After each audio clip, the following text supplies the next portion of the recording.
Chapter 1. A Lifetime of Doing Good Deeds. Ding. At midnight 12 o'clock, Xia Mingzhu's WeChat popped up with a new message. Rebirth. Request to add you as a friend. Xia Mingzhu was lying on the hospital bed, with a tracheal tube inserted into her mouth and tape fixing the tube on her face.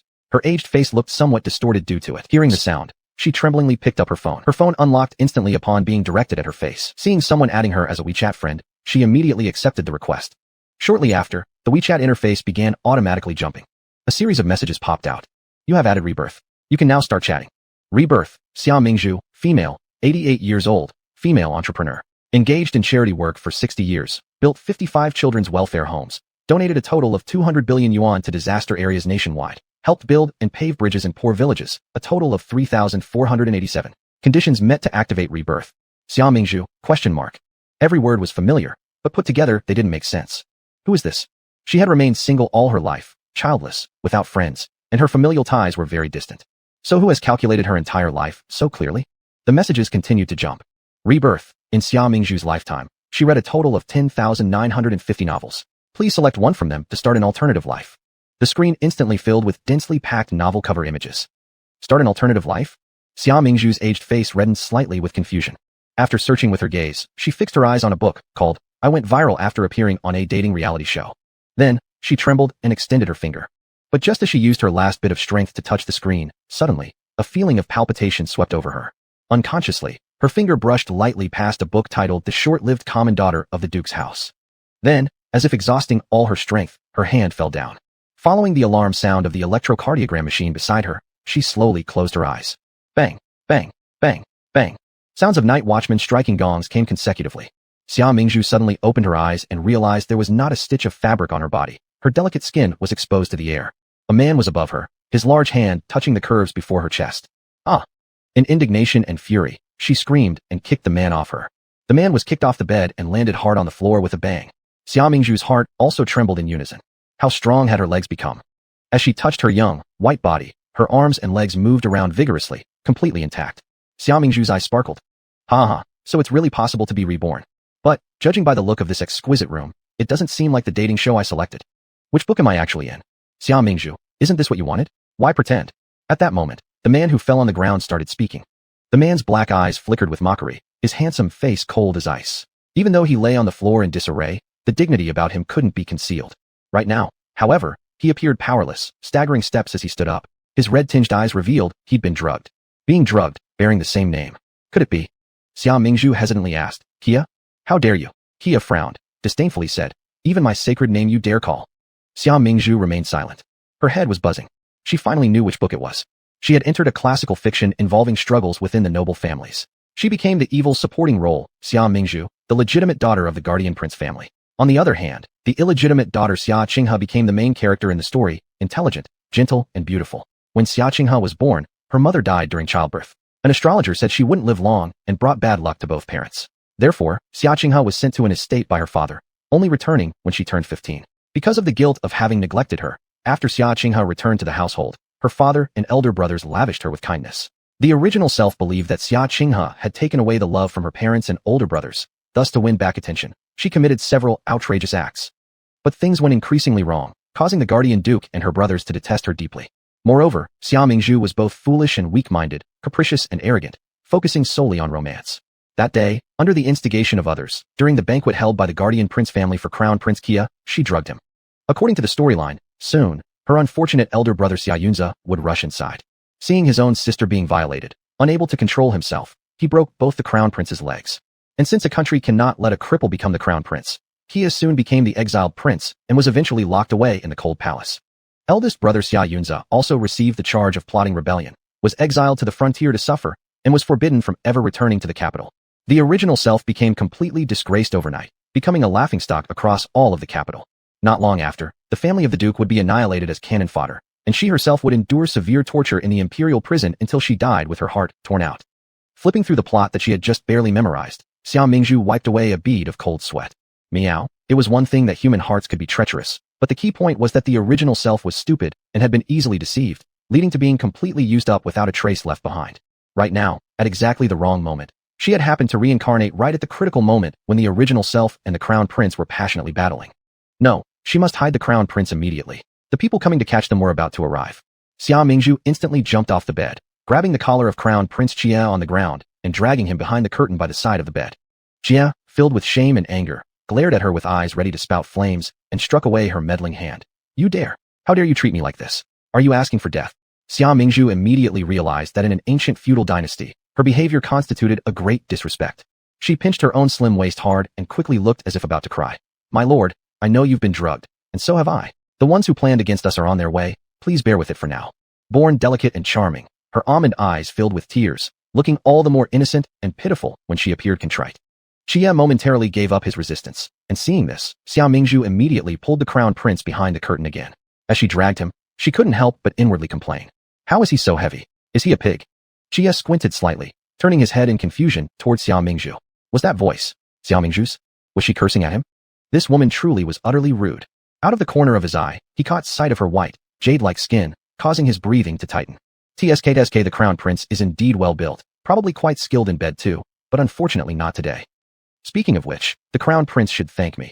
If it weren't for me hiding him, his legs would have been broken, leaving him incapable of doing anything afterward. Hearing these words, Jia's expression froze, and he suddenly looked sharply at Xia Mingzhu. Why is this big victim glaring at me? Oh, right, he's always hated me and is about to curse me, isn't he? Cursing, go ahead. Curse now if you want. Once you become the wasted crown prince and are locked away in the cold palace, you won't have the chance anymore. A storm raged within Jia's heart. Chapter 2. Stand up for yourself when you're not happy. His crown prince status being revoked? And then he'd be locked in the cold palace? How could this happen? Jia Yi was shocked as he stared at Xia Mingzhu. Could this voice really be Xia Mingzhu's? But she didn't open her mouth. Could it be that he was hallucinating? Let go. Jia Yi frowned coldly and shouted angrily. He continued harshly. You'd better explain clearly to me, or I will not let you off. Xia Mingzhu was startled and loosened her grip on his collar. She blinked her eyes, and they quickly turned red. Her fair fingers pointed towards the door, looking both delicate and dignified. People are coming soon. If your highness doesn't hide now, both of us will ruin our reputations. Woo. Her lips murmured incessantly, yet her heart was racing with anxiety. Does this guy actually believe this? Why is it so difficult? Maybe I should just knock him out with one blow. Jia Yi. Not only did she curse him, but she also wanted to hit him. How uncouth. Simply barbaric. Has the crown prince truly entered Mingzhu's private chamber? Yes, I saw it with my own eyes. Suddenly, a commotion arose outside. The sound of footsteps approached from the entrance. Jia Yi's gaze darkened. It seemed Xia Mingzhu was right. Indeed, someone had come to catch them in the act. Agilely, he leaped into the air and deftly grabbed onto the roof beam, flipping himself up smoothly. Before ascending, he left one last sentence. Put on your clothes properly. Witnessing the legendary light kung fu, Xia Mingzhu was astonished to the point that her jaw dropped. Upon hearing those words, she glanced down and immediately felt her blood boil. She realized that earlier, she was probably jumping around with nothing but a cloth hanging around her neck. She hurriedly got dressed and just laid back on the bed when the door was kicked open. Her brother Xia Yunze and Xia Qinghe rushed inside, followed by a group of people, making quite an appearance. Xia Mingzhu couldn't help but sneer. How conveniently timed their arrival was. With chaotic footsteps filling the room, the intruders looked at Xia Mingzhu, who was perfectly attired, leaving them all momentarily stunned. Brother, what is this about? Bringing so many people into my private quarters seems quite improper, don't you think? Seizing the moment, Xia Mingzhu sat up and eyed the intruding crowd coolly. Seeing Xia Mingzhu lying peacefully on her bed, Xia Yunze's brows were furrowed so tightly that they could crush flies. Turning his head towards Xia Qinghe, he questioned, Qinghe, what happened? This isn't at all like what you described. Xia Qinghe was still in a state of shock, not seeing what she expected, appearing somewhat unnatural upon hearing his words. I'm not sure either. I clearly saw the crown prince. Recalling the inappropriate nature of accusing the crown prince without solid evidence, she left her words unfinished. However, Xia Mingzhu caught every single word. Crown prince, are you implying that the crown prince acted shamelessly by entering a woman's quarters at night to seduce an esteemed young lady? Would he even be human if he were capable of such behavior? Xia Qinghe's pupils constricted as her face drastically changed color, and she quickly waved her hands. No, that's not what I meant. Xia Qinghe. Xia Mingzhu cut her off sternly. The crown prince holds a noble status. How dare you accuse him falsely? Have you lost your mind? I haven't, sister. Please don't wrongfully accuse me. Xia Qinghe panicked. Why was this happening? Could it be? Desperately scanning the room to validate her claim, it appeared she wanted confirmation. So why have you come here? Oh, I understand now. Are you trying to falsely accuse me? I know you all dislike me, so you've teamed up to oppress me. While concerned that they might notice the crown prince hiding on the roof beam, Xia Mingzhu put on an exaggerated display of grievance, wiping away tears with her hand. Xia Yunze cast a glance towards her, revealing a hint of impatience in his expression. Just as he was about to speak, a clear feminine voice sounded again in his ear. What an easily deceived older brother I have. Ugh, my tears are almost dried out. Why isn't anyone consoling me? These people have absolutely no discernment whatsoever. Xia Yunze. Is this Xia Mingzhu's voice? Can he really hear her inner thoughts? Isn't this too absurd? Sister, don't blame brother. He was just concerned about your safety. At this moment, little White Lotus Xia Qinghe spoke up. Who said I would blame brother? Xia Mingzhu raised her eyes and took a quick look at the crowd who seemed ready to pounce on her, appearing timid as she slightly shrunk her shoulders. This was the first time Xia Yunze had ever seen the arrogant and overbearing Xia Mingzhu behaving so carefully and cautiously. A certain part of his heart softened involuntarily, prompting him to take a step forward, placing himself protectively in front of Xia Mingzhu. However, the next second, he heard Xia Mingzhu continue. It's you I blame. Xia Qinghe, without investigating the matter thoroughly, you falsely accuse your legitimate elder sister. Were your etiquettes fed to the dogs? These words caused Xia Qinghe's complexion to pale slightly. She bit her lips. Sister, blaming me is understandable. I'm just a secondary daughter of the house, and since childhood, I haven't grown up in the estate, so I'm unfamiliar with the rules within these premises. If you don't understand, ask. If you can't do it, learn. You have time to spy on others, but no time to study etiquette and rules, right? Xia Mingzhu didn't indulge Xia Qinghe, pushing back whenever necessary. Wasn't she known for being pampered and domineering? Well, Xia Mingzhu quite liked that role. After Xia Mingzhu finished her speech, the glances people cast upon Xia Qinghe carried a bit of subtle meaning. Some even pointed fingers at her and whispered secretly. Xia Qinghe was dazed by the rebuttal, her embarrassing expression immediately turning ashen. After hesitating for a moment, tears welled up in her eyes as she hid behind Xia Yunze. She assumed a pitiful look. I made a mistake, and I apologize to my sister. Sister doesn't need to be so forceful. A layer of frost enveloped Xia Yunze's heroic facial features as he spoke in a grave tone. It has nothing to do with Qinghe. It's me who wanted to take a look. Seeing him protect Xia Qinghe, Xia Mingzhu chuckled coldly. All right, now that you've seen enough, you all can leave. Xia Yunze slightly raised his eyes, stared at Xia Mingzhu for an instant, then turned away with a swish of his sleeves. The rest of the crowd, noticing this, hurriedly followed after him out the door. What a dimwit this big brother of mine is. No wonder he met his demise in a cliff fall in the frontier territories. If only he knew the real Xia Qinghe died long ago, and the current one isn't the bloodline of the Duke of Huogua. Would the entire family still perish due to her? Hearing these words, Xia Yunze tripped over the doorframe as he was walking out, nearly falling down. Meanwhile, Xia Qinghe instinctively reached out with both hands to support him. Xia Yunze stumbled but caught himself on the doorframe and avoided falling. He will meet an unceremonious death, and the whole family will perish. Could this be true? Hearing Xia Qinghe wasn't the true daughter of the Duke of Huogua, Xia Yunze dodged her attempts to steady him. He once again shifted his gaze towards Xia Mingzhu, his expression growing complicated. He absorbed the revelation of being able to hear Xia Mingzhu's inner voice, looking increasingly thoughtfully at his younger sister. Noticing he had paused, Xia Mingzhu innocently looked back at him. Still not convinced, big brother? Upon hearing this, Xia Yunze stopped briefly, turned around, and walked out the door. Watching everyone finally leave, Xia Mingzhu let out a sigh of relief. As soon as she hopped off the bed and closed the door, a figure jumped down from the roof beam. Qie Yi raised his trembling hand and pointed at her. You dared to fabricate stories about the crown prince. Chapter 3, The whole family are cannon fodder. I certainly did not make it up. Xia Mingzhu looked at Qi Yi with a smile. Did the prince not sneak into a lady's chamber at night? But he didn't seduce any noble ladies. She even scolded him for being inhuman. Qi Yi frowned as he stared at Xia Mingzhu, indignant. It was clearly you who drugged me. How can you be so shameless? But I haven't done anything to your highness. Xia Mingzhu's smile deepened. She glanced at his handsome face, comparable to that of a star, and her throat moved slightly. Perhaps I should let you experience what true shamelessness is like. Hearing this, Qi Yi suddenly opened his mouth wide. His face then turned scarlet as if he were a cooked shrimp. His words also became jumbled. What do you want to do? Xia Mingzhu leaned in closer, lifting the crown prince's chin with her hand. To accomplish great deeds, your highness must start with small things. For example, like this. Suddenly, Xia Mingzhu bent down and lightly kissed his lips. Haha. In her previous life, she remained single forever.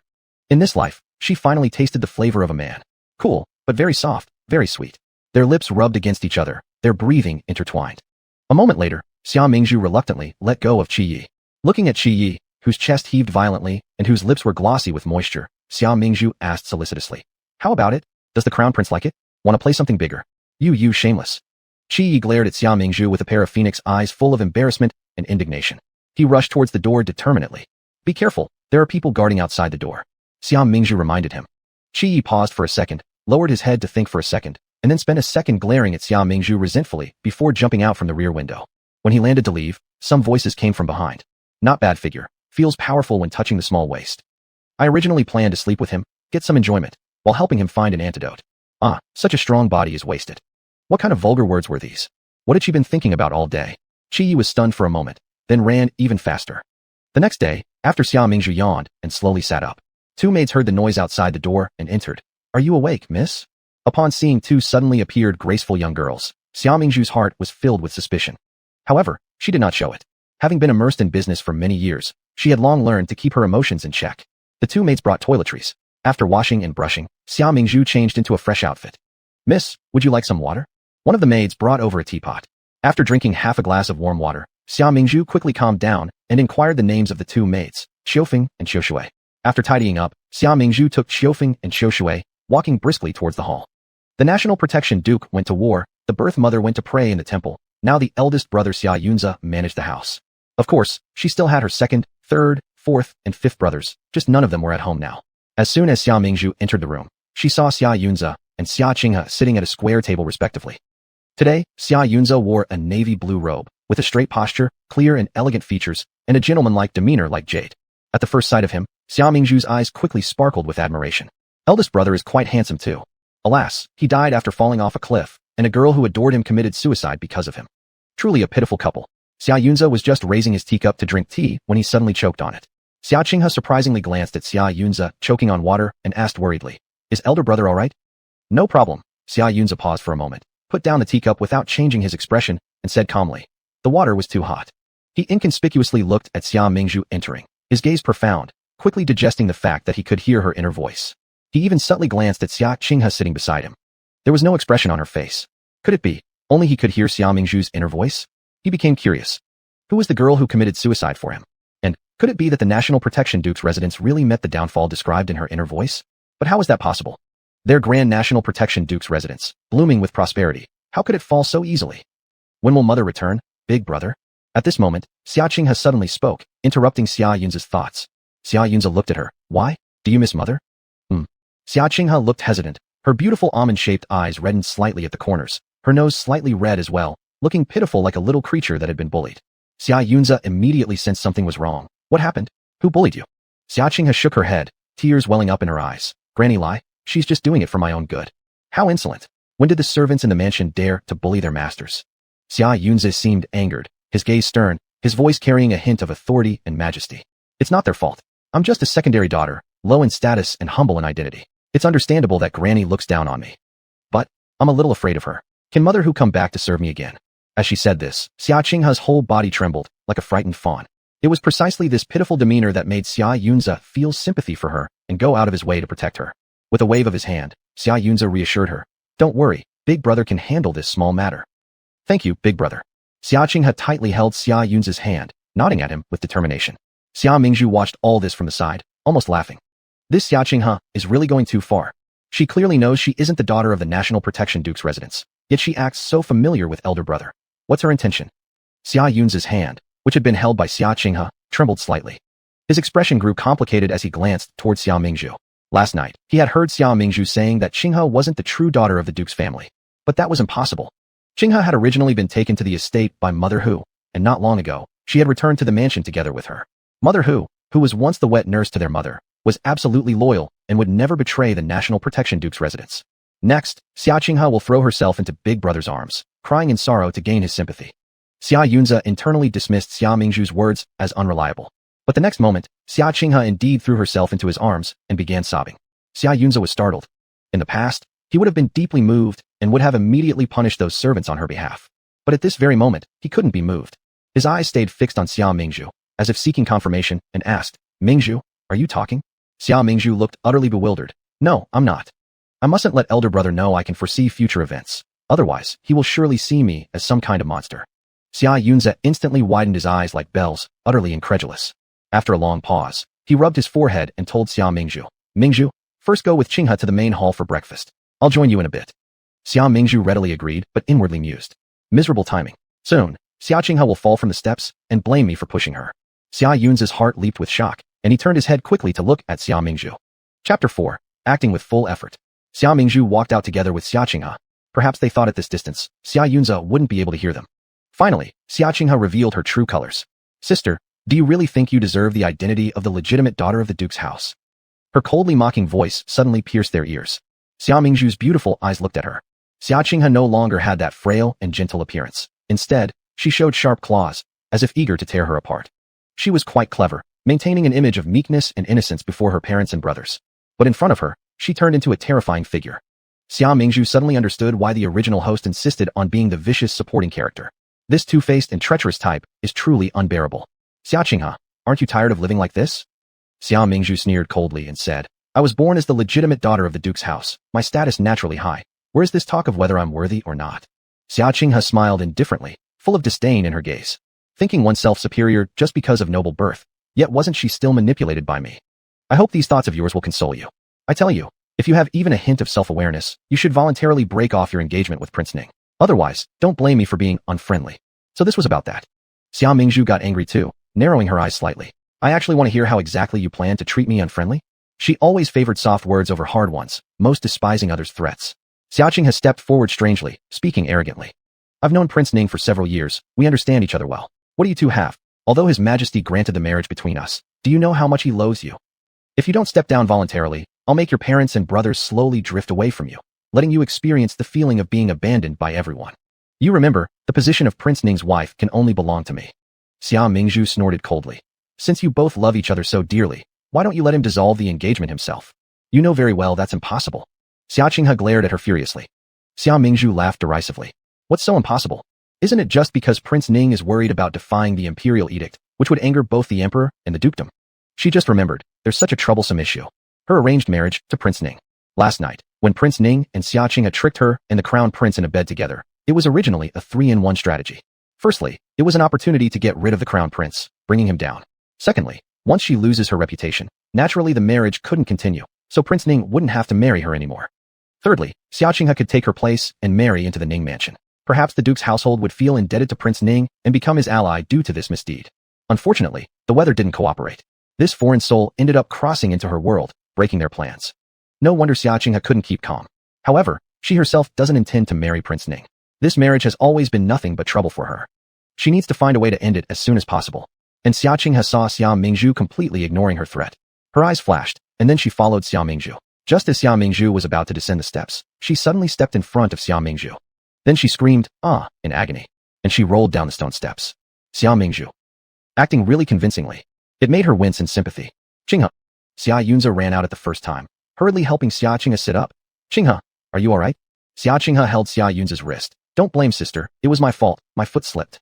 If this were earlier times, upon hearing this kind of statement, Xia Yunze would definitely shout loudly at Xia Mingzhu. Mingzhu. Though Qinghe is a concubine-born daughter, she's still your younger sister. How can you harm her like this? Is it because we spoiled you too much from a young age, leading you to do such bad things? But at this moment, he wasn't as agitated as before, instead slowly withdrawing his hand. Sensing all this, Xia Qinghe looked back and found Xia Yunze staring at her with a complex expression. Slightly strange, she continued. Brother, please don't blame sister. I know. It's because of my sudden return to the mansion that she couldn't accept my presence immediately. After all, she used to be the only daughter in the family. I understand her feelings. Under their gazes, Xia Mingzhu involuntarily took 2 steps back. In every previous situation, Xia Qinghe managed this successfully every time. It created bias against her and brother's heart. He firmly believed that she was arrogant, tyrannical, wicked, and lacked compassion. It's over. I'm going to be scolded by brother again. Anyway, no matter how I explain myself, he won't listen. I might as well stay silent. The surroundings suddenly became eerily quiet. Why is no one speaking anymore? Xia Mingzhu was utterly confused. Turning her head, she saw Xia Yunze looking at her with an expression filled with guilt and sorrow. Xia Mingzhu. Had he changed his nature, or was she seeing things? The next moment, Xia Yunze suddenly waved his hand. Xia Qinghe's body trembled as she fell back to the ground with a heavy thud.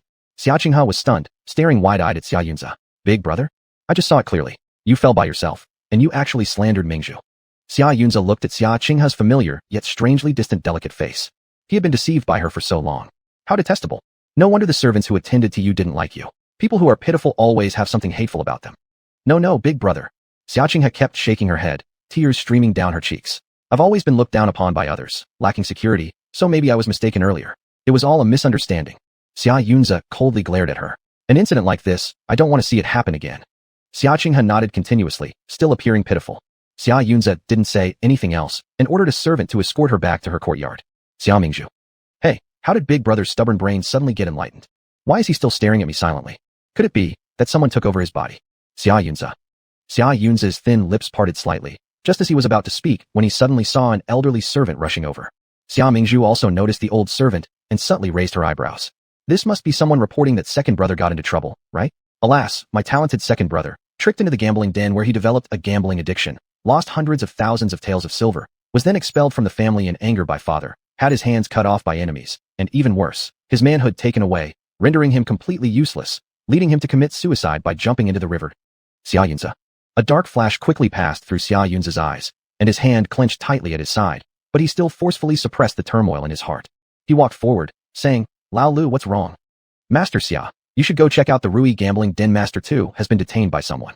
Xia Yunze's chest contracted slightly as he lifted his eyes to glance at Xia Mingzhu. Chapter 5. This good-for-nothing second brother. What Mingzhu said was all true. Xia Yunze didn't have time to think much. He rushed out of the door with his servants and headed straight for Rui gambling den. After some consideration, Xia Mingzhu also followed. Rui gambling den was the largest gambling den in the capital city, and today it was bustling with people, inside and out. People were yelling excitedly. As soon as Xia Mingzhu and her eldest brother entered, they saw their second brother, Xia Yunfei. He had lost all his clothes. He looked disheveled, with his tied-up hair now loose. 5 or 6 ferocious men pinned him down on a table, shouting that if he didn't pay up, they would chop off his fingers. Upon seeing the two of them, Xia Yunfei shouted pitifully like he'd seen his saviors. Eldest brother, please save me. They won't let me leave and are threatening to cut off my fingers.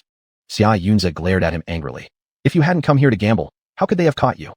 This stinging remark left no room for excuse. Though Xia Yunfei initially wanted to argue back, it wasn't like old times anymore. This time around, he still relied on his eldest brother to settle his gambling debts, so he could only awkwardly respond. I just played casually, but then I ended up owing some money. I've already told them I hope they can give me 2 more days to turn things around. Surely I would win back the money, but they insisted that I pay the debt in full today. If I don't pay, they will chop off my fingers. Eldest brother, please help me quick. Before Xia Yunze could say anything, Xia Mingzhu had stepped forward beyond him, asking, how much do you owe?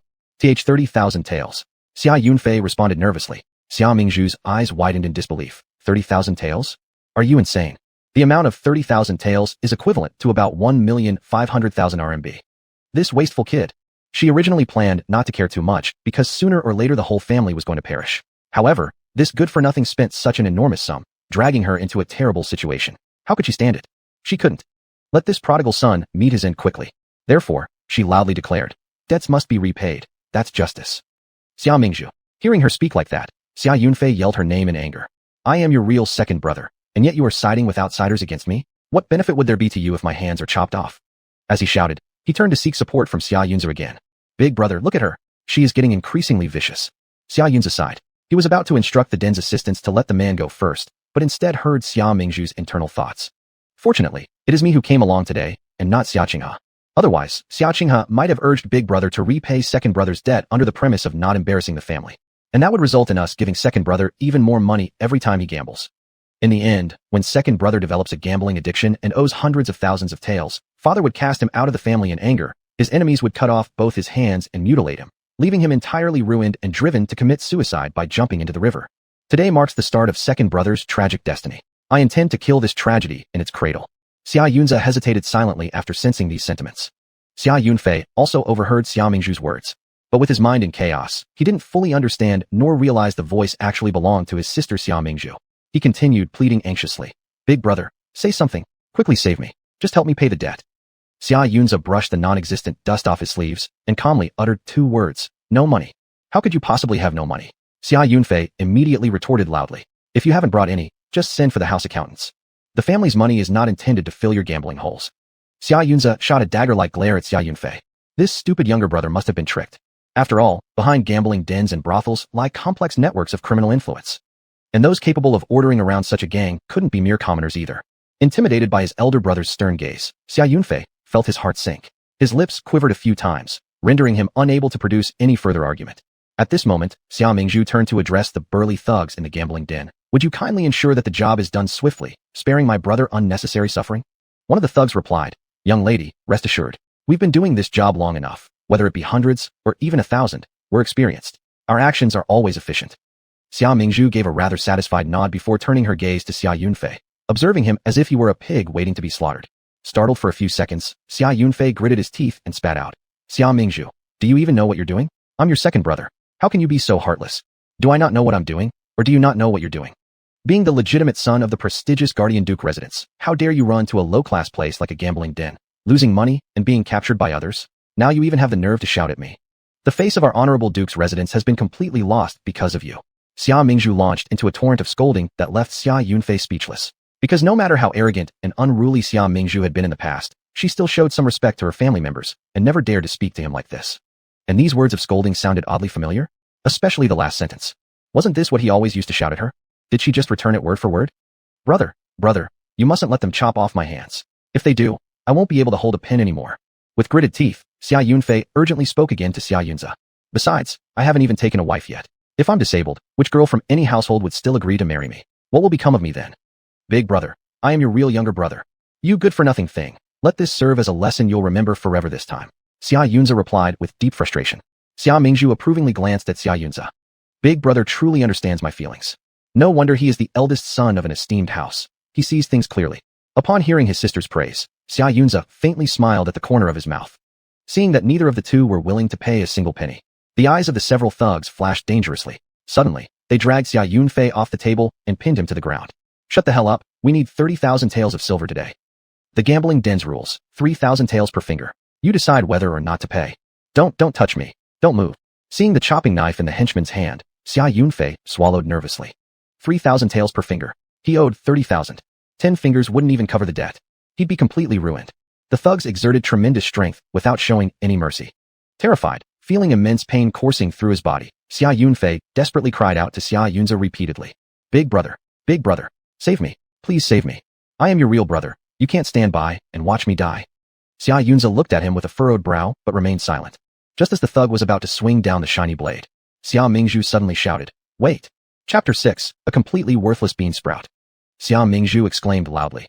I've heard that there is an unwritten rule at Rui Gambling Denver. If you gamble with the shopkeeper and win, all your debts will be erased. The young lady seems to know quite a bit. At this moment, a man with a copper pipe hanging from his mouth and a face full of mean muscles came out from the back hall. But do you know what happens if you lose? If you lose, they'll just chop off both hands and feet, or even skin you if it doesn't work. Xia Mingzhu's demeanor was relaxed, but her words made everyone's heart skip a beat. Xia Yunfei stomped in anger. Xia Mingzhu, aren't you too cruel? How dare you conspire with the gambling den against me? Wait until I get out of here. I won't let you off easily. Xia Mingzhu didn't look at him, instead smiling faintly as she stared at the large man in front of her. The big man burst out laughing. He's not worth it. However, if you're willing to bet yourself, the manager can consider it. Xia Yunfei was so angry that he felt steam coming out of his ears. Hey, who are you cursing? To say he wasn't worth money? He, as the legitimate son of the noble family of Huogwa Duke, belonged to prestigious lineage and was worth thousands. But currently, no one cared about his ranting. All attention was on the woman in the middle of the main hall, who looked both graceful and dignified. Fine, I'll gamble with you. Xia Mingzhu hardly hesitated. Xia Yunze pulled her. Mingzhu, don't mess around. Brother, don't worry, I have a plan. Xia Mingzhu gave him a smile. Don't underestimate Rui Gambling Den, for it harbors big secrets. And the person behind it isn't ordinary. Upon hearing Xia Mingzhu's thoughts, Xia Yunze decided to observe quietly first. How does the lady want to play?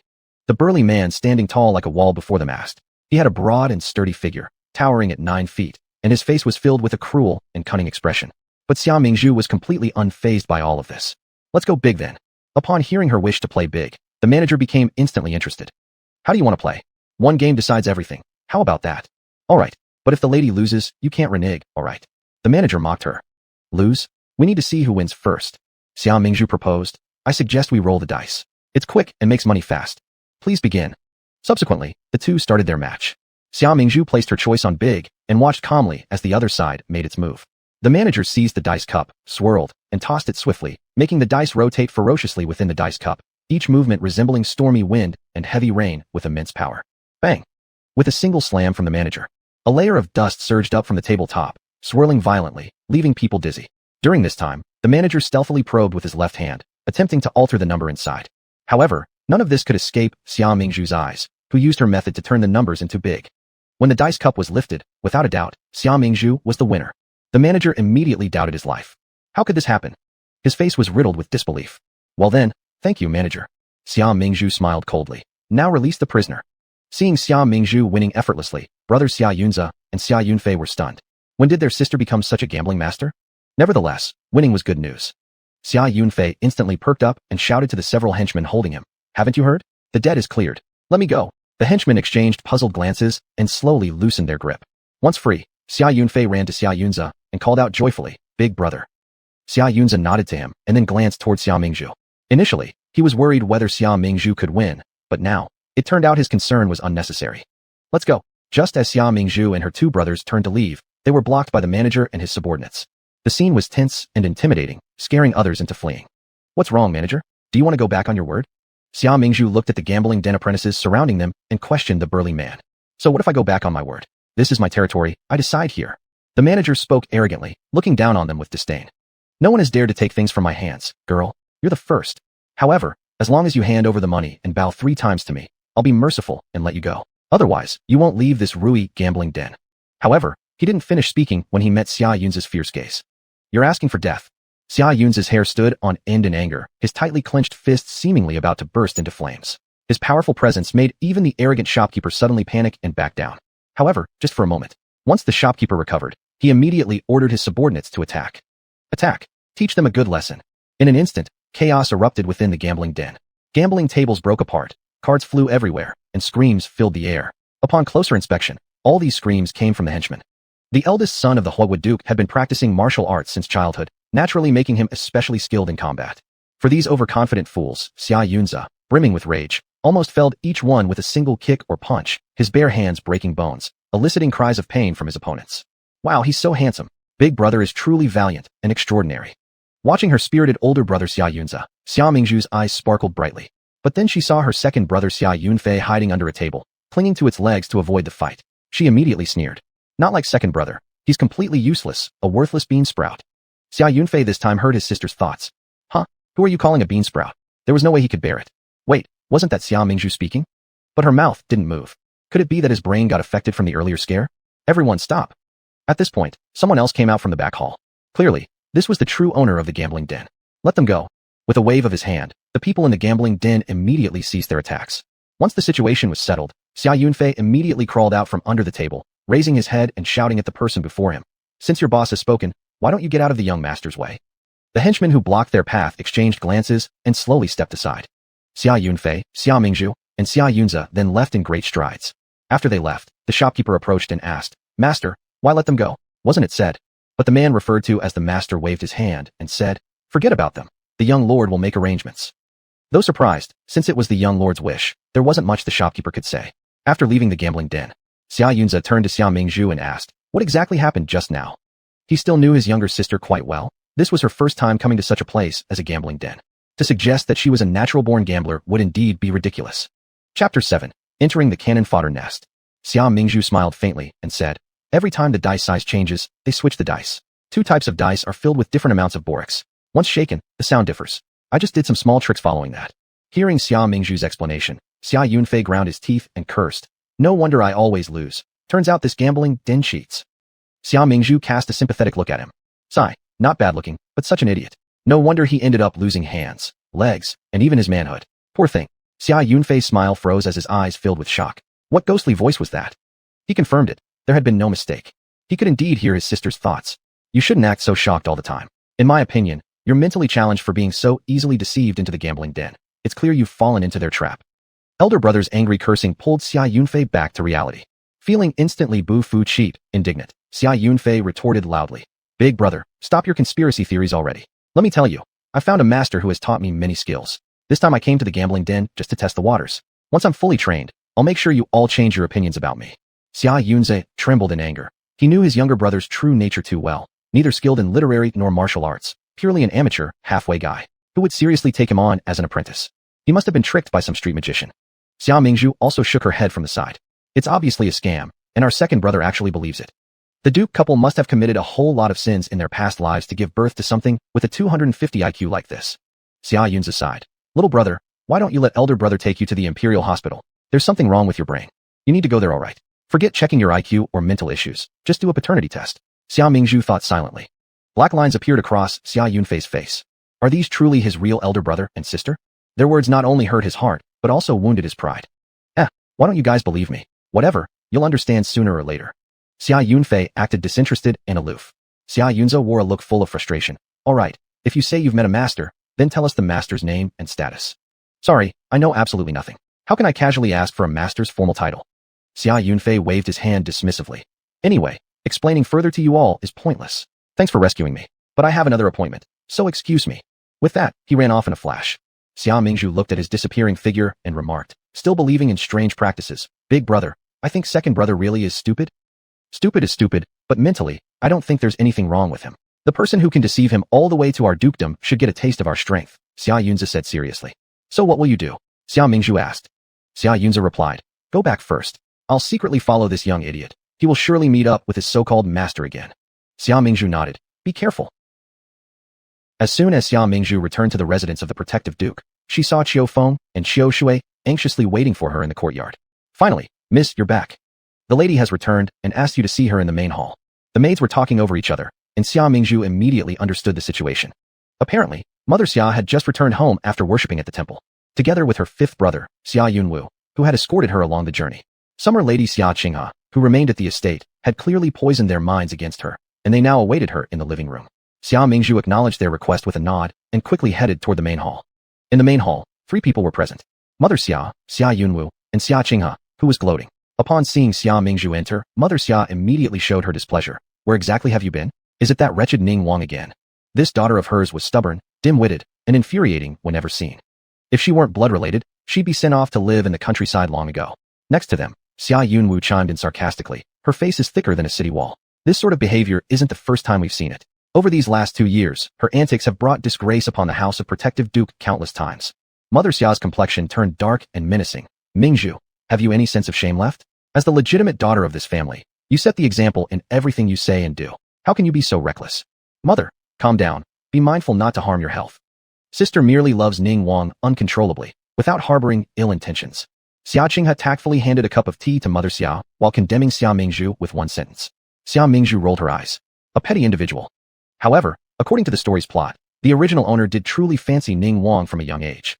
Yet her rash behavior followed the prince around for several years, leading to many crazy acts that deeply repulsed Ning Wang, causing him to despise her thoroughly. Last time, when she slipped medicine to the crown prince, she was also misled by someone. Someone told her that Ning Wang and Xia Qinghe had an unusual relationship. Out of jealousy, she originally planned to put the crown prince and Xia Qinghe in the same bed, but unexpectedly, the crown prince ended up in her room instead, leading to the scene that followed. Holding the teacup, Mother Xia gently patted Xia Qinghe's hand while glaring fiercely at Xia Mingzhu. "If only you were half as sensible as Qinghe, I wouldn't have so much worry. Looking back, it would have been better to send you off to our countryside estate long ago rather than enduring this humiliation from all the noble families in the capital." Xia Mingzhu looked at Lady Xia. "Go ahead and scold me more. Take advantage of these last few moments when you can vent some anger. This is my final filial piety. By the time the family gets exiled after being stripped of our titles, there will probably be no strength left for you to yell." Mother Xia couldn't help but rub her ears, puzzled.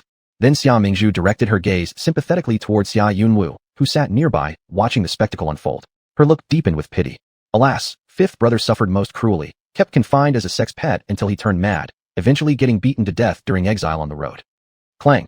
Xia Yunwu toppled his chair and fell onto the ground. Xia Mingzhu glanced at his dazed expression and shook her head slightly. "Sigh, looks like fifth brother isn't too sharp either. How did such capable Lord Protector end up siring these offspring? Poor Lord Protector, soon betrayed by his closest aides who will present him poison before battle, then leave him helpless against enemies' arrows piercing through his body. What a sad demise." Mother Xia's hand holding the teacup trembled violently, spilling its contents. "Mother, are you burned?" Xia Qinghe quickly took out a handkerchief to wipe the spilled tea off Mother Xia's hand. Mother Xia allowed her to do so, but remained fixated on Xia Mingzhu, still shocked. An eldest brother, such a learned scholar, ruined by that trashy woman. He ran away from home, only to have his tendons severed from his hands and feet. Even worse for fourth brother, a naturally talented general with unmatched martial arts skills, sold out by conspirators and exposed for days upon a city wall. Old Swan, is this some cannon fodder nest? The entire household serves as stepping stones for others, dying or becoming cripples. It's too tragic. Lady Xia. Xia Yunwu. The whole room grew eerily quiet as both Lady Xia and Xia Yunwu stared at Xia Mingzhu, their expressions filled with bewilderment. Chapter 8. The Overweight Woman's Transformation. Xia Mingzhu looked up and saw the two of them staring straight at her. "What's going on? Why aren't they yelling anymore? Could it be that they realized they were wrong about me?" As if the spell had been lifted, Xia Yunwu cleared his throat lightly, then sat upright, pretending nothing happened as he picked up his teacup and took a sip. Xia Mother, meanwhile, forced a smile and asked, "Mingzhu, have you felt any discomfort recently?" She could now confirm that she had indeed heard her daughter's inner voice. This realization left her extremely anxious. Subconsciously, she thought her daughter was rambling nonsense. But for some unknown reason, she also had an inkling that everything might really come true. Well, she'd better wait until the elder brother comes back to ask him what was happening. Xia Mingzhu didn't understand her intentions, mistaking this for genuine concern, and immediately patted her chest. "No, I'm perfectly fine, in great shape, and eating heartily." Upon hearing this, Xia Mother twitched the corners of her mouth. Having a good appetite is a good thing, but you must control your portion sizes. Do not indulge excessively. Xia Mingzhu solemnly nodded, knowing exactly what Xia Mother implied. This morning, she had already checked herself in the mirror, and looking at the overweight woman reflected there, she had almost wanted to bang her head against the wall and die. Why was it that last night, Crown Prince had run away so fast? He must have feared being crushed under her weight. In her previous life, she had a slim, elegant figure and had even worked as a model. However, due to excessive greed for food, the original owner of this body became an obese woman. Now, her formerly elegant figure had transformed into triple chins with layers of fat under her jawline, making it hard for her neck to fit properly inside her collar. But for the sake of her future life, she would carefully manage her diet and lose weight quickly. Oh yes, she remembered that the plot mentioned a small kitchen in the courtyard where the main character lived. Later on, she could make light and nutritious meals, maintaining a proper diet. Thinking of this, Xia Mingzhu said to Xia Mother, "Mother, from now on, I will not dine in the main hall, but will eat in my own courtyard's small kitchen. I definitely won't seek out that damn Ning Wang. Licking boots, licking boots, licking boots, it'll leave you with nothing in the end. Instead of pursuing men, it's better to improve oneself. I need to lose some weight, become slimmer, turn into a white rich beauty, and reach the pinnacle of life." With these thoughts in mind, Xia Mingzhu got excited. "Mother, if there's nothing else, I'd like to go running." Xia Mother stiffly nodded in response. No, she had to get the elder brother back right away to check whether it was Mingzhu who was ill or whether her ears were malfunctioning. Similarly disoriented was Xia Yunwu. Looking at Xia Mingzhu's receding figure as she ran out the door left him feeling somewhat dazed. What was going on? Was it possible that he could hear his sister's inner thoughts? And why had his sister said that none of their family members would meet a good end? Were things so dire for their family? Surely not, right? Was it him that had a problem, or had the entire world gone mad? The only one who remained completely calm in the room was Xia Qinghe. She noticed how neither Xia Mother nor Xia Yunwu yelled at Xia Mingzhu as usual, allowing her to leave without a fuss. Surprisingly, Xia Mingzhu had slipped through so easily. After pondering for a moment, Xia Qinghe said meaningfully to Xia Mother, "Mother, sister is truly as straightforward and daring as ever." Xia Mother didn't have the energy to deal with her, responding stiffly, Fine. Go ahead." Xia Qinghe. Did she even listen to what I said? Her face froze for a second before she slowly composed herself, saying, "Then I'll take my leave first." Xia Mother waved her hand dismissively, granting her permission to go as she pleased. It was the first time Xia Qinghe had been treated with such disdain, leaving her feeling somewhat aggrieved. She turned to look at Xia Yunwu instead. However, Xia Yunwu appeared entirely oblivious to their conversation, lost in thought, somewhere far away. Xia Qinghe stamped her foot irritably and covered her face while walking out. Xia Mingzhu stood under the eaves of the main hall, doing a quick warm-up stretch before starting her run. Qiufeng and Qiu Shui waited anxiously in the courtyard. Seeing Xia Mingzhu suddenly burst out of the main hall, rushing past them like the wind, both were taken aback. The young lady must have been scolded again. Oh no, does the lady plan to do something rash? They exchanged glances, hurrying after her. Oddly enough, the same girl who once followed rules like don't show teeth when smiling and don't expose feet when walking was now striding forward with big steps, running remarkably fast. After chasing her for half a day, Qiufeng and Qiu Shui finally caught up and each grabbed Xia Mingzhu by the arms. Qiufeng, supporting her waist and panting heavily, said, "Young miss, are you trying to exhaust us to death?" It must be second young miss who tattled, leading to you being scolded and becoming upset. That second young miss is truly cunning. Qiu Shui fumed inside. Xia Mingzhu knew the two maids had grown up with the original owner, developing deep feelings, and showed utmost loyalty towards her. Whatever crazy deeds the original owner did, the maids never complained and blindly helped without regard for moral judgment.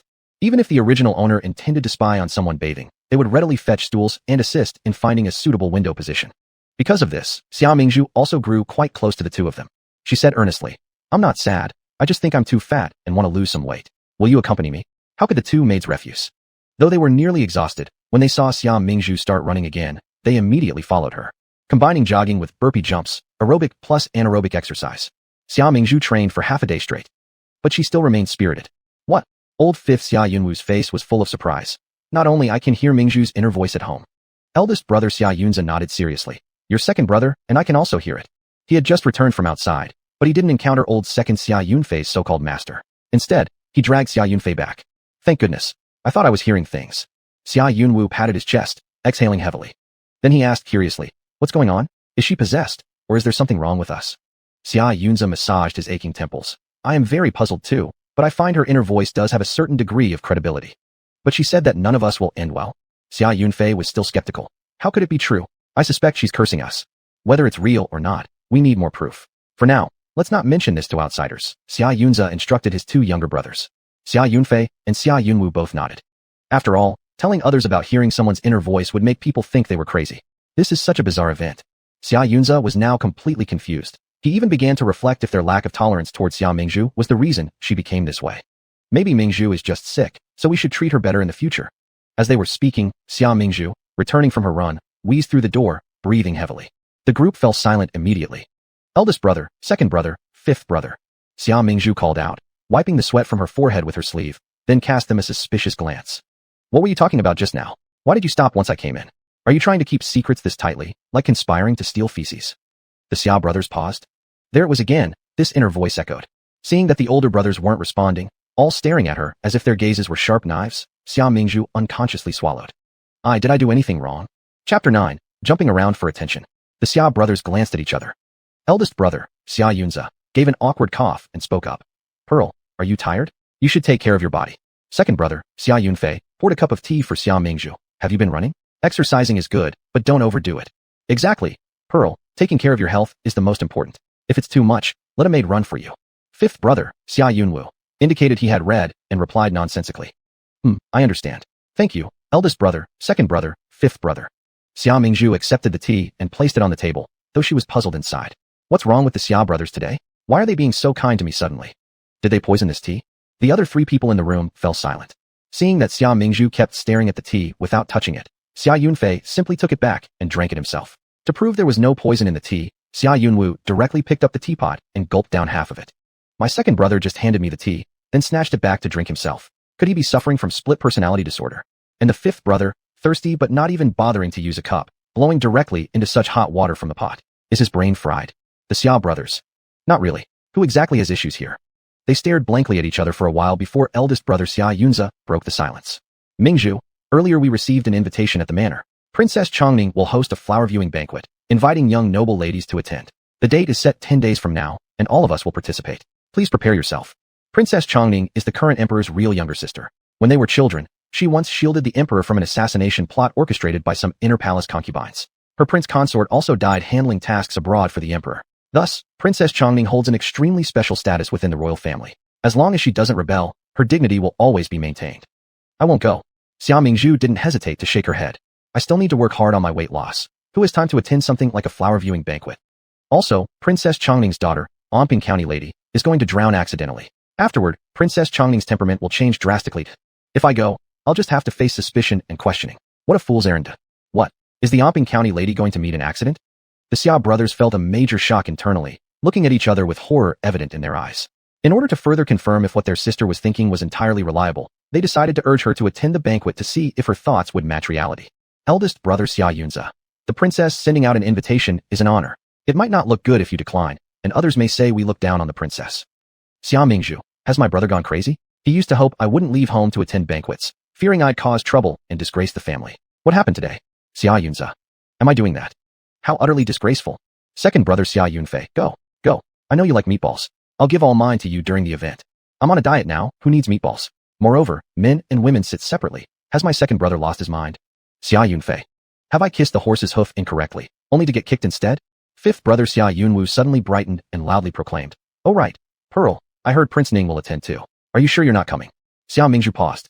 In the past, if Prince Ning was attending, she would immediately agree without hesitation. Though Prince Ning avoided her like the plague. For years, her original self hadn't even managed to touch the hem of Prince Ning's robes, yet still tried every means possible to draw his attention. But the original self had an inexplicable obsession with Prince Ning, charging ahead despite repeated failures and setbacks. A complete waste of effort. All right, I suppose I should still go. After reflecting for a moment, Xia Mingzhu answered. Upon hearing this, Xia Yunwu couldn't help but proudly smirk at his two older brothers. See, understanding how to handle my sister? That's still my domain as the fifth brother. However, just as he was gloating, he heard her excited inner voice. In order to break off the engagement, I still need Prince Ning to put in some effort, right? Yes. I'll insult him publicly during the banquet. No man can endure that, can they? Then I can probably just wait for the marriage to be annulled. Yay, I'm so looking forward to it. Instantaneously, several black lines appeared on Xia Qingwu's forehead. Moreover, his sister wanted to break off the engagement with Prince Ning? Was he dreaming some far-fetched fantasy tale? Seeing all her brothers staring at her with mouths agape, Xia Mingzhu blinked innocently. What? Aren't you happy that I'm going? No. Xia Yunze recovered first. We will all go as siblings. You and Qinghe can share one carriage. The carriage will be too crowded with too many people. I'll take my own carriage instead. Before he could finish speaking, Xia Mingzhu shook her head and refused. That venomous snake, Xia Qinghe, would bite her if given any chance. She was also too lazy to bother dealing with it. Although he didn't understand how two people in a large carriage could possibly be crowded, since Xia Mingzhu didn't want to, Xia Yunze didn't insist. All right, then we'll each go our separate ways. It will be convenient that way. Xia Mingzhu nodded, wishing to avoid any misinterpretation, and added an explanation. Eldest brother, I wasn't wise before. always trying to compete with Qinghe. But that won't happen anymore. Good. Xia Yunze gave a gratified nod. Even though the last time he had heard Mingzhu's inner thoughts and suspected that Qinghe might be a fake sister who'd been swapped, he had already begun investigating the truth. But until the matter was thoroughly clarified, Qinghe would remain his half-sister. If the two sisters could get along harmoniously, he was naturally more than pleased. After Xia Mingzhu finished speaking, even Xia Yunfei and Xia Yunwu gave her a special glance. In the past few years, she had always openly and covertly competed with Qinghe. Because no major incidents or serious mistakes had been made, their parents and the brothers had simply turned a blind eye. However, there were a few occasions when Xia Mingzhu truly did something excessively outrageous, which had led them to somewhat look down on her and favor Qinghe even more.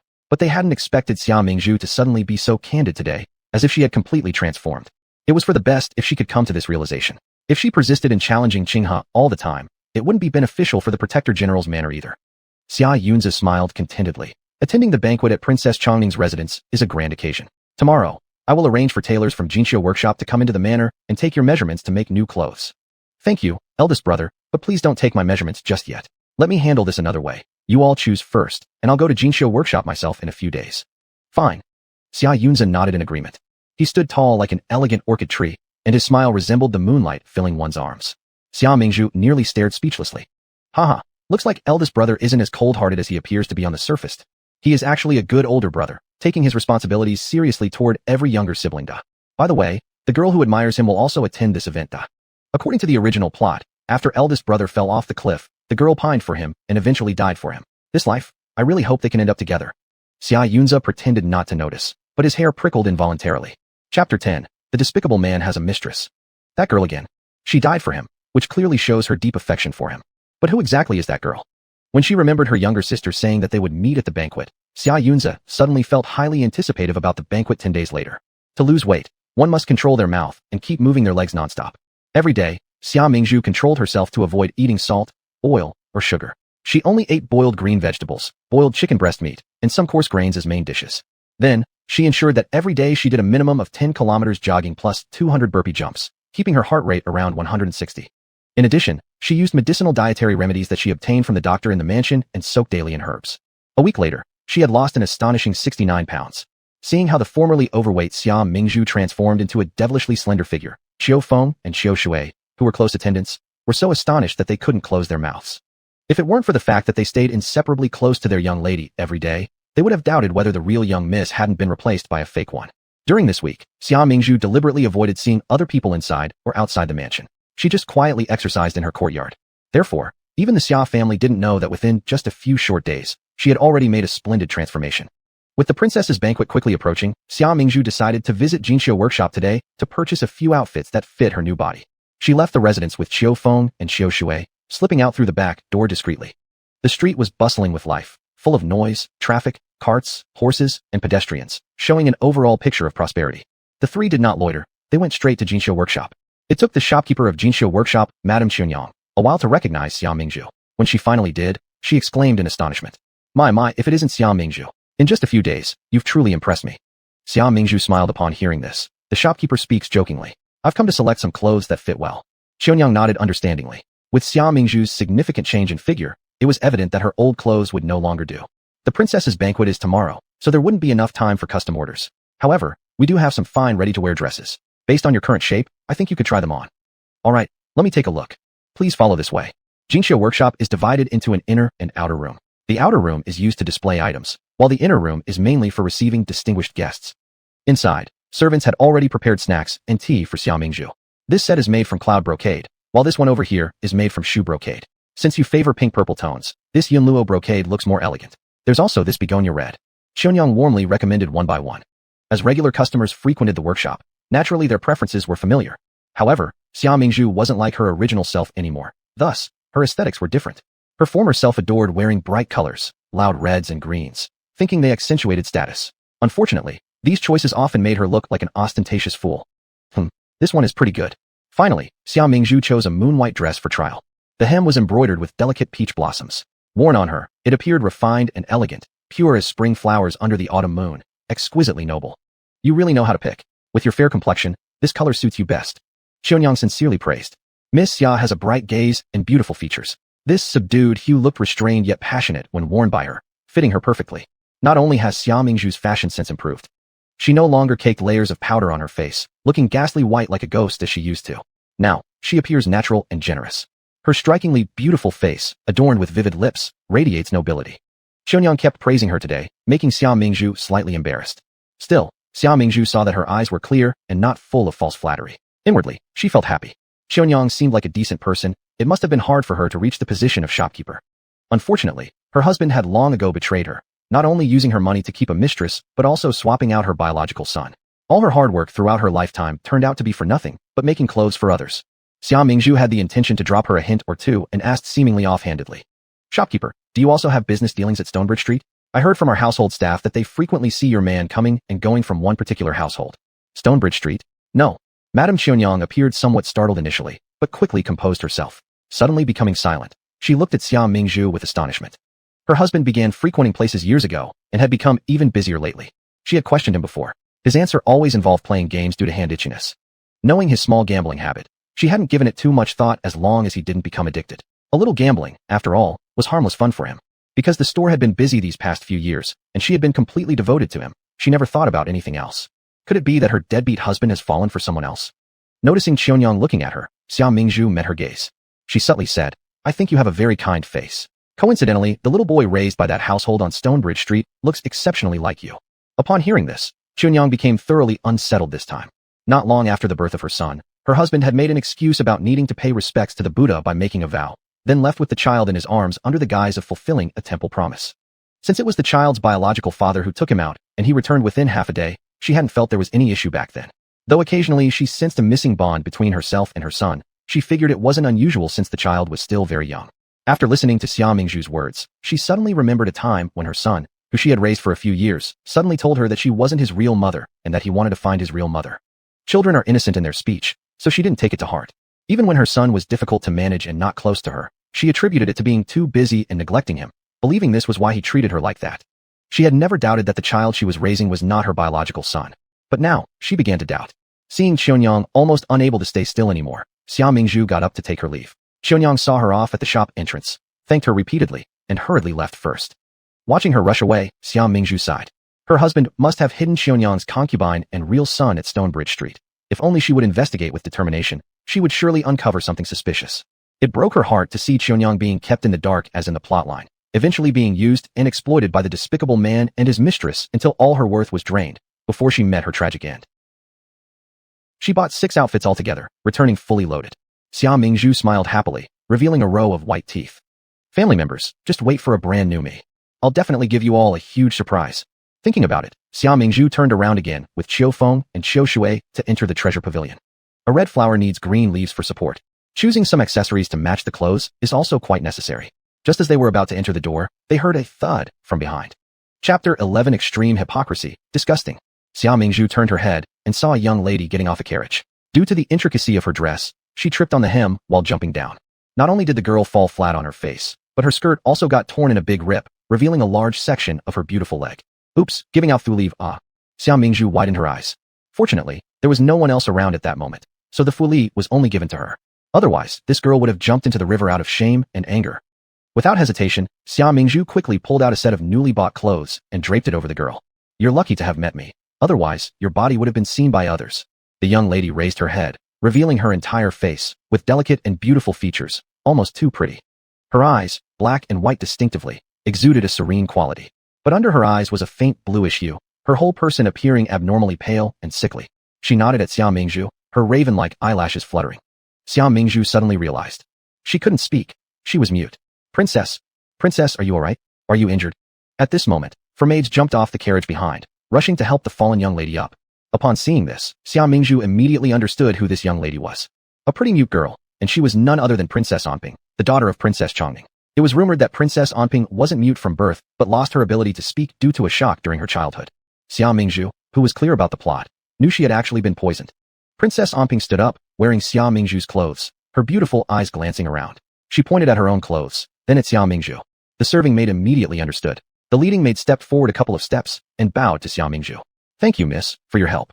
There are spare clothes in Princess Anping's carriage. After we assist her in changing, we will return your clothes. Princess Anping stood beside the maid somewhat embarrassed. Her dark eyes blinked as they looked at Xia Mingzhu, followed by a nod. Xia Mingzhu waved her hand. No need, the clothes are new. Just give them to Princess. Besides, I just bought several sets anyway.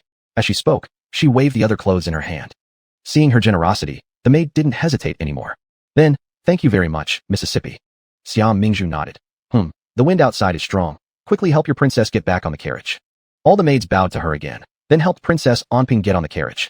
What a wonderful girl, as gentle as a little kitten. Only a pity that she cannot speak. Xia Mingzhu sighed inwardly, calling Qiufeng and Qiushui, standing not far away, to come closer, and all of them went into the treasure house together. The next day, Xia Mingzhu, well dressed in the small courtyard, slowly stood up. Miss, you look so beautiful today. Qiufeng exclaimed admiringly, full of appreciation in her eyes. Upon hearing this, Xia Mingzhu turned her head towards Qiufeng and asked, is it the clothes or the person who looks beautiful? Qiufeng responded after hearing, the clothes are beautiful, but the miss is even more beautiful. Xia Mingzhu smiled at these words, her almond-shaped eyes slightly bent. Good, let's amaze everyone. Today is a good day. Whatever you wish for can come true. Let's go. At the flower appreciation banquet, the noble ladies and gentlemen of the capital came to Princess Chongming's garden together. The garden was filled with many varieties of flowers, western courtyards crabapples, double-heart peonies, two-colored roses. Young men and women wandered among them, their laughter echoing. Indeed, a beautiful spring scene. The peony here at Princess Chongming's place truly blooms beautifully. Xia Qinghe couldn't help but exclaim. Yes, it can be compared to the imperial garden in the palace. A young lady agreed. By the way, Qinghe, where's Xia Mingzhu? Why hasn't she arrived yet? Someone asked curiously. It was no wonder she thought of Xia Mingzhu, for in every banquet, Xia Mingzhu was always showy and prominent, impossible to ignore. Her sister, Xia Qinghe, had a hard-to-express look on her face, arousing great curiosity among the noble ladies. So what happened? Do tell quickly. Xia Qinghe stuttered. Her sister doesn't know what she has been hiding indoors recently, refusing even to dine together. Before she finished speaking, all the noble ladies started imagining on their own. What could she possibly do? Perhaps she caught some strange disease? That fat woman? Maybe she got even fatter, too embarrassed to come out. Tut-tut. She is supposedly a refined young lady from a prestigious family, yet even an ordinary chicken from the countryside surpasses her. Already obese like that, it's better that she stays home instead of disgracing herself publicly and ruining our eyes. The crowd erupted in loud laughter, using the most venomous words to express their disdain and hatred for Xia Mingzhu.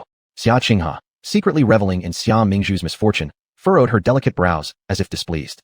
All right, all of you should stop talking. Xia Mingzhu is my elder sister. Criticizing her is the same as criticizing our marquis residents.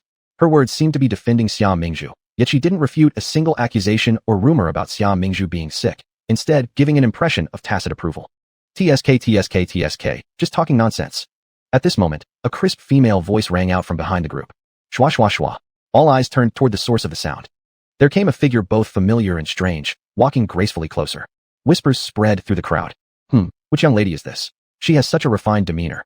Yes, her poise is unmatched even across the whole capital. Her face seems familiar. Odd, I can't recall which household she's from. Xia Mingzhu walked calmly, expression soft, gently stepping up to the crowd. Speaking ill of someone behind their back is impolite, don't you know that? When they saw her face clearly, everyone froze. Xia Mingzhu.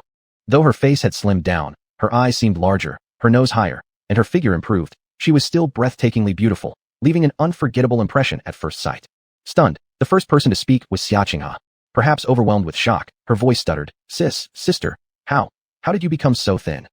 Indeed, the current Xia Mingzhu deserved the word thin, having lost significantly more weight compared to before. The difference was like comparing heaven to earth. Moreover, after slimming down, her beauty easily surpassed everyone else's, so enchanting it sparked jealousy. Others started chiming in. Wow, how did she become this thin, like she's changed into another person? So all these days she stayed home was because she was on a serious diet. Hearing the murmurs, noticing Xia Mingzhu only staring at her without responding, Xia Qinghe tried to speak, but couldn't find the words. After quite some time, she managed to regain her composure. Sister, I'm truly happy for you. As Xia Qinghe stared at Xia Mingzhu's slimmer waist than her own, envy bubbled in her eyes. Yet she forced herself to maintain an appearance of kindness and grace, moving forward to hold Xia Mingzhu's hand. Extreme hypocrisy, disgusting. Chapter 12. The male lead resembles a monkey. Xia Mingzhu avoided Xia Qinghe's attempt to hold her hand from afar, sidestepping the pole. For a moment, Xia Qinghe felt at a loss. She noticed that Xia Mingzhu was glaring at her with disdain. Suddenly her eyes turned red, glistening with tears, as she said, Sister, are you mad at me again? But we're not at the estate. If you're upset, I'll let you punish me when we return. Her head hung low, her voice soft and tinged with anxiety, yet revealing genuine sincerity. To others watching, it appeared as if Xia Mingzhu usually bullied Xia Qinghe in the household. Qinghe is so pitiful. Though she is a young lady of the National Guardian's mansion, it seems like even a servant fares better before Xia Mingzhu. Alas, sisters born of different mothers cannot possibly receive equal treatment. Heavens, could it be that the National Guardian's residents mistreats illegitimate daughters? Unfortunately for Xia Qinghe, she wasn't born into the womb of the National Guardian's wife. Otherwise, with such beauty and grace, if she were legitimate, she might have been engaged to Prince Ning. Hearing these murmurs, Xia Qinghe felt secretly pleased. But upon turning around, she realized Xia Mingzhu was glaring coldly at her. Xia Qinghe, you say you're mistreated by the National Guardian's family? But look at what you wear and adorn on your head. Each item is worth thousands of gold.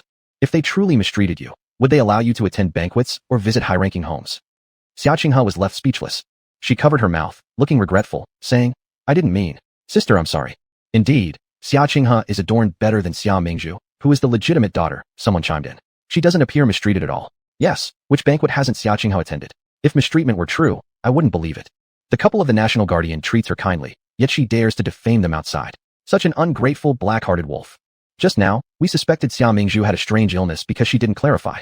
Instead, she seemed to acknowledge it silently, showing ill intentions. The sharp voices rushed into Xia Qinghe's ears. As they observed, the blame and criticism shifted from Xia Mingzhu to her. Unable to maintain her composed smile, Xia Qinghe bit her lip, a trace of sadness flickering in her eyes as she forced a smile. Say, sister, you misunderstood. Halfway through her sentence, her body swayed precariously, appearing wronged beyond comprehension. Xia Mingzhu sneered coldly. If you were misunderstood, shouldn't you have explained yourself earlier? To accuse another falsely while playing the victim, who exactly are you trying to fool? I didn't. Xia Qinghe's eyes reddened slightly, her expression uncomfortable. Sister, what must I do to make you happy and stop targeting me? Looking at her conduct, Xia Mingzhu clicked her tongue twice. Truly, Xia Qinghe has a face so innocent it makes people trust her even after her misdeeds. Even after doing wrong, people are willing to believe she's innocent. Just as Xia Mingzhu pondered, she saw Xia Qinghe glance behind her, then suddenly tilt, about to fall. Xia Mingzhu leapt back startled. Nonsense. Is she planning a setup? At that moment, a man stepped forward and caught Xia Qinghe. Are you alright? Seeing the unexpected figure, a ruddy-faced, slim-fingered man resembling a monkey, Xia Mingzhu wondered his identity. But then she heard Xia Qinghe utter passionately. Thank you, Prince Ning. Xia Mingzhu nearly stumbled. Seriously, this stick-like man resembling a monkey was the male lead. A group of noble women went berserk at his arrival, their eyes fixed on him like flies drawn to a cracked egg. Look, it's Prince Ning. It really is Prince Ning. Whoa, Prince Ning is so gentlemanly. Xia Mingzhu couldn't help but twitch at the corners of her mouth. Are their eyes broken? Truly pitiful. Wait, I'm the fiancé of Prince Ning, and I should be feeling more pity here. I refuse to marry this pole-like figure. Hugging him would be awkward and uncomfortable. Wah. After stabilizing Xia Qinghe, Prince Ning promptly let go and looked around cautiously. Strange, hadn't he just heard Xia Mingzhu's plump tone? Where was she? To break off the engagement, all I need is to make him despise me until he can't stand it anymore. After last night's rain, the flowers in the garden were dripping with dew, vibrant and fresh. Though the princess's house laid down thick carpets on the stone pathways, there were still plenty of muddy patches and water-filled ditches between the flower fields. Watching Prince Ning's slanted position to the right, Xia Mingzhu quickly estimated the distance and charged toward him. Prince Ning, brother, are you looking for me? Upon hearing the familiar voice, Prince Ning instinctively furrowed his brows, his temple pulsing noticeably, before he could turn to look closely. In the next instant, Xia Mingzhu had already rushed from the left side with lightning speed and pushed him into the mud pit. And she herself swayed twice, falling backward accurately onto the blanket. Are you alright? A girl hurried over a few steps and helped Xia Mingzhu up. Xia Mingzhu turned her head to look and discovered it was the legitimate daughter of Ningyuan Marquis House, Lu Wanxiu. She looked as gentle and refined as her name suggested. Xia Mingzhu nodded at her, then quickly glanced over at Prince Ning. Well, Prince Ning fell into the mud pit, his body covered in mud, and his hair, face, and whole body were all dirty, looking like nothing more than Peppa Pig. Haha, can't help it this time, right? Annul the engagement. Annul the engagement. Quick. Oh yes. Sure enough, Prince Ning exploded in anger. His face was like a rainbow dye vat as he snarled in rage. Xia Mingzhu. Despite the angry tone, his eyes lacked focus and couldn't locate Xia Mingzhu. Brother Ning, I'm sorry, it wasn't on purpose. Xia Mingzhu immediately spoke up since he couldn't see where she was. Prince Ning looked toward the sound source and was startled. He saw an elegant-looking young woman standing in a crescent-white dress under the sunlight, as if glowing. Is this Xia Mingzhu? How did she become so slim? Seeing Prince Ning staring at Xia Mingzhu in a daze, Xia Qinghe almost gritted her teeth. She immediately exclaimed dramatically, Sister, what are you doing? How dare you embarrass His Highness Prince Ning publicly? Saying this, she ran over and pulled Prince Ning, who was still sitting dumbfounded in the water pit, out. Everyone else was also stunned. How dare Xia Mingzhu be so disrespectful to Prince Ning? Has she gone mad? Prince Ning stood up smoothly, his eyes fixed on Xia Mingzhu, and the admiration in his eyes quickly turned into disgust. No matter how her appearance changed, this woman remained as clumsy and vicious inside. He coldly chuckled. Xia Mingzhu, marrying is about choosing virtue. You lack propriety and morality. I will speak to the emperor and annul our engagement. Good, very good, exactly what I want.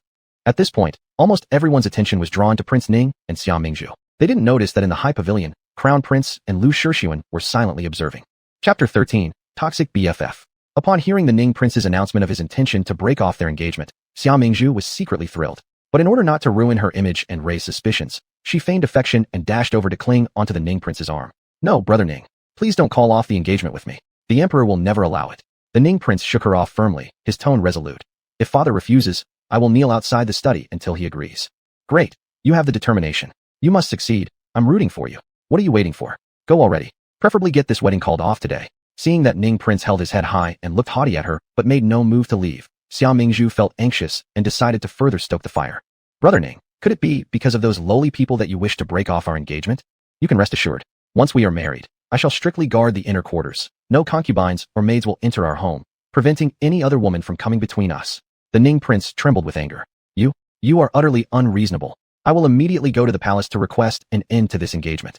Before leaving, he added stubbornly, "Think carefully about your actions."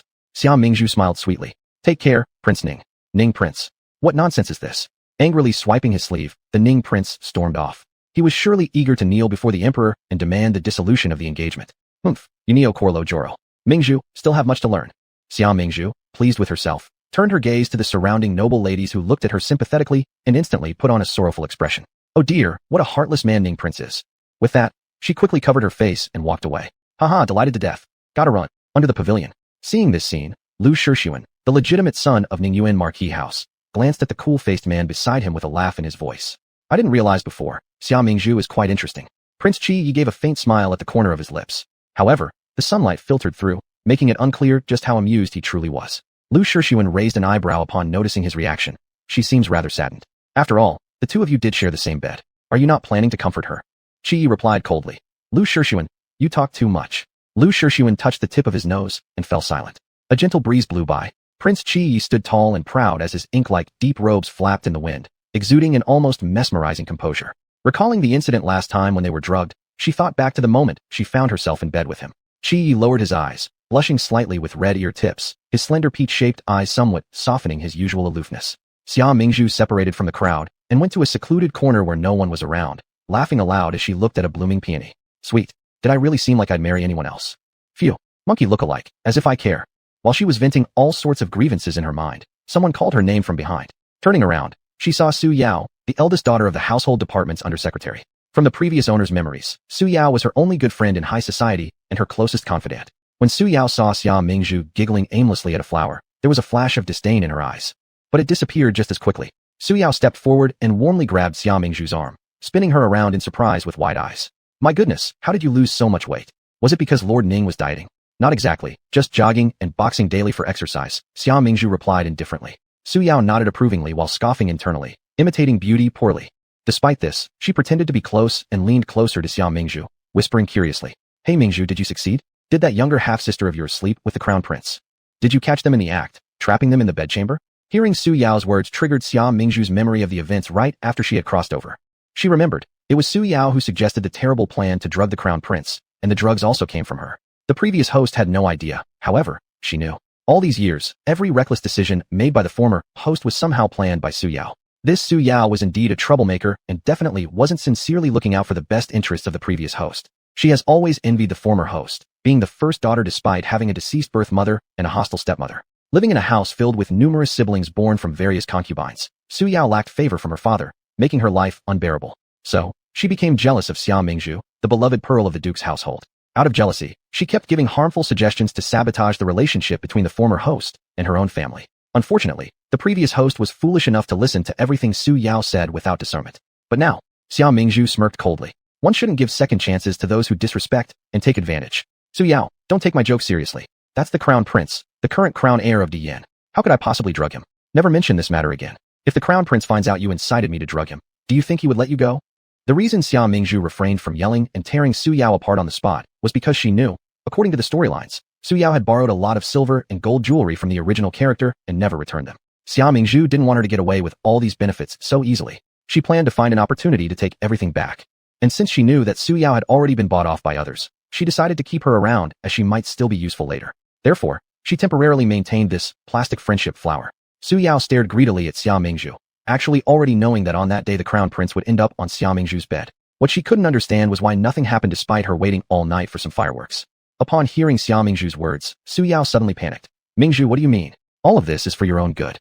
We've already made the plan, haven't we? Why are you changing your mind all of a sudden? Don't you know how difficult it was for me to get those drugs? Are you afraid the drugs won't work? Watching Su Yao squirm uncomfortably was somewhat amusing.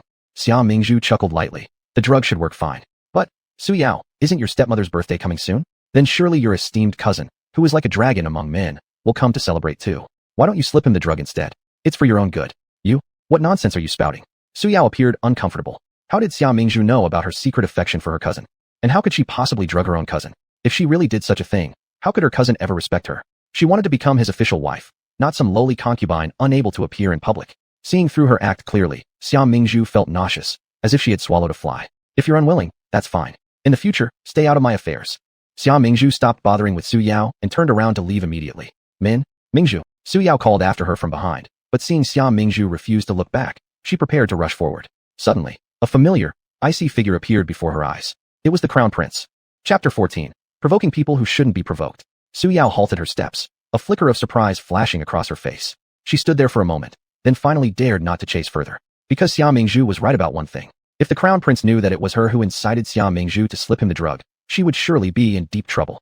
Seeing Su Yao didn't chase after her, Xia Mingzhu let out a cold sneer. Such a toxic friend was worse than a devil. Because the original self had no guard against her, she took advantage of this and treated the original self as a fool, seizing her possessions and trampling on her dignity. Knowing the weak points of the original self, she struck with lethal precision.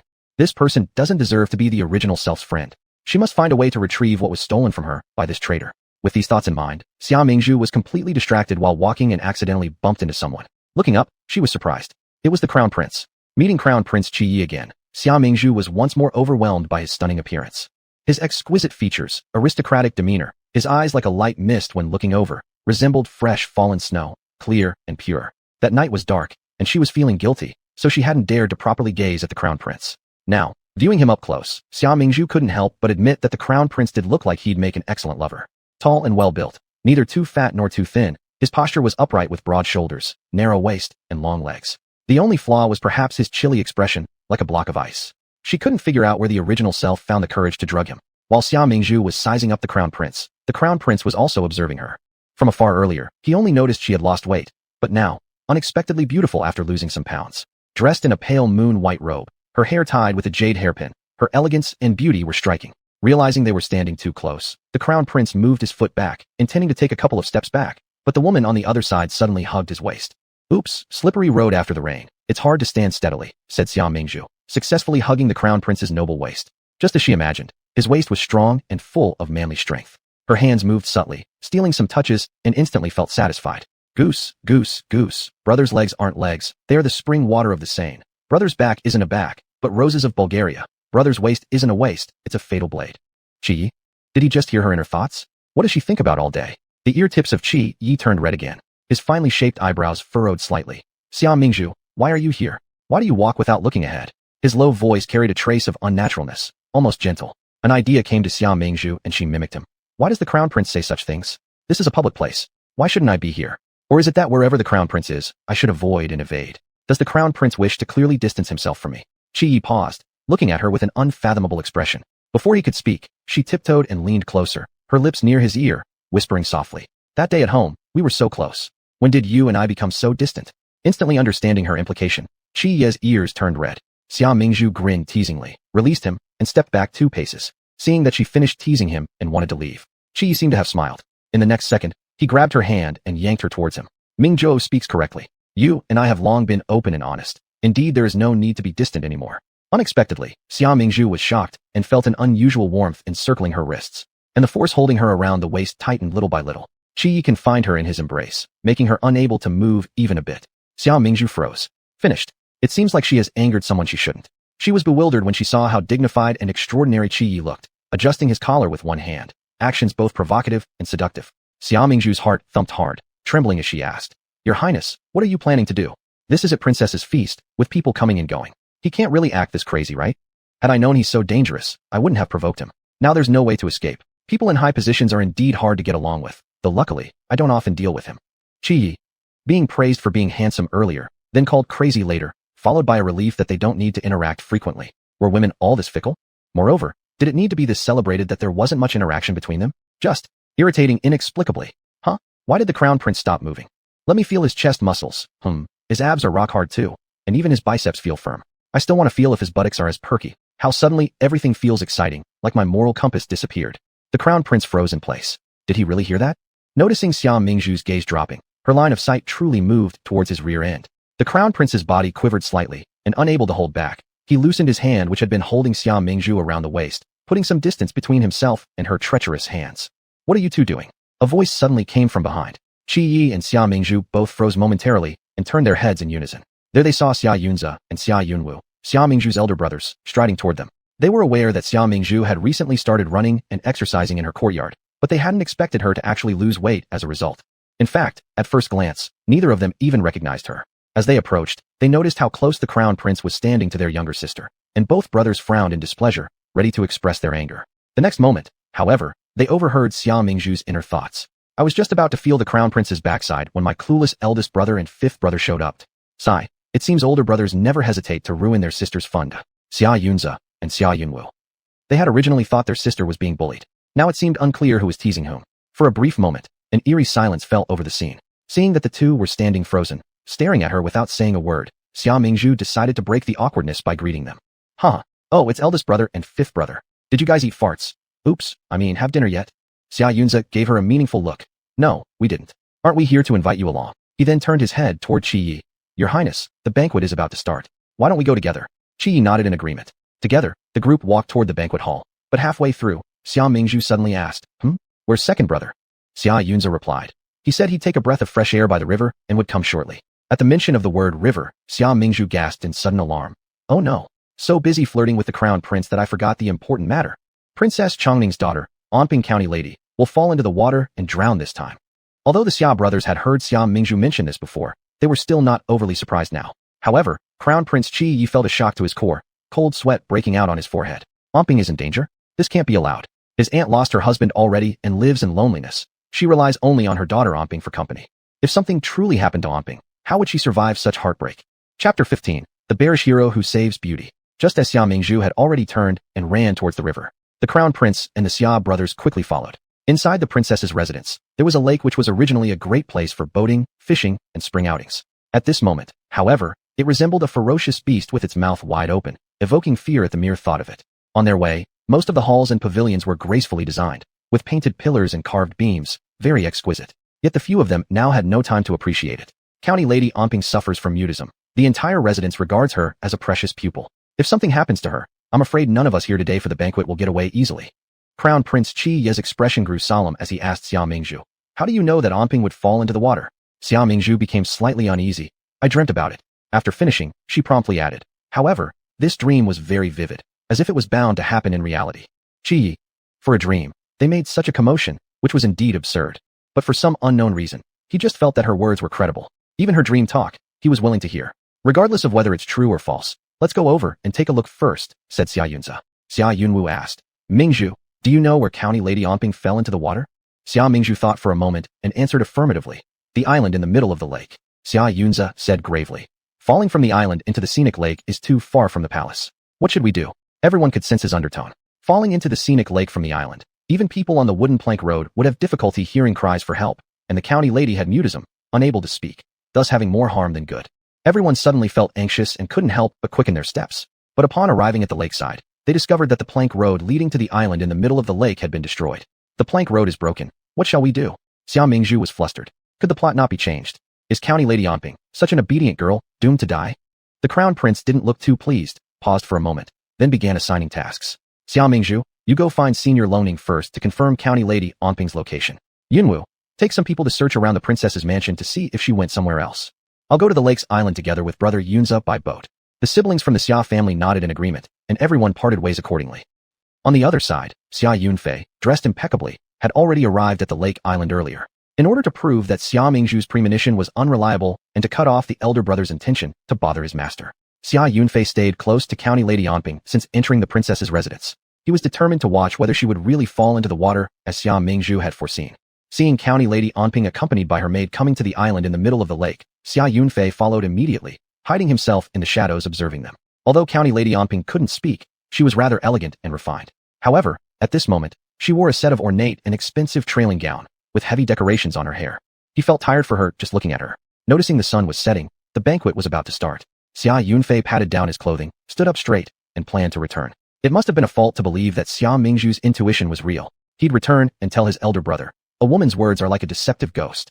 One must never believe a woman's word, especially her heartfelt one."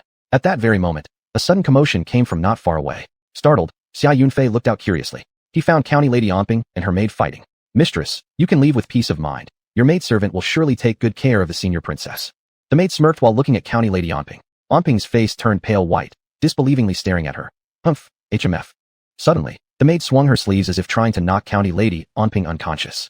County Lady Onping quickly used her own sleeves to cover her nose and mouth, using one hand to fan back the powder with her folding fan. The maid couldn't believe what she saw, and due to inhaling some of the knockout drugs, her whole body went limp, and she started walking crookedly.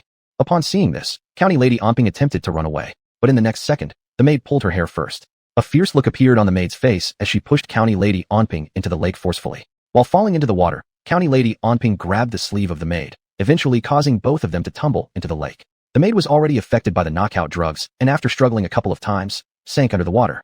As County Lady Onping continued to thrash in the water, creating rippling circles, unable to call out for help because of her inability to speak, she looked as though she wouldn't last much longer.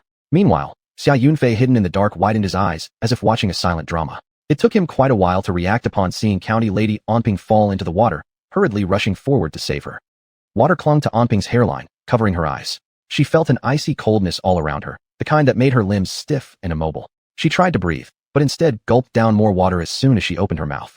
Her body kept sinking, wave after wave of endless despair welling up within her. Slowly, she closed her eyes. Splash! At that moment, a shadow leapt forward, diving into the water. Soon, a strong arm wrapped around her waist. County Lady Onping suddenly opened her eyes, locking gazes with Xia Yunfei. "Milady, don't be afraid. I'm here to save you." Xia Yunfei's swimming skills were not good. As he struggled upward while holding County Lady Onping, his own body was also sinking. County Lady Onping. This hero seemed somewhat clumsy. They were both now sinking together, bubbles gurgling in their ears and filling them with water. In panic, County Lady Onping clung tightly to Xia Yunfei, wrapping her arms around his neck. Xia Yunfei splashed furiously with her in tow, already exhausted. Panting heavily, he said, "Milady, your headdress is far too cumbersome and intricate.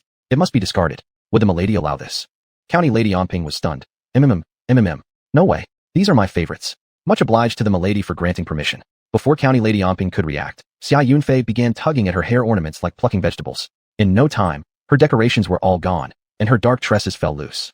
Glancing at the distant shore, Xia Yunfei's expression grew solemn. He said, "This outfit of yours is so complex and heavy, now soaked through. It drags us down even further. The only solution is to remove this outer robe. Would the milady grant permission for this?" Wide-eyed, County Lady Onping stared in shock. A beast, daring to take off her clothes. Since milady has graciously allowed it, forgive my rudeness." Xia Yunfei bowed respectfully to her before proceeding to strip her heavy coat off. Frightened, County Lady Onping tried to push him away. Stop. When did she give consent? Didn't you see how fiercely her head shook back and forth like a tambourine?" Poor County Lady Onping couldn't speak due to her mutism and was soon stripped naked by him despite being cradled in his arms. As her body became lighter, County Lady Onping immediately flailed desperately. "Don't fight me. I'm trying to save you and get you ashore." Xia Yunfei held County Lady Onping firmly with one hand, using the other to paddle. Struggling in his embrace, County Lady Onping clawed and flailed, slippery as a fish. Chapter 16. Don't worry, I'll marry you. She was as slippery as a little loach caught in the river, slipping away at the slightest loosening of the grip. Xia Yunfei had to use all his strength in his claws to barely bring her to the shore. He collapsed from exhaustion, propping himself up on his hands and gasping for breath. As soon as Onping County Princess, who had been pressed against his chest, reached the shore, she immediately lunged forward, punching and kicking him. Her feeble punches and kicks were like tickling. They didn't hurt at all when they landed on Xia Yunfei. Moreover, with Onping County Princess sitting between his thighs, their thin clothes hardly provided any separation. It was almost like they were exposed to each other. The irate girl's face flushed with embarrassment. Her eyes trembled slightly, and her long lashes flickered, making her look like a lotus flower emerging from the water. A unique and delicate fragrance emanated from her body. Xia Yunfei couldn't help but feel an urge to pull her into his arms and hold her tightly. This absurd thought shocked even himself. "Princess, we should go back quickly. Staying here too long could make you catch a chill," he said in a composed tone. Onping County Princess' expression shifted suddenly, and she hastily got off him, panic-stricken. But looking around, tears were threatening to fall. Right now, she only wore her undergarments, drenched entirely. If the men saw her like this, her dignity and reputation would be utterly ruined, turning her into the laughingstock of the capital. Xia Yunfei seemed to understand her concerns. He took off his own robe and wrung it out thoroughly. Princess, don't worry. If anyone sees, I'll marry you. Turning his head, Xia Yunfei whispered these words in her ear, each one filled with fiery warmth. Omping County Princess pupils shrank reflexively. They were so close now. The masculine aura from the man rushed straight to her nose. The man in front of her had clear and refined features, with slightly pursed lips, and eyes that resembled deep dark pools at night, sprinkled with countless stars. One glance, and her heart skipped a beat. But before she could indulge in a moment of sentiment, the man started laughing mischievously again. However, I have a way to make sure they don't see. As he finished speaking, Xia Yunfei shook out his robe and covered Omping County Princess's head with it. Then he picked her up and started walking. MMM. While struggling, Omping County Princess protested silently. What are you doing? Let me go? What do you intend to do with me? Xia Yunfei reached out gently, stroking Omping County Princess's head softly, his voice soft and tender. Be a good girl. I'm taking you back. With the robe covering her, Omping County Princess quieted down momentarily. Xia Yunfei remained silent, carrying her and stepping swiftly toward the wooden bridge. But halfway through, he realized the bridge was broken. He sighed inwardly, damn, do I have to swim across again? Xia Yunfei, you've been missing for half the day, where did you run off to? Just as Xia Yunfei was contemplating how to get across, he suddenly heard someone cursing him. Looking up, he saw his older brother, Xia Yunza. At the moment, he and Crown Prince Qi Yi were rowing a small boat toward the lake center island. Xia Yunfei quickly shouted, Big brother, don't come over here. Send me to the shore first. Xia Yunza replied, No, we need to find Omping County Princess first. Xia Yunfei, then hurry over here. Xia Yunza, we're not going. We're going to pick up Omping County Princess, and you wait there. Xia Yunfei, isn't it possible that picking him up means they also pick up Omping County Princess? Half an incense stick later, Omping County Princess was safely returned to her chambers. Seeing that her physical condition was fine, the Grand Princess let out a sigh of relief. When she came out of the inner room, she sternly asked Zhang Mama, the house manager, Have you found the body of the maidservant? Zhang Mama nodded respectfully, replying, We found her. She was wearing a human skin mask. It wasn't the real maidservant Molan. I never imagined my princess residence has been infiltrated like a sieve. People within my household were swapped without our knowledge. The Grand Princess's jawline tightened as her eyes turned serious. A fierce blaze ignited in her gaze. I can give up everything else, but harming my child crosses my line. Anyone who dares to harm Omping will meet their end at my hand. Crown Prince Qi Ye's black eyes were brimming with frost. Unfortunately, the person who tried to harm Omping drowned, making it hard to identify the mastermind behind it. The Grand Princess smirked coldly. How many people in the entire capital could possibly infiltrate someone into my princess residence? As she spoke, a sharp gleam flashed in her eyes. With deliberate emphasis, she continued, Anyone daring to scheme against me secretly, I absolutely will not let them off. Zhang Mama, thoroughly investigate and remove all hidden operatives within the residence. The matter of today must not be leaked outside. Yes, mistress. This old servant will make arrangements immediately. After Zhang Mama accepted the command and retreated, the Grand Princess paused in silence for a while, murmuring, The Xia siblings. Qi Yi immediately responded, Aunt, rest assured, they will surely remain silent. The Grand Princess nodded. Thanks to their timely rescue of Onping, our family owes them a debt of gratitude. Recalling the words she had written on Onping's palm the previous day, the princess consort chuckled softly. The legitimate daughter of the Xia family is quite intriguing. I truly want to meet her. It was all thanks to her today that we managed to save Onping in time. To avoid unnecessary complications, Qi Yi did not mention overhearing Xia Mingzhu's inner thoughts. The princess consort nodded, silently keeping a record of this favor in her heart. Sister, Prince Ning has already gone to the palace to dissolve their engagement. How can you still have the face to stay here? At that moment, only Xia Mingzhu and Xia Qinghe were present in the front hall. Xia Qinghe looked down on Xia Mingzhu with disdain, her tone full of scorn. Being rejected in an engagement not only embarrasses oneself, but also brings shame upon the National Protector's mansion. If I were you, I would have committed suicide long ago for the sake of honor rather than continuing to disgracefully live. Xia Mingzhu laughed bitterly. You, a lowly illegitimate daughter, dare to teach me how to conduct myself. Do you think just by mouthing words, I'll commit suicide? You must be dreaming. Don't think that getting some good treatment entitles you to start bossing others around. It's disgusting. Xia Qinghe widened her eyes. Humph, the one who made a mistake actually has the audacity to be so unashamed? I never realized before how shameless you are, sister. This is truly eye-opening. Xia Mingzhu gave a cold smile. Xia Qinghe, do you really think that Prince Ning breaking off our engagement means he will choose you? Be careful not to end up losing everything. Xia Qinghe was almost ready to explode in anger, originally planning to retort, but then spotted the princess consort appearing not far away. She immediately knelt down with a thud, grabbing Xia Mingzhu's sleeve, and started sobbing. Sister, I know I am stupid and couldn't stop Prince Ning from going to the palace to dissolve the engagement. Xia Mingzhu was startled by her sudden change and took a few steps back, but her sleeve was firmly grasped by Xia Qinghe. What are you doing? Let go. Xia Mingzhu's expression darkened. What's wrong with you? Did your brain get slammed in a door? Meanwhile, Xia Qinghe cried even louder. But even if you're angry, you shouldn't take it out on me. She sobbed while covering her face with one hand, pretending as if she'd just been hit. Xia Mingzhu also noticed the princess consort and others walking over from afar. instantly realizing Xia Qinghe's intention. Here was Xia Qinghe playing the innocent Lily again, trying to frame her and tarnish her reputation. Chapter 17. Losing more than the chicken. Watching Xia Qinghe take shamelessness to the extreme, Xia Mingzhu suddenly smiled. Come to think of it, I am really itching for a fight. Upon hearing this, Xia Qinghe's face immediately turned pale. Xia Mingzhu looked at her with smug satisfaction. I'm the evil female supporting character. Who am I afraid of? Anyway, debts won't weigh me down. After all, patience has never been my style. Moreover, teaching my younger sister a lesson is also my responsibility as the legitimate elder sister. As Xia Mingzhu spoke, she raised her hand. At this moment, Xia Qinghe's face was full of terror, and her body instinctively retreated a little, but it was too late. Slap slap.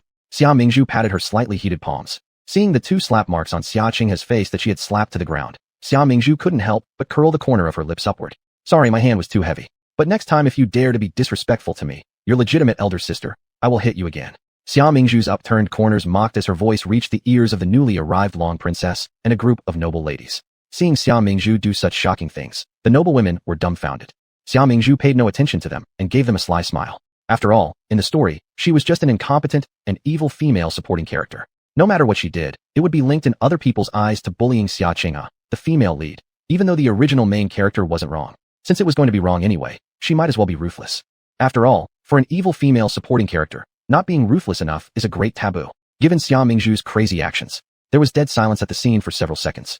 Some were watching like they were eating melon seeds, watching gossip. Some looked at the beaten Xia Qinghe with sympathy. More people were looking at the princess, trying to discern her mood. After all, now we are in the princess residence where rules are strict. Some have already decided in their hearts that this out-of-control Xia Mingzhu will soon be expelled from the princess house by the Long Princess.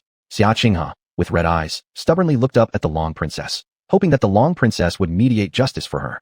But unexpectedly, the Long Princess was like she hadn't seen what happened just now. She walked straight to the main seat and sat down, and then warmly signaled Xia Mingzhu over with her hand. You are the legitimate daughter of the Guo State Protector family Mingzhu, right? Come sit here. Your subject obeys. Xia Mingzhu smiled nodding, and went according to the word. Throughout the whole process, neither of them looked at Xia Qinghe, who was sitting paralyzed on the ground once. It was as if she didn't exist at all. All the noble young women are astute, so upon seeing this situation, they immediately entered their seats laughing merrily. Even the noble woman who previously wanted to support Xia Qinghe stopped having those thoughts and only pretended not to see her.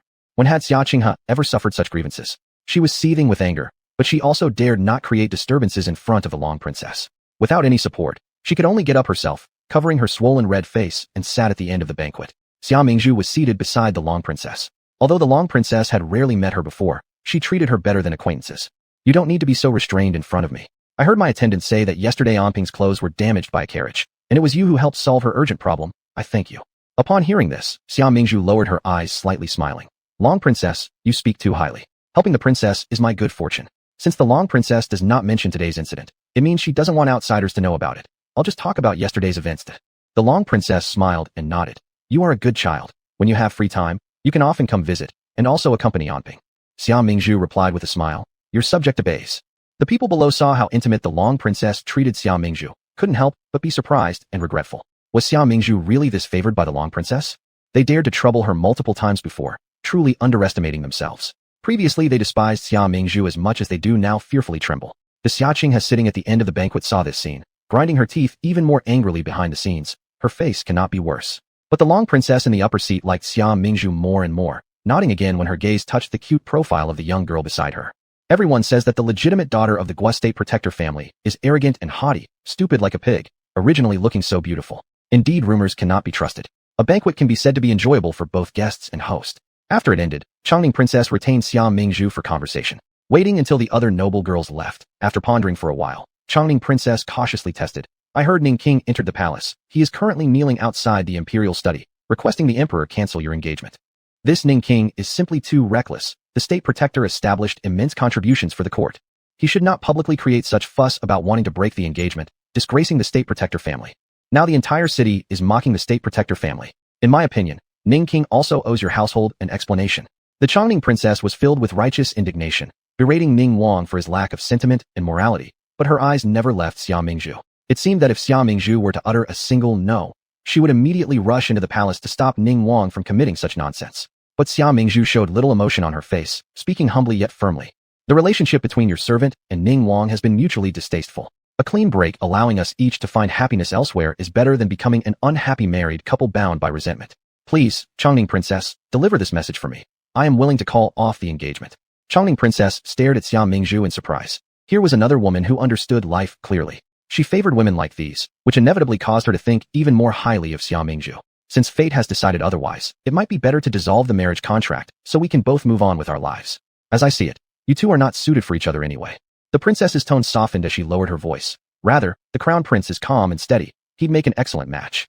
Xia Mingzhu's heart tightened, and she suddenly looked up at the princess. She found the princess smiling faintly at the corner of her lips, looking serious, not mocking. The crown prince is extraordinary among men. Your servant dares not overreach. Xia Mingzhu responded carefully. Her mind was internally scoffing. This is too dramatic. They say middle-aged women love matchmaking. Is the Chongning princess one of them? Interesting. But the crown prince? No thanks, he's a block of ice. Aunt. At this moment, the crown prince walked in. After entering, he slightly squinted his eyes and looked towards Xia Mingzhu, his gaze sharp like a blade. As though he had heard her previous words, Xia Mingzhu instinctively swallowed, taking a step back. Your Highness must have things to discuss with the princess. Your servant will take my leave first. The princess nodded with a smile. Go ahead. After exiting, Xia Mingzhu found several of her brothers waiting outside for her. She didn't see Xia Qinghe, guessing that she probably felt embarrassed, and went home early. Eldest brother, second brother, fifth brother. Xia Mingzhu greeted them one by one. They all nodded slightly. Xia Mingzhu asked, Did you come here with the crown prince? Xia Yunze nodded and glanced toward the inner hall. Is his highness still inside? Yes. Xia Mingzhu rolled her eyes. That icy face made the entire room drop in temperature. Were we talking about me? The sound of Crown Prince Qi Ye's voice rang out behind Xia Mingzhu.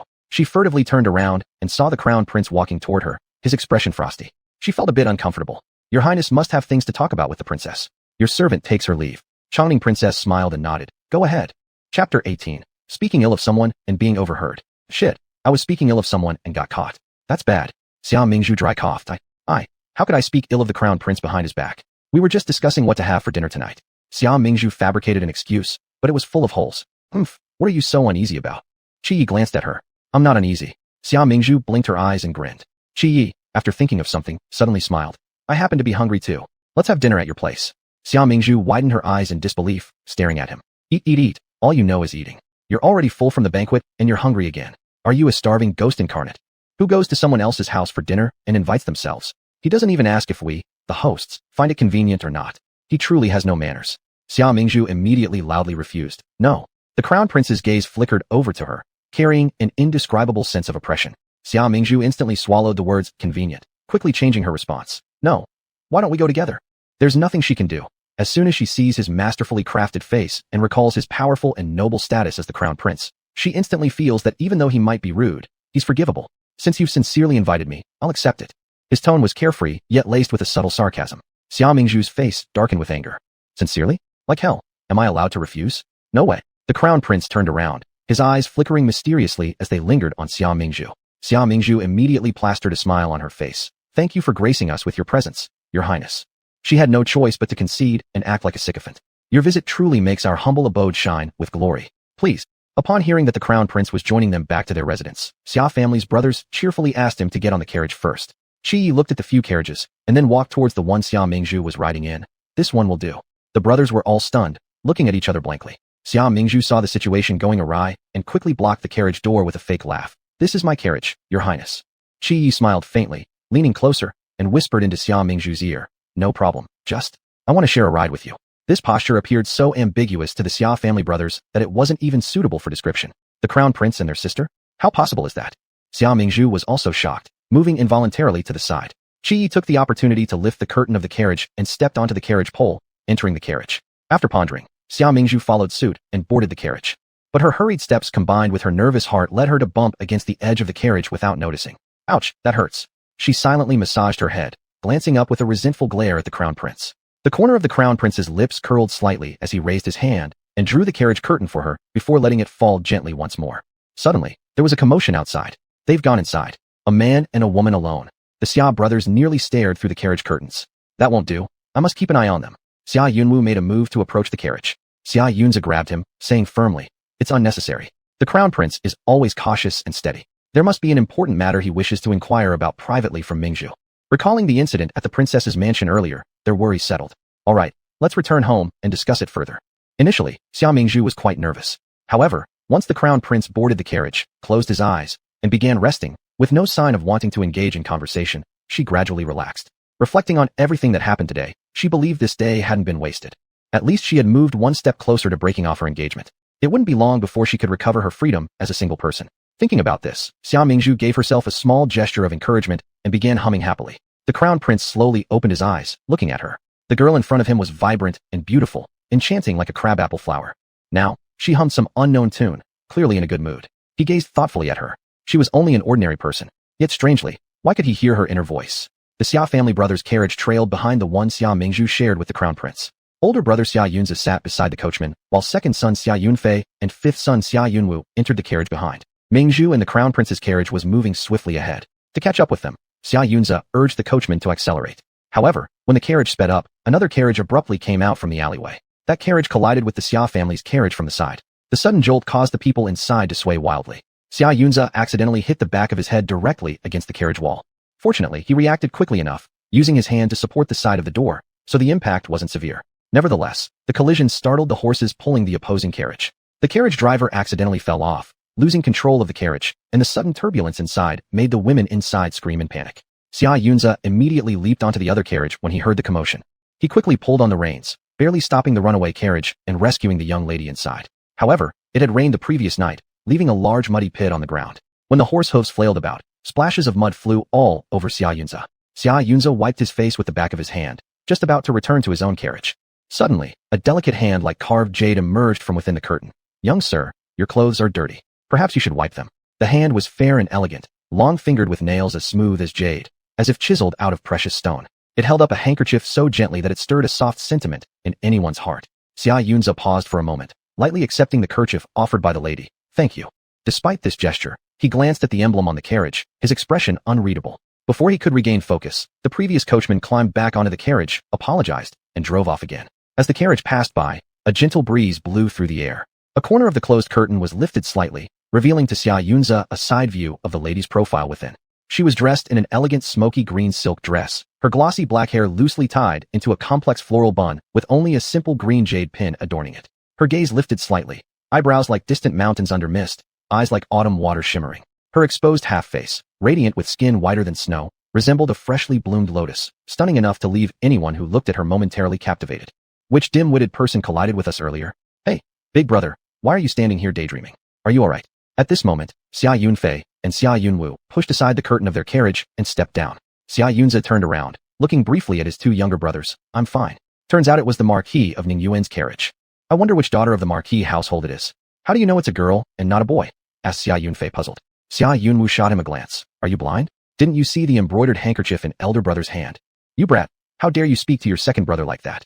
Xia Yunfei gave Xia Yunwu a light blow on the head, then leaned close to Xia Yunzi, winking conspiratorially with a deep, magnetic voice tinged with innuendo. "Big brother, whose token of affection did you receive?" Chapter 19: The unfortunate victim of a broken engagement. "Stop talking nonsense." Xia Yunzi glared at Xia Yunfei, who was laughing with an exaggerated expression, his forehead twitching. He quietly shoved the handkerchief into his bosom. Seeing his movement, Xia Yunfei grinned and asked with a mischievous smirk, "Did the young lady make an appointment to meet you somewhere next time?" Xia Yunzi's face immediately turned dark as night. "Stop talking nonsense. Don't ruin the young lady's reputation." Xia Yunfei's handsome face displayed an unconcerned expression. "Big brother, you're just too rigid. That's why there hasn't been any girl willing to marry you yet. Indeed, she even gave you her handkerchief, but big brother doesn't even know how to return a proper gift. What a pity, what a pity." Xia Yunwu placed a hand on Xia Yunfei's shoulder and chimed in unscrupulously. "How about it, big brother? Take us to Chumanlu tonight to have some fun and embrace those ladies. If you dare step out and learn bad things, I'll warn you. Father will break your legs when he comes back." Upon hearing his younger brother mention visiting a brothel, Xia Yunzi massaged his temple with a painful look, issuing a clear warning. Seeing Xia Yunzi grow grim under the teasing from his brothers, Xia Yunfei laughed triumphantly. But upon reflection, among the several brothers of the Xia family who had already reached adulthood, none were married. The household was full of males, not even one child. With that thought, it really was worrying for the future of the National Protection Duke's mansion. When Xia Mingzhu and the brothers' carriage arrived, they found Prince Ning standing side by side with Xia Qinghe at the gates of the National Protection Duke's residence. The two were gazing lovingly at each other. "Prince Ning, Qinghe, I have some good news for you. The emperor has finally agreed to let me end my engagement." Xia Qinghe smiled at him. "Congratulations, your highness. You're finally no longer bound by fate." Hearing the commotion behind them, Xia Qinghe whispered softly to Prince Ning, "They're here." Turning around, Prince Ning looked toward the carriage where the Xia brothers were just alighting. "Prince Ning, what are you doing here?" The Xia brothers had heard about Prince Ning's antics in the palace demanding to break the engagement, and now seeing him, all wore unfriendly expressions. Noticing this, Xia Qinghe shifted slightly to stand in an inconspicuous position. I've come to break off the engagement with Xia Mingzhu, and no one can stop me. Prince Ning's harsh, indifferent voice echoed at the gate. Bullying someone too much. Xia Yun's face darkened as he clenched his fists. You shouldn't go too far. Xia Yunfei fumed, barely holding back from yelling obscenities. Xia Yunwu directly ran to the rear carriage to warn Xia Mingzhu. Prince Ning is here to break off the engagement. Xia Mingzhu had been nodding off inside the swaying carriage, but upon hearing this, she suddenly woke up. Good. Finally breaking off the engagement. Xia Mingzhu jumped out of the carriage, loudly declaring at the entrance to the mansion, her voice echoing down the street. Xia Yunwu stood there speechless. Don't shout. Had he accidentally pressed the wrong button? While others might cry or faint over a broken engagement, Xia Mingzhu seemed to be eagerly celebrating it, as if fireworks should be set off. Seeing his sister's behavior, Xia Yunza also had a headache. He cast a serious glance at Prince Ning and gestured for him to enter the residence. We'll talk inside. However, Prince Ning remained stationary, not even sparing a glance towards Xia Yunza. His eyes focused solely on Xia Mingzhu getting out of the carriage, filled with defiance and a hidden sense of pleasure. I've said before that I intend to end this engagement with you, and now Father has approved it. There's no need for you to continue holding me hostage through an imperial decree. From now on, you and I have nothing to do with each other anymore. Please, Miss Xia, respect yourself and refrain from causing further trouble which might inconvenience me. His words were heartless and showed no consideration for Xia Mingzhu's dignity. From the shadows, Xia Qinghe sneered with delight. That very day at Princess Cheng's residence, Xia Mingzhu dared to lay hands on her publicly, making Xia Qinghe lose face in front of other highborn young women. In order to highlight Xia Mingzhu's supposed wickedness, once she saw Prince Ning, she embellished the incident significantly and told it to him. Prince Ning promised to help her vent this grievance. Now she waited to see Xia Mingzhu in absolute rage and humiliation. Just then, however, a stern voice boomed from behind. A prince shouting with a young lady on the street. What sort of decorum is this? Before Xia Mingzhu could speak, Crown Prince Qi Yi had stepped out of the carriage and appeared. When they saw the Crown Prince stepping down from Xia Mingzhu's carriage, Prince Ning's eyes widened in shock, exclaiming involuntarily, Elder brother? Why are you here too? As he spoke, his gaze swept briefly over Xia Mingzhu. Looking at the two figures before him, he seemed to find it hard to believe. The Crown Prince, with a cold and emotionless stare, glanced at Prince Ning. I came for dinner. Prince Ning looked peculiarly bewildered. After attending the banquet at Princess Cheng's place, he'd come to Duke's residence to freeload food. Is the palace short on food or drink for you? Prince Ning had firmly decided to dissolve the engagement. He didn't care at all about the increasingly sullen looks on the Xia family's faces or the spectators enjoying the drama. However, since the Crown Prince had now spoken, Ning Wang could no longer linger on the street and had to follow the Xia brothers into the mansion. Once inside, before even sitting down, Ning Wang slammed the marriage contract and birth chart on the table. I hereby return the marriage contract and birth chart. The prince formally terminates the relationship with Xia Mingzhu. Let this stand as proof. There will be no going back. Each word struck hard like a thunderclap, shaking everyone nearby. It seemed that no matter what cost, he was determined to rid himself of the burden that was Xia Mingzhu. The Xia brothers felt personally provoked. Their faces turned ashen green as they began to retaliate with words. Prince Ning, don't push it too far. Today's termination of this marriage will destroy Mingzhu's reputation forever. To treat marriage as a mere trifle. Do you have any sense of a man's responsibility? Meanwhile, Xia Qinghe reveled in her heart at the scene before her eyes. On the surface, she comforted Xia Mingzhu, but beneath her kind words were biting jibes. Sister, don't be too sad. If it is meant to be, it will come. If it isn't, there's no point in forcing things. One must always look forward. Sad. What sadness? Freedom is finally here. I'm thrilled. Xia Mingzhu tried thinking through all the sorrowful events in her life to suppress the upward curve of her lips, then extended her hand to receive the birth chart. Just then, beside her came the lazy yet forceful voice of the Crown Prince, carrying an authoritative tone that brooked no refusal. Return the birth chart. This marriage cannot be terminated. Eldest brother, Prince Ning coldly replied. I have decided to terminate this engagement. No one shall interfere. The Crown Prince scoffed. At this time when the National Protection Duke fights enemies abroad, you wish to break off his daughter's engagement. What would that make of the National Protection Duke's house? If eldest brother truly worries about the National Protection Duke losing face, then perhaps you could extend your benevolence and marry Xia Mingzhu yourself, Prince Ning retorted. As soon as those words left his mouth, there was an uproar in the room. The Crown Prince's expression was unreadable. The other Xia family members present either frowned darkly or watched for entertainment. Xia Mingzhu. How did it suddenly feel as though a bucket of excrement had been thrown in her face, and she couldn't fight it off? All she wanted was to dissolve her engagement and enjoy life without concern. But why were these 99 trials and 81 calamities being arranged for her? And anyway, was she really so undesirable? Why was she being kicked around like a ball? Xia Mingzhu's face changed colors like a rainbow. She took a deep breath, glanced down at her 36D, and instantly regained her confidence. Adjusting the collar of her dress, she stood upright, ready to throw her heavy punches. Chapter 20, Covered in Filth. Since Prince Ning can't recognize gold inlaid with jade, I don't have to hang myself on a crooked neck tree. I agree to the annulment. Xia Mingzhu declared passionately. Upon hearing this, everyone in the room was shocked as they looked at Xia Mingzhu. Mingzhu, do you know what you were saying? Xia Yunza anxiously said. A woman's chastity is a big deal. If you annul your marriage, How will you be engaged again? Xia Mingzhu dismissed it easily. Big brother, why must a woman get married? Isn't being alone and free much better? Xia Yunze was momentarily speechless. I've heard this marriage arrangement was something you cried for in the past. The crown prince glanced at Xia Mingzhu and held back the latter half of his sentence. So it turns out she once loved Prince Ning uncontrollably. Does this mean she's truly awakened now? Xia Mingzhu lowered her gaze and refrained from giving too many explanations. This is the result of my careful deliberation. Please grant me this favor, Your Highness. After a brief stalemate, seeing that she would not change her words, the crown prince spoke gravely. Since you are so determined, then have it your way. Xia Mingzhu nodded. Thank you, Your Highness. Seeing Xia Mingzhu quickly reclaim the betrothal contract without crying or making a fuss, without even clinging on to him persistently, it seemed like she couldn't wait to break off the engagement. Prince Ning's face flushed red and white alternatively, finally casting her a resentful glance. Xia Mingzhu smiled warmly back at him. Prince Ning, is there anything else? We're finally free.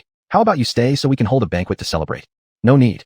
Prince Ning saw through Xia Mingzhu's unrestrained joy, any trace of hesitation quickly replaced by annoyance. He stormed out with wide strides, looking as if he'd eaten something foul upon exiting. Xia Qinghe followed him out the door. Xia Mingzhu watched his retreating figure and sked repeatedly. Kid, this is just the beginning. There'll be plenty more difficult days ahead. Turning around, Xia Mingzhu ripped the large red betrothal certificate cleanly into two halves with a whoosh sound, rendering it void. Great. Today's annulment mission complete. That's settled then. Let's prepare the evening meal. Xia Mingzhu enthusiastically waved her hand. There's still time for food. After the annulment, your reputation is going to be destroyed. Elder brother Xia Yunze gave Xia Mingzhu an admonishing glare as though regretting her actions, but still went down to instruct the main kitchen to prepare the meal accordingly. Xia Yunfei and Xia Yunwu exchanged glances, as if wanting to say something but fearing it might upset Xia Mingzhu, thus they left as well. The room only had the crown prince and Xia Mingzhu remaining. Noticing that the crown prince was constantly staring at her, Xia Mingzhu chuckled. You don't need to worry about me, losing my reputation, tarnishing my image. It's not like I'm ruining my life. I really don't care. The crown prince shot her a disdainful look, the contempt obvious in his eyes. What image do you even have? The ignorant eldest daughter? A lovesick fool? Xia Mingzhu stared at him wide-eyed. No, how could this man be so cruel in his words? She struggled for a while before finally giving up resisting and defended herself. Actually, I'm not bad either. I'm pretty, friendly, from a good background, and independent. The crown prince looked her over top to bottom, slowly lifting his teacup to take a sip. Xia Mingzhu, hold on. What does drinking tea mean at a time like this? Xia Mingzhu gritted her teeth furiously. Humph, my face is beautiful, my chest isn't small. How am I worse than others? This dead crown prince. She's already been rejected from the marriage, and yet he doesn't even offer a word of comfort. His heart is cold like someone who's worked in the fish section of our tea mart for 10 years. Puff cough cough cough. The crown prince sprayed out a mouthful of tea. Fortunately, Xia Mingzhu avoided it in time. Otherwise her face would have been set as a makeup foundation forever. Xia Mingzhu, alright. So that's how you want to play? Fine, even if you find me beneath you. Did you really have to spit at me? Who knew you were such a prince? At this moment, Xia Yunze entered. Dinner will be ready soon. The crown prince stood up grumpily. I suddenly remembered some matters. I won't dine here tonight. After finishing, he cast a glance at Xia Mingzhu's puffed up face, then turned to Xia Yunze with an insincere smile. Miss Xia isn't young anymore. She should learn proper boudoir etiquette. Xia Mingzhu, was he criticizing her lack of propriety? After splashing her with tea, instead of apologizing, he scolded her? How utterly unreasonable. Her elder brother courteously escorted the crown prince out the door. Xia Mingzhu glared at the crown prince's back, stomping her foot in anger behind his retreating silhouette. Nice one, big monkey. You'll see. As the crown prince left the mansion of the state protector, he turned around and glanced back once more. An interesting spark flickered in his eyes. Xia Mingzhu, you truly intrigue me somewhat. After the farce of Prince Ning coming to dissolve the engagement ended, Xia Mingzhu once again became the center of public discussion in the capital. Xia Mingzhu didn't seem to care at all. With money, beauty, and freedom now hers, she didn't pay attention to whether men loved her or not.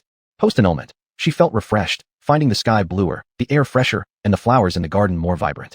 Even a randomly placed stone, in her eyes, was an art piece. She stood in the back garden, where before her bloomed a gorgeous branch of crabapple flowers. Xia Mingzhu's eyes lit up. What beautiful flowers! Clusters of tender, red herbaceous crabapple blossoms were flourishing on the branches, their beauty beyond description. The air itself was filled with the intoxicating fragrance of the flowers. Memories of her time as a model came to mind. Xia Mingzhu picked some flowers and cradled them in her arms, strutting with model-like elegance. Clutching her tailbone tightly, she kept her chest open, lifted her spirit from her waist, swung her hips slightly while maintaining eye contact ahead. With the confidence of a T-stage catwalk, Xia Mingzhu took exaggeratedly poised steps, occasionally flicking her black hair aside, her Danfeng eyes tilting upwards, her face radiant and captivating. I am the queen, radiating with self-confidence. Seeing the fishbowl under the flower branches where fish were raised, Xia Mingzhu dramatically approached it, drawing a smirk towards the surface of the water. How beautiful I am! She praised herself, continuously striking poses as if facing a mirror. Then she flung her long dress skirt into the air, letting it billow luxuriously with the wind. Imitating the haughty demeanor of a corporate boss, she tilted her chin, flashed an evil yet charming grin. Man, you're playing with fire. Damn, can't you sense whether I like you or not? Don't easily provoke me. I've never experienced being rejected before. Very good. You've successfully captured my attention. You better listen carefully. Your eyes must see only me as the woman in your life. Completely engrossed in her role-playing as she quoted lines typical of dominant male characters, she paid no heed to the servants who had gradually gathered around. Placing both hands firmly on the fish tank, she gave a self-proclaimed arrogant grin. Damn, how could I ever have fallen for this man? Clang. Suddenly, the sound of something hitting the ground behind her broke the moment. Startled, Xia Mingzhu returned to reality. Her head stiffly turned, and immediately she found herself locked in a staring contest with all the servants in the garden. Neither side spoke, and an inexplicable awkwardness filled the air. Xia Mingzhu began, thinking of explaining. The servants' eyes wandered hesitantly. Upon seeing this, they instantly lowered their heads. Forgive us, miss, we heard nothing, saw nothing. We are somewhat hard of hearing, and our vision is not very good either. Instantly, Xia Mingzhu's brain went buzzing. Chapter 21. Driven crazy by the breakup? Xia Mingzhu let out an exaggerated laugh. No, listen to my explanation. The servants glanced at each other, all showing expressions of fear. Had the young miss been driven crazy by the breakup? And was she explaining herself to them, the servants? Was she angry and ashamed, wanting to drive them out of the house? Their heads bowed even lower. Someone mustered up the courage to respond. Young miss, there's no need to explain. We understand. Xia Mingzhu. Looking at everyone's knowing gazes, she felt confused. She heard that person continue. Prince Ning's breaking off his engagement with you is his blindness. It's fine for young miss to vent properly. Keeping it inside would only make you more troubled. Don't worry, young Mississippi. We'll absolutely guard your secrets tightly. Then they slightly bent their waists towards Xia Mingzhu and quickly dispersed in different directions. Poor young miss, so devastated after the breakup that she had gone mad. They would certainly not spread this matter outside. They'd just quietly inform their various aunts. Xia Mingzhu didn't have time to explain as the crowd scattered chaotically. When leaving, they looked at her with pity-filled eyes. Xia Mingzhu, how pitiful must she be, having descended to the point where she earns the pity of her servants. That's it. I can't explain myself now. Xia Mingzhu's face turned bright red. Then she let out another deep sigh heavily. Forget it. Those who don't understand me need no explanation. Miss, here you are. At this moment, Qiufeng and Qiushui came running over. Seeing Xia Mingzhu, the two stared at her complexly. It seemed like they were confirming her mental state. This made Xia Mingzhu involuntarily curl her lips. After a while, Qiufeng delivered a message. Miss, madam asks for you. Xia Mingzhu's little face twisted awkwardly. Great, here comes another scolding. In a hurry, Xia Mingzhu went to Madame Xia's Zhengxian Hall. Unexpectedly, as soon as she entered, she narrowly avoided being hit on the forehead by a flying teacup. With a quick move, Xia Mingzhu dodged. Darn, good thing I reacted fast, or I might have gotten sent away. What kind of mood swing is this old lady having? Menopause episode. Xia Mingzhu glanced at Summer Lady Xia, who had a dark look on her face. Mother, are you hitting me? No, did you want me? Because Xia Mingzhu had just been admiring herself in front of a garden water tank earlier. Her collar was wide open, her skirt was bulging because she had tugged at it too much, and she even had a red flower stuck behind her ear. Madame Xia looked at her daughter's outfit and instantly became even angrier. What nonsense are you wearing? Xia Mingzhu gave a sheepish laugh as she took the flower behind her ear down. This is fashion. Yes, fashion. Madame Xia chose to ignore her nonsensical babble and irritably said, cover your legs. Xia Mingzhu hurriedly pulled her skirt down further. Madame Xia looked at her with a headache. I sometimes truly doubt whether you're my real daughter. You've disgraced me entirely. Xia Mingzhu, could it be that Madame Xia had discovered the truth? She indeed wasn't her biological daughter. She was merely a ghostly soul from another world. Beside them, Xia Qinghe helped soothe Madame Xia's mood, while brother 5 Xia Yunwu knelt aside frantically, signaling eye contact to Xia Mingzhu. Xia Mingzhu couldn't comprehend the situation. Why was brother 5 kneeling? Was he also getting scolded? At this point, Madame Xia picked up the willow stick and angrily shouted at Xia Mingzhu. Evil offspring, kneel down before me. She then attempted to hit Xia Mingzhu's leg joints with the willow stick. Unfortunately for her, Xia Mingzhu had excellent reflexes and quickly jumped to avoid it. Mother, we should talk calmly. How dare you dodge? I'll beat the ungrateful daughter out of you. Xia Mingzhu practiced burpee jumps every day and had excellent physical elasticity. Even though Madame Xia struck more than 10 times, she failed to hit her. Exhausted, she threw the willow stick away and exclaimed, why did I ever give birth to such an ungrateful daughter? I should have strangled you to death right at birth. Xia Mingzhu, utterly perplexed, asked, Mother, what exactly did I do wrong? You still have the audacity to ask. Madame Xia looked incredibly furious. Did you ask the Grand Princess to relay a message to the palace saying that the family of national guardians agreed to Prince Ning's breaking of the engagement? It was about this matter. Haha, luckily she thought fast and skipped contacting the couple of national guardians. Otherwise, breaking this marriage wouldn't have been easy. When Prince Ning arrived, it just so happened Madame Xia had gone to worship Buddha again, and upon her return, Xia Qinghe told her all about this incident, embellishing it greatly. Do you know what being jilted means to a woman? You, ungrateful daughter, dared to act on your own. How bold of you. Enraged, Madame Xia raised the willow stick once more and swung around to strike Xia Yunwu. As for you elders, how could you not stop her? How old are you already? and yet you follow her foolishness together. Xia Yunwu was caught off guard by the severe whipping, immediately covering his arm and jumping up in pain. Protesting loudly, he complained, "Mother, it's clearly sister who has erred. Why am I both forced to kneel and endure the beating?" Xia Mingzhu gave him a sympathetic glance, but just as she turned her head, she noticed Madame Xia's feather duster swooping towards her again. Xia Mingzhu dodged while shouting, "Mother, mother, since the situation has already developed this far, you should just face the reality." Face the reality? Wicked daughter. Do you know what the consequences are of losing this marriage proposal? Madame Xia glared angrily at Xia Mingzhu. Your engagement is off, and your younger sister Qinghe will be unfairly affected by your actions. How is she supposed to deal with this? Mother, I'm fine. Xia Qinghe suddenly spun around with teary eyes and knelt down in an instant. Her pitiful appearance certainly didn't indicate that she was fine. Xia Mingzhu didn't even spare her a glance, keeping her focus on Madame Xia. So, mother, what do you suggest we do?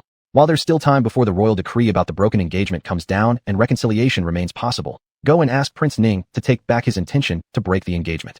Madame Xia continued, if you really don't want to marry into the Ning family, let Qinghe take your place and marry into Ning Mansion. This way, our House of National Guardian's dignity will still be maintained. Upon hearing this, Xia Mingzhu felt utterly sickened. No wonder Xia Qinghe was the female lead. She truly had a leading lady's charm. Just by coming home, she managed to steal all the affection from her family members, including their biological mother. And the original spirit had expressed her dissatisfaction with her birth mother's favoritism through madness and defiance over and over again. Causing sister such difficulty makes me deserve punishment. Xia Qinghe weakly knelt on the ground, leaning against Madame Xia, looking challengingly at Xia Mingzhu. It seemed like she wanted to make it abundantly clear that even though Xia Mingzhu was the legitimate daughter, the family always loved Xia Qinghe, the illegitimate one. Sister, I'm not insisting on becoming the princess consort Ning either, but since it's for the reputation of the National Guardian family, there is nothing else we can do. Don't blame mother for pushing you. If you must, blame me. If you're unhappy, Qinghe will bow to apologize to you right now. As she spoke, Xia Qinghe performed 2 fake bows as an apology. Madame Xia quickly interrupted. Qinghe, this is not your fault. It's entirely due to her own recklessness and wrongdoing, which naturally requires her to clean up her own mess. Having been through many deceptions in the business world, Xia Mingzhu couldn't help but burst out laughing. However, her laugh was chilling. Xia Qinghe, do you even know what bowing entails? After hearing this, everyone in the room was momentarily stunned. Confused, Xia Qinghe questioned, what? Chapter 22, what apology? Xia Mingzhu approached her with a cold sneer, then suddenly slammed her head onto the ground. Once, twice, 3 times. A surge of excruciating pain came, and Xia Qinghe realized what was happening. She screamed as she pushed Xia Mingzhu's hands away. Xia Mingzhu casually released her and said lazily, did you remember that? This is the correct way to kowtow. Xia Qinghe crawled on all 4s toward the corner of the wall. Trembling in fear, she clutched her swollen forehead while staring at Xia Mingzhu in terror. What was going on? That clumsy Xia Mingzhu, who would only shout when angry like an empty sack, seemed so different now. Though Xia Mingzhu's lips curved in a faint smile, in her eyes, Xia Mingzhu was like a ferocious ghost coming for vengeance. Mingzhu, what are you doing? Lady Xia and Xia Yunwu were also startled a moment ago. You wicked girl, how can you be so malicious? At this moment, Lady Xia came back to herself, enraged to the point of trembling all over. Are you crazy? I'm not crazy. This is my normal state. I suggest everyone get used to it. Xia Mingzhu replied indifferently. Lady Xia roared. Apologize to Qinghe right now. To Qinghe? She doesn't know how to kowtow properly. I'm just teaching her. She should thank me instead. Since it's already done, what apology is there to offer? Anyway, the whole family is doomed. Their days are numbered. Calculating the time, she didn't have many good days left either. She might as well vent her madness and wait for the sky to collapse. My lord, I won't call you grandpa anymore. You never treated me as your granddaughter. Lady Xia fumed. Wicked one. I see that you're being too arrogant. As she spoke, she raised her hand and slapped Xia Mingzhu across the face. Mother, stop. Everyone turned around and saw Xia Yunze striding quickly through the door. Zaire. Lady Xia dumbfoundedly dropped her hand. Big brother. Xia Qinghe sobbed softly, deliberately loosening her hand to expose the bruise on her forehead. Sister, she. Her words hung in the air perfectly, leaving just enough unsaid. Her mind screamed. She dared to hit me. You must thoroughly discipline her and help me release this grievance. Xia Yunze glanced at her once and then looked at Xia Mingzhu on the other side. He had just entered the room and heard Xia Mingzhu's cheerful inner voice. Here comes big brother with his steps, as if recognizing no relatives. It doesn't matter. I'm just a weak and pitiful little wretch who anyone can bully. Let the storm rage even more fiercely. I don't care. Xia Yunze. What nonsense. Frowning slightly, he said, Qinghe, go down first. Xia Qinghe didn't understand immediately. Seeing all eyes on her, she realized that Xia Yunze was asking her to leave, and her expression changed slightly. She reddened her eyes with white cheek, bit her lip, and stared at Xia Mingzhu with hateful eyes. Haven't you heard big brother tell you to leave? Xia Mingzhu's voice was clear and carried a hint of mockery. If you cannot kowtow properly, that's fine. If your ears aren't functioning either, then I truly don't understand why you dare to want to be the Princess Ning. You. Xia Qinghe became extremely upset when she saw no one in the room stepping up to uphold justice for her. With a sudden cry of sorrow, She turned and ran out. Zaire, do you have something important? Asked Lady Xia, carrying a trace of dissatisfaction in her voice. Mother, you'll know soon. Xia Yunzi calmed Lady Xia down, then turned and said to Xia Mingzhu, Mingzhu, it's getting late. Yes, I understand. I'll rest now. Xia Mingzhu, understanding his meaning before he finished speaking, walked out obediently. Mysterious. Are they planning to steal dung together? What could it be that they don't want me to know about? Sigh, so annoying. Every day, they parade around showing off their importance, yet I can't break into the inner circle. The Xia brothers. Is this two-faced woman really their sister? Mother Xia. Strange, that voice has appeared again. After Xia Mingzhu left, Xia Yunzi sat by Lady Xia's side.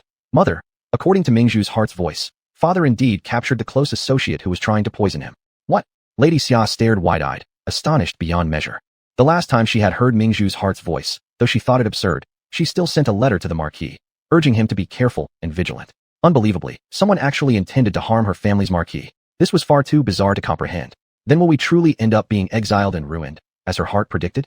Xia Yunwu felt as if his understanding of the world was overturned, needing to reevaluate everything. Xia Yunzi slowly said, it's possible.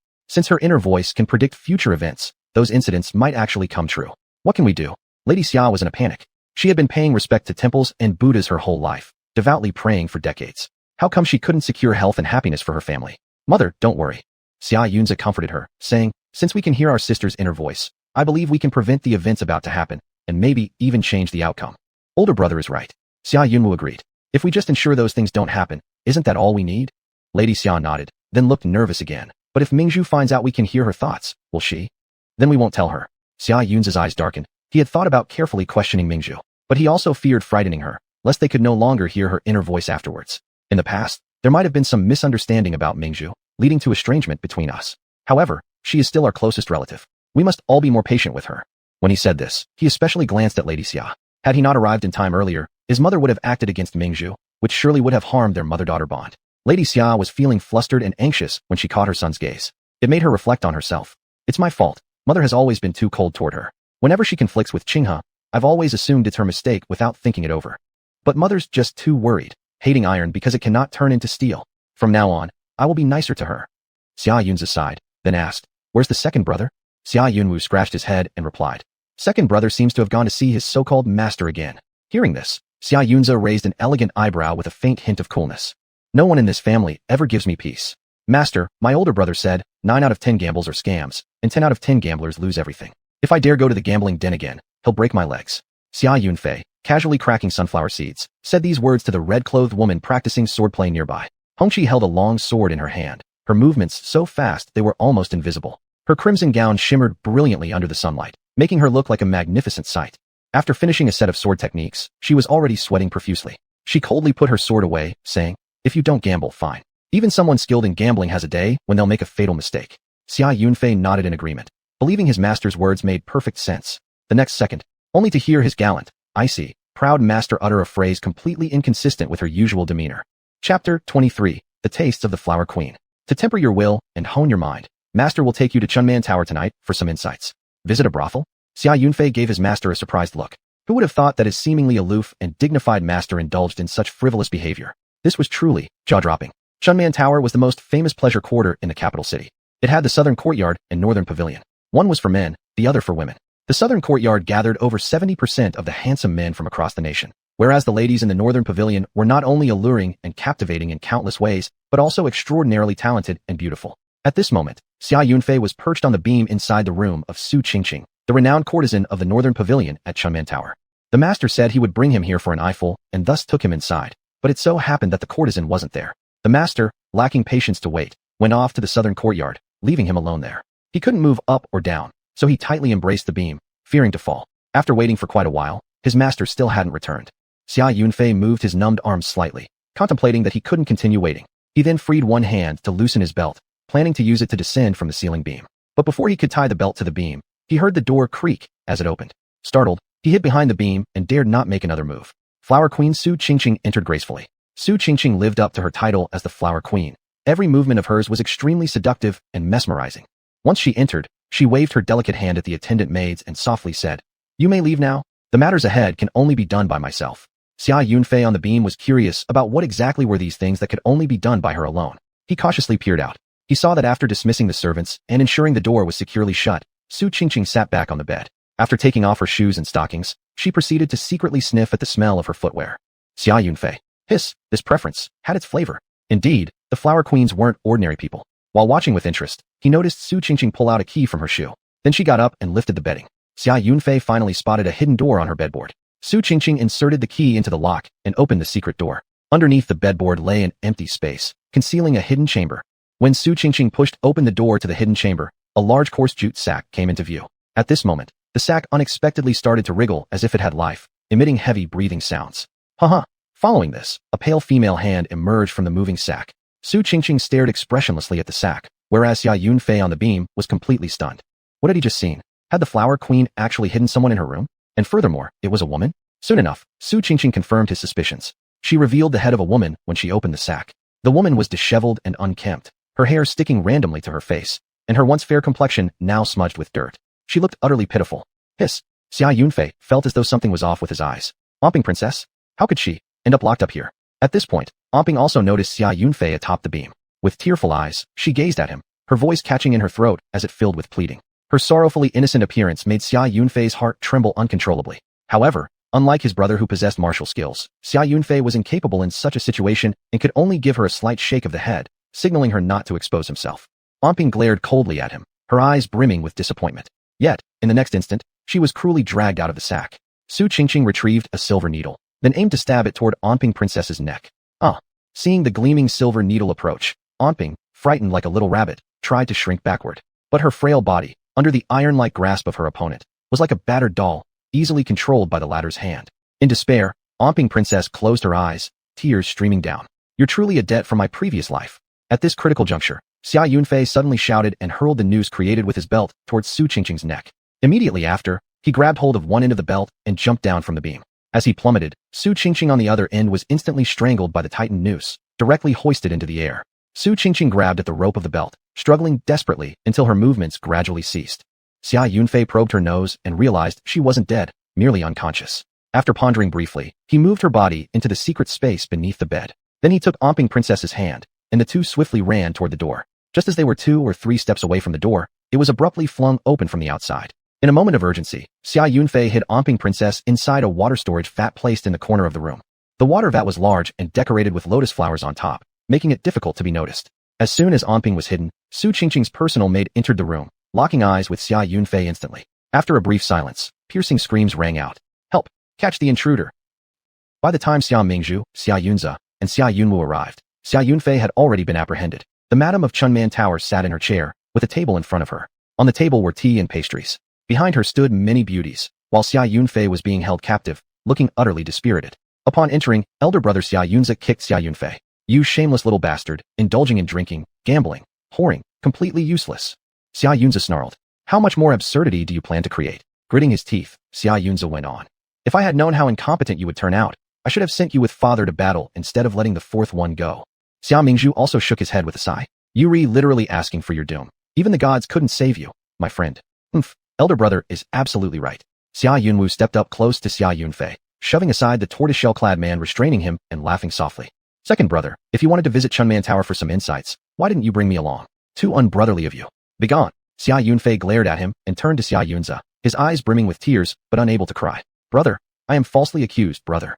Xia Yunze's temple veins throbbed violently, unable to bear it any longer. Shut up. A son of the Xia family bleeds but never cries. Stand straight. Xia Yunfei immediately straightened his body, nervously staring at Xia Yunze. Brother, I am indeed falsely accused. I haven't done anything. Xia Mingzhu cast a glance at him. With all these beauties around, second brother could actually resist? I saw that his belt was untied. Could there be some indescribable reason? Xia Yunze also scolded. If you did nothing, then why are you here? Xia Yunfei. It truly felt impossible to explain clearly. He helplessly explained. I just came along with Master to see the world. From another side, the Madam of Chunman Tower waved her handkerchief. Young Master Xia Yun, might as well tell the truth. We've searched throughout the southern courtyard, but haven't found the master you mentioned. And quickly tell us where you hid our top courtesan. Chapter 24. Truly, I must owe you from a past life. What are you hiding the courtesan for? Xia Yunze looked at Xia Yunfei with disdain. And you said you did nothing? Xia Mingzhu watched Xia Yunfei with complex emotions. What the hell? Does my second brother want to play a confinement game? Big brother, you don't know the situation. Thinking about how his master left him behind, Xia Yunfei felt quite bitter inside. But seeing his big brother looking at him like he was an idiot, he hurried to explain. I was saving Princess Omping. Princess Omping? You mean she's here too? Xia Yunze furrowed his eyebrows and realized the matter wasn't so simple. We definitely do not have any princess around here. Second young master Xia, please don't slander without cause. The madam was terrified, as Princess Anping was a precious gem of the Grand Princess residence. Even if they had the courage of lions and tigers, they would never dare to meddle with her. Slander? You bound the princess, and yet you dare to deny it. Xia Yunfei retorted angrily. If you don't believe me, I'll take you to find her right now. The siblings of the Xia family were puzzled but saw that Xia Yunfei didn't seem to be lying and immediately followed along. Hey, stop. Stop there. I've told you already, she's not here. The madam's face changed dramatically and quickly brought people chasing after them. Xia Yunfei rushed straight to the water vat in front of the courtesan's room and moved the decorative lotus flowers on top, ready for inspection. Suddenly, a figure emerged from the vat, holding a hairpin and fiercely stabbed towards his neck. Xia Yunfei reacted very quickly, swiftly gripping the hand wielding the pin. It's me. Upon recognizing Xia Yunfei, Anping gave a soft cry, her fragile body immediately rushing forward, directly throwing herself into Xia Yunfei's arms. Xia Yunfei smoothly lifted her out of the vat. Whoa, suddenly feel that second brother and the princess really suit each other. So sweet, this is worth shipping. Xia Mingzhu's eyes shone brightly watching them. Xia Yunze and Xia Yunwu also gathered around. It's really the princess. Little brother, what exactly is going on? The madam rushed in with others, upon seeing Anping, took 2 steps back in shock. Impossible, why would the princess be here? Madam, come and see, Qingqing Shi. At this moment, someone noticed the space under Su Qingqing's bedboard. The madam inspected it, and her complexion changed drastically. Who did this? Everyone present rushed over to look, a chill involuntarily rising from their heels straight up to their heads. Xia Yunfei was nearly scared out of his wits. He pointed at Su Qingqing's bloody corpse inside the hidden door. How could this be? She wasn't dead just now. Stunned, Xia Yunfei then urgently asked the Princess Anping in his arms. You saw the murderer, didn't you? Could you make out the face of the murderer? Anping trembled in his embrace and shook her head wildly. She looked completely terrified, but her fearful gaze seemed to hint she knew something. As Xia Yunfei was about to press further, someone else ran in shouting loudly. Trouble! Imperial guards have arrived. Finished, all finished. The madam turned pale as death, collapsing onto the floor. Soon after, Chunman Tower was surrounded by Imperial guards. Prince Qi Yi walked through the crowd into the scene. Just having arrived from outside, there was still a chill lingering on his person. Your Highness. The Xia siblings approached to greet him respectfully. Qi Yi faintly Ed, his gaze scanning the room before finally landing on Princess Anping. Seeing her unharmed, his obvious relief was apparent. After a brief while, Chunman Tower was sealed off, the madam and various personnel taken to the Great Court prison for interrogation. Princess Anping was escorted back to the princess residence, and Xia Yunfei went to undergo questioning. Xia Yunze believed that someone lured Xia Yunfei here, using Chunman Tower's premises to attempt an ambush on Princess Anping, clearly intending to provoke discord between the princess residence and the Marquis of National Defense's manor, leading them to bicker and develop resentment. Despite the main culprit, courtesan Su Qingqing being deceased with no one alive to testify, he still wanted to follow the clues further. Thus, he took Xia Yunwu to investigate different locations. Xia Mingzhu waited idly indoors. Unexpectedly, waiting and waiting, she ended up waiting for the crown prince who had completed his business to show up. After the crown prince entered the house, immediately, serving staff came forth with tea. Xia Mingzhu instantly lamented her unequal fate compared to others. A servant also poured her a cup of tea, to which she smiled and politely said, "Thank you." This act frightened the servant considerably. It truly was as if a ghost had appeared, for he had never once heard such courteous words as "thank you" from a noble's lips. The crown prince also stared at her in astonishment, his tone peculiar. Is this person actually capable of reform? Xia Mingzhu smirked lightly. That's because your highness doesn't know me well. I've always been respectful. Hearing this, the crown prince choked and coughed, spraying out his mouth full of tea. Xia Mingzhu wiped her face. Darn old fart. Every time he spits, it's aimed straight at my beautiful face. Utterly unlucky for 8 generations. Upon hearing this thought, the crown prince hesitated to speak to Xia Mingzhu, ultimately saying nothing. In the past, since he had little interaction with her, he didn't pay much attention to her either. Occasionally, he'd hear about her feats from others. All of them were negative evaluations, especially how she was said to be like an inseparable slobbering dog toward Ning Wang, causing plenty of amusement. Yet when she called off her engagement the other day, she did it so cleanly and decisively, not matching those rumors at all. He couldn't help but scrutinize Xia Mingzhu more closely again. Even without makeup, the young girl's features remained strikingly beautiful. Her red lips contrasted beautifully against her white teeth, her arched eyebrows framed almond-shaped eyes, and her black hair was luxuriously thick.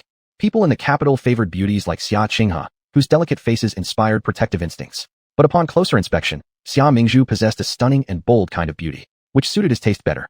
Xia Mingzhu took a sip of tea, then looked up, meeting the crown prince's gaze as he quietly appraised her. Her hand paused for a moment while holding the teacup.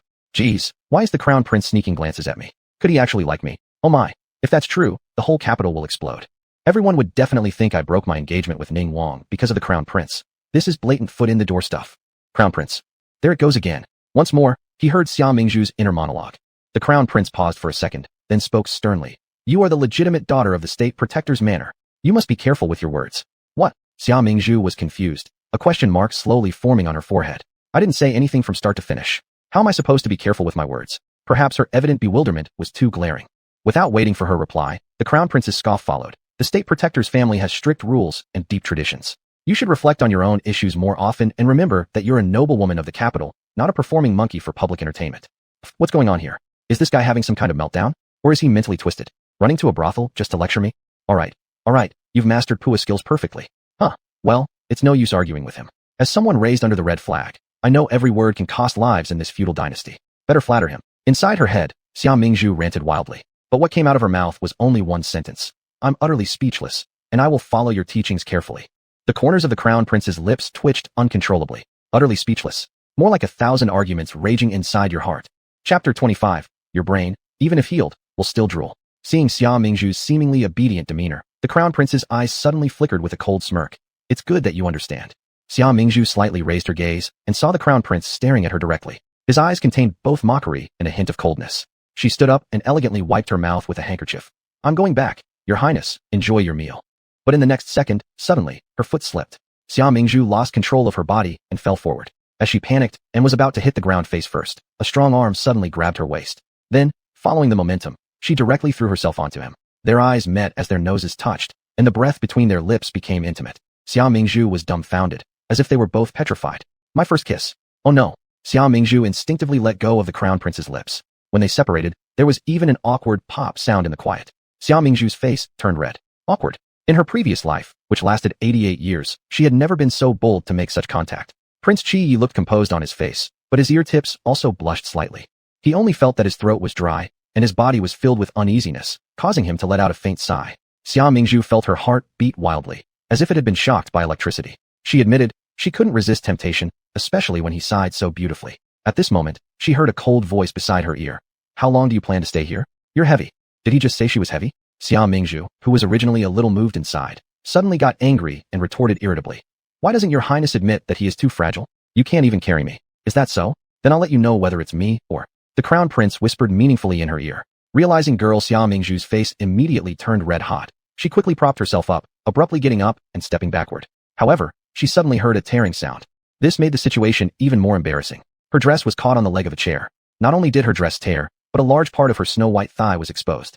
What nonsense. My daughter's virtue. All destroyed now. The crown prince followed suit, rising up inadvertently glancing at the alluring thighs, then hurriedly averted his eyes. Xia Mingzhu noticed that the crown prince's ear tips turned red. How pure is he? Even his ear roots are red. Hearing Xia Mingzhu's inner voice, the crown prince unconsciously touched his own ears. He looked at Xia Mingzhu with complicated emotions, then leaned slightly closer, bringing his handsome face close to hers. Am I pure, or are you frivolous? His warm breath instantly sprinkled over Xia Mingzhu's face. Xia Mingzhu blinked and stared at the crown prince, her smile slightly freezing. How could he seem to hear her inner thoughts like that? Too absurd. The subtle masculine aura of the man grew closer. All Xia Mingzhu could think of was one word: escape. But before her body could react, her waist was firmly held by the crown prince's large palm. The crown prince's eyes always deeply gazed into Xia Mingzhu's beautiful almond-shaped eyes. Xia Mingzhu endured the discomfort of being struck by lightning in her chest, lightly pressing her forehead and gently saying, No, Your Highness, I feel dizzy and want to rest. The crown prince steadily looked at her. Weren't you bold and free-spirited just now? What? Are you scared now? No. Xia Mingzhu pulled on the torn hemline, trying to cover her exposed thigh. Could your Highness pretend not to have seen me in this disheveled state today? Not possible. I have neither eye disease nor brain disease. So never mind. Anyway, in my era, having a cracked dress isn't a big deal. Even wearing a bikini on the street isn't shocking. Xia Mingzhu chose to lie flat and be apathetic. Looking at her motionless figure, apparently planning to remain embarrassed forever, the crown prince couldn't help but smile faintly. You actually smiled? Geez, does Ice Face really smile? Xia Mingzhu was surprised, lifting her head to look at the crown prince, not even calling him Your Highness anymore. The crown prince observed her incredulous expression. Due to her surprise, her eyes were wide open and rolling, very cute. He stopped teasing her, took off his own robe and covered her with it. Here, cover yourself with it. Don't freeze to death. Knowing it was out of kindness, yet for some reason, Xia Mingzhu just wanted to laugh. For those men who come to this pleasure house, they've always undressed women. I bet he's the first one to clothe a woman. Not long after the crown prince left, Xia Yunze and Xia Yunwu finally returned. Hey, why are you wearing a man's robe? After entering the room, Xia Yunwu immediately noticed the robe draped over Xia Mingzhu. You wouldn't have secretly gone to Nanyuan, would you? What nonsense. Xia Yunze gave his fifth brother a rap on the knuckles. How dare you slander your own sister? Is there a hole in your brain? Xia Yunwu, wincing and rubbing his head, hurriedly dodged to the side. Xia Mingzhu smiled and explained, my skirt got torn, and a kind person lent me their clothes for cover. Xia Yunze nodded, his gaze pausing briefly on the robe draped over her body. This robe seemed somewhat familiar. This place is not decent, so I'll have someone take you home first. Xia Mingzhu agreed with a word and followed the people Xia Yunze had arranged back to the estate. As soon as she entered the gates of the mansion, Xia Mingzhu bumped into Xia Qinghe. Seeing the male's robe on her, Xia Qinghe exclaimed theatrically, Sister, did you go off seeking strange men? Goodness, how did you become this desperate? If His Highness Ning finds out, would he still want you? Xia Mingzhu turned around, her eyes gleaming with their usual arrogance and disdain. Glancing at Xia Qinghe's forehead, it was heavily wrapped with a circle of bandages, looking rather ridiculous. This is her announcement to the world that she's been wronged. A mere bruise, and yet she makes such a big fuss. One would think her head was cracked open. Xia Mingzhu let out a derisive snort, her tone full of contempt. You better get things straight. My betrothal to His Highness Ning has already been broken off. And besides, you long for Ning Wang not wanting me, do you not? But I'll tell you this. Even if my betrothal to Ning Wang has ended, he would never choose you. Xia Mingzhu smirked, though she knew the protagonist would eventually fall passionately in love. Right now, she just wanted to rile up Xia Qinghe. First enjoy a little verbal satisfaction. Xia Qinghe glared fiercely at Xia Mingzhu. You're lying. How could His Highness Ning feel the same towards me as he does for you? The affection between him and me is beyond your reach. Xia Mingzhu shook her head, feigning regret. Poor lovesick girl. Looks like you should keep those bandages off, because even when your brain heals, it'll still drool. What do you mean by that? Infuriated, Xia Qinghe almost pounced to attack Xia Mingzhu. Xia Mingzhu braced herself for battle, but saw Xia Qinghe suddenly turn weak and let out a soft cry, softly propping her forehead, timidly saying, Sister, don't throw away your honor just because of the annulment, or Mother and our brothers will be heartbroken. Rest assured, I won't ruin your relationship with His Highness Ning. I will help restore your bond with Ning Wang. Xia Mingzhu was confused. What was wrong with Xia Qinghe? Then she turned and saw Mrs. Xia approaching. Chapter 26. Oscar-winning actress goes online. No wonder Xia Qinghe has started acting again. Xia Mingzhu sighed, and thought if this were in modern times, she would definitely give her an Oscar for Best Actress. Too lazy to argue with her anymore, Xia Mingzhu directly replied, Phony, go away. How can the two sisters look like they are bickering and fighting? At this moment, Mrs. Xia walked up to the two of them. Mother. Xia Qinghe adjusted her injured forehead and called out weakly. Mrs. Xia nodded at her and glanced at Xia Mingzhu. It's not early. Both of you should go rest. After speaking, she led the way towards her own courtyard. Xia Qinghe, who was just about to wrap her arm around her and create dissension, was stunned there. Didn't Mother scold Xia Mingzhu? Did she not see the men's robe on her? She turned her head and shot a hateful glare at Xia Mingzhu. Humph, don't be too cocky. Xia Mingzhu raised an eyebrow at her. What? You want to try bowing again? You. Xia Qinghe was shocked and instinctively raised her hand to cover her forehead, glaring angrily at Xia Mingzhu. Her gaze swept over Xia Mingzhu's beautiful and bright face, and a strong sense of jealousy welled up inside. Xia Mingzhu grew more alluring after slimming down. Even when she used to be overweight, it could not be denied that her features were delicate and attractive. Now, her refined demeanor had changed, standing there radiantly beautiful and impossible to ignore, which made Xia Qinghe deeply aware of the impending danger. Xia Qinghe stomped her foot and stormed off. Don't mess with me, humph. Xia Mingzhu also turned and left. A good night's sleep. The next morning, Xia Mingzhu was having breakfast when Xiufeng quickly walked in and approached her. In a low voice, Miss, Xionyang from Jinsho Workshop sent a message saying if Miss is bored, Shiqiao Street has a good show today, inviting the Miss to watch. I understand. Xia Mingzhu wiped her mouth with a handkerchief, a flash of interest passing through her deep and bright eyes. It looks like Xionyang has started taking action. I need to go support her. When Xia Mingzhu arrived at Shiqiao Street with Xiufeng and Qiu Shui, it was already crowded with people. Xiufeng stopped one of the onlookers to inquire what had happened here. A while later, she covered her mouth and returned, whispering, Miss, we found out. A house here on Shiqiao Street caught fire without reason. Xia Mingzhu suddenly smiled, knowing without asking which household it was. Then she heard Xiufeng continue. Interestingly, this family's woman was seducing a man during broad daylight in obscene acts, and the fire coincidentally trapped the two in bed. When neighbors went in to help extinguish the fire, both were stark naked, seen completely by everyone. The man was less bothered, but the woman was so embarrassed covering her face. Xia Mingzhu's eyes widened. That exciting? Xiufeng nodded. Neighbors are praising Xionyang from Jinsho Workshop. Had it not been for her quick discovery of the fire, possibly the entire street would have burned.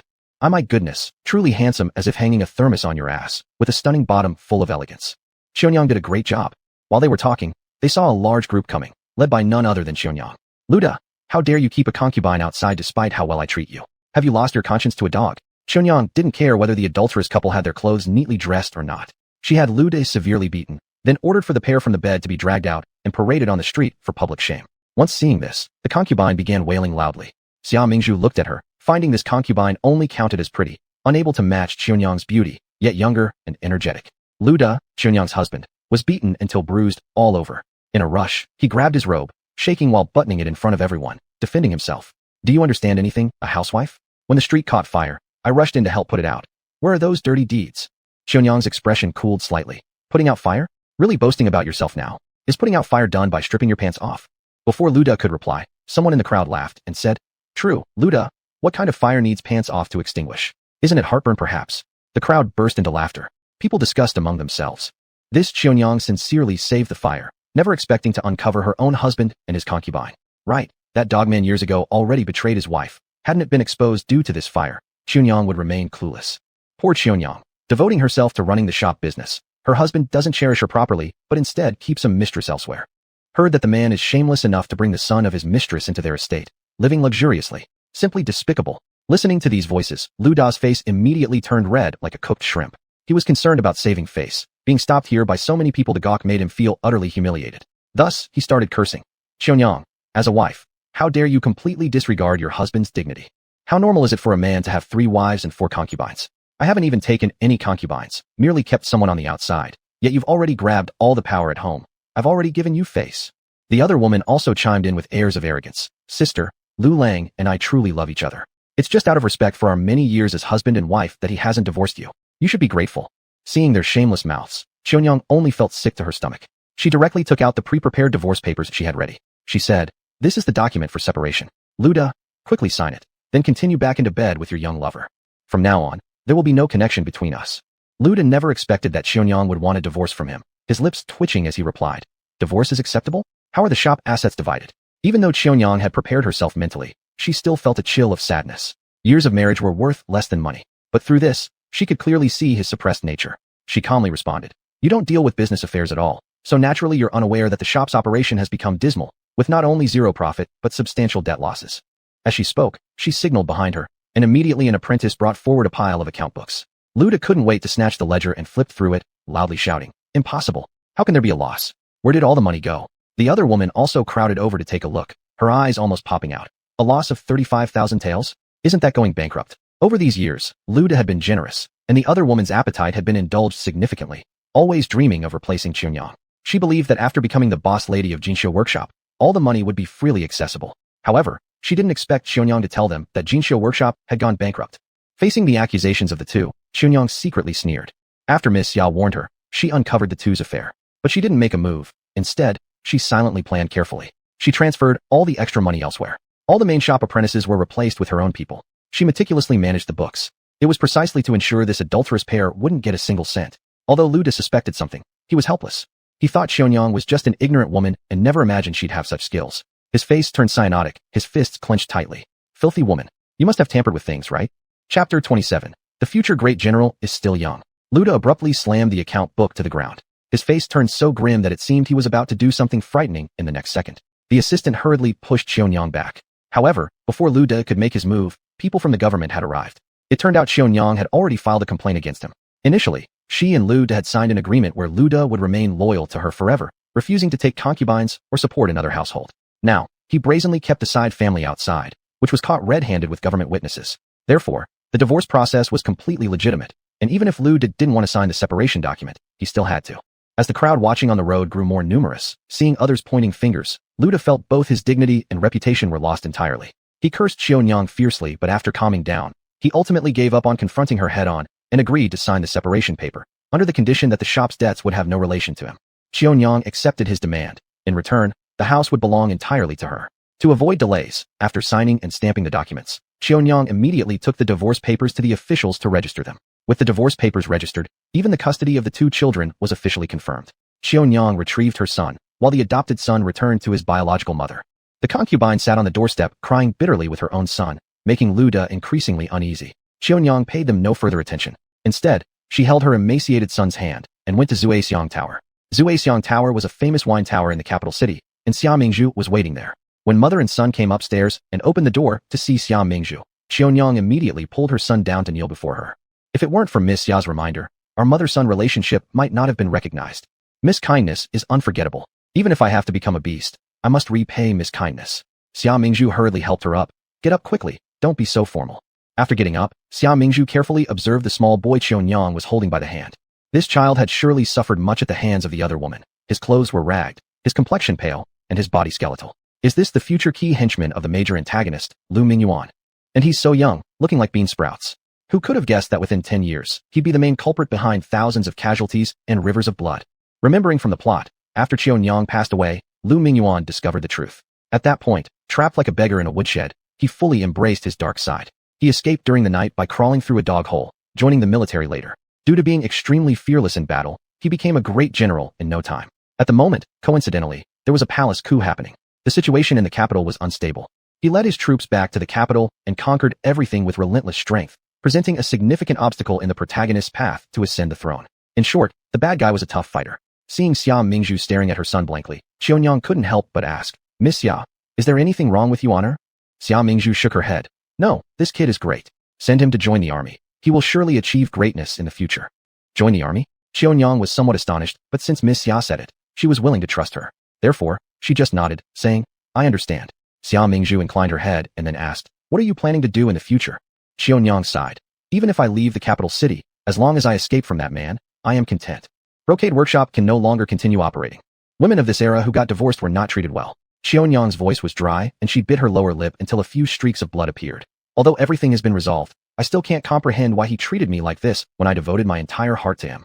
She even feared imagining how he had another family outside. Just thinking about it made her feel chillingly cold inside. We cannot control others, so we must focus on ourselves and treat ourselves kindly, be tender with ourselves, and show compassion towards ourselves. Xia Mingzhu comforted her. "See, even heaven doesn't tolerate scoundrels deceiving your eyes, so we must love ourselves better, okay?" Qianyang nodded earnestly. "Thank you, Miss Xia. There's no need to thank me. If you really want to thank someone, thank yourself. Without the courage to burn all bridges, how could we experience rebirth?" Xia Mingzhu smiled and said, "Here's an idea. I plan to open a store specializing in garments and accessories. In the future, would you consider helping me manage it? I'll bear all the costs and give you a fixed monthly stipend. After official operations commence, I'll offer you 30% of the profits." Suddenly, Qianyang knelt down, startling Xia Mingzhu. "What are you doing? Why are you kneeling again? Get up quickly. If Miss Xia trusts me, the kindness you've shown us mother and son, we will never forget in this life. Regardless of whether Mingyuan becomes accomplished in the future or not, I will always let him remember your help. Whenever you call upon us, we shall follow unconditionally. Sigh, I just want to be an unscrupulous boss. You working for me doesn't deserve this kind of gratitude. Miss Xia deserves it." Qianyang was overwhelmed with gratitude. With the backing of the National Protector's mansion, she and her young son could live peacefully in the capital city. Even without a mainstay man in the house, no one dared to bully or humiliate them. Qianyang couldn't stop crying tears of joy, brimming with hope for the future. Xia Mingzhu smiled in relief. She wanted to start a shop to make money, but as an official's daughter, being so visible was not appropriate. If her parents and brothers found out, they would certainly reprimand her. At this moment, there was Qianyang, an excellent businesswoman, and the two of them could work together for mutual benefit. After Lu Da's divorce from Qianyang, his silver ran out quickly. Without money to spend, his concubine fought with him every day. Lu Da had thought about finding work to make money, but after taking shortcuts, he didn't want to go back to working hard anymore. He considered persuading Qianyang to come back, so that he could enjoy her making money to support the family again. Unexpectedly, when he returned to what used to be the brocade workshop, he discovered that it had already changed its signboard, turning into a new store called 8 Wolves. Qianyang was no longer the owner but a manager, saying that she was working to pay off debts. When he tried to entangle her, someone beat him off with a stick. They said the shop belonged to the National Protector's mansion, and if he dared to cause any trouble, they would break his legs. He feared angering the National Protector's mansion and never dared to bother Qianyang again. But after that, he spent every day in the gambling den. He cursed when he lost, and went drinking when he won a little money. His concubine completely ignored him, knowing who he really was. She had long hidden all her valuable gold and silver jewelry. Although now they were destitute, she had saved some private silver, and since Lu Da no longer returned home, she could take care of herself and her son without worrying about food and drink. However, casinos are full of all sorts of people, and Lu Da didn't know when to stop. People at the casino conspired against him and set a trap, which he easily fell into. Not only did he lose all his money, but he also owed the casino debt. The casino threatened that if the money wasn't repaid, they would chop off his hands to compensate. Lu Da was at the end of his tether and had no way to repay the debt. Thus, he started scheming to exploit his concubine and her child for the money. Chapter 28. Next life's food and shelter are settled.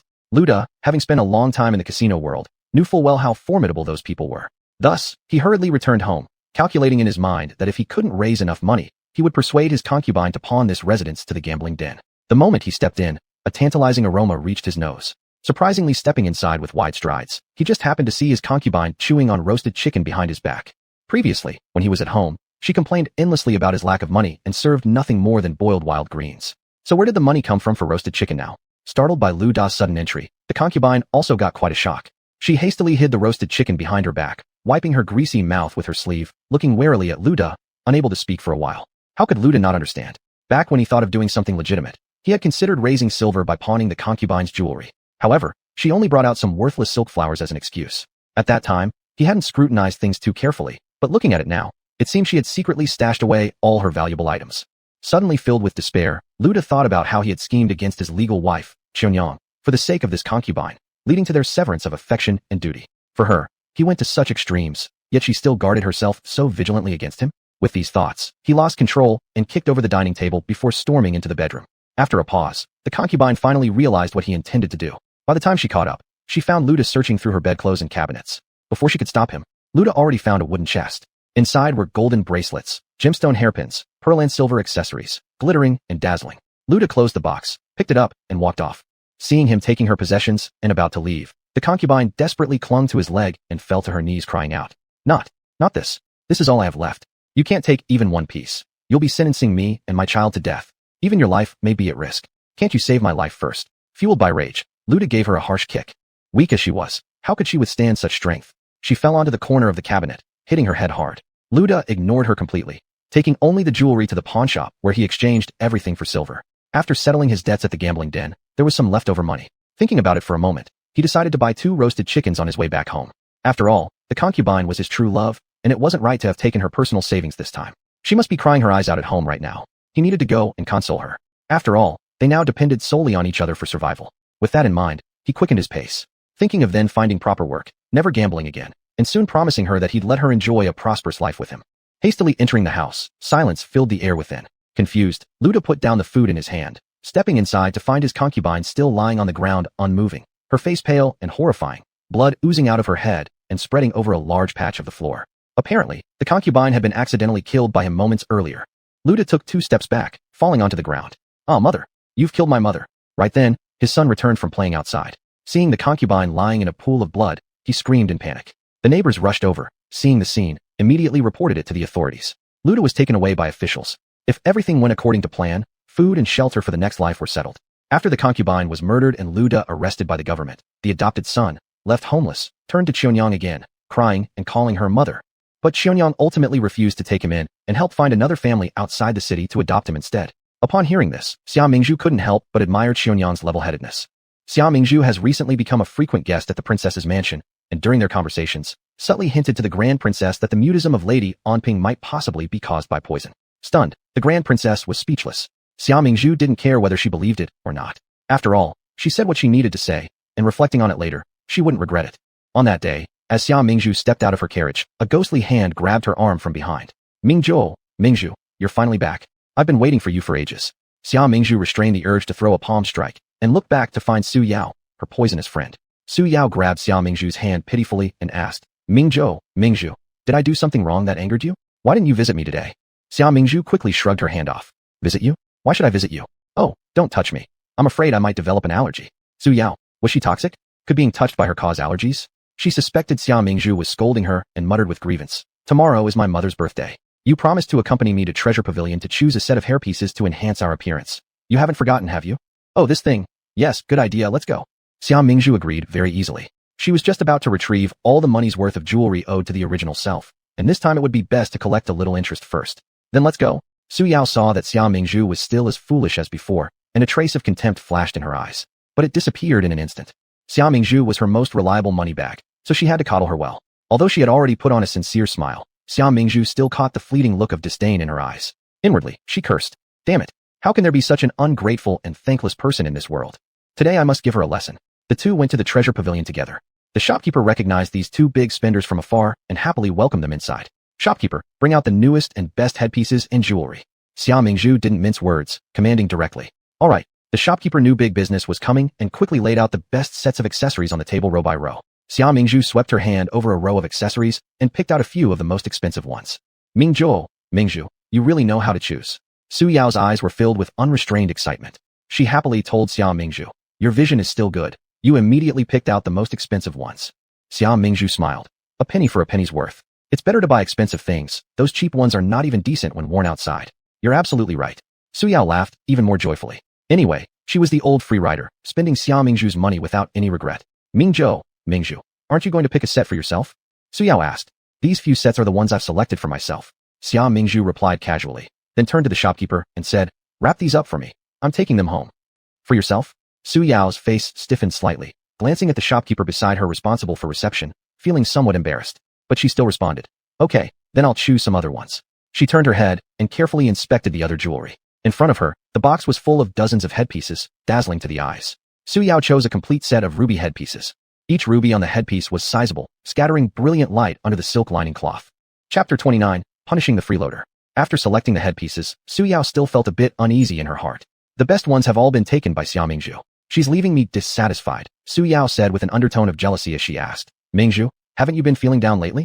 Is it because of Prince Ning's rejection? How do you plan to win back his heart? Let me help you devise a plan. No need, Xia Mingzhu replied with nonchalance. Your schemes are a disaster for both parents and children alike. I couldn't possibly deserve such trouble. Seeing Xia Mingzhu so cold, Su Yao wanted to say more. However, Xia Mingzhu stood up. I need to use the restroom. Please feel free to go about your own business. Su Yao had no choice but to shut her mouth. After coming out of the restroom, Xia Mingzhu directly boarded her family's carriage and left. Su Yao waited for a long time, but Xia Mingzhu didn't return. She then asked the shopkeeper. The shopkeeper chuckled and responded, Miss Xia? Oh, she already left in her carriage. Why didn't she wait for me?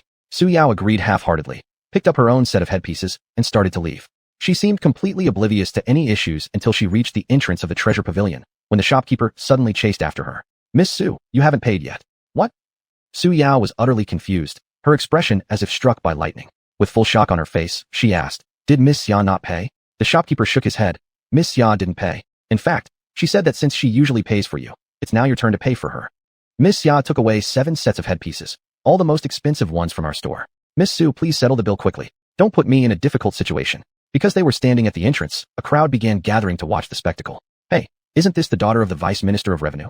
What's happening here? Did she not pay? How is that possible? She's an official's daughter. She couldn't possibly behave like some ruffian who takes things without paying. People murmured continuously, in broad daylight, and at such a high-end shop frequented by noble patrons. Su Yao's face alternated between red and white, like being dipped in various dyes. After quite some time, she finally found her voice. Oh, I forgot to pay. I was so focused on chasing after Miss Xia. The shopkeeper immediately showed a smile. Please, Miss Su, come this way to settle the account. Embarrassed about losing face, Su Yao reluctantly followed the shopkeeper to the counter to pay. At the counter, the shopkeeper rattled on the abacus. Including the set you're holding, that makes 8 sets of headpieces in total. As a regular customer, we'll only charge you 4,000 taels. For 1,000 taels? Why don't you just rob people? Su Yao's face turned green. She desperately wanted to walk away without settling Xia Mingzhu's bill, but she feared being looked down upon by these people, considering how everyone always witnessed Xia Mingzhu covering her costs before. If she got a reputation for being calculative and taking advantage of others, it would certainly affect her future marriage prospects. After careful consideration, Su Yao reluctantly said, I've suddenly remembered that there are new headpieces at home, so I don't need this set. The shopkeeper nodded, showing understanding. Then excluding your set, you owe 3,600 taels. Su Yao nodded, pretending she was thirsty and needed to drink tea first while secretly sending her personal maid back to fetch her private funds. When she received the money and handed it over, her hands were trembling violently. It felt like her heart was bleeding. This was the money she had saved up for a long time, and now it was all gone. Su Yao barely remembered how she exited the door of Treasure Pavilion. She stood on the street, her brain buzzing. After standing dazed for a while, she decided to confront Xia Mingzhu at the Duke of Hugua's residence. Xia Mingzhu was leisurely enjoying the sun in the pavilion. Upon seeing Su Yao march furiously into the yard, Xia Mingzhu couldn't help but smirk mockingly at the corner of her mouth. Spend my money happily, but spending your own unwillingly. And this is just the beginning. Su Yao, over here quick. Xia Mingzhu stood up, calling Su Yao over. On the other side, after returning to the estate, Xia Yunze was about to head back to his own courtyard when he saw Xia Mingzhu waving at Su Yao.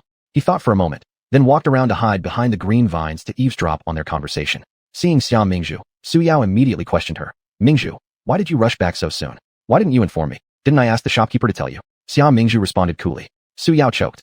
But, why did you hurry to leave? It's because I forgot to bring money when I went out. Xia Mingzhu glanced around suspiciously, covering her mouth as she whispered conspiratorially to Su Yao. You know me, I'm all about saving face. Not bringing money when buying something would be quite embarrassing. I couldn't possibly confess to the shopkeeper that I had forgotten my money. That would ruin my dignity. So, I could only tell him that you would settle the account today. Besides, haven't I often helped you settle your bills in the past? You helping me once shouldn't be an issue, right? Of course not. Su Yao's smile was more painful than crying as she added. But if you didn't bring money with you, you could always send someone to my house to collect it. Xia Mingzhu shook her head. That won't do. As you know, my engagement to Prince Ning has been called off, and my mother and brothers have scolded me. Our relationship is currently very strained. If they find out that I still have the leisure to go shopping recklessly, they'll certainly cut off my monthly allowance. Hiding behind the green vines, Xia Yunze thought. On the day Mingzhu broke off her engagement, his mother did indeed get a bit angry. But how had he missed others also scolding her? Su Yao's lips twitched slightly upon hearing this. Xia Mingzhu then asked, "Did you settle the bill, or not just now?" "I did, 3,600 taels." Su Yao clutched her chest, and thinking about the wasted money made her feel like she was suffocating. "In that case, I'm relieved." Xia Mingzhu, satisfied, said, "Su Yao, you truly are my best confidant. Don't worry, once my mother and brothers cool down, I'll treat you even better." Su Yao heavily nodded, inwardly deciding this mishap would be rectified. Next time, she'd find another chance to continue mooching off Xia Mingzhu's generosity. After making up her mind, Su Yao managed a weak smile towards Xia Mingzhu, saying, "Mingzhu, tomorrow is my mother's birthday banquet. You must come." Xia Mingzhu, after all, was the legitimate daughter of the Duke of Hugua. Being such a noble guest, having her attend the banquet to boost appearances would certainly make her mother look favorably on her. Moreover, Su Yao had left home today with a specific mission. Her dissolute younger brother, Su Jin, who gambled, drank, and indulged in pleasures of every kind, had long coveted Xia Mingzhu for her radiant beauty. When Xia Mingzhu was engaged to Prince Ning, all he could do was fantasize, since he dared not aspire too high. Now that Xia Mingzhu had been spurned by her fiancé, Su Jin started scheming. All Su Yao needed to do was invite Xia Mingzhu into their residence, then secretly slip her a drug. With Su Jin feigning drunkenness and taking advantage of Xia Mingzhu in her unconscious state, consummating their union by force would leave no choice but for Xia Mingzhu to become Su Jin's wife. At that point, Su Yao would have complete control over Mingzhu, bending her to her will. Thinking of this, Su Yao felt a little lighter in heart after her day of suppression. However, Xia Mingzhu simply stared at her with a disdainful sneer in her eyes. Chapter 30. The Girl Who Climbs the Bed. "So, we've come to an agreement, Mingzhu. I'll take my leave now." Su Yao was eager to return and prepare a trap for Xia Mingzhu, so she didn't stay long. Xia Mingzhu waved her hand at her. "See you tomorrow." Xia Yunze saw the two of them bidding farewell warmly and couldn't help but shake his head. This handkerchief friend, Mingzhu, has questionable character. He had warned her many times, yet she wouldn't listen and insisted on maintaining their friendship. Gradually, he stopped interfering as it would invite gossip if the elder brother constantly interfered in the affairs of his younger sister's maidens.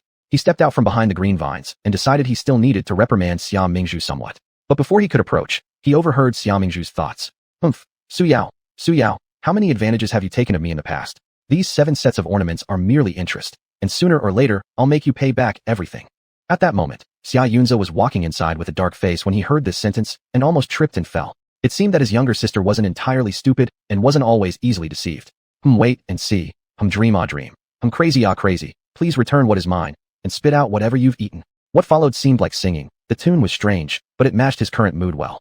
Xia Yunze couldn't help but smile faintly, instantly losing the intention to discipline her. Since his younger sister wasn't someone who could be manipulated either, he no longer worried. "Hey, big brother, what are you standing there for?" At that moment, Xia Mingzhu noticed Xia Yunze. Xia Yunze, who was about to turn away, paused and turned around. "Mingzhu, big brother has nothing else, just wandering around." "Oh." Xia Mingzhu blinked her eyes looking at him. "I don't see you moving, standing stiffly at the corner. I thought you were relieving yourself there." Xia Yunze nearly choked on his own saliva while attempting to say more. After coughing, he quickly shifted the topic. "Did you see your second brother? Why haven't I seen him all day?" Xia Mingzhu shook her head. "He went out early this morning, surely fooling around outside." Her second brother was indeed peculiar, unsuitable for literature or martial arts, yet busier than a dog every day, causing endless trouble. Yesterday, he was accused by the Madam of Chunmanlu of killing a courtesan. If not for the intervention of the Empress Dowager, he would have already been arrested by the prefect. And yet, without showing any sign of repentance, he disappeared since dawn. Xia Yunze looked frustrated. "Wait until he returns and see how I deal with him." Xia Mingzhu fell silent for a moment, suddenly remembering something and reminded him. "Big brother, do not drink tonight." "Huh?" Xia Yunze was about to ask why. Then he suddenly heard her inner voice again. "Sigh? Big brother, use your head, will you?" According to the storyline, one of the serving girls climbed into your bed after getting you drunk tonight. There isn't a manner without such incidents, but this girl is going to bear your child. Not marrying her because of this child will result in no good marriage for you, ruining your high-status future. My poor big brother, originally outstanding, being destroyed by a maid, truly shows how lust can lead to destruction. Xia Mingzhu sighed repeatedly. Big brother did not have concubines. If there was a maid he favored, granting her a title would not be wrong. However, a maid who climbs the bed herself cannot possibly be kind-hearted, maybe even having sinister intentions. The brow of Xia Yunze furrowed deeply. What? A serving girl actually planned to scheme against him? Looks like such person should be removed immediately. After parting ways with Xia Mingzhu, Xia Yunze returned to his courtyard. The 4 maidservants waiting outside bowed together as they saw him. "Young master." Seeing them, Xia Yunze recalled his sister's words and his eyes darkened slightly. He was highly selective, and the 4 maids surrounding him were not only beautiful, but also sincere and cautious in their work. These 4 maids had always behaved properly. Xia Yunze really couldn't tell which one of them was the troublemaker? Or could it be that his sister got it wrong? Seeing Xia Yunze staring intently at them, the maids glanced at each other questioningly. Ink Fragrance spoke first, asking, "Is there anything you need us to do, master?" Xia Yunze snapped back to reality, shook his head, and said briefly, "Do not enter the study unless summoned." After speaking, he entered the study hastily and closed the door tightly. The maids looked at each other, confused. Leaves asked Ink Fragrance, "What's up with our master today?" Ink Fragrance shook her head, not knowing, and then suggested after a moment, "Do you remember the plum wine we brewed together with master before? Master seems in low spirits today. I might as well dig out the jar and let master have a few cups." "Good idea, go ahead quickly." All three agreed unanimously. Ink Fragrance came to the crabapple tree where the wine was buried. She dug a hole with a hoe, carefully extracting the wine jar. She held it tightly and walked back, bumping into Xia Qinghe along the way. Second Mississippi. Ink Fragrance bowed to Xia Qinghe, intending to walk past. Xia Qinghe stopped her. "Aren't you Mo Xiang from Elder Brother's courtyard?" Hearing this, Ink Fragrance immediately responded with respect. "Indeed, Second Mississippi. Mo Xiang's sister. Do you mind if I call you that?" Xia Qinghe smiled warmly. Of course not." Swallowing hard, Mo Xiang was surprised by Second Mrs. politeness toward a lowly maid like herself. Smiling sweetly, Xia Qinghe glanced at the wine jar in Mo Xiang's hand. Then she said, "You look so beautiful. Surely Big Brother must favor you greatly. Otherwise, he wouldn't let you bury wine under his favorite crabapple tree." Her gaze afterward became rather suggestive. The second Miss jests, master treats everyone kindly. Mo Xiang blushed faintly, unable to hide her bashful demeanor as a young woman. "I think Big Brother has special feelings for you." Xia Qinghe ignored her denial, implying much in her words. Mo Xiang's sister entered the estate following Big Brother. "Haven't you grown fond of him? Master is a gentleman, naturally making me admire him deeply." Being naive and inexperienced, Mo Xiang spilled out all her inner thoughts after being questioned by Xia Qinghe. "So, don't you and Elder Brother feel mutual affection towards each other?" Xia Qinghe pretended not to understand clearly, letting Mo Xiang's words carry on their own. "It's not like that." Though verbally denying, Mo Xiang's heart filled with joy. At half point of the conversation, suddenly reminded of something, she quickly rephrased, "Second Miss, please don't tease your servant anymore. I dare not entertain such ideas." Naturally understanding, Xia Qinghe refrained from pressing further, only covering her mouth while laughing. "Whether it's mere daydreaming or not is not up to me to decide." Upon hearing her meaningful words, Mo Xiang was momentarily stunned. Seeing her lost in deep thought, unsure what had come to her mind, Xia Qinghe slightly curled her lips in a secretive smile. As the sun dipped behind the western mountains, Mo Xiang sat alone on a round stool, enjoying the fine wine she brewed herself. Due to the alcohol consumption, her cheeks turned rosy, even more radiant than rouge could achieve. "Why don't I try?" Mo Xiang whispered to herself, her eyes shining with newfound determination. Chapter 31. The White Lotus starts to bloom again. Xia Yunze stayed in the study for half a day. By the time it was dinner, I and Ma Xiang came over to attend to his meal. Mo Xiang laid out the dishes and brought up the wine jar that had been dug out earlier. She smiled and said, "This is the wine brewed by Master and the servants before. A jar has been opened today. Master, how does it taste?" "Our wine." Xia Yunze looked up, and his eyes flickered with emotion. "Yes, Master." Mo Xiang poured the wine into a cup and handed it to Xia Yunze. "Master, please try it." When she spoke, Mo Xiang's eyes carried allure, her lips curled up in a smile, and there was deep affection in her heart. Among the four maids, Mo Xiang was undoubtedly the most pitiable. She was a typical southern beauty, with a delicate oval face, and there was an inherent charm in her eyebrows and eyes that evoked pity. Not only was she meticulous and sensible, but also gentle and considerate. Xia Yunze once appreciated her understanding, which was why he elevated her to serve close by, treating her with kindness on ordinary days. But thinking about his sister's reminder today, he rejected this good offer. "I can't drink today, let's try another day." Seeing Xia Yunze refuse to drink, Mo Xiang's eyes showed a flash of disappointment, but she didn't dare to persuade him any further. In the evening, Mo Xiang carefully cleaned Xia Yunze's bedroom, changed the sheets and quilts to new ones, and specially fumigated the room. After doing all this, she made a full lap around the inner room tenderly, then quickly walked out. Xia Yunze returned to the bedroom at night, washed up, and went to bed. Halfway through the night, he felt someone climb onto his bed and burrow into his arms. Because he had already been warned by his sister's words, Xia Yunze immediately captured the intruder. He couldn't believe someone really dared to climb onto his bed. Annoyed, Xia Yunze threw the person off the bed at once. Otherwise, if he allowed the other party to spend the whole night on his bed, everything would be hard to explain come dawn. He called someone to light the candles and saw the intruder's face clearly. He exclaimed in shock, "Mo Xiang? How could it be you?" "Master, I." Mo Xiang felt shame and began crying immediately. Upon seeing this, Xia Yunze's eyes darkened. He treated the maids kindly and gently, who knew he had inadvertently encouraged the ambitions of this girl to sneak into his bed at midnight wearing nothing but an intimate garment. Although the girl was wearing a close-fitting undergarment and wasn't completely naked, her soft curves were exposed without reservation. It was almost the same as being undressed. Xia Yunze coldly sniffed. "I did not know that one of my household slaves in the Xia family would have such audacity." His voice was calm, but Mo Xiang shivered from head to toe. "Master." Mo Xiang was startled. All her thoughts of seeking upward mobility vanished. leaving her trembling on her knees, crying and pleading Xia Yunze not to get angry. Xia Yunze glanced down at the woman on the floor with a haughty look. He disliked deceitful women, now feeling even more disdain for Mo Xiang. He asked icily, "Was someone behind you, directing you to seduce me? Or was it your own initiative?" It's slave girl's willingness on her own. Seeing Xia Yunze's eyes fixating on her, Mo Xiang suddenly felt a flicker of hope. Having served the master for years, perhaps he also harbored some different feelings toward her? Mo Xiang hurriedly raised her watery eyes and gazed at Xia Yunze weakly, brimming with expectation. Slave's girl does not willingly degrade herself, but she admires master so much. She knows well her humble appearance isn't worthy, but she just wants to accompany master. Xia Yunze's cold gaze pierced Mo Xiang. A person with grand ideas like you cannot remain at my side. Go to ladies' quarters and receive punishment. No, master. That way I will surely be beaten to death. Knowing she would attract severe disapproval for enticing the young master of the household, Mo Xiang crept forward in disbelief and clung to Xia Yunze's robe.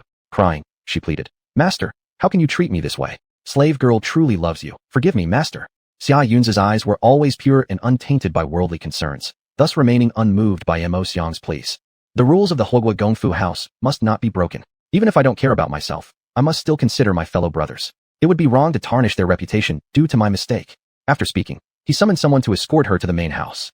Mo Xiang originally still wanted Xia Yunze to show mercy, but what she never expected was that he would be so ruthless. Her face turned ashen, and she deeply regretted it.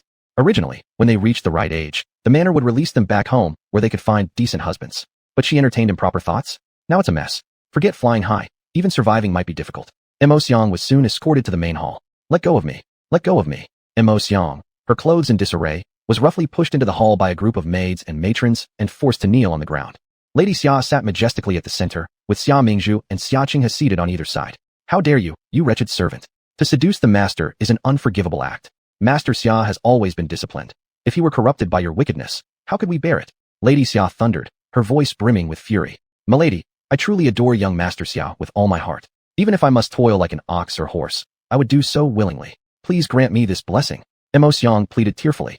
Lady Xia's anger reached its peak as she scornfully retorted, "You shameless wretch, still daring to dream. Could our heir, the direct son of our esteemed marquis family, ever deign to desire someone like you, a mere lowly maid? Bring forth the punishment. Beat her severely. Let's see who will dare to attempt such indecent acts in the future." "Yes." The two matrons holding Mo Xiang immediately responded and began dragging the trembling maid backward. "Spare me, milady. Forgive me in consideration of my undying devotion for young Master Xia." At this moment, Mo Xiang was genuinely terrified. She continued to plead while trying to explain herself desperately. Xia Mingzhu glanced at her briefly and then lowered her eyelids. To bring about one's own downfall, it's unforgivable. Her elder brother was a man of firm resolve, certainly not someone any woman could manipulate easily. This servant had surely misjudged his gentle nature as something easily manipulable. Xia Qinghe observed the weeping Mo Xiang, who was frantically begging for mercy. Inside, she thought, what a useless fool, unable to even execute her plan properly. Nevertheless, outwardly, she appeared to plead on behalf of Mo Xiang. "Mother, this girl seems truly infatuated with brother. His quarters lack female companionship. Instead of leaving him lonely, why not elevate her to the position of concubine so that there will be someone to care for brother?" Here we go again, the white lotus blooming once more. Xia Qinghe is probably attempting to win Mo Xiang's loyalty so she can use her as a spy later to monitor brother. Xia Mingzhu did not wish to let Xia Qinghe succeed. Besides, she also knew her brother harbored no intention to bring Mo Xiang into his quarters. Thus, she interjected, "I believe this is inappropriate. Our marquis household has strict rules. Only after 3 years of marriage without bearing a child should the discussion of taking a concubine arise. Allowing this woman to recklessly violate these principles would tarnish the honor of our marquis house." Hearing this, Xia Qinghe bit her lips and loudly exclaimed, "But isn't this a life nonetheless? How can you, sister, be so cold-hearted and devoid of compassion?" Chapter 32, Making Friends Pay. Xia Mingzhu let out a cold snort. "Sister, you're truly laughable. It wasn't me who made the mistake. Why don't you go advise the person who committed the error instead of criticizing me here?" Xia Qinghe was silenced, her face darkening as she had nothing to say. Xia Mingzhu gave another cold snort. "Want to manipulate me? You're not experienced enough." Madame Xia eventually didn't go too far and timely called it off. If dozens of cane strikes had actually been administered, even if Mo Xiang wouldn't have died, she would have been severely injured. Not only was Mo Xiang not promoted to the position of concubine, but she was also expelled from the mansion. Madame Xia harshly declared, "Anyone in the future who dares to climb into the bed will be directly sold to the brothel." With this incident involving Mo Xiang, the girls in the household finally lost all hope. No matter how wealthy the life, one must still have the fate to enjoy it. The next day came the birthday banquet of the wife of the Minister of Revenue. Invitations were already delivered several days ago. Madame Xia had Aunt Su by her side to prepare clothes and jewelry for Xia Mingzhu and Xia Qinghe. They were going together in the afternoon to attend the banquet. Xia Mingzhu and Xia Yunze sat across the table drinking tea. Watching Aunt Su busy back and forth, Xiao Mingzhu's eyes grew somber. Alas, I need to warn Mother. Be careful of Aunt Su beside you. She has already been bought. Xia Yunze looked at her in astonishment. Aunt Su was the wet nurse of his mother. Xia Qinghe was once taken to the countryside by her, and then returned to the estate with her. This Aunt Su had never betrayed the house of the Marquis before. How could she turn on them now? Xia Yunze's gaze fell onto Aunt Su and observed her up and down. Because Aunt Su was favored by his mother, her attire was better than that of an ordinary grandmother. In the courtyard, she directed the other maids about, as though she were their mistress. A flicker of coldness appeared deep in Xia Yunze's eyes. It seems that what Mingzhu said was correct. Aunt Su should indeed be investigated. But for now, with Mother's protection, he had no evidence to do anything against her. He decided to let her off this time. If she dared to act foolishly, he'd deal with her later. Xia Mingzhu returned to her own courtyard and took off all her pearl hairpins and silk garments, changing into plain clothes, without makeup, and prepared to leave. Xiaofeng quickly pulled her back. My dear young miss, how can you not wear any of the clothes and jewelry sent by Madame? If you appear like this at the banquet, won't you be embarrassing the house of Marquis? Xiao Shui followed her advice. Yes, miss, if Madame sees this, she will get angry. Xia Mingzhu explained to both. Rest assured, I am just not dressing up at home. Once we arrive at the minister's residence, there will naturally be someone to help me dress up properly. Mother won't see it. The two maids showed confusion on their faces, but they always considered Xia Mingzhu's words as commands, so they stopped trying to dissuade her. They were just curious. The minister's house is not your private treasury. Where does it have the necessary clothing to let you pick freely? At the appointed hour for the banquet, Xia Mingzhu stepped out of the carriage cloaked in a hooded cape and headed straight to Su Yao's boudoir. Su Yao borrowed many pieces of jewelry and precious stones from her. She had to retrieve them. Yao Yao, please help me. As soon as Xia Mingzhu entered the room, she began complaining while pulling Su Yao. Today, coming to the banquet, my mother actually prepared identical dresses for me and Xia Qinghe. You know, I've never gotten along well with Xia Qinghe. How could I possibly use the same thing as her? Being merely a concubine's daughter, how dare she wear the same attire as me, a noble daughter? Anyways, I wouldn't wear the dress she wears. Not only that, I'm determined to outshine her. I'm planning to dress flamboyantly, showing off in front of her, driving her crazy. Yao Yao, do you support me? Su, support. Su Yao's expression stiffened. But what you're wearing, you definitely can't compete with her. Without proper attire, are you pretending to be a commoner? So that's why I need your help. Xia Mingzhu went straight to the point. There's a banquet being held in the house today. Your biological mother must have prepared new clothes for you, right? Borrow them to me first. Isn't it inappropriate? Su Yao hadn't anticipated this kind of idea from Xia Mingzhu. She was about to refuse when she heard Xia Mingzhu add, Yao Yao, aren't you stingy? We are the best handkerchief friends after all, inseparable. If you're unwilling to lend me even a set of dresses, then don't borrow anything from me again in the future. There'll be no need for our friendship anymore. Oh no. Pearl, how could I ever be stingy? Su Yao certainly did not want to lose her good financial supporter, Xia Mingzhu, since finding another such fool who was easy to deceive and had plenty of money was rare in the entire city. Thus, with great reluctance, she brought out her new gown, watching painfully as Xia Mingzhu put it on. Seeing her distressed face, Xia Mingzhu couldn't help but smirk. By the way, Yao Yao, I remember there's a white jade gem gold hairpin and a pair of emerald silver ginkgo leaf earrings with you, right? And there's also an inlaid gold and jeweled arm ring that you borrowed from me for another feast. Give them to me now so I can wear them. Ah. Su Yao was completely dumbfounded. And now? Of course. Do you want me to appear plain at your mother's birthday banquet? Since I'm invited by you, not doing this would make her look bad, wouldn't it? And then she'd resent you. Su Yao was momentarily speechless. Xia Mingzhu was right. If she let her mother lose face during the banquet today, her mother would definitely skin her alive. Su Yao, what are you standing around for? Go get your jewelry box. Xia Mingzhu urged. Su Yao was on the verge of tears, but had no choice but to bring out the jewelry box and hand things over to Xia Mingzhu. Seeing some familiar items in the box, Xia Mingzhu took them all back as well. Looking at her now nearly empty jewelry box, Su Yao felt like crying, her mind going blank. After putting everything on, Xia Mingzhu once again exuded an aura of opulence. She glanced at herself in the mirror and nodded satisfactorily. Then, she smiled as she deliberately teased Su Yao by taking her arm. Su Yao, I am truly sorry for wearing your new dress and making you wear old clothes at your mother's banquet. Don't be mad, all right?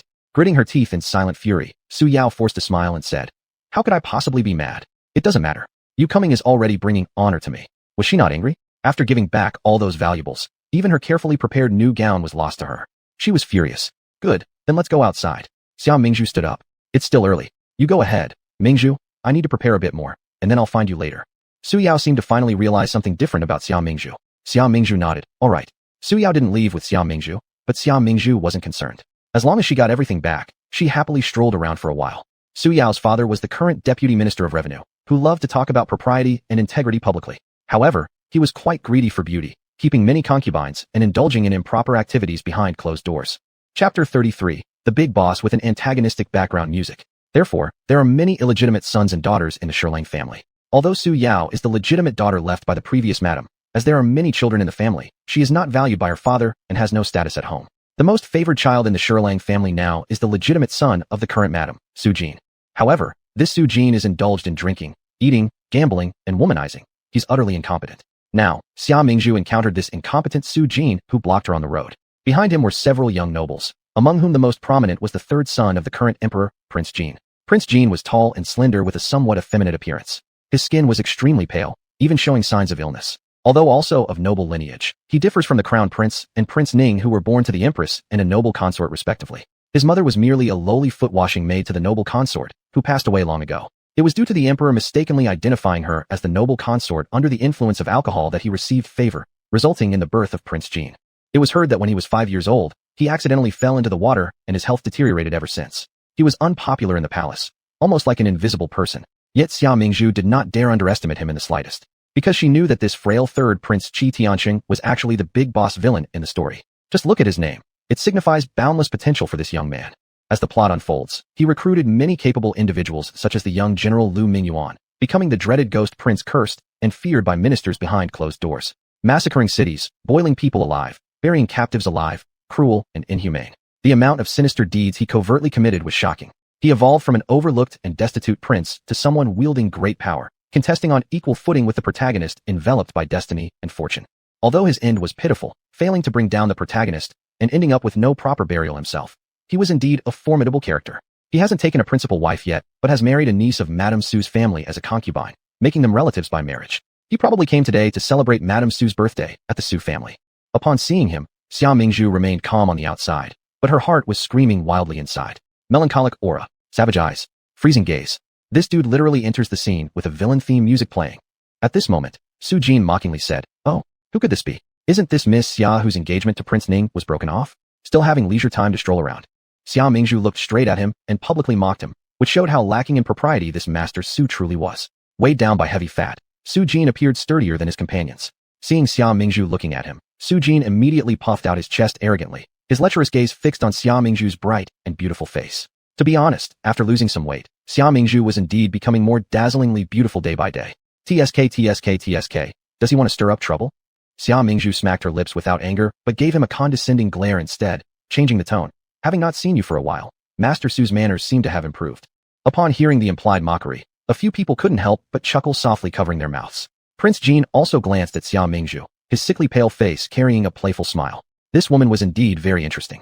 Being publicly ridiculed as lacking decorum and shameless, Su Jin turned red in the face. Hearing the soft laughter coming from behind, Su Jin became even more embarrassed. Instantly, anger overtook him, causing his trembling finger to point towards Xia Mingzhu. "What concern of yours whether or not my manners have improved?" Xia Mingzhu curled her lips and calmly replied, "Then what does it matter to Master Su whether I break my engagement or not? Of course, it's none of my business." Su Jin narrowed his eyes and continued, "But speaking of which, who doesn't know that Miss Xia loves drawing attention? Now that your engagement with Prince Ning has been broken off, what do you plan to do next?" Upon hearing this, Xia Mingzhu felt rather astonished. "Do you live by the sea? Why so nosy? Brain full of excrement." Seeing Xia Mingzhu remain silent, Su Jin sneered. "With a ruined reputation, which man would still consider marrying you as his main wife? However, if you're willing to be someone's concubine, there might be a good future ahead for you." What kind of good future does being someone's concubine present? Looking at Su Jin's ambiguous expression, Xia Mingzhu nearly spat in his face. "What I decide to do is my own business, and certainly unrelated to someone as disrespectful as you." Without shame, disregard for propriety, good for nothing, within less than half the duration of burning incense, Xia Mingzhu's tongue quickly affixed several labels on his Su Jin, each more insulting than the last, cutting deep into his soul. You. Seeing Xia Mingzhu show such utter disdain for him, Su Jin turned completely red in the face, filled with rage. He struggled for a long time, but couldn't articulate any response. The opponent's combat ability is insufficient, it's uninteresting. Xia Mingzhu shook her head and said indifferently, "Is there anything else? If not, I'm leaving." After saying that, she walked around them with graceful steps and left. Everyone saw how gracefully and dignifiedly she walked away, which formed a stark contrast with Su Jin's arrogance and frivolity, making their superiority immediately apparent. Losing face, Su Jin glared at Xia Mingzhu's retreating back, feeling an immense hatred in his heart. He was utterly furious to have been defied by a mere young girl. He just wanted to see if she would still be so sharp-tongued when he had his way with her. After a short delay, Xia Mingzhu hurried through a small path towards the banquet hall. But when she reached a rockery, she caught sight of a familiar figure from afar. Xia Qinghe? Why had she come here? Xia Mingzhu thought for a moment, and then quietly followed her. Behind the rockery, Su Yao was already waiting there. Seeing Xia Qinghe approach, Su Yao quickly greeted her. "Where's the medicine?" "Don't rush, we mustn't be found out." As Xia Qinghe spoke, she handed a packet of powdered medicine to Lin Yao. After completing this, she carefully looked around. Xia Mingzhu quickly hid herself behind a large tree. Seeing no one around, Xia Qinghe whispered instructions. This drug is colorless and odorless. It dissolves in water instantly, and nothing can be traced afterward. Su Yao nodded, her mood brightening up as anticipation filled her face. This time, I will definitely ruin Xia Mingzhu's reputation. Upon being named, Xia Mingzhu, hiding behind the tree, widened her eyes in shock. Geez, they're conspiring against me. These two are as black-hearted as it gets. Even a burp from them could darken the sky above. After hearing Su Yao's words, Xia Qinghe's eyes flashed with cunning. When the time comes, hide the powder in your long nails and give her the drug when she drinks water. Do you understand what I mean? As she asked, her tiny palm-sized face showed focused determination, her long eyelashes casting a soft shadow on her cheeks, looking innocent yet merciless when it came to scheming against others. I understand. Su Yao promptly replied. But, Su Yao glanced at Xia Qinghe. You know, these actions carry great risks. Xia Qinghe immediately understood her meaning and tossed her a bag of gold coins she'd prepared earlier. Proceed cautiously, and once this is done, I'll give you the treasures you desire. Su Yao took the gold bag and beamed with delight. Rest assured. Go. Xia Qinghe's dark eyes gleamed coldly. Chapter 34. Striking down the lead female's left and right arms. Su Yao shoved the medicine and gold together into her bosom, a smirk curving on her lips as she smugly left. Not long after her departure, Xia Qinghe also soon left. Xia Mingzhu stood behind a tree, watching coldly as everything unfolded here. This Xia Qinghe always portrayed herself as pure, frail, and spotless, but in reality, she was vicious-minded and used ruthless tactics. However, her cleverness lay in never dirtying her own hands. Anything bad or underhanded was left for Su Yao to do up front. Xia Mingzhu let out a cold laugh. Xia Qinghe, I wonder how you will maintain your pure image of the White Lotus if there is no one around to do your bidding. After arriving at the banquet hall, Xia Mingzhu was immediately approached by Su Yao who had already been waiting there. With familiarity, Su Yao hooked her arm around Xia Mingzhu's. Mingzhu, where have you been? Why did it take you so long to come over? I've waited for you forever. Seeing how false she was, Xia Mingzhu barely refrained from rolling her eyes. I've been looking for you the whole time. But you, Su Yao, where have you gone? How come I couldn't find you anywhere? And with whom exactly have you been meeting? Xia Mingzhu fired off 3 rapid questions, staring intently at Su Yao, clearly expecting a response. I didn't meet anyone. As Su Yao met her sparkling gaze aimed directly at her, a sudden wave of unease swept over her. She could hardly stand being scrutinized this way. Hastily, she pushed a plate of steamed cream with sugar towards Xia Mingzhu. Oh well, forget all that. Mingzhu, try this steamed cream with sugar. It's very sweet and delicious. Xia Mingzhu gave a casual glance at what Su Yao claimed to be steamed cream with sugar, but realized it was actually just a bowl of double-layer milk pudding. She let out a cold snort. How can steamed cream even contain sugar? Excuse me, but I must have mine salty. Su Yao instantly froze, utterly baffled. What? She had eaten so much steamed cream before, yet she'd never come across such a peculiar taste preference. And really, who eats steamed cream with salt? Looking straight at Su Yao, Xia Mingzhu exuded an expression of deep disappointment. Su Yao, I truly never expected you to be someone like this. Do you not know that steamed cream has to be salted to give it its soul? Since our tastes don't align, neither will our interests or hobbies. So, how are we supposed to be close friends? Su Yao, we should break off our friendship. Upon hearing these words, Su Yao was instantly taken aback, beginning to doubt life itself. Breaking their friendship just because of differing preferences in steamed cream flavor? Could things get any more ridiculous? Xia Mingzhu, what exactly do you mean by this? Break up. Can't you understand that? From now on, you and I won't be friends anymore. I won't contact you anymore, and you shouldn't bother me either. With that, Xia Mingzhu prepared to rise and sit at another table. Anyway, since she had retrieved her belongings from Su Yao, they were better off going their separate ways from then on. No way. Su Yao immediately grabbed Xia Mingzhu's hand, preventing her from leaving. I haven't agreed yet. It's not as simple as you deciding alone to end the friendship. You're nuts, aren't you? Xia Mingzhu shrugged off her grip. Su Yao, don't make me say unpleasant things. Are you reluctant to cut ties with me purely because you have deep feelings for me? Aren't you just seeing me as dumb money, wanting to continue leeching off me like a blood-sucking parasite? You're supposedly an official's daughter. Show some decorum. Su Yao turned around and saw other guests already glancing their way due to the commotion. Clenching her teeth, she reluctantly suppressed her annoyance for the moment, sneering at Xia Mingzhu. Fine, if you want to cut ties, then so be it. But breaking a friendship requires drinking the breakup wine. Do you dare to drink it? Xia Mingzhu glanced back at her, a flash of mockery flickering in her eyes. Absolutely. Drink this cup of wine, and from this moment on, our connection will be severed forever. Soon enough, someone brought out 2 cups of wine. Su Yao picked up one of them, discreetly tapping her fingernail lightly against the rim of the wine glass. The powder concealed beneath her nails instantly fell into the wine glass, blending thoroughly into the liquid within seconds, leaving absolutely no trace. Drink up. Su Yao held the wine out to Xia Mingzhu, her gaze intensely fixed upon her, as though she were studying her prey. Xia Mingzhu looked up briefly at her, speaking coldly. There was no sign of her intending to reach out for the wine glass. Seeing her indifference, Su Yao nearly struggled to keep her smile in place. She placed the wine glass back onto the tray. So, you're afraid to drink it? Xia Mingzhu quickly shot Su Yao a look, her face remaining expressionless while her voice stayed icy cold. Leave it there then. Su Yao swallowed nervously, preparing to utter a few more taunts to provoke Xia Mingzhu into drinking the wine sooner. At that exact moment, a few guests laughed heartily outside the door and entered the room. Unable to help herself, Lin Yao, Su Yao, turned around briefly, noticing that they weren't familiar acquaintances, and promptly ignored them, turning back to continue glaring at Xia Mingzhu.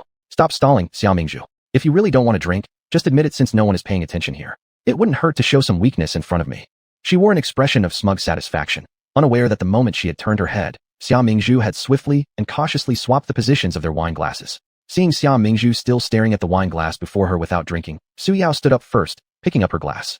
I'll drink first as a toast. As soon as she said this, she tilted her head back and drained the wine in one gulp. Watching Su Yao consume the spiked wine she herself had tampered with, Xia Mingzhu gave a subtle smile before downing her own glass with similar ease. Seeing Xia Mingzhu finally drink the wine, Su Yao's lips curled slightly upward, revealing an inscrutable smirk.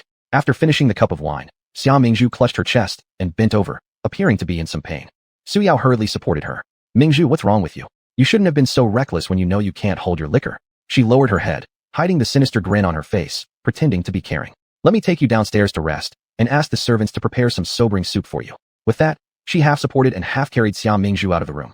Don't touch me. Xia Mingzhu pressed her forehead with one hand and weakly pushed Su Yao's arm with the other. Yet it seemed like all her strength had vanished, making her touch soft and feeble. Su Yao let out a cold laugh. Xia Mingzhu, this time, there's no way out for you. She tightly gripped Xia Mingzhu's shoulder, dragging her toward the door. Xia Mingzhu's body was limp, leaving her no choice but to submit to Su Yao's manipulation. Half-supporting Xia Mingzhu, Su Yao dragged her to the moon gate, where they encountered Prince Jean. Su Yao didn't think much of this sickly prince, so after performing a shallow bow, she attempted to walk around him and leave. Prince Jean recognized Xia Mingzhu as the interesting young lady who had fiercely rebuked Su Jean earlier. Noticing Su Yao leading her toward the secluded wing of the estate, he paused mid-step. The banquet was held in the main hall. Why were they heading to the secluded wing? And from the look of the girl, she didn't seem to be going willingly. Xia Mingzhu also saw Prince Jean, but she said nothing, only staggering further away with Su Yao. Prince Jean hesitated briefly at the sight of their retreating figures, then decided to follow them. Chapter 35. Turns out it was an aphrodisiac. After Su Yao pulled Xia Mingzhu into the side courtyard and pushed her into the pavilion, she was about to leave with a look of disdain.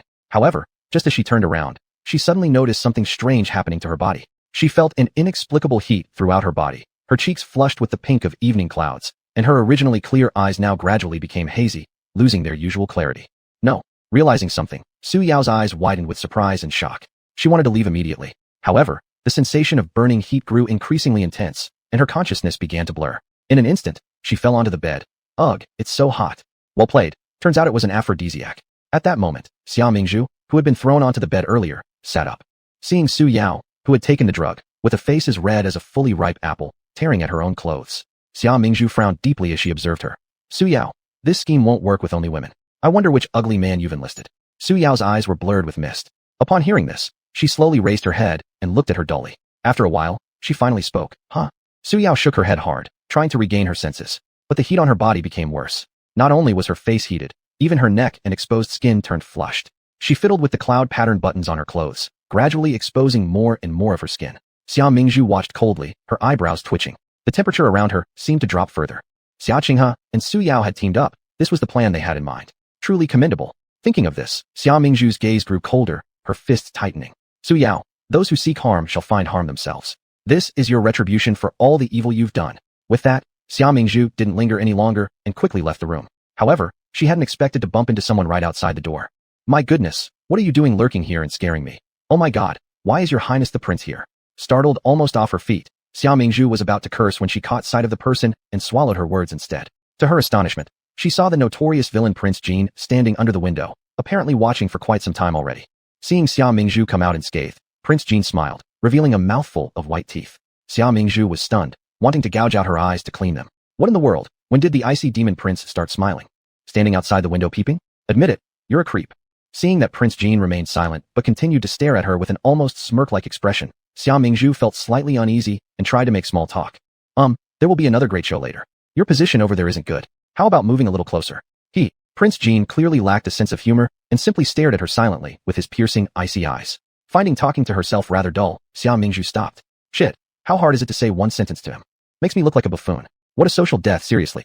Prince Jean quietly stared at Xia Mingzhu without speaking for a long time. Xia Mingzhu stood there awkwardly for a moment, then remembered the man involved in the scheme should be arriving soon. Looking around, she spotted a kapok tree, thinking that hiding in it would offer a perfect view. She walked towards the kapok tree, only to hear a voice behind her, light yet firm. You. Not bad. Xia Mingzhu stumbled, almost falling over. Is he talking about me? Of course I'm good. You don't need to tell me. Definitely the big villain. His thought process isn't normal. Xia Mingzhu rolled her eyes and didn't bother turning back, walking quickly to the base of the tree. Even though Prince Jin's mind twisted more than 18 times, she had a straightforward personality, better avoid trouble if possible. She patted the kapok tree in front of her. The tree was tall, but its trunk was smooth with no branches or forks near the bottom. She never expected that the deputy minister's mansion would plant even trees so strategically. But who was she? She was Xia Mingzhu, a former rock climbing expert. Time to show my true skills. Xia Mingzhu rolled up her sleeves and hugged the tree trunk, climbing upward steadily. Just as she was about to grab hold of a relatively thick branch, Su Jin's rough and low voice echoed from far away. The person is in this yard. Huh? So remote. Made it hard to find me. Hearing his voice, Xia Mingzhu panicked. Her foot slipped suddenly, and she was about to fall. At that very moment, Prince Jin leapt over and caught Xia Mingzhu steadily. Xia Mingzhu paused, then quickly said, "Thank you, Your Highness." Prince Jin softly replied, then lifted his arm and took several steps before jumping directly with Xia Mingzhu into the dense tree canopy. Just as the two had hidden themselves, Su Jin strode into the courtyard. He went straight to the door of the room, pushed it open, and walked inside. Xia Mingzhu and Prince Jin could see the scene inside through the window. Seeing that a woman was indeed lying on the bed with her back turned to him, Su Jin rubbed his hands together lecherously in excitement. "Little darling, were you anxious waiting for me on the bed?" The woman on the bed emitted alluring hum and ah sounds, enticing and exciting the heartstrings. Su Jin quickly stripped off his clothes, ready to climb onto the bed. But he saw the woman flip over, revealing her face. "Su Yao, how is it you?" Su Jin's expression drastically changed. After a moment, he understood something and glared angrily at Su Yao before picking up his clothes from the ground and rushing toward the door. Unfortunately, it was too late. The door was suddenly pushed open at that moment. Xiaoqing has stepped into the room, followed by a group of guests including Mrs. Su. "I personally saw sister coming this way. She must have been drunk and mistakenly entered the wrong courtyard." Xiaoqing has spoke gently, but when she turned her gaze, she directly met the fully naked Su Jin. "Ah!" Xiaoqing has screamed and turned away, yet her heart was bursting with excitement. It seemed they had succeeded. This time, Xia Mingzhu was utterly disgraced. Seeing so many people come in, Su Jin panicked, hiding his body behind a half-height porcelain vase in the room, while hastily slipping on a piece of clothing and attempting to cover his face with his hand before dashing out. But Xiaoqing wouldn't let him leave so easily. She grabbed his arm forcefully, making him raise his head. "Jin, how can you be here?" Mrs. Su exclaimed. Others were equally astonished upon seeing Su Jin's state. Meanwhile, Xiaoqing loudly questioned, "Mr. Su, why are you running? Where's my sister? What did you do to her?" As she spoke, her eyes darted towards the bed inside. There lay a woman, side-lying and facing away from the door. Mrs. Su and the rest naturally also noticed the shameless woman on the bed, whose clothes were partially unbuttoned. A flash of satisfaction crossed Mrs. Su's eyes as she thought, "This miss of the state protector's residence is truly shameless." Just after breaking the engagement, she slept with her son. However, this state protector's residence held an exalted position among nobility in the capital city. Before, their modest undersecretary's household couldn't even dream of forming a marital alliance with them. But now, since this miss has lost her virtue and ruined her reputation before marriage, her only choice is to become a lowly concubine in the undersecretary's household. Forget about becoming the principal wife. Chapter 36. Outwitted by one's own scheme. Upon hearing Xiaoqing say that the person in bed was Miss Xia, the legitimate daughter of the Duke's mansion, all the other guests were shocked. Everyone couldn't wait to uncover the truth and surged towards the bedside. However, when they truly saw the face of the woman in bed, their expressions turned varied and complex. Xiaoqing did not go forward to take a look. Su Jin had broken free from her grip and ran away, but she didn't bother with it anymore. Anyway, the effect she wanted had already been achieved. Seeing everyone's astonished faces, she smirked secretly but expressed sorrow on her lips. "Sister, how can you be so foolish? What kind of absurd things have you done? The reputation of the Duke's residence is being completely tarnished by you. Xiaoqing, what eyes do you have? How could the person in the bed be me? Or are you intentionally trying to slander the Duke's residence?" At this moment, Xia Mingzhu walked in from outside. Seeing her walk in unscathed, Xiaoqing opened her mouth wide in shock. "This? Sister, how come you?" Suddenly, Xiaoqing glanced sideways and caught sight of the woman pulled down from the bed by Mrs. Su. Her expression changed immediately. That was Su Yao? How could it be? Mrs. Su and the other guests also noticed Xia Mingzhu entering from outside, with complex and unreadable expressions on their faces. Watching Xiaoqing's perplexed and panicky gaze, Xia Mingzhu gave a slight smirk. "My dear sister, why exactly did you insist on bringing people here? Are you dissatisfied with me? Or rather, are you dissatisfied with the Assistant Minister of Revenue's house?" After listening to Xia Mingzhu's words, Mrs. Su shot a furious glare at Xiaoqing. She snorted and said, "Miss Xia, I must demand an explanation for this matter." That's right. If it weren't for Xiaoqing's incitement, they wouldn't have come together to catch someone red-handed. Had she not held on to Jean Eyre tightly, those people behind might not even have seen Jean Eyre's appearance clearly. She could have simply dismissed Su Yao casually. After all, that despicable woman wasn't born from her womb. Now she faced this embarrassing situation, losing both face and footing. Seeing the resentful stare from Mrs. Su, Xia Qinghe became flustered. Isn't this like losing everything in one stroke? Before harming Xia Mingzhu succeeded, the Assistant Minister of Revenue's house already hated her. Xia Qinghe was overwhelmed with anxiety and hastily shook her head. I didn't mean to, I wasn't doing it deliberately. It's just that my concern led to disorder, truly unintentional. No matter how she tried to explain herself, the fact had already been set. Others wouldn't listen anymore. Mrs. Su waved her hand directly. Don't say anything more.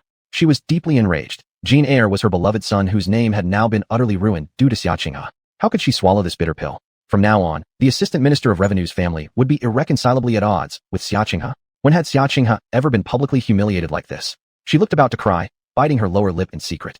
Mrs. Su could temporarily do nothing to Xia Qinghe, but took out her anger fully on Su Yao, her stepdaughter. In anger, she yanked Su Yao off the bed violently, hurling abusive curses as she dragged her onto the ground. You despicable slut, such a naturally lewd character. Do you crave men so much that you cannot resist your own younger brother during springtime? The sharp pain radiating from her rear made Su Yao briefly regain consciousness. Facing the viciously devouring gaze of Mrs. Su, her body involuntarily shrank back as she whimpered, "Mother, no." Seeing her in such a manner, Mrs. Su grew even angrier. Shameless hussy. You've disgraced our household entirely. Such a worthless creature should be beaten to death. Someone in the crowd attempted to reason. Please calm down, Mrs. Su. She may be a remnant of the former mistress bloodline, but her crime does not warrant execution. After hearing these words, Mrs. Su's face darkened even further, realizing that the other guests still stood inside watching the commotion. Quickly, she instructed them to leave. Such disgrace has occurred in my household due to my lack of supervision, making fools of all of us.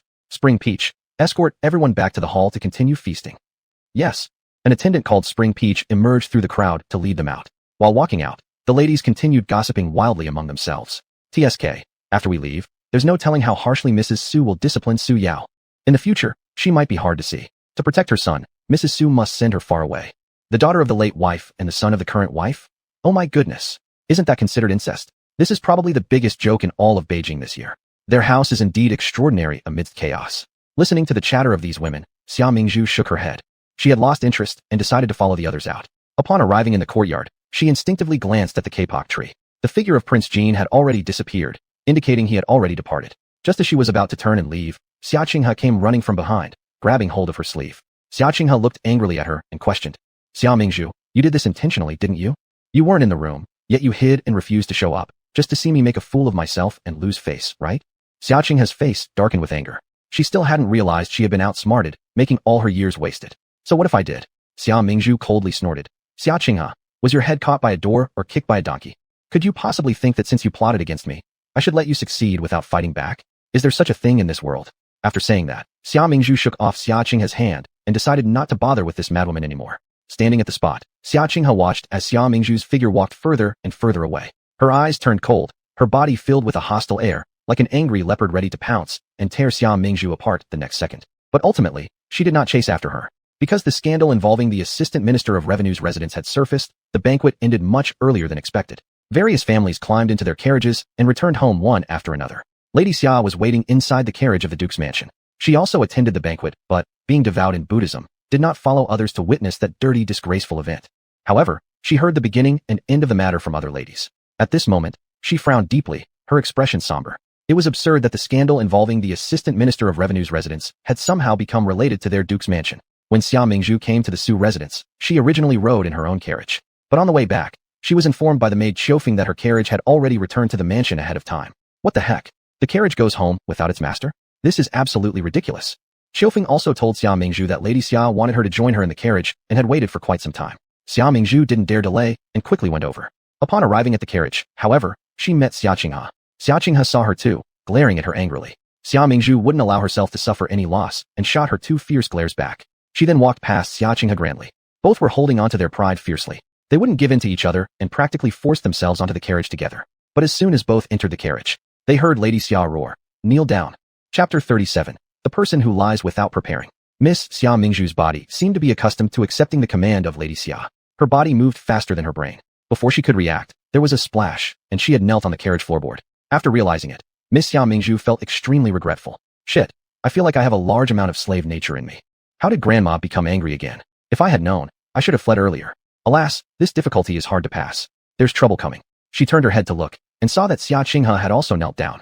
Lady Xia took out her feather duster that she carried everywhere, and pointed at the two of them, cursing loudly. The affairs of others don't concern you two. But you both disappeared. One went missing, and the other led people to look for someone? And then you ended up witnessing something you shouldn't have. What you two sisters do privately is your own business. But this happened at a banquet. All the noble families are present. How many pairs of eyes are watching? How can a proper young lady act so improperly? Miss Xia Mingzhu's eardrums hurt from her shouting, so she frowned and retreated a leg. Lady Xia's feather duster flew towards her like it had eyes. Kneel well. You, as the legitimate elder sister, have the responsibility and obligation to take care of Qinghe. Since Qinghe has lost propriety, you as the elder sister bear certain responsibility.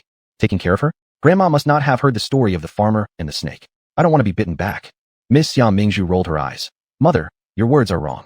As they say, dogs can't stop eating feces, just like those who lie will never get rid of their lying habit. The upbringing carved into one's bones cannot be changed. Why does sister have to speak so harshly? Xia Qinghe looked up, tears streaming down like water, big droplets rolling down. She presented a thoroughly pitiful little girl who had been bullied. I was just worried about my sister, lost my composure due to the urgency. Lady Xia also glared at Xia Mingzhu. Qinghe is your younger sister. How can you speak of her like that? My younger sister? Xia Mingzhu coldly laughed. The younger sister of mine wouldn't do things that are underhanded. Xia Qinghe's body trembled slightly. A moment later, she covered her mouth with her hand, looking utterly shocked. Sister, I didn't expect that after all this time. You still refuse to accept me, why? Xia Qinghe began to pretend to cry. No need for preparation as the tear flowed freely down her face. Xia Mingzhu was speechless. All right, stop acting. If you're not tired of acting, I'm already tired of watching. Can we sell this over Act 2? I really can't stand it anymore, and am about to vomit. Xia Mingzhu. Lady Xia could no longer bear it, shouting angrily. Xia Mingzhu immediately covered her ears.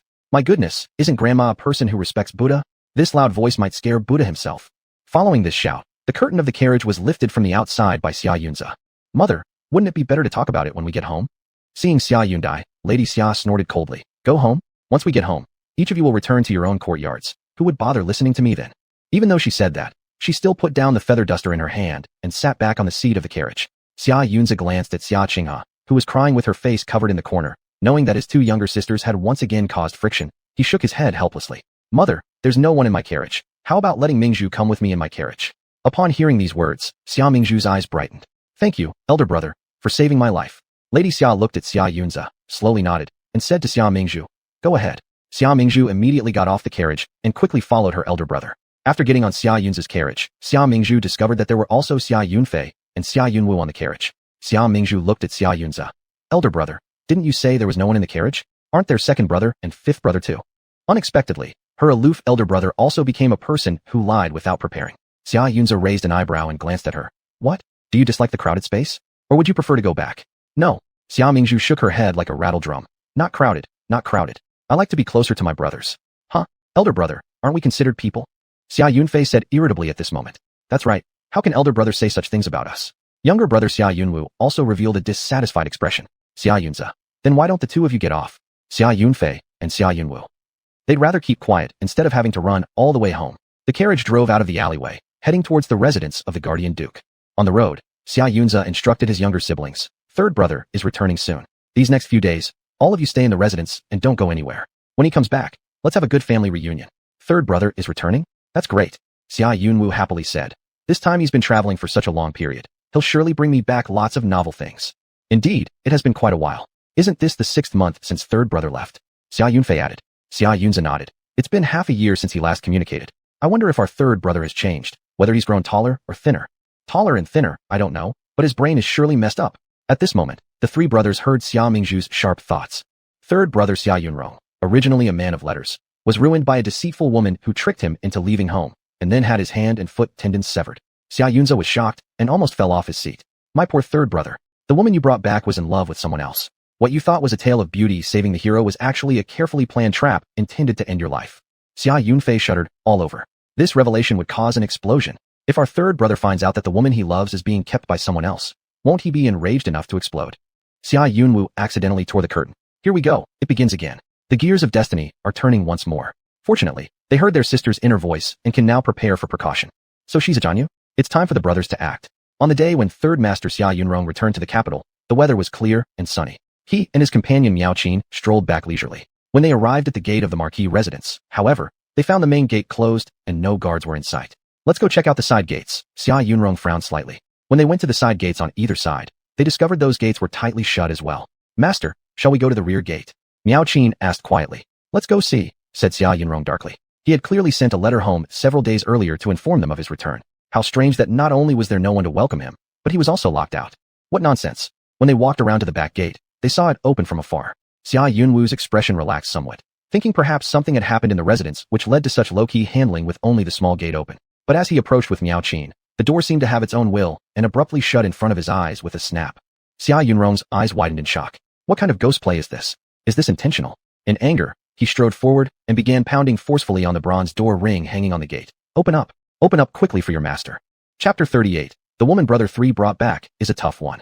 Brother 3, stop knocking. Mother asked us to lock the door. At this moment, Xia Yunwu's head appeared over the wall. Seeing his cunning fifth brother, Xia Yunrong felt a sense of relief. Fifth brother? You're here. Xia Yunwu replied with a chuckle. Not only am I here, but elder brother, second brother, and younger sister are also here. After finishing, he shifted his body aside. On the wall, 3 more heads were revealed. Xia Yunze, Xia Yunfei, and Xia Mingzhu. Seeing them, Xia Yunrong was a little pleased. Elder brother, second brother, Mingzhu. Hurry up and open the door for me. Xia Yunze stood on the high ground and glanced at Xia Yunrong and the woman beside him, Yao Qin. This Yao Qin looked about 16 or 17 years old, her eyebrows as delicate as distant mountains, her eyes like autumn waters. She was a striking beauty. Recalling what he had heard from his sister's heart earlier, Xia Yunze's heart clenched slightly. Third brother, who is the woman you brought back? Elder brother, this is Yao Qin. She's a woman I met in Jiangnan, and we returned to the capital together. Xia Yunrong informed everyone that Yao Qin was an orphan girl he met during his travels and also his savior. Their first encounter resembled a tale, the hero rescuing a damsel in distress. Xia Yunrong was robbed by bandits. Seeing the injustice, Yao Qin intervened and easily defeated the several bandits in just a few moves. She seemed frail at first glance. Who would have thought she possessed such impressive martial skills? He invited her to travel along with him. He was concerned that she might refuse due to the gender boundaries of propriety. However, she smiled and agreed without hesitation. Truly, his irresistible charm. With a hint of pride but an air of nonchalance, Xia Yunrong said, Yao Qin is a pitiful orphan. We came back to the capital together because she is looking for relatives. Hearing his words, Xia Yunze's gaze darkened slightly. If she's an orphan, why didn't you settle her outside the estate? Why bring her back? Xia Yunrong frowned slightly. How safe is it outside the mansion? We certainly have room inside. When did you become so petty, elder brother? Upon hearing these words, Xia Mingzhu turned her gaze towards Xia Yunrong. This third brother was undeniably dashing and rumored to be highly talented. Indeed, the Hua family had remarkable genetics. All her brothers were good-looking. But the woman standing beside him, she was up to something sinister. Xia Mingzhu opened her mouth, saying, Yao Qin sure is brave. Choosing a random man as your companion to return to the capital, aren't you afraid of being defrauded or harmed? What if you get kidnapped? These words carried deep meanings, and a bad response could make her appear frivolous. Yao Qin took a step back, panic flashing across her face. This, little sister, what nonsense is that? Am I some kind of villain? Xia Yunrong quickly shielded Yao Qin, then continued. Besides, Yao Qin and I have already. Yao Qin's eyelid twitched, and she softly interrupted him, softening her tone. It's a long journey to enter the capital. As a lone female traveler, I would find it inconvenient to travel alone. Fortunately, I met Yunrong. Yunrong treated me like a brother, kindly taking care of me along the way. Hearing her say this, Xia Yunrong changed his tone. Traveling to the capital alone was rather lonely. Having someone else to talk to along the way was actually quite pleasant. Xia Mingzhu let out a oomph laugh. Even without her saying it, I know. What brother? In reality, both of you have already been sleeping together. Now you know to cover up? Where were you when your pants were already down? There's no going back. All the Xia brothers turned their gazes to Xia Mingzhu, who appeared utterly innocent. The other 3 brothers found it normal, but this was the first time Xia Yunrong had ever heard Xia Mingzhu's inner thoughts, so he looked utterly shocked. Did he just hear his sister's voice? But her lips didn't move even once. How could this be? Unable to hold back, Xia Yunrong asked Xia Mingzhu. What did you just say, Mingzhu? I didn't catch it clearly. His voice caused everyone else to look towards Xia Mingzhu too. Mingzhu blinked innocently, feeling a bit confused. I didn't say anything right now, brother 3. Maybe you misheard. Next to her, Yao Qin looked curiously at Xia Yunrong. Yunrong, what's wrong? I didn't hear any voice either.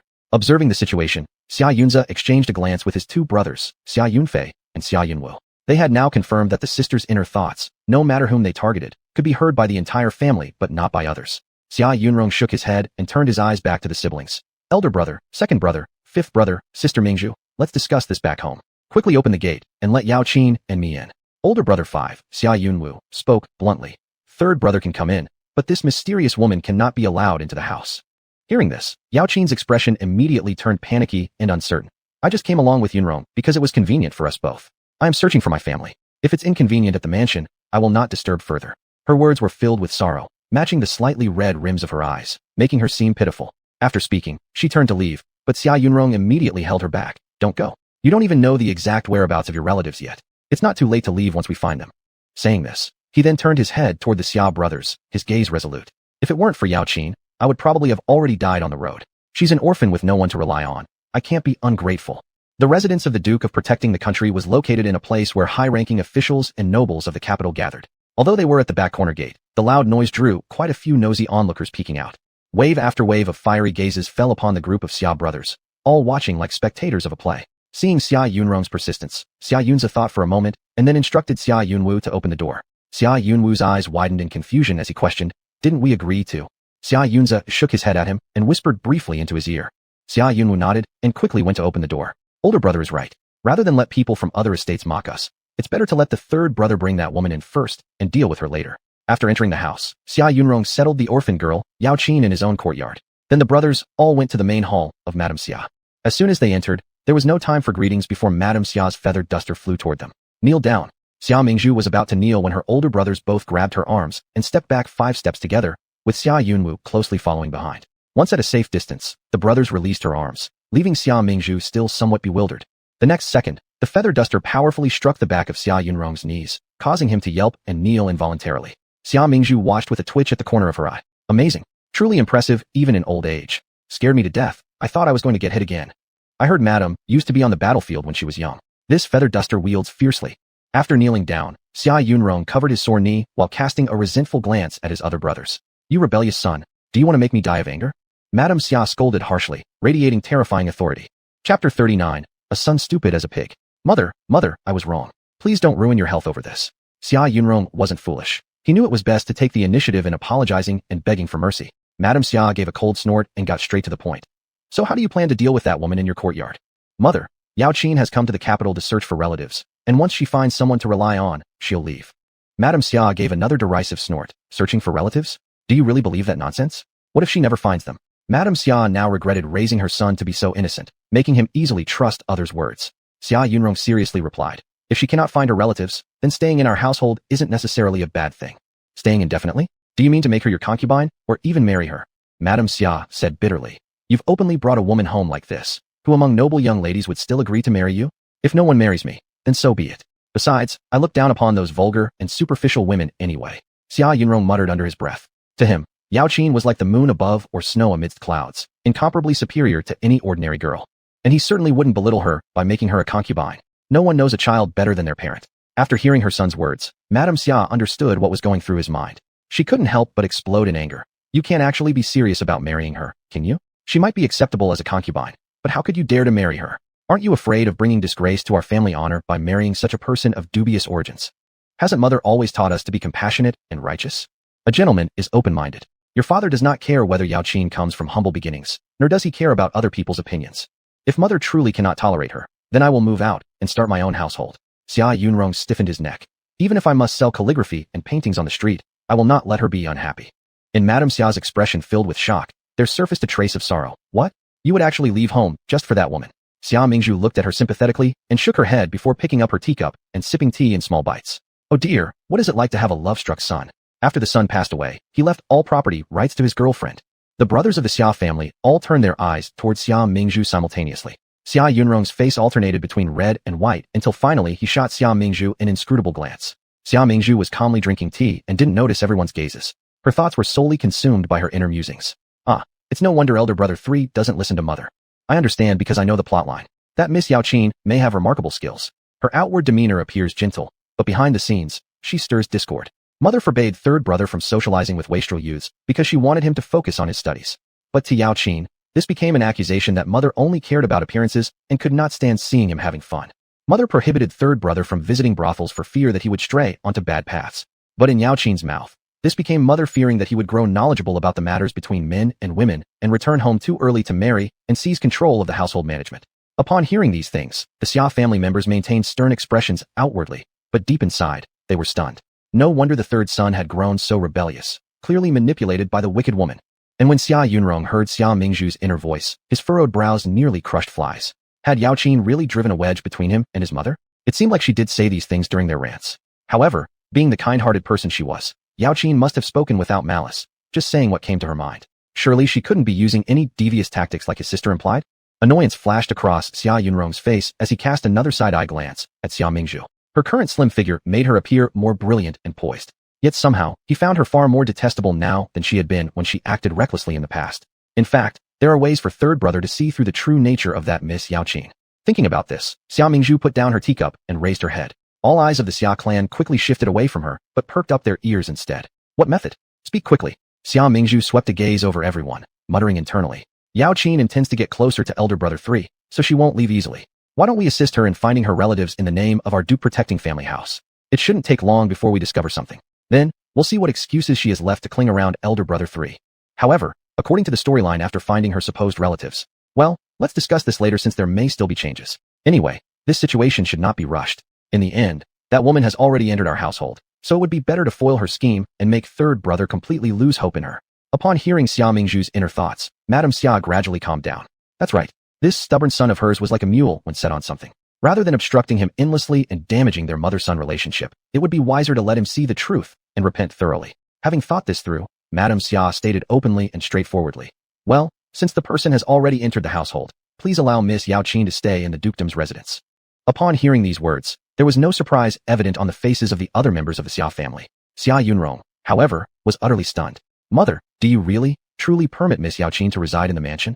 The person has already moved in. What more is there to permit or not permit? Madame Xia instructed Xia Yunwu, but she cannot be housed in your courtyard. It would be inappropriate if news spread. Not to worry. She can be properly settled in another wing for now. After all, we must know what her true character is like. All right, I will do as you say. Xia Yunrong agreed with a smile breaking across his face. Madame Xia nodded and said to the Xia brothers, that young lady, being alone and pitiable, you must help her find her relatives as soon as possible. Yes, mother, they replied in unison. Seeing that Madame Xia had given her approval, Xia Yunrong had no heart to linger further and hurried off excitedly to settle Yao Qin. Madame Xia's eyelids twitched upon seeing him go. The Duke of our land has been wise his whole life. Yet why did he give birth to a son so dull-witted as a pig? Other smaller swine of the Xia family. Mother, should you hear yourself speaking? Xia Mingzhu meandered towards the entrance of the estate, contemplating whether to send Qiufeng and Qiushui out to buy some fruit wine. Wine brewing under the moonlight would indeed bring unparalleled pleasure. After all, this place still had quite a few days left to perform. At this moment, a carriage pulled up before the manor gates. Xia Mingzhu immediately recognized it as the crown prince's carriage and turned around to retreat. However, at that very instant, a sweet feminine voice called after her. Sister, were you standing by the gate waiting for me? Xia Mingzhu internally wondered who possessed such a nerve. Glancing back, she confirmed it was indeed Xia Qinghe. Xia Qinghe gracefully descended from the crown prince's carriage, glancing back at him one last time. Many thanks to His Royal Highness the Crown Prince for escorting me home today. There was actually little to thank for, considering the Crown Prince sat silently beside her during the entire ride, without uttering a word or even acknowledging her presence. Throughout their journey, she felt that in his eyes, she might as well have been an immobile, unlit street lamp. Nonetheless, catching Xia Mingzhu standing at the gate gave Xia Qinghe an opportunity to show off. Climbing aboard the Crown Prince's royal carriage is, after all, a monumental honor. Chapter 40. The Crown Prince turns out to be the Sea King. Xia Qinghe deliberately raised her voice. Your Highness, would you like to come over to the residence for a visit? A voice from inside the carriage replied, followed by a pale hand with distinct knuckles lifting the curtain. Upon receiving the Crown Prince's response, a blush appeared on Xia Qinghe's face. She quickly and smugly glanced at Xia Mingzhu. Xia Mingzhu sked upon seeing this. She said that she hadn't seen Xia Qinghe at home today. Turns out she was out playing around. This time, since the Crown Prince wasn't deposed, Xia Qinghe abandoned Ning Wang and started fawning over the Crown Prince who holds a higher status. Looking at Xia Qinghe's face of triumph, Xia Mingzhu couldn't help but roll her eyes. Tisk, so proud. The Crown Prince doesn't seem to mind, even though she's already been with Ning Wang. Turning his head, he takes her in as his own. When Crown Prince Qi heard this while getting off the carriage, he stumbled and nearly fell directly off the horse-drawn carriage. Seeing his embarrassing state, Xia Mingzhu couldn't help but smirk slightly. Look at your guilty face, huh? The Crown Prince got angry and his temples twitched furiously. He didn't speak, only staring deathly at Xia Mingzhu. Xia Mingzhu remained as stable as an old dog. Why look at me? Go ahead into the residence with your little darling. I don't care, I won't go. I don't want to hear your lovey-dovey chatter. When Xia Qinghe saw that after the Crown Prince got off the carriage, he only focused on staring at Xia Mingzhu without glancing at her once. She bit her teeth in anger. Thinking of something, she suddenly swayed her foot, pretending like she was about to fall, right before collapsing into the Crown Prince. Are you a garbage bag? Such pretense. Xia Mingzhu sked when she saw this. No wonder you're a born protagonist, having such strong acting tendencies. Unexpectedly, at this moment, the Crown Prince reacted incredibly fast, moving to the side within 2 steps. Xia Qinghe almost hit the ground. With no one to support her, she could only stumble to steady herself, glaring at the Crown Prince with resentful eyes. Prince, we should still go into the residence. Finally, the Crown Prince turned his gaze towards her. I just happened to pass by today. There wasn't any intention of entering to visit, so I won't be going inside this time. Second young Miss Xia, please return. After hearing what the Crown Prince said, Xia Qinghe looked at him with a hint of resentment in her eyes, but she still elegantly replied, Your Highness, please walk safely. Xia Qinghe felt somewhat regretful. Ning Wang is good, But the crown prince is a celestial being admired and worshipped by countless women in Dian. If she can't become the princess of Ning, becoming the crown princess seems even better. However, unfortunately, the crown prince is naturally aloof and cold, rarely speaking nicely to women, making him very hard to approach. Thinking about this, Xiaqing had turned around and glanced at Xia Mingzhu standing beside her. Sister, what are you waiting for? Let's go in together. Xia Mingzhu rolled her eyes, but didn't have time to respond. The crown prince's voice had already sounded. You go back first. I still have something to say to her. As he finished speaking, he grabbed Xia Mingzhu's arm. Xia Mingzhu was somewhat stunned. Before she could react, she was pulled onto the carriage by the crown prince. All of this happened too quickly. At the gate, Xiaqing's mouth hung open in shock and hadn't yet closed when the carriage had already rushed far away. Xiaqing's eyes widened. Had the crown prince just taken the initiative to grab Xia Mingzhu's hand? Did the heavens descend for this purpose? But it wasn't quite right. Shouldn't he do the same for her? What kind of person was Xia Mingzhu anyway? How could she also get to ride in the crown prince's imperial carriage and even precede her? It was truly infuriating. The crown prince's carriage seemed to have accelerated to 70 miles per hour, swiftly departing from the House of National Protection. Xia Mingzhu was dumbfounded. The crown prince abducted me? What does he want? Her gaze dropped down. The crown prince was still holding her wrist tightly, his palm warm and dry. Xia Mingzhu immediately withdrew her hand as if it were on fire. Brother, you hurt me. Only after Xia Mingzhu spoke did Crown Prince Qi notice that the wrist of the jade-like hand he had been gripping was somewhat swollen. Isolate. It was unintentional. Your wrist is swollen. Let me apply medicine for you. Without giving Xia Mingzhu a chance to refuse, the Crown Prince grabbed her hand again, retrieved some ointment from a hidden compartment, and gently applied it to her swollen wrist. His movements were extremely gentle, as if she were an easily broken porcelain doll, shattering at the slightest touch. Man and woman tightly squeezed together. In the dim yellow light of the carriage, the atmosphere brimmed with suggestive tension. The overly gentle movements made Xia Mingzhu feel itchy. A tingling sensation coursed through every cell of her body, causing her entire body to involuntarily tremble. She instinctively drew back her hand, feeling the area where the ointment had been applied burn hot. Suddenly missing the warmth in her hand, Qi Ye's heart also felt hollow. He subconsciously tightened his empty hand, striving to calm his heart.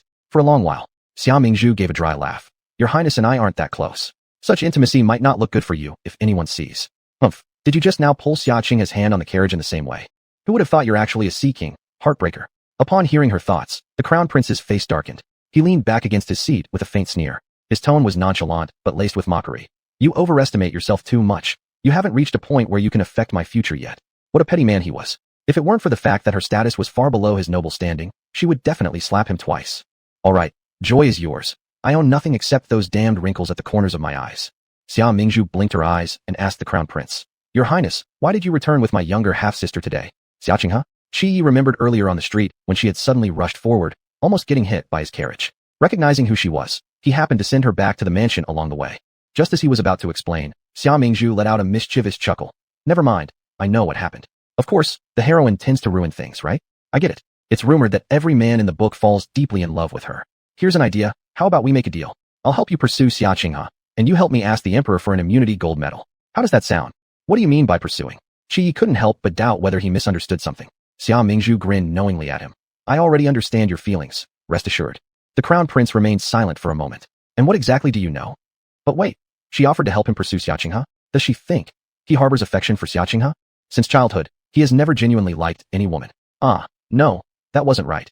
It's more like no woman was ever worth his attention before, or so he assumed. He cast a skeptical glance at Xia Mingzhu. So, how exactly do you plan to assist your highness? Don't worry, I've got some tricks up my sleeve to ensure everything works out, Xia Mingzhu declared confidently. The crown prince gave out a cold snort, neither accepting nor denying her offer. We should go to princess residence first. Your aunt wants to see you. Xia Mingzhu took this as his agreement. Why are we going to princess residence? Could it be you specifically came here to pick me up? Qi Yi glanced at her briefly. Once we arrive, you'll find out. Xia Mingzhu replied indifferently. Fine, but it's getting late. Afterward, you'll need to take me back to the mansion promptly. Are you treating me as your personal coachman? The crown prince raised an eyebrow in question. Chapter 41. Ignoring him completely? Seeing his displeasure, Xia Mingzhu quickly shook her head. No, how dare I? But inside, she was criticizing. Tisk, picking up a girl and not sending her home, you dog. Crown Prince Qi Yi had gradually gotten used to Xia Mingzhu being different inside and out.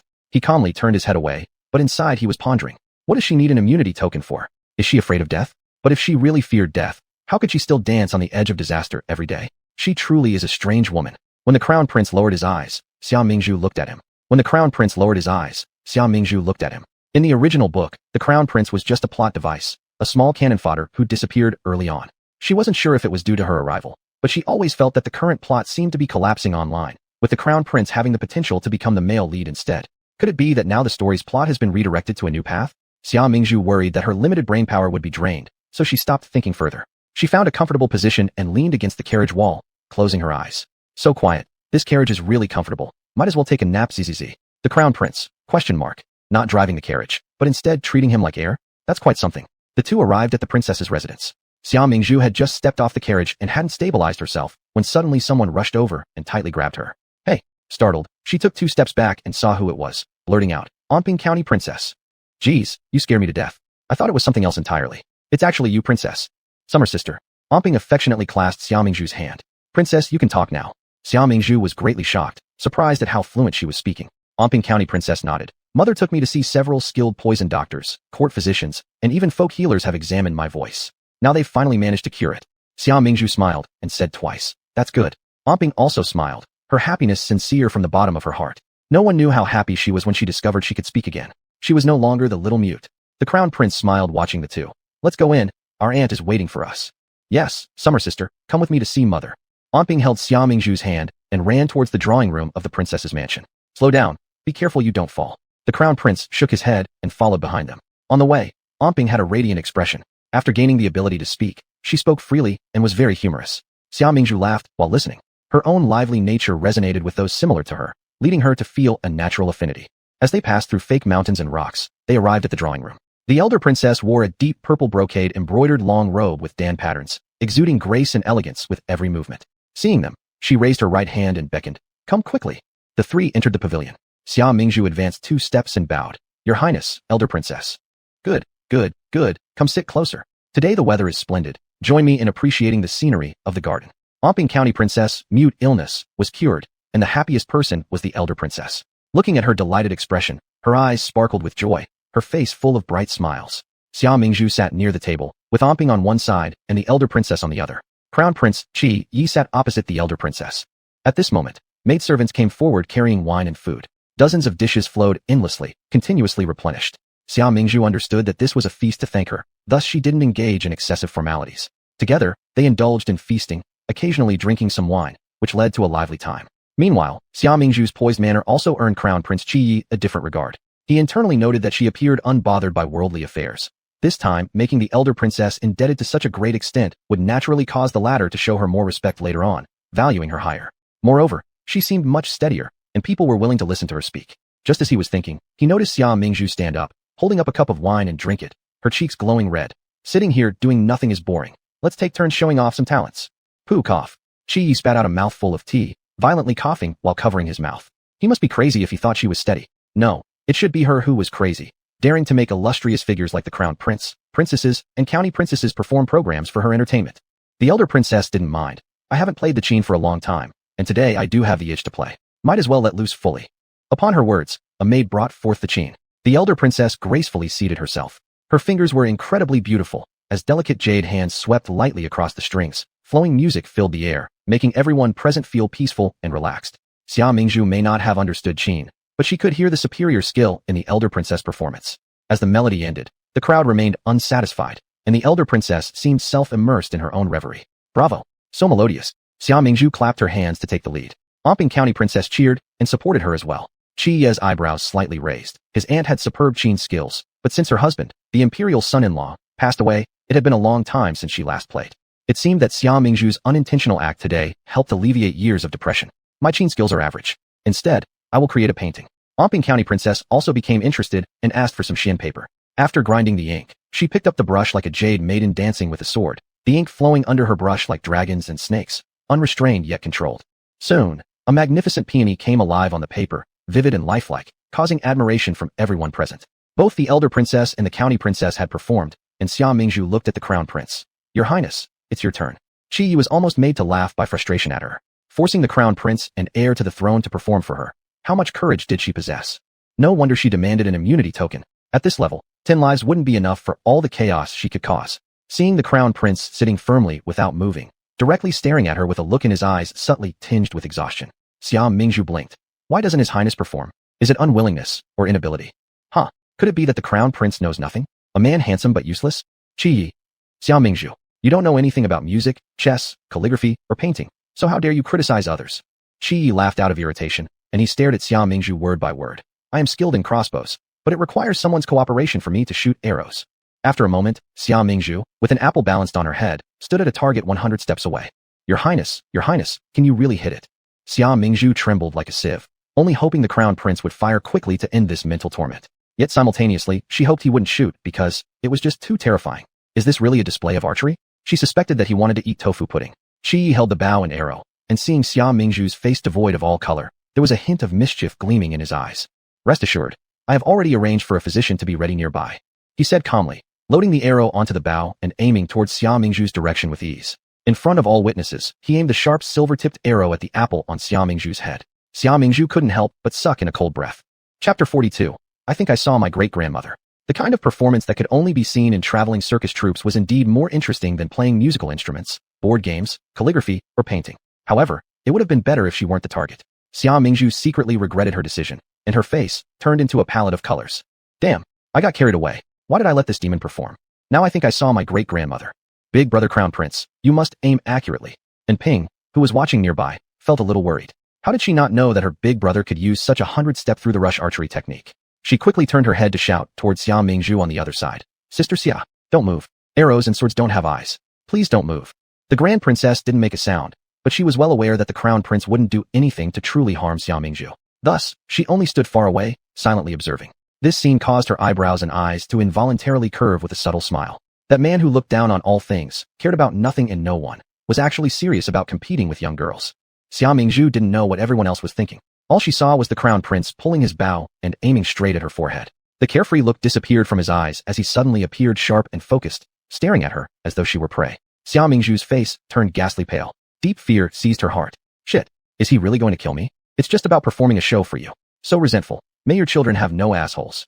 Qie Yi aligned the arrow precisely at Xia Mingzhu but slightly deviated the shot at the last second before it left the bow.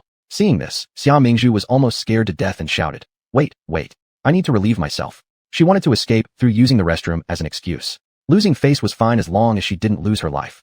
Qie Yi looked at her for a moment and said slowly, Endure it, and it will pass quickly. Xia Mingzhu, how can such icy words come out of your mouth at 37 degrees Celsius? That's utterly ruthless. Bang! As soon as the crown prince released the string, the apple on Xia Mingzhu's head was pierced by the arrow coming from 100 paces away. It shattered into pieces on the ground. Brother crown prince is truly skilled in archery indeed. Princess Omping jumped up and clapped her hands. Xia Mingzhu came back to her senses after being startled earlier. In the blink of an eye, that apple had cracked, and she hadn't even felt a thing. The crown prince's archery skills were truly remarkable. Next, it was Xia Mingzhu's turn to perform. At this point, Xia Mingzhu suddenly realized something. She seemed to be completely incapable when it came to music, chess, calligraphy, or painting, and she was also clueless about poetry, lyrics, or literature. She could recite a couple of poems, but she feared that others might truly consider her as erudite. After all, she wasn't doing a good job at pretending to be talented. After deep consideration, Xia Mingzhu decided to demonstrate tea-making. Fortunately, in the story of this book, tea-making skills in Danya Dynasty were still quite rudimentary. Otherwise, she would have had nothing to demonstrate. With deft movements, steam rose, and the scent of tea wafted around. Cups upon cups of fine tea were crafted under her hands. Having prepared the tea, she handed it to the grand princess, who picked it up and sipped it lightly. The clouds like foam are loose, the fragrance permeates the air, and the broth color is bright and clear. Excellent, truly excellent. Princess Omping also picked up a cup, drank it, and praised unceasingly. Sister Xia, your skill in blending scents into tea is unparalleled. It's okay. Xia Mingzhu smiled brilliantly, then lifted another cup and presented it to the crown prince. Qie Yi took the tea, sipped it lightly, and immediately felt a faint tea aroma dispersing within, refreshing his mind and spirit. Thinking that Xia Mingzhu had kept such a skill hidden, he was genuinely impressed by how deep her reserves ran. Qie Yi finished the cup, still wanting more, and reached for another one, but Xia Mingzhu suddenly nudged his arm. In a flash, the teacup overturned, and the tea splashed right onto the crotch of the crown prince's royal robes. Xia Mingzhu, Qie Yi gritted his teeth. Was that deliberate? How could it be, Your Highness? It wasn't intentional. Xia Mingzhu wiped her mouth with a handkerchief. I'm truly sorry. You should change clothes immediately. Otherwise, people might mistakenly assume that you peed your pants. That's settled, Year. There are still some new men's robes in the princess residence. You go change. Even the grand princess couldn't help but chuckle. Yes, Auntie. Qie Yi followed the attendants to change clothes. As he left, he gave Xia Mingzhu a cold glare. Xia Mingzhu secretly stuck out her middle finger at him. Making fun of me just now? This time, there's no way I won't make you look foolish, humph.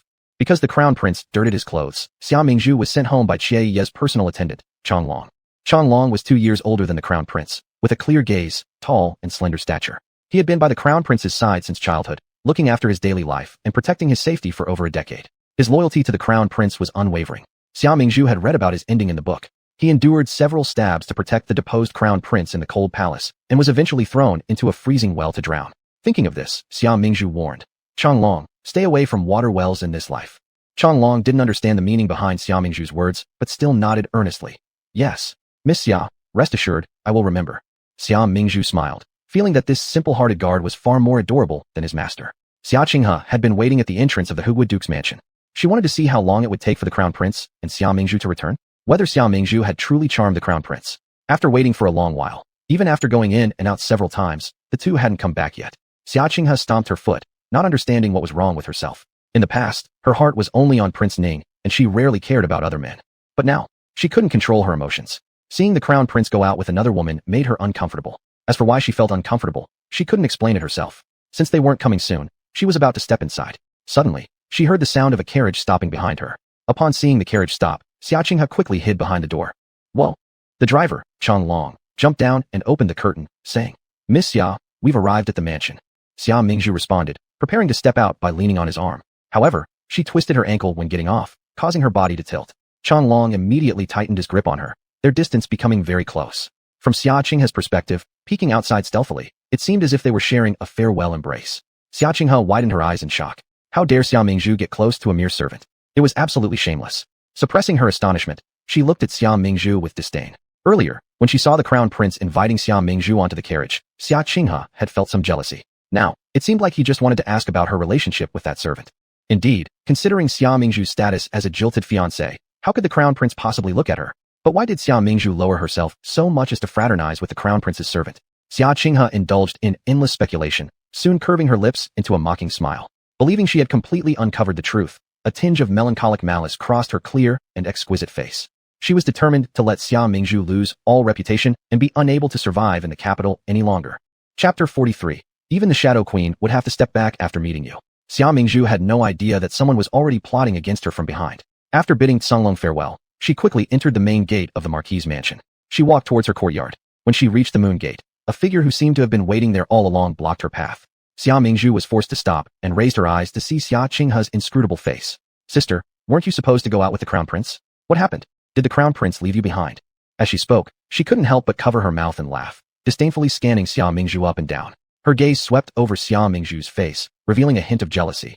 What good is having a pretty face if you still got your engagement broken off? Could it be that being dumped has driven you crazy, making you willingly mingle unclearly with a mere guard? Xia Mingzhu glanced at her. Xia Qinghe, are you feeling alright? If you're unwell, take some medicine, though I don't know if it will help, since you seem quite ill. With that, she tried to walk past Xia Qinghe and leave. You! Xia Qinghe erupted with anger instantly. You can't leave. She stretched out her arm to block Xia Mingzhu's way. Aren't you annoying? Xia Mingzhu frowned slightly, tired of engaging in more nonsense, grasped her wrist, gave a firm push, and Xia Qinghe instinctively staggered back a few steps. Second young lady, are you alright? At this moment, Yao Qin, who was brought back by her third brother, appeared from nowhere, rushing to support Xia Qinghe, thus preventing her from falling. Humph. Seeing the sudden appearance of Yao Qin, Xia Mingzhu let out a cold snort, its meaning unclear. Sister, you went too far. Xia Qinghe seized Yao Qin's arm as if for support, shook her head towards her, and instantly transformed into a frail little pitiable creature. Shit, here comes another act? Even the Shadow Queen would retreat when facing you. Xia Mingzhu thought these people were truly detestable and noisy, so she left by simply brushing them aside. Just as Xia Qinghe regained her footing, she was pushed over again. Her wrist scraped against the ground, turning bright red and even oozing blood slightly. She winced and covered her wrist, glaring ferociously at Xia Mingzhu's retreating back. A glint of animosity flashed across her face. Xia Mingzhu, just wait. I will definitely destroy your reputation and make you a woman despised by all in the capital. Second young lady. Yao Qin was startled and quickly helped Xia Qinghe stand up again, indignantly stating, this young lady went too far. How could she bully her own younger sister? Tears welled up quickly in Xia Qinghe's dark almond-shaped eyes as she gently bit her lips. Grieving, she said. Perhaps sister is too shocked by the annulment of her engagement. I won't blame her. You're too kind-hearted, second young lady. That's why others dare to bully you. Yao Qin looked serious and assured. Don't worry. I'll truthfully report this matter to your third brother, so he helps you seek justice. Xia Qinghe glanced at her gratefully, saying, Sister Yao Qin, you're so good. It would be perfect if you were my third sister-in-law. Hopefully, my third brother will thoroughly teach Xia Mingzhu a lesson. Otherwise, I'll be driven mad by that woman. Prince Jie was in his study listening to Canglong's report. Your Highness, this came from the Eight Wastelands bookshop in the southern part of the city, and it looks like. Canglong hesitated to speak. Jie lazily lifted his eyes and said to him, "What is it? Just say what's on your mind. Don't hesitate." "It's your portrait," Songlong blurted out. "My portrait?" Prince Jie raised an eyebrow. His portraits were all done by court painters, so how did they end up outside in public? "Bring it here for me to see." "Yes." Songlong handed over a sketchbook to Jie. "Isn't this a single portrait? Why does it have so many pages?" Jie felt curious inside, so he took the book and flipped through it. The sight made his head buzz. He momentarily went blind, and his heart began racing. This turned out to be a series of erotic cartoons. On the front page was his semi-nude picture, completely bare above the waist. Each drawing was vivid and lifelike. Although there wasn't a single word pointing to him, anyone could immediately recognize that the subject was him. Jie was extremely angry. He slammed the notebook onto the table with trembling hands and roared, "Who is such a despicable and shameful person?" His tone changed completely. How dared someone spread his unclothed drawings around privately? Although only his upper body was exposed, this was considered an extreme humiliation to him. He then stared directly at the signature in the lower left corner of the work. It clearly read, "Ishio Go." Dark-eyed, Jie asked coldly, "Is this person Ishio Go well investigated? Capture this person and make him suffer the punishment of being torn apart piece by piece." Looking up, Songlong saw Jie's fierce gaze and handsome face now covered with a chilling frost. He, who was usually tough and robust, began to speak in a timid whisper. "Do we really have to tear her into pieces? Isn't that too cruel?" Jie cast a glance at him, showing dissatisfaction. "What's wrong? Do you know her?" Songlong nodded slightly and explained meekly. "Master is also very familiar with her." Jie's profound eyebrows revealed a cold expression. "That's right. If not for an acquaintance, how could someone possibly obtain his nude painting? Who is it?" It's Xia girl." "What? Xia Mingzhu? You mean this art book was drawn by that girl? How is that possible?" Even Jie was shocked now, looking dumbfounded at the art book on the table, his speech becoming hesitant. Songlong nodded again, his inner feelings mixed. He himself hadn't believed it at first. Miss Xia seemed like such a proper person, so how could she have the audacity to draw naked pictures of the crown prince? Jie paused for a while, after quite some time before spitting out words of resentment. This Xia Mingzhu has certainly had enough of good times. Come on, let's go to the 8 Wastelands bookshop in the south of the city. The 8 Wastelands bookshop in the southern part of the city belonged to Xia Mingzhu. In her previous life, she had been an entrepreneur, and in this life, if she didn't do business, she would get restless from itchy hands. Though she knew her lifespan was short, she couldn't resist the temptation of earning a bit of money. At this moment, she was engrossed in drawing on a desk inside the study room of the bookshop. As her jade-like hand moved gracefully, a vivid semi-nude picture of a gentleman appeared on the paper. Her paintings were incredibly lifelike. In her work, every move of the men was exquisitely portrayed, whether it be picking peaches, gathering lotuses, or reading books. Everything was depicted meticulously. She indeed had great talent in painting. She had attended Tsinghua University School of Arts and Design as an undergraduate, but in her previous life, she had not chosen the path of art and instead had been forced to enter the business world. In this life, she decided to handle both things, ensuring neither money-making nor artistic creation was neglected. After all, these paintings were extremely valuable. All the paintings she made were those of Crown Prince Jie with his upper body bare, sold exclusively to his admirers, making her profit 10,000 taels of silver. It was Xia Mingzhu's first time earning money from a man, originally just wanting to give it a try, never expecting that this one man could bring her so much profit. Her heart was brimming with satisfaction as the market was now in short supply, and she had to increase production quickly. However, painting for long periods could make her wrists sore. Xia Mingzhu couldn't help but complain. "Sigh. If only I had a camera." "What kind of chicken?" asked Xiaofeng beside her, puzzled. Chapter 44. Caught selling nude portraits. Xia Mingzhu explained. "A camera is something that can capture the scene and print it on paper. With it, you don't have to draw with a pen yourself. But it's from our era. You've never seen one." Xiaofeng nodded vaguely and then worriedly said, "Miss, selling nude portraits of the crown prince here privately. Isn't that improper?" "What's so improper? This is called human body art. In our era, many people would go to the photography studio to take such photos, capturing their best moments. You should thank me for this." Although she said this, Xia Mingzhu still felt a little guilty. After all, selling someone else's nude portraits without permission was somewhat immoral. If it were in modern times, it would be considered as infringing on someone's portrait rights, and one could get sued. But who says this is ancient times? Moreover, the crown prince probably wouldn't coincidentally come across these paintings. She quickly became reassured. Life is short. Earning money must be done promptly. Since things haven't been exposed yet, no need to scare oneself. At Bawang Bookstore, every afternoon at Shan hour, 3 to 5 p.m., an auction stall would open up by the entrance. The semi-nude portraits of Crown Prince Qi Yi were sold to the highest bidder. Each time, a crowd of young ladies and housewives gathered around, creating a lively scene. Xia Mingzhu, wearing a white veil cap, stood behind the table, hammer in hand, and struck the table heavily to start today's auction. Don't waste words. This is today's first auctioned painting collection. A 4-size, 12 pages. As she spoke, Xiaofeng and Qiu Shui stepped forward, standing on either side, showing off the newly published collection to everyone. As the album pages turned one by one, the audience erupted with sharp cheers. So handsome. Wow. My eyes are overfed. They'll burst. Honestly, His Highness really gets to my heart. Everyone went into a frenzy. Among the crowd, a woman threw her silk handkerchief towards Xia Mingzhu and shouted, "Shopkeeper, I want to buy this collection." Can you sell it to me? I want it too. Me too. Seeing the enthusiasm, Xia Mingzhu smiled faintly. Same rules, decided by bidding. Whoever offers the highest price gets it. Starting bid, 1,000 taels. Someone immediately raised their number sign. 1,200 taels. 1,500 taels. 2,000 taels. 3,000 taels. When Crown Prince Qi arrived at the Baguang bookstore, the crowd was enthusiastically calling out prices. Song Long listened in shock. Is this real? A single collection sells for thousands of taels? That's too profitable. Before his sentence ended, he suddenly felt an icy glare shot at him by Crown Prince Qi. Finished. What did he just say? He dared to say that the Crown Prince wasn't worth this much. Song Long nearly tripped over his own tongue and hastily corrected himself. Ordinary paintings may not be worth this much, but this collection, invaluable, even. Qi coldly snorted, his deep, cold black eyes slightly lifted and sweeping towards the woman sitting at the center position by the bookstore entrance table. Her voice was gentle and melodious like a wind chime. 3,000 taels, first call. 3,000 taels, second call.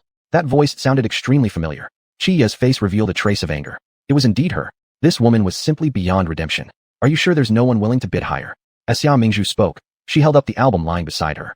Qi looked over. In the painting, he had only loosely tied a face towel-like white cloth around his waist, revealing 8-pack abs and a devilishly charming smile. Did you see those legs wrapped in that bath towel? Those legs are truly lean and powerful, with a particularly beautiful shape. And most importantly, I feel they're longer than my lifespan. Also, look at his back, how smooth, how straight. The most eye-catching part is, of course, his waist. A lean waistline makes me hungry. My nosebleed is starting. Sisters, this is the top, half-nude portrait of the current crown prince. Are you sure you won't bid higher? Hearing this vivid introduction, Song Long gawked speechlessly at the figure watching next to him. The prince's face had darkened completely, radiating a cold and forbidding air. Song Long silently covered his face while looking at the girls still babbling on the podium. Over. Sure enough, the next second came the prince's roar, Xia Mingzhu. Xia Mingzhu heard her name being called, looked up, and realized a man full of rage standing nearby. His features were breathtakingly beautiful, his contour flawless, but his black eyes filled with arrogance and cold distance. Could it be anyone but Crown Prince Qi? Once she clearly saw him, she fell off her chair in fright. After scrambling to rise, she hugged the portfolio and fled. Hey, where are they going? What about the album? Whose is it going to be? Shopkeeper, don't run. Behind her came the chaotic cries of the women, but Xia Mingzhu paid no attention to them and just kept running. At this moment, she exerted all her strength, her legs moving so fast that they left a trail of blurs. Qiu Feng and Qiu Shui, the two maidservants, were left far behind. Her mind was still in a fog. It's over. She got caught selling the crown prince's nude portraits. He would never forgive her. She hoped he hadn't recognized her. Please. Xia Mingzhu buried her head and ran wildly, wanting nothing more than to find a place to hide. But how could her legs compare with the 4 hooves of a horse? Soon, Crown Prince Qi's carriage caught up. Xia Mingzhu knew she couldn't escape and collapsed onto the ground, panting heavily as her veil cap rolled off, revealing her delicate, charming, beautiful, and captivating face. Who else could it be but Xia Mingzhu? Run, why not run now? Qi said coldly, his face gloomy. Damn it, I ran myself into exhaustion. Xia Mingzhu rolled her eyes in her mind but admitted her fault aloud. I'm wrong. I won't run anymore. I can't run anymore. Qi sneered at Xia Mingzhu. If you can't run, then I'll have you tied and dragged behind my horse. You seem so eager to run. Let's see how much you can endure. This woman was truly audacious. He had to give her a lesson today. After speaking, Qi ordered Song Long to bind Xia Mingzhu's hands and tie the rope to the carriage before it sped off. Xia Mingzhu tried to keep up, but soon became too exhausted to continue and fell down. The carriage didn't stop, it continued forward. Gradually, Xia Mingzhu's clothes were torn, causing her skin to hurt unbearably. Song Long glanced back and showed a look of pity. Master, look at Miss Xia. The carriage stopped, and the crown prince turned his gaze. He saw Xia Mingzhu's torn clothing exposing a corner of her innermost undergarment. Realizing the crown prince's stare, Xia Mingzhu panicked and quickly covered her chest with her elbows. Qi glanced at Xia Mingzhu's chest, then got out of the carriage and grabbed her by the collar, tossing her inside. The carriage raced off again. Chapter 45. A hero does not suffer losses at the wrong time. Inside the carriage, Prince Qi took out a brocade robe from a hidden compartment and looked at Xia Mingzhu, throwing the robe onto her lap. Xia Mingzhu was now in tattered clothing, with her hair, somewhat messy, looking very disheveled. She couldn't help but feel a bit sour inside. She blamed Qi for his heartlessness, cruelly allowing the carriage to drag her along. She wanted nothing more than to throw that robe on the ground. But from her previous life of being immersed in business, she fully understood the principle that a hero does not suffer losses at the wrong time. Moreover, revenge is a dish best served cold. Her anger instantly transformed into prudence. After observing the colorful changes in her expression, she eventually draped the robe over herself. Qi glanced at her with disdain, his eyes slightly narrowed, then slowly drew a short blade from the hidden compartment, toying with it in his hands. Xia Mingzhu, having dressed herself properly, quietly took a look at Qi. He was holding the short sword, his face devoid of any emotion, his gaze cold and piercing, with bloodshot eyes. It seemed as if, in the next second, the sword in his hand would become a bloody weapon. Xia Mingzhu shrank back, retreating further until bang, She collided with the carriage wall. Hearing the sound, Qi Yi turned his head toward her. Xia Mingzhu immediately showed him a foolish smile. Your Highness, this is all a misunderstanding. Misunderstanding? Qi Yi let out a cold sneer. Are you saying I have wronged you? Huh. Well, it's not exactly. When he glared at her with the knife, it was as if he was contemplating which piece of flesh to start with. Xia Mingzhu instantly shut her mouth, pouting pitifully, her insides in turmoil. The excitement she felt while counting money earlier has now turned into this much annoyance. She thought he wouldn't find out, or at least not this fast. But reality slapped her hard across the face. She had every reason to suspect that Crown Prince Qi wasn't too far off installing a listening device on her. Otherwise, how could he have caught on so quickly? Seeing her near-tearful state, Qi decided to stop and get down to business. Where did the painting come from? I painted it. You? Absurd. After finishing his sentence, Prince Qi extended a finger and angrily pointed at Xia Mingzhu, momentarily unsure where to begin his reprimand. Xia Mingzhu puckered her lips, lowering her head in feigned shame. Being this handsome, showing off your figure, what's the problem? Next time I'll secretly sell it for hundreds of thousands, making everyone marvel at my stealthy wealth. What did you say? Qi Yi stared straight at Xia Mingzhu. Xia Mingzhu immediately cowered, her little face drooping. I'm sorry. Qi Yi snorted lightly. Humph, it seems you have quite a bit of courage. Xia Mingzhu hurried to speak up. Wrong accusation. My courage is rather small. Qi Yi gave her a sidelong glance and asked slowly. There are so many men in the capital, why must you draw me? Xia Mingzhu immediately flashed an ingratiating smile. Who can compare with your Highness' good figure? Not to mention, besides you, I haven't seen anyone else half-naked. Upon hearing Xia Mingzhu's response, Qi Yi felt a little better inside. You've certainly developed some talent. Don't ever do something like this again, understand? Even if you gave me 10 times the courage, I wouldn't dare. Xia Mingzhu, seeing this, promptly raised 3 fingers. I guarantee, there will be no such incident again. Qi Yi cast her a glance, deeply sighed, and said, destroy all paintings of me one by one. Xia Mingzhu nodded in agreement. All right. And as for those that have been sold, buy them back and destroy them together. All right. Xia Mingzhu suddenly felt a toothache. Her silver coins. She hadn't even warmed them up yet, and they were going back. Such a loss. Qi Yi looked at her pain-filled expression and faintly smiled at the corner of his mouth. He called out loudly. Songlong, send Miss Xia back to the Protectorate General's residence. Yes. Xiaoqing has stood at the door with several other noblewomen. She stuck her head out for a look, still not seeing Xia Mingzhu return, and couldn't help feeling anxious. This shouldn't happen. That morning, she had noticed Xia Mingzhu sneakily stepping out the door, surely to rendezvous with that guard. Why hasn't she returned at this hour? She had specially invited several gossipy noblewomen, intending to catch Xia Mingzhu in the act with everyone present. But just as people were about to leave, there was still no sign of her. Could it be she misjudged? She sighed in frustration, tilting her head only to catch sight of a carriage stopped beside the gates of the Protectorate General's residence. Although this wasn't the prince's carriage this time, the driver clearly was that same guard from last time. Xiaoqing's eyes lit up with joy, not daring to blink once. Sure enough, the next moment Xia Mingzhu descended from the carriage. She still had a man's cloak draped around her shoulders. Who knows what unmentionable things they did in that carriage. On the other side, Xia Mingzhu stepped down from the carriage with Songlong's support. But before she could steady herself, she was immediately surrounded by a group of young ladies. Miss, how can you be together with such a lowly guard again? Xiaoqing rushed to the front. Her eyes were filled with anger at Xia Mingzhu's apparent lack of ambition. She raised her voice, sure that Xia Mingzhu's disheveled appearance suggested she had done something improper. Haven't I reminded you last time? You and him. Why must you persist in this delusion? To the point where you couldn't help but go to him, and now return in this state. Xiaoqing's words sounded sincere, but they subtly pinned the label of an illicit relationship on Xia Mingzhu. A single stone caused ripples everywhere. The other young ladies behind Xiaoqing erupted into gossip. Could it be that Miss Xia is truly involved with a servant? Who knows? Look at her wearing a man's cloak. Indeed, inappropriate conduct between genders isn't proper. Perhaps they do have something going on. Shameless. Hearing these murmurs, Xiaoqing proudly curled her red lips. Xia Mingzhu, this is what happens when you defy me. Songlong was also cornered at the carriage, breaking into a cold sweat. He quickly explained, please don't misunderstand. I was only following orders to escort Miss Xia back home. Xia Mingzhu realized the situation after seeing the sudden crowd of people. A faint smile tugged at the corner of her lips. So it's a setup? Thankfully. As long as they haven't discovered her selling the crown prince's nude portraits, everything is manageable. She sneered. Xiaoqing, what exactly are you implying? Speak up clearly. All your veiled threats, are they meant to deceive someone? My dear sister, you simply can't keep quiet for a moment, can you? I'm starting to wonder, who is the evil villainess here? Ever since I came here, the whole world seems to have gone mad. Do you really want me to make things clear? Xiaoqing felt irritated. She had caught Xia Mingzhu's wrongdoing, so why did Xia Mingzhu manage to place the blame for fraud on her instead? Speak honestly. You and this guard, have you been engaging in immoral activities? Xiaoqing firmly believed they had conducted an illicit affair, her tone resolute. Chapter 46. I am also talented in acting. What? Xia Mingzhu opened her eyes wide, severely doubting that she had heard it correctly. Ghosts. Could Xiaoqing actually suspect her of having an illicit affair with the crown prince's guard? She wanted to ask her a question. Dear lady main character, are you blind? Xia Mingzhu cast a sideways glance at Xia Qinghe. If you don't have evidence for something, how dare you spread rumors? Be careful your tongue doesn't fester. Xia Qinghe was speechless and involuntarily clenched her fists. This villainess really had such a clever mouth, full of lies, reversing right and wrong. She waited so long and didn't see her return. If she hadn't done something dirty, who would believe it? I may not have proof, but if you absolutely did not betray, what can you provide as proof? At this moment, Xia Qinghe gave Xia Mingzhu a disdainful look.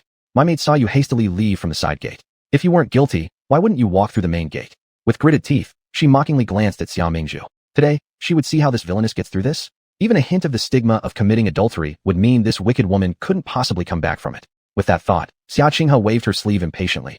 I haven't defamed you yet. Since you won't admit, then let's tie up the guard and use heavy punishment to get the truth. Xia Qinghe, take a good look. These are the crown prince's personal guards, Xia Mingzhu replied. Xia Qinghe sneered coldly. Regardless of who they serve, they're just lowly grasses anyway, treading on an unworthy weed. Will the crown prince even care about us? Yes, it's just a single mere guard. There are countless people serving around the crown prince. One less servant is hardly missed. Interrogate him well, he'll surely confess. The other ladies-in-waiting all stared disdainfully at Song Long and Xia Mingzhu, agreeing with Xia Qinghe's suggestion. For a time, the scene became extremely chaotic. Just then, their ears were met with a voice like thunder. Who dares to harm my guard? Afterward, the carriage curtain was pulled aside by a hand with distinct knuckles, and Crown Prince Qi Yi walked out of the carriage. The chatter-filled ladies suddenly quieted down. Crown Prince. All present simultaneously looked towards Xia Qinghe, their expressions quite strange. Hadn't Xia Qinghe said Xia Mingzhu was committing adultery with the guard? How come there's a crown prince inside the carriage? Xia Qinghe's face was completely awkward. Since the crown prince was inside the carriage, Xia Mingzhu clearly couldn't be doing inappropriate things with the guard.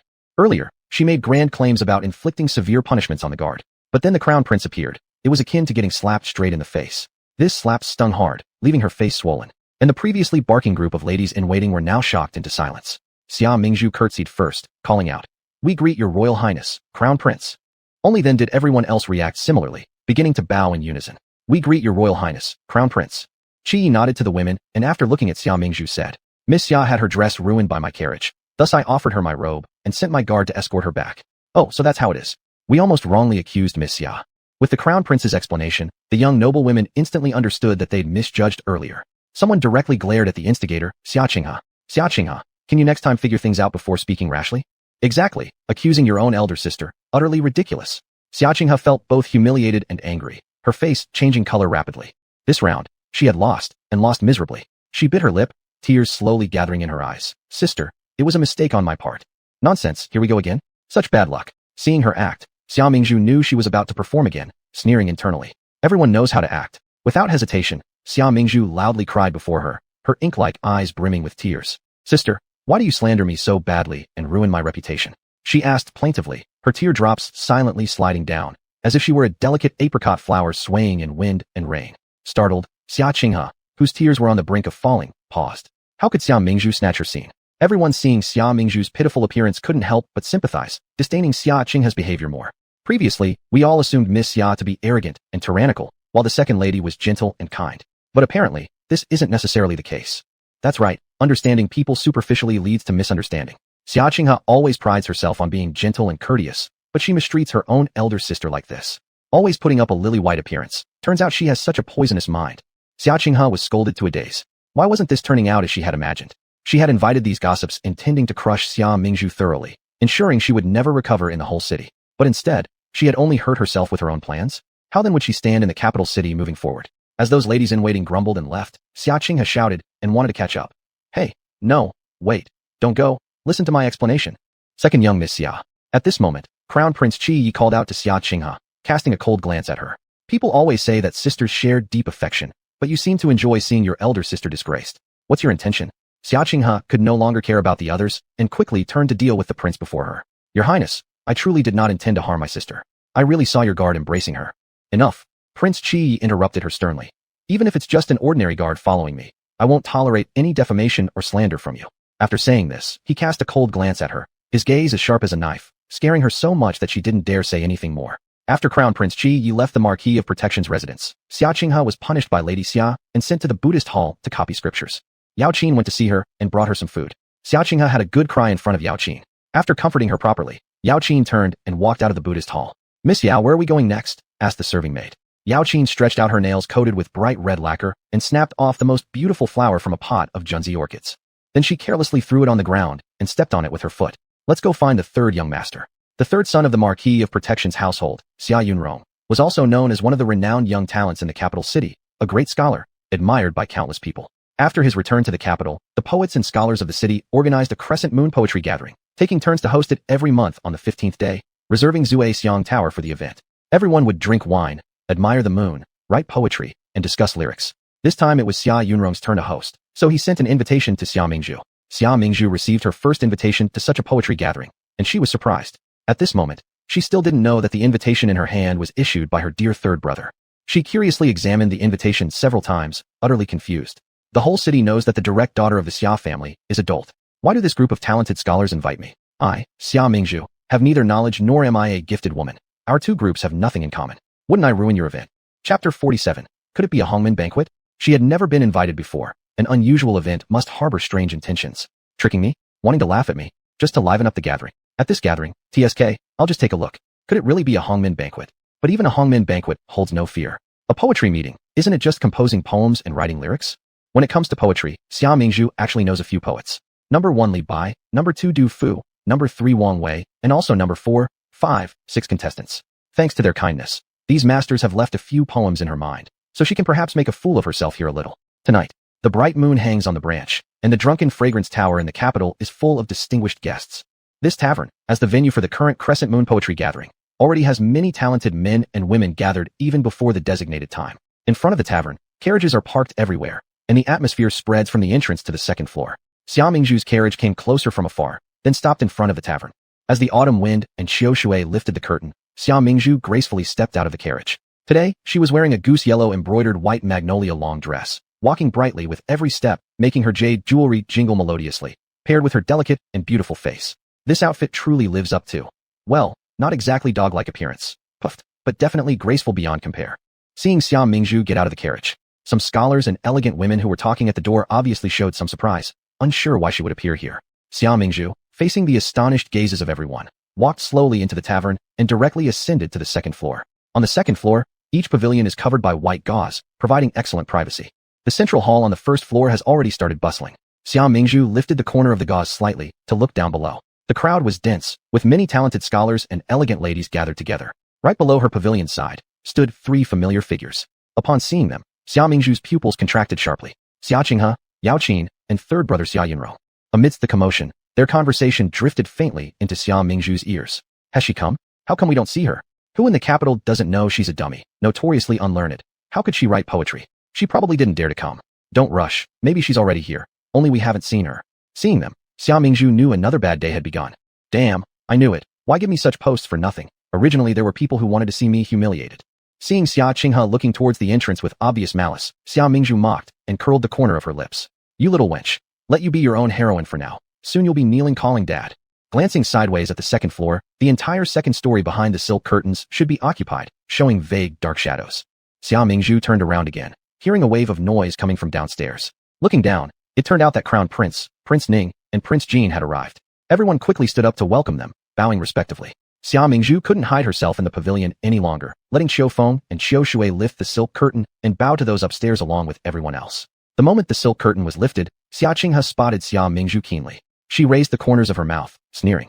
Xia Mingzhu, don't be smug, you'll be crying soon. Crown Prince Qi Yi also saw Xia Mingzhu on the second floor. Whether intentionally or unintentionally, after ascending the stairs accompanied by his blue dragon, he directly sat in the pavilion next to hers. Downstairs, the elegant third young master of the Xia family, Xia Yunrong, stood on the high platform, laughing clearly, and said, Since everyone is here, let's start this crescent moon poetry meeting.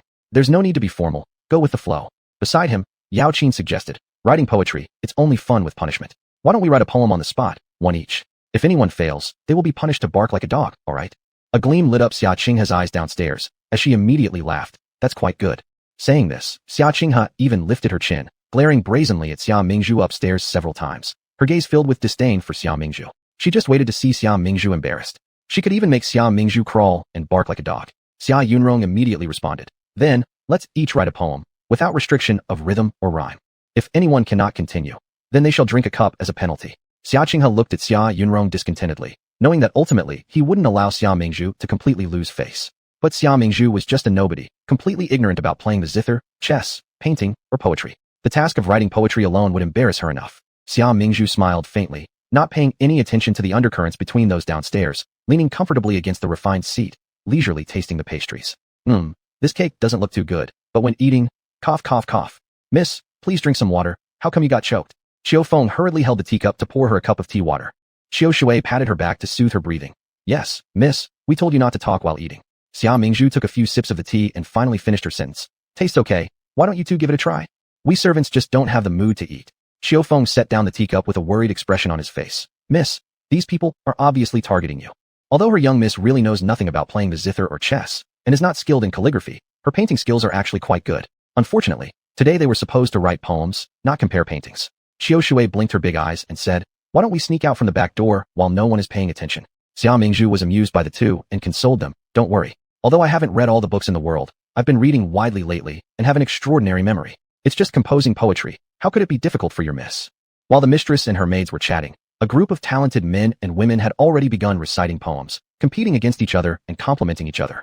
After all, if one's poem wins the first place at the poetry gathering, it would definitely spread throughout the streets of the capital city the next day. Therefore, many secretly hoped that they could take the top spot and become famous in the capital. As Xia Mingzhu drank her tea, she watched the contest with great interest. One after another, many accomplished scholars and elegant ladies took turns coming forward to loudly recite their most satisfying poems. After each poem was recited, those around naturally wouldn't fail to offer flattery. Thus, Zuixiang Tower was filled with excitement. Since some people participated to become famous throughout the capital, there were bound to be others with less pure intentions. At this moment, Xia Qinghe feigned surprise as if seeing Xia Mingzhu for the first time, calling out, Sister, you're here too? I want to hear your poem. She looked innocent and adorable, but unfortunately, under her beautiful appearance lay a scheming mind like that of a scorpion. It was revolting. Xia Mingzhu smiled. Bring it on. Let's see who can truly repulse whom. I need to think hard. Why don't you go first, sister? Hearing this, Xia Qinghe secretly gloated. She knew Xia Mingzhu couldn't do it, but she herself had prepared beforehand. When she first returned to the capital, the Protect the Nation Duke couple had invited many great scholars to teach her. Thinking of this, she began to slowly recite a poem she had practiced countless times and even asked great scholars to critique. Naturally, the crowd lavished her with compliments once again. This poem uses words neatly. It's truly an excellent work. Perhaps this poem could bring fame both inside and outside the capital. Right then, Xia Mingzhu burst into a sneer. Could such a dog's hit poem really gain fame in the capital? It's enough to make me laugh until my jaw drops.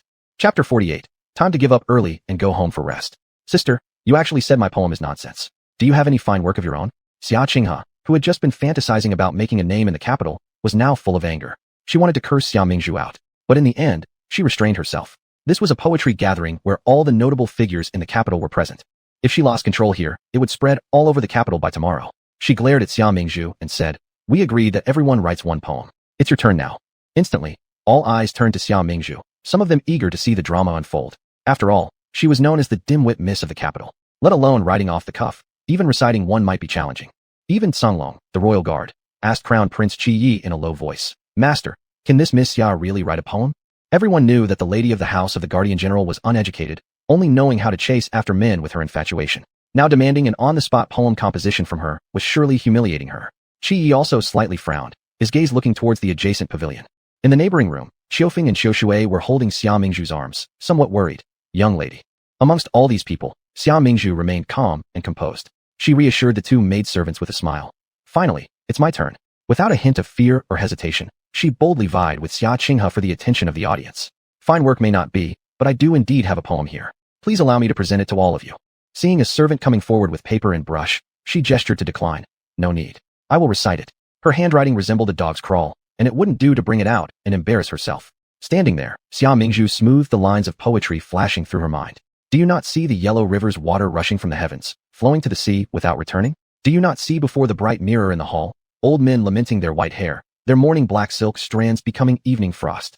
Life's joys must be seized upon. Do not let the golden goblet face the moon empty. Heaven created us each for a reason, transforming our morning threads into evening frost. When did the moon exist? Holding wine, I asked the sky, not knowing if the celestial palaces are aware what year it is tonight. Which one should she use? Before Xia Mingzhu decided which poem to quote, Crown Prince Qi Yi from the neighboring room was already shocked to his core, instantly standing up. At that moment, his heart was greatly shaken. These few lines of poetry spoken by Xia Mingzhu's mouth were so bold and grandiose, effortlessly surpassing all the talented scholars present. Just the first two lines contained such profound imagery and monumental power that it almost suffocated him.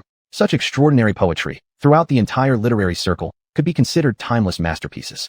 Could she really possess such great talent? The crown prince cast a surprised look towards Xia Mingzhu. He saw her charming face, her dimples faintly visible, her crescent-shaped eyes curved like knives piercing deeply into one's heart. Xia Mingzhu paid no heed to the astonished crown prince next door. She cleared her throat and slowly began. A fair maiden rolls the pearl curtain. Deeply sitting frowns her brows, only seeing tear marks wet, not knowing whose heart she hates. Calmly finishing the entire poem without breaking a sweat, Xia Mingzhu secretly apologized to Li Taibai 12 times. Master Li was exceptionally talented. Borrowing this poem shouldn't create too much trouble, right? Once she finished reciting, the upstairs and downstairs crowd were utterly captivated. They stared dumbfounded, realizing rumors were unreliable. How could Miss Xia be considered a dullard? She was clearly extraordinarily talented. Even Xia Yunrong couldn't hide his astonishment. Was this the plain sister he knew, who had only one passion for food? She must be an imposter. After one poem, the entire tavern fell eerily quiet. Moments later, thunderous applause erupted. Miss Xia truly possesses remarkable talent, writing such mournful yet beautiful poems. This is truly an excellent piece. In terms of diction and meaning, it exceeds even Miss Qinghe. Rare to see, rare to see. Xiaofeng and Xiaoshui were so excited they almost jumped, admiring Xia Mingzhu wholeheartedly. Lady, you're amazing. She simply laughed. There's nothing much. Your lady knows many more things. A nearby scribe quickly wrote down Xia Mingzhu's poem and handed copies to several princes and circulated them amongst the attendees. Downstairs, Yao Qin and Xia Qinghe both had faces twisted with displeasure, looking like they had eaten flies. Xia Qinghe was deathly pale, completely clueless about the situation. Her envious and venomous glare targeted Xia Mingzhu. Could it be a fake person impersonating her? Yao Qin asked Xia Qinghe, what happened? You used to hang around her often. How did you not find out she can write poems? Xia Qinghe looked ashen-faced. Initially intending to make Xia Mingzhu look foolish, she instead suffered a public embarrassment. How could she possibly swallow losing to Xia Mingzhu? Yao Qin shook her head. Well, perhaps she hastily reviewed some anthologies before this poetry gathering. Xia Qinghe immediately lit up with hope. Doesn't Xia Mingzhu know by now? How could she possibly be the author of this poem? She immediately raised her voice and questioned, is this poem really your own creation, sister? Or is it plagiarized? Xia Mingzhu glanced at her. Good guess, little missy. Before Xia Mingzhu could speak, Xia Yunrong downstairs seemed to have a sudden epiphany. Miss Mingzhu, participating in a poetry gathering is an elegant matter. Cheating would be utterly shameful. Xia Mingzhu, question mark. She looked helplessly at her cousin brother with some family ties, wanting to pry open his brain and see what he was thinking. Had he eaten too much manure? Was his brain broken? What good would it do for him as her elder brother to accuse her of cheating? After hearing that, a group of scholars around Xia Yunrong also chimed in. Indeed, if Miss Xia had such talent, why was she called a dullard before? Could it be that the poem is indeed copied? Desperate to stand out, isn't it? The words became increasingly nasty. Shi didn't know how Xia Mingzhu viewed these comments, but at that moment, he wanted extremely badly to twist off these people's heads and ask them whether they dared to say such things again. Meanwhile, Xia Mingzhu simply smiled as she looked down at the murmuring crowd below. She completely ignored all of them. If you insist this poem isn't mine, do you have any concrete evidence? The choice of words is precise, and the poetic talent profound. Such a thing could never be written by someone who has never composed poetry like my sister. Xia Qinghe looked at Xia Mingzhu with distorted features and said, this poem was a rare masterpiece, and Xia Qinghe knew it well in her heart. If she insisted on dismissing it as unworthy, everyone present might accuse her of being blind to beauty. Anyway, I don't believe it. This poem must not be your own work. Xia Qinghe declared loudly in conclusion. Xia Mingzhu rolled her eyes. Crazy hag, who's got nothing better to do than use their brain. If you can't accept losing, just quit. What a waste. How about this? At this moment, Yao Qin stepped forward and proposed. Let both Qinghe and Mingzhu write one more poem each. Whoever wins will be crowned the champion of today's poetry gathering. What do you think? Fine. Let's do it your way. Xia Qinghe replied. However, Xia Mingzhu coldly responded. Whether you believe me or not is your problem. Believe if you want, or don't. It's fine with me. Although she had 300 Tang poems memorized in her head, she wasn't interested in playing along anymore. All those overachievers are idiots. Even if I die from internal competition, I'd still end up as cannon fodder. Better to give up early and go home for rest. Chapter 49. What she loves to tell me. Interesting, truly interesting.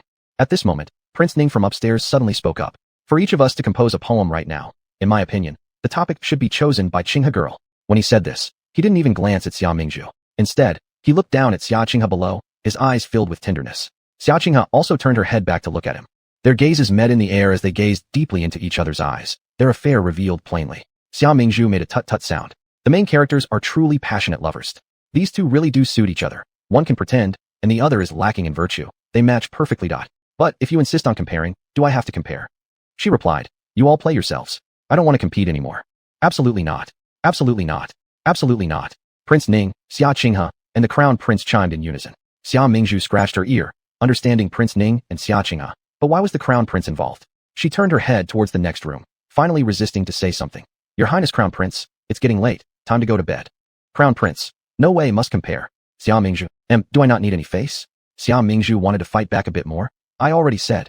The crown prince's gaze shifted over. An undeniable, overwhelming pressure descended strongly. Xia Mingzhu swallowed her words after just a glance from him. Sister, could it be that you're afraid? Xia Qinghe downstairs suddenly said. You refusing to compete means you're hiding something wrong inside your heart, doesn't it? Forget it, I won't ask anymore. After all, who hasn't made mistakes before? That tone was extremely sarcastic and condescending. This statement essentially confirmed that Xia Mingzhu's previous poem was an inferior plagiarism of someone else's work. Xia Qinghe internally smirked coldly. If Xia Mingzhu refuses to compete, then she'll be despised even more. Xia Mingzhu looked at her scornful expression and shook her head. Qinghe, little sister, I originally wanted to give you a chance, but you've brought this on yourself, da. Today, sister will let you know. If you don't act recklessly, you won't die. A phrase that still holds meaning.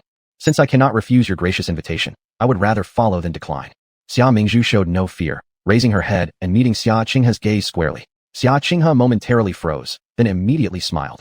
Prince Ning allowed me to set the question, so I won't hesitate. Xia Mingzhu nodded. All right, you may proceed. Xia Qinghe thought for a while and slowly opened her mouth. Since this is the String Moon poetry meeting, how about we use Bright Moon as the prompt for a poem? How does that sound? This question is simple, isn't it? After setting the topic, Xia Qinghe immediately wore a smile as she looked at Xia Mingzhu. Xia Mingzhu, you incompetent one. Do you truly believe you can compose such a fitting poem? Absolutely ridiculous. This question is indeed simple. As soon as Xia Mingzhu spoke, it stunned the crowd. All the scholars and literati around them were flabbergasted. This is easy. Are you kidding? Simple? Then you go first. Seeing Xia Mingzhu so calm, Xia Qinghe felt a slight panic within her heart. Could the previous poem actually be hers? If she can genuinely create such exquisite verses, wouldn't this turn out to be self-inflicted trouble? Both the Crown Prince and Prince Ning joined everyone else in looking towards Xia Mingzhu. Prince Jin, sitting beside Prince Ning, lazily propped his chin on his hand. He glanced at Xia Mingzhu, who was handling herself gracefully on the other side, and revealed a smile filled with profound meaning. And Xia Mingzhu didn't hold back either. She directly recited, Bright moonlight before my bed, without frost on ground spread. I look up to bright moon, and yearn for hometown when head bowed. After hearing Xia Mingzhu's poem, Xia Qinghe was thoroughly shocked, feeling like being fried outside and raw inside. This poem was too outstanding. By comparison, the one she had prepared paled in significance. Never would have thought Miss Xia to be such a modest genius. Su here admires you greatly. Being able to chant such masterpieces truly makes us men ashamed. Miss Mingzhu, your poetic talent shines brightly today, and surely tomorrow the whole capital will echo with praise. Voices of astonishment rang out among the crowd. Prince Ning, Xia Yunrong, Yao Qin, and others were also greatly astonished. They never expected Xia Mingzhu wasn't plagiarizing. She really knew how to write poetry. Who would have thought Miss Xia was this capable? It seems my judgment was poor, Chang Long respectfully admitted. After hearing this, the Crown Prince gave a warm smile and turned towards Xia Mingzhu next door. He knew she could do it. With this, she has not only left her name behind in this poetry meeting, but also proven herself.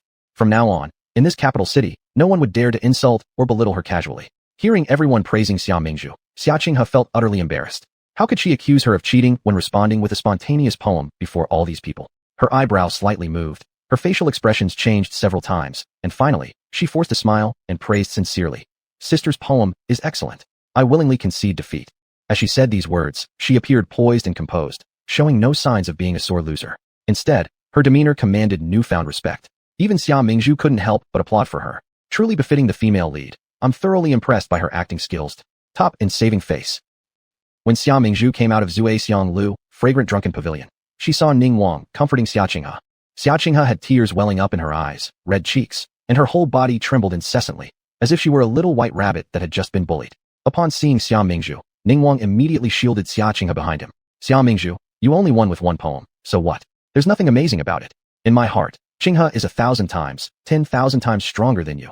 You'll never match her. And why is he telling me this? Is he asking for my blessings or something? Xia Mingzhu hadn't expected to become a target for no reason. With that, she coldly scoffed. Then make sure you two stay together. Happily, I'm leaving. After saying that, she showed no intention of lingering further and turned to head toward her carriage. Seeing her walk away so effortlessly, Ning Wang opened his mouth wide in disbelief. He then angrily shouted after her. I know you resent me deep down for breaking the engagement, but I will never regret it. Xia Mingzhu didn't turn around. She merely waved her hand back over her shoulder. You deserve someone better, not me. You. Ning Wang felt choked with frustration, desperately wishing he could chase after her and have another argument. Noticing Ning Wang's gaze always following Xia Mingzhu, Xia Qinghe furrowed her brows, feeling a faint sense of unease in her heart. In a place where they couldn't see, Jin Wang stood silently by the second-floor window, observing everything below. As Xia Mingzhu's carefree figure gradually moved farther away, he smirked slightly and commented, interesting. Xia Mingzhu quickly left the entrance of Zhuexiang Lu and arrived at the small alley where the carriages were parked. Encountering two big fools upon stepping out, fortunately, I ran fast enough to keep my mind from being contaminated. The man actually thinks I can't live without him. What a joke. My 100 young lovers are waiting for me. She muttered disdainfully under her breath as she stepped onto the carriage. But when she saw who was sitting inside, Xia Mingzhu froze mid-smile. Crap, she got on the wrong carriage. She hastily pulled her foot back, ready to turn around and flee. The next moment, someone grabbed her collar and yanked her inside the carriage. Chapter 50. Why are you blocking the door for me? Your Highness, Crown Prince. After being forced to get into the carriage, Xia Mingzhu smiled nervously as she greeted Qi Yi. She had no idea why he dragged her in again. Could it be because he was affected by seeing Ning Wang and Xia Qinghe at the door looking so intimate? That's right. She had promised to help him pursue Xia Qinghe, almost forgetting about that commitment. Qi Yi ignored her and simply shouted out loud. Song Long, go tell Miss Ya's maidservants to drive back home first. Yes. Song Long obeyed and left. No, I need to go home and beg. No, have dinner. Xia Mingzhu stumbled over her words due to her urgency. Qi Yi glanced at her. Didn't you just say you wanted to sleep? Why do you want to go back to eat? How can I have the energy to sleep if I'm not full? Xia Mingzhu's logic was flawed, yet her tone was confident. She was truly a little hungry. Earlier in the building, all she did was compete in poetry and lost any interest in staying to eat. Thankfully, she had eaten 2 pastries early in the morning to fill her stomach. Shaking his head, Qi Yi chuckled. Are you hungry? Let's go then. I'm hungry too. I'll take you to dine with me. His smile was like a gentle net, surrounding one's senses from all around. Xia Mingzhu momentarily froze, completely lost in his rare and mesmerizing smile which appeared just for her. Suddenly struck by his beauty, Xia Mingzhu's mind became foggy with confusion as she stammered. Seeing her heavily nodding, Qi Yi smiled faintly, tapping on the carriage wall with one hand while turning back to Xia Mingzhu. Hold on tightly. Before Xia Mingzhu could react, the carriage shot forward like an arrow leaving the string. She quickly grabbed onto the short table inside the carriage to steady herself. My goodness, they raced carriages even in ancient times. Passing through a deserted small alley, they reached a bustling market where both of them disembarked. Before them lay a street lined with countless delightful food stalls, showcasing the richness and cuisine of the capital city.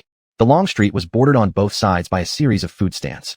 Each stand hung 2 red lanterns outside, like during the spring festival, creating an atmosphere of joy and prosperity. Xia Mingzhu never imagined that the crown prince would bring her to such a place full of the vibrant essence of daily life. Her mood instantly brightened. As they walked along, they continuously bought tasty foods they loved, satisfying their stomachs. Finally arriving at the end of the street, they stopped in front of a small tavern. Xia Mingzhu held a lamb flatbread in her left hand and a sweet fried sculpted cherry with kidney shapes in her right, smiling contentedly. Who would have thought your highness also enjoys this earthly charm? I thought people like you, high-ranking children, would fear being laughed at for eating from roadside stalls. Qi ate the food in his hand elegantly in small bites, making the street food seem like something served in an upscale restaurant. If summer girl can be so unrestrained, wouldn't it make me look too petty if I overly adhered to worldly opinions?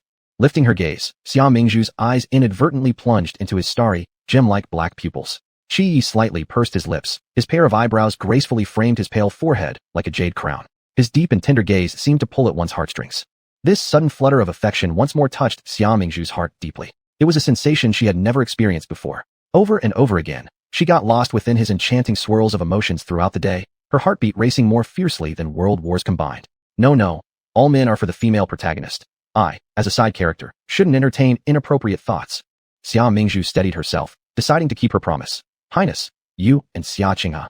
Her sentence was cut off when, unintentionally, her foot tripped over a bamboo tube lying on the ground, nearly causing her to fall. I'm about to fall. Tragic. In the next second, the expected pain didn't come. Instead, she fell straight into a warm, soft embrace.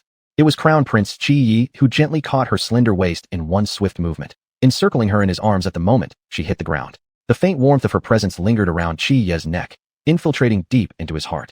Xia Mingzhu's face rested against his shoulder, her dazed expression turning crimson as though boiled shrimp. Highness, I'll get up now. Xia Mingzhu quickly disengaged herself from him, becoming flustered and unsure what to do. Qi Yi stared intently at the woman before him. Her delicate posture, her long neck, her fine collarbone, her straight legs, all were exquisitely beautiful. He gazed fixedly at her, unconsciously asking, "What were you saying earlier?" Upon hearing this, Xia Mingzhu resumed her interrupted sentence. I said, there is still a possibility between you and Xia Qinghe. Though she has a close relationship with Ning Wang, she isn't entirely uninterested in you. The always calm and composed handsome face of the crown prince changed as unpredictably as a painter's palette. After a while, his expression turned cold, and he cut off Xia Mingzhu's words. Miss Xia, rest assured. I know it's because you've eaten too much that your movements are not agile. I won't think you're throwing yourself at me. Xia Mingzhu. Wasn't he talking about Xia Qinghe? How did the topic end up circling back to her again? She was just about to ask who had overeaten when suddenly Qi Yi pushed her. Hurry up. Oh hey, physical violence. Xia Mingzhu was ready to push him back, but then she noticed several shadowy black-clad figures descending from the sky like ghosts. The newcomers didn't say a word, silently charging at them with their knives drawn. Mom, is this an assassination attempt? Xia Mingzhu stared in terror at the group of black-clad individuals. Having no martial skills, she could only take a deep breath and scream as loudly as possible for help. Save me. Her cries echoed down the street, sounding particularly wretched. Qi Yi stood upright at the door of the small tavern, his face solemn, and sternly said to Xia Mingzhu, "Stop shouting, flee quickly." Xia Mingzhu glanced at Qi Yi, kicked over the chair beside her, blocking his way forward. "Your Highness, leave this place to me. Please go first." Inwardly, however, she screamed, "Ancestor, if you want me to run, why are you still standing in front of the door? Do you think I can walk through walls or something?" The Crown Prince, hearing her unspoken thoughts, found this inconsistent woman quite exasperating. Without delay, he turned sideways to give her room to escape through the doorway, all the while rushing forward himself into the fray and urging Xia Mingzhu, "Quick, hide inside the tavern." Xia Mingzhu immediately stepped back, but when she turned around, she saw one of the black-clothed men holding a gleaming dagger, trying to stab the embattled Crown Prince in chaos. Shocked, she hastily shouted, "Your Highness, be careful." Qi Yi turned around and suddenly saw a flash of white light approach, a blade swiftly lunging towards him. Caught off guard, he desperately retreated, and just as the dagger was about to pierce his chest, there was a clang, and the knife deflected to the side. When Qi Yi steadied himself to look, he saw Xia Mingzhu wielding an iron pot, fending off the attack on his behalf. Enraged, the assassin instantly attacked Xia Mingzhu, who ruined his plan, shouting, "Die." Before the shout ended, the man was already in front of Xia Mingzhu. Mama Maya. Chapter 51. Escaping only to block the knife. Yu Huang Da Di, Sun Wukong, Ultraman, passing by God Buddha, save me. I don't want to die yet. As Xia Mingzhu saw the black-clothed figure rushing towards her, she hastily cried and raised the pot to block him. Unbeknownst to her, the strength of the black-clad figure was formidable, causing pain in Xia Mingzhu's palm upon impact, making the iron pot fall with a clang as she hurriedly turned to dodge aside. At this moment, Qi Yi had just cut down one of the black-clad figures before rushing over. Seeing Xia Mingzhu move towards his side, he immediately swung his sword at the black-clad figure. Caught off guard, the black-clad figure met an instant demise from Qi Yi's blade. Seeing all the black-clad figures dead, Xia Mingzhu felt slightly relieved. She patted Qi Yi on the shoulder, about to compliment his martial prowess. However, at that time, one of the black-clad figures lying motionless on the ground pretending to be dead suddenly sprang up. With a sharp blade in hand, the man lunged towards Qi Yi's back. Sensing the chilling presence behind him, Xia Mingzhu turned around only to see a streak of cold light rushing towards her. Her mind went blank as she screamed and jumped aside, fearing the man would stab the wrong person. Unfortunately, her foot caught on the iron pot that had rolled underfoot, causing her body to tumble sideways, blocking Qi Yi directly. Thus, she shielded him from the knife. When Qi Yi turned around, he exactly witnessed Xia Mingzhu taking the blade for him. Panic-stricken, he immediately turned skillfully and dealt with the assassin before catching Xia Mingzhu's falling body. Mingzhu, are you alright? Not really.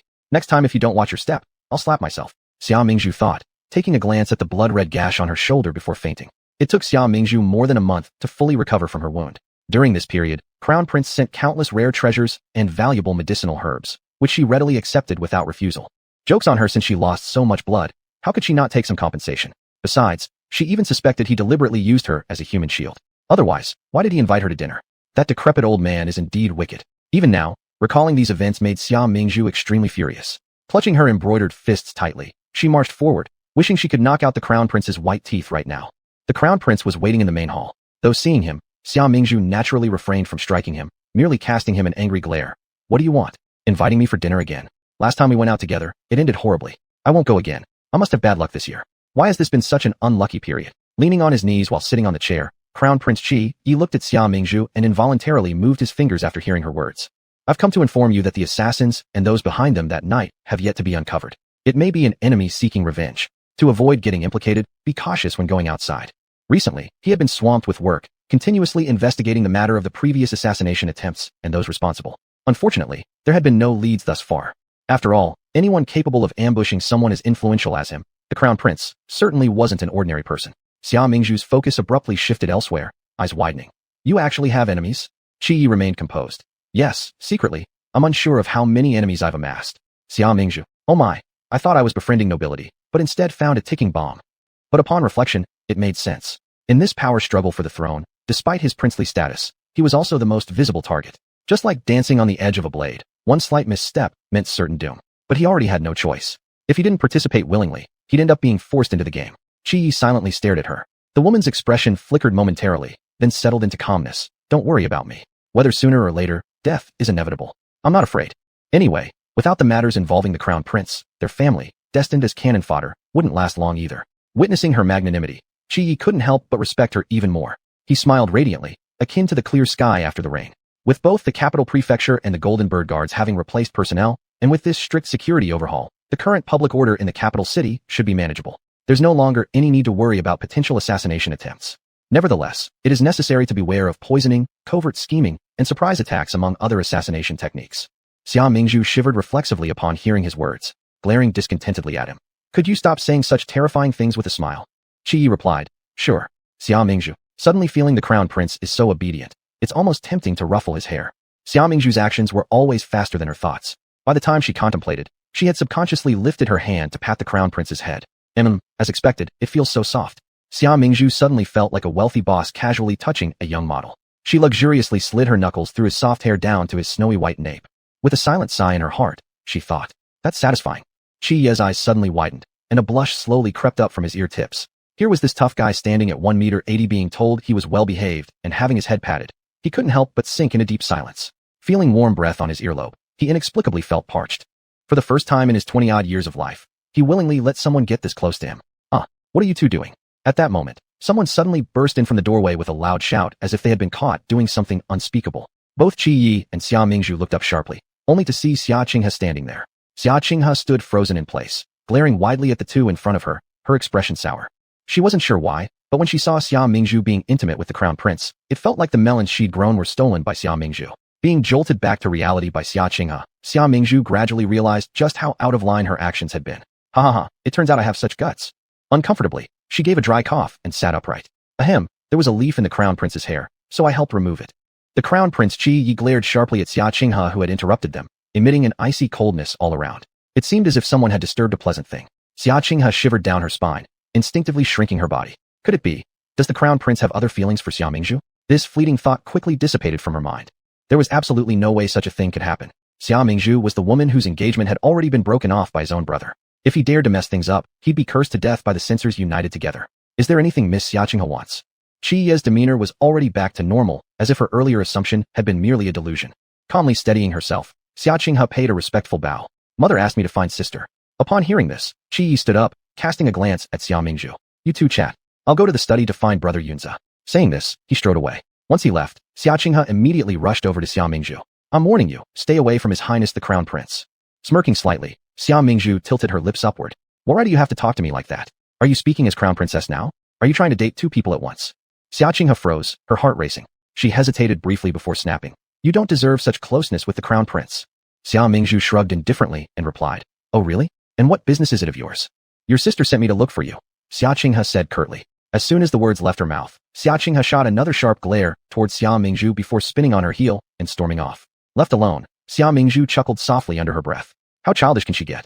Chapter 52. There's plenty of time to play around. What do you mean? Xia Qinghe's face flickered with a trace of panic, but it disappeared instantly. She angrily said, I am clean and proper with the Prince Ning. Our relationship is absolutely not what you think. Xia Mingzhu narrowed her eyes and smiled faintly. Why are you in such a rush? You should relax. I definitely won't tell anyone else. Everyone has their secrets. The powerful harem of the female lead. The baby envies so much. I've already told you it's not like that. Xia Qinghe stared at Xia Mingzhu for a while. Suddenly, she smiled. Sister, do you really think that even if you try your best to seduce, the crown prince will kneel under your charm? Don't be foolish. Anyway, since you've been rejected and have lost your reputation, I advise you that while you're still young and beautiful, you should quickly find someone like Su Jin who still wants you, or marry an old official and give birth to a son to secure your life thereafter. Xia Mingzhu sneered. Then why don't you marry? If you like old men, I can find several for you right now and let you give birth to sons every year. You. Xia Qinghe widened her eyes. Are you sick? I'm just doing this for your own good. Xia Mingzhu looked at her with a half smile. Stop pretending to be a good person when there's no one else around here. The one who clearly can't stand seeing me well is you. Isn't it delightful to see others in trouble? Xia Qinghe, please use your brain. I have never been your match. Xia Qinghe bit her lip, glaring viciously at Xia Mingzhu. I simply cannot accept it. You are the direct daughter of the National Protector's estate, owning everything beautiful, while me, I remain unknown, dull, and lifeless beneath you. Everything I own cannot compare with you. How could it be fair? I am indignant. Since fate is unjust, then I'll strive for myself. I merely wish to live comfortably, better than anyone else. Is there anything wrong with that? Xia Mingzhu shook her head and looked at Xia Qinghe with a complicated expression. At first, she thought that after Xia Qinghe betrayed the National Protector's mansion, her brothers would feel sad, because they had cherished her as their sister for so many years. But now, it seems that waiting for Xia Qinghe to realize her mistakes and repent, one could wait forever. The people of the National Protector's mansion were extremely kind to her, yet she wanted to kill them all. She was the one who caused the family's cruel demise, who brought about their tragic endings. She deserved far more punishment than mere death. But it doesn't matter. She herself had plenty of time to play games with her. When Xia Mingzhu arrived at Zhengxian Hall where Lady Xia resided, she found that besides her mother, her second brother, third brother, and fifth brother were all there too. Her eyes immediately lit up. Finally, I'm inside the circle. Tell me, what group activity are we organizing? As long as it's not stealing poop, I'd follow even if it were stealing humans. The Xia family glanced at her and managed to suppress the urge to burst into laughter, silently turning away. Not long after, her eldest brother Xia Yunzi arrived. Seeing him enter, Xia Mingzhu couldn't help but ask, big brother, didn't the crown prince go to your study to look for you? Xia Yunzi replied, there's urgent business at home, so I sent him back to the palace. Xia Mingzhu, what urgent business could this be? You actually dared to kick the crown prince out. Do you want others to criticize our family for disrespecting the heir to the throne? After hearing these words, Xia Yunzi also suddenly felt something was inappropriate. His throat went dry. He drained an entire cup of tea before slowly speaking. The crown prince isn't overly concerned about formalities between us, but we should discuss the important matter at hand. Yao Qin's relatives have been found. Found? That's wonderful. The youngest brother Xia Yunrong was the first to respond. He grinned widely, revealing a mouth full of white teeth. Yao Qin will surely be very happy upon knowing this. Xia Mingzhu cast a sidelong glance at him. Happy indeed. Happy enough to kill everyone. All members of the Xia family turned their gazes towards Xia Mingzhu. They called her mainly to listen to her opinion, in order to consider what to do next. However, upon hearing it, they were shocked speechless. Yao Qin killed them all. Isn't that harsh? Are they relatives or enemies? Xia Yunrong also couldn't believe what Xia Mingzhu said. Has her little sister gone crazy again? Saying Yao Qin killed people? How is that possible? She's so kind and pure, even reluctant to kill a rabbit. How could she murder her own relatives? Xia Mingzhu didn't notice their surprise and continued her inner monologue. Actually, Yao Qin's relatives are quite easy to find. They're hidden in an ancient town on the outskirts of the city. After being exposed, in order to continue staying in the house of the national protector, she ruthlessly killed those innocent elders and children. This time, Xia Yunzi directly fixed his gaze on Xia Mingzhu's face. Ancient town on the outskirts of the city? He hadn't mentioned this. How could she possibly know? Indeed, Yao Qin's relatives were truly found in that small town on the outskirts. Out of the corner of her eye, Xia Mingzhu noticed her elder brother's line of sight and turned to look at him. Big brother, is something wrong? Xia Yunzi shook his head and immediately averted his gaze. Over there, Xia Yunrong had already anxiously asked, elder brother, where were the people found? Xia Yunzi slowly replied, in the ancient town on the outskirts of the city. Instantly, all eyes focused on Xia Mingzhu. Xia Mingzhu had just taken a sip of tea. Feeling everyone's gaze, she was so startled that she didn't dare to swallow the tea in her mouth. What's going on? Why are you all looking at me? Are they mentally unstable or something? Staring at me for no reason. It's scary. The Xia family members. Who is more frightening? And to call them mentally unstable when it's clearly herself. However, everyone still shifted their gazes away. It was Xia Yunrong who, with wide innocent eyes, asked Xia Mingzhu as if seeking confirmation. Mingzhu, what did you say just now? Xia Mingzhu looked at him incredulously. Third brother, I didn't say anything. Just now it was elder brother speaking. Unbelievable. Third brother can't even distinguish between male and female voices. Poor guy. Xia Yunrong. He's pitiful. He thinks the world is going crazy. Not satisfied, he continued questioning. Do you think Yao Qin will be happy to find her relatives? Xia Mingzhu. Tisk, why ask me? Don't you have any idea how she behaves? Happy enough to kill people. A flash of doubt crossed her beautiful little face. Then quickly, her apricot eyes regained clarity. Of course she'll be glad. Maybe she'll even cry with joy in her relative's arms. Third brother, you should comfort her well. Xia Yunrong's eyebrows knitted together. Does that mean you don't dislike her? Would hating her do any good? Would it stop you two from sleeping in the same bed? You animal who only thinks with your lower body. Would you really care about us if you left home? Xia Mingzhu blinked her eyes. Of course not. We're all women. Why make life difficult for each other? If third brother truly wishes to be with her, I support you. Hearing Xia Mingzhu curse him mentally, Xia Yunrong got a little angry. None of you understand me. Only Yao Qin can understand my heart. Isn't that right? A courtesan who entertains countless men and is skilled at pleasing others. Never imagined this. Your goddess has probably slept with hundreds of men. Xia Yunrong's face was full of shock. Chapter 53. If you're not cold, why are you shaking? Frozen in place. What courtesan? Is Yao Qin a courtesan? How could that be? She's so pure and wonderful. How could she possibly be one of those promiscuous prostitutes? Third brother, are you cold? Why is your whole body shaking? Xia Mingzhu suddenly asked. Xia Yunrong stiffly raised his head to look at her. The next second, he didn't say anything but rushed out of the room. What's wrong with third brother? Xia Mingzhu curiously looked at the others. Lady Xia and her sons were staring blankly at Xia Mingzhu's pale profile, their hearts filled with complicated feelings. Hearing this, she immediately replied. He probably couldn't wait and immediately went to tell Miss Yao Qin about finding the relatives. After saying that, she smiled gently at Xia Mingzhu and said, it's getting late. Go rest. Yes, mother. Xia Mingzhu stood up and slowly walked out. This group does nothing. I might as well go back and lie down. After Xia Mingzhu left, Lady Xia immediately put on a serious face. She looked at Xia Yunzi. Big brother, all of you go to the secondary residence and stop third brother first. Make sure he doesn't act impulsively and spoil things. Yes, mother. Xia Yunzi agreed. Lady Xia gave another instruction. After revealing the news of the relatives to Yao Qin, You quietly follow her to see if she will take action. Alright, Xia Yunze left with his two younger brothers. Lady Xia had a solemn expression.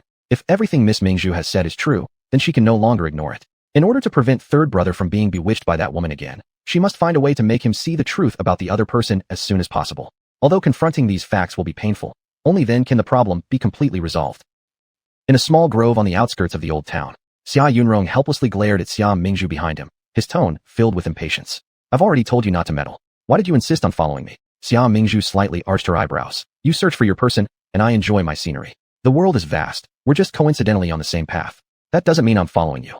Xia Yunrong was too lazy to listen to her nonsense and turned to leave. You continue enjoying the view then. Seeing Xia Yunrong walk away, Xia Mingzhu hurriedly followed after him. A little man, you think you can get rid of me? Humph, nobody can stop my enthusiasm for watching a drama. Not long after the two walked away, they heard a series of fights and curses coming from the road. Chen Shuzhu, are you crazy? Dare you interfere in my business? Beat him to death. Let's see if he'll dare to play hero again.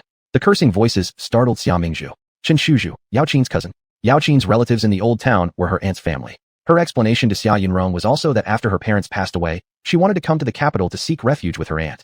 Upon hearing Xia Mingzhu's thoughts, Xia Yunrong instantly felt alarmed and quickened his pace toward the commotion ahead. When Xia Yunrong arrived, he saw a few hoodlums beating up a teenager. He coldly ordered, "Stop." His voice wasn't loud, but it carried an intimidating presence. The hoodlums stopped fighting and turned to look at him. Who are you? Don't meddle in something that doesn't concern you. This person might be a young master from some family. Look at his clothing. TCH, a wealthy household indeed. Whatever, let's cut this guy some slack today. Let's not cause unnecessary trouble. When the hooligans saw Xia Yunrong, they abandoned the battered Chen Shuzhu and ran away. Xia Yunrong quickly went forward and lifted up the nearly battered to death Chen Shuzhu from the ground. Are you alright? Chen Shuzhu looked around 14 years old. He seemed startled when Xia Yunrong touched him. Who are you? Xia Yunrong didn't answer him but instead asked, why did they beat you? Xia Mingzhu stood aside, rolling her eyes at the two of them. Well, you talk about one thing, and I bring up another. These two people are completely on different wavelengths. Chen Shuzhu explained why he was beaten. He had collected protection fees from local vendors, but it was real protection. When he saw a vendor who had paid protection money being searched and threatened by a few gangsters while going out for a stroll, he acted promptly, allowing the vendor to escape in time. However, he himself was overpowered by a few gangsters and was given a severe beating, almost losing his life. After explaining, Chen Shuzhu still felt uneasy looking at Xia Yunrong, who was dressed in expensive clothes, and asked again, young sir, who exactly are you? Are you just passing by? Xia Yunrong didn't hide it and directly replied, I am Xia Yunrong, the third young master of the Guan National Protector's house. I have come here to help Miss Yao Qin, who is temporarily staying in our estate, find her relatives. But before he could finish speaking, Chen Shuzhu suddenly changed his expression, panicking and scrambling up to run away. As he ran, he screamed like he'd seen a ghost. Xia Yunrong. Had he accidentally pressed the wrong switch? Don't run, I mean no harm. Xia Yunrong hurriedly followed. Xia Mingzhu was right behind. Oh, this is fun. A while later, the two stopped at a street corner, having lost track of the person they were chasing. Xia Yunrong leaned against the wall panting. He runs so fast. Is this kid a dog or something? Xia Mingzhu put her hand on her waist and glanced at him. Third brother is really useless. He only ran for a little bit, and he's already wheezing like a broken wind box. If we threw you into the army, you'd definitely desert within 3 days. Upon hearing this, Xia Yunrong immediately became furious, not caring about anything else, and his anger boiled over. Xia Mingzhu, I told you not to follow me, but you insisted on coming along. If it weren't for having to look out for you, I would have caught up with that guy long ago. Hearing these words, Xia Mingzhu immediately snapped. It's clearly because you can't keep up with him, yet you take your frustration out on me. You deserve to be cuckolded. She was absolutely infuriated. Stupid third brother, I won't tell you that his house is in the first alley to the left. I'll let you get stuck with Yao Qin and have your head turn as green as a prairie. Xia Yunrong paused for a moment, then quickly ran toward the first alley to the left, disbelief written all over his face. How does he know it's there? Xia Mingzhu curiously chased after him. Xia Yunrong stopped in front of a dilapidated wooden door. Inside, a rough argument between a man and a woman could be heard, their language fierce, mixed with the woman's coughing. Chun Yinsheng, you took the last silver in the house to gamble again.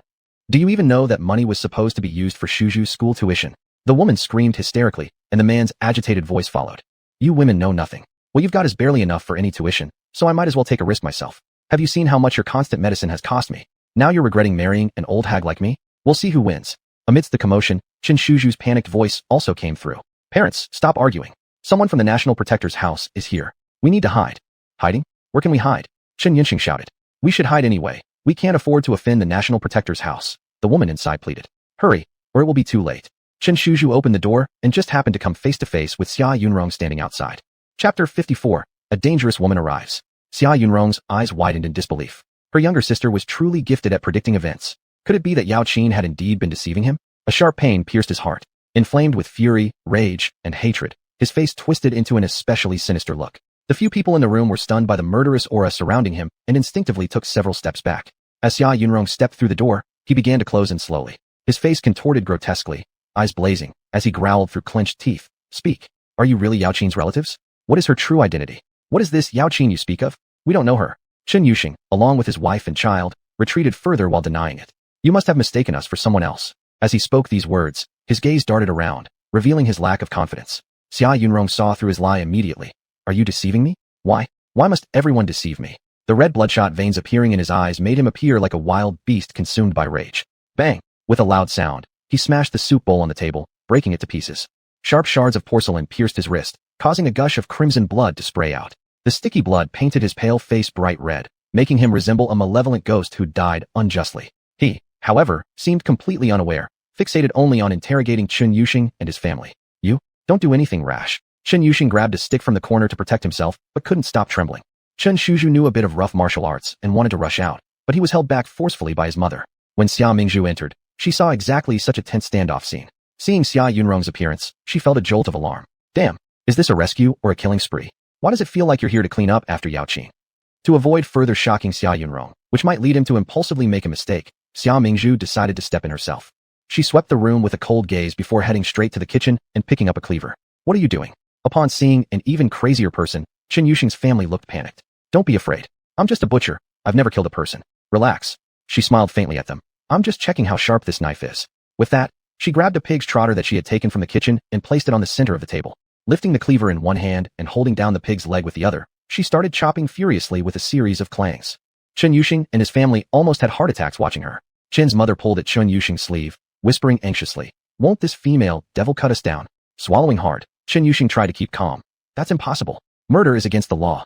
Chen Shuzhu remarked. Parents, I think there's something wrong with this girl. Could she be mentally unstable? Watching Xia Mingzhu hack away at the pig's trotter and then rummage through the kitchen, finding a bag of walnuts and smashing them viciously, they all watched the bizarre and violent scene unfold. Didn't expect there would be walnuts here. These things are great for brain shrinkage, she muttered, cracking walnut shells violently and scattering them everywhere. Sensing their growing fear, Xia Mingzhu retrieved a rope next, wrapping it around her hand and giving it a few practice swings before turning towards the Chen family with an innocent smile. This kind of rope is perfect for keeping livestock from running away. Her eerie tone combined with that smile sent chills down the spines of the Chen family. They exchanged glances nervously. This woman was terrifying. Would surrendering help at this point? Just as everyone thought, Xia Yunrong, calming down, was startled by what his ancestor-like cousin was actually planning to do. What is she up to? She looks scarier than I do. Seeing Xia Mingzhu pick up a large hammer from the corner next, the Chen family fell completely to their knees. Master, please spare us. Just talk reasonably. Xia Mingzhu tilted her head slightly, looking extremely unstable. How come you just knelt down? We know her. She's my niece from my maiden home. Chen's mother, unable to contain herself, clutched her chest and burst into wails. I told her to explain everything clearly to the National Guardian family's house, but she refused to listen. Anyone associated with the national family has great power. Such influential families, we can't possibly provoke them. Seeing the old woman cry, Xia Mingzhu stopped pretending to be severe and reassured her. Don't panic. As long as you tell the truth, the National Guardian family won't hold it against you. Are you speaking the truth? Chen's mother grabbed Xia Mingzhu's wrist desperately. If I tell the truth, will the National Guardian family forgive us? At this, Xia Yunrong took a step forward, assuring them solemnly. Rest assured, if you speak the truth, the National Guardian family will absolutely not pursue any further retribution. Mrs. Chen slowly loosened her grip, her expression filled with sorrow. My niece is also a pitiful person with an unfortunate fate. Third brother Xia Yunrong had his eyes closed ever since boarding the carriage, and if it weren't for his knuckles turning white from gripping, one would truly think he was dozing off. Xia Mingzhu carefully stole a glance at him, and as if sensing it, he abruptly opened his eyes. The fierceness yet unmasked in his pupils revealed everything. Xia Mingzhu was startled, her heart racing wildly. Looking again, third brother's face showed no emotion. Only anger resided in his gaze. Not a trace of cruelty remained. Today's matter must not be disclosed.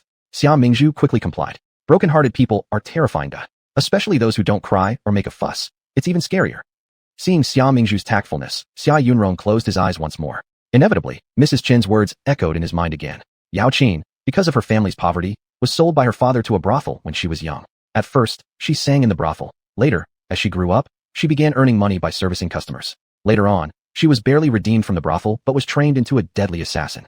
Her deliberate move to get close to him was orchestrated by her hidden master. He thought it was a beautiful woman rescuing a hero, but in fact, it was just a trap set for him. He hated Yao Qin for deceiving him, taking his sincere feelings as bait. and hated himself for being foolish enough to fall into someone else's trap so easily. If it hadn't been for hearing his sister's heartfelt voice and realizing the truth in time, he would have kept such a sinister woman in the mansion forcibly, which would have been equivalent to planting a bomb in the residence of the Marquis of Protection himself without realizing it. When it blew up, he would have been obliterated unknowingly. Now that the truth had come out, he wished to slap himself several times. Xia Yunrong's eyes were filled with red bloodshot veins. He didn't even remember how he left the Chen family. He only felt lightheaded, his head heavy, and his feet weak. His true feelings over such a long time turned out to have been misplaced. He must make that woman pay for her deception. Mingzhu, you go back first. As the carriage safely entered the city, Xia Yunrong gave a brief instruction to Xia Mingzhu before lifting the curtain and jumping off the carriage. Xia Mingzhu knew that he still wanted to see the truth with his own eyes and sever the last thread of his longing, so she did not stop him. The carriage continued forward. When they arrived at the side gate of the Marquis of Protection's mansion, Xia Mingzhu was about to get out of the carriage when she suddenly heard two familiar voices from the entrance. My lord, please stop giving me all these things. I really don't need them. Chapter 55, Self-delusion is a disease. You have already given me enough, and I am already very grateful. Xia Mingzhu's eyes flickered as she glanced over. It was Xia Qinghe and Prince Ning. Prince Ning stood opposite Xia Qinghe, with a small page behind him holding a pile of gifts. After hearing Xia Qinghe's words, Prince Ning looked somewhat helpless. Qinghe, these are just things the prince wanted to buy for you. Don't feel pressured, just accept them. I know your position in the mansion. Xia Qinghe's gaze darkened momentarily. Prince Ning closed his mouth on instinct. Sorry, Qinghe, it's just that I care too much about you. Even though you've entered the house of the Marquis who protects the nation, I still feel like I haven't done enough for you. If only I could make you less considerate, less kind-hearted, and think more about yourself. Don't worry, I will marry you into my household soon. Xia Qinghe stepped away from Prince Ning, her head hanging down, her voice slightly bitter. Your Highness, what you have done for me is already enough. You even ended your engagement with sister. You know, I don't want to hurt her. I feel terrible inside. If I were to be with you, how would sister feel? I really cannot accept it. Upon hearing Xia Qinghe mention Xia Mingzhu, Prince Ning unconsciously furrowed his brows, a flash of disgust crossing his eyes. Qinghe, you know, even without you, there is no way I could have married that ignorant woman. I already knew that she always targeted you in the house. Don't worry, you are the one who saved the prince's life, and have shown loyalty towards me. I wouldn't stand idly by watching you suffer because of your kindness at her hands. Xia Qinghe shook her head. No, sister, she's just too heartbroken over the cancelled engagement, which is why she's angry at me. I don't blame her. Your Highness, if not for you, I might have been dead a long time ago. Anyway, thank you for everything during this period. Seeing Xia Qinghe maintain a distant stance toward him, Prince Ning felt helplessly regretful in his heart, and felt even more pity for Xia Qinghe. She was unpretentious, free of selfish interest, not falsely ingratiating, yet extraordinarily kind and pure. She was innocent and beautiful like a blank sheet of paper. Only her birth wasn't ideal. She lost her parents' protection at an early age and had to fight for survival all by herself. When he was attacked on the mountain earlier, she saved him and took meticulous care of him. To repay her kindness, he assisted her in changing identities so that she could escape from her difficult poverty-stricken life, leading her into this flourishing estate of the Marquis. And it was also the best thing he had done so far. Prince Ning gazed affectionately at Xia Qinghe. Qinghe, don't be afraid. When I ascend to that ultimate position, I will certainly ensure that we can stand together openly. Your Highness. Before she could continue to reject, Prince Ning waved his hand. That's enough. The prince always follows through on his word. Take these gifts, and it's time for me to go back.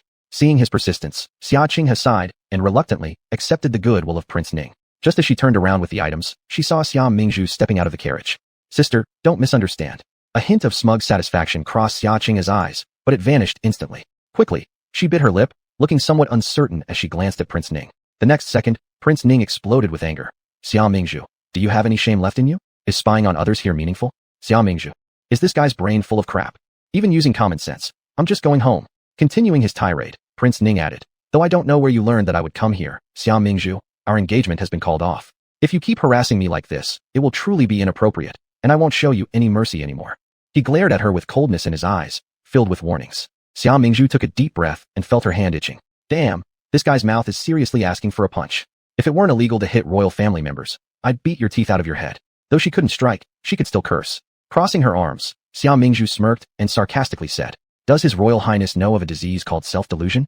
How arrogant does someone have to be to always assume others like him? I see such people as stupid as frogs born with congenital Mongolism, disgusting to anyone who meets them. At once, Prince Ning was so infuriated that he became incoherent, pointing one finger at Xia Mingzhu, trembling slightly, his chest rising and falling rapidly. Good, very good. Xia Mingzhu, publicly insulting a prince. I see that you have gone too far. It was unimaginable that this Xia Mingzhu, who used to chase after him constantly, offering warm greetings and flattery, would now turn around and insult him so harshly. Xia Mingzhu blinked her eyes and innocently asked, why would you say that, Your Highness? I merely inquired whether you knew something or not. Why would you assume I was cursing you? There are people picking up money on the street. but this is the first time I've seen someone pick up insults. Prince Ning's face turned red, his voice trembling. Fine, Xia Mingzhu. I hope this isn't just a trick to catch my attention. Xia Mingzhu gave a cold laugh. Stop agonizing. You're simply not my type. Hug your lover and go somewhere else. Move aside and let me pass. Xia Qing's eyes welled with tears immediately. Sister, how can you insult others like that? It was only now that Xia Mingzhu realized, in this dynasty, the word lover was a direct reference to courtesans of pleasure houses. But Xia Mingzhu had no intention of apologizing. Instead, she smirked and said, What? Is Prince Ning not your lover? Or do you actually have another man you like besides Prince Ning? Xia Qing's lips quivered, her beautiful eyes staring fiercely at Xia Mingzhu, taking a long moment before speaking. You aren't Xia Mingzhu. She wouldn't know any of this.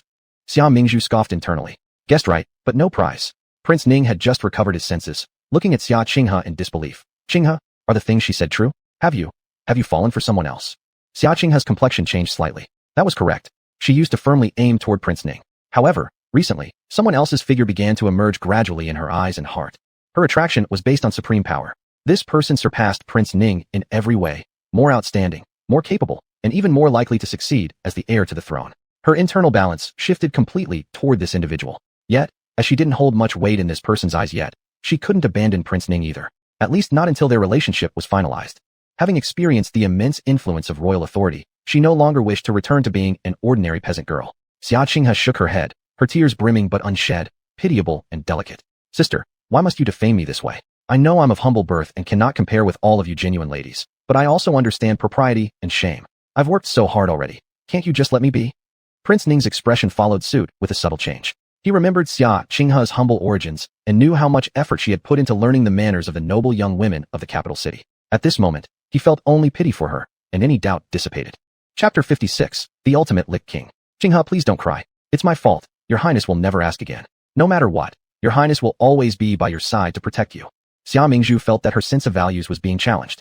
In such a situation, Prince Ning could still give Xia Qinghe an out. Still saying I'm a Lick King, you're the ultimate Lick King. Xia Mingzhu really didn't want to tangle with these two morons anymore. She directly squeezed through between them and went inside. Xia Qinghe stumbled and almost fell. Prince Ning hurriedly held her up. Are you alright? Xia Qinghe shook her head and looked back. After breaking off the engagement, sister's character changed dramatically. She even got tangled up with the crown prince's guards. I'm really afraid she will do something stupid, but she won't listen to my advice, which makes me feel very guilty. Prince Ning frowned. A trace of disgust flashed in his eyes. She doesn't know self-respect or self-love, willingly degrading herself. It's not your fault. You are so kind. Be careful. Don't let her take advantage of you anymore. Xia Qinghe smiled at him. You can rest assured, I'll take care of myself. Prince Ning nodded. Your Highness will speed up the grand plan for you, and won't make you wait too long. Upon hearing this, Xia Qinghe's eyes became complicated, but she still nodded. I believe Lord Wang can succeed. Xia Mingzhu quickly passed through the moon gate and disappeared from sight. Prince Ning stared at her retreating back, lost in thought. Xia Qinghe gripped the handkerchief in her hand tightly and asked with no expression on her face. What are you looking at, my lord? Prince Ning looked over at her and laughed. Nothing. It's getting late. You should go back. Xia Qinghe nodded, bid farewell with a bow, and left reluctantly, glancing back every 3 steps. After she left, Prince Ning also quickly left this place. When the silence was restored here, the curtain of another carriage parked at the lane entrance was lifted, revealing Crown Prince Qi Ye's flawless handsome face. He looked toward the gate direction, his eyes flickered with interest in the deep dark pupils. Song Long, standing behind the side of the carriage, asked, Master, shall we enter the mansion? Qi Yi lowered the curtain. Not necessary, let's go back to the palace. Yes. The carriage clattered away and headed towards the palace. After Xia Mingzhu returned, she didn't have to wait long before her elder brother and 5th brother, who had been secretly following Yao Qin, came back to the house. She quickly asked, how did it go? She was about to kill to cover her tracks, but we intervened and took her down in time. 5th brother Xia Yunwu walked to the table and picked up the teacup, drinking deeply. That woman is truly cruel. Her relatives are all dead except for this one aunt, yet she wanted to send her to death as well. Elder brother Xia Yunzi sat on the chair and said, she was originally an assassin, used to life and death situations, having developed an iron heart. After pondering, Xia Mingzhu still asked, how about 3rd brother? Did he see it? Xia Yunzi nodded solemnly. Old 3 witnessed the entire process from hiding and saw the venomous nature of that woman. When we were going to escort that woman to the Grand Council for interrogation, he did not obstruct us either. Xia Mingzhu sighed. Why didn't 3rd brother come back together then? Xia Yunwu replied. 3rd brother's mood was bad. He must have gone somewhere to get drunk. Beside him, Xia Yunzi shook his head. 3rd brother has taken quite a hit this time. It may take some time for him to recover. While they were talking, 2nd brother Xia Yunfei ran into the room. Bad news. Yao Qin committed suicide in jail. Hearing this, everyone in the room paused momentarily. Xia Yunwu shook his head, with both hands bound and jaw dislocated, yet managed to commit suicide. What a determined person. Xia Mingzhu felt a bit complex. She knew that some criminals, unable to bear the hardships of prison, would commit suicide. Being an assassin, Yao Qin might have preferred dying rather than revealing her master behind her actions. Such a vicious woman, better dead early and quick, Xia Yunfei remarked. Xia Yunza pursed his lips slightly. But we haven't found out the mastermind behind her yet, which is regrettable. Yes, just one step away, now it's all ruined, it's infuriating. After Xia Yunfei said that, he stopped talking and looked at Xia Mingzhu instead. Xia Yunza and Xia Yunwu also silently stood there without speaking. Although their mouths didn't move, their ears were pricked up high. Sure enough, Xia Mingzhu's crisp voice came next. The person behind Yao Qin? Either it's not Prince Ning, it's Prince Jin, not that hard to guess right. All these brothers are so stupid. Why are the brothers glaring at me? Glaucoma is a disease, needs treatment. Xia brothers.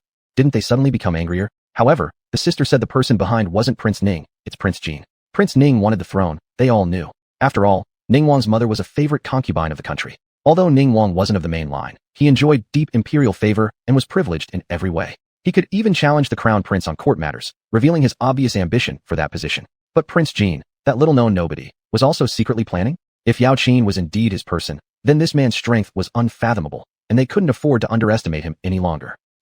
The carriage was moving along the street with tat-tat-tat sounds when it suddenly stopped. Xia Mingzhu pulled back the curtain to look out. She saw Yao Qin's cousin, Chen Shuzhu, blocking the front of the carriage.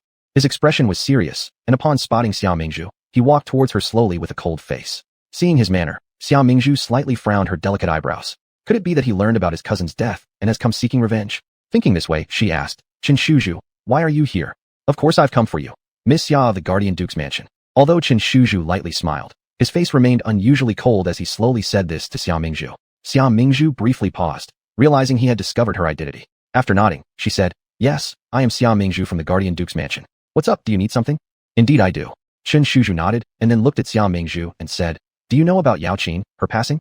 Xia Mingzhu arched an eyebrow, inwardly confirming her suspicion. She stared at Chen Shuzhu and said slowly, have you already visited the jail at the Grand Council?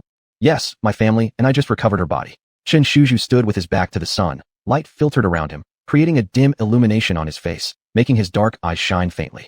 His countenance was grim. Do you know how she died? It says suicide. Xia Mingzhu hesitated slightly before answering tentatively. Yes, she passed very tragically. So, have you come seeking revenge? Her bright eyes fixed on him, but there was no fear in them.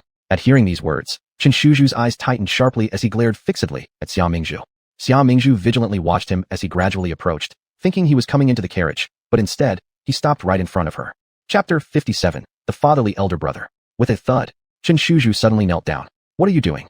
His actions scared Xia Mingzhu, who quickly tried to pull him up, but he stubbornly remained kneeling. Previously it was wrong of us to help cousin deceive the Duke of Guard's mansion. All that is in the past. Xia Mingzhu replied instinctively. In fact, she still harbored hostility towards him earlier. But today, seeing Chen Shuzhu being so sincere, and even kneeling to her like this, made her unable to blame him. If he were evil, she could be even more evil. But his current state made it impossible for her to hold on to any resentment towards his past actions. I beg you, only you can save my entire family now. Although the Duke of Guard's mansion said they wouldn't pursue us, those officials are forcing us to leave the suburbs of the capital. You should get up first, then we'll talk. You promise me. Our family doesn't want to wander endlessly. You must let us stay, otherwise I won't get up today. Xia Mingzhu was speechless. Are you trying to morally blackmail me? No, that's not what I mean. I just want to ask you, my mother is sick, and my father knows he was wrong. Can you help us? Xia Mingzhu saw how persistent he was, realizing that if she didn't agree, he might really kneel here forever. As more people gathered around, Xia Mingzhu had no choice but to pull him up. All right, I'll do as you ask, though I can't guarantee anything, I'll try. Chen Shuzhu instantly smiled. Thank you. I apologize for everything my family and I did before. Xia Mingzhu thought for a moment, looking at him. Last time when I went to your house, I saw you didn't have much legitimate work to do. If you're not against it, why don't you follow me? Really? Would you hire me? Chen Shuzhu's eyes sparkled with excitement. Xia Mingzhu nodded. All right, later you go to 8 Wolf's shop and find Aunt Qiu. She will arrange things for you. Good.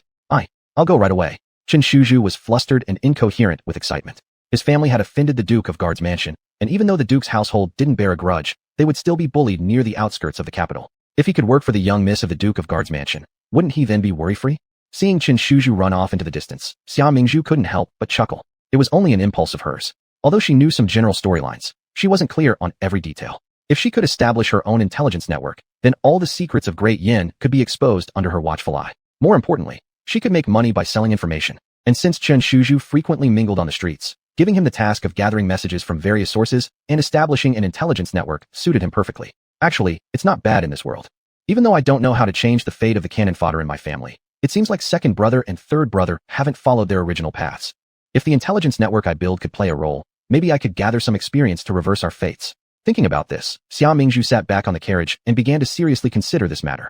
Inside the Duke of Guard's mansion, older brother Xia Yunfei had just arrived at the entrance when he was stopped by his elder brother Xia Yunze and Xia Yunwu. In such a rush, "Where are you heading?" asked Xia Yunze. "Big brother, I just want to take a stroll. Why do you keep following me all day?" Xia Yunfei was clearly dissatisfied.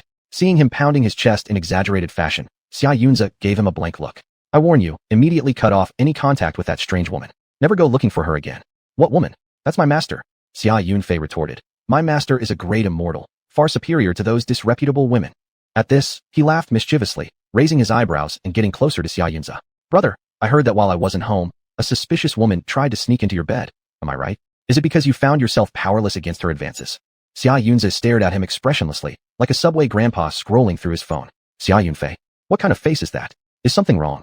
Xia Yunwu patted him on the shoulder, struggling to contain his laughter. "Second brother, because you weren't there that day, you missed it." Big brother flipped the woman over and beat her up before kicking her out of the house.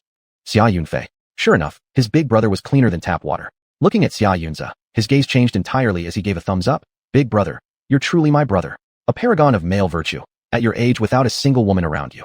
Xia Yunze glanced at him. Just judging by his younger brother's frivolous behavior, it was evident that he wasn't reforming. "If you dare to cause trouble outside again, I'll break your legs." Xia Yunfei looked at his elder brother with disdain, muttering, "So dull. You talk and act just like father." Xia Yunwu grinned as he hooked Xia Yunfei's shoulder. "Second brother, let's go. Elder brother told me to keep an eye on you today. I didn't sleep well last night after staying up all night. How about we take a nap? You go back and snuggle under the blanket by yourself." Seeing that Xia Yunze had already turned inward to walk away, Xia Yunfei seized the opportunity to push Xia Yunwu aside and quickly spun around toward the door. "Second brother." Watching him vanish in the blink of an eye, Xia Yunwu helplessly turned to look at Xia Yunze. "Big brother, don't you think second brother has been acting strange recently?" Xia Yunze took a deep breath, telling himself not to get angry, but still couldn't help laughing. "I think he's gone mad. Forget it, leave him be." Xia Yunwu nodded. "How about we both take a nap then?" Xia Yunze. "What is this peculiar preference of our fifth brother?" Standing still, he said, "You go ahead. I'm not used to sleeping with others. It's all men here. What's there to be afraid of?" Xia Yunwu muttered. "Back when we were younger, we even went to the toilet together. We used to compete in seeing who could urinate farther. I always lost to you by one chamber pot. You've forgotten, haven't you?" Xia Yunze glanced at him. "Not possible now." Xia Yunwu became increasingly puzzled. "Why not?" Seeing his stubborn insistence for an answer, Xia Yunze replied without hesitation. "I'm worried you'll feel inferior." Xia Yunwu. "You? I never expected you to be this kind of person." Being outclassed by his elder brother's effortless superiority left him speechless for a while before he finally managed to say something complete. Finally infuriated, he stomped into the yard. Xia Yunze sighed in relief and also descended the steps. After leaving the Duke of Guard's mansion, Xia Yunfei rushed to the meeting place agreed upon with his master. However, he ultimately arrived late. The building was empty, and Master Hongqi had already departed. Xia Yunfei immediately lost heart, dragging his feet back like a deflated balloon, dispirited. Suddenly, rain began pouring from the sky, leaving the streets nearly deserted and somewhat desolate. And at this moment, Xia Yunfei's hard sought-after Master Hongqi was ascending to the second floor of an inn, kneeling to ask for punishment. "Master, this servant has failed to accomplish what the master entrusted. Please punish me accordingly." Chapter 58, pulled down by the red bean paste. The man standing by the window slowly turned around. It was Prince Jin. "Oh, you failed again? That's somewhat interesting."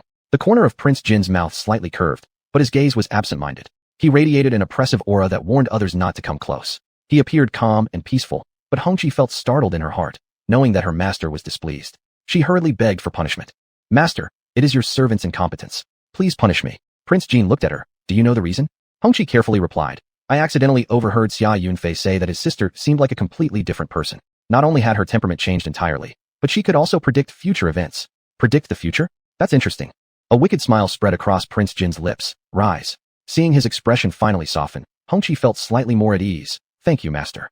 She bowed her head before straightening up respectfully. Prince Jin looked out of the window again and chuckled suddenly. "She has come too." Truly, no effort was needed. Hearing these words, Hongqi curiously glanced outside.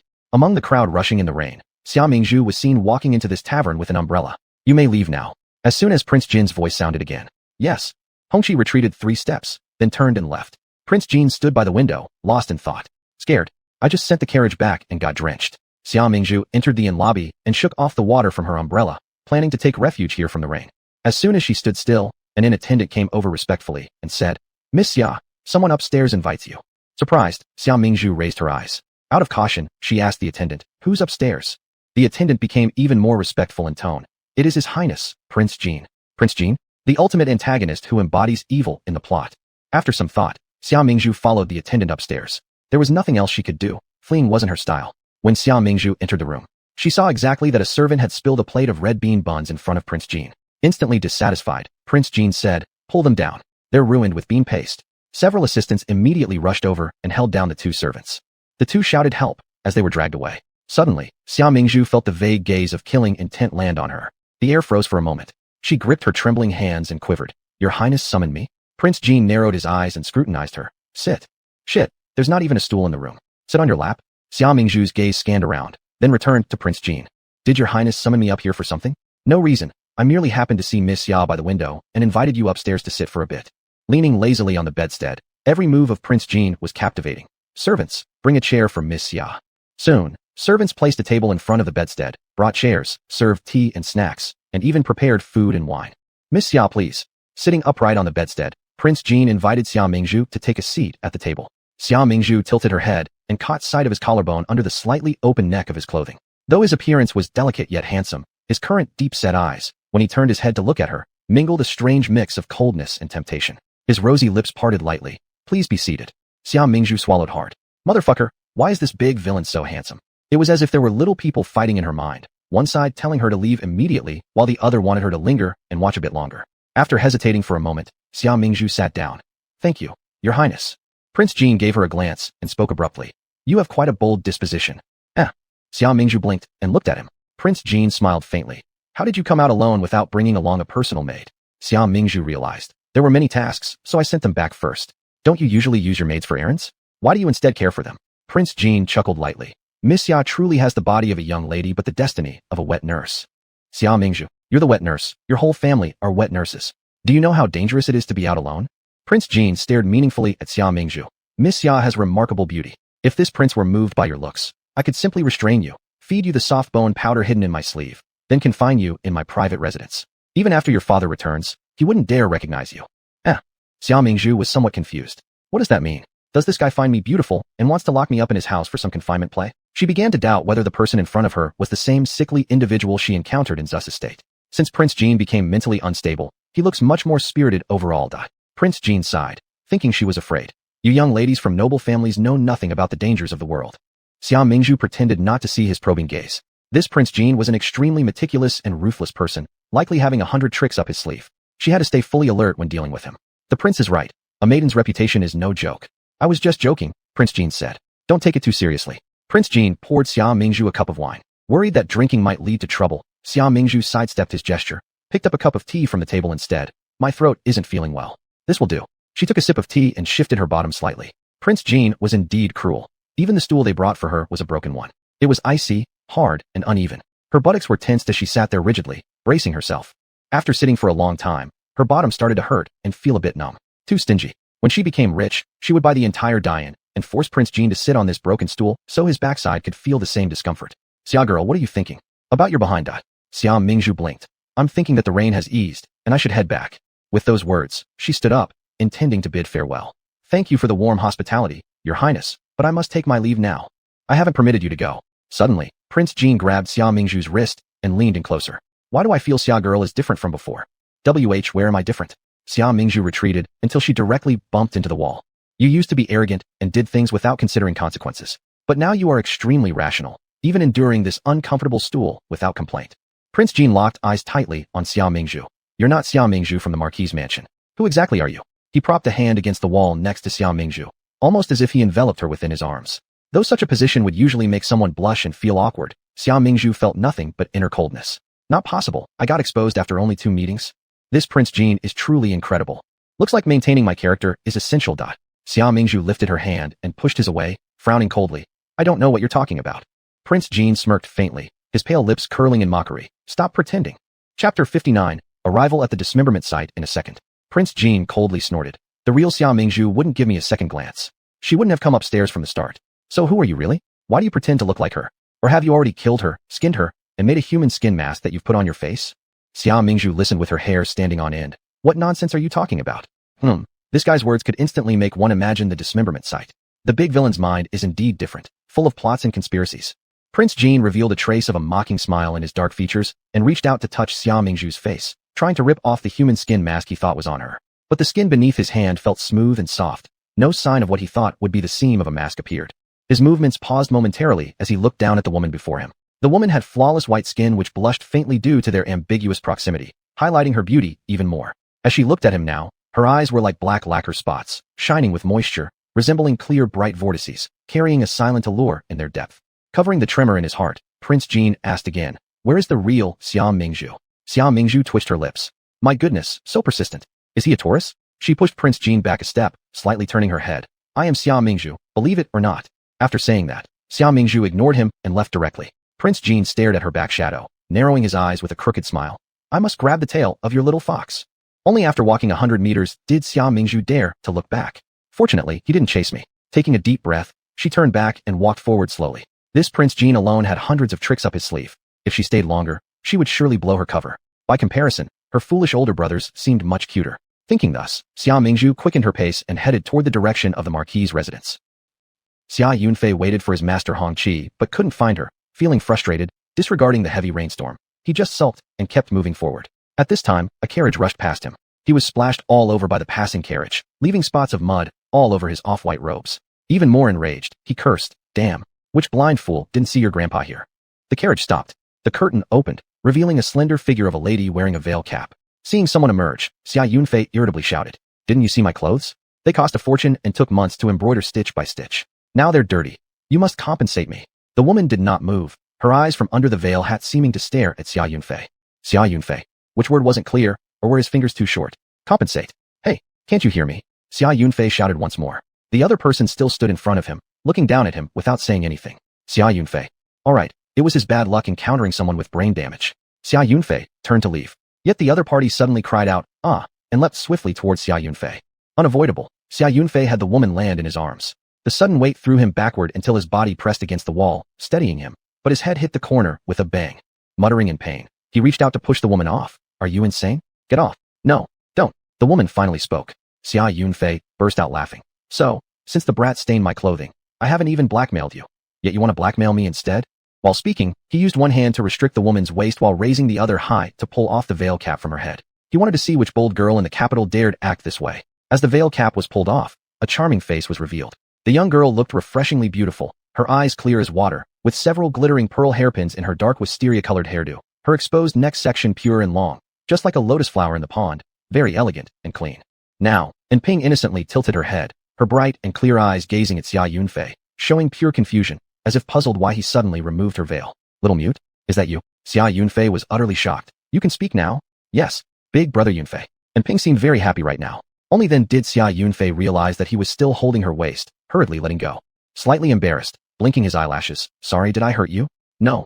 Ping slightly shook her head, her voice gentle, a blush rising to her cheeks. Once again, she quietly glanced at him, her black eyes calm and still, the moisture serene. At this glance, Xia Yunfei's heart inexplicably stirred a bit.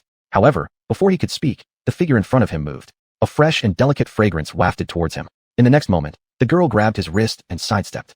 At the same time, another carriage passed by the muddy pit from earlier, and Ping shielded Xia Yunfei, blocking splashes for him as she positioned herself in front of him. "Hey no."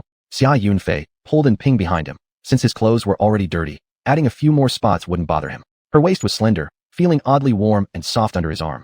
The carriage quickly drove away, and Ping looked up at him and reminded, "Yunfei brother, you can let go now." Xia Yunfei hastily released her, but as Ping stepped back, her body lost control and tilted forward. Just before she made contact with the ground, Xia Yunfei's warm hand caught her in time. "Did you twist your ankle?" And Ping glanced at the fine-featured face in front of her and unconsciously nodded. In the next moment, Xia Yunfei suddenly lifted her horizontally into his arms. She softly exclaimed, instinctively grabbing onto the sleeve of Xia Yunfei's robe. Looking at Xia Yunfei in surprise, their proximity brought her so close that she was just an inch away from his thin lips. Her face flushed red, her voice slightly trembling. "Brother Yunfei, please put me down. I'm fine." "All right. Quickly return to the carriage and rest." As Xia Yunfei spoke, his face moved even closer to Ping's crimson lips. Ping's cheeks blushed bright red, her heart pounding furiously. Once Xia Yunfei gently set her on the ground, she immediately jumped up and rushed toward the carriage. In her haste to board, she tripped over a wooden frame beneath her feet and directly tumbled inside the carriage. "Are you all right? Did you fall?" Xia Yunfei's concerned voice came from behind. "No, nothing happened." The curtain of the carriage had been torn down and pressed under her. Without any cover, and Ping looked panicked. Not wanting Xia Yunfei to see her disheveled appearance, she shouted from her position on all fours. Back to the residence. Yes. The driver promptly raised his whip, and the carriage trotted off once again. And Ping lay face down inside the carriage, her hands covering her face. She never raised her head the entire time. Chapter 60. No wonder we are cannon fodder. Seeing her amusing look, Xia Yunfei suddenly felt like laughing. His gloomy mood from before had vanished without a trace. Hey, big brother, what are you standing here chuckling about? At this moment, Xia Mingzhu just happened to walk over. Seeing her second brother staring blankly at the back of a carriage and smiling foolishly, she couldn't help but shake her head. Look at Prince Jean. Now look at my silly big brother. Alas, no wonder we're cannon fodder. Xia Mingzhu, how is it you? Upon seeing his sister, Xia Yunfei's eyes widened in surprise. Xia Mingzhu rolled her eyes. You've only just noticed me, a big live person standing right in front of you, while your eyes were glued to the runaway carriage. Was there someone you liked inside that carriage? Quit making things up. Who said I like anyone? Xia Yunfei helplessly replied. My reputation is bad enough as it is. If you go spreading these kinds of rumors, will I even be able to find a wife in the future? Xia Mingzhu looked at him with an expression of astonishment. So this guy knows his own reputation isn't good. I can't say much about my second brother's character for now, but he certainly has a clear understanding of himself. Xia Yunfei glanced up and saw her astonishing gaze fixed on him, internally agreeing with her thoughts. Don't get angry, silently reminding myself 100 times she's family. In a less than amiable tone, he said, what kind of expression is that? Don't you want a second sister-in-law? Xia Mingzhu chuckled awkwardly. A sister-in-law is not something you can have just because you want it. Xia Yunfei nodded in agreement. With all those monks at home, one person's effort won't do. By the way, where did you just go? Asked by him, Xia Mingzhu thought again of Prince Jean earlier. She grinned and told Xia Yunfei, I went to the wine shop to avoid the rain and met Prince Jean. Let me tell you, he truly has exceptional charm. And upon closer inspection, he's quite handsome indeed. Xia Yunfei. His gaze shifted to Xia Mingzhu, seeing her grin foolishly. Unable to contain himself, he coolly taunted her. After barely managing not to chase around Prince Ning anymore, you're already shifting your target to Prince Jean? Xia Mingzhu. Opening her eyes wide incredulously, she said, I think you've misunderstood me deeply. Back when I was chasing Prince Ning, it was because I was naive then, unaware that forcing something won't necessarily bring sweetness. But now, I've come to understand. I've distanced myself from him. I can't possibly give up an entire forest just because of one person, can I? An entire forest? Humph, your appetite sure is big. Suddenly, a voice came from behind them. Xia Mingzhu and Xia Yunfei turned around to see Crown Prince Qi Yi standing behind the two of them, unsure of how long he'd been standing there. Xia Mingzhu was full of questions. Not to mention, what was wrong with the Crown Prince? She wasn't dating him. So why did he care how many people she dated? He lives in the palace, not by the seaside. Why does he meddle so much? But instantly, she realized. In this feudal dynasty, the one with the most rights to have a harem was this Crown Prince. Her words just now undoubtedly constituted a challenge to him. The two performed their respect to pay homage. Xia Yunfei smiled and replied, why not? The person my sister admires are always noble good seedlings. Like just now, when she praised Prince Jin's exceptional demeanor. He's too tall. To cover his mouth, Xia Mingzhu would need to jump up. Too tiring, forget it. Frustrated, let's obliterate. As expected, Qi Yi cast a deep and meaningful glance at her and laughed coldly. You're quite greedy, aren't you? Eating what's in your bowl while thinking about what's in the pot. Saying this, he walked forward. Judging by the direction, the Crown Prince should be heading to our mansion. Come on, let's go home together. Xia Yunfei tossed this sentence towards Xia Mingzhu and quickly ran after the Crown Prince. Xia Mingzhu sniffed unhappily and followed behind. So what if I'm greedy? Sister can fall in love with whoever she wants. You men are allowed 3 wives and 4 concubines, yet women are forbidden to have more than one husband. But she didn't know whether it was her illusion or not. But after Xia Mingzhu made this complaint, the Crown Prince walking ahead seemed to pause for a moment. She gasped, thinking the Crown Prince would turn around to reprimand her. But instead, the other party lifted his foot and walked faster. She patted her chest.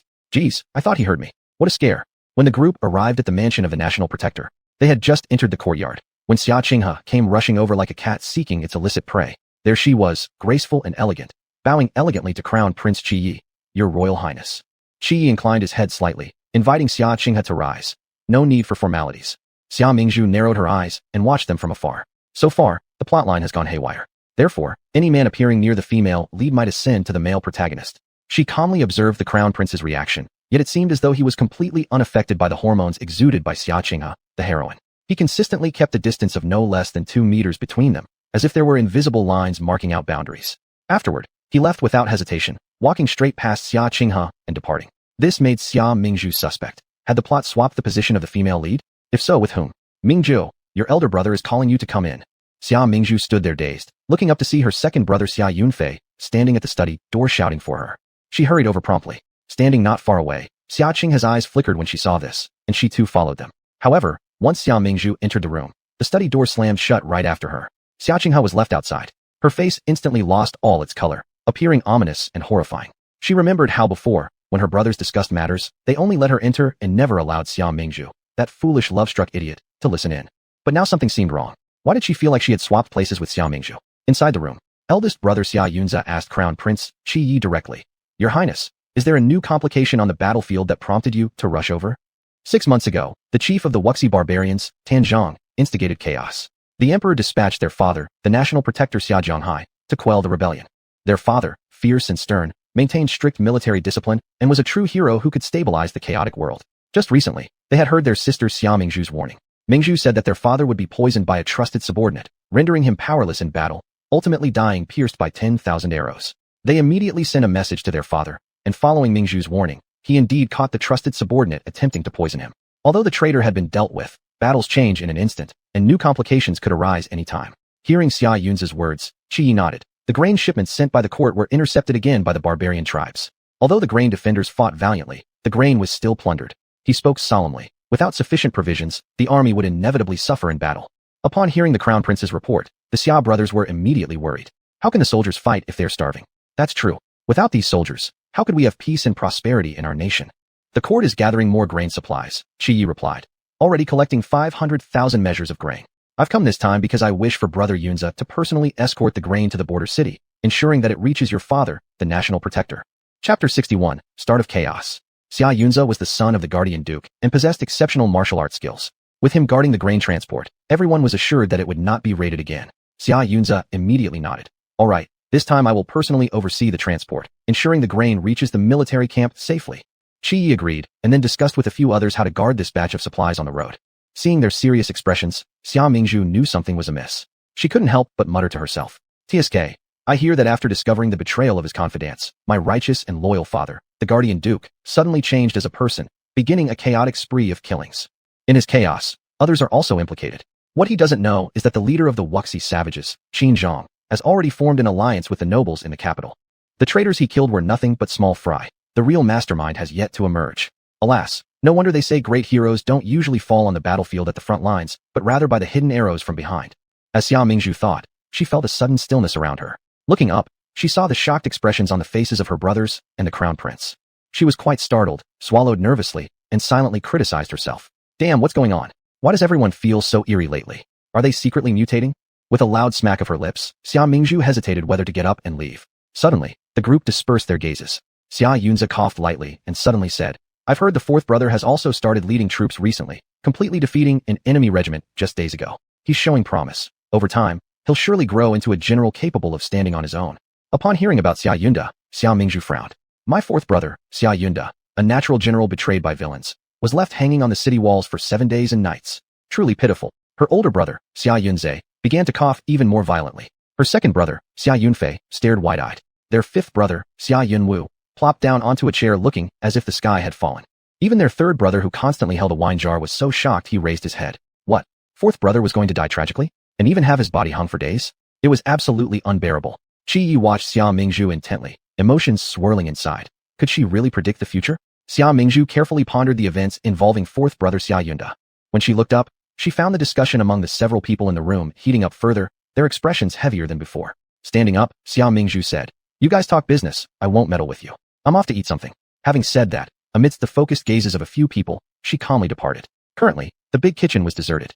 Due to the bad weather, the house appeared somewhat sinister. I really miss my big villa, with complete water and electricity facilities.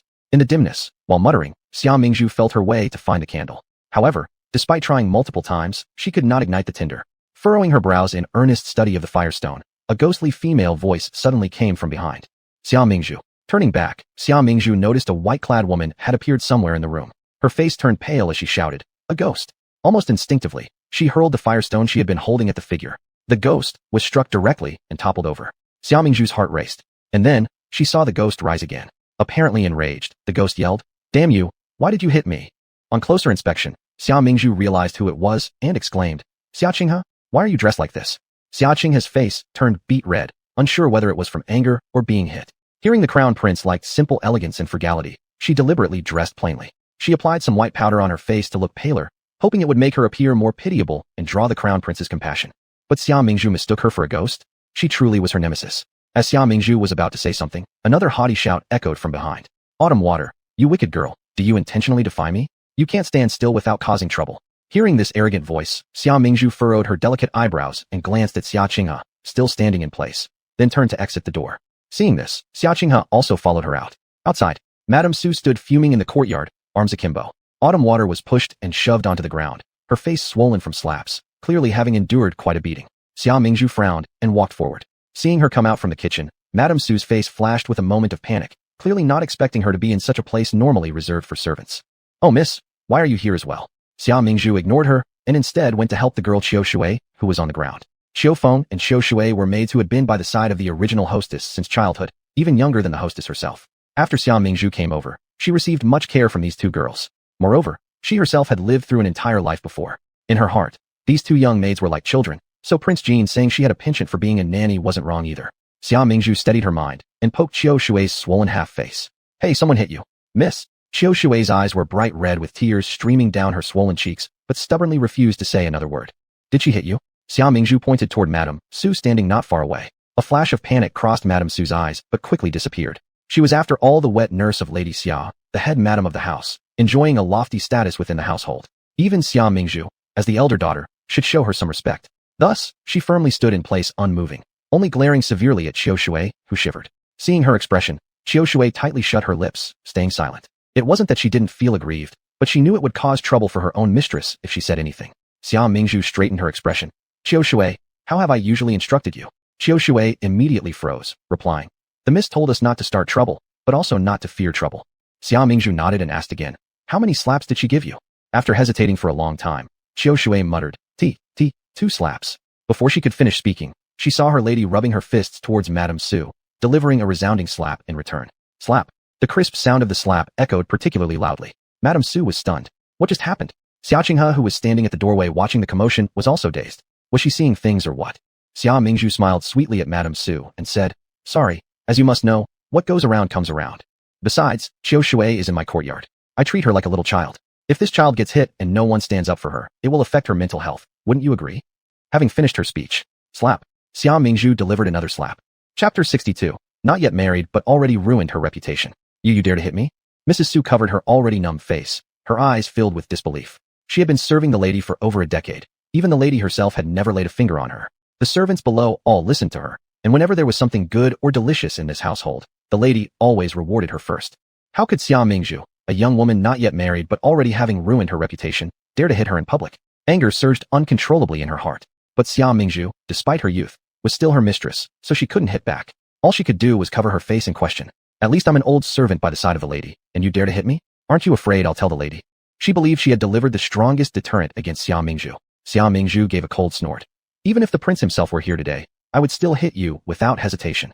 Nearby, Xia Qinghe also sucked in a breath of cold air in surprise. She hurriedly turned around to look at Mrs. Su, and indeed, Mrs. Su's expression grew darker. Then I will invite the lady to come settle this matter. Mrs. Su squinted her sharp old eyes. It was always her who schemed against others. She wouldn't lose to this brat Xia Mingzhu now. If she couldn't turn the tables today, how would she be able to continue wielding authority over those maids and boys later? Soon, they were summoned to the Zhongxian Hall by Lady Xia after the news spread. The Xia brothers also hurriedly rushed over when they heard the news. At this moment, the atmosphere in the Zhongxian Hall was extremely solemn. Qiu Shui, the maid, knelt on the ground, trembling in fear. The young miss had helped her today by hitting that bad mom, which made her both happy and grateful. But she remembered what happened to the last person who offended Mrs. Su, sold off by the people from the pawn shop, called by the lady. She didn't want to be sold off or leave her own young miss. Whoa, let's hear it. What happened? Lady Xia sat majestically, looking at Xia Mingzhu and Mrs. Su standing on either side of her, and asked slowly. Before the two could speak, Xia Qinghe nearby began sobbing and whimpering. Mother, don't blame Mrs. Su. It's all my fault. If only I had given the porridge to sister earlier, Mrs. Su wouldn't have stood up for me and punished the girl Qiu Shui. These words left much to the imagination. All the Xia family brothers in the room looked at Xia Mingzhu. She had said earlier she was going to find something to eat. Did she mean she wanted to snatch food? Even Xia Mingzhu thought maybe she had taken something from Xia Qinghe. Qiu Shui on the ground quickly rebutted. It's not our young miss's fault. She doesn't know anything about it. This servant, seeing it was mealtime, worried that our young miss might be hungry, so I took the porridge away from the kitchen. Mrs. Su immediately scolded Qiu Shui. When the masters are speaking, how can you interject? That porridge was carefully prepared by second young miss for His Royal Highness the Crown Prince. Can you, just a little servant, decide to take it away? After her rebuke, she turned to Lady Xia and continued. My lady, please look. Your eldest daughter is too gentle, indulging this servant to the point where there is no discipline whatsoever. She glanced at Lady Xia's expression before adding, "This old servant kindly tried to help educate and discipline her, but she did not appreciate it and instead slapped me twice. How wrongfully treated I am." Lady Xia sipped a mouthful of tea while lowering her gaze, then raised her head to glance at Mrs. Su, then at Xia Qinghe whose wage look had intensified, her eyes slightly red, and finally fixed her gaze on Xia Mingzhu. "You too. You're not exactly young anymore. Why are you still so impulsive in your actions?" Xia Mingzhu lifted her eyelids slightly. So much information from Mrs. Su's words. Xia Qinghe even personally prepared porridge for the crown prince? Such elaborate calculations. But Xiao Shui isn't bad, knowing that I need to eat on time. Very teachable indeed. Although Xia Mingzhu enjoyed drama, this one mistakenly involved her, and she had to muster up her energy to deal with it. Fortunately, her character fit as someone spoiled and domineering. Easy to handle. Nugulu Mingzhu has gone online. Get ready, tearing time starts. Mother, before beating a dog, we should consider its master. Mrs. Su beat my people right in front of me. If I didn't retaliate, they would definitely think I am easy to bully, wouldn't they? Besides, I have a sense of proportion. My hand wasn't particularly heavy. It was like this. As Xia Mingzhu spoke. Slap, slap. 2 more big slaps landed on Mrs. Su's face. See, mother? I always have such control over my strength. I haven't used much force at all, and I've even saved Mrs. Su some dignity. Hee may you die, old hag. Mrs. Su's brain buzzed after being slapped. She tasted the iron-like flavor in her mouth, and her gaze became somewhat dull. Young miss, you hit me again? Xia Mingzhu smiled, revealing her small tiger tooth, her face wearing a cunning look. Yes, that's right. After finishing, she rubbed her numb hand and said humbly, "Sorry to offend you, but I am a serious person. Since I hit you, I need to demonstrate it to mother so that everyone understands." Humph, old pious woman, don't think I don't know you've been bought by Prince Ning. With you stirring things up, the manor will never be peaceful. Su Mama held her swollen face which resembled a pig's head, gritted her teeth, slightly raised her head, and spoke solemnly. "Madam, young miss hitting me means she disapproves of my services. Perhaps I should go back to the estate rather than let young miss see me every day and feel blocked." She actually wasn't truly willing to go back to the poor and remote estate. By saying this, all she wanted was to force Madame Xia to take her side and punish Xia Mingzhu. However, Madame Xia just nodded and said, "It's fine. Su Mama, why isn't it going as I planned? Shouldn't Madame do her best to retain me, her loyal old servant? Mother, you can't." When Xia Qinghe saw Su Mama was about to be driven away, she became anxious immediately. Su Mama was arranged by Prince Ning and the Marquis family to assist her. She was her right-hand person. Without Su Mama, she wouldn't be able to accomplish many things. Su Mama has served in the house for years. Even if no achievements, there is also hard work. How could we send her to the estate? Hearing this, Xia Mingzhu raised her eyebrows. This Qinghe sister is not really like a sister at all. Xia Qinghe, do you have something wrong with your ears? It's clear that Su Mama herself wants to retire on the estate, and mother kindly agreed with her request. Why does it become mother's fault in your mouth? I didn't mean it like that.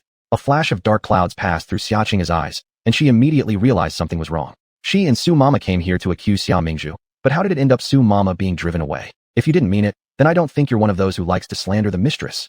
There was a subtle chill in Xia Mingzhu's voice, but her smile grew stronger. She looked at Su Mama again, deliberately raising her tone. Su Mama, you are an elder in the mansion. You should be grateful for mother's compassion. If I don't drive you away today, I won't be surnamed Xia.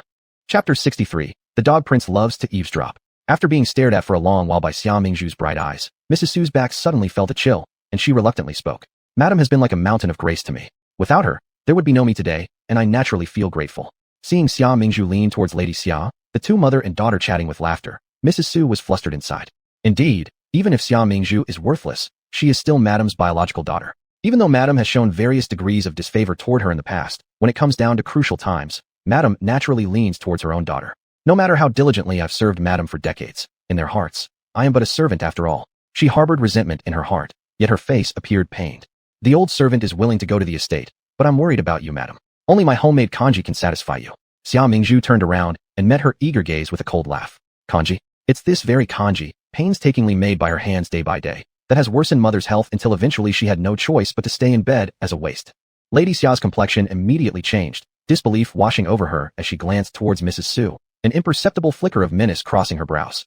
Mrs. Su, you may go. There are so many servants in the mansion. Could they really let me starve? Yes, Madam speaks truthfully. Mrs. Su gave a forced smile, secretly tightening her fists. Shall I prepare first, Madam?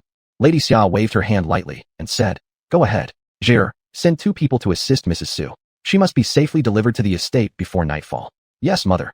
Xia Yunzi stood up, his piercing gaze fixated on Mrs. Su like ice. Mrs. Su, let's go.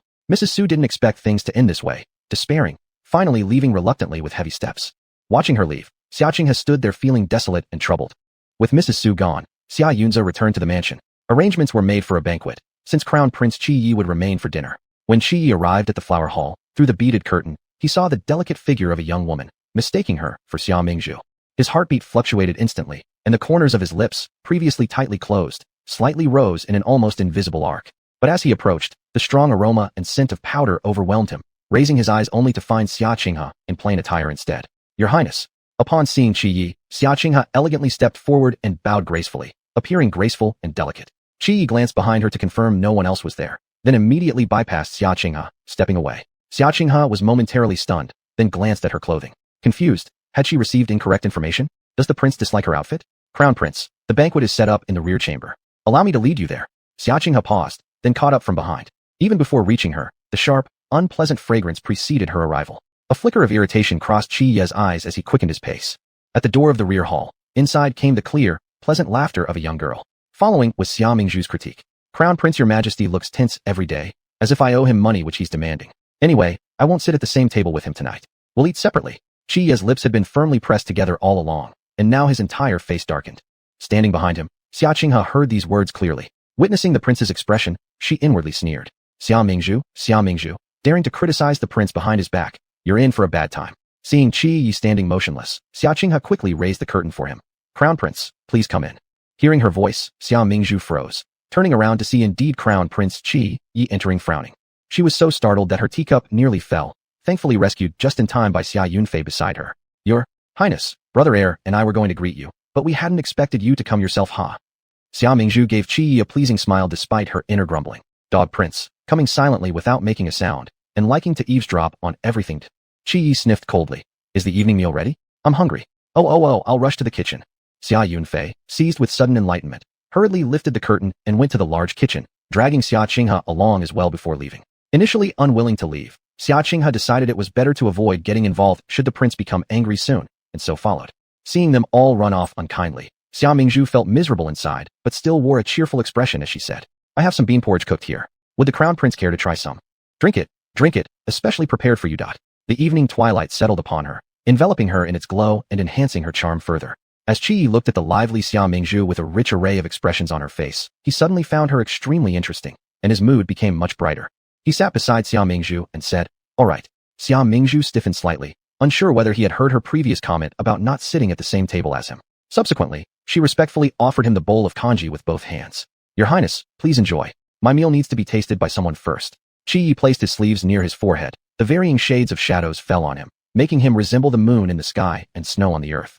Considering how pleasant he was to look at, Xia Mingzhu endured it. She picked up a soup spoon, scooped up a large spoonful, and swallowed it.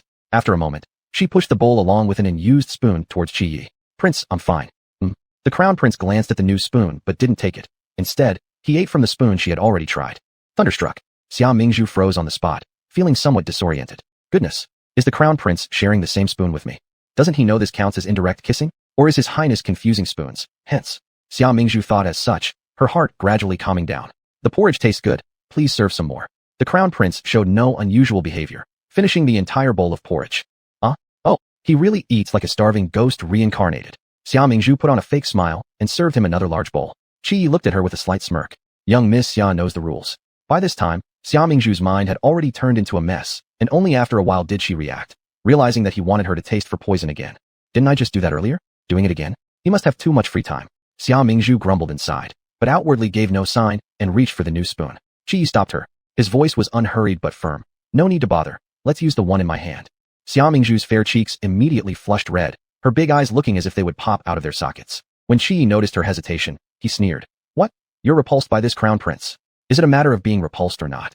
This is something that only close lovers should do. Xia Mingzhu hesitated, then looked up and saw him staring at her intently, as if thick ink were spilling into his radiant eyes. She cautiously asked, Does your highness realize that using the same spoon amounts to indirect kissing? Chapter 64. Sharing a spoon with someone else. She thought he would surely be deeply embarrassed after hearing her words. Instead, he gave an extremely rare smile, his narrow eyes curving up like a crescent moon, looking quite handsome. Who would have thought that Miss Xia would have such fantasies about me? You clearly favor me. Xia Mingzhu. What ghost is this? When did I say I favored him? Who would have thought that this crown prince appears to be an upright person, yet not only does he have the habit of liking to share spoons with others, but he's also conceited. Seeing the crown prince still waiting for her explanation with great anticipation, Xia Mingzhu gritted her teeth, took the spoon from his hand, scooped up a large spoonful, and swallowed it in one go. The originally pretty little face now turned completely red. Qi Yi immediately curled the corner of his lips into a smile as he looked at her. Seeing her eat, He nonchalantly took the spoon she had used and continued to eat porridge. Xia Mingzhu, is the crown prince going to eat my saliva again? Alright, I don't understand the world of the crown prince. When brothers Xia Yunze, Xia Yunfei, Xia Yunrong, Xia Yunwu, and Xia Qinghe entered together, the crown prince had already finished drinking a large bowl of porridge. Seeing the empty porridge bowl, Xia Qinghe was secretly overjoyed. Did the dish suit your highness? Actually, there was no need to ask. Since he finished all the porridge, it must have suited him. This finally helped her figure out what the crown prince liked. The crown prince glanced at her, then turned to look at Xia Mingzhu beside her, curling the corner of his lips into a curve. This porridge is very delicious. I found it excellent. Upon hearing this, Xia Qinghe became so excited that her eyes shone brightly. Thank you for your praise, your highness. This porridge was carefully simmered by your servant for half an hour. It's an immense honor to get your commendation. Just when Qi Yi was feeling fully content, he suddenly stiffened. Was the porridge cooked by you? As soon as he heard, he immediately looked at Xia Mingzhu. In the next moment, he heard her thoughts. That's right. Yes, the porridge was cooked by her specifically for you, which is why I made you drink it. Xia Qinghe also replied. Precisely your servant. After saying this, she shyly peeked at Qi Yi. Does the crown prince liking her porridge mean that he likes her too? Qi Yi's expression darkened, and she ignored Xia Qinghe, instead glaring at Xia Mingzhu through clenched teeth.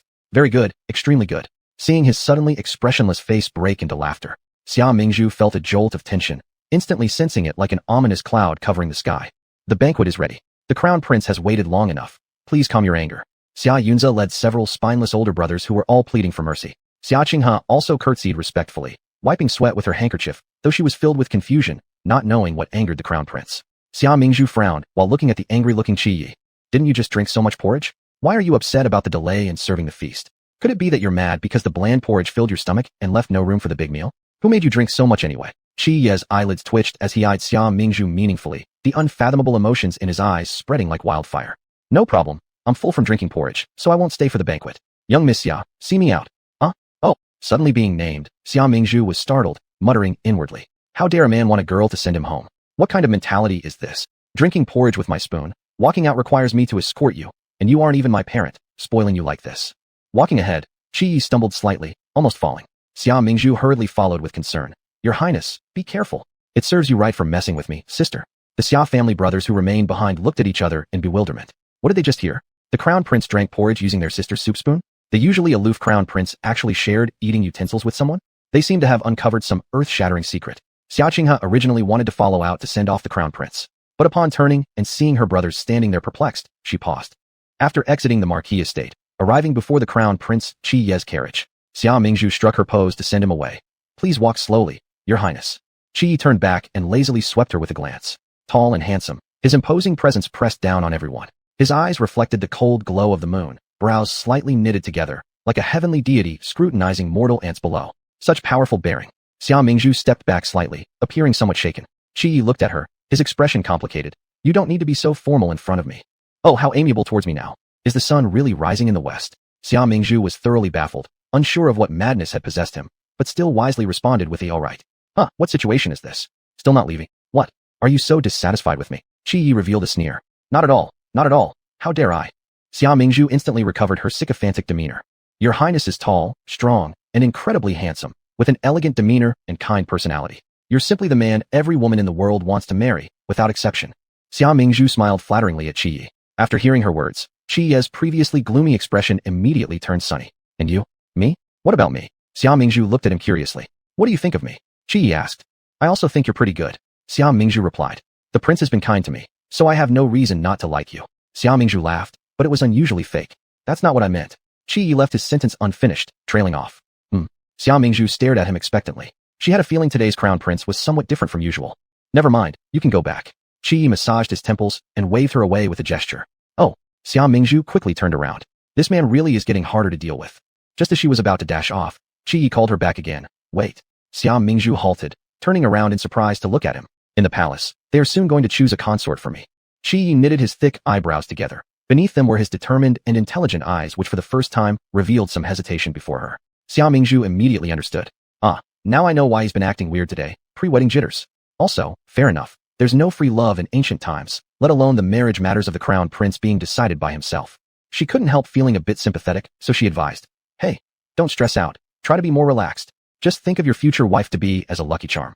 You worship her and live separately afterwards. Xia Mingzhu thought this plan was quite brilliant.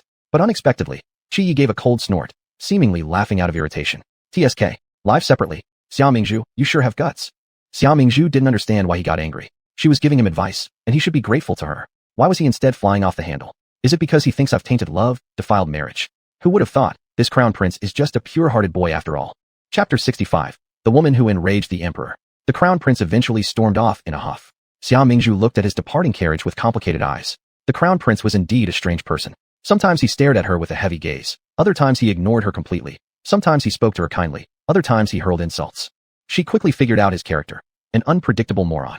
On the 25th day of June, another major event occurred in the capital city. The noble consort announced a widely spread banquet invitation for the lamp-viewing feast to be held on June 28th in the palace. Almost all daughters from officials' families received an invitation. People in the know were aware that this had nothing to do with drinking. It was known by everyone that the crown prince had reached adulthood but had shown no interest in women. All these years, there hadn't been a single concubine in the Eastern Palace.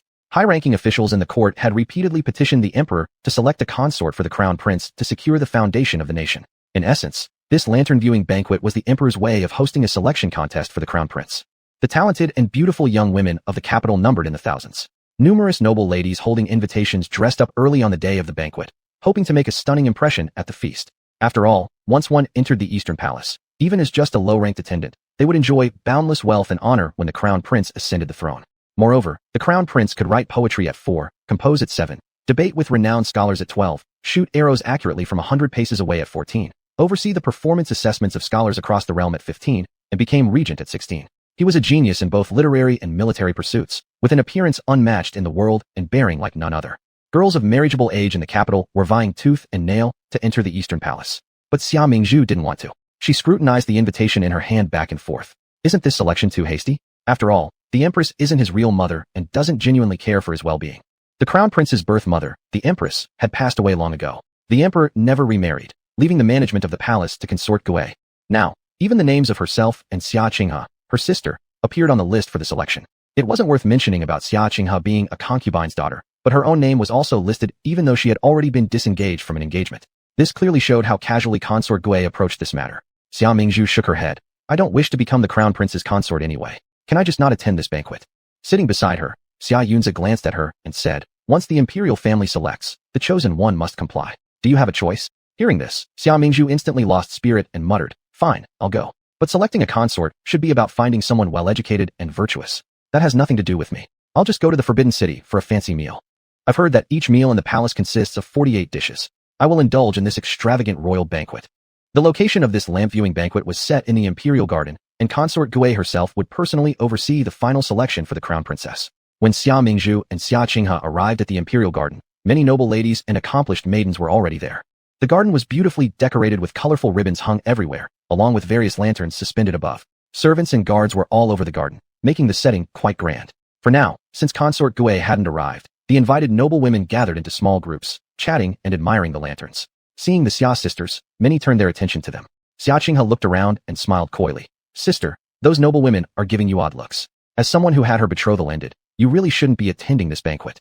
Xiao Mingzhu rolled her eyes silently. How do you know it's about me? Maybe they're looking at you. Given that this type of banquet is typically only open to the official daughters, aren't you technically not qualified as well? You, her sore spot exposed, Xia Qinghe took on a victimized demeanor, on the verge of tears. Just as Xia Qinghe prepared to act pitiful through tears, Xiao Mingzhu irritably scolded her. Don't cry. We're in the palace here. If you show improper decorum before the emperor, you'll ruin any chance with the Eastern Palace forever. Xia Qinghe whimpered and bit her lip. Xiao Mingzhu rolled her eyes again and watched as she acted frail, being supported by the maids, and sitting down nearby. Soon, several acquaintances came to console her. Xiao Mingzhu had no such sisterhood circle, so she sat quietly in a corner, eating snacks contentedly. Not long after, noble consort Gui arrived, signaling the start of festive music and dancing at the banquet. Soon, Prince Ning and Prince Jin also arrived. Prince Jin wasn't as he seemed the last time Xiao Mingzhu met him at the tavern. In public, he played the role of timid and cowardly, always following behind Prince Ning, almost invisible. Yet occasionally, his lowered eyes would glance up, revealing lethal intent within. As for Prince Ning, he was the biological son of noble consort Gui. Once he arrived in front of her, it felt like he owned the place. Upon seeing Xiao Mingzhu among the crowd, he let out a few tsks, a woman I find undesirable, yet my older brother doesn't disdain. Pretending not to hear his sarcasm, Xiao Mingzhu calmly sipped tea, but inwardly, she grumbled indignantly. What's there to be proud of, you tall bamboo stick? It's clearly that I look down on you. As consort Gui followed Prince Ning Chi-Chi's gaze, she also noticed Xiao Mingzhu, and her eyes immediately froze. No wonder she felt this person was familiar just now. Before she could search her mind for more information, She had already clarified for her. It was the foolish girl from the Guo family. In the past, Xia Mingzhu always trailed after Qi, and at the time, she thought her easy to manipulate since her father held immense power. So, she suggested the marriage proposal to His Majesty as an opportunity to curry favor. But unexpectedly, Xia Mingzhu suddenly changed greatly in character. Not only did she stop following Qi around every day with tea and water, but she also dared to incite Qi to break off the engagement. It was said that her recent poem recital at Zuexiang building created quite a stir, something she found hard to believe. Seeing Xia Mingzhu today confirmed that there were indeed many mysteries about her. The current Xia Mingzhu seemed to have transformed into an entirely different person. She no longer looked clumsy and naive. Now slimmed down, she exuded captivating beauty when not smiling, and seductive charm when she did. More like a bewitching enchantress. Sensing consort Gui's gaze fall upon her, though Xia Mingzhu didn't look up, a flash of cold light flickered in her eyes momentarily. This woman is not ordinary, later conspiring with treacherous ministers to poison the emperor, and even cavorting with other men at the emperor's bedside, infuriating him to death. An exceedingly fierce and poisonous creature. Last to arrive was Crown Prince Qi Yi. He wore dark robes embroidered with intricate golden patterns, looking dignified and noble, appearing much more upright than Prince Ning, truly fitting for a crown prince. With everyone assembled, the banquet officially commenced. Xia Mingzhu casually chose a seat and sat down, glancing up. Consort Gui took her place in the center of the hall. Prince Ning and Prince Jin sat to her left, while Crown Prince sat to the right. On both sides, the young ladies sat adorned in lavish makeup, frequently stealing furtive looks toward the top position on the right side, hoping to catch the Crown Prince's attention.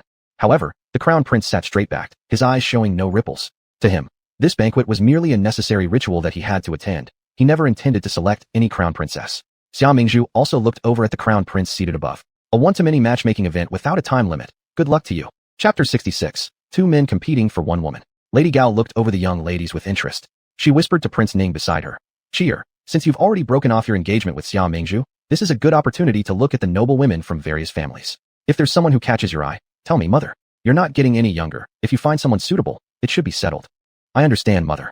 When Prince Ning said this, he glanced at the group of young ladies gathered below. Not one of them escaped his observation, each meticulously groomed, falsely smiling, and hungrily staring at both himself and Crown Prince. He inwardly chuckled. How could these vulgar beauties catch his eye? As his gaze shifted, he accidentally caught sight of a frail figure sitting in the distance. Dressed plainly and elegantly, she exuded a clean and pure demeanor. Combined with delicate features, she had an air of humility and charm, offering some refreshing appeal. Sensing Prince Ning's gaze, Xia Qinghe looked up briefly, their eyes meeting, before she feigned modesty and lowered her head again. Only after the burning stare on her faded did she raise her head once more. She didn't respond to Prince Ning because her target today was another man. Shifting her thoughts, she focused on the solitary figure of the Crown Prince, looking cold and proud. Unfortunately, the Crown Prince didn't even glance at her once. He held a cup of wine, slowly sipping alone, and his gaze lingered only briefly on Xia Mingzhu across from her. Xia Qinghe's eyes darkened with jealousy, glaring fiercely at Xia Mingzhu in hatred.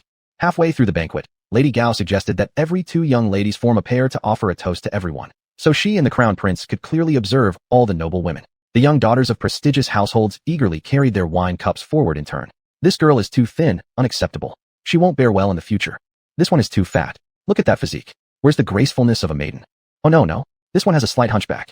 The Crown Princess will become Empress Mother one day. If she's hunched over, wouldn't it be laughable? This one has a nice figure, but her feet are too big. No. Every highborn noble daughter that approached met with Lady Gao's criticism. There was not a hint of leniency in her words, as though she wished the princess selection process would fail. Deep down, she wasn't eager for the Crown Prince to gain more support. Unknowingly, aside from Xia Mingzhu and Xia Qinghe, there were only a few remaining girls from humble families left. Standing to the side, the Crown Prince hadn't expressed any opinions. But Lady Gao knew that if the selection continued, they might not be able to choose anyone by the end of the day. And when the emperor blames her, she'd have no excuse. Thus, she spoke. Which two ladies come next? Please step forward. Your subject Xia Mingzhu respectfully greets your highness, the honorable consort Gao. I greet his royal highness, the Crown Prince. Your subject Xia Qinghe respectfully greets your highness, the honorable consort Gao. I greet his royal highness, the Crown Prince. Consort Gao watched the two ladies standing before her, and immediately her previous displeasure vanished. Miss Xia Mingzhu of the Guoshugang family had just ended her betrothal to Qi, and thus was unsuitable to become the Crown Princess.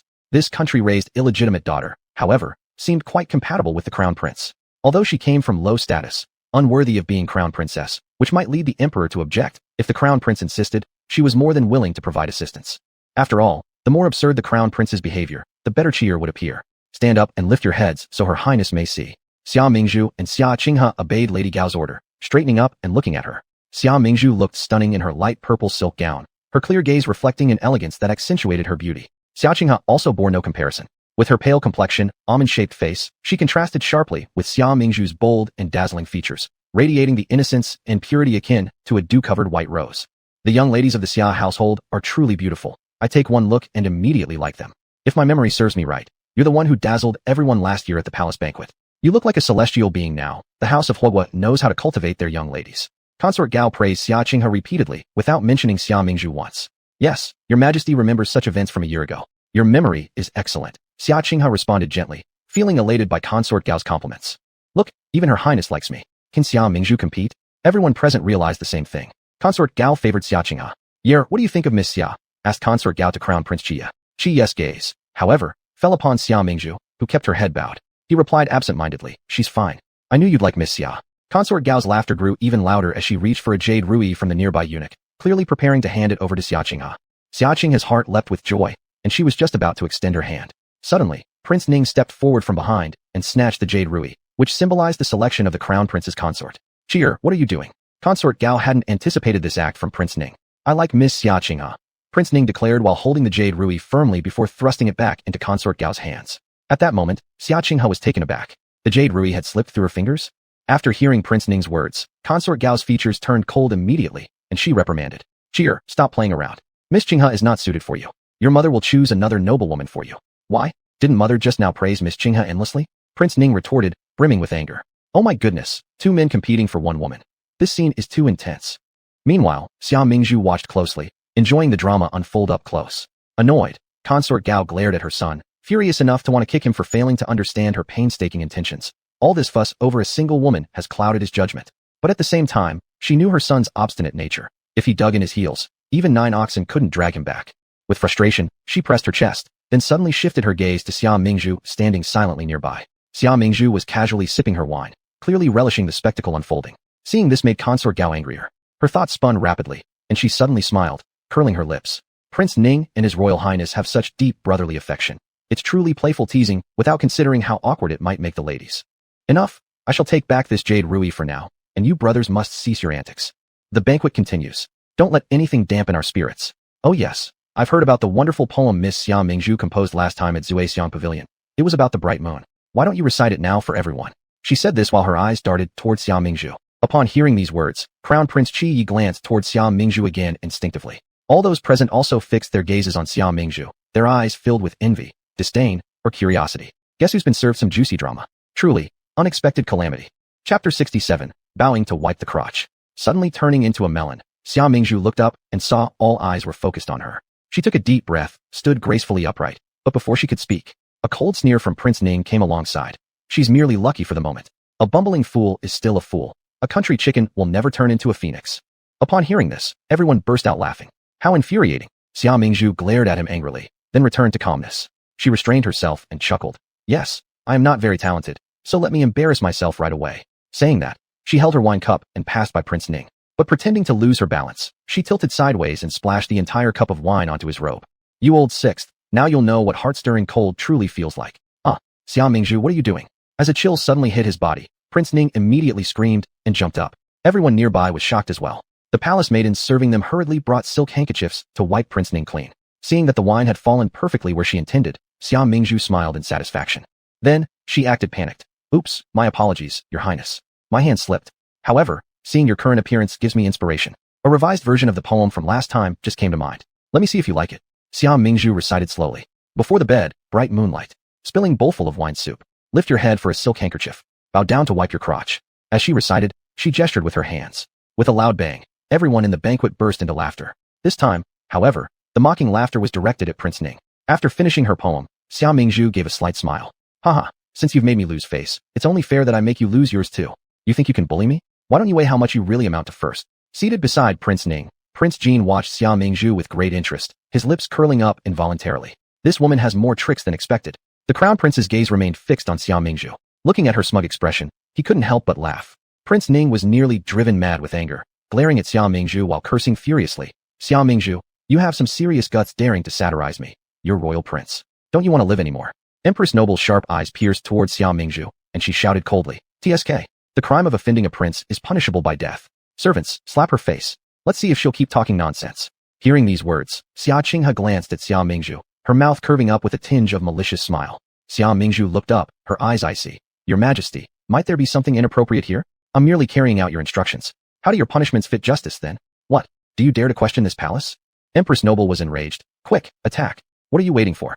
A group of maidservants advanced together, about to grab Xia Mingzhu. Xia Mingzhu's eyes gleamed sharply. Let's see who dares.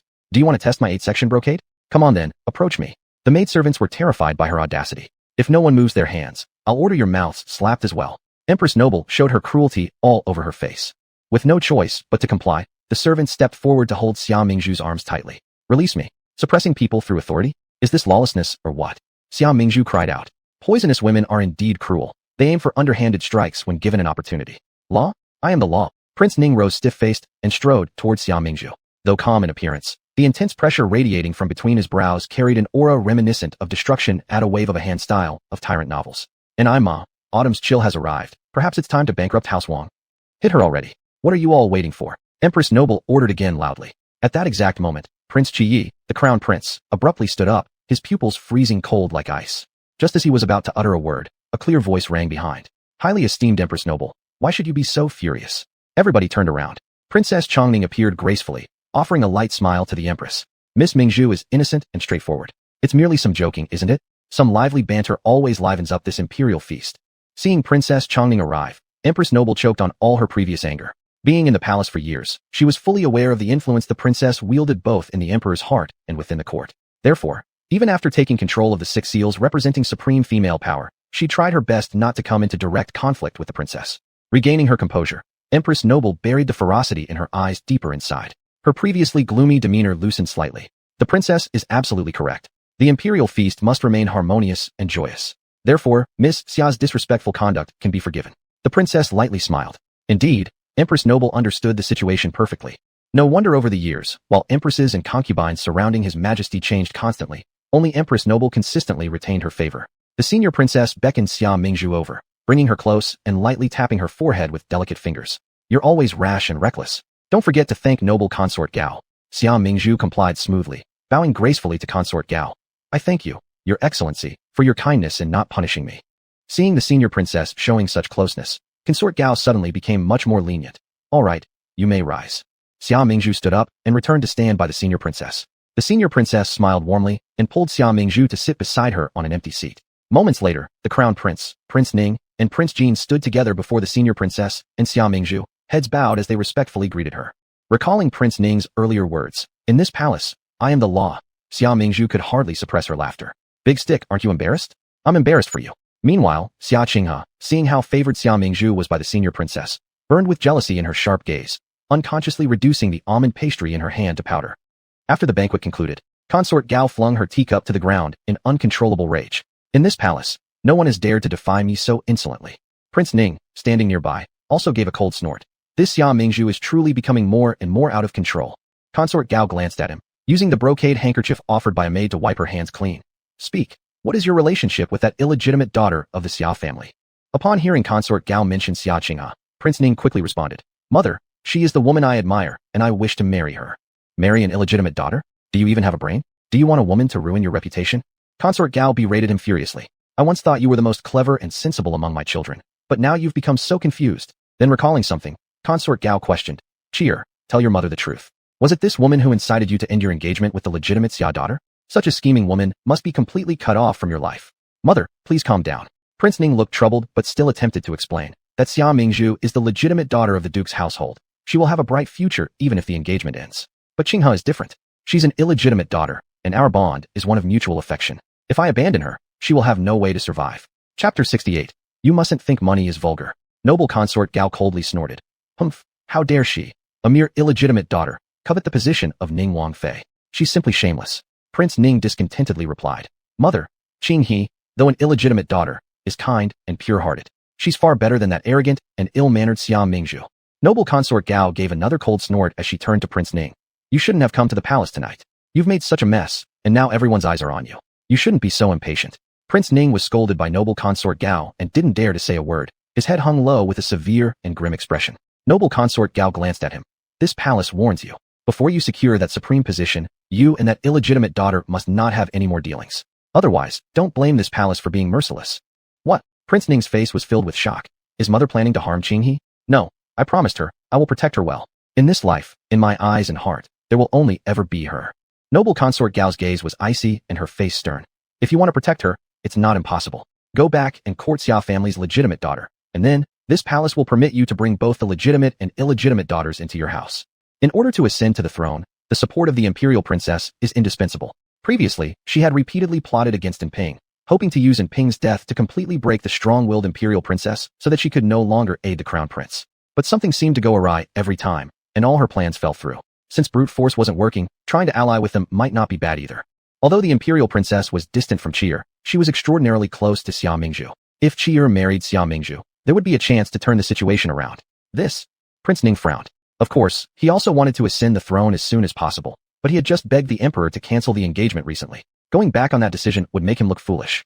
Besides, Xia Mingzhu had humiliated him publicly just now. He wished to rip out her tongue, and now, he was forced to court her? Noble consort Gao seemed to know what he was thinking and slowly spoke up. Even though your father has nodded in agreement to cancel the marriage, he has yet to issue the imperial edict. Before the national guardian returns to the capital, everything still has some leeway. Think carefully. If we can get the national guardian's house to become your shield, not only the national guardian, but also Xia's 5 brothers, they can all become sharp knives and loyal dogs under your command. Seeing that Prince Ning was still hesitant, noble consort Gao gently lured him further. Qi'er, great achievers do not cling to trivialities. When you yourself become the emperor, you'll be able to obtain anything you desire.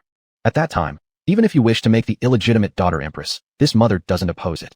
As for the national guardian's house, after you ascend the throne, find a reason and annihilate their entire household. Listening to these words, Prince Ning wavered in his mind. Deceiving and winning over the heart of a woman who once loved him wasn't going to be difficult for him. After he ascended the throne, clearing things up with her, then passing the empress title to his beloved one wouldn't be a problem. Thinking about this, Prince Ning revealed a relaxed smile. Your son will strictly follow mother's guidance. Yay. Is there any girl you fancy at tonight's banquet? The grand princess turned and smiled, asking Crown Prince Qiyi. If there is, just tell Auntie, you're also at the age where you should marry. It's inappropriate to keep delaying the matter. Qiyi hesitated for a moment before speaking. I wish to wait for a while longer. The grand princess helplessly said, all right, I know you have your own plans. If you need Auntie's help, just speak up. Yes, Auntie. Qiyi nodded in response and continued walking alongside the grand princess. After taking a few steps, he suddenly noticed someone was missing. So he turned around and looked for Xia Mingzhu. Unbeknownst to them, just moments earlier when Xia Mingzhu was following behind them, she changed direction and cleverly blended into a crowd of servants returning from the palace feast, successfully claiming a piece of reward silver under the eaves. Her face lit up with delight as she held the silver coins, revealing a grin like that of a love-struck maniac. She then slipped the silver into her chest and stealthily glanced back, contemplating whether she could sneak away to claim another reward silver coin. But as she turned, she met Qi Ye's meaningful gaze. Qi Ye's face broke into a forced laugh as he remarked, who would have thought that Miss Xia, known for her elegance and grace, was also such a money-loving person? Today I truly learned something. Hearing the undertone of mockery in his voice, Xia Mingzhu responded with a faint smile. When poor, people have short ambitions, loving money brings joy to me. I never possessed qualities of gracefulness and elegance, overestimating me much. And besides, don't think money is vulgar. The masses kneel down for rice, lose their lives for silver. Do you really think everyone is as blessed as you, born into glory and riches? Qiyi, what can he do? Suddenly, he couldn't find the words to reprimand her. It's the same person, yet her lively and interesting inner world makes it hard for others to blame her.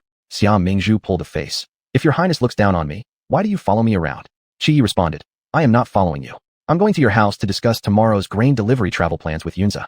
Going to someone's house without bringing any gifts is impolite, isn't it? Why don't you carry some presents? How can you come empty-handed? You're the crown prince, and you don't even know proper etiquette. Qiyi paused in his steps and looked up at her. What should I bring as a gift? Xia Mingzhu thought for a moment. Like gold, jewels, jade, emerald. Qiyi was both amused and irritated. You've gone mad with greed. Xia Mingzhu shrugged. For a prince like you, these aren't much, are they? Don't be so stingy. Qiyi sighed helplessly but agreed. All right, I happen to have an exquisite night pearl in my carriage. I'll give it to you in a bit. Can we go now? Upon hearing about the night pearl, Xia Mingzhu's eyes lit up. I'm making out like a bandit. She nodded enthusiastically. We can go. Extremely welcome. As the two were chatting and moving forward, suddenly, a thin bamboo-like figure blocked their way. Xia Mingzhu looked up and saw Ning Wang. She was taken aback. Your Highness, the road is so wide. Why must you walk on my side? A good dog doesn't block the way. Hurry up and move aside. The crown prince also raised his eyes, and his deep black gaze fixed unwaveringly on Ning Wang. Ning Wang's face turned red, appearing a bit uncomfortable. Hey, didn't you used to enjoy stewing fulu soup for this Wang? Bring me a serving tomorrow. I want to drink it. After saying this, he awkwardly glanced away. He had expected that Xia Mingzhu would feel honored by his gesture of kindness. However, contrary to his expectations, Xia Mingzhu refused him within a second. Your Highness, why drink soup when you're perfectly fine? That takes a lot of work. To add, if you want soup, go find the imperial kitchen. I'm not very skilled at stewing soup anyway. Is he crazy or what? Ordering me around. As if I'm a maid from Ning Wang's mansion. After pausing for a second, Xia Mingzhu added one more sentence. Could it be that your eyes are bad, mistaking me for Xia Qingyi? Ning Wang. He regretted even bothering with this woman. Chapter 69. The female lead can't stand being talked about. Your Highness, my lord, sister, are all of you here? The female lead really couldn't stand being talked about. At this moment, Xia Qinghe hurried up from behind. What are you guys talking about? Seeing Xia Qinghe, Prince Ning became even more unnatural. No, nothing. Xia Qinghe stared at him and detected something strange. Her complexion changed rapidly. Xia Mingzhu suddenly let out a light laugh. Nothing. Prince Ning said he wants to drink soup. Aren't you the best at simmering porridge and soup? Just simmer him a bowl. Xia Qinghe froze for a moment, as if she suddenly understood something. Her slim body trembled slightly, biting her lower lip. It turns out to be this way. It seems I have come at an inappropriate time. I'll leave first. She was lightly dressed, with mist in her eyes. When she turned around, her slightly straightened back made her look pitifully vulnerable. A glint of sympathy flashed through Prince Ning's eyes. He blankly watched Xia Qinghe leave, but did not chase after her. Strange, wasn't Prince Ning always determinately pursuing Xia Qinghe, as if he wanted to join the party? Why doesn't he chase now? Xia Mingzhu looked bewildered at Prince Ning still standing there. Do you have something else? Prince Ning glanced sideways at the crown prince who had no tact and didn't know how to step aside, hesitated for a moment, then spoke. Tomorrow I will host at Zhuixianglu. I wonder if you are free. Hold it. You don't want to eat your words, do you? Before Prince Ning finished his sentence, Xia Mingzhu interrupted him. With an incredulous expression, she looked at Prince Ning. Good horses don't eat old hay, Prince Ning. You're wrong. Since you already have a new lover, why care about the old one? This man is truly disgusting. Does he think I'm a rag? To be thrown away when he likes, and picked up whenever he wants. Prince Ning's face turned red, but considering they were in the palace, it wasn't good to lose his temper. He gritted his teeth and asked, Xia Mingzhu, isn't there anything else you really want to say? Xia Mingzhu. No farewell please. You. Prince Ning's eyes filled with blood, and what was originally a somewhat handsome face became twisted. Don't regret it. Xia Mingzhu. Me regret? Your grandma should regret. La la la great. I eat buns and you eat fart. Prince Ning got so angry that he stormed off with a flick of his sleeves. Xia Mingzhu coldly snickered. Tisk, trashy. Can't handle it. Lifting her head, the crown prince was looking at her with a teasing smile on his face, daring to scold a prince. Is there anyone you dare not scold? Do you scold me too? Xia Mingzhu shook her head, wearing an enigmatic expression. My lord, I don't curse myself, nor do I curse the people I love. The crown prince's handsome face instantly flushed from cheek to earlobe. The tips of his ears even blushed furiously. He kept his serious face while beginning his teaching. Girls need to learn to be reserved. Light-hearted language is improper. Why? If liking someone, shouldn't you tell them? Xia Mingzhu brought her face closer, until their distance was almost breathable. Or does Crown Prince dislike me? Oh this. Cough cough. Naturally not disliked. The Crown Prince turned red and looked away, wanting to avoid Xia Mingzhu's approach. If you don't dislike me, then you like me, right? Xia Mingzhu smirked. Dog Crown Prince, your face really knows how to grow, both forbidden and lustful, quite mouth-watering. Chi. Was she cursing him dog? In the end, Prince Ning found Xia Qinghe, dejected, in a pavilion behind a rockery. He looked at her full of guilt and said, I'm sorry, Qinghe, it's not by my choice. He explained everything to Xia Qinghe, including his plan with noble consort Gui. Xia Qinghe was upset that Prince Ning lacked loyalty and wanted to enjoy two beauties at once. She appeared both aggrieved and furious. The identity of Wang Ye is prestigious. Your elder sister and you are very suited for each other. I am just a peasant girl who stole her illegitimate daughter status. It's better to understand propriety. Her eyes brimmed with tears, but stubbornly refused to fall. Her heartbreaking expression was most touching. After speaking, she intended to leave. Prince Ning quickly grabbed her and pulled her entire person into his arms. Qinghe, whether you are which identity, the person I've been fond of has always been you. After finishing speaking, he gently kissed her forehead and solemnly made a promise. On the day I ascend to the throne, I will certainly ask you to become my empress. Xia Qinghe was moved to sobbing, leaning her cheek towards Prince Ning's chest. But your elder sister. Having such a beautiful young lady in his arms was always an extremely pleasant thing. Xia Qinghe's dependent attitude towards him gave Prince Ning immense satisfaction. I only pretend to love her. It cannot be taken seriously. But recently she seems to have changed like another person, no longer listening to every word of mine. I'm afraid she can't be used by me. Xia Qinghe immediately held his hand. Your Highness, please don't be impulsive. Don't ruin sister's reputation. If she goes from a pure young lady of a respected family to someone disgraced, then there will be no way back. Upon hearing these words, Prince Ning's eyes lit up. That's right. If she doesn't listen, it means she still has another way out. Then I'll cut off her other way, tarnish her reputation, and ensure that she can't marry anyone. When her purity is lost, if I propose marriage, she will surely be grateful and obedient to me. Xia Qinghe's eyes flickered with a flash of coldness, but hastily pleaded. No, Your Highness. I can't bear to see sister end up like this. Qinghe, you're just too kind-hearted.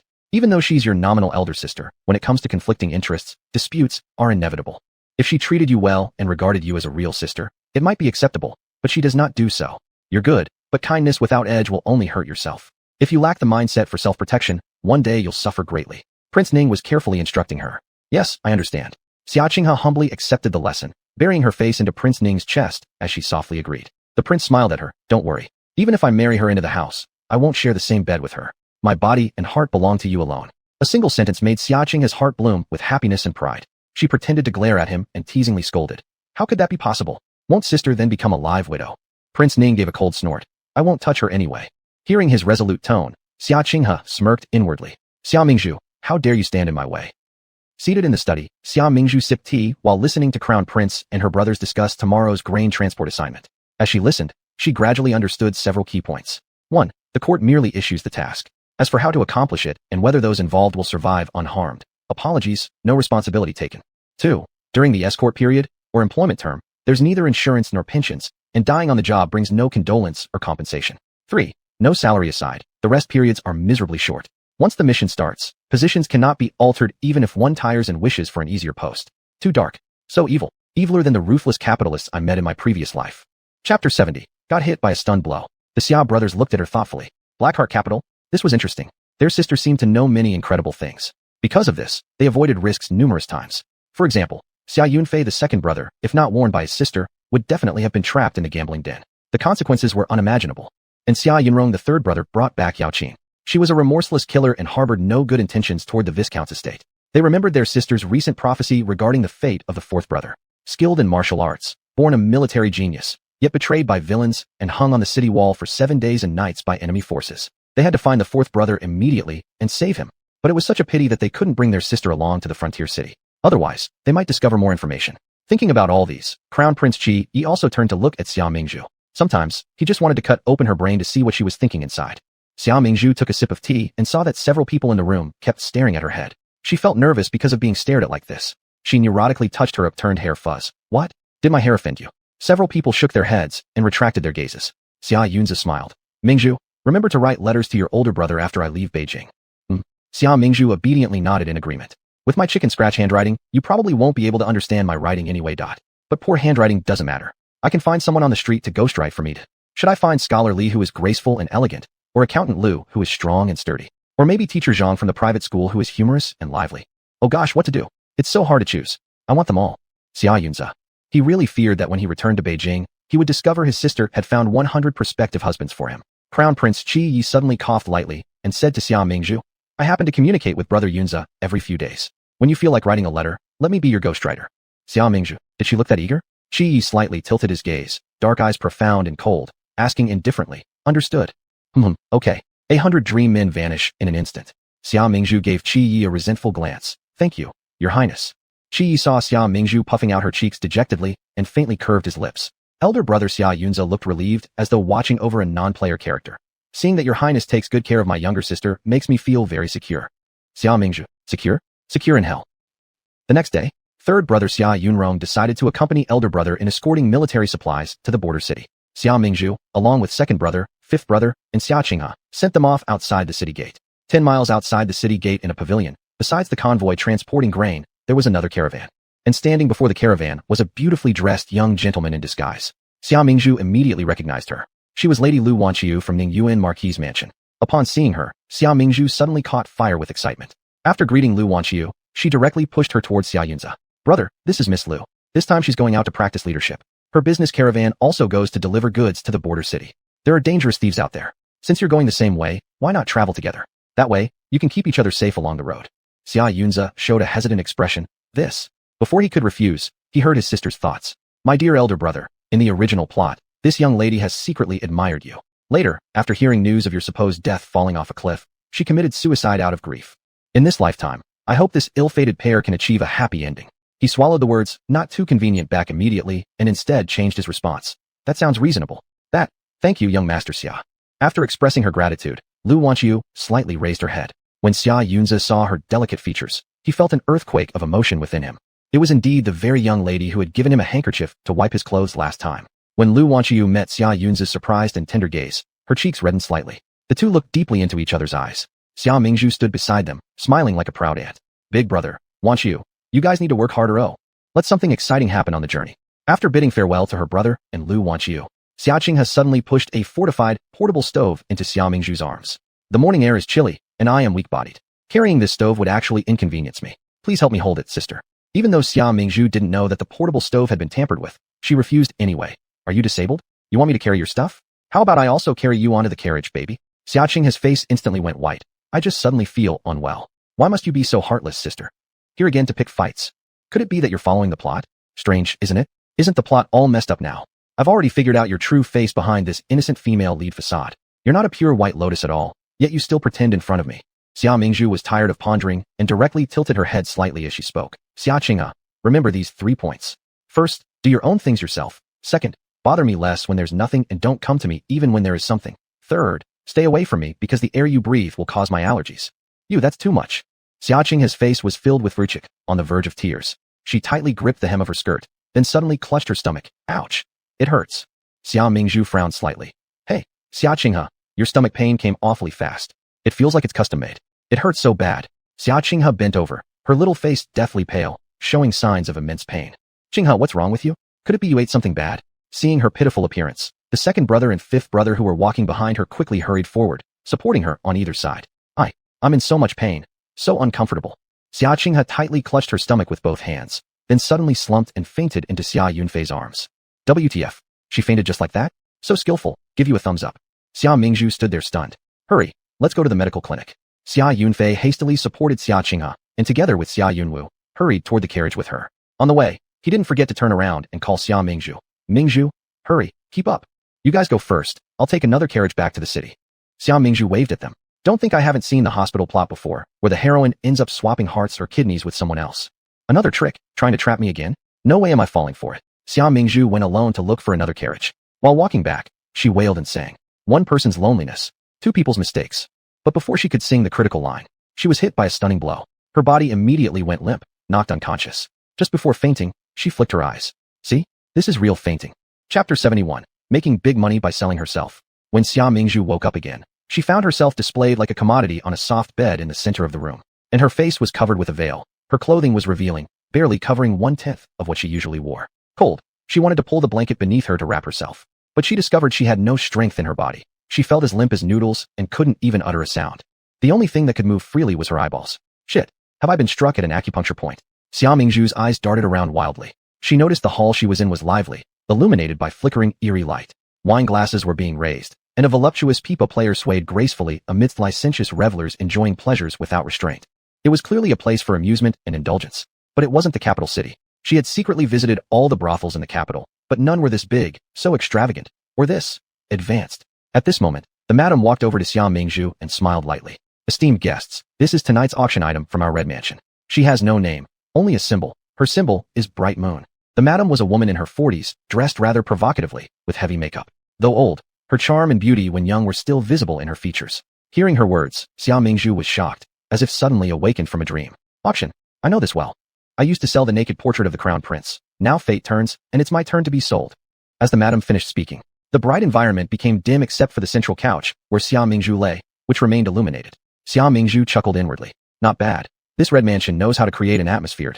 Most importantly, it highlights my long legs paired with see-through silk robes, making it a true leg worship year series. The madam continued speaking. This girl is a once-in-a-century rarity. Look at these magnificent peaks, plus a pure face. You will definitely not regret it.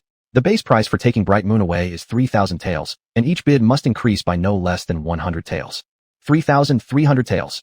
3,800 taels. 4,000 taels. 4,200 taels. After the madam finished speaking, competition broke out among the bidders downstairs. Upon hearing this, Xia Mingzhu immediately knew that those present tonight were all people of wealth. The price kept rising steadily, creating an intense and competitive scene. Ho ho, look at your stingy faces. This girl has spirit, right? She's a virgin. I'll offer 10,000 taels. At this moment, a middle-aged fat man with a round head and drunken breath stood up, glanced over Xia Mingzhu's enchanting figure, and shouted loudly. 10,000 taels? Are you crazy? Xia Mingzhu was thoroughly shocked by this boldness. Ever since she arrived in this dynasty, she had always dreamed of winning a huge prize and becoming wealthy. She never imagined that there would come a day when she could make big money by selling herself. Unfortunately, she wouldn't benefit a single bit from it. All she could say was that she yearned for sudden wealth but lacked the luck to spend it. Thinking about being cruelly auctioned off, it all seemed surreal to her. Wah wah wah. I refuse to have a one-night stand with Zhu Beiji, pig 8. Who's the bastard who got me into this mess? May you have Tenju Beijis climb onto your bed tonight. Wah wah wah. At this moment, at the railing on the second floor, Xia Qinghe looked unbearable, pleading with Prince Ning. My lord, let's stop this. We should ransom sister back. I don't want to see her suffer. Prince Ning watched the bustling activity below with a wild expression and chuckled lightly. Qinghe, you're too kind-hearted. Don't you remember how she treated you normally? A lesson for her pride might not be such a bad idea, lest she continues to bully you. But, my lord, I really can't bear it. I simply can't watch. All right, I'll take you away, my girl. You are indeed too soft-hearted. Remember this forever. Good people get bullied when they are too nice. Prince Ning put his arm around Xia Qinghe's waist from behind and led her away. Xia Qinghe glanced back once, faintly raising the corner of her mouth, then quickly turned forward again. After they left, Prince Jin revealed himself slowly from the other side, lifting the white gauze curtain. He looked down at Xia Mingzhu lying helplessly on the chopping block below and curled the corner of his mouth into a smile filled with intrigue. Oh my, Sir Qian bids 10,000 taels. Any other noble gentleman care to raise the bid? In the first floor hall, the madam's face lit up with excitement. I bid 20,000 taels. Prince Jin slowly descended the stairs from the second floor. Despite uneven steps, he walked with perfect grace, maintaining his gentlemanly air. Xia Mingzhu blankly watched him approach, recalling their previous encounter when his actions, though somewhat detestable, now seemed to have been carried out by a youth who matched the image of a refined and elegant young gentleman. It's Prince Jin. He must have recognized me, right? Wow, big villain, you're so handsome today. The sudden appearance of this unfamiliar wealthy master shocked even the madam. The price doubled instantly. Whose young master was this, so aggressive and bidding? Mr. Qian's face turned ashen at the unexpected rival for the beautiful girl he thought he had secured. Prince Jin, on the other hand, took interest in Xia Mingzhu displayed like an art piece on the stage, unable to move and devoid of her usual arrogance. Her delicate oval face, porcelain skin, and cascading raven hair were framed by a thin red veil that revealed her perfect figure. The innocent helplessness in her eyes might well charm away the souls of men from all over the world. Look what we have here. A wild kitten whose claws have been pulled. Tut tut, such pity. Hee hee, I feel pitiful. Quick, redeem me and take me home. Xia Mingzhu wanted to raise her head and give him a smile, letting him clearly see her humility and pleasantry. Alas, she could not move. The madam, regaining her senses at this point, shouted loudly. Is there anyone willing to bid higher than this, sir? If not, congratulations to this gentleman for acquiring Miss Bright Moon at 20,000 taels. Hold it, I offer 25,000 taels. At this moment, Mr. Qian countered the bid. Young man, your audacity is great indeed, doubling your bids with every opening. Mr. Qian did not recognize Prince Jin. With disdain, he gave a condescending glance and said lazily, I'll also make a direct offer, 25,000 taels. What do you think? If you can't beat me, I'll admit defeat. Prince Jin shook his head, smiling lightly. This already exceeds the limit of silver notes I brought with me today. Then this little vixen will be mine to deal with tonight. Mr. Qian burst into triumphant laughter, looking at Xia Mingzhu with a sleazy grin. Just looking at her pitiable yet alluring appearance makes my bones turn soft. Tonight will surely be intoxicating. But, after releasing her acupressure points, if she doesn't obey, wouldn't that be bothersome? Upon hearing Mr. Qian's words, the madam laughed heartily as if hearing the funniest joke. Master Qian, why fear anything? Give her a bowl of love potion, and she will certainly behave obediently. Mr. Qian nodded satisfactorily. Seeing this scene, Xia Mingzhu felt a chill down to her bones. Chapter 72. A royal prince with no money for brothels. Isn't that ridiculous? A royal prince without money for brothels? Who would believe such a thing? Xia Mingzhu suspected that Prince Jin was just stingy and didn't want to spend. Seeing herself about to be redeemed by money fatso, tears rolled down her face instantly. She struggled with all her strength to get up, but lost her strength and fell to the floor. Prince Jin walked up to Xia Mingzhu and, looking down at her on the ground, slightly frowned. Xia Mingzhu's eyes pleaded with him as she silently shed tears. Do you see my sincere tears, buddy? Save me, quick, save me. If no one bids higher, she belongs to me. Money Fatso moved forward to hug Xia Mingzhu on the floor, but was pushed hard aside by Prince Jin. You son of a... He was about to swear, when suddenly, the man opposite lifted his eyelids and coldly looked at him. Money Fatso, meeting his sharp gaze, felt inexplicably frightened and became half sober instantly. He feigned calmness and circled Prince Jin's stern face before grinning widely to show his yellow teeth. Kid, having tender-hearted feelings is good, but rules can't be broken, understood? Prince Jin expressionlessly said, I'll offer 30,000 taels. Aren't you out of silver bills? Gold. Once Prince Jin announced these 30,000 taels in gold, the room immediately erupted into a flurry of discussions about his identity. 30,000 taels in gold equal 300,000 taels in silver. Is that something an average person could afford? Congratulations to this noble sir for winning Miss Ming Yu at the price of 30,000 taels in gold. The madam's face lit up with joy and smiled like a chrysanthemum. Master, would you like to stay overnight in the brothel? She instructed someone to carry Xia Mingzhu into a room. No need. Prince Jin coldly refused, lifting Xia Mingzhu from the waist despite her disheveled state, and quickly left the place. Inside a suburban inn, Xia Mingzhu, who had already been unblocked, stood uncertainly in a room, hesitating. The city gates were already closed. If she wanted to enter the city, it'd have to wait until early morning. She and Prince Jin could only temporarily stay at this inn for the night. Not long after, Prince Jin came over on his own accord. This inn has no rooms left. I'll sleep in one with you. Xiao Mingzhu. What kind of sleeping was that? In the same bed quilt? Doesn't he feel like he lost out since he spent the money and didn't succeed in getting what he wanted? Is he going to settle accounts later? Considering that Prince Jean saved her, Xiao Mingzhu rejected him somewhat gently. This isn't quite proper. I'm used to sleeping alone. How could I let your savior sleep on the street? A glint of dim light flashed in Prince Jin's eyes. Or are you afraid I'll uncover your true identity and reveal some guilt within you? Hee, what ghost do I have? Xiao Mingzhu smiled outwardly but gritted her teeth inside. Has this guy targeted me already? Thinking I killed Xiao Mingzhu and is looking for evidence. May the two guests rest well. The waiter who had been standing at the door as a backdrop suddenly said this. Xiao Mingzhu helplessly watched the waiter, praying he'd interrupt again. For instance, bringing tea or water, brushing more presents. But reality falls short of ideals. The waiter soon left, closing the door firmly with a snap. Only the two remained in the quiet room. Prince Jean paced around the room, observing this room. This room is so cramped and crude, yet fully booked.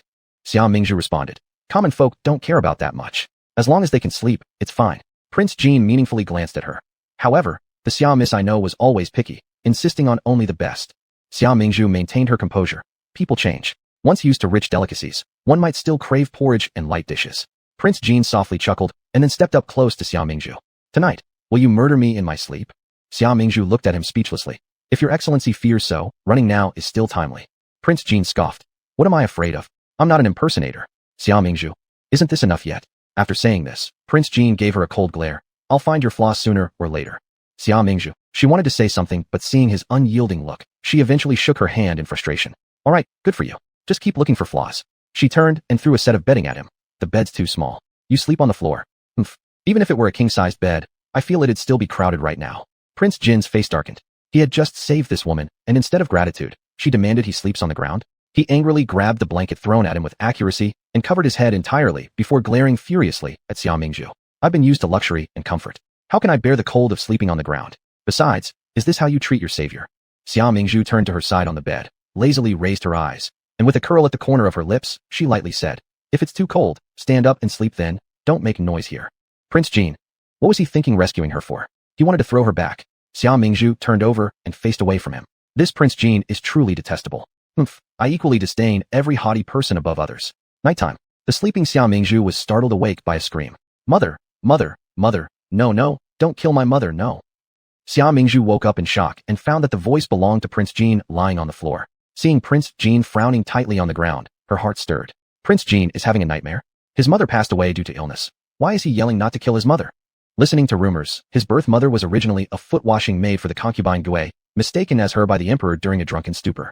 Could it be? Xiao Mingzhu suddenly felt like she had uncovered some significant secret. She hesitated whether to keep listening stealthily or wake up Prince Jean. Mother, don't go, don't leave me alone. A hoarse tone full of plea. Prince Jean seemed to be in great pain on the floor. Xiao Mingzhu stared at him for quite a while and sighed. Just because he's the big villain, should he not be allowed any peace? What to do? It seems I've been possessed by a benevolent spirit. She got out of bed and came to Prince Jean, tucking him in more securely. Suddenly, an overpowering chill hit her, followed by a sharp pain. Someone's wrist gripped Xiao Mingzhu's neck tightly. Who are you? How did you end up here? A deep, resonant male voice filled with fury unmistakably revealed his authority and cruelty. Xiao Mingzhu's frightened eyes widened larger and larger until they resembled two big bells. Can this be? Does he have amnesia? Why don't you speak? The man grew increasingly fierce and erratic, tightening his grip, as if the next moment would hear the snapping sound of her neck breaking. Xiao Mingzhu was terrified. She looked fearfully at the man with bloodshot eyes. Don't. Prince, I'm Xiao Mingzhu. Chapter 73. Booking a room and forgetting someone at midnight. Upon hearing her voice, Prince Jean relaxed his grip. Xiao Mingzhu was thrown to the ground, clutching her neck and coughing violently. After catching her breath for a while, she struggled to stand up. Are you crazy? We came here together, didn't we? Why are you forcing me to say who I am? My God, bringing a girl to book a room and then forgetting her at midnight? Can it get any more absurd? Prince Jean lowered his eyes. I apologize, I have night blindness. So he really is sick? Xiao Mingzhu was dazed for a moment before saying sympathetically, I'm sorry, I didn't know. Then she immediately thought, what the heck was she apologizing for? He almost strangled her. Why should she feel sympathy for him? She feigned rubbing her neck. Ouch, that hurts. Hearing this, Prince Jean glanced at Xiao Mingzhu. What compensation do you want?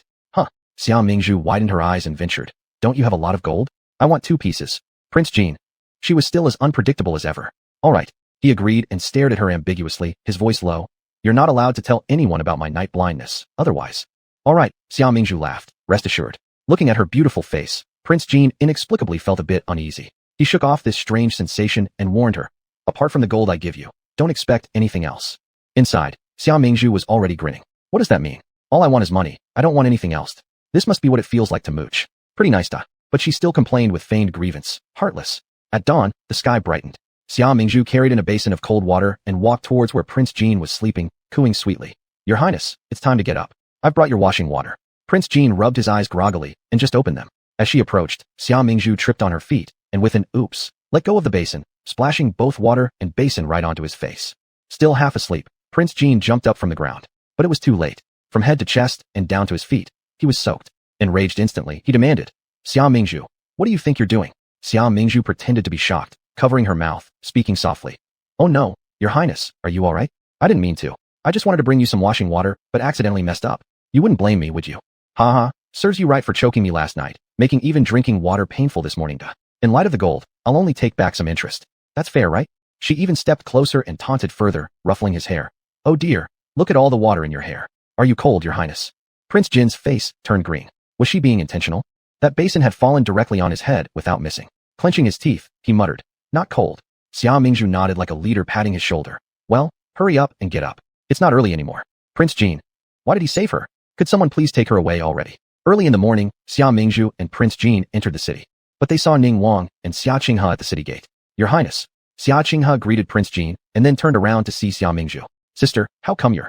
Her face showed sheer astonishment. How could this person be standing instead of lying down? She had been waiting here since early morning, ready to see Xia Mingzhu return in a pathetic state being carried back. Yet she looked completely fine, as if she wasn't the one abducted to the brothel yesterday. But that couldn't be possible, could it? Didn't she witness her being auctioned publicly yesterday? Something definitely went wrong somewhere. Ning Wang also looked incredibly disbelieving. Xia Mingzhu's reputation remained unblemished? Then his plan failed miserably. Seeing their expressions, Xia Mingzhu planned something in her mind, sneering, what's wrong with me? Xia Qinghe snapped out of it and continued her earlier statement. Since you didn't return last night, I and Prince Ning were just about to leave the city to look for you. Really? You guys really care about me? Xia Mingzhu slowly lifted her gaze, scanning them with unclear intent. You and I are sisters. Naturally, I worry about you. Xia Qinghe said this while glancing at Prince Jean standing next to Xia Mingzhu. Why is His Royal Highness with you? Met halfway and decided to enter the city together. At that moment, Prince Jean weakly coughed, reverting once again to his sickly demeanor. Both acting so perfectly. Xia Mingzhu rolled her eyes and casually responded. Yeah, sure. Then, she turned to Ning Wang, feigning bewilderment. Could it be that you came this early to look for me, Your Highness? Prince Ning seemed to have just come back to his senses and immediately said, That's right. I came to look for you. Since Brother Ning is looking for Miss Xia, this subject will take my leave first. Prince Jean bent over and saluted lightly. Prince Ning paid no attention to him, nodded, and waved a hand dismissing him. Then he looked at Xia Mingzhu. The weather is so good today. I'd like to invite you for a lake tour. Mingzhu, I will treat you well in the future. He had originally arranged people in the Red Tower to wait until Xia Mingzhu lost her virginity, then send her back when she was at her most vulnerable, offering her warmth and comfort, making her completely devoted to him. Although he didn't know what happened, he still wanted to stick with his original plan and bring her out for some leisure on the lake. But he didn't expect that as soon as his words were out, Xia Mingzhu flatly rejected them. I don't have time. I won't go. Does he think his lines sound deep? Does this greasy maniac think I haven't had enough oil for breakfast? Polite refusal. No appointment.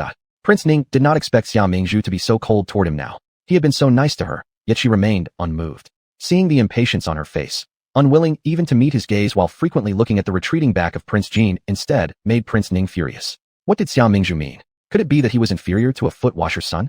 This left him very defeated. For this long, it was the first time a woman had ignored him.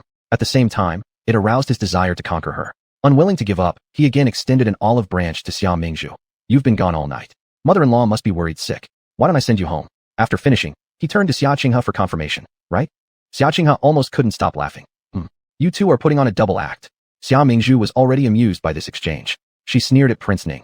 If I remember correctly, the one shouting to break off the engagement back then was you, wasn't it? Now you find me beautiful and outstanding. Do you regret it? I advise you to keep your dignity.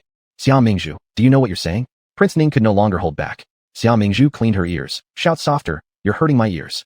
Prince Ning shook his hands in anger. All right, you're good. Just wait for me. Xia Mingzhu snorted indifferently. So many people want me to wait. You aren't even worth queuing for it. Chapter 74. Enjoy scolding overconfident men. Xia Mingzhu pretended to push the Prince of Ning forward, and as she did, she secretly pulled off the jade pendant from his waist, gripping it tightly in her hand. Fine, I'll wait. Tisk, men like you are just dog scum. I could beat 10 men like you with a single stick. Seeing how prickly and sharp she was, showing no good temper towards him at all, the Prince of Ning couldn't help but recall the previous Xia Mingzhu who had worried about him and cared for him, cooking porridge and stewing soups for him. Even when he repeatedly insulted her to protect Qinghe, she would only show a shadow of disappointment before cheerfully coming back to him again. Everything began to change on the day they broke their engagement. He thought that after breaking the engagement, she would beg him endlessly to change his mind. Unexpectedly, she appeared relaxed, as if liberated. Not only did she stop coming to see him later, even when they met, her attitude was lukewarm, or even avoidant. Therefore, he felt uneasy now, a rare sense of guilt rising towards the person before him. Never mind. What I said earlier was just angry words. The Prince of Ning hesitated, wanting to say something more to Xia Mingzhu, but the young woman opposite him stared at him wide-eyed. No way, please endure. I don't want to have any further involvement with you. In the future, you stay far from me, and I'll stay far from you. Don't come near me, understood? I can't even bother to scold him anymore. I'm afraid this overconfident man would enjoy being scolded. You will regret this. In the end, the Prince of Ning left angrily, flapping his sleeves.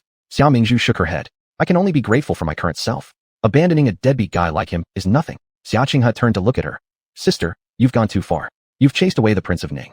Xia Mingzhu never accepted emotional manipulation from others. Clearly, he's ashamed because I spoke the truth, so staying would only make him even more embarrassed. It wasn't me chasing him away. Watch your words carefully, don't tarnish my reputation. Xia Qinghe. How does it feel that her words make some sense? She couldn't refute them. She continued. The Prince of Ning genuinely sought peace. How could you treat him like this? Sincere. Xia Mingzhu scoffed coldly. Delayed love is worse than having a dog. I hope he stays as far away from me as possible. Seeing Xia Mingzhu's disdain for the Prince of Ning in her eyes, Xia Qinghe frowned slightly. Had she found a new pillar of support and started to detest her ex-fiancé? But who was her new support? The Crown Prince? Xia Qinghe already cursed inside her heart for such a shameless woman. Sister, we are sisters. I don't want anything bad happening to you. Forget about the Prince of Ning. You should also keep a distance from the Crown Prince. He's not someone within your reach. People need self-awareness. Xia Mingzhu laughed coldly. I am unworthy, but you're worthy? He doesn't fancy me and wouldn't stupidly fancy you either. You pretend well, despite being so malicious, trying to act pure and harmless. Xia Qinghe snorted coldly. I don't know what you're talking about. Xia Mingzhu looked at her meaningfully. Xia Qinghe, you're truly a prime example of a tea-drinking schemer. If you like someone, why not confess directly? Hiding your feelings while dangling between people. Do you plan to have two men at once? So the so-called heroine without her protagonist aura is just another sea king. Must vent out. Your circle is chaotic indeed. With her true thoughts revealed, Xia Qinghe became furious. You're lying. It's clearly you luring the Crown Prince. Shameful. Xia Mingzhu curved a malicious smile and whispered beside her ear. It's just that you don't know. It's actually him luring me. He invited me to his house tonight. That evening, she did plan to visit the Crown Prince's residence, but it was merely to request his assistance in writing something. Xia Qinghe widened her eyes in disbelief.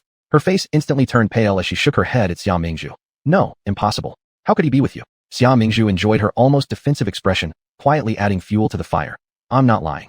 Tonight, I'm going to bed with him. What? Xia Qinghe took a step back. Could it be that last night the Crown Prince redeemed Xia Mingzhu? She originally thought Xia Mingzhu was simply clinging on to him without reciprocation. She never expected the Crown Prince would willingly be involved and even have relations with Xia Mingzhu. Why hadn't she heard any rumors beforehand? She was filled with shame and anger, clenching her fists as she glared at Xia Mingzhu. Are you proud? Do you think those high and mighty men would truly care for you? They just play around with beautiful young girls like you. Do you really think you can become the Crown Princess? When your dreams shatter, I hope you can still laugh happily then. Crown Princess? I couldn't care less. When Xia Mingzhu snapped back to reality, Xia Qinghe had already run off yelling loudly. She couldn't help but twitch the corner of her mouth.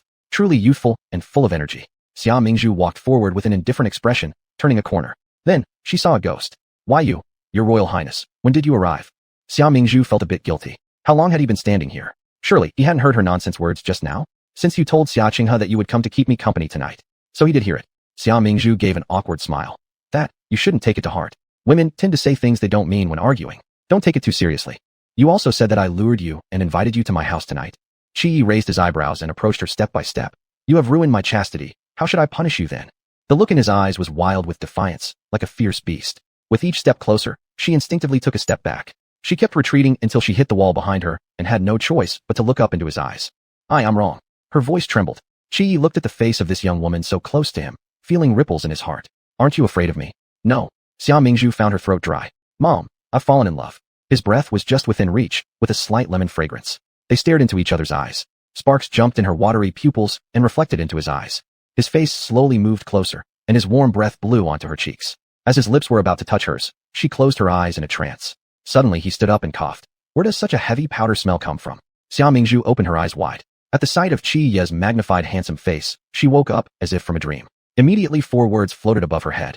Male beauty misleads people. She hurriedly pushed him away and straightened up, with her wildly beating heart having nowhere to rest. Then she remembered being auctioned off in the Red Building last night, covered all over with strong-smelling powder. Later, Prince Jean redeemed her. Though she changed clothes, she didn't take a bath due to inconvenience living in the same room with a man. Where did you go last night? Upon hearing this question, Xia Mingzhu hastily looked up and saw Qi Yu was also looking at her. Their eyes met, seemingly waiting for her to speak. She swallowed saliva. What should I do? Should I tell him honestly that I was kidnapped and sold to a brothel? Hearing this inner voice, Chiya's hand trembled imperceptibly. A huge wave surged in his heart. Chapter 75. Go and flirt with his concubine. Would he look down on me if I said it? Never mind, I'd better not say it. I don't want to ruin my good impression in his mind. Xia Mingzhu hesitated for a moment before looking down and answering. I didn't go anywhere. On the way back, I sprained my ankle, so I stayed at an inn outside the city for one night. After saying this, she looked at Qi Yi nervously, afraid that he would discover any hints. Fortunately, he did not delve deeper. He simply responded with a soft and turned his head, casually asking, Do you still remember Song Long? Xia Mingzhu didn't know what he was getting at, replying, Of course I remember. Isn't he the guard who was falsely accused of having a private affair with me? Qi Yi.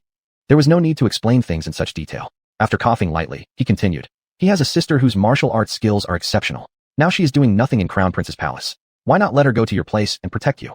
This sounds great. Xia Mingzhu beamed with joy. Wow, even Era can have a bodyguard now. Seeing that she wasn't resisting, Qi Yi felt a little more relaxed. With his secret guards accompanying her, Xia Mingzhu's safety will no longer be a concern, which made him feel a bit more assured. After a while, he added, You were away all night last night, and Lady Xia was very worried. This morning, she even sent Xiao Wu to come find me in the palace. I lied and said that you were staying overnight at the residence of the Grand Princess. I have already informed Andy. Be careful not to slip when you get back home. All right, thank you, Your Highness.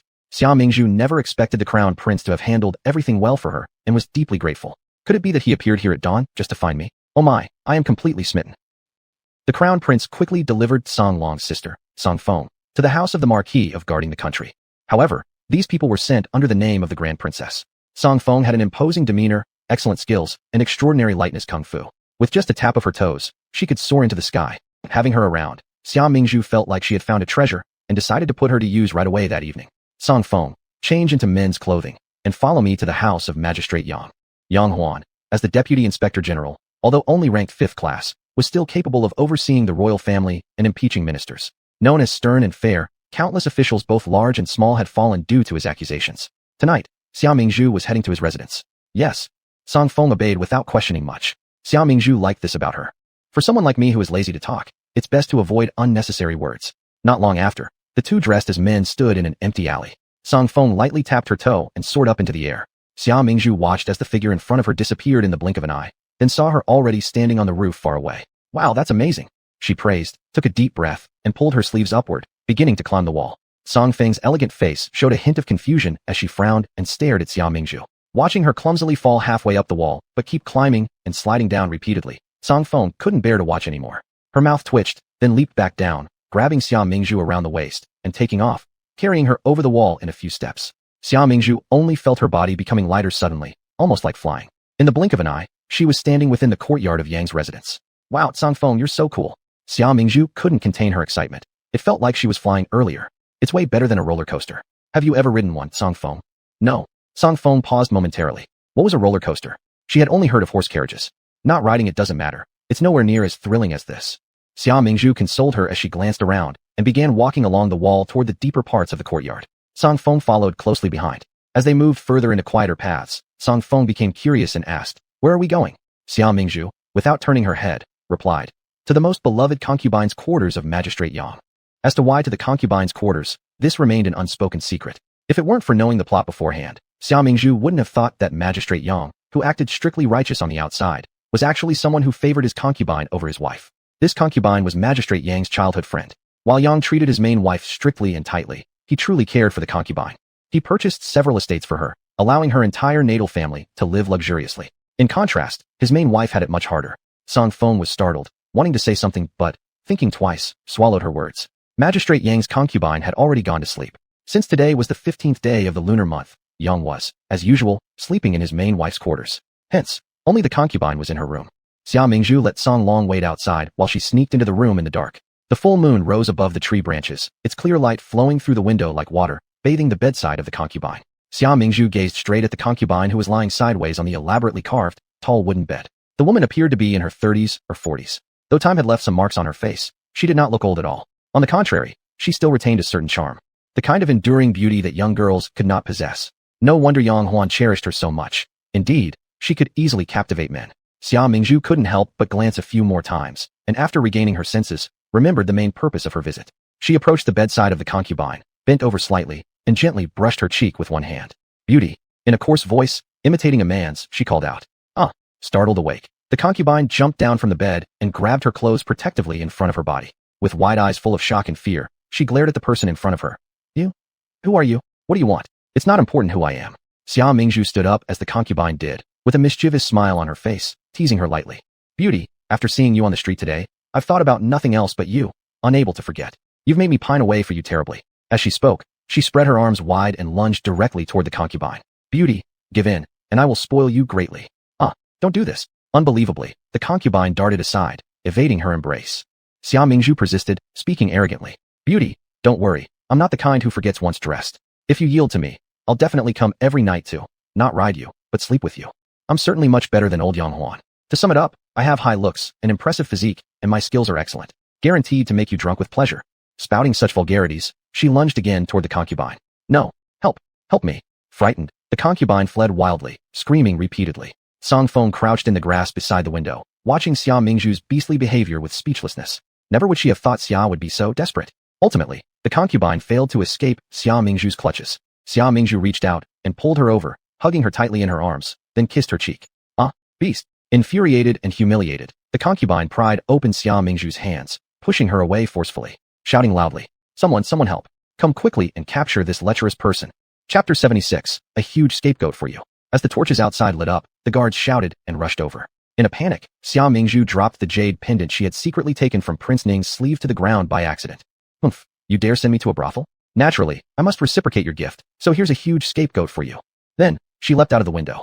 Song Feng was waiting outside, and upon seeing Xia Mingzhu, he immediately grabbed her collar and fled together from the Yang residence.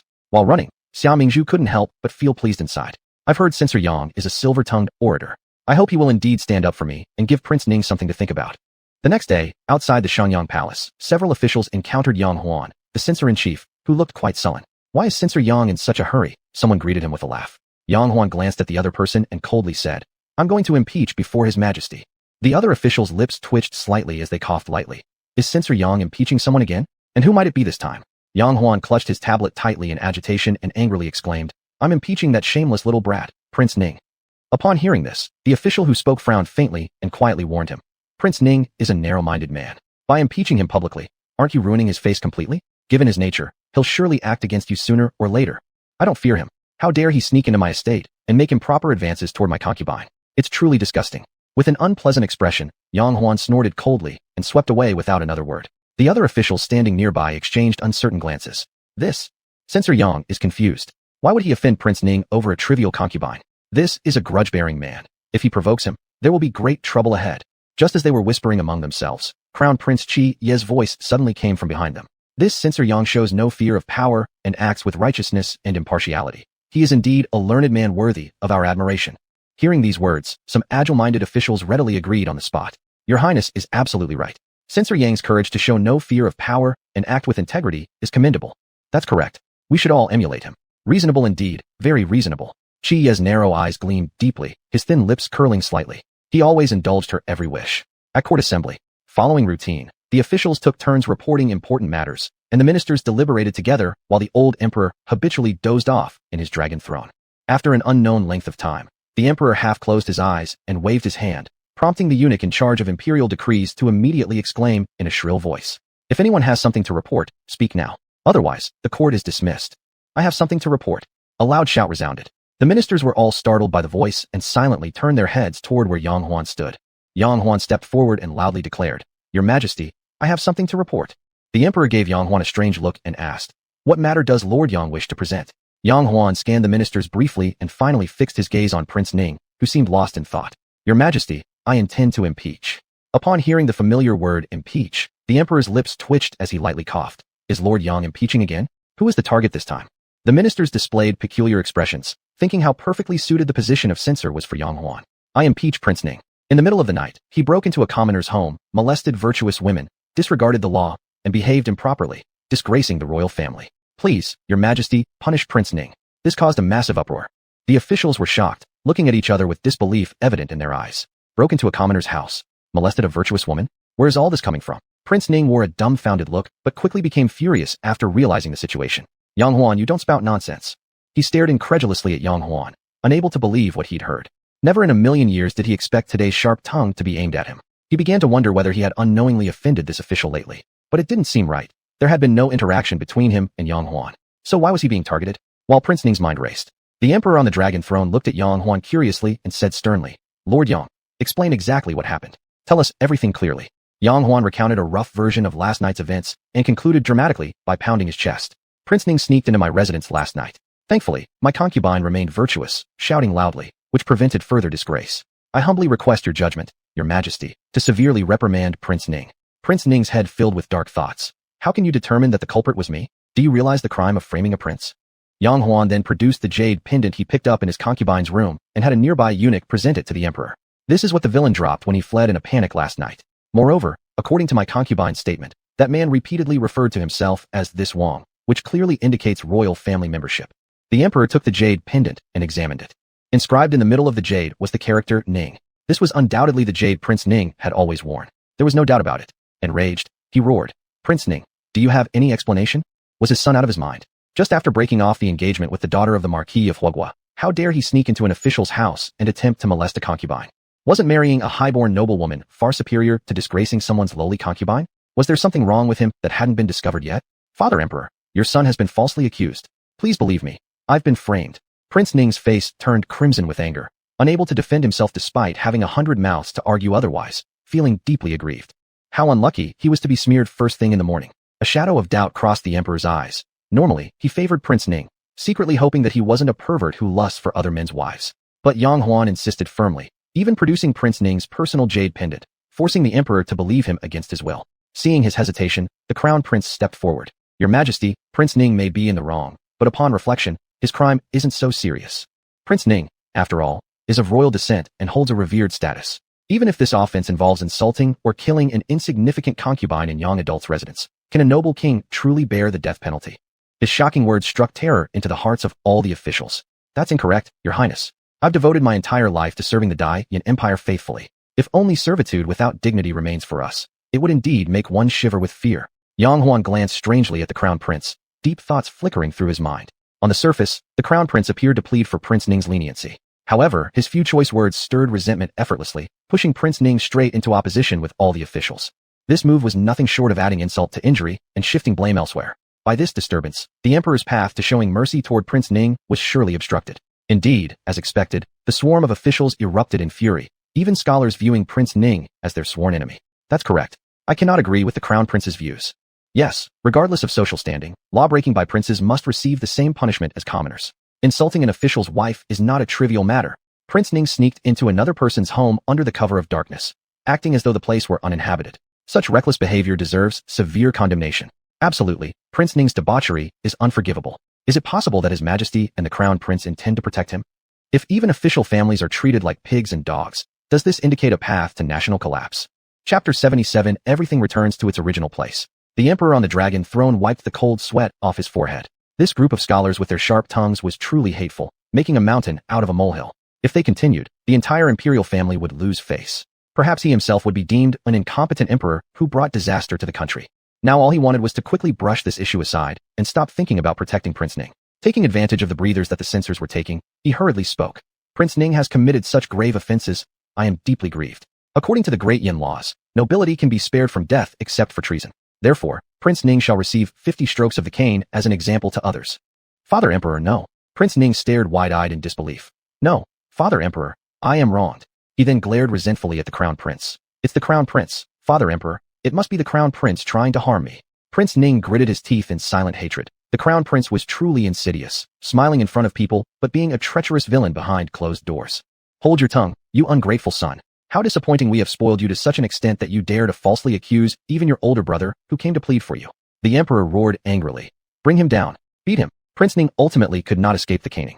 During the punishment, his cries of agony, like the wailing of a ghost or howling of wolves, echoed incessantly even within the hall of heavenward gaze.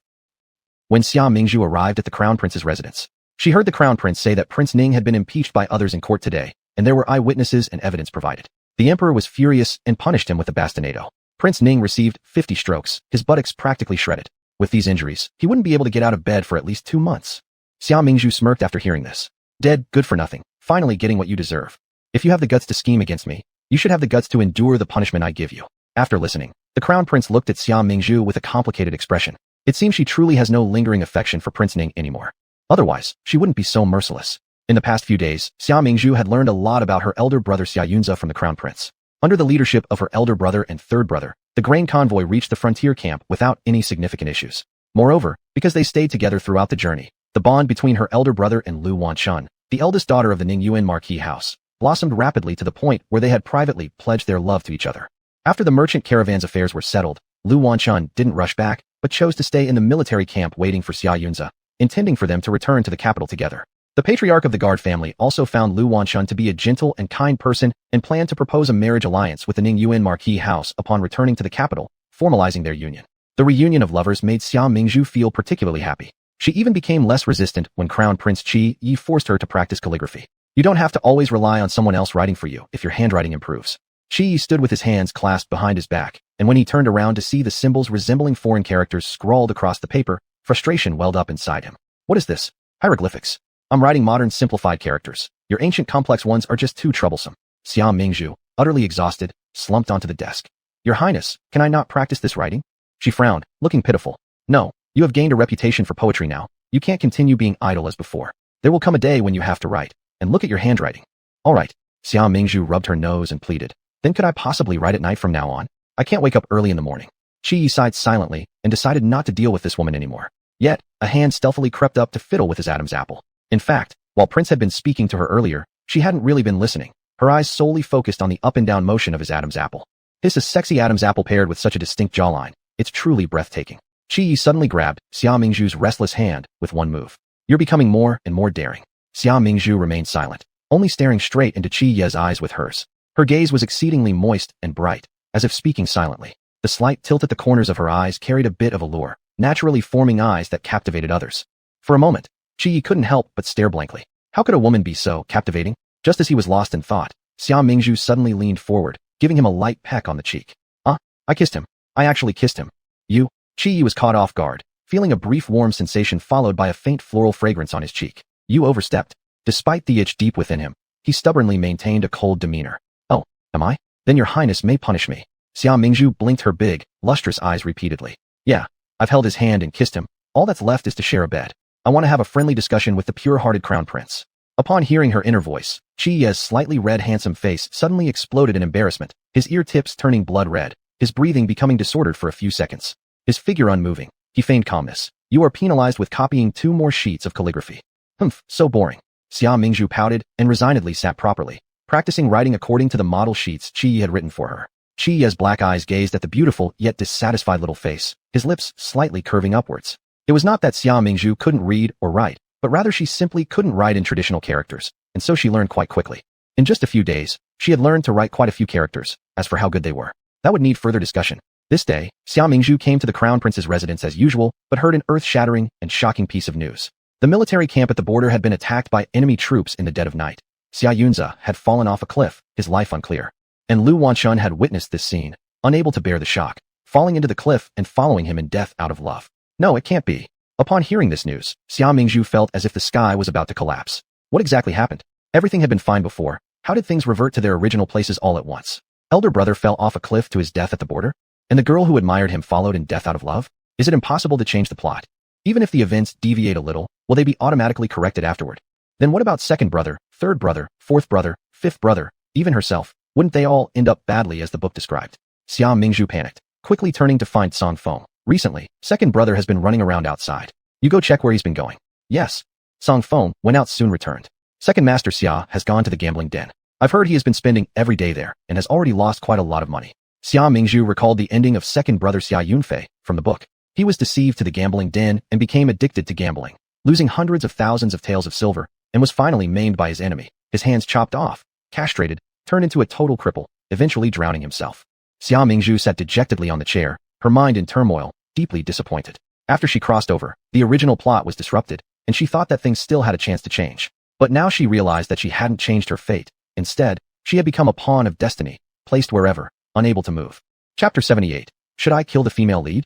After leaving the crown prince's mansion, Xia Mingzhu felt as if she were floating on air, as if a gust of wind could blow her away. She was filled with fear and unease. Could her predetermined fate really not be changed? Am I truly destined to endure cruel torture in the prison and die from having my heart ripped out? No, I refuse to accept this. But do I have any other choices?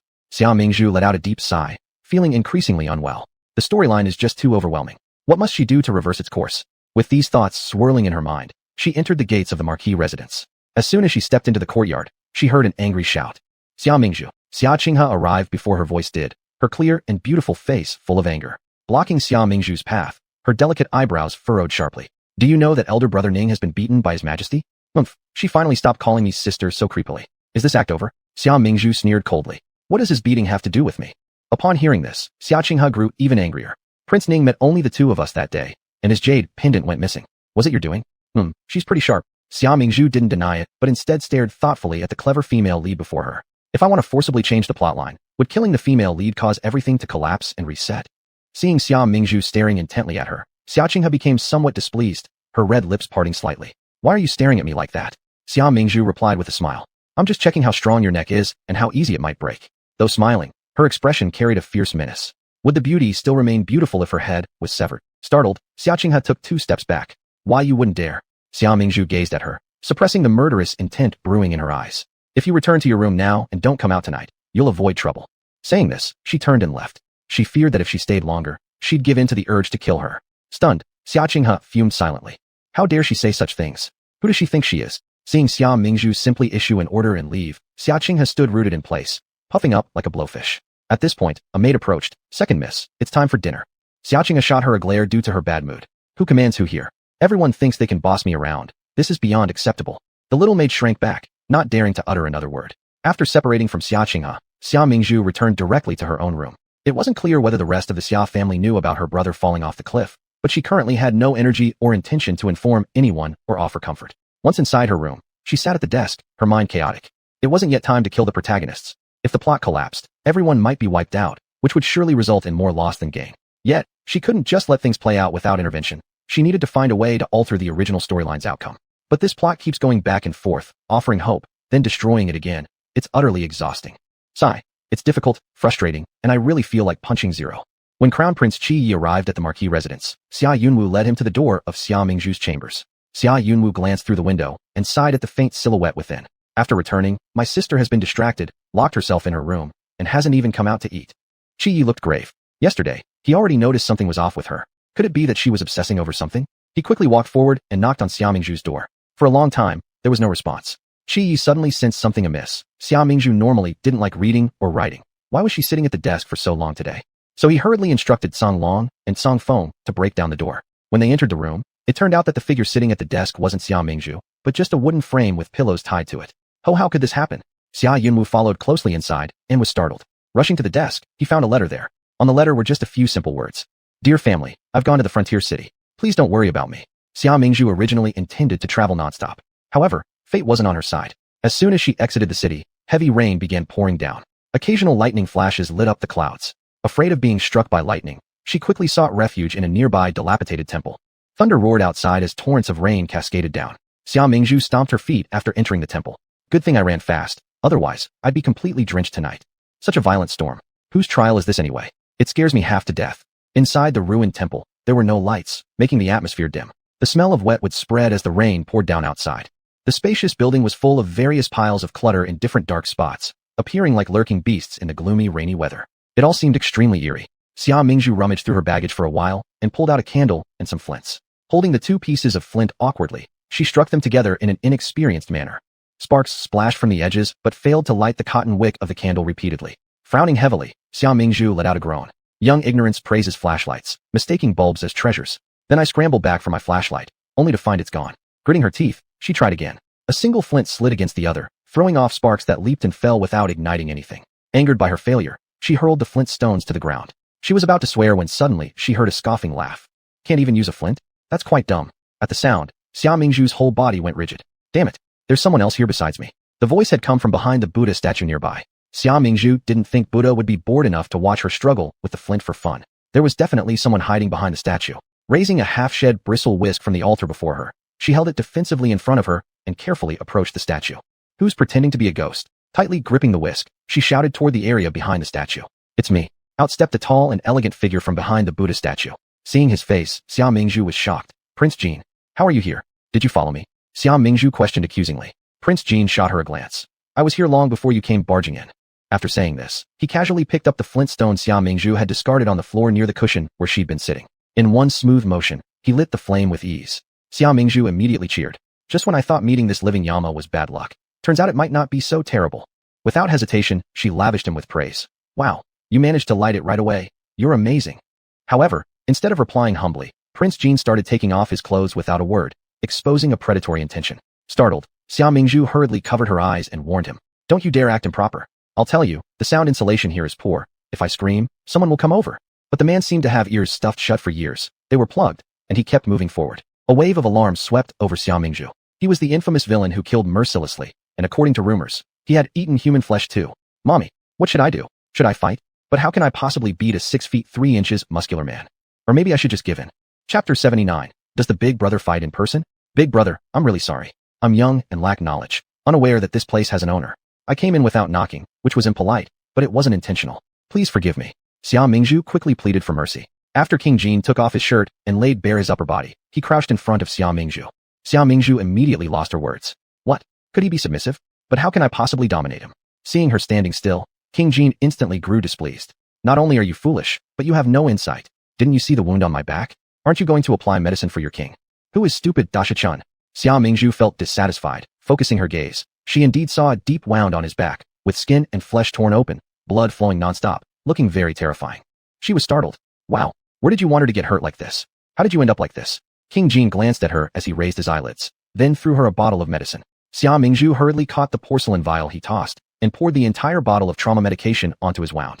Then she looked through her bundle for a clean piece of cloth to bandage him, executing the task with relatively swift and decisive movements. King Jean remained completely silent, with a tranquil expression throughout. Xia Mingzhu glanced at him. Even though you're hurt so badly, you haven't uttered a sound. It's like those dogs that don't bark unless they bite. She whispered, you're such a major villain. No, a significant figure, yet you fight personally, and got beaten like this? Having said that, she didn't expect him to answer since although he had a mouth, it seemed like he rarely used it. With her head down, she concentrated entirely on binding the bandage under her hands into an exquisite bow. King Jean lifted his head and stared at her refined face. The distance was so close that he could almost see her dense eyelashes clearly. He suddenly lowered his voice and said slowly and deliberately, that person had something I wanted, so I went myself, not expecting to fall into an ambush. However, those who dared to harm me have already been killed by me. Xia Mingzhu, surprisingly explaining to me, well respected. But what era is it when people need face-to-face transactions? It's like a spy movie. Meeting me today means you're lucky. Otherwise, with these injuries, if untreated, you would have ended up buried. Xia Mingzhu laughed slightly. Without me, you surely would have come out unscathed anyway, destined to survive until the end. In the plot, this hidden, powerful villain who explodes late in the story survives all the way to the final chapter. All the way to the last chapter, where the villain's arc concludes, leaving the male and female leads to create a bright future together. Thinking about this, Xia Mingzhu suddenly had an epiphany. If I can reverse the tide and help the villain defeat the protagonist, wouldn't the doomed fate of me and the entire Xia family be altered? With this in mind, Xia Mingzhu immediately flashed King Jean a servile smile. Friend, should we both achieve fortune, please do not forget each other. King Jean frowned deeply. Miss Xia, if you're sick, take some medicine. Xia Mingzhu, he dislikes warmth and friendliness? Just as she was about to say more, King Jean cut her off first.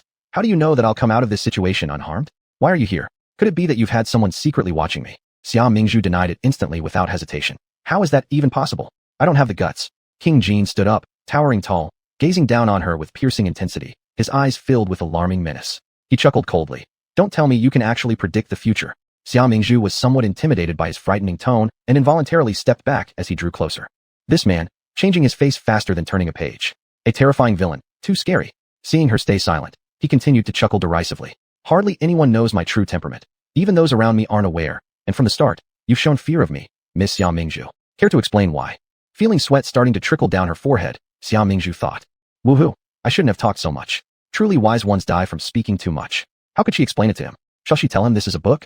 Everyone's part of this book, while she knows everyone's destiny. At this moment, another thunderous roar echoed. A rat resembling a hedgehog scurried right beneath their feet. Ah!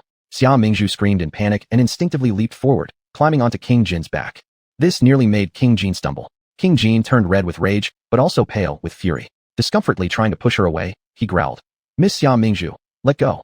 The slim waist of the girl seated behind straddling him emitted a gentle fragrance swirling around his nose. He felt his heartbeat becoming erratic. No, I'm scared. Let me hold on to you, just for a moment, and once I calm down, I'll release you. Xia Mingzhu clutched her chest, breathing heavily. No sooner had she finished speaking than another exaggerated clap of thunder sounded outside. It was as if the heavenly emperor was enraged and ready to tear the earth into pieces. Xia Mingzhu's body trembled, and she hugged him even tighter. The wound on his back was pressed upon, causing a subtle stinging pain to radiate. Jin Wang furrowed his brow slightly, but he endured it without saying a word. The woman on his back was quite restless. One hand circled around his neck while the other stroked his head, her delicate fingertips weaving through his hair as though petting a dog. This was the first time he had allowed a woman to get so close to him. His smooth strands clung to her fingers, and even his scalp seemed to feel the warmth from her touch. She fiddled with his hair, and yet, his heart beat erratically in response. Gradually, the storm outside subsided. Xia Mingzhu relaxed a little and only then noticed fresh blood seeping from Jin Wang's wound. In a hurry, she slid off him and stepped back, as if escaping. I'm sorry, Jin Wang's expression remained deeply inscrutable, giving no indication of his emotions. Seeing Xia Mingzhu pressed herself against the wall, hesitating to approach, he felt an ache in his teeth. Was he really that frightening? Wasn't this woman bold enough just now? Hadn't she sat on him for quite a while? With a cold laugh, he ignored her and seated himself on the cushion, leaning against the wall with closed eyes as if feigning sleep. Xia Mingzhu stood frozen in place for a moment before retreating to the other side, watching him carefully for quite some time before cautiously sitting down. According to the story, this man had a terrible temper and was unpredictable. She feared that he might kick her out for her earlier audacity. The atmosphere in the room became somewhat awkward, but the rain continued to fall outside, and the thunder rolled again. However, with someone else there, what would have been a difficult night filled with fear of thunder didn't seem as terrifying. During storms, Xia Mingzhu dreaded being alone. The deafening thunder reminded her of the urgent alarms of the monitor in a hospital room. In her past life, she had spent too long alone in the hospital. Her death was lonely, with no one present to see her off. Perhaps it wasn't the thunder itself she feared, but the emptiness and solitude of being alone. The man opposite sat motionless, either asleep or pretending to be. Xia Mingzhu licked her dry lips. So sleepy, can I rest a bit? Won't I lose my head when I wake up? Chapter 80, Sleepy Disgrace. When Prince Jin opened his eyes, he found that Xia Mingzhu was already asleep. He couldn't help but give a cold snort. This girl who has no cunning. How could she sleep so soundly in the same room as an unrelated man? And she even slept so peacefully? She had no sense of caution at all. He sat up. He noticed that she had sat far away from him. The distance between them was comparable to the divide between the Chu River and Han border. He got up and came to her side, sitting quietly and watching her sleeping face. The sleeping young girl, under the moonlight, looked extraordinarily beautiful. Her eyes were slightly closed, with long black lashes as soft and curling as silk. Her slightly upward-turned red lips, her white skin with a rosy glow, and her peaceful demeanor made her appear meek and obedient. She looked nothing like when her eyes were open and lively.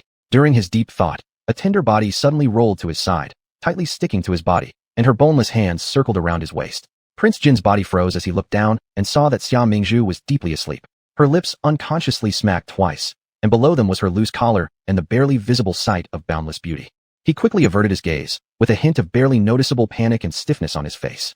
He turned his head uncomfortably and lifted his hand to shake off Xia Mingzhu's arm. But moments later, she clung onto him again. Catch and release. Deliberate seduction? Prince Jin moved aside a bit, impressed by this deep calculation. But sorry, he doesn't fall for this kind of thing.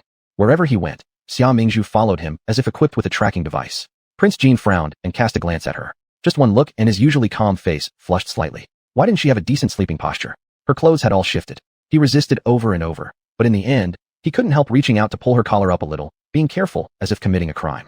After finally adjusting her clothing, he let out a sigh of relief only for Xia Mingzhu to cling onto him like an octopus again. You woman. Prince Jin, angry, shook her a bit, then she slapped his hand, muttering discontentedly. Don't make noise, or your mom will get mad, and I won't be your son anymore. Prince Jin, daring to reprimand him, and wanting to become his mother-in-law, she is the first. Between kicking this woman out and waking her up, he ultimately chose to just sleep awkwardly. Xia Mingzhu dreamed of the dog she had raised in her previous life. It was a very beautiful golden retriever named Kevin, but it only lived to be 15 years old, and she parted with it forever. In her dreams, Xia Mingzhu saw her lost and recovered beloved dog, excitedly holding it in her arms. But Kevin wasn't behaving well and always wanted to push her away. She gave it a bit of a thrashing until it became obedient and stopped running wildly. Satisfied, Xia Mingzhu fell back into a drowsy sleep. When Xia Mingzhu woke up, she felt like her hair had exploded. She had spent the whole night sleeping on top of the archvillain. No wonder last night I dreamt I slept on a long-lost mattress, soft and bouncy. At least I wasn't killed by the archvillain, perfectly acquiring the B ending. Prince Jin smirked with a forced smile and glared at her. You've been pressing on me all night. Did you sleep well? Xia Mingzhu. What should she say? It was all right. Seeing her silence, Prince Jin glanced at her with a slight curve of his lips. Where will you go later? I'm going to the frontier city. Will you see me off? Xia Mingzhu immediately lit up her eyes. Prince Jin chuckled lightly. I'm telling you to leave soon and not stay here bothering me. Heartless. Xia Mingzhu sniffed proudly and stormed out of the door. If I stay one more second, I am a dog. A moment later, the little dog turned around and came back. My horse wasn't properly tied last night and ran away. Can you? Absolutely not. Prince Jean was completely unkind. Well, I'll just ride off. Xia Mingzhu acted as if she were deaf. She bowed to Prince Jean and fled as if greasing her feet. Prince Jean. He should have kicked her out last night. With Xia Mingzhu gone, the house instantly seemed much emptier. He shook his head, about to lie down again, when suddenly a crumpled paper ball was thrown in through the window. Spotting the slim figure rushing away, he bent down and picked up the note. Upon opening it, there were only a few simple words written. Be careful of Wang Mang. He will harm you. Wang Mang. An image of a severely injured, nearly dead man flashed in Prince Jin's mind, and a fierce glint passed through his eyes. Wang Mang was a cheap slave he bought back from the slave market. When he bought him, both of Wang Mang's hands and feet bore bloody marks, almost exposing his bones due to shackles. He was only wearing a hemp cloth short pant, kneeling with wide open legs in front of the cage, and his head hung very low. If he hadn't redeemed him, he would have been dead long ago. How dare he betray him? Why? Why should he? Stepping out of the dilapidated temple, Prince Jean immediately caught sight of a line of words carved into the wall. Hothead brother, borrowing your horse, payment already made. He laughed in anger. Hothead brother? Was he really that hot-headed? This girl seemed obedient on the surface, but was probably cursing him several times behind his back, wasn't she? And the payment already made? How was it paid? With that unverified piece of information? With his means of transportation stolen, he could only use his light stepping skills to travel. Prince Jean lightly tapped with his toes and vanished instantly, leaving nothing but a fading shadow where he had been. After throwing the note, Xia Mingzhu sprinted away, covering 20 miles in one breath. According to the story's plot, Prince Jean would soon be on the verge of success, but would then have his eyes poisoned by his most loyal servant, Wang Mang, eventually falling into an ambush and dying from being shot through with 10,000 arrows. Now she had reminded him. With his sharp mind, he should know what to do next, right? Prince Jin's horse was fierce. When Xia Mingzhu tried to mount it, the horse was very disobedient, rearing up with its front hooves off the ground, nearly achieving a perfect 90-degree stance. Wild, extremely wild, just as wild as its owner. Xia Mingzhu was glad that in her previous life, she loved the sport of horseback riding. During holidays like May Day and National Day, she would go to the riding field to learn equestrian skills, even going for short runs at the field when she had time. Now she could easily ride any horse. Just one problem, riding for too long hurt her buttocks. Especially when traveling on mountain roads, her bottom would constantly slap against the saddle, feeling just like pounding garlic with a mallet. It was excruciating. By evening, Xia Mingzhu could no longer bear it and dismounted from the horse. There were no inns nearby. However, there was a small village. The little village sat halfway up the mountain, its wisps of cooking smoke visible from afar. Behind the village lay a dense forest. For miles around the entire mountain, there were no other signs of human habitation. Approximately walking 2 or 3 kilometers brought her to the village entrance. Xia Mingzhu thought for a moment, tied her horse behind a big tree, and headed alone toward the village. As night approached, the village grew quiet. Xia Mingzhu wondered where everyone had gone when she suddenly heard a series of dog barks. She looked up and saw a group of villagers running towards her with clubs, shouting furiously as they ran. There she is. Hurry, catch her. Holy crap. What's going on? Chapter 81. Running at the drop of a hat. That group of people appeared in front of them in the blink of an eye. Seeing that the situation was not right, Xia Mingzhu wanted to ask clearly, but she was afraid that those people might not understand and start hitting without listening. She hesitated for 2 seconds, then ran away. But those guys chased her for several kilometers, and she couldn't shake them off. Then, exhausted, she tripped over a stone on the ground and fell down.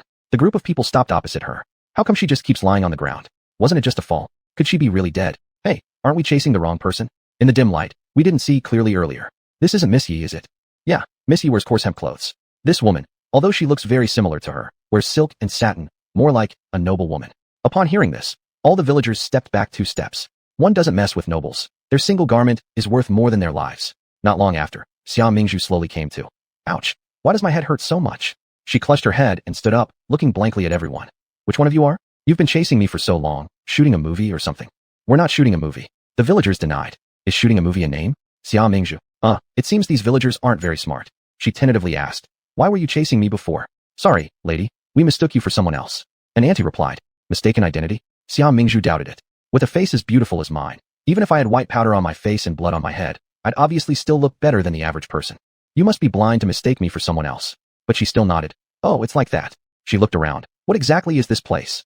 This is Shima village of Shima town. The earlier auntie spoke quickly and finished by asking, I wonder what your honorable surname is and where you're from. Xia Mingzhu didn't bother answering. Only Shima town's Shima village kept echoing in her mind. Mommy Mayo, how did I end up in this legendary little mountain village? It's almost unimaginable. This Shima town's Shima village isn't ordinary. It's the place where Yishachi met her end. According to the story, the female lead, Xia Qinghe, is a fake miss, while this Yishachi is the real second miss swapped out in the noble household. Yishachi once met with an accident and fell off a cliff accidentally. Mrs. Su and Xia Qinghe thought she was dead, hence dared to impersonate her under false pretenses. In reality, after falling off the cliff, Yishachi was picked up by a hunter who took her home and raised her as his daughter. Perhaps because her head hit the cliff. When Yi Xiaoqi woke up, she couldn't remember anything about her past. The hunter was a good person. He took her in and adopted her as his daughter.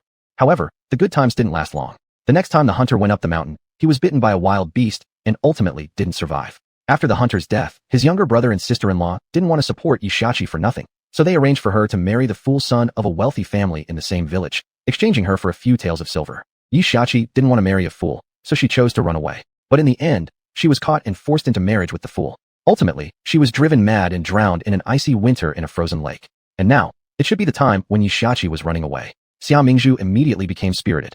Haha, truly effortless achievement. I need to find her and save her. Then I'll give Xia Qinghe a spectacular script of a fake young mistress. When the female lead changes, won't the plot have to change too? Finally, I found the way to break free. Canon fodder characters, kneel down and call daddy. The villagers watched Xia Mingzhu laugh aloud, unsure and suspicious looks in their eyes. A moment later, they took a few steps back and dispersed in a flurry.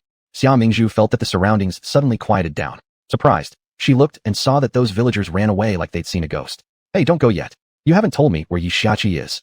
Xia Mingzhu hastily followed, chasing after the villagers. She chased the villagers for several kilometers and nearly collapsed from exhaustion. These people have brains that aren't working well, but their legs sure are quick. Finally, she grabbed the auntie who had talked to her earlier and gasped, Yi Xiaoqi, I is WH where? The auntie panted, replying, I don't know. Xia Mingzhu. Then where does Wang Fugui live? According to the plot, Yi Xiaoqi was captured again near Wang Fugui's house. The auntie pointed in a direction, the biggest house at the south end of the village. While Xia Mingzhu turned her head to look, the auntie turned around and ran off. Even her old arms and legs moved fast enough to leave after images. Xia Mingzhu twitched the corner of her mouth and headed toward the direction the auntie had pointed. On the other side, Yi Xiaoqi was currently running with disheveled hair and a staggering gait. Years ago, when she fell off the cliff, she had broken one of her legs and became a cripple, so she wasn't running very fast. Suddenly, a middle-aged man ran up and blocked her path with his hefty frame, a wicked smile spreading across his face. Ha ha ha, running? You a cripple? Where do you think you can run to? Yi Xiaoqi recognized him as Liu Run, the steward from Mr. Wang's wealthy household. Panicking, she bit her lip and continued to turn around and flee madly. But her crippled leg wouldn't obey her, and before she knew it, she tripped over a broken branch on the ground. Liu Run laughed uproariously and swaggered up to her. Stop running. Save your strength for later, when I marry my young master.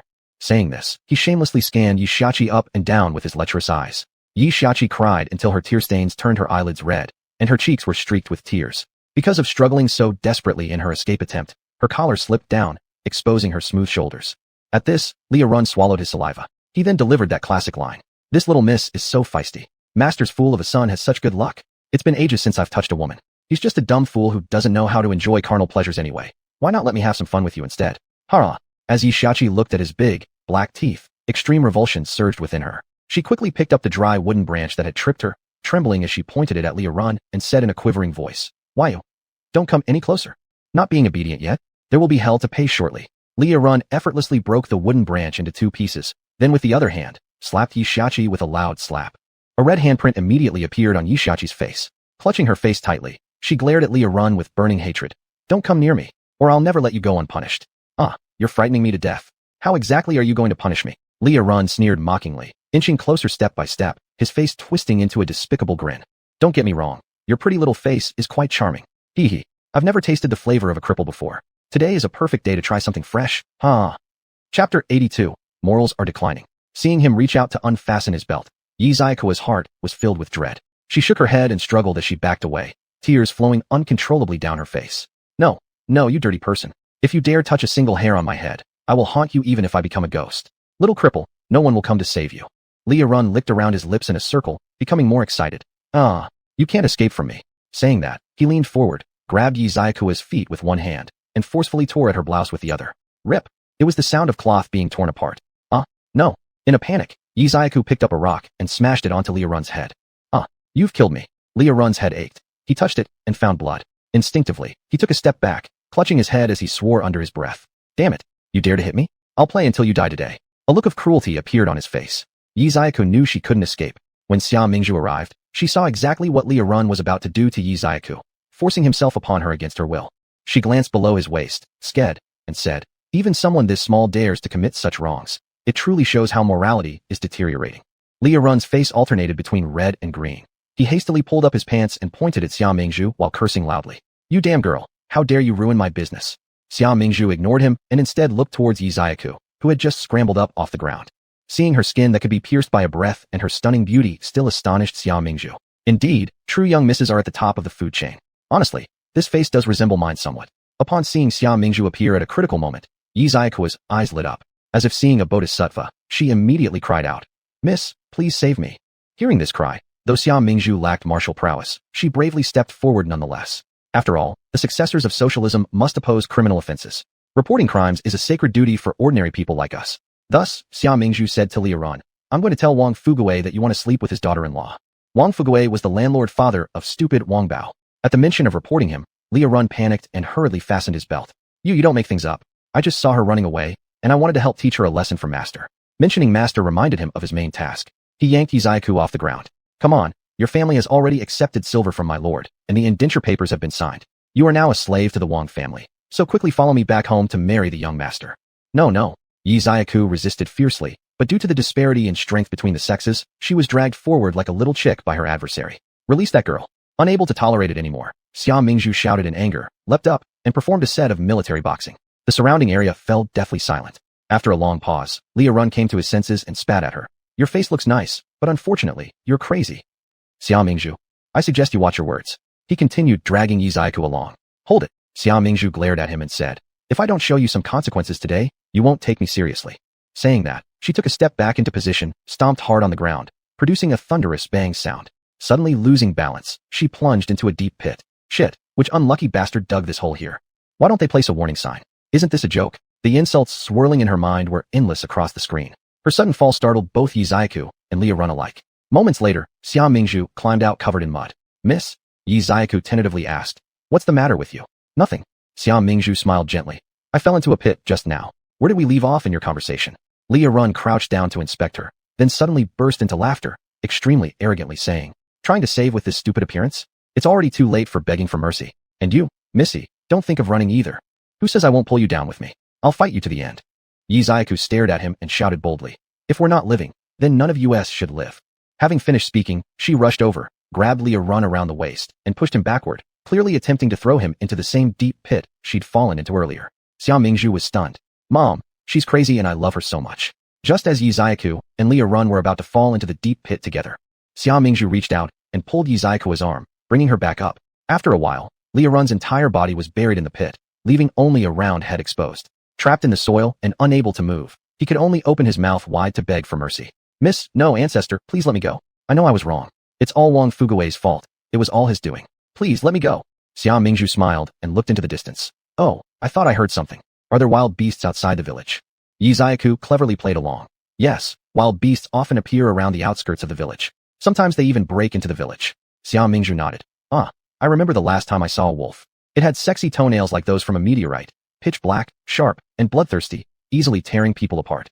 Wah, stop talking. What do you really want? I'll agree to any condition if you just let me go." At the thought of being torn apart by wolves, Liaran completely broke down. Xia Mingzhu smirked faintly. "It's simple. I want you to help Zayaku retrieve her indenture contract. But the indenture papers are with the senior wife of Wang Fugui. There's no way I can get them." Liaran was almost in tears. Lord Wang Fugui was notoriously ill-tempered. Someone had once sneezed in front of him and got whipped 30 times before being thrown out of the estate. If he dared to steal the indenture papers, Lord Wang would surely flay him alive. And besides, there are many guards in the back courtyard, and as an outsider, I can't just walk in.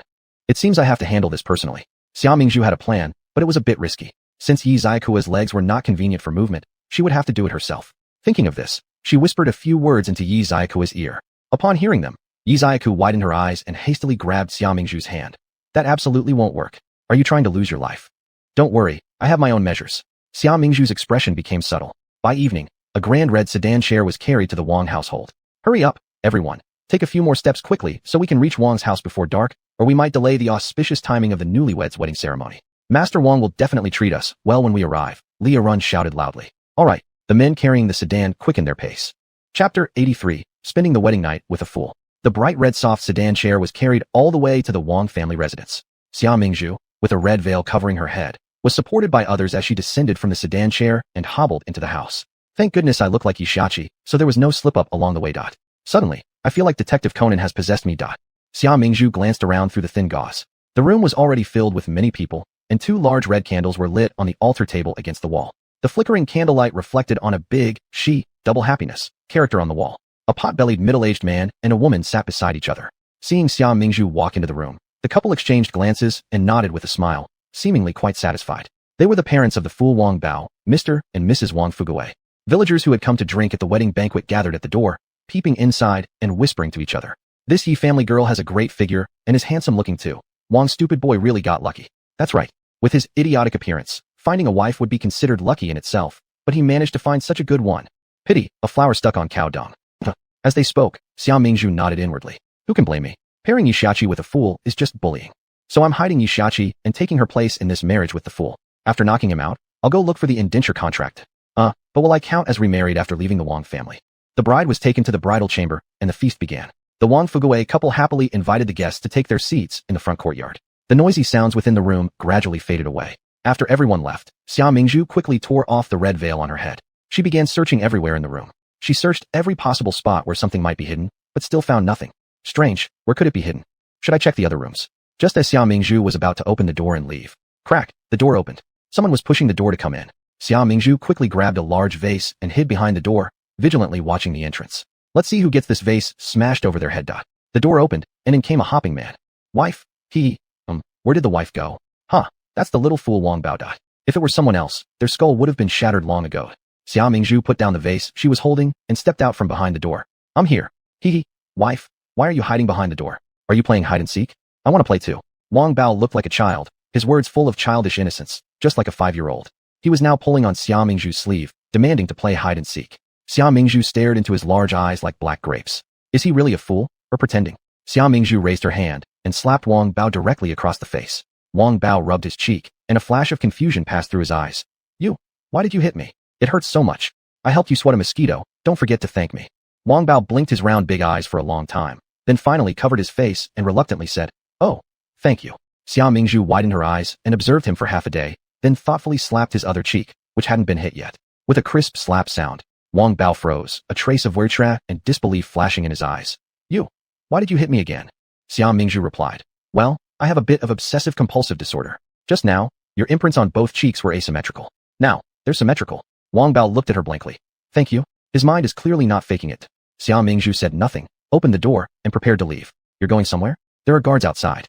Wang Bao suddenly grabbed her. Startled, Xia Mingzhu's alertness rose, but then she heard him say, Play with me, and I'll tell you how to get out. Xia Mingzhu smiled up and said, Okay. Moments later, Wang Bao was tightly bound with ropes. Xia Mingzhu pulled on the other end of the rope and reiterated the game rules. You're my dog now, and you need to lead me to find the treasure. Understand? Wang Bao was clearly excited. Understood. Xia Mingzhu ordered. Let's go. Wang Bao immediately darted out of the door like a puppy, with Xia Mingzhu closely following behind. Surprisingly, Wang Bao indeed knew the layout of the guards, and they didn't encounter anyone else along the way. If only they weren't continuously squeezing through dog holes and corners, everything would have been perfect. Soon, the two arrived at the courtyard of Lady Wang. Xia Mingzhu untied the ropes from Wang Bao's body and let him lead her confidently into Lady Wang's room. After ordering the serving maids to leave, Xia Mingzhu said to Wang Bao, You are now my disciple who will close the door. Wang Bao curiously asked, What does a disciple who closes the door do? Xia Mingzhu replied, Close the door. Okay. Wang Bao obediently closed the door. Xia Mingzhu quickly began searching around the room. Wang Bao stared at her with his big eyes. Are you looking for snacks? They're over here. Xia Mingzhu casually replied. Good, give me one. Extra spicy, extra numbing, and add some garlic.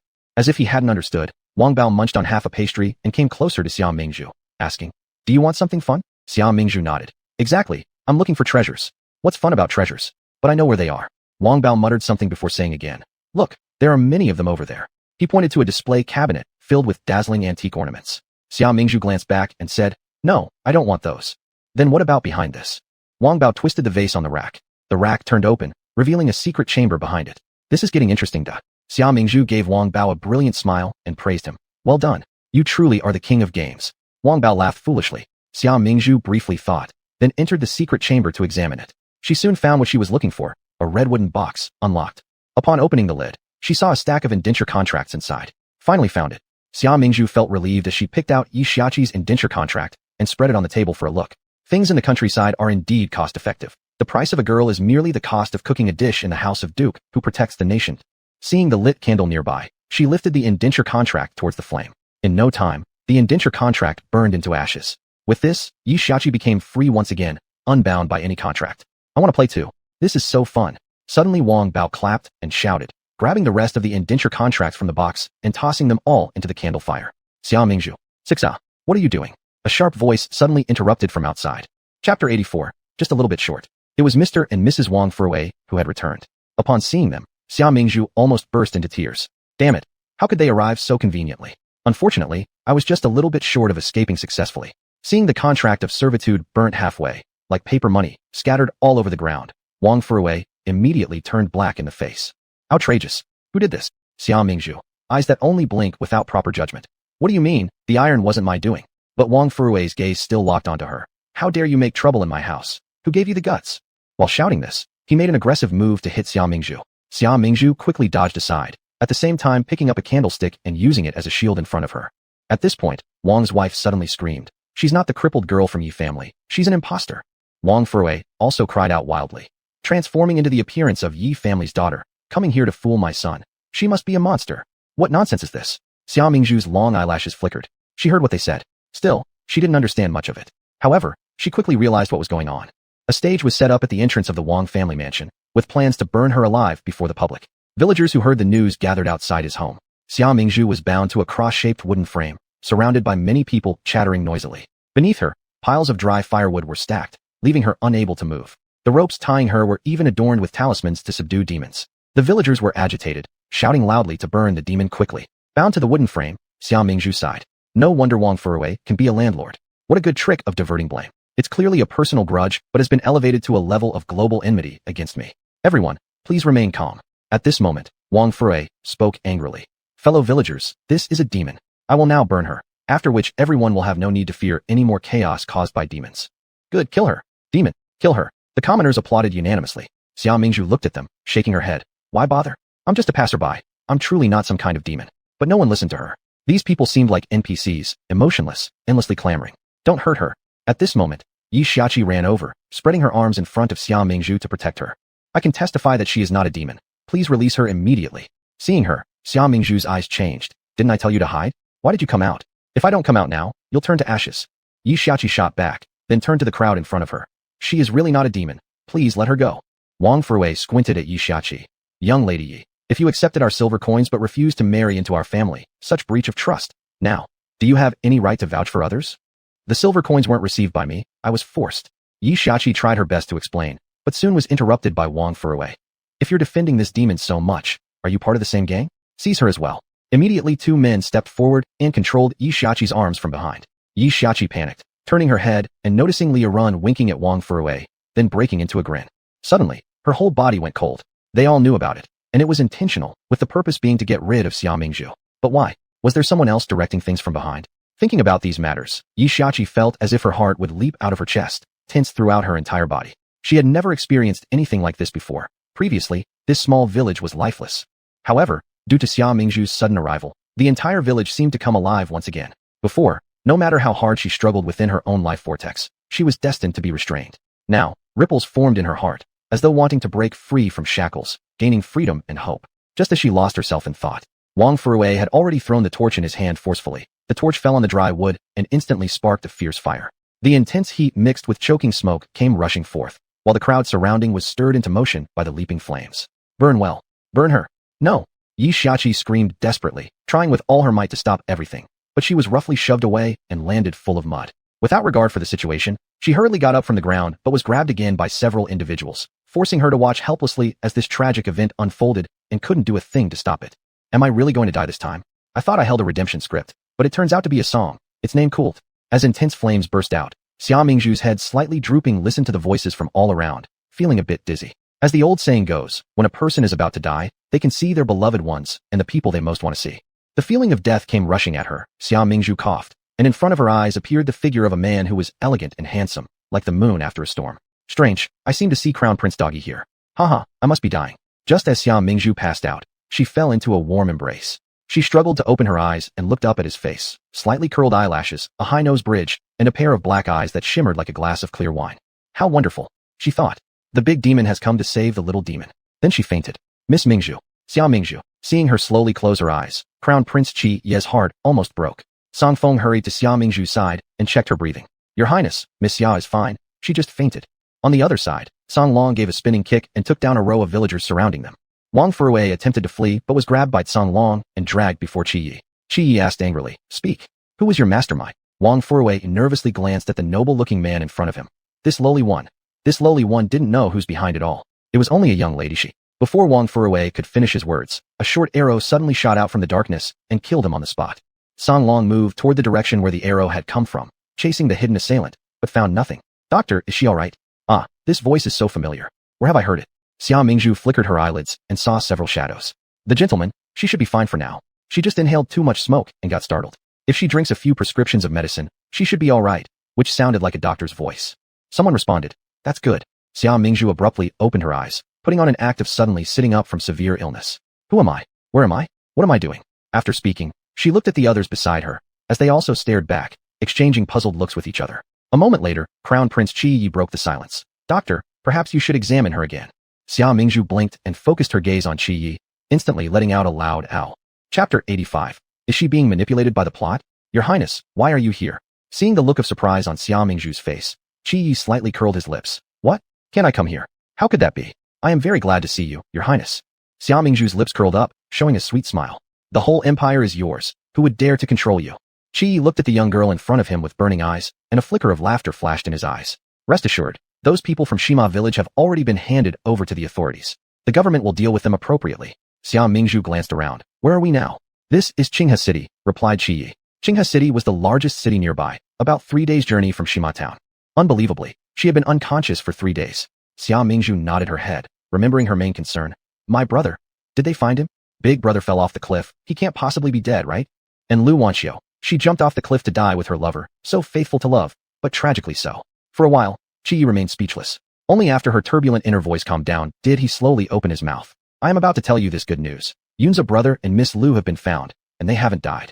After hearing what the Crown Prince said, Xia Mingzhu learned that the army had found Xia Yunze and Lu Wanxiu, who had fallen off the cliff. It turns out that originally, when Xia Yunze fell off the cliff, he used all his strength to hold onto the stone at the edge of the cliff with one hand. Afterwards, when Lu Wanxiu jumped off the cliff for the sake of their love, Xia Yunze, prepared, swung a vine with his other free hand and saved Lu Wanxiu. Although later, due to exhaustion, both fell together. Luckily, they landed in the river and were not injured. But the water at the bottom of the cliff was so rapid that despite catching a piece of floating wood, they gradually lost consciousness and continued to flow downstream with the torrential current. Later, Xia Yunrong, the third son, under the order of his father, the Marquis of Protecting the Country, led a group of soldiers on a search mission and eventually discovered the two, who had been saved by fishermen downstream. Learning that they were safe, Xia Mingzhu finally relaxed with peace of mind and exhaled deeply. This is great. No tragedy has occurred, and everything has turned for the better. Why do I use the word again? My head hurts. It feels like I'm being manipulated by the plot. As she was about to think further, a sudden needle-like pain shot through her head. Xia Mingzhu lifted her hand gently to rest it on her forehead. Her head felt heavy, as if she had forgotten something. But she couldn't remember. Strange, did I forget something? Are you feeling unwell again? Qi noticed she suddenly froze, so he curiously asked. No. Xia Mingzhu woke up from her thoughts, somewhat embarrassedly scratching her head. It's nothing. I just feel like I've forgotten something important, so I got lost in thought. Is it an important matter? Qi suddenly became nervous. It probably isn't that important. Otherwise, how could I forget? Xia Mingzhu smiled faintly, but she didn't realize that the movements of Qi Yi sitting across from her paused briefly, and a hint of subtle disappointment flashed in his eyes. He managed a faint smile. Since your body has recovered a bit, you should take good care of yourself for a few days first. And coincidentally, I also need to go to the frontier city, so we'll be traveling together. Xia Mingzhu innocently nodded, then suddenly broke into a radiant smile. With your highness joining, no matter what else, the food must get better for sure. You're really a little glutton. Qi Yi chuckled softly, and then called loudly. Song Feng, Miss Xia has woken up. Bring dinner. Yes. Song Feng responded from outside the door. You brought Song Feng along? Xia Mingzhu looked delighted. Qi Yi nodded. Song Feng will remain by your side from now on to protect your safety. Thank you, your highness. Xia Mingzhu beamed happily. Family members, who understands the feeling of having been kidnapped? Sandalwood incense is not as effective as having a personal bodyguard. Very soon, the meal was served. In front of Qi Yi lay various dishes that made one's fingers twitch with anticipation. There were fish, meat, and local specialty cuisines. In front of Xia Mingzhu, however, there was only congee and a light dish. Xia Mingzhu immediately objected. Oh my goodness, Song Feng, your bias has reached an extreme. Song Feng giggled. Miss Xiao's health is compromised. You should be more careful with your diet, as the doctor instructed that you eat bland foods. Xia Mingzhu mumbled unhappily. But without meat, it's tasteless. There's no flavor. She could finally eat, and hoped to make the most of this opportunity to indulge herself after starving for 3 days. How could they give her these things? Besides, she loved meat. She was a genuine carnivore. Eating only vegetables would be the death of her. And yet, I can go a day without vegetables or fruit, but not without meat. I can lose my head, I can shed blood, but I cannot have less food. Chiya's headache worsened from her inner voice. He picked up his chopsticks and placed 2 slices of beef into her bowl. Here, eat it. Your Highness is so kind. Xia Mingzhu enjoyed her congee with the beef, swallowing one bite and immediately scooping another, eating happily. Chiyi watched from the side, a smile tugging at his lips. The young girl chewed with puffed cheeks, looking like an adorable little hamster. After leaving Xia Mingzhu's room, Chiyi made his way to an inconspicuous firewood shed in the backyard. Song Long was stationed there on guard. Master. Song Long bowed upon seeing Chiyi. Chiyi slightly nodded, glancing at Song Long. How's it going? Did you get anything out of her? Song Long shook his head. That woman is clamping down hard, refusing to say a word. The interrogation had started since he brought Yi Xiaoqi back from Shima village, but results were far from satisfactory. Chiyi said, "It doesn't matter, I'll take a look inside." In the dimly lit firewood shed, a young girl was confined. This girl showed no panic or crying. Her expression remained relatively calm, but her eyes still held tears. When Chiyi entered, she was curled up sitting on the cold floor. Hearing the sound of the door opening, Yi Xiaoqi turned her head and saw Chiyi walk in. She felt somewhat tense at once. Chiyi scanned her face, which bore some resemblance to Xia Mingzhu's. He coldly asked, "If you clearly explain your relationship with the Marquis of protecting the country, perhaps I will consider letting you off lightly. I really haven't lied to you all. I know nothing." Yi Xiaoqi's gaze grew determined as she gritted her teeth. "No matter how many times you ask, my answer will remain the same. If you don't believe me, you can take me to the authorities." Upon hearing this, Chiyi let out a derisive laugh. "Even though I don't know what exactly you're trying to conceal, I won't send you to prison until I've fully investigated. And if you do end up in jail, it will be in my private prison." Though his tone was gentle, his words sent an inexplicable chill down her spine. Yi Xiaoqi's complexion changed as she glared at him angrily. "Where's Miss Xia? I need to see her." Chiyi scoffed coldly. "She doesn't even remember you, so stop wasting your efforts." "How could she not remember? That's impossible." Yi Xiaoqi murmured to herself, slumping dejectedly onto the ground. "Master, what should we do with her?" Song Long glanced at her and then asked Chiyi. Chapter 86. The Crown Prince's White Moonlight. Secretly escort her back to the capital city and confine her in the hidden chamber of our mansion first. Chiyi paused for a moment and made his decision. "Yes, my lord." Song Long replied respectfully. The emotionless conversation chilled the young girl to her core. She stared wide-eyed, her body trembling slightly. Yet, she firmly clenched her lips, staying silent. She had already experienced their methods. Though unclear about their true identities, she knew very well that if she provoked him, she would surely not survive. The crown prince wasn't there. Xia Mingzhu was bored out of her mind. With nothing entertaining to pass the time, she wrapped herself in a cloak and sat at the entrance guarding, forming an impressive pair with the stone lion beside her. Song Feng came out and found this amusing. "All right, young miss, you'd better go rest inside. If you keep sitting here, you'll soon become a wait husband rocked." Xia Mingzhu glanced at her. "Song Feng, where has your master gone?" Song Feng hesitated for a moment but still told the truth. "Master has gone to the Qin family." "Qin family?" Xia Mingzhu immediately recalled the storyline, widening her eyes. "He went to see Qin Rong?" This time it was Song Feng's turn to be shocked.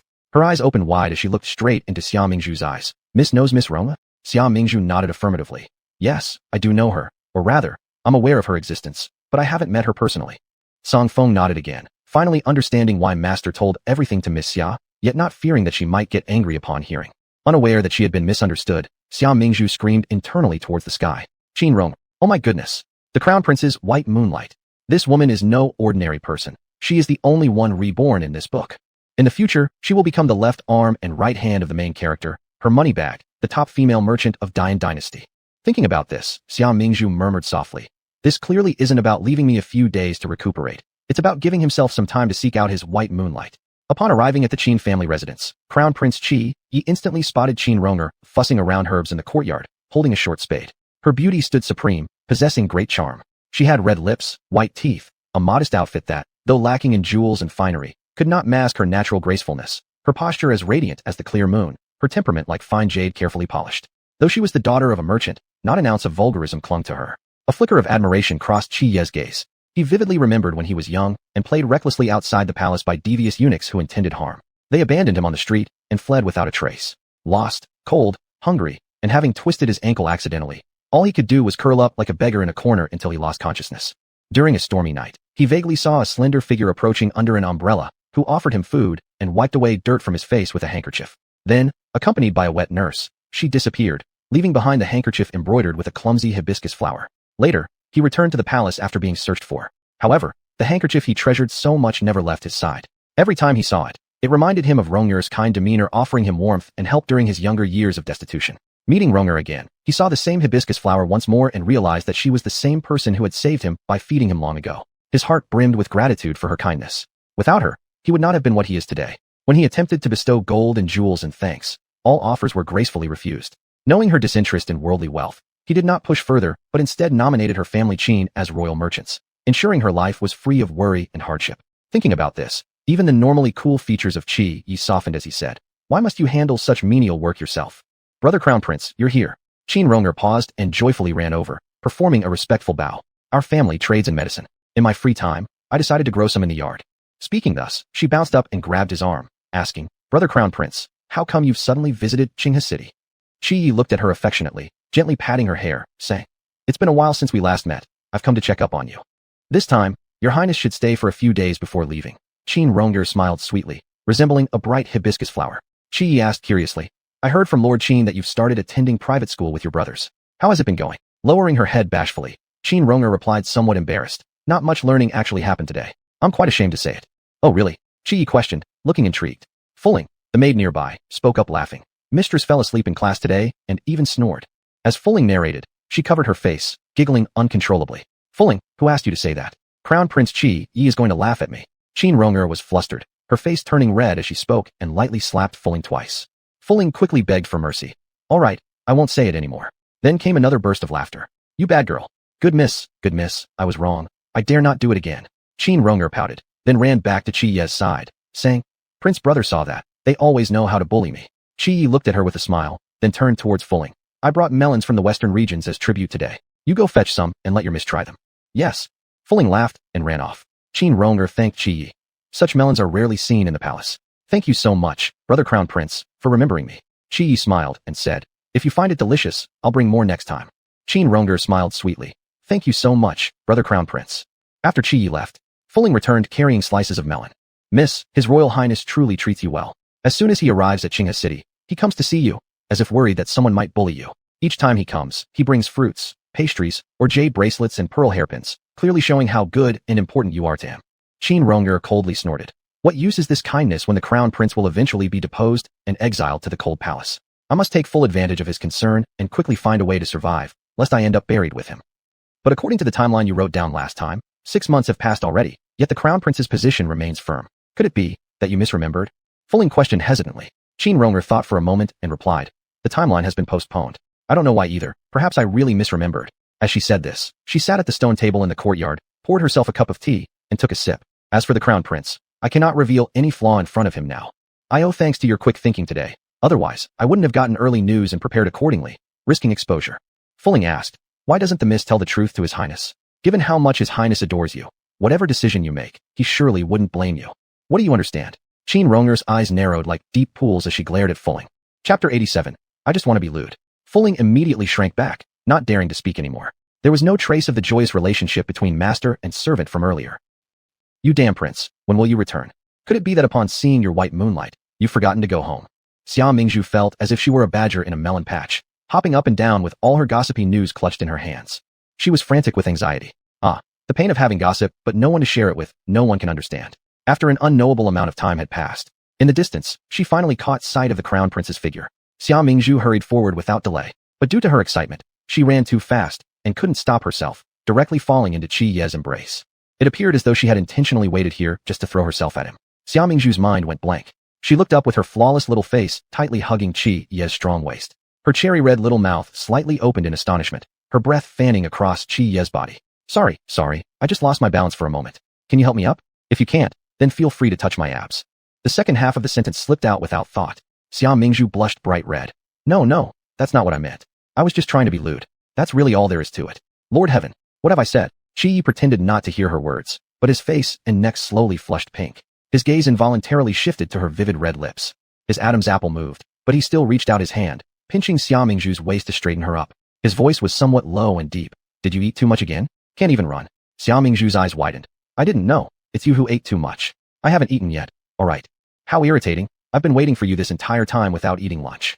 Upon hearing that she had been waiting for him, a slight smile tugged at the corners of Qi Ye's lips. "When did you develop such a bad habit, refusing to eat unless someone serves you meat?" It's not about the meat anyway." Xia Mingzhu waved her hand before continuing.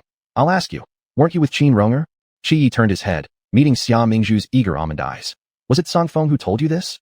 When on earth did Song Feng learn to talk so much?" "No. What do you mean? Is it something you don't want me to know? Why hide such matters?" Xia Mingzhu shot out 3 soul-piercing questions. "Brother, tell me the truth already. I have gossip to share with you." After a brief silence, Qi Yi shook his head, Don't listen to her nonsense. It's not what you think. What exactly isn't it? Isn't Qin Ronger your white moonlight?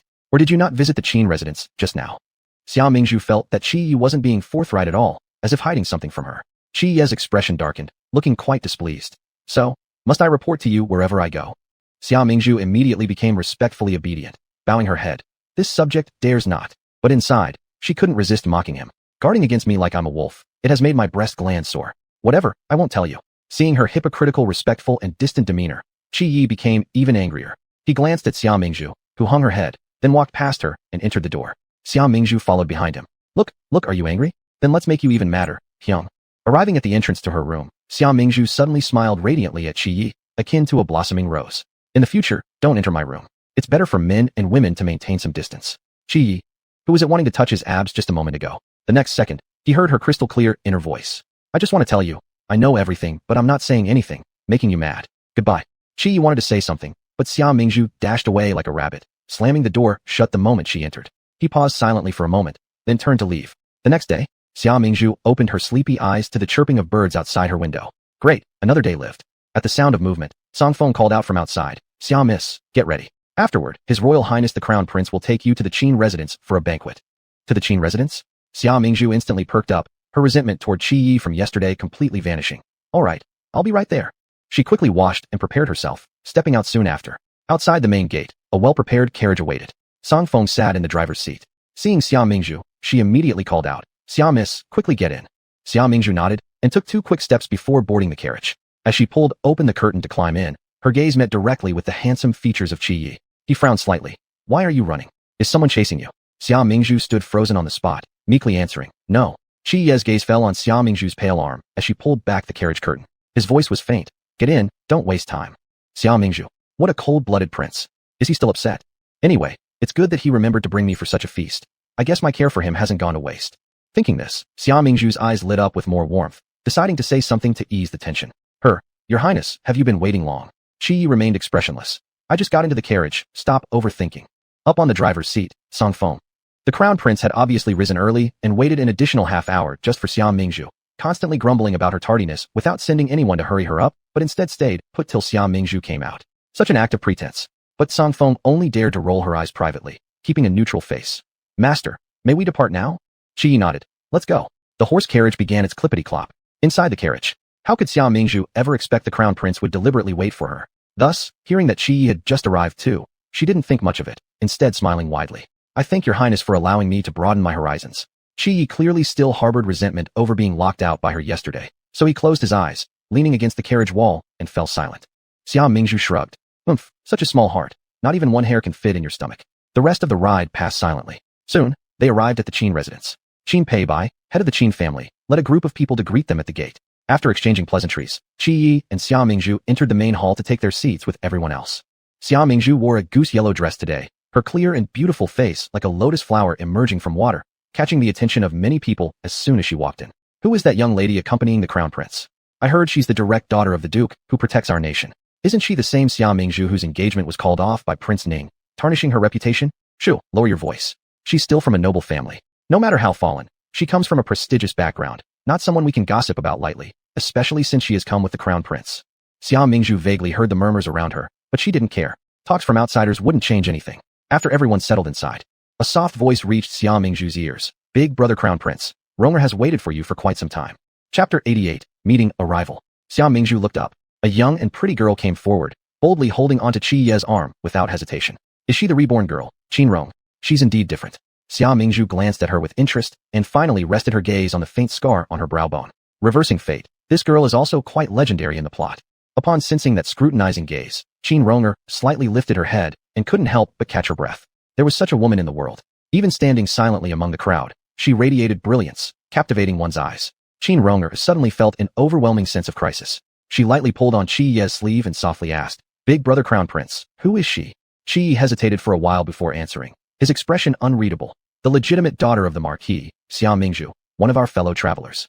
I thought she was someone else. I mistook it to believe that after only 2 months apart, Big brother Crown Prince already has a crown princess. Qin Ronger seemed startled, then smiled, warmly curling her lips towards Xia Mingzhu.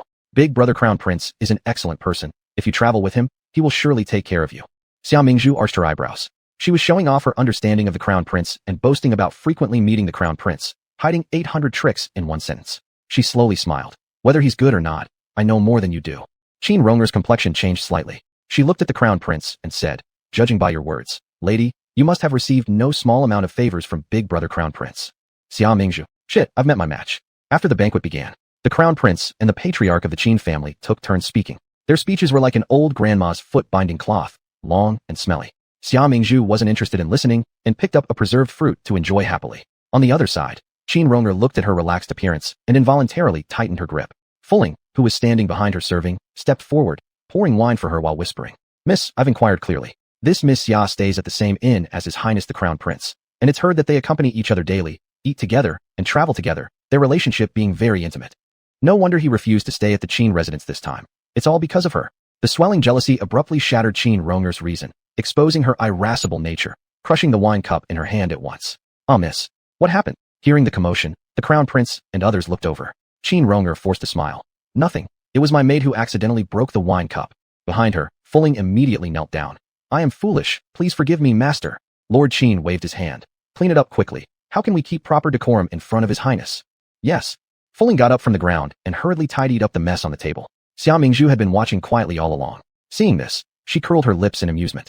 What got to her? She almost let her foxtail show. Opposite, Qi Yi, hearing Xia Mingzhu's thoughts, slightly furrowed his brows imperceptibly. It seemed like she didn't particularly like Ronga. Why? Could there be some misunderstanding? As the dishes passed through 5 flavors, Crown Prince Qi Yi finished drinking rounds of toast offered by all the brothers of the Qin family. Even though his alcohol tolerance was good, his cheekbones still flushed with the color of wine.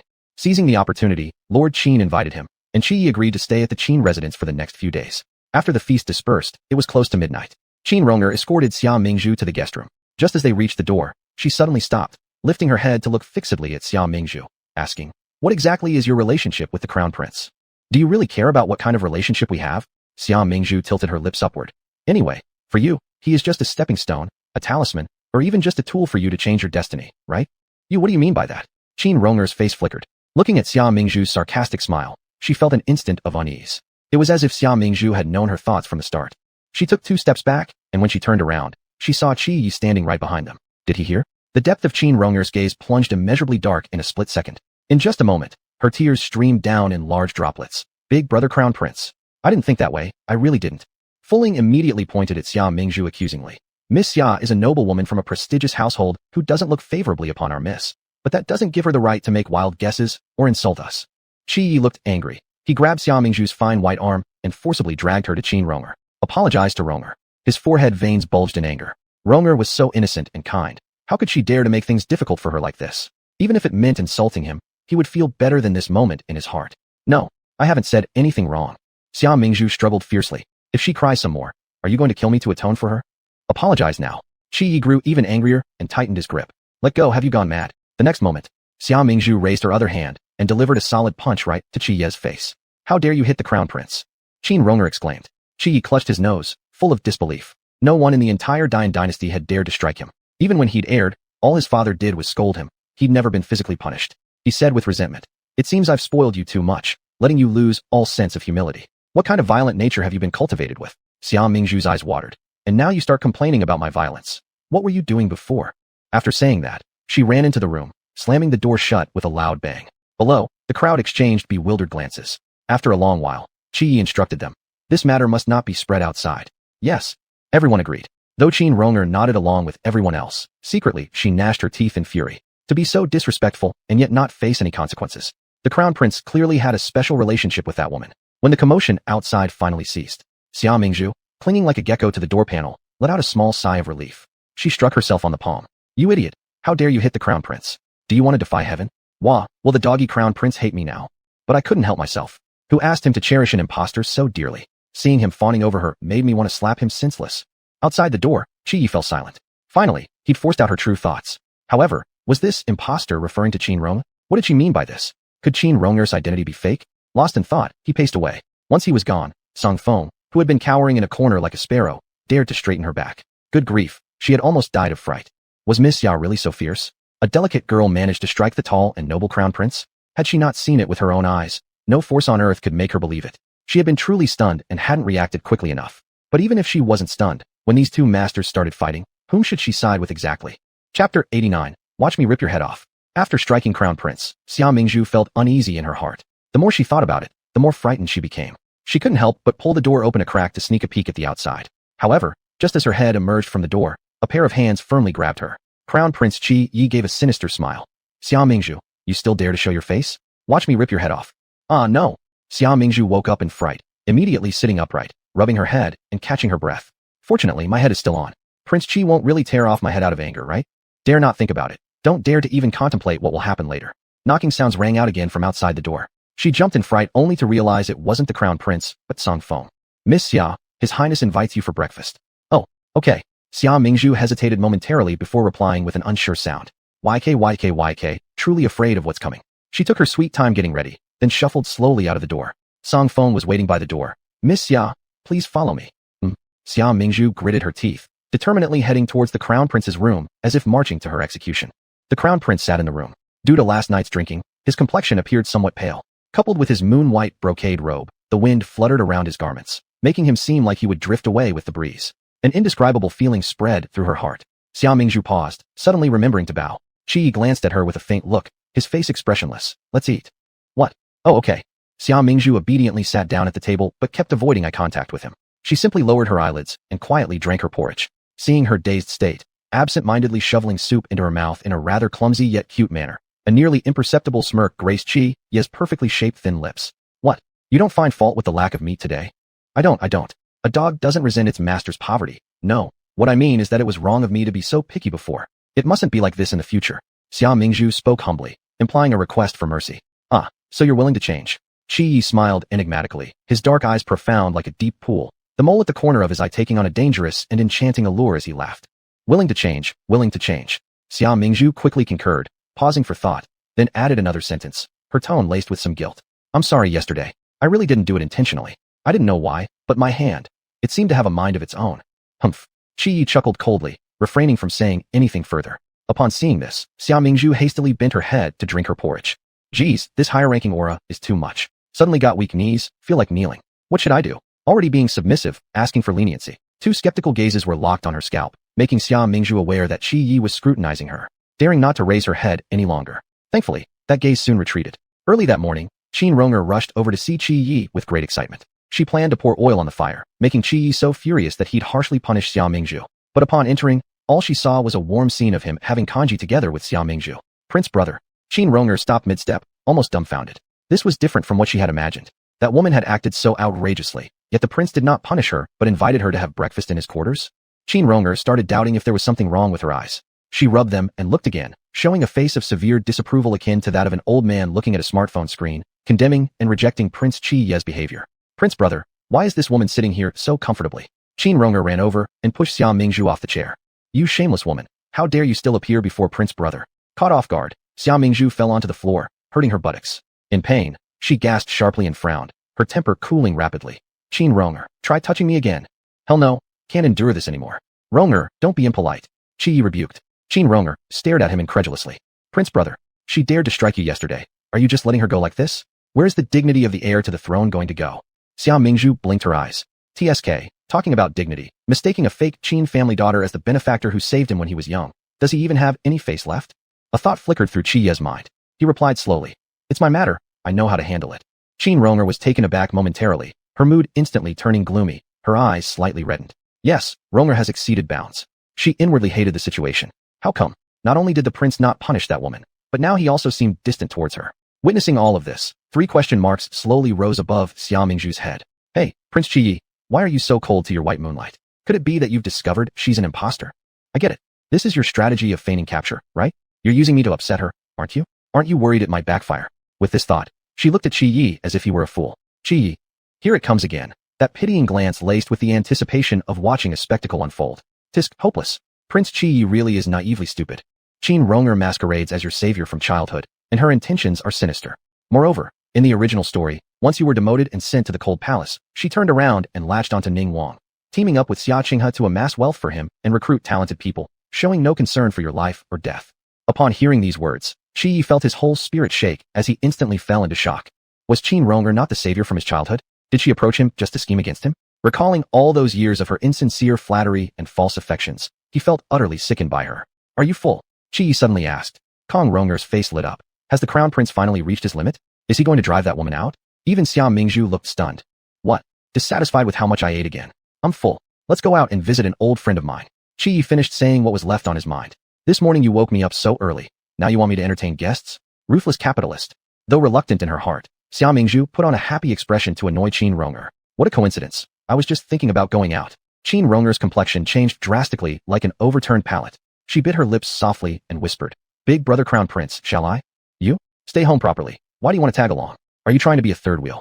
Before Qi Yi could say anything, Xia Mingzhu directly confronted her. I can't stand these overly affected women. As for Qi Yi, he lifted his teacup, drank tea with downcast eyes, seeming to approve of Xia Mingzhu's words. Watching the two of them, Qin Ronger's gaze shattered. Her heart felt like it was being torn apart. Her face kept changing, and eventually, she glared furiously at Xia Mingzhu. It's all your fault. If it weren't for you, big brother crown prince wouldn't have been angry at me. I hate you guys. Saying this, she ran away crying. Huh? The person has already run off in anger. Aren't you going to chase after her? Chapter 90. The person who will give you a cup of poisonous wine. Xia Mingzhu stared at Qi Yi with wide eyes. How could he leisurely sip tea at a time like this? That's your white moonlight. The future person who will personally serve you a cup of poisonous wine. Qi Yi couldn't help it and spat out the mouthful of tea. Xia Mingzhu. Again? Master of spraying water. Seeing Xia Mingzhu still looking at him, Qi Yi carelessly answered her previous question. The crown prince still has something important to do in a while.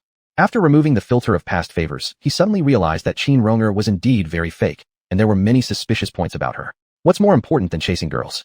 Xia Mingzhu furrowed her eyebrows slightly. After a long pause, she only left one sentence. Whatever. One willing to hit, one willing to endure. What could she say as a bystander? After changing into a set of outdoor clothes, when Xia Mingzhu went out again, she found Qin Ronger waiting outside. Upon seeing her, Qin Ronger's face filled with resentment and coldly said, Don't be smug, elder brother crown prince just hasn't seen through you yet. I heard your reputation in the capital is quite bad. As a young lady from a distinguished family, I hope you can be proper and elegant, knowing what you should and shouldn't do. Nima, even my grandma wasn't this naggy. Xia Mingzhu rubbed her ears. My affairs don't need your interference. Go chill somewhere else. After saying that, she ignored Qin Ronger and went off to find the crown prince. Qin Ronger became so angry that her face turned red. Looking at her nonchalant back figure, a trace of cruelty passed through her eyes. Daring to compete with me? I'll make you kneel down and beg for mercy. The crown prince was already waiting inside the carriage. Xia Mingzhu got on the carriage. Fearing she would offend him again, she deliberately sat further away. Qi Yi, who had his eyes closed for rest, suddenly opened them. What's wrong? Feeling guilty, Xia Mingzhu was speechless. This. I should have known how hard you are to please. Staying home might be better. Qi Yi. He looked at Xia Mingzhu, but saw her biting her lip, looking a little sad. I naturally feel guilty. Everyone tells me, one must understand what one should or shouldn't do. I guess I'm just an idiot. No wonder you all dislike me. Qi Yi's face turned black immediately. If someone dared to criticize her right under his nose, those people must have tired of living. His voice became slightly deep. Who told you these words? Xia Mingzhu shook her head, her face full of disappointment. Forget it. Miss Qin did it for me. Tattling, yeah. Qi Yi.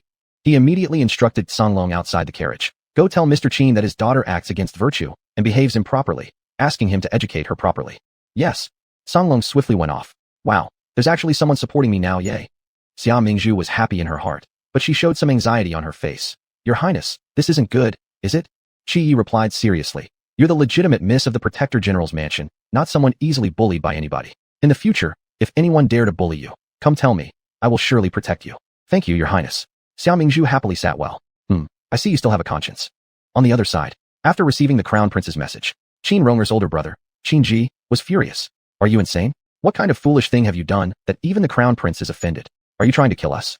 Qin Ronger looked up with tear-filled eyes. You only care about your own life and death. Have you thought about me? How uncomfortable do you think I am when the crown prince suddenly treats me this way? Have you cared about me? You? Qin Ji sneered. You kept male lovers, collected money, lived a decadent life every day, and enjoyed yourself thoroughly. Is that not enough for you? Qin Ronger glared angrily at him. Shut up.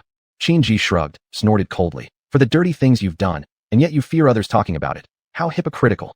You. Qin Ronger stared at Qin Ji, fire seemingly shooting out from her eyes. If you dare to spout nonsense again, believe it or not, I will cut out your tongue. You? Dare. Being challenged to his face, Qin Ji also got incredibly angry. Do you think I am one of those low-class men you keep in a separate residence, having to listen to you and everything? These years you've become violent and cruel, executing maidservants and slaves around you at the slightest provocation. Were it not for father taking care of everything for you above and below, could you still stand here properly? Dare challenge me? I am the legitimate eldest son of the Qin family. What are you? A dirty halfway straggler. If it weren't for our Qin family accepting you, you'd still be wandering homeless on the streets. After hearing this, a ferocious energy radiated from Qin Ronger. Yes, the people of the Qin family were not her real family at all. She was originally just a street urchin. Just for half a steamed bun, she was whipped bloody and mangled by so-called nobles until she almost died on the streets. By sheer luck, she received another chance at life. This time, she would be a person high above others. But in her previous life, she had only lived at the bottom of society and was completely unable to discern the affairs of those nobles. The biggest thing she knew was that in her Qinghe city, when she was young, a miss from the Qin family had saved the life of the crown prince who had wandered out of the palace. Later, they recognized each other by a handkerchief. So, she lurked outside the Qin residence day and night. Finally, one day, the playful Miss Qin ran out of the house alone. She stealthily followed and lured the young miss into an abandoned private house, then set it on fire, burning her alive. With no trace of their daughter, the Qin family was heartbroken. Mrs. Qin even fell ill immediately. And just when their mental defenses were most broken, she cleaned herself up, rushed into the Qin residence, and cried out, "Mother," as she embraced Mrs. Qin. As expected, the Qin family took her in and merely claimed that the lost daughter had been found again. Through the handkerchief left by Miss Qin, she located the crown prince and gained recognition, thus thoroughly usurping Miss Qin's place. Yet what she couldn't understand was why the attitude of the crown prince towards her suddenly turned cold. Had he discovered something? Lord Qin glanced at Qin Ronger, noticing her distracted expression, so his face darkened, and he said, "That's enough. Do not bring up past matters again. Since you are under one roof, you are real siblings. Stop quarreling for others' amusement." This daughter of his was adept in handling various situations and getting along well with everyone. Though her private life was somewhat chaotic, and she valued wealth excessively, and sometimes defied the authority, there was nothing else. Besides, it was because of this daughter that their Qin family could become the royal merchant. Without her, there wouldn't be the currently prestigious Qin family. But what should we do now? Qin Ji complained. If the crown prince could utter such words cruelly, it shows that he has forsaken our sister. If we lose the support of the crown prince, our Qin family's prosperity might come to an end. After hearing this, Lord Qin looked grim, but still replied, "Given the bonds formed in the past, the crown prince won't turn too ruthless. But to make him cool down, or even tightly bind us together forever, only by sacrificing Ronger's body will it work." "What do you mean by this, father?" Qin Ronger widened her eyes in shock. "You mean letting me become a concubine inferior to even a legal secondary wife?" Seeing her reaction, Qin Ji's disdain for her grew further. After sleeping with so many men already, why did she act so coy now? Chapter 91, Raw Rice Cooked. "Ronger, think carefully. This may be your last chance." Mr. Qin said solemnly. To serve the crown prince is something many people would beg for. Besides, the crown prince is often busy with state affairs and will only stay in Qinghe City for a few days at most. Once he returns to the capital, you can live freely and happily in your own residence. This kind of deal is only profitable and not loss-making. Not losing? Qin Ronger curled her lips and chuckled sarcastically. Yes, the crown prince has an incomparably noble position and a handsome face like celestial beings, much better than the other men she sleeps with. Other men need her financial support, while the crown prince frequently gives her money and gifts. After such calculation, it indeed isn't losing. Seeing her, as if considering moving forward, Mr. Qin's eyes flashed with a glint of wisdom. "Ronger, father knows it's difficult for you, but if you could compromise for the family, father will hand over the businesses in the southern part of the city to you for management. How does that sound?" "Father, this cannot be done." Qin Ji was anxious inside. Qin Ronger already manages the business in the eastern part of the city. Adding the southern ones means most of our family's property would be concentrated in her hands. Mr. Qin waved his hand, stopping his further words. "What do you understand? As long as we can tie a matrimonial relationship with the crown prince, our business will grow more extensive. A true man should have foresight and not short-sightedness."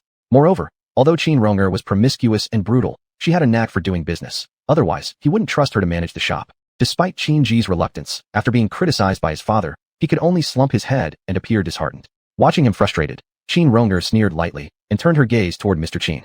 "All right, I'll follow what father said." Mr. Qin smiled with satisfaction. "Good girl, you see the situation clearly. You are my beloved daughter, and I won't harm you." Qin Ronger nodded and then worriedly asked, "The crown prince is now deceived by Xia family's daughter and might not want any relationship with me." Mr. Qin laughed heartily. "Foolish child, where in this world is there a man who doesn't stray from his marriage vows? Just finish the deal when raw rice is cooked into cooked rice." Qin Ronger was first stunned, then quickly realized the meaning behind Mr. Qin's words. "Father means slip medicine?" "Exactly." Mr. Qin's smile grew more pronounced. "This medicine is formulated by a master. After the person wakes up, they won't remember taking it." Qin Ronger smiled with satisfaction. Indeed, father was cunning and farsighted. Summer Mingzhu sat in the wine house, smacking her lips. The crown prince claimed he brought her out to meet old friends, but all she saw were waiters, street vendors, storytellers. No real proper acquaintances. It seemed like just casual sightseeing, but she actually enjoyed it quite a lot. At that moment, sitting on a plush seat and listening to ballads, she felt even more comfortable than going on vacation. Finally, this guy has a change of heart and knows how to bring me out to play. Hearing these thoughts, Qi leaned back against the chair with his arms folded. His handsome face remained, as always, profound and alluring. A faint smirk lifted the corner of his lips as he gazed at her with mysterious glimmering pupils. "Are you having fun today?" Summer Mingzhu blinked her eyes, not fully understanding, but answered truthfully. I'm very happy. Thank you, Your Highness. Qi nodded slowly. Then let me ask you a few questions, and please answer truthfully. I thought so much about him being nice to me. Now I know why he's waiting here. There's really no free lunch. Although Summer Mingzhu criticized silently in her heart, verbally, she responded candidly. This subject will surely answer without reservation. Qi didn't beat around the bush either. Then, how do you find Qin Rong? Summer Mingzhu was startled. Is he mistaken for taking medicine? Why does his moon goddess care about me? Is he asking me to give blessings? After careful consideration, she replied. Spontaneous and unique, very special. I'm not lying either. A woman who kills maids without hesitation is certainly extraordinary. Qi concealed the turmoil in his heart and continued. Then, what kind of man do you think suits her?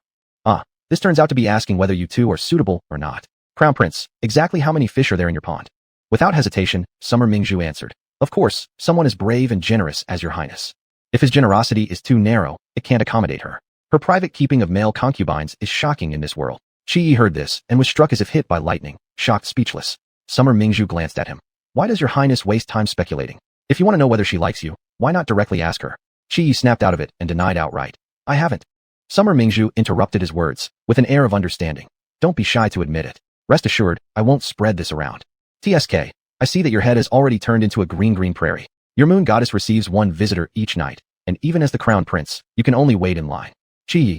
His eyes were filled with complexity. If he hadn't heard her inner thoughts, he wouldn't have known that the pure and kind little white rabbit in his mind was actually a violent and licentious woman.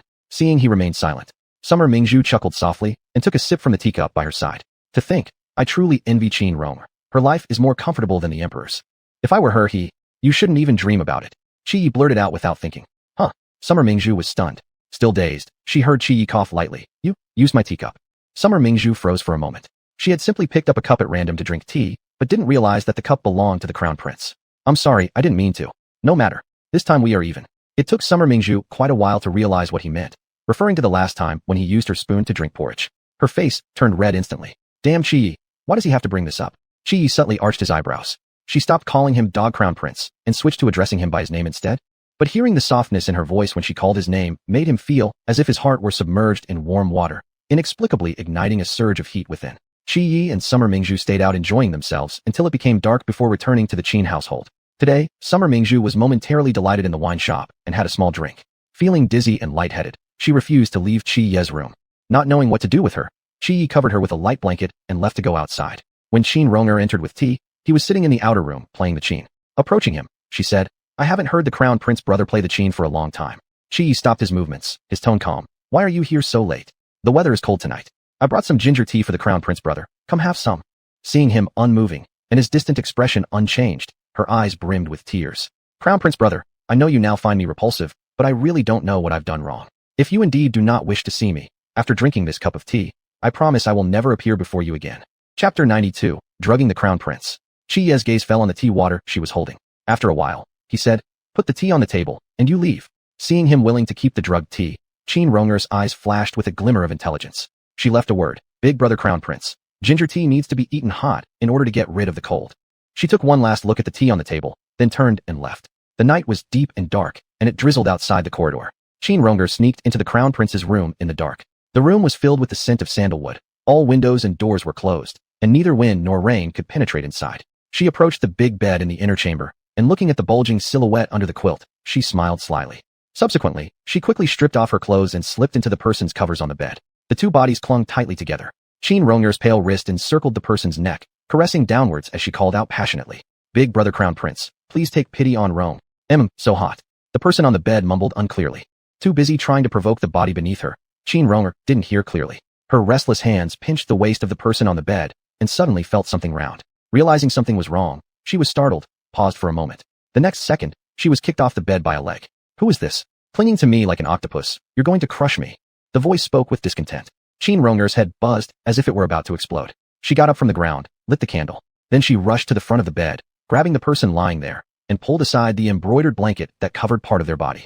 To her shock, lying on the bed was Xia Mingzhu. How can it be you? Qin Ronger was taken aback, her face ashen, demanding answers loudly. Awakened, Xia Mingzhu immediately became irritable. Who do you think it should be? Crawling into someone's bed without confirming who they are first? You come to other people's rooms, disturbing peaceful sleep, and now you're throwing tantrums here like some spoiled miss. She berated her thoroughly. You. Qin Ronger, shocked and embarrassed, pointed a finger at her. unable to utter a complete sentence for a long time. Xia Mingzhu rolled her eyes. What's your problem? Get out now. Stretching out that finger shows arrogance. Pointing at me will only lead to peril. If you continue to disturb my sleep, I'll beat you to pulp. Furious, Qin Ronger stepped back like she'd been frightened. Unfortunately, behind her was a stool. She lost her balance, fell directly onto the ground, her buttocks sticking out awkwardly, looking extremely ridiculous. Splat like a dog eating poop. Huh. Xia Mingzhu burst into laughter instantly. That laugh dispelled the drowsiness she had earlier. Watch me kill you. Infuriated by her laughter, Qin Ronger jumped up from the ground, arms stretched out zombie-like, chasing Xia Mingzhu. Xia Mingzhu sprinted towards the door, shouting while running, "Help!" Miss Qin tried to sneak into a bed, but went mad when caught. Grabbing a random piece of clothing from the floor, Qin Shuer hurriedly put it on and ran out. Stop right there. Watch me smash your mouth.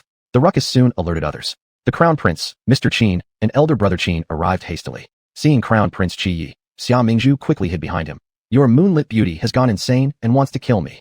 Mr. Qin and elder brother Qin also blocked the raging Qin Ronger. What happened? Xia Mingzhu gave an exaggerated sigh upon seeing the father-son duo of the Qin family. Tisk, asking obvious questions. Isn't it obvious she snuck into his bed just as you all plotted together? Upon hearing this, Qi Yi's expression grew grave. Sneaking into a bed? He recalled the tea Qin Ronger had brought in during the evening, suspecting it had been tampered with. Fortunately, he'd already heard Xia Mingzhu's thoughts early on, and feeling alert, poured the tea out instead of drinking it.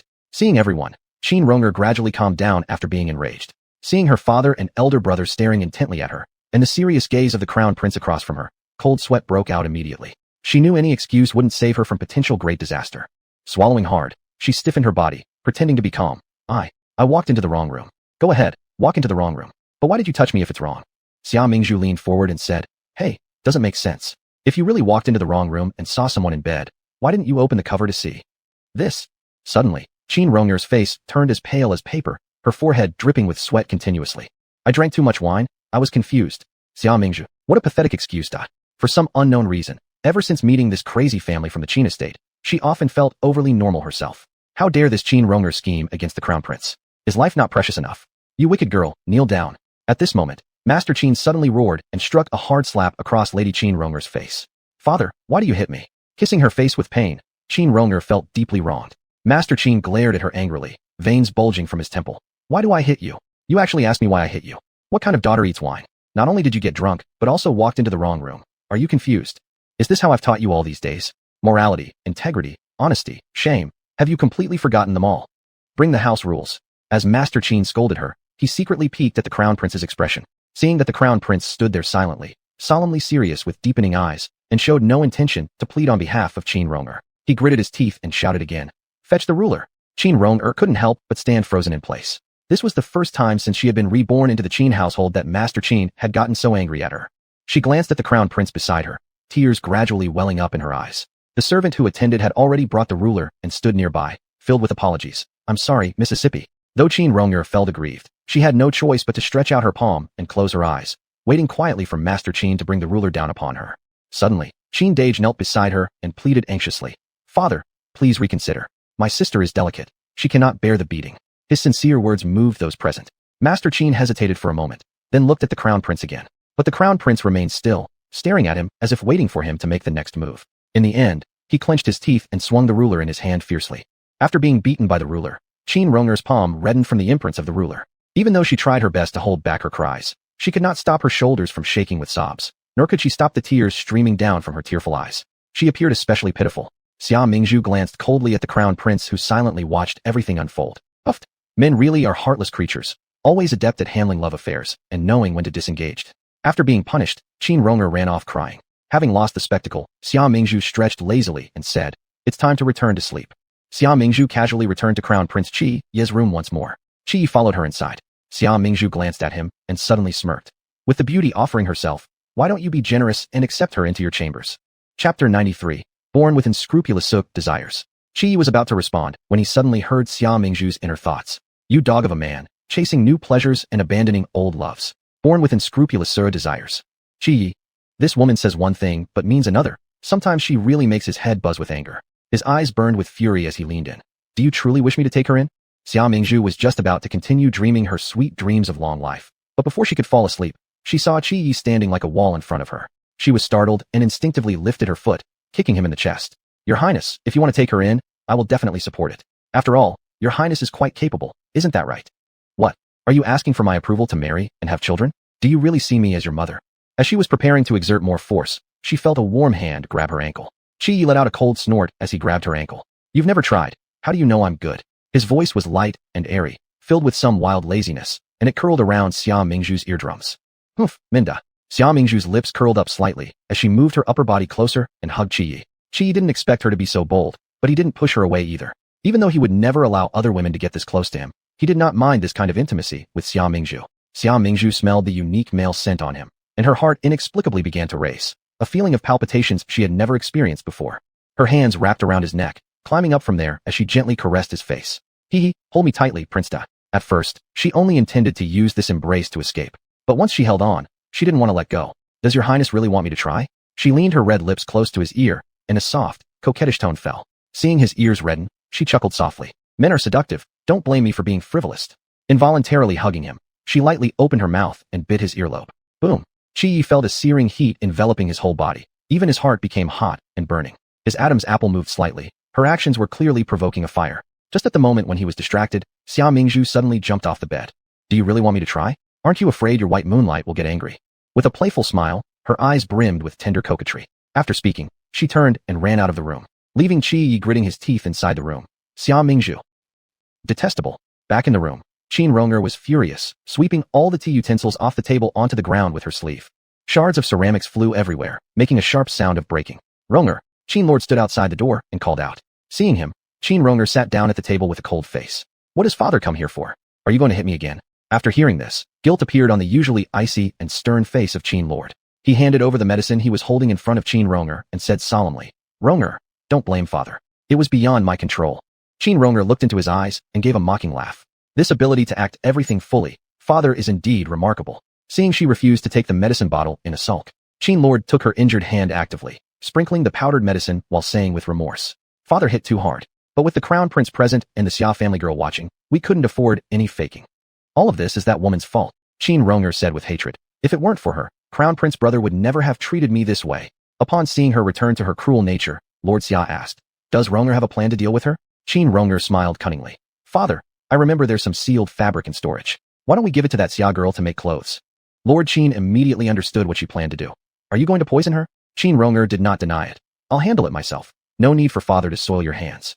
She laughed like a peony flower, but in Lord Qin's eyes, she seemed more like a poisonous bloom. He hesitated and said, however, she is the legitimate daughter of the Duke protecting the nation's house. If she dies in our Qin mansion, the Duke protecting the nation's family certainly won't leave us alone.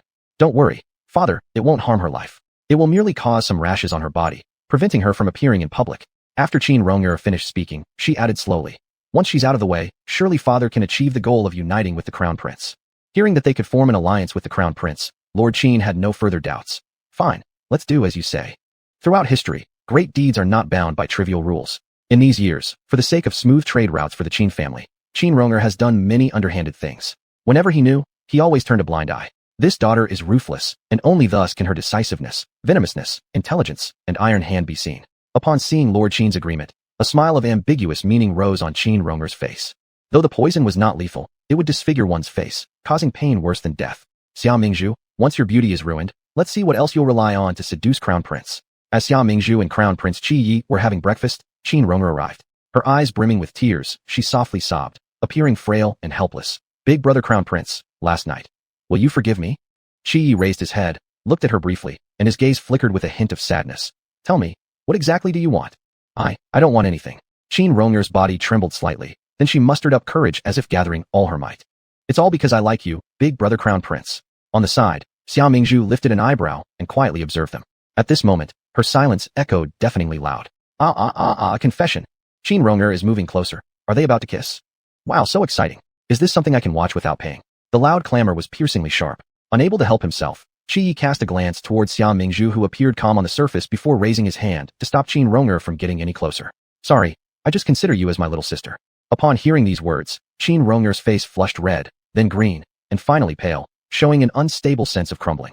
How strange. Why is the Crown Prince so cold to Qin Rong? Isn't she supposed to be his beloved moonlight? Qi Yi asked herself. Why? Internally, Xia Mingzhu continued to comment. What a relative to claim. If it were me, I'd certainly invite such a beauty into bed and give her proper comfort. Cough, cough, cough. Qi Yi suddenly choked on saliva, coughing hard until his white face turned red. Big brother Crown Prince, are you alright? Qin Rong'er, startled by his condition, quickly moved in to pat his back and soothe him.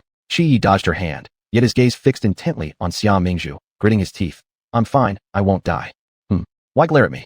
I didn't even say a word and already had to endure your deadly look. How sickening. Xia Mingzhu appeared utterly puzzled. On the other side, Qin Rong'er lowered her head after being rejected by the Crown Prince. I've already rented a boat.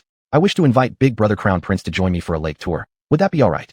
Her voice was full of earnest plea, filled with anticipation as she looked at Qi Yi. Qi Yi was about to decline when Xia Mingzhu immediately agreed. Sure, could I tag along too?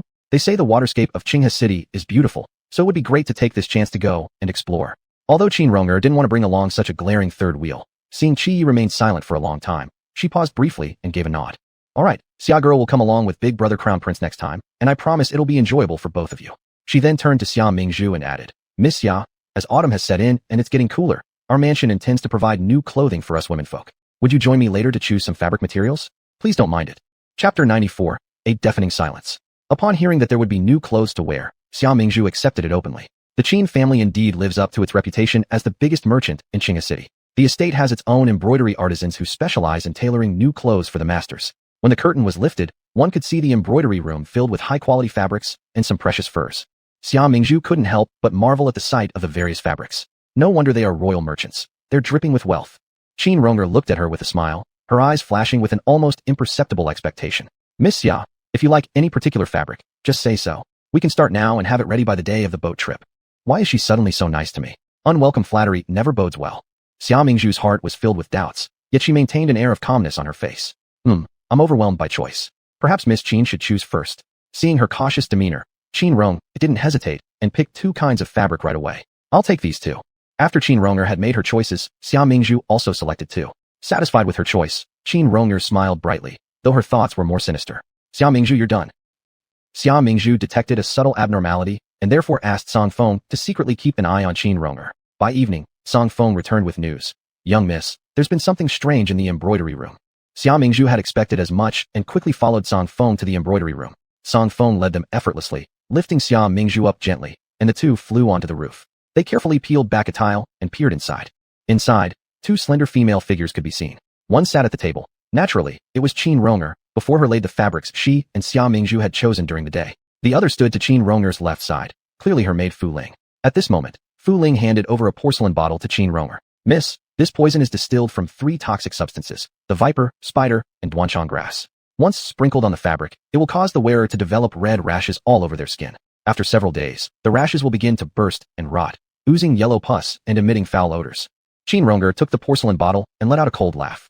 Xia Mingzhu, don't blame me for standing in my way. Holy crap, you intended to poison my fabric. Xia Mingzhu was furious and stared at Qin Rong'er with rage. You really need to see a doctor. Herbal medicine can't cure your problems. Pesticides might be necessary. Her eyes twinkled mischievously as she leaned closer to Song Feng and whispered something. Song Feng nodded and agreed. Inside the room, Qin Rong'er was just about to sprinkle the poison powder onto the fabric Xia Mingzhu had chosen. Suddenly, a commotion came from outside. Someone shouted. Oh no, the Crown Prince's courtyard caught fire. Once Qin Rong'er heard of trouble involving the Crown Prince, she immediately ceased her actions and hurried out of the room with Fu Ling. After they left, Xia Mingzhu sneaked in ghostly. Seeing the porcelain bottle on the table, she chuckled softly. Sister here will show you what hoist by your own petard feels like.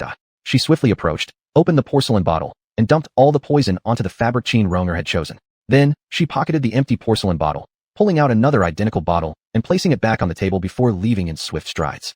When Xia Mingzhu entered the Crown Prince's room, he was bathing. Steam swirled around, exposing his muscular upper body above the water's surface. With the movement of the water in the bathtub, his chest muscles were slightly revealed, his wet jet black hair clinging to him, adding a rugged charm. What a magnificent picture of a handsome man emerging from his bath. Holy cow, am I really seeing this without spending a dime? Xia Mingzhu's cheeks turned scarlet, and her ears felt hot, as if burning with fever. In panic, she turned around and frantically fanned herself, yet still unable to cool down the flush on her face. Freaking exhibitionist. It's not even late.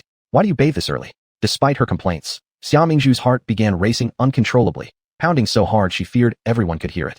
From the moment Xia Mingzhu's presence echoed in his mind, Qi Yi noticed her. He stepped out of the tub, grabbing the robe hanging behind the screen, and threw it on himself. Then he gazed at Xia Mingzhu. Come over. Xia Mingzhu stayed rooted to the spot. Your Highness, run now. You won't make it otherwise. Qi Yi furrowed his brow. Why? I've ordered Song Feng to set fire to the antechamber of your quarters. It's almost reached here. Qi Yi. She's the first one to dare burn down his residence. Qi Yi. Do you have a grievance against me? No. Xia Mingzhu hastily shook her head. Please don't hold it against me. I'm doing this purely for self-preservation. Qi Ye's expression relaxed. Then why did you do it? Never mind, there's no time. I'll explain later. Xia Mingzhu didn't have time to think about anything else and pulled his hand, running.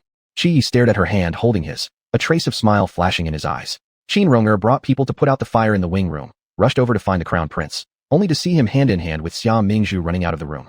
Brother Crown Prince, are you alright? Qin Ronger came running with a full face of smiles, and as expected, her gaze fell on their clasped hands. Her smile gradually disappeared, her eyes sharpening slightly. Only now did Xia Mingzhu realize that she was still gripping the crown prince's hand. She quickly let go, took a step back, and uneasily glanced around. What bad timing. Sigh, this is karmic retribution. Qi Yi maintained a composed expression, saying, I am unharmed. Qin Ronger's hand by her side unconsciously clenched tightly, nodding somewhat disappointedly. That's good. Tomorrow's outing. Brother Crown Prince and Miss Xia mustn't forget. After speaking, it seemed like she'd received some kind of stimulus, and turned to run away. Xia Mingzhu stood there, watching her fleeting figure like a gust of wind, sighing inwardly. She sure has a lot of energy. The wind she raised almost gave me a cold. Qi Yi couldn't help but twitch an eyebrow. Thinking about Xia Mingzhu setting the fire, he turned to look at her. This is the Qin estate. Your actions should be low-key. Yes, I understand, Your Highness. Xia Mingzhu obediently responded, but internally wasn't convinced at all. Huh, are you sad because your perfect match feels wronged? Feeling heartache? Don't indulge in wild thoughts all day. Suddenly, Qi Yi placed both hands on the wall, trapping the girl inside. Some things aren't what you think they are. Yes. Xia Mingzhu replied again, rolling her eyes dramatically inside. Uft, you're not a worm inside my stomach. How would you know what I'm thinking? When she lowered her head, she suddenly heard him add. And besides, you are my sole moonlight when I walk alone in the dark. What? Xia Mingzhu looked up sharply at Qi Yi. Are you feverish? His words, no matter how one interpreted them, sounded quite strange. She breathed out deeply. Then, bending over, turning her head sideways, she swiftly slipped out from under Qi Ye's arm. The movements were fluid and elegant, demonstrating the suppleness of her body without exaggeration. As Xia Mingzhu secretly rejoiced in her heart, unexpectedly, her foot stepped on a fire-extinguishing stick left behind by someone. She cried out, stumbling, and her back crashed straight into the wall behind her. Chapter 95. I fed medicine to my foot. This wall was so hard. If my head had bumped into it so violently, I would have surely cried tears of pain. We were supposed to pay attention to the ground. Juju me, I'm really a clumsy omen.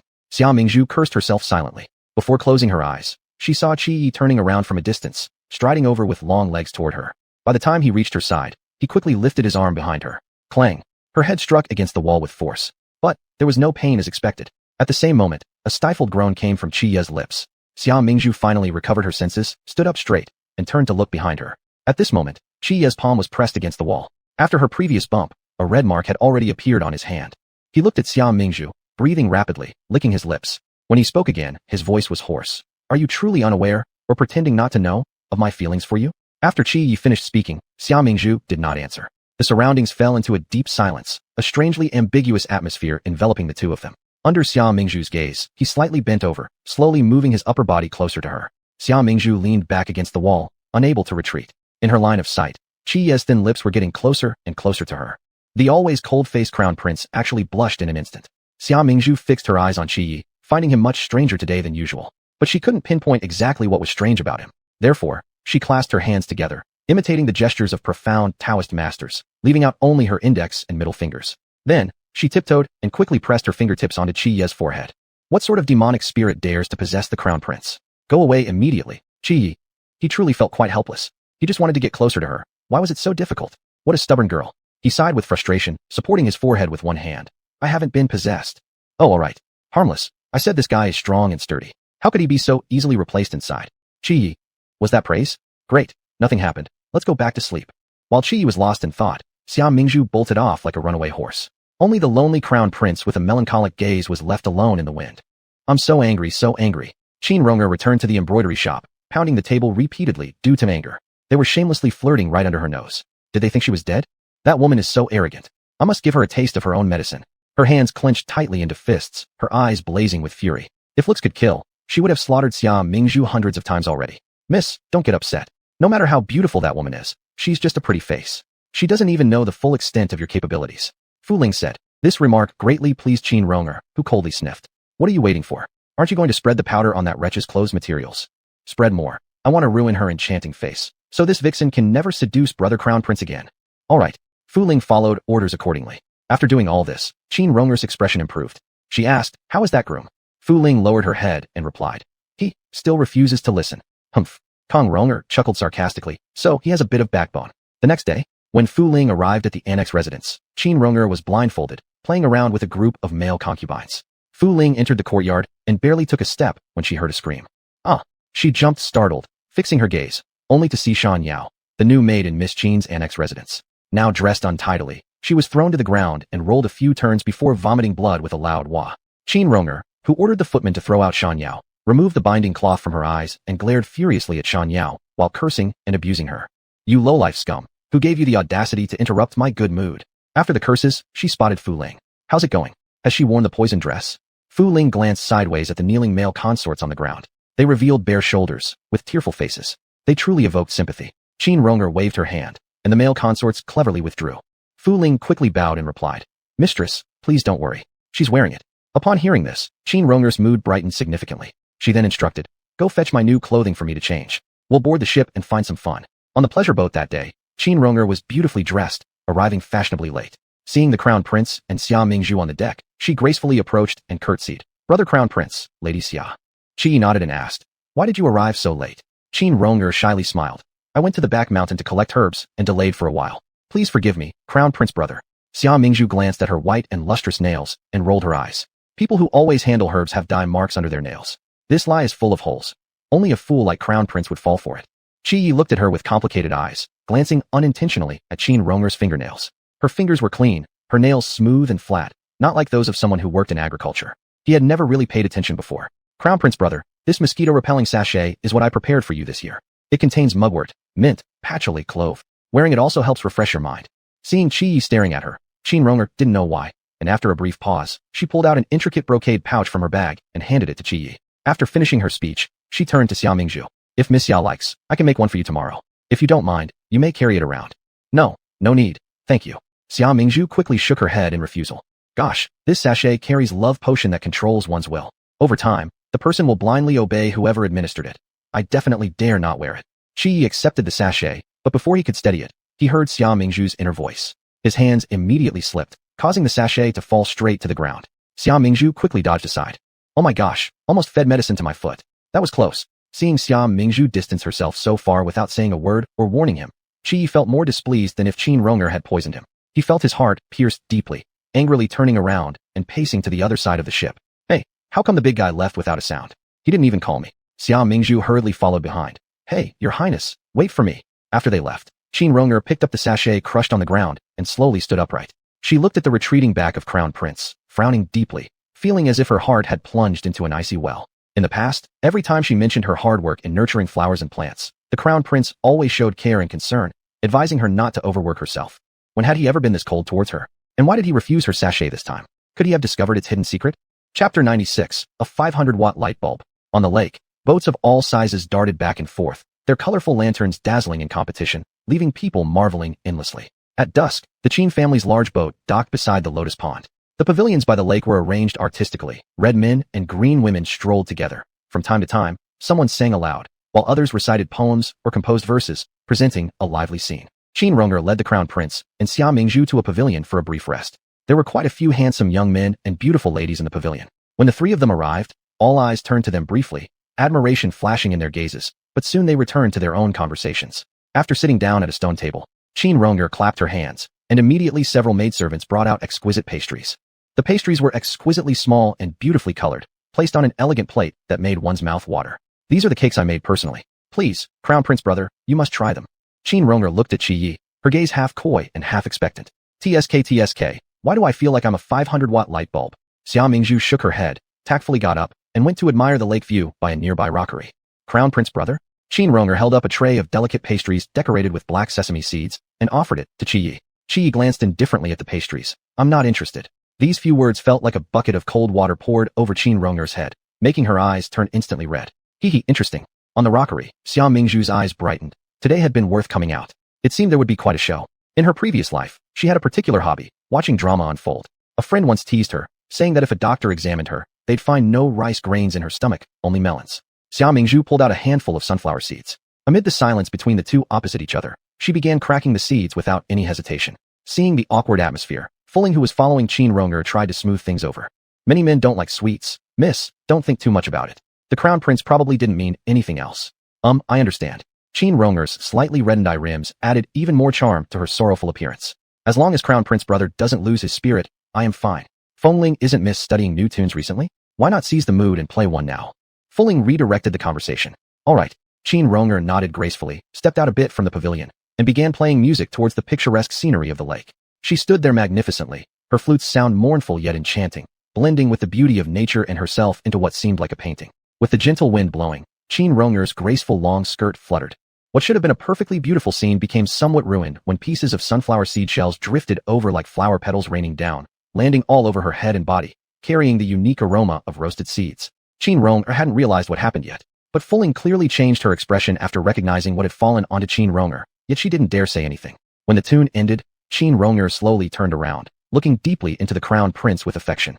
Qi also gazed at her, this extraordinary man taking steady steps toward Qin Ronger. Though his face still showed the same indifferent look, Qin Ronger couldn't help but feel her heart racing. Her face burned with shyness as she eagerly waited for him to approach her, expecting that in a moment, his irresistibly charming lips would kiss her own that had just played the flute. When Qi stopped beside her, Qin Ronger shyly lowered her gaze, biting her lips flirtatiously before quickly releasing them, an act that seemed only to incite the desire in the man to embrace her tightly and cherish her. Qi lightly extended his arm, and right as Qin Rong thought he was going to tenderly lift her chin, he picked some sunflower seed shells from her head instead. While doing so, he coldly reprimanded Xia Mingzhu standing on the rockery, eating seeds against the wind, scattering them all over her head. I see the etiquette you've learned these years has gone straight into the dog's belly. Noted, I'll change spots. Xia Mingzhu joyfully inspected her handiwork twice before casually changing position. Hee, setting up a fruit platter on her head. Not bad. Though my artistic talent might not make me a master, it certainly makes me go further and feel freer. Realizing the situation, Qin Ronger was so angry that she almost wanted to rip Xia Mingzhu into 8 pieces. Fengling took out a handkerchief and led Qin Ronger aside to wipe off the mess. Qin Ronger took a deep breath, trying to maintain a smile, but quietly ground her teeth at Fengling. The timing is about right. I want her dead. Poison powder disperses quickly in water. Leave this matter to you. Qin Ronger whispered conspiratorially to Fengling. Miss, are you asking me to push her into the river? I can't. Fengling nervously said. If Miss Xia were to drown at that time, she wouldn't have enough heads for the crown prince to chop off, even if she had 9. Alas, how can you be so stupid? Qin Ronger glared at her with a look of frustration, like steel disappointed at not being able to turn into gold. During the reception later, you lower your head and take the tea over. I will cover for you from the front, and when no one is paying attention, you splash the tea on her. Qin Ronger gave detailed instructions, and Fengling nodded, turning to prepare the tea. When Fengling returned carrying the tea, the crown prince and Xia Mingzhu were admiring flowers, with Qin Ronger standing by their side with a complex expression. Fengling's eyes flickered. She took a deep breath and walked towards Xia Mingzhu with the tea. As she neared Xia Mingzhu, she pretended to trip, and suddenly her grip loosened. The teacup flew towards Xia Mingzhu. But just at that exact moment, Xia Mingzhu suddenly leaned down to pick a water lily from beside the pavilion. Thus, the full cup of tea neatly splashed onto the back of Qin Ronger. How do you walk like this, girl, making you slip? Look what you've done, drenching our young miss like a drowned chicken. Xia Mingzhu turned around and couldn't help but laugh upon seeing Qin Ronger soaked with water. Young one, you want to compete with me? You're too inexperienced. She kept talking nonstop and took out a handkerchief, dabbing some tea water onto Qin Ronger's nose. Come, let me wipe it for you. Go ahead and smell. Is this the smell of your poison powder? Are you all wet? Did you get burned? Don't dodge. Aren't you fond of poisoning people? Smell this. Xia Mingzhu almost gave Qin Ronger an entire face SBA with the handkerchief. Rare opportunity for revenge up close. Miss this chance. There won't be another. Miss, how are you? Fengling was slightly anxious, struggling to push aside Xia Mingzhu with all her might, hurrying to support Qin Ronger. Qin Ronger's whole face was itching uncomfortably. At this moment, realizing what happened, she felt even more uncomfortable due to the fear of disfigurement. However, the main culprit causing her extreme discomfort leisurely sat back on the chair, playing with the lotus flower in her hand, making everyone hate her with gritted teeth. Sensing Qin Ronger's deathly gaze, Xia Mingzhu looked at her briefly, then chuckled softly. Chapter 97. Not quite clever enough. Miss Qin, your maid doesn't seem very clever. Why haven't you gone to change clothes yet? Xia Mingzhu said. Xia Yi, who had been sitting quietly nearby, suddenly coughed lightly twice. Fengling, take your young miss down to tidy up. Yes. Fengling used force and pulled Qin Ronger, who was already on the edge of a tantrum, away. Xia Mingzhu smiled and watched them as they turned around, then called out. In a while, go replace the tea water again. Remember to be careful not to spill it again. Fengling stumbled, almost fell, but quickly supported Qin Ronger and left. You useless wench, look at what you've done. Qin Ronger was angry and upset. When they were alone, she turned around and slapped Fengling. Fengling was struck hard by the slap that drew blood from her mouth, but only covered her face and crouched in the corner, too frightened to utter a word.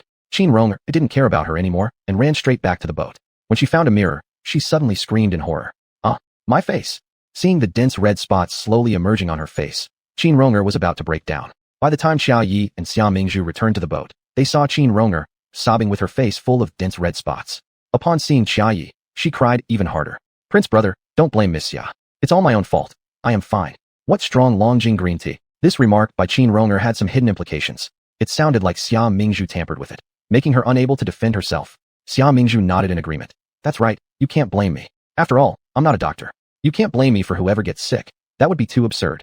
As she spoke, she looked at Qin Ronger. Sometimes, when encountering problems, find the reason within yourself. Perhaps doing too much bad things leads to such retribution.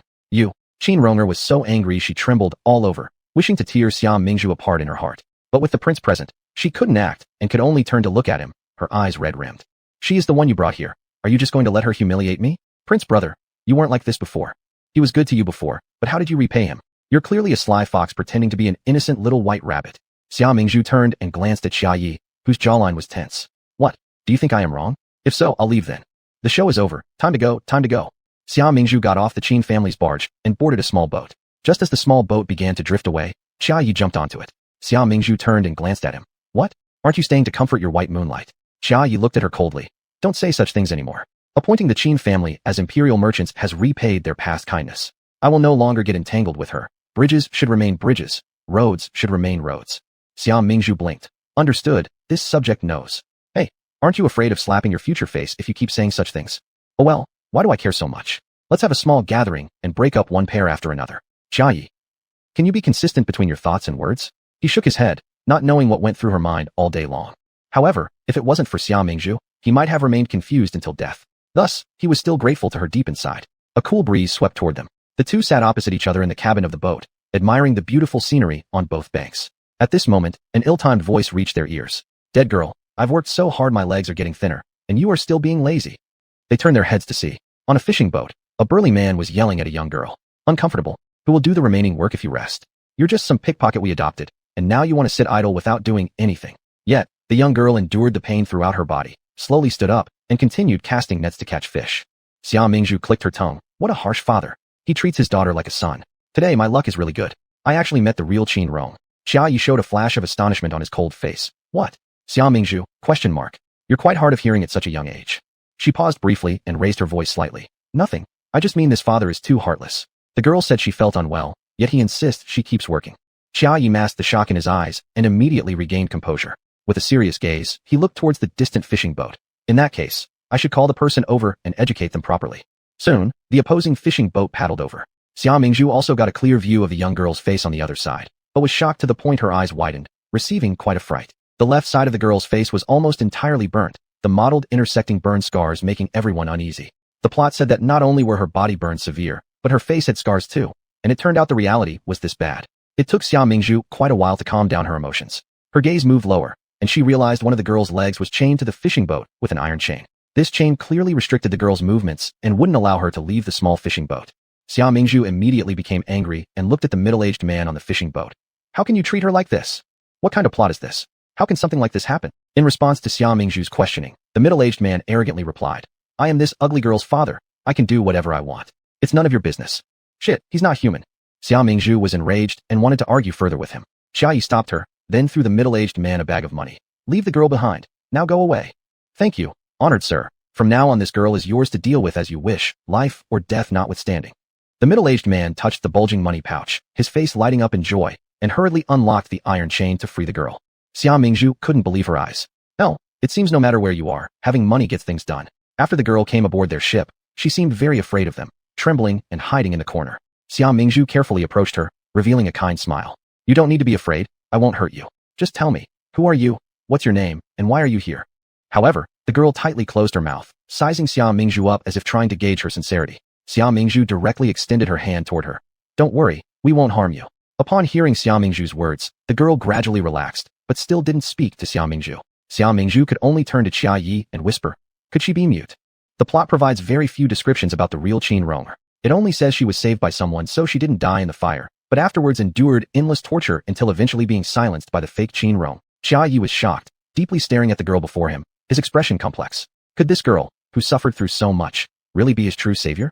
Chapter 98, the second Qin Ronger. So that's how it is. It turns out that all along, everything was wrong.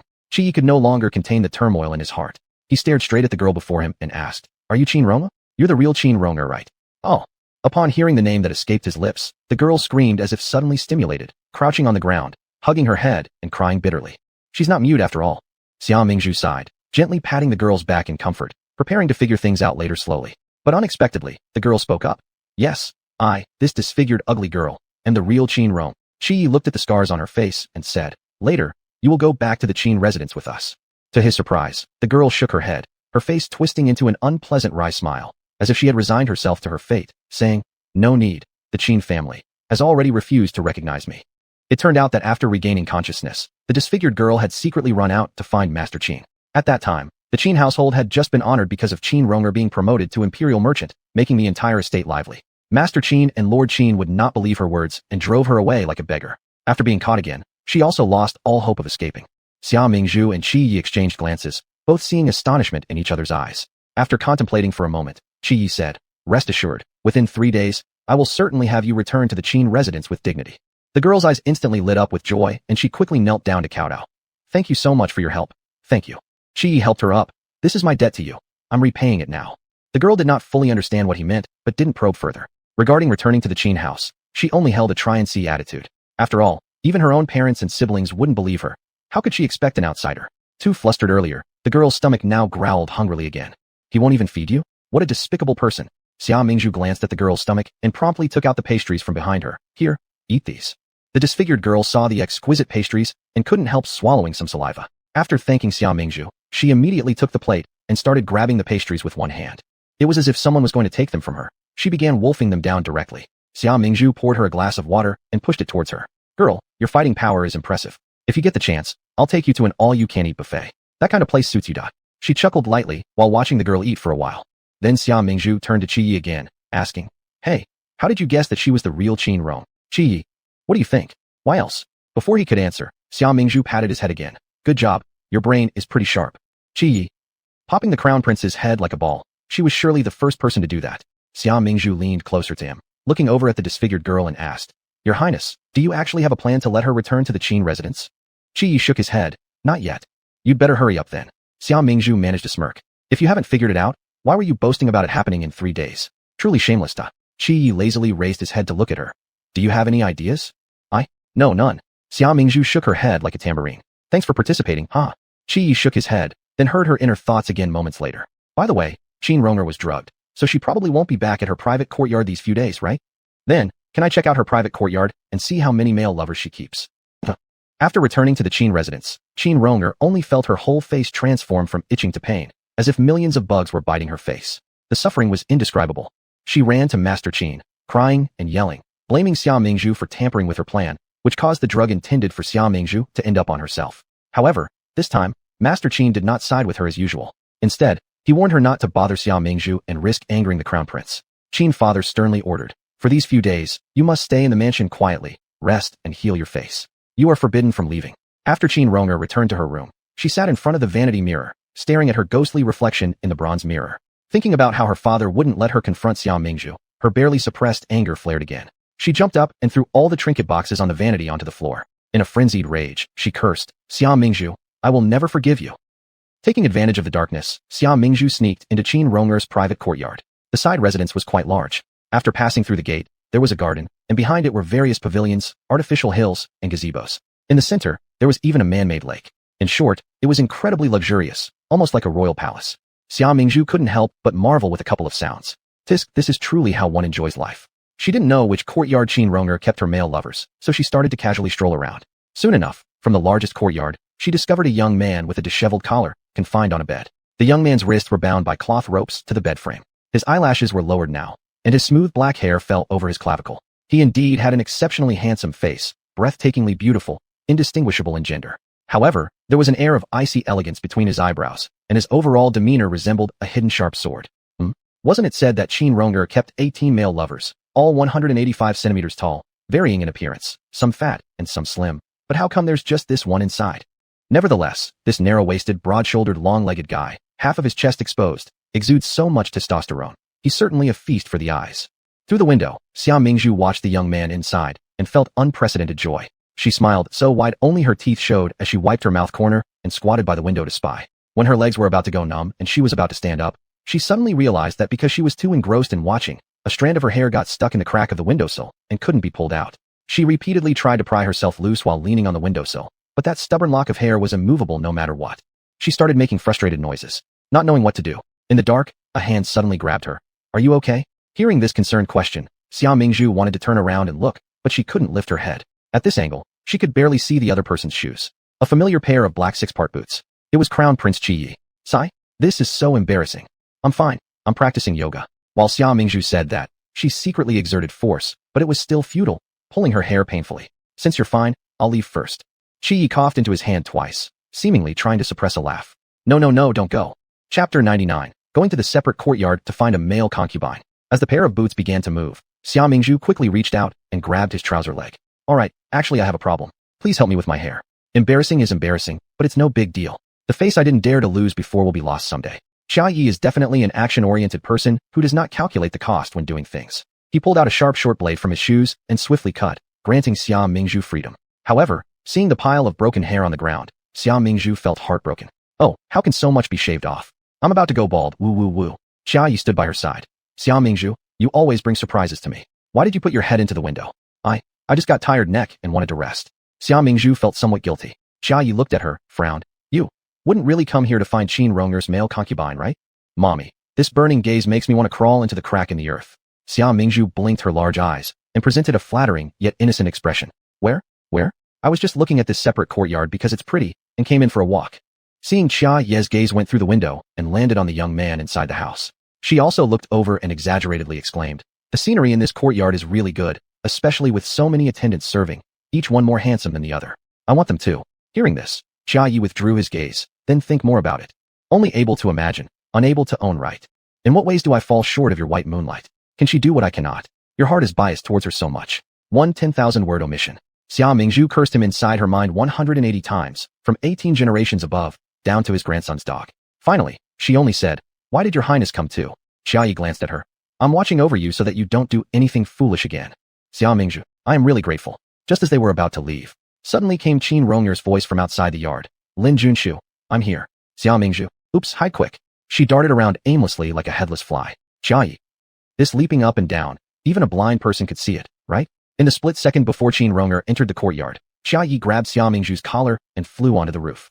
For this posture, Xia Mingzhu had become quite familiar with it. Thus there was no discomfort at all. As soon as her feet landed, she began lifting the tiles on the roof and peered down. Below, Qin Ronger with her face veil already pushed the door open and entered the room. Seeing the handsome youth bound to the bed, she laughed and took long strides forward, hooking up the chin of the youth with condescension as a regal queen overseeing her male concubine. "Lin Junshu, isn't being my concubine good enough for you?" That tone, that attitude, it was as if she were the emperor, and the person in front of her a concubine who could only meet her after flipping a card. "Qin Ronger, how could you be so cruel? I tell you, I will not give in." Struggling, Lin Junshu's wrists were marked red from the restraints, looking particularly intimate. Seeing this scene, Xia Mingzhu was already dumbstruck on the roof. "Mommy, imprisonment? Forced love? It looks like I've seen inappropriate content." She turned her head and said hypocritically to Xia Yi, "Your Highness, who would have thought Miss Qin was such a person? But there may possibly be some misunderstanding." Xia Yi remained silent and expressionless. Xia Mingzhu found it boring and shrugged, then turned back, revealing her true nature. I love to watch. Miss Qin's nightlife is indeed spectacular." Inside the room, the angry Lin Junshu struggled hard to free himself from the restraints on his wrists, but no matter what he tried, it was useless. Gradually, he stopped, realizing his efforts were futile. However, Qin Ronger viciously grabbed his wrist, picked up a steamed bun casually from the food box, and rudely stuffed it into his mouth. "Hear from the servants that you're fasting? This miss has specially come to personally attend to you." Lin Junshu let out a hiss of pain as he was forcefully fed a mouthful of steamed bun. His face turned bright red, choking before he finally swallowed and started coughing desperately. "Qin Ronger, you mad woman." Looking at Lin Junshu's infuriated expression, Qin Ronger seemed extremely pleased. "Eat more. It's good for your health." Lin Junshu couldn't help turning and spitting at her, saying, "You make me feel sick. No matter if it's disgust or infatuation, you'll have to obediently bear it for this Mississippi." A force hit Lin Junshu's back, and he fell on the bed instantly. Just as he wanted to struggle to get up, Qin Ronger pinned both his hands. "What? You've already come to this Mrs. Bed and now want to leave?" Lin Junshu blushed with anger and roared, "Let me go." Qin Ronger said, "Look, you've messed up my bed." She then gripped his wrist tighter. "You won't admit your wrongdoing? Do you want Miss to teach you some manners?" Lin Junshu looked at her coldly. "How would you teach me, a horse slave, manners? Just like before, playing with slaves, whipping them, leaving your exclusive marks on me." Qin Ronger scoffed. "What? You, a horse slave, actually expect me to treat you as I would the crown prince?" Down below, The two were glaring at each other, their situation about to burst into a passionate inferno. Xia Mingzhu couldn't stay calm on the rooftop any longer. Excuse me for asking, are you guys really going to perform a live scene of an erotic tableau here? This is like a toad trying to jump onto a frog and pretending to be graceful. Xia Mingzhu turned to look at Xia Yi and saw that his face had turned green. She felt deep sympathy for him. Oh dear, being cuckolded is already tragic. But having an accidental close encounter with another man without knowing it, looks like you're part of their game too. Xia Yi. He admitted that he had been blind before. To think of such a dirty woman, he once treated her like a pure treasure. Just thinking about it made him feel nauseated. His eyes were icy cold, glaring down at Qin Ronger as if he wanted to tear her apart. If he hadn't come with Xia Mingzhu today, he might never have known this woman liked keeping other men in her quilt. And all this time, he was completely deceived. Your Highness, I want to go down. Xia Mingzhu suddenly didn't want to stay on the roof anymore. Xia Yi nodded in agreement. The next scene might be too spicy for her innocent eyes. But the next second, Xia Mingzhu blurted out her mischievous thought. It's too far from here. I can't see clearly. Xia Yi. Xia Mingzhu's gaze scanned over Lin Junshu's partially exposed chest. Looks strong and muscular, and now there seems to be a hint of madness. Can Qin Ronger handle him? Miss? At this moment, Fuling ran in anxiously. Miss, your father found out you left, and he is furious. You should go back quickly. Spoil sport. Qin Ronger let out a cold snort, abandoned Lin Junshu in the room, and left with Fuling. Huh? Why are you leaving? Keep going. Chapter 100, Grievance Greater Than Ghosts. Without any thrilling shows to watch, Xia Mingzhu forcibly endured her sorrow. Annoying. I was about to watch a striptease. Why did they leave? Xia Mingzhu turned her head to look at Qi Yi. Your Highness, Mr. Qin may punish Miss Qin again. You should go check on her. It's cold out. She is dressed so lightly. I fear she might get sick.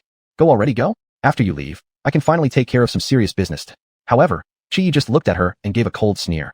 At this age, doesn't she know to add more clothes when it's cold? Getting sick would be her own fault.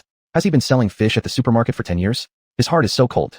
How did they go from being unsure about each other so quickly into such a deadlock? Could it be that he has completely seen through her true nature, thoroughly given up hope? Xia Mingzhu had the young man on the bed in mind, and wasn't interested in speculating about crown prince matters anymore. In short, Your Highness, you'd better go back first. I have something important to take care of. After coming down from the roof, Xia Mingzhu rushed straight into the room, arriving before the handsome youth lying on the bed. The young man's top had already been taken off, revealing his tight muscles, looking full of sexual tension. Her face immediately flushed red with a glowing blush. Are you Lin Junshu? Lin Junshu had long heard the sounds outside the window.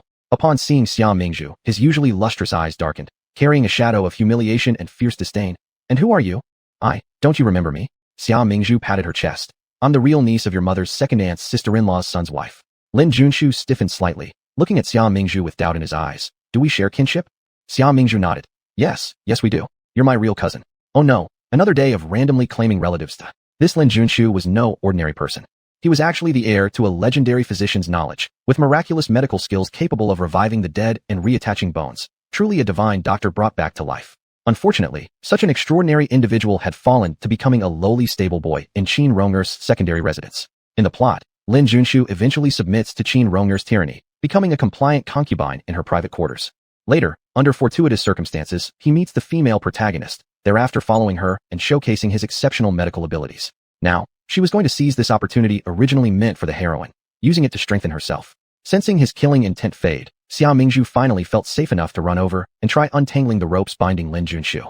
She pulled Lin Junshu out of the room, only to collide directly with Qi Yi standing tall and elegant there. His gaze swept over Lin Junshu, and he gave Xia Mingzhu a cold sneer. Is this what you call serious business? Xia Mingzhu shivered involuntarily at the chilling aura emanating from him. Goodness, why is his resentment stronger than ghosts? Her eyelids twitched violently, instinctively shaking her head. No, Your Highness, please don't misunderstand. This is my cousin, so I need to rescue him. Qi Yi found himself laughing with anger. How come I never heard of such a relative within the Hogwood Duke's house? Wow, there's so much you don't know.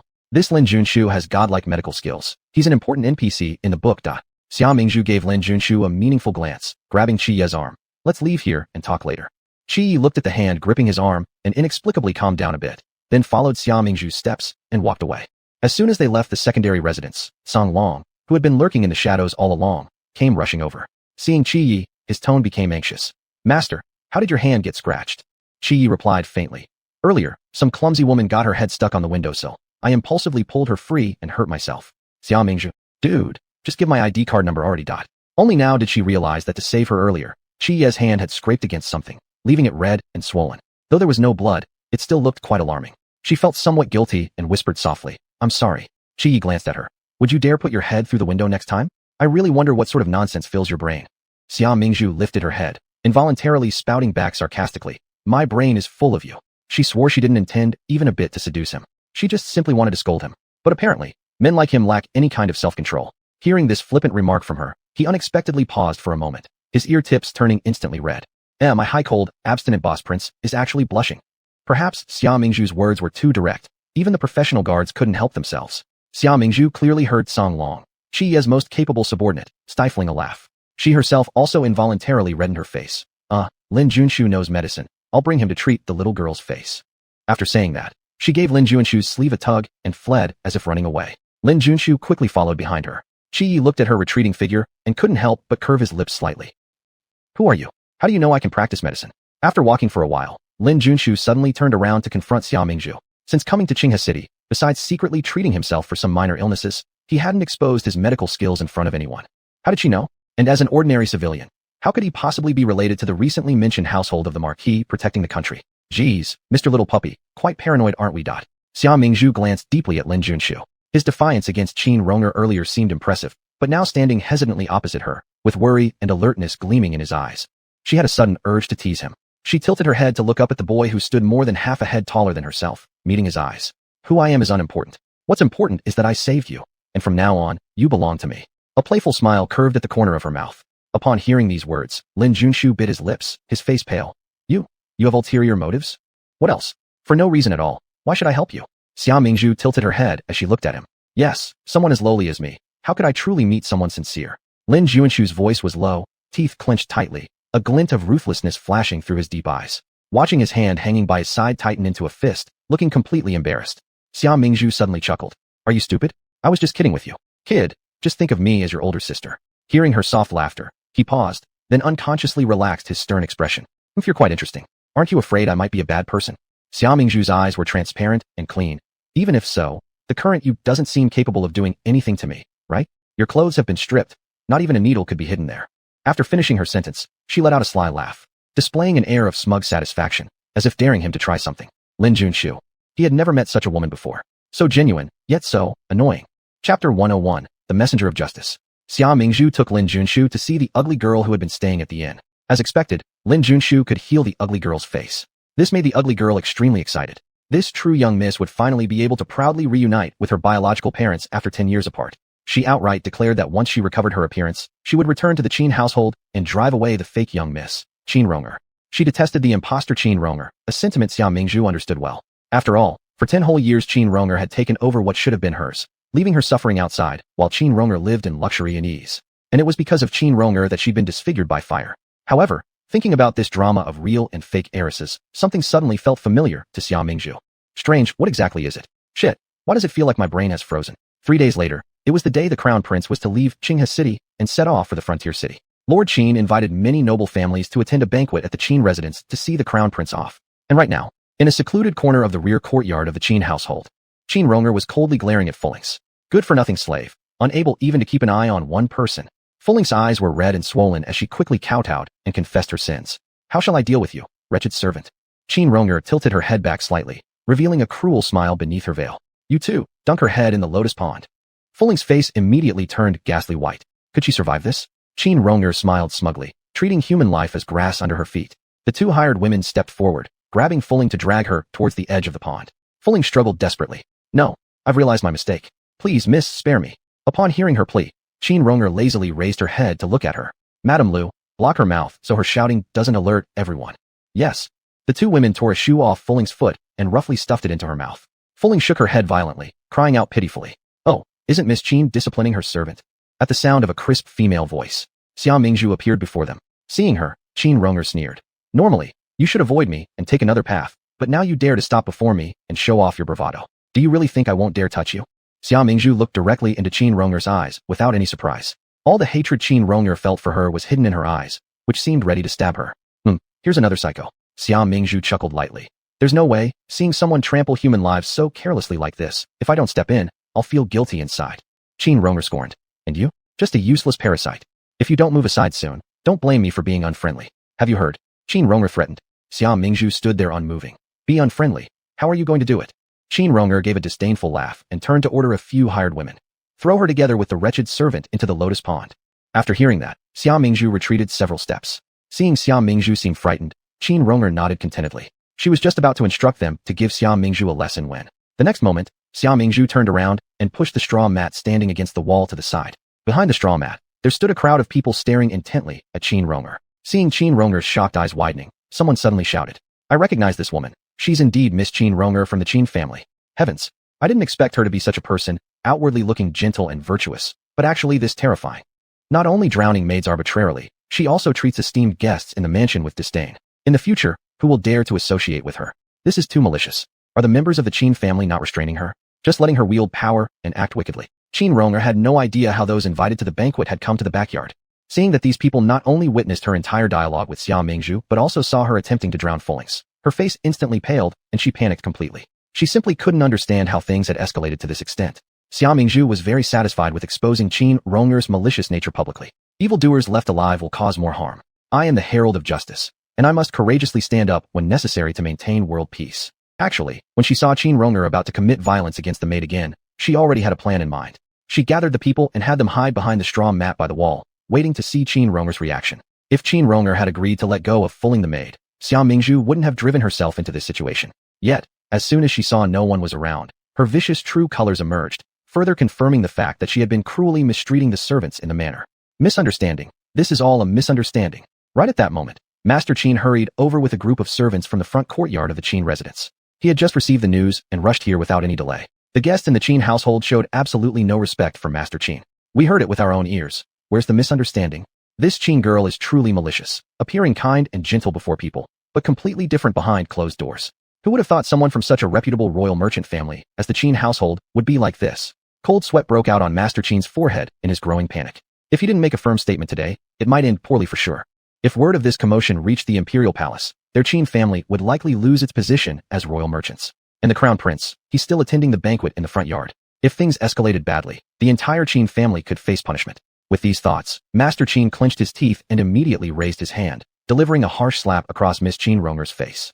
A sharp slap echoed through the air. In an instant, Qin Rong'er's face swelled up half its size, and the veil covering it fell off. How has her face deteriorated so much? Disgusting, ugly. This must be retribution for doing too many wicked deeds, right? Seeing her red rash-filled face exposed to everyone present, Qin Rong'er let out a scream. She covered her face in disbelief, looking towards Master Qin. How dare he strike her? How could he hit her in front of everyone? Had he forgotten all those years that the Qin family depended solely on her to reach this point? Before Qin Rong'er could question him, Master Qin already pointed a finger at her and angrily shouted, "You wretched child, how dare you deceive us and oppress the servants? We've lost all face because of you." After hearing Master Qin's words, Qin Rong'er immediately understood. Afraid of making the situation worse, he was going to sacrifice her to resolve the problem. It seemed that after this feast was over, she would either be sent away to the countryside or hastily married off to anyone. Qin Rong'er exploded in rage, grinding her teeth. "Father wants to cut the bridge after I've helped you cross the river?" She knew that Master Qin wasn't good-hearted, having always been ruthless, but never imagined he'd turn on her so harshly. But she wasn't one to go down easily. After glancing around at the crowd, her expression turned sinister. If they wanted her dead, well then, no one was leaving this alive. Chapter 102. The Chinese love watching the drama. Qin Rong'er covered her face, her expression dark and cruel as she said, "Father, don't forget. The daughter of Qin will surely be well punished. Everyone might as well go to the front courtyard for a meal." Mr. Qin knew his daughter's character well and feared that she might say something inappropriate, so he quickly provided a way out. Qin Rong'er lowered her eyes, a triumphant smirk curling at the corner of her lips. She wasn't some inexperienced girl from an ordinary household. She could be bent or twisted however much one wanted within the confines of the yard. She had always preferred taking unconventional approaches. It was probably this that Qin Laoyi feared, hence he took the initiative to show weakness first. After Qin Rong'er was slapped, many onlookers calmed their anger and turned around, ready to walk to the front hall. Qin Laoyi sighed in relief and turned to Xia Mingzhu, saying, "Miss Xia, my impudent daughter has already been disciplined. Please join us for the banquet." Xia Mingzhu, who had been watching with interest until then, finally stirred slightly upon hearing these words. When Mr. Qin saw Xia Mingzhu move, he assumed the matter would be considered settled now. However, the next moment, Xia Mingzhu spoke. Mr. Qin treats things so lightly. Indeed, he truly cherishes family bonds. But alas, it seems Mr. Qin may have mistaken the identity of the family member. What do you mean by that? Mr. Qin paused, stunned, lifting his head to look towards Xia Mingzhu. Those who were just about to disperse heard this and regathered with renewed excitement, their eyes fixed on Xia Mingzhu. The Chinese love for drama runs deep in their bones. And the characters in this book are no different. Xia Mingzhu looked at Mr. Qin's shocked face and smiled faintly at the corners of her lips. Of course, the great commotion she'd created was not merely to see Qin Rong'er get a small slap on the wrist. "I need to set things right. I mean," Xia Mingzhu stated, "this supposed Miss Qin is a fake. She's a pretender who's taken over someone else's place. Before Mr. Qin could reply, Qin Ronger's eyes widened in rage as she fiercely yelled, "What nonsense are you spouting?" Xia Mingzhu snorted coldly. "Which part of what I said is nonsense? Are you the pretender who took another person's life or the false miss who swapped 10 years of existence with another?" A flicker of panic passed through Qin Ronger's eyes before she tried to defend herself, but a voice behind her cut in. It was Mrs. Qin. "That's correct. She is not our daughter Qin. This girl beside me is the true heir." The crowd turned to see Mrs. Qin leading a delicate young woman into the scene affectionately. Behind them followed Crown Prince Lin and Lin Junshu. The young woman had a refined beauty that resembled the young Mrs. Qin very much. Clearly, she was Mrs. Qin's biological daughter. With the truth laid bare, Qin Ronger collapsed onto the ground in shock. Staring helplessly at the beautiful girl, she shook her head repeatedly. "It's impossible, impossible. Such a fierce fire. How could she be unscathed?" Mrs. Qin pointed accusingly at Qin Ronger, cursing furiously. "You malicious woman. You deceived my innocent Ronger away and plotted to burn her alive. Do you still deserve to be called human? Fire?" The crowd was astonished, incredulously looking at Qin Ronger. They couldn't believe that such a vile act could be carried out by such a young girl back then. "Do you think being human makes sense anymore?" Ha ha. Shaking unsteadily to her feet, Qin Ronger acted like a mad woman. "In this harsh world, without strength, you can only become a dog to others to survive. Otherwise, you'll perish. Evil deeds eventually lead to one's downfall." The real Qin Ronger said to her, "Back then, I almost died at your hands, and now it's your turn to face karma. Do you think it's just me trying to ruin you?" Kicking up her head and sneering, Qin Ronger then pointed at Mr. Qin and added, "Your good father, even though he knew I'm the fake one, still chose to abandon you for personal gains." This sentence, akin to a death sentence, struck directly into the hearts of the Qin family. The crowd stared disbelievingly at Mr. Qin. Fearing that all his prestige was about to be ruined, Mr. Qin became enraged beyond reason. Crazed, he rushed forward and grabbed Qin Ronger by the neck, shouting, "You wicked wretch! I'll strangle you." But before his fingers could tighten gradually, Qin Ronger swiftly pulled out a sharp blade from her sleeve and without hesitation stabbed it into his body. "Can someone like you even dream of killing me?" Qin Ronger asked blankly, her whole aura radiating chilling coldness. Witnessing Mr. Qin getting stabbed to death, the entire Qin family descended into chaos, buzzing like a disturbed hive. So-called inviting disaster into your home couldn't have been more accurate than this situation. "It's all because of you, you despicable woman. If it weren't for you, I wouldn't have fallen so low." Removing the knife, Qin Ronger turned again and lunged towards Xia Mingzhu with the blade raised. Xia Mingzhu stood quietly in her spot, gazing at her without the slightest hint of fear. Just as Qin Ronger reached her, Lin Junshu suddenly stepped between them, shielding Xia Mingzhu and tossing a handful of medicinal powder towards Qin Ronger. Afterward, Qin Ronger's body felt completely numb, as if it wouldn't obey her commands.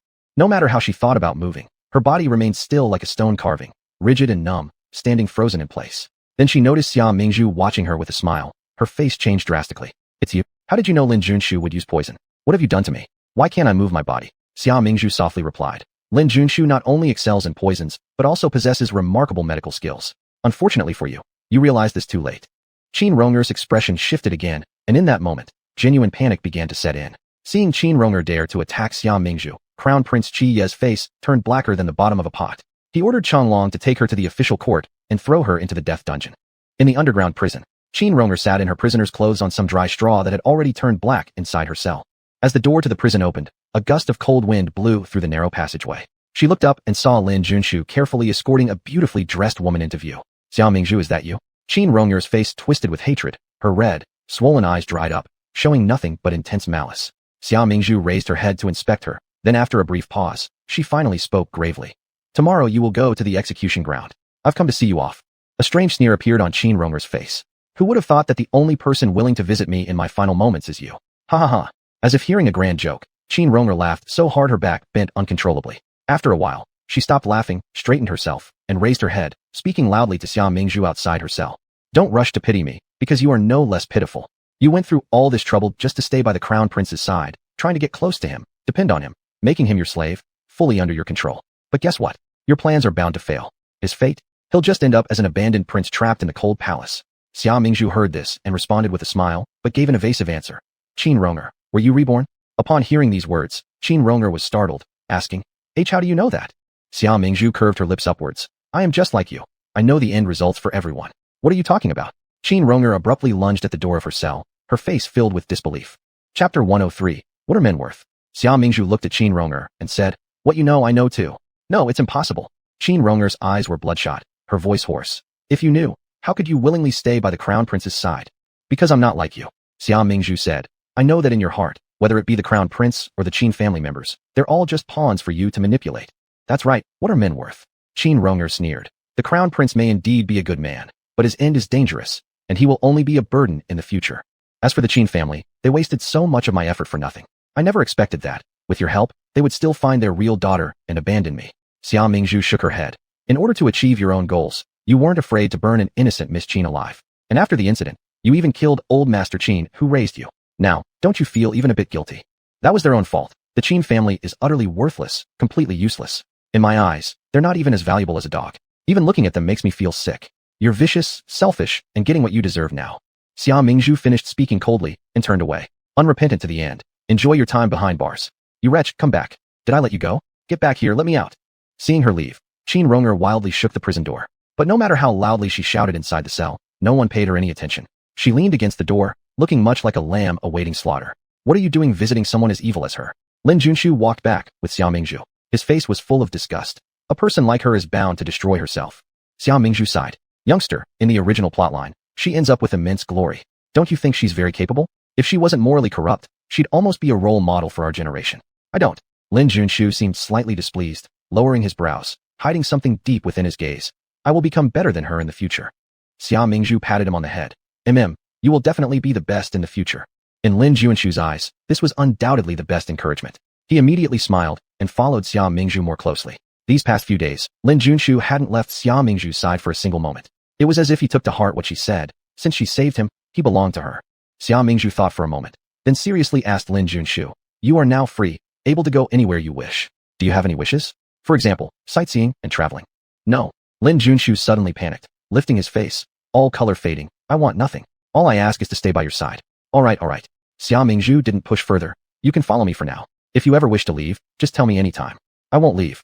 Lin Junshu's peachy eyes glimmered with many emotions Xia Mingzhu couldn't understand. I hope the master will show mercy. Master? Does he mean to acknowledge me as his master? Xia Mingzhu froze. The handsome youth before her, his black eyelash fluttering gently, casting a shadow over his handsome face, stepped closer to her. You? Xia Mingzhu frowned slightly, then closed her eyes, taking out several silver coins from her pouch, reluctantly saying, there cannot be more. Since leaving the estate, I haven't been receiving my monthly allowance.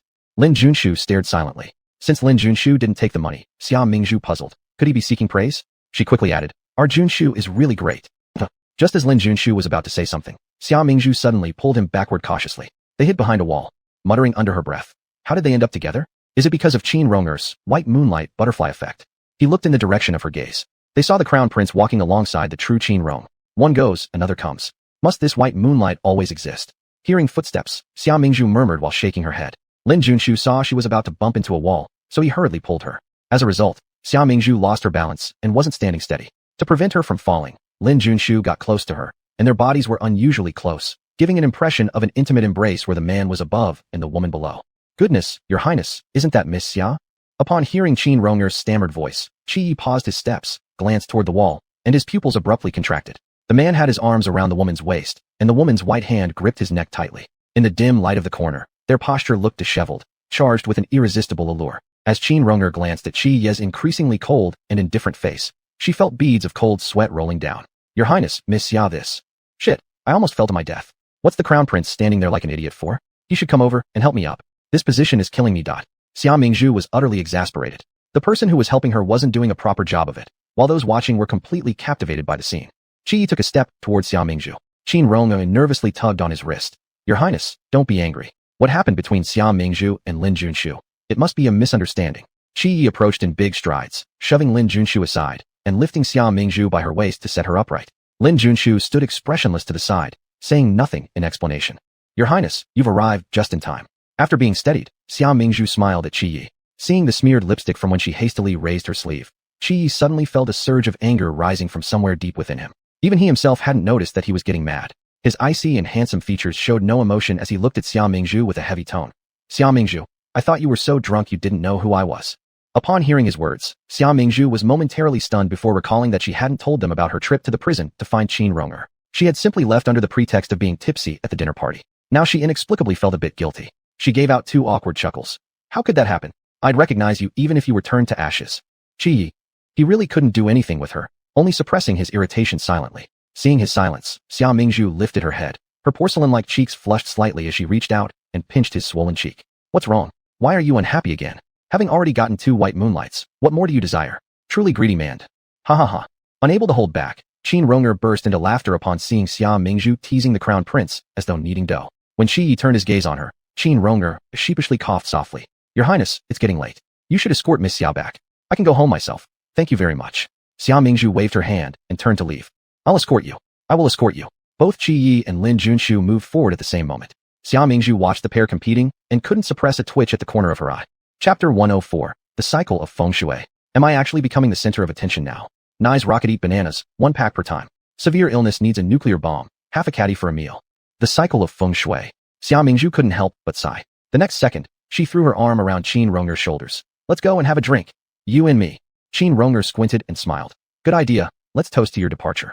With arms around each other's shoulders, they left, leaving Qi Yi and Lin Junshu looking at each other blankly. After 3 rounds of drinks, Xia Mingzhu and Qin Rong'er were already very exhilarated.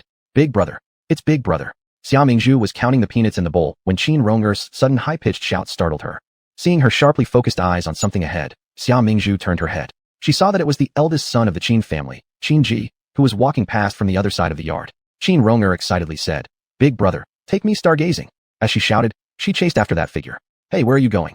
Xia Mingzhu called out to her and gave chase. However, the 2 figures had quickly disappeared from view. Xia Mingzhu stopped where she was and muttered, TSK, what an ungrateful person. She rubbed her eyes and looked again. She found that there was a handsome man smiling at her. Wow, so handsome, get him. Xia Mingzhu emitted a lewd laugh and swayed as she got up, rushing toward the silhouette of the handsome man. Handsome guy, are you alone? Without any shyness, she sat next to the handsome man, noticing that he seemed familiar. Taking another close look, she suddenly cried out, Yo, isn't this the crown prince? Upon seeing her, there was a slight flash of surprise in Qi Ye's eyes, his pupils concealing emotions she couldn't understand. Xia Mingzhu grinned and brought her wine jar closer to him. Qi Yi didn't avoid her. Instead, he allowed her to lean on him. Perhaps emboldened by alcohol, Xia Mingzhu slyly grabbed Qi Ye's hand, feeling it over and over again. This little hand, so smooth and delicate. Crown prince, be with me, I'll take care of you. In the future, you won't need to wash clothes or cook. Xia Mingzhu, blushing, mumbled while holding onto her wine jar. Qi Yi was surprised, clearly not expecting her to act so unrestrained after drinking.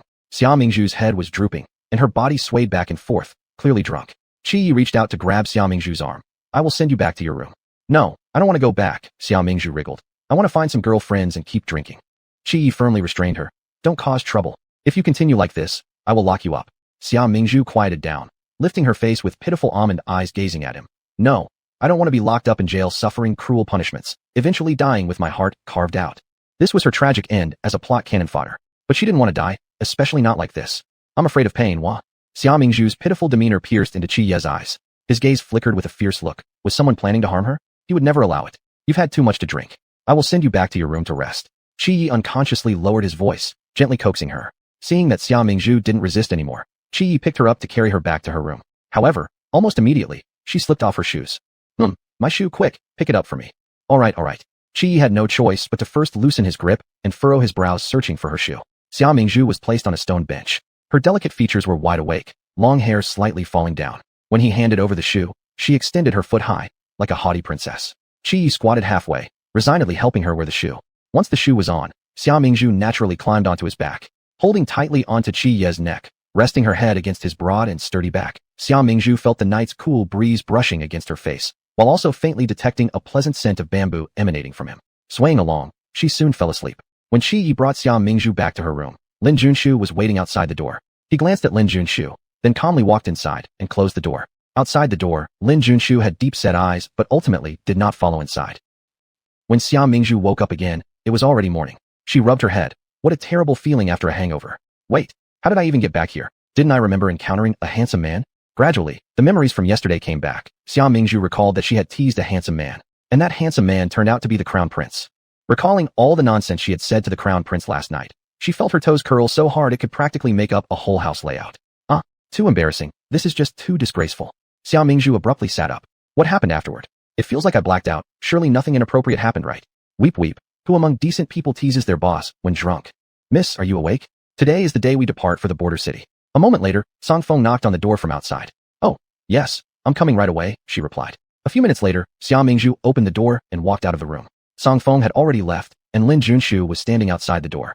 Seeing him, Xia Mingzhu smiled and said, I'm about to leave Qinghe City. Are you here to see me off? Lin Junshu shook his head. I've said it before, wherever you go, I will follow. Xia Mingzhu said, Junshu, actually, the things I said earlier were all nonsense from my heat of the moment rambling. You don't need to take them seriously. You can think about it again. I know exactly what I am doing. Lin Junshu interrupted her, looking at her earnestly and saying, I have thought this through very clearly, and I will never regret it. All right, from now on, you are my younger brother, Xia Mingzhu's. Seeing his sincerity, Xia Mingzhu also became straightforward. Trust your big sister Xia, and I'll help you grow strong and brilliant. Lin Junshu. I don't just want to be your younger brother. After packing their luggage, Xia Mingzhu set off with Lin Junshu from the Qin residence. A carriage was waiting outside the gate. Seeing them, Song Feng, who was riding a horse in front of the carriage, immediately waved a hand. Young Miss Xia, over here. We're coming. The two walked over. As Lin Junshu was about to board the carriage behind Xia Mingzhu, he was suddenly stopped by Song Long sitting on the driver's seat of the carriage. Lin Junshu paused for a moment. Then Song Long spoke. Young Master Lin, the carriage is rather cramped. Please ride outside. This. Xia Mingzhu inside the carriage pulled the curtain back to look out. Song Long turned to explain to her. The carriage is too small. To avoid discomfort for the young lady and the prince, let young Master Lin ride a horse beside the carriage. Do you mind? On the other side, Song Feng came forward leading the horse. Lin Junshu put his hand on the saddle, exerted a bit of force, and gracefully mounted the horse. Seeing his smooth and dashing movements, both Song Long and Song Feng exchanged glances, showing that they no longer underestimated him. Witnessing this scene, Xia Mingzhu's eyebrows slightly raised, her already clear eyes glowing with more intelligence. How much longer do you intend to stare? Are you reluctant to leave? A dissatisfied male voice sounded from behind. Xia Mingzhu turned around, noticing Qi Yi sitting inside the carriage with an amused yet somewhat menacing look directed towards her. That gaze was like he could devour her whole. Chapter 105, Sister's Direct Advance. Could it be that you secretly admire him? Qi Yi's dark eyes were profound as he scrutinized Xia Mingzhu. Who admires him? I only regard him as a younger brother. Xia Mingzhu said this seriously. What a joke. When have I ever done secret admiration? It's all about direct advances. Qi Yi. She maintained seriousness for no more than a second. But hearing her personal denial, his furrowed brows loosened slightly. Do you plan to keep bringing him around like this forever? Qi Yi asked in a calm tone. Xia Mingzhu nodded. He has no relatives or friends, and nowhere to go. So this is your act of kindness. Qi Yi smirked at her in a half-mocking way. I never knew Miss Xia to be so benevolent. Xia Mingzhu was taken aback, feeling there was something off about these words. Hey, I'm not exactly a good person, but I haven't committed heinous crimes either, right? I do have some selfish intentions. I have other uses for bringing him along. You'll understand once we reach the border city. Xia Mingzhu spoke truthfully. The situation in the border city is perilous, and Lin Junshu can be life-saving. Are these selfish intentions, or a hidden affection? Qi Yi drew out the final note of his sentence. Xia Mingzhu, aren't you done yet? Why is His Excellency so concerned with others today? Have you felt threatened by something? Xia Mingzhu suddenly smiled brilliantly and asked in return. Refusal to self-incriminate, starting from me. I only want to know now, who exactly is this Lin Junshu, and how could he manage to cure disfigured faces in just a few short days? Qi Yi looked deep into her eyes, returning to the topic at hand. This isn't something an ordinary person could achieve. Xia Mingzhu gave a faint smile. Has Your Excellency heard of the sole heir of the ancient divine doctor? The medicine sage Sun Sanqian? Upon hearing Xia Mingzhu's statement, Qi Yi's expression slightly changed. Yes, it's precisely him. Xia Mingzhu idly fiddled with the lid of a cup on the low table. Qi Yi watched as her jade-like white fingers toyed with the lid, reflecting against the porcelain, highlighting their pure whiteness, with neatly trimmed nails, utterly pristine. You mean Lin Junshu inherited Sun Doctor's medical knowledge? Qi Yi quickly turned his gaze away after catching himself glancing back again. Sun Doctor was a renowned physician with miraculous skills, capable of reviving the dead and restoring bones. Unfortunately, such a legendary figure had long passed away. Could Lin Junshu possibly be Sun Doctor's offspring left behind in the world? Exactly, Lin Junshu is Sun Doctor's heir to his legacy. Xia Mingzhu gave a gentle laugh. Unfortunately, though, he is not Sun Doctor's son. This Sun Doctor could be considered the most devoted lover in this book. Throughout his life, he neither married nor fathered children, only protecting the one he loved and the child she bore with another man. Lin Junshu's mother was purely driven by love, almost dying for an unworthy man and even causing the death of the one who loved her the most. That's why Lin Junshu ended up friendless, growing up lonely, assuming the role of lifelong servitude after being given indifferent consolations by the heroine.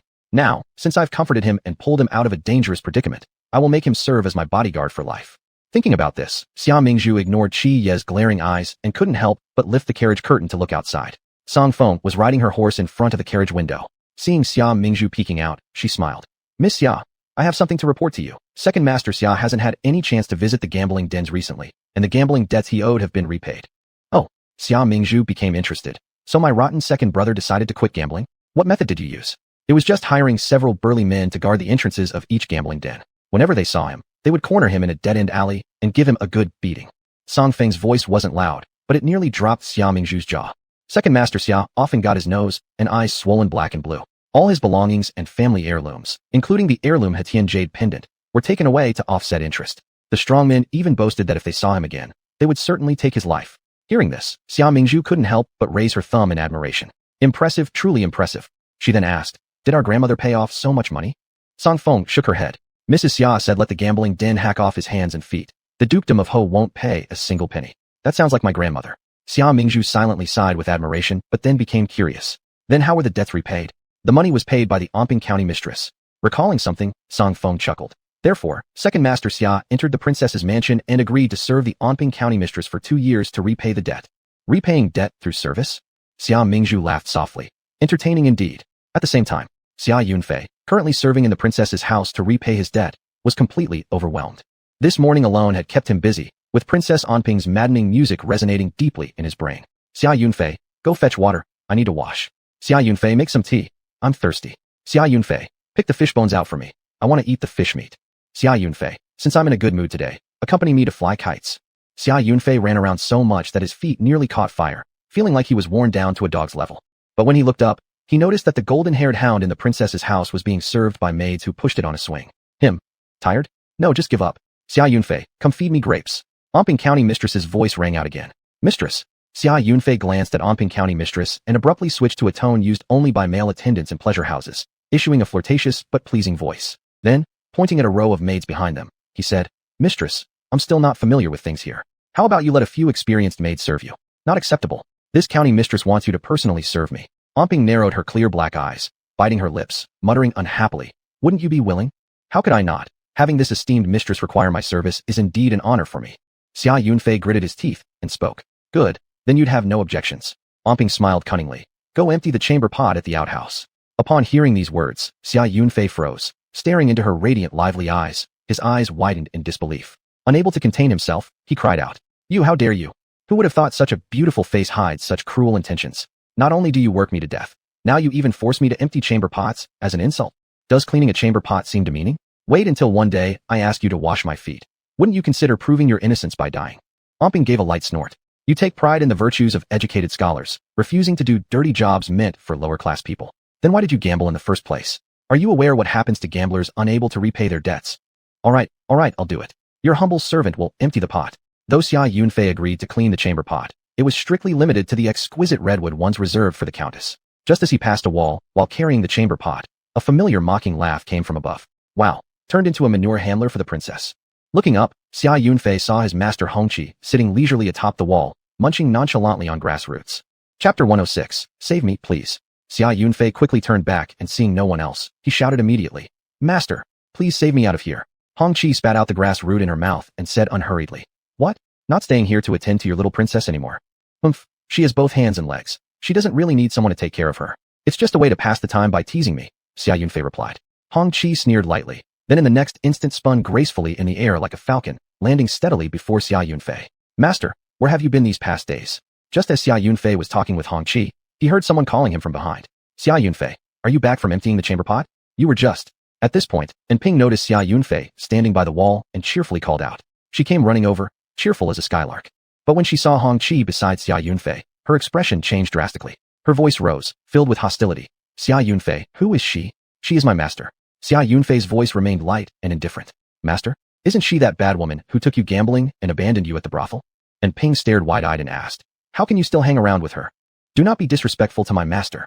Xia Yunfei looked at her disapprovingly, his gaze cool and distant. Moreover, my associations with others are none of your business. Anping looked incredulously at the man in front of her. Xia Yunfei, I've done all this for your own good. Do you even have a heart? She became extremely furious and turned towards Hongqi. Woman, haven't you caused enough harm to brother Yunfei already? Are you going to torment him until he dies? Anping, do not go too far. Xia Yunfei rebuked her sharply.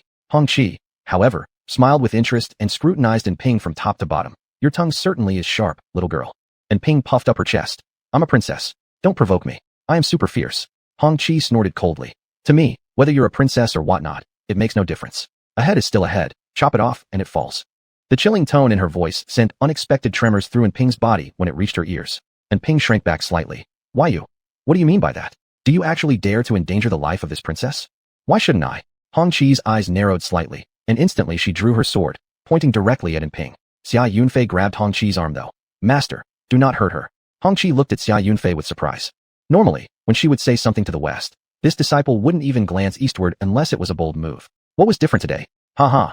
Red Chi's eyes sparkled with interest as she lowered her arm, rubbing her fingertips along the handle of the sword. Before she could say anything more, Xia Yunfei blinked quickly and said earnestly, "Master, go back first."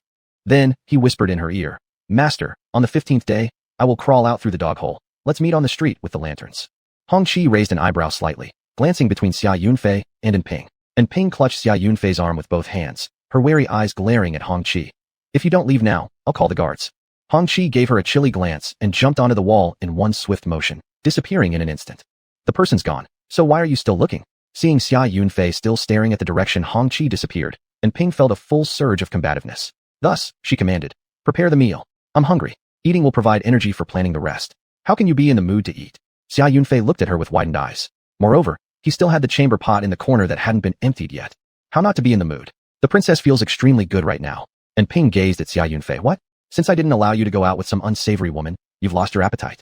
Xia Yunfei was momentarily speechless, and Ping scoffed coldly. "My favorite milk pudding has already been delivered to the mansion. It's being kept warm in the kitchen now. Why don't you bring it here?" "All right, I'll get it for you, ancestor." Xia Yunfei lifted the chamber pot and stormed off angrily towards the kitchen. Upon seeing this scene, and Ping pulled out a handkerchief to wipe her temple. What should she do? Looks like she'd been too harsh on the servant. His brain isn't working well. A stopped carriage was surrounded by a group of people, creating a dense, dark atmosphere. They didn't seem to be waiting for anyone. Rather, it appeared as if they were there to start a fight. Why hasn't she come out yet after such a long time?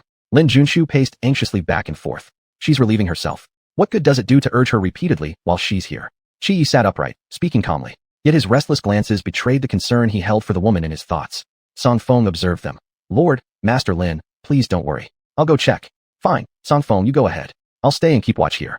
Song Feng spoke up hurriedly. This was the 5th time the two of them had argued since Xia Yunfei went to relieve herself. Perhaps Song Feng should go and hurry her back so Xia Yunfei could return soon. The pressure from these two big shot squabble was nearly enough to freeze a person. Xia Mingzhu, clutching her belly, ran far into the wilderness without finding a proper place for toiletry. She even wished for an old-style outhouse from the 80s now. A couple of planks over a pit, sure it might splash after use, but at least it would be an official squatting toilet. Unlike now, wherever she squatted, she felt like a nudist maniac. "Mother, I'm going to burst. Restroom. I need to use the restroom. I'm losing my mind." Finally, in a large tree hollow, she relieved herself and came out feeling much lighter. But this lightness only lasted a second before cold sweat broke out all over her body. "It's all gone wrong. Just now, I ran around recklessly looking for a spot, and now I'm lost." Sensing that she was getting farther and farther, Xia Mingzhu was drenched in sweat. Surrounded by a dense forest, there was no sign of the crown prince or Lin Junshu. Suddenly, the leaves behind rustled.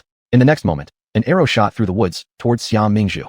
Xia Mingzhu immediately sensed the danger and deftly dodged to the side. Just as she avoided it, 3 more arrows shot towards her. Suddenly, a sharp blade intervened. With 3 thunderous sounds, the arrows fell onto the grass. Xia Mingzhu almost fainted from fear, but then she saw a figure flying towards her. He grabbed the hilt, sweeping several times, deflecting another barrage of arrows. Lifting his head, Xia Mingzhu also got a good look at his face. Handsome and imposing, dignified and proud, with that classic appearance of the Xia family boys. Could this be her 4th brother, Xia Yunda? What a coincidence. It was the first time Xia Mingzhu had seen her unexpected older brother in this world. He was indeed skilled in martial arts and moved agilely. In the blink of an eye, he grabbed Xia Mingzhu's wrist and flung her onto the back of a horse. Another arrow came, piercing the horse's abdomen. The steed became startled instantly, letting out a cry and galloped off. Xia Mingzhu cried out in alarm and shouted to Xia Yunda, "4th brother, save me. I'm your sister." Xia Yunda stopped momentarily, his expression changing slightly. Chapter 107. Eyesight this bad.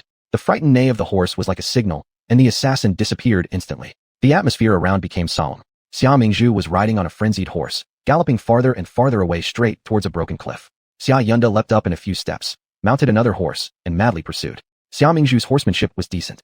She sat steadily on the horse, trying every possible way to slow it down, but with no effect. Thankfully, Xia Yunda finally caught up. When he passed Xia Mingzhu on his swift horse, he reached out to embrace her waist and pulled her onto his own horse. Xia Mingzhu was safe. She turned her head to look at the man. "Thanks, 4th brother." Xia Yunda looked at her with eyes that could not hide his astonishment. "Who are you exactly?" "Xia Mingzhu. I'm your younger sister.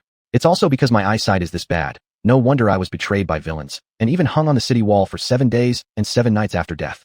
Xia Yunda's expression slightly froze as he asked unsurely, "What did you just say?" Xia Mingzhu rolled her eyes inwardly but obediently answered, "I said, I'm your sister Xia Mingzhu. My eyesight is bad enough, now my hearing isn't good either. Sigh, truly pitiful. Are you really Xia Mingzhu?" Xia Yunda felt his forehead pulsating. Who can explain why he could hear this sister's inner voice? Not wrong.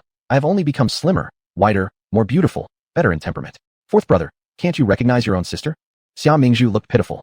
Go see Lin Junshu when you see him, He needs to treat your eye disease. It's pretty severe. Seeing the incongruity between Xia Mingzhu's actions and words, Xia Yunda found it somewhat headache-inducing. No wonder the third brother said she was a little strange when he came to the military camp last time. This isn't being a bit strange. This is too damn peculiar. Furrowing his brows half serious, half jokingly, Xia Yunda said, "If I had known it was you, I wouldn't have bothered rescuing." Xia Mingzhu's eyes immediately brimmed with tears. "Please don't say such hurtful things. My inner self is actually very sensitive. And letting me die? Are you still human? Damn." Xia Yunda glanced at her tear-filled almond eyes and smirked cruelly. "For every move the Tao improves, the devil improves more. In just half a year, sister, you've truly made fourth brother look at you differently." Though her appearance became thinner and prettier, she still chatterboxed annoyingly like before. Xia Mingzhu sniffed. "If fourth brother likes it, that's good. Your eyes aren't good enough for a second glance anyway. Might as well pluck them out. They're just burdensome hanging there." Miss Xia. Miss Xia." With a loud shout, Song Feng spurred his horse over. Upon seeing Xia Mingzhu, she happily said, "Finally found you, miss. Please come back with me." Glancing at Xia Mingzhu and then noticing Xia Yunda behind her, her gaze swept over their somewhat similar facial features. Song Feng hastily added, "This must be General Xia. His Highness the Crown Prince is waiting not far from here. May I ask the General to join him?" "Your Royal Highness has arrived too. Excellent. Lead me to meet him quickly." Hearing that the Crown Prince had arrived at the border town, Xia Yunda didn't dare neglect, and quickly had Song Feng lead ahead. The three soon returned to the original location. After Xia Yunda greeted the Crown Prince, he said, "Recently, the Wuxi barbarians have been frequently ambushing us. Your Highness would be safer if you returned to the military camp with me." Qi nodded and asked, "How is the Marquis who safeguards the country?" "Father, he got injured." Mentioning the Marquis, Xia Yunda's face darkened. Father avoided being assassinated by his trusted confidant, but someone poisoned his usual precious sword. After going into battle, he lost strength and was struck by an arrow. He remains unconscious. Seeing his deeply concerned expression, Qi's face grew grave as he comforted him. The Marquis is a generation's hero. He will surely be fine. Just at that moment, an inappropriate thought transmitted. "Oh no, as long as he didn't die, that's good." Xia Yunda's eyes widened. What nonsense is this? He angrily turned to see Xia Mingzhu munching on mountain fruits beside him. Mingzhu, what did you just say?" Startled at being called out, Xia Mingzhu paused momentarily. "Fourth brother, I didn't say anything. You must have heard wrong. This brother can't see or hear clearly, and now has auditory hallucinations." Xia Yunda's face hardened. "Father was injured, and you. Fourth brother, don't panic. I brought a miraculous doctor to the border city. He will surely heal father." Xia Mingzhu continued eating the mountain fruits, speaking casually as if asking whether they'd eaten today. Xia Yunda was full of suspicion. "Really? Does fourth brother not trust me?" Xia Mingzhu pouted lips filled with color and appeared a bit aggrieved. "I am your younger sister. Don't you know my integrity?" "Huh? Do you even have any integrity?" Xia Yunda seemed to have heard some joke. "If you did, your reputation wouldn't stink all the way to the street, and people wouldn't break engagements with you." "How can you say this to me, brother four? Prince Ning broke our engagement because he's blind. What does that have to do with me?" "Humph." Xia Yunda let out a cold snort, his handsome Danfeng eyes filled with mockery. "Xia Mingzhu, do I not know you well enough? You either retaliate or deflect blame. Back in the capital, it was quite common to see you frame Qinghe. Your methods were filthy, and your heart as venomous as a snake's. You truly don't deserve to be one of us Xias. I think Prince Ning couldn't stand it anymore, which is why he ended the engagement. Don't go blaming innocent people here."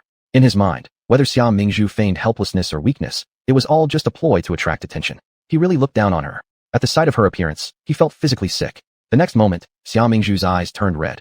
"Brother four, how could you say such harsh words to me? I am your real sister. Why are you always siding with others?" Damn, not only is his vision blurred, but his heart is blind too. Even Hua Tuo couldn't save him. And being a general, let's mourn for the soldiers under his command for a minute. Xia Yunda's expression froze. That strange voice again. He stared at Xia Mingzhu, seeing clearly that her mouth hadn't moved. He genuinely doubted if he was hallucinating, yet that voice was unmistakably real. He glared at Xia Mingzhu like he saw a ghost. "You." Xia Mingzhu innocently returned his gaze. "Brother four, have you realized your mistake? Why is he shaking now? Is he sick? So many issues with this brother." Xia Yunda's face turned pale as he stepped back, startled. "Brother Yunda, what's wrong with you?" At that moment, Qi suddenly called out to Xia Yunda. His eyes carried a curious look. Could he hear Xia Mingzhu's inner thoughts as well? Xia Yunda turned around, and upon seeing Qi Yi and others staring intently at him, snapped back from his shock momentarily. After a brief pause, he concealed his expressions and respectfully bowed toward the crown prince. "My sister lacks decorum, my lord. Please forgive her and laugh it off." Qi Yi glanced at Xia Mingzhu, as if trying to clear her name. His thin lips parted lightly. Prince Ning certainly has poor judgment. Xia Yunda. Chapter 108. The world has gone mad. The crown prince's tone of protecting Xia Mingzhu was obvious. Xia Yunda felt as if the whole world had gone mad. Was the crown prince actually concerned for Xia Mingzhu? Had the crown prince forgotten what stupid things she did and how she disgraced the house of the Duke Protector? And those people standing behind the crown prince, by their looks, they wanted to stab him. Were they seeking justice for Xia Mingzhu? How could his evil younger sister have so many people supporting her? Xia Mingzhu hung her head. Never had she expected that the aloof crown prince would speak up for her. Moreover, he touched her heart. If you cannot appreciate my worth as a rare beauty, aren't you blind, Your Highness Ningguang? She paused quietly, tears welling in her eyes, looking up. Your Highness doesn't need to say anything more. I imagine that in brother's heart, I am utterly worthless. Though sorrow showed on her face, she secretly rejoiced inside. And yet you're worried about Xia Qinghe being involved with Ningguang? You'd better find out who has been betraying you, or you'll end up like a dried corpse hanging on the city walls for 7 days and nights. We'll return to camp and discuss further. After suppressing for quite a while, Xia Yunda finally came up with this sentence. He looked calm on the surface, but remained unsettled inside. He was absolutely certain he heard the thoughts from his unpleasant little sister. He knew there was a traitor in the camp. Even though their father had purged several spies from the army not long ago, there was definitely still 1 or 2 deeply hidden rats left. Whether it was the elder brother falling off the cliff last time or their father getting injured this time, it was all due to treachery. Now, hearing someone might also be trying to harm him, who exactly would that person be? Instinctively, he couldn't believe in Xia Mingzhu's words. What would an idle rich lady from the capital who loves stirring trouble know? Yet, his mind kept guessing otherwise despite himself. Prince Qi Yi saw his absent-minded look and said, since we are already close to the military camp, let us obey rather than protest. Your Highness, please. Suppressing his chaotic thoughts, Xia Yunda led the few people toward the camp. Upon entering the tent, everyone saw the guardian duke. He lay there with his eyes closed, his pale face now terrifyingly even whiter. Seeing this cheap father of hers, Xia Mingzhu rushed to the bedside. When she clearly saw this face, she startled greatly. Lord Guardian is badly hurt. During the battle, he fell victim to the poison on the hilt of the blade, stiffened, and later got shot in the right arm by an arrow. By now, the medic had removed the arrow, but the poison had already seeped into the bone, leaving him comatose ever since. Looking at Xia Mingzhu, Xia Yunda raised an eyebrow. Is the miraculous doctor you mentioned none other than yourself? Xia Mingzhu's expression revealed no joy or sorrow. Certainly not. That's giving me too much credit. Sorry, wrong field. Xia Yunda scoffed, showing an I knew it look on his face. He was just about to say something more when he heard a soldier call out loud outside. He responded quickly and rushed out of the tent. Your Highness, Mingzhu, you have come. After a moment, the curtain of the tent was lifted again, revealing 2 more arrivals. They were Xia Yunze and Xia Yunrong. Xia Yunze first went through a cliff fall mishap, and then took over his father's affairs in the army. His eye sockets were dark with fatigue, and his appearance was exhausted. Seeing Xia Mingzhu beside the guardian duke's sickbed, he advanced a few steps, speaking heavily. The situation developed abruptly, and we indeed fell short in coping. Now, father remains unconscious, and I. Big brother, don't say more, I understand. Seeing her older brother like this, Xia Mingzhu suddenly welled up with tears in her eyes, her throat choking. I just feel distressed. When you needed help the most, I didn't arrive. Brother understands. Xia Yunze took a deep breath and patted her shoulders. At this point, Lin Junshu approached automatically to examine the pulse of the guardian duke. Who is this? Asked Xia Yunze. Don't worry, brother. He is the successor to the skills of the legendary physician Sun Songqian, Xia Mingzhu reassured him. Sun Shini. This time Xia Yunze was truly shocked. What virtue did their family have to encounter the disciple of a medical sage who had long disappeared years ago? Wonderful, father will be saved this time. Older brother Xia Yunrong was also extremely excited. How impressive his sister was to bring such a great figure as the divine doctor. Please, all of you step out for now. Let Xia girl stay behind. At this point, after taking the pulse, Lin Junshu suddenly turned and said this to the few inside the room. Xia Yunze hesitated briefly. Seeing Xia Mingzhu nodding at him with a reassuring gaze, he stepped out with his 3rd younger brother, bringing the soldiers originally serving inside along with them. Qi Yi glanced at the remaining 2 individuals once, then turned around and exited the door as well, followed closely by Songlong and Songfeng. After everyone left, Xia Mingzhu rushed to Lin Junshu and asked, how is it going? It's Datura poison. Lin Junshu said gravely. This poison can make a person fall into a coma first, then gradually dry up their blood, turning them into a living dried corpse. Look at the guardian duke. His body has already started to shrivel. If he isn't treated soon, he might be dead in half a month. So cruel. Xia Mingzhu frowned. Is there any way to cure him? Perhaps others cannot, but I can. Lin Junshu smiled confidently at Xia Mingzhu, as if asking for praise. Impressive. Xia Mingzhu's lips curved into a smile. My Junshu is truly smart and capable. Outside the tent, Xia Yunda, who had been stopped, was completely incredulous. You actually left Xia Mingzhu with that young man inside? Are you all crazy? What if they harm father? Don't talk nonsense. She is also father's flesh and blood. How could she possibly hurt father? Xia Yunze scolded. Old 4, don't have bias against Mingzhu. Do I have bias? Big brother, have you forgotten what she did in the past? Not only did she disgrace our family name, but she also constantly created chaos at home, making it impossible for us to live peacefully. Now you actually protect her. Xia Yunze glanced at Xia Yunda and turned serious. Enough, we must not mention the past anymore. We are siblings, and there should be no rifts for others to mock. Seeing Xia Yunda this way, Xia Yunze felt very guilty about how they treated Mingzhu in the past. He remembered when they didn't bring Qinghe back yet, how pure and kind Xia Mingzhu once was. But later, her temperament suddenly became odd, harboring strong hostility towards Qinghe, acting arrogant and overbearing. The whole family was disturbed by her actions. Afterward, seeing her being distanced by the family, she devoted herself to courting Prince Ning, saying that after becoming his consort, no one would dare look down on her anymore. She seemed to be possessed by some kind of obsession and committed numerous stupid acts, making herself a laughingstock in the capital. Xia Yunda tightened his eyebrows, disliking Xia Mingzhu so much that he couldn't help but retort. If she really considered us as her brothers, she wouldn't have become more and more outrageous. Just as he was speaking passionately, his third elder brother Xia Yunrong, who always believed in words rather than actions, suddenly kicked him. Old four, can you stop talking for a while? What if the younger sister hears you? Chapter 109, Stretch the life a little longer. Third brother, what kind of potion have you been drinking? Didn't you hate her the most before and said she was vulgar? Xia Yunda's words were not finished when Xia Yunrong covered his mouth. Hush, be quiet. What if our sister hears it and ignores me? Xia Yunda. What's going on? How long has it been since all the brothers have changed their nature? Let me go. Xia Yunda slapped Xia Yunrong's hand away with a palm and stared at him with wide eyes. Are you sick? Xia Yunrong sighed. Younger brother, our sister, she is really different. If it weren't for her reminder, my reputation would have been ruined by a prostitute. She is my benefactor, the teacher who guides me to rebirth. Xia Yunda. Truly, he's sick. They are crazy. He will never change his view about Xia Mingzhu, even if beaten to death. Seeing his bu-fu-cheat face, Xia Yunrong said meaningfully. Little brother, don't blame elder brother for not reminding you. Spend more time with our sister. Perhaps you can find out earlier about your own life. If it's short, you still have a chance to stretch it a little longer. Xia Yunda. What crazy talk is this? They're definitely crazy. Inside the tent, Lin Junshu put away the silver needles and wiped the sweat off his forehead. The poison in the National Protector's body has been expelled 1/3. His life is no longer in danger. The remaining poison needs 2 more days to be completely removed. Good. Junshu, I need your help to perform an act. Xia Mingzhu smiled slightly. Perform an act? Lin Junshu looked astonished at Xia Mingzhu, completely confused. Come closer. Xia Mingzhu pulled Lin Junshu close and whispered something in his ear. Good. Lin Junshu first looked surprised, then nodded and agreed without hesitation. A moment later, the two of them left the tent together.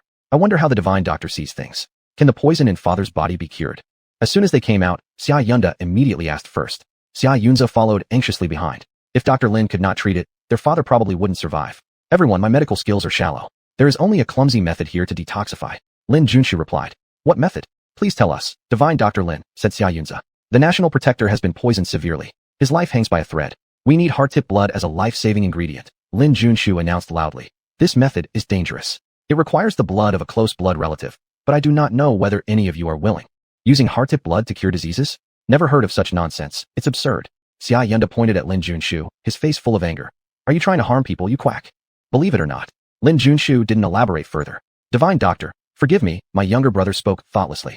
If possible, I hope to use my blood. Xia Yunza frowned. If it could cure their father, taking some heart-tip blood was nothing significant. Big brother is too thin, not suitable. I think fourth brother is more appropriate. Xia Mingzhu said, glancing at Xia Yunda. Fourth brother, aren't you scared? There isn't anything in this world that I dare not do.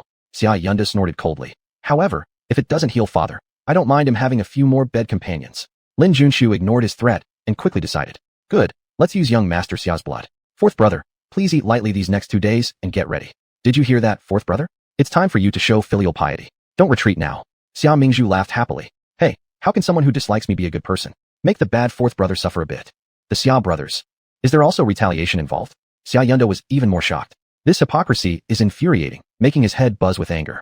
First time visiting a military camp like this place. Xia Mingzhu eagerly wandered from the front camp all the way to the back mountain. But as soon as she walked a few steps towards the back mountain, she saw her dear fourth brother blocking her way. Xia Mingzhu, why have you come to the military camp? What scheme are you plotting? Wow, one can eat random feces, but one must not speak nonsense. What scheme could I possibly be planning? I just wanted to see all of you. Xia Mingzhu appeared very sincere. To see what your ends will be, and if they align with the original story. Their ends? Was she cursing them? Xia Yunda clenched his fists and let out a brief cold laugh. Damn it. Why can he hear her inner thoughts? He was feeling annoyed, simmering in suppressed anger. I advise you to behave, otherwise Teske. After saying that, he turned around and walked away with a cold face. Xia Mingzhu made a clucking sound twice looking at his retreating figure. Her face changed color. Is her resentment big or her anger big? After he left, Xia Mingzhu suddenly chuckled coldly. Come out already, I've seen you. Stop hiding. At the sound of this voice, the person hiding behind a pillar quickly emerged. With a hairstyle like Adu's, a face like Guyu's, a mouth like Huangzong's, a beard like Xiao Baodong's, and steps like Wu Bai's. In short, there was a sea of people gathered there. She was also quite familiar with him. Su Jin, how come you're here? Xia Mingzhu looked at him in surprise, then suddenly understood. Given that Su Jin had been entangled in an incest scandal with his elder sister at home, it was probably impossible for him to stay in the capital. Thus, he had no choice but to enter the military camp. The Department of Households had truly calculated well. After a year or so, when they returned, the people of the capital would gradually forget about that scandal. If he could pick up some military merit along the way, it could act as a stepping stone, allowing him to rise rapidly through the ranks. I've been eavesdropping for quite some time. Su Jin narrowed his eyes, taking Xia Mingzhu in from head to toe. After not seeing her for a while, she had blossomed into an even more captivating beauty. He stepped closer, a smile tinged with hidden meaning playing on his lips. Xia Mingzhu, now that your engagement has been called off and your own brother doesn't like you, there must be no one left in the Xia family who would care about you. What does that have to do with you? Xia Mingzhu's eyes were filled with coldness. Seeing this scoundrel, all her earlier enthusiasm vanished without a trace. Since she didn't deny it, Su Jin smiled wickedly, his eyes gleaming with malice. It seems I guessed correctly. You are already discarded by the Xia family. Xia Mingzhu, if only you had agreed back then at the Su residence, we might have accomplished something fine together. If you had followed me, you wouldn't have fallen to such a state. Humph. Xia Mingzhu's gaze swept over his lecherous plump face. She pointed further away to a secluded lakeside. There are too many people coming and going here. Let's talk over there. All right. Su Jin readily agreed, thinking that this little vixen knew how to play along. He rubbed his hands together happily and followed Xia Mingzhu off into the distance. Beauty, don't feel sad that Prince Ning broke the engagement with you. Big brother can take better care of you than he ever could. By the time they reached the lakeside, Su Jin couldn't contain himself anymore. He stretched out his greasy paws, lunging towards Xia Mingzhu. This camp has really stifled, brother. And just in time you arrive. Quickly relieve my tension. Humph, sparing no blushes. I have 5 brothers, and none of them is someone like you. Xia Mingzhu clenched her fists and sidestepped. Su Jin missed his mark. Fueled by lust, Su Jin grinned lewdly. Little darling, it doesn't matter if you don't want to call me brother. You can call me father instead. Come on, give it a try. Chapter 110. Who calls whom daddy? Soon, I'll let you know who should call whom daddy. Xia Mingzhu gradually retreated to the very edge of the lakeshore, her lips curling into a smile. All right, then let's play a game. The loser will call the other daddy. As she smiled, her beauty was breathtaking, and Su Jin became exhilarated with excitement. With an irreverent smirk, he laughed teasingly. All right, darling. Any game you want to play, I'll accompany you. Xia Mingzhu touched her chin lightly, her lips lifting into an expression of mischief. Then what shall we play? How about some games that make people scream?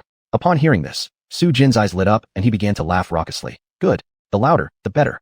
This slut seemed to understand excitement well, probably because she played these kinds of games often in her usual life. Xia Mingzhu gave a disdainful laugh and cast him a mysterious look. This is your agreement. So let's start then. All right. Su Jin looked around and thought to himself, beautiful lady, choosing such a place during broad daylight. It's really to my taste. Huh. He frequented brothels and gambling dens, but had never engaged in outdoor activities like this with anyone before. This slut knew how to play all right. Su Jin started taking off his clothes impatiently. Xia Mingzhu watched him calmly as he stripped. When he was left only in his undergarments, revealing his bulging, white belly, the sight was nauseating. Darling, do you need me to help you take it off? Su Jin moved closer to Xia Mingzhu slowly. Xia Mingzhu eyed him coldly, and just as his pig-like hands were about to touch her, she lifted her hand and threw a handful of powder. What's going on? Why can't I move? The next moment, there came a cry like that of a slaughtered pig. There was the sound of a snap as a foot crushed Su Jin's arm. Crawling on the ground, Su Jin remained immobilized in the most humiliating dog-like posture. Seeing his pitiful appearance, Xia Mingzhu smiled in satisfaction. Last time, I saw Lin Junshu use this powder on Qin Ronger, so I brought several packs along. It turns out to be quite effective. Is this playing a game? Su Jin screamed as if he had seen a ghost, while looking at Xia Mingzhu. Xia Mingzhu innocently nodded. Yes, it's something you agreed to. You said you liked excitement, that you wanted the sounds to be loud. Everything was done according to your wishes. You cruel and poisonous woman. Su Jin screamed wildly. His bones were broken, and the pain almost made him pass out. He finally realized why Xia Mingzhu chose this place. No matter how loudly he screamed, no one would notice. There was no one to save him. She was truly venomous and terrifying. Hey, how could it be my fault? Look at your fragile bones, and yet you insist on imitating the young to seek stimulation. That's obviously self-inflicted. Xia Mingzhu raised her foot and trampled hard on Su Jin's back. Arg! Su Jin felt as though all his internal organs were about to be squashed out. Release me, it hurts too much. I'm going to faint. His grotesque face contorted, his eyes rolling, looking as if he might actually pass out from the pain. Tisk, pathetic. Xia Mingzhu sneered coldly, putting more force into her step and kicking Su Jin into the lake. Ugh, crazy woman, you are insane. In the lake, half of Su Jin's body was soaked in icy water. He was freezing and in pain, unable to move, feeling the chilling lake water seeping into his bones, making his entire body ache. Xia Mingzhu glared down at him from above. Didn't you say you wanted to faint? I am merely cooling you down, so you recover your senses. You vile woman, you're trying to freeze me to death. Su Jin's body was immobile, and he could only glare at Xia Mingzhu, shouting angrily. You're wrong again. I'm not trying to freeze you to death. I think your thoughts are dirty and full of filth. You need a thorough cleansing. But alas, your swine brain will always remain unclean. Crazy woman, just wait until I get up and settle accounts with you. Achu, already running a fever so quickly? Such a wimp. Xia Mingzhu shook her head and added, look, the scenery here is so beautiful. I've chosen such a picturesque spot for your grave. You can rest in peace now. You intend to kill me. Su Jin realized something, and now he was truly afraid. You're a maniac. A psychopath. You're truly terrifying. No wonder Prince Ning called off the engagement. With a woman like you, you'll never find a husband. Thank you for the blessing. Xia Mingzhu lifted her foot and kicked him away. Su Jin's body flew into the water like a deflated balloon, gulping down several mouthfuls of lake water until his stomach was almost bursting. Xia Yunda felt that ever since Xia Mingzhu arrived at the military camp, even the air began tasting unpleasant. True enough, when Minister Su Chuanzhong delivered a batch of war horses to the military camp, he brought his injured son Su Jin into the main tent. It was claimed that Xia Mingzhu tried to seduce Su Jin but failed, and in return hurt him by kicking him into the lake. He just couldn't understand. Why couldn't his sister leave things be for a while? Inside the head commander's tent, Xia Mingzhu had already arrived. Su Jin, wrapped in blankets, sat on a stretcher with his arms still bound in bandages. He sobbed uncontrollably, wiping away snot and tears, and upon seeing Xia Mingzhu, his eyes were filled with resentment. Standing beside him was Su Chuanzhong, the plump director of revenue, who looked at his precious son with heartache. Murderous heavens!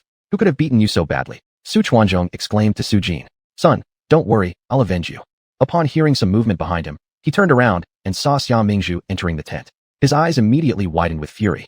Every bit of dignity he held as an official vanished instantly, leaving him looking like a lowly hooligan from the marketplace. He pointed his finger directly at her nose and began yelling. So it was you who seduced my Jiner and injured him by kicking him into the lake, am I right?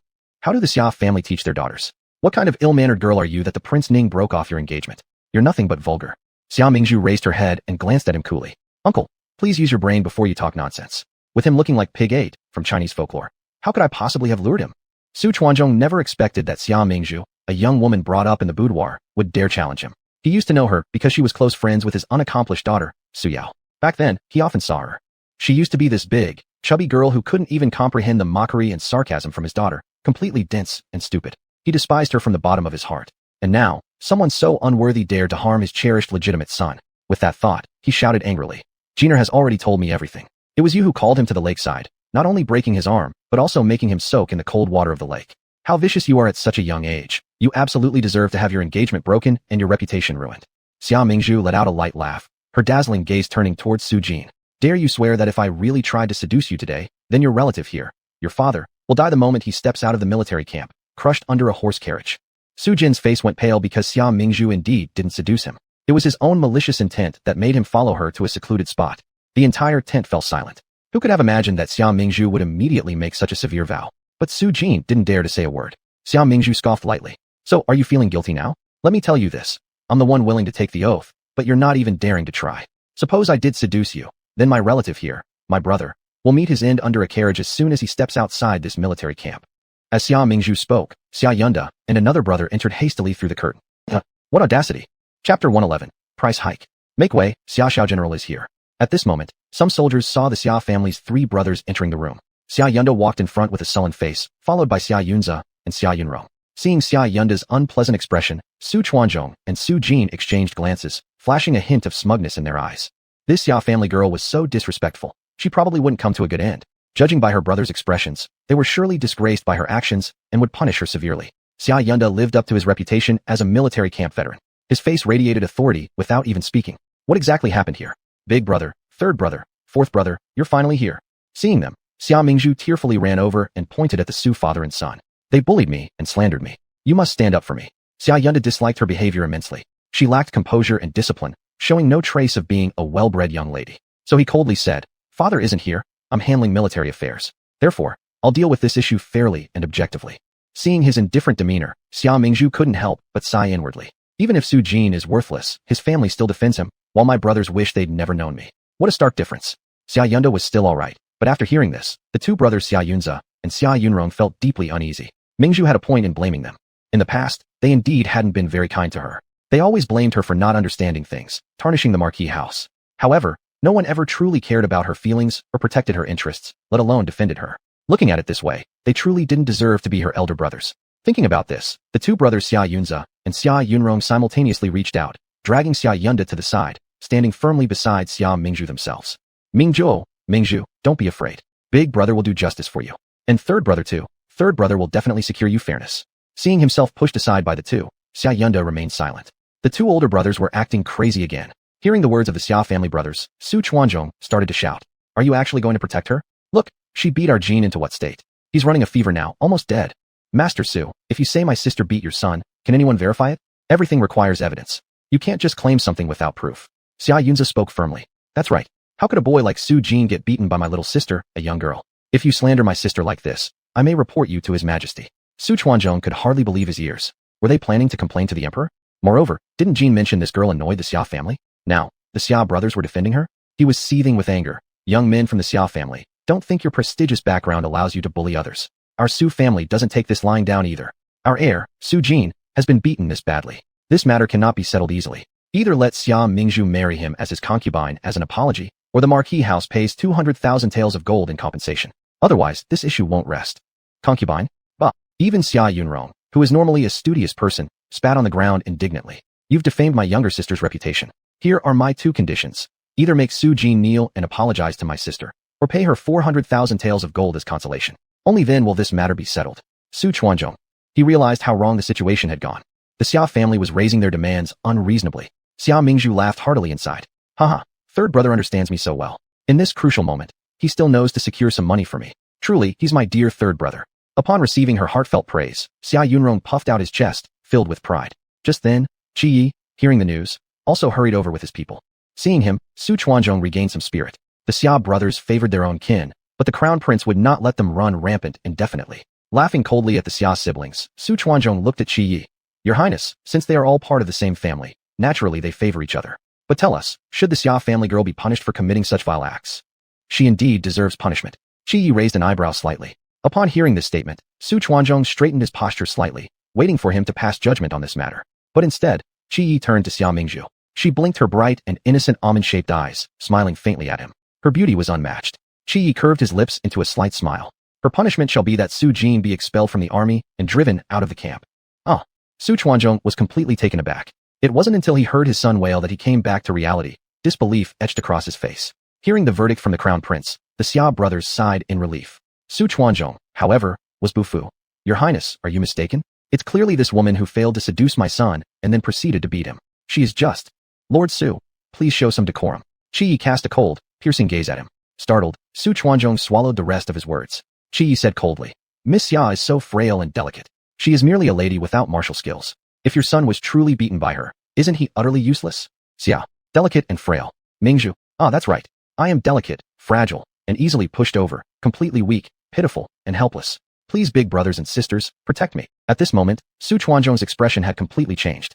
If these words reached the emperor's ears, wouldn't the emperor think that he himself was such an incompetent person? In that case, his political career would be finished. After weighing the pros and cons, Su Chuanzhong decisively turned around and slapped his own son across the face. Father, why did you hit me? Su Jin covered his face, completely shocked. Su Chuanzhong angrily said, You despicable son of mine. With such behavior, you dare to call me father? Tomorrow, you pack your things and roll back to the capital city. Su Jin, terrified out of his wits, trembled as he was carried away by the servants. Your Highness, this subordinate will go down immediately to pack up for this unworthy son and send him out of the Beijing military camp. Su Chuanzhong apologized to Prince Qi Yi before leaving. Xia Mingzhu watched his retreating back and snorted coldly.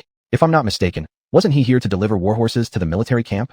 Who would have thought that all the warhorses he brought were drugged, making them uncontrollable and prone to mating? On the battlefield, they would chase each other instead of following orders, causing chaos in our ranks, resulting in the great defeat of the Xia family army. And afterward, we could never find the cause. Upon hearing this revelation, everyone present was astonished. Xia Yunza, how suddenly does it feel so cold now? It seems like a storm is coming. Xia Yunrong, the feng shui in the stables isn't good. There's an unpleasant smell of drug powder in the air. Xia Yunda then turned and bowed respectfully to the crown prince. Your Highness, I believe we should investigate the warhorses Lord Su delivered. Xia Mingzhu, WTF? How does he know? Certainly something went wrong somewhere. Why are these cannon fodder becoming smart? Everyone. It's a secret. Chapter 112. Should I cry a little? Everyone looked at Xia Mingzhu with complicated expressions. Her nerves were getting on edge from all the stares. Shit. Why are they staring at me? Yeah, I just suffered an injustice. Should I cry a little? The crowd. No need for that. Xia Mingzhu immediately started sniffing. I'm so scared and upset. I need to lie down in my room. Xia Yunda said woodenly. Your tent is prepared next to the commander's tent. I'll send someone to guide you. Thank you, big brother C. Xia Mingzhu immediately gave him a sweet smile. He inexplicably felt tense and turned his head away. Hey, do you even glance at me and get annoyed? When you're hanging on the city wall in a few days, you won't even be able to open your eyes. Xia Yunda felt his forehead start throbbing again. What about being hung on the city wall? Does she mean he will die? How many times has she cursed him in one day? Well, you guys carry on. I'll go back and rest. Xia Yunda wanted to say something, but Xia Mingzhu ran faster than a rabbit, so he could only give up. There was more important work to do next. The remaining few people in the camp worriedly went to the stables. After calling the military doctor for inspection, this batch of horses indeed had problems.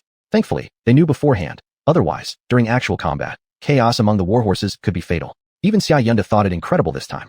His sister's inner voice was all true, and she could predict future events. This was just too unbelievable. Then, would the outcome mentioned in her inner voice also happen?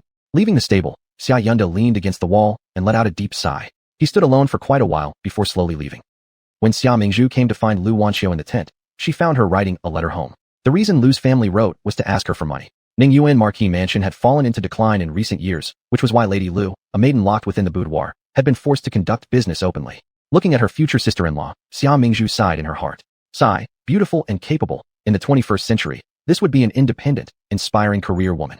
Alas, born into such a family, manipulated by those blood-sucking relatives through psychological tactics until she knows nothing but selfless devotion, almost to the point of selling herself. And her mother used the money obtained from manipulating her to buy her brother a wife and house. She died a tragic death, and no one even bothered to bury her body. So pitiful. Xia Mingzhu intentionally reminded her with some words, speaking profoundly. Wanxiu, real family members help each other and care for each other, not always making you toil like a slave and endlessly take from you. Mingzhu you. Lu Wanxiu's smile froze momentarily. You came here just to mock my family? Xia Mingzhu. Miserable. People under mental manipulation are truly frightening. Of course not. Xia Mingzhu's eyelids twitched violently as she tried to control her emotions to stay calm and avoid going berserk. I want to tell you, you've been emotionally abused, PUA'd, by your family. Pua? What does that mean? Lu Wanxiu stared wide-eyed, finding Xia Mingzhu's behavior very strange today. PUA means others emotionally manipulate and mentally control you through verbal undermining, behavioral disapproval, and psychological suppression. Worried she might still not understand, Xia Mingzhu increased her volume and added more. To live life, you must know how to live for yourself. Otherwise, you will eventually live a tiring and painful existence. What others say doesn't matter. You must come to realize it yourself. Think carefully about how you've lived these past years. With your current state, it's uncertain when exactly you'll be drained completely dry. Xia Mingzhu shook her head. Long-term victims of PUA have already lost their ability to resist and become aware. She hoped that after pointing it out, Lu Wanxiu would realize how terrifying it is to have one's life controlled by others. After Xia Mingzhu left, Lu Wanxiu picked up her pen but could no longer focus on writing another word. She remembered her days at home. Whenever she slightly questioned her parents, their faces instantly changed.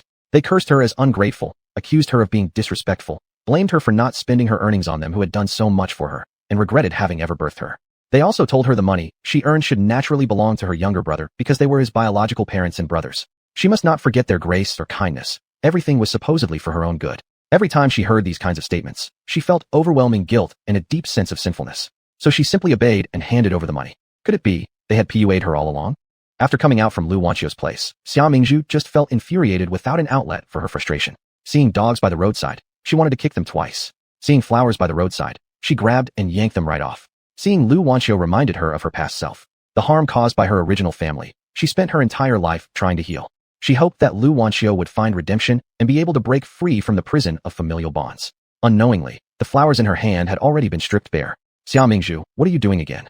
At this moment, Xia Yunda walked over. His eyes glanced downward at Xia Mingzhu, watching what she was up to. Fourth brother. Upon seeing Xia Yunda, Xia Mingzhu snapped back to reality. She casually took the flower branch in her hand and wove it into a garland, shoving it into his hands.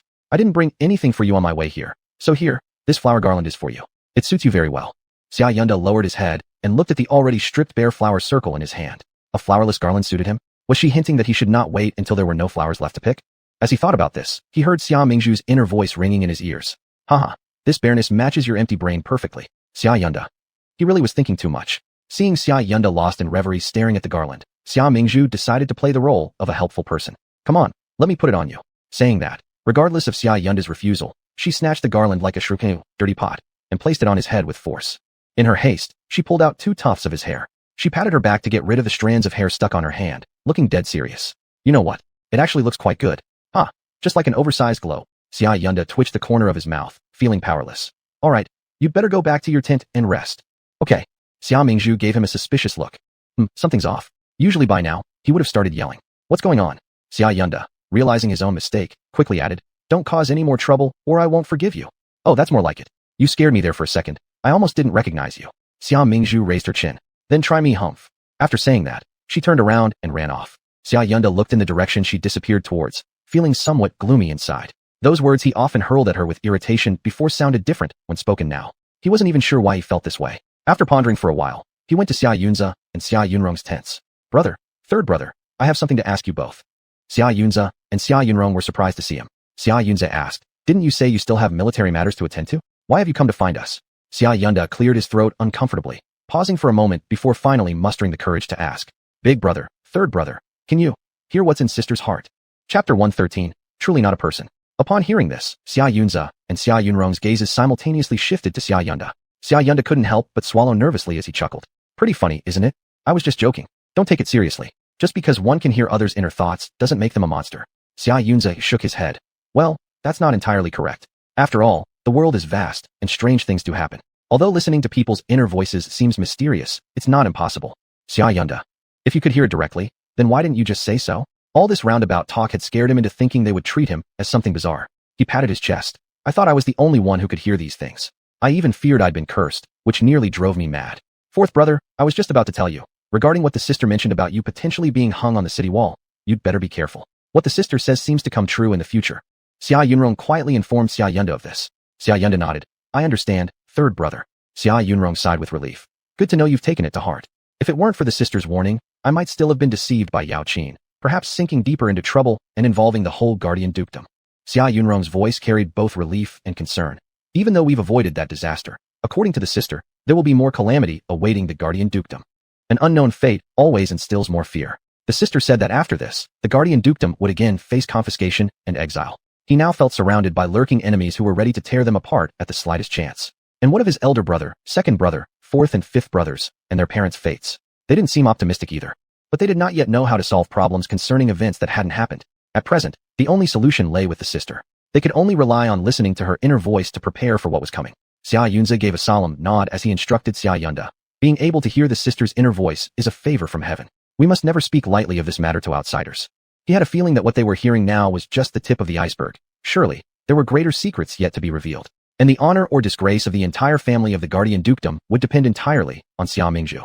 With that thought, he added, the sister has come to save our destinies, so we should be kinder to her. After hearing this, Xia Yunde suddenly felt some guilt. It must be that she had sensed his disdain, hence why she wouldn't openly tell him his fate, or worse, took pleasure in his misfortune. He sighed deeply. To avoid her being harassed by someone like Su Jin, I'll assign 2 soldiers to guard her. Xia Yunze approvingly nodded. You must remember, protecting the sister's safety is each of our responsibilities. Xia Mingzhu returned to her tent. There, she discovered 2 armored soldiers standing guard outside. Seeing her, the soldiers respectfully saluted. General Xia worries for your safety and specially ordered us to protect you. General Xia? Fourth brother. Furrowing her elegant brows, Xia Mingzhu sneered. This pervert actually sent 2 people to watch over me. He truly isn't human. Just when she arrived, Xia Yunrong overheard her comment and let out a long breath. Looking at Xia Mingzhu, who was still irritated, he hesitated before approaching her. Having already cursed fourth brother, she shouldn't curse him anymore. Mingzhu, your third brother is here. Xia Mingzhu turned around and gave Xia Yunrong a surprised look, somewhat dissatisfied. What are you doing here? Don't you have your own tent? My tent is unwelcome to men. I've seen you thrice today, morning, noon, and evening, and you're still here. It feels like you're worried I'll run away. Xia Yunrong almost fell backward. Hardly managing to steady himself, he narrowed his eyes and explained his reason for coming. Third brother heard from Dr. Lin that since leaving the house, you don't have any allowance. So, I came especially to bring you some money. You want to buy makeup? Or jewelry? Either way, spend freely. If it runs out, ask third brother for more. As he spoke, he handed a heavy pouch of coins to Xia Mingzhu. This time, am I allowed to come? Upon opening it, Xia Mingzhu found nothing but shining silver ingots. Her face instantly lit up in delight, quickly pocketing the pouch. Sure, come whenever you want. How about I show you around? Xia Yunrong. He couldn't figure out where she got this miserly nature. After a brief silence, Xia Yunrong carefully asked, Mingzhu, I heard that tomorrow night, you'll be accompanying Dr. Lin to extract fourth brother's heart blood? Xia Mingzhu looked at him quizzically. So what? Are you going to? Now I understand why you suddenly brought me money. This era also practices giving red envelopes to doctors. This isn't necessary. Xia Yunrong cleared his throat. I just mean that you should go easy on him, so we don't end up harming fourth brother while trying to cure father. After stepping into the tent, Xia Mingzhu casually found a stool and sat down. Third brother, are you not trusting me or Dr. Lin? We'll know our limits. That's good. Xia Yunrong was about to sit down when he suddenly heard Xia Mingzhu's inner thoughts. Could he possibly suspect I'm taking revenge? Humph. I must let fourth brother know the consequences of opposing me. Xia Yunrong.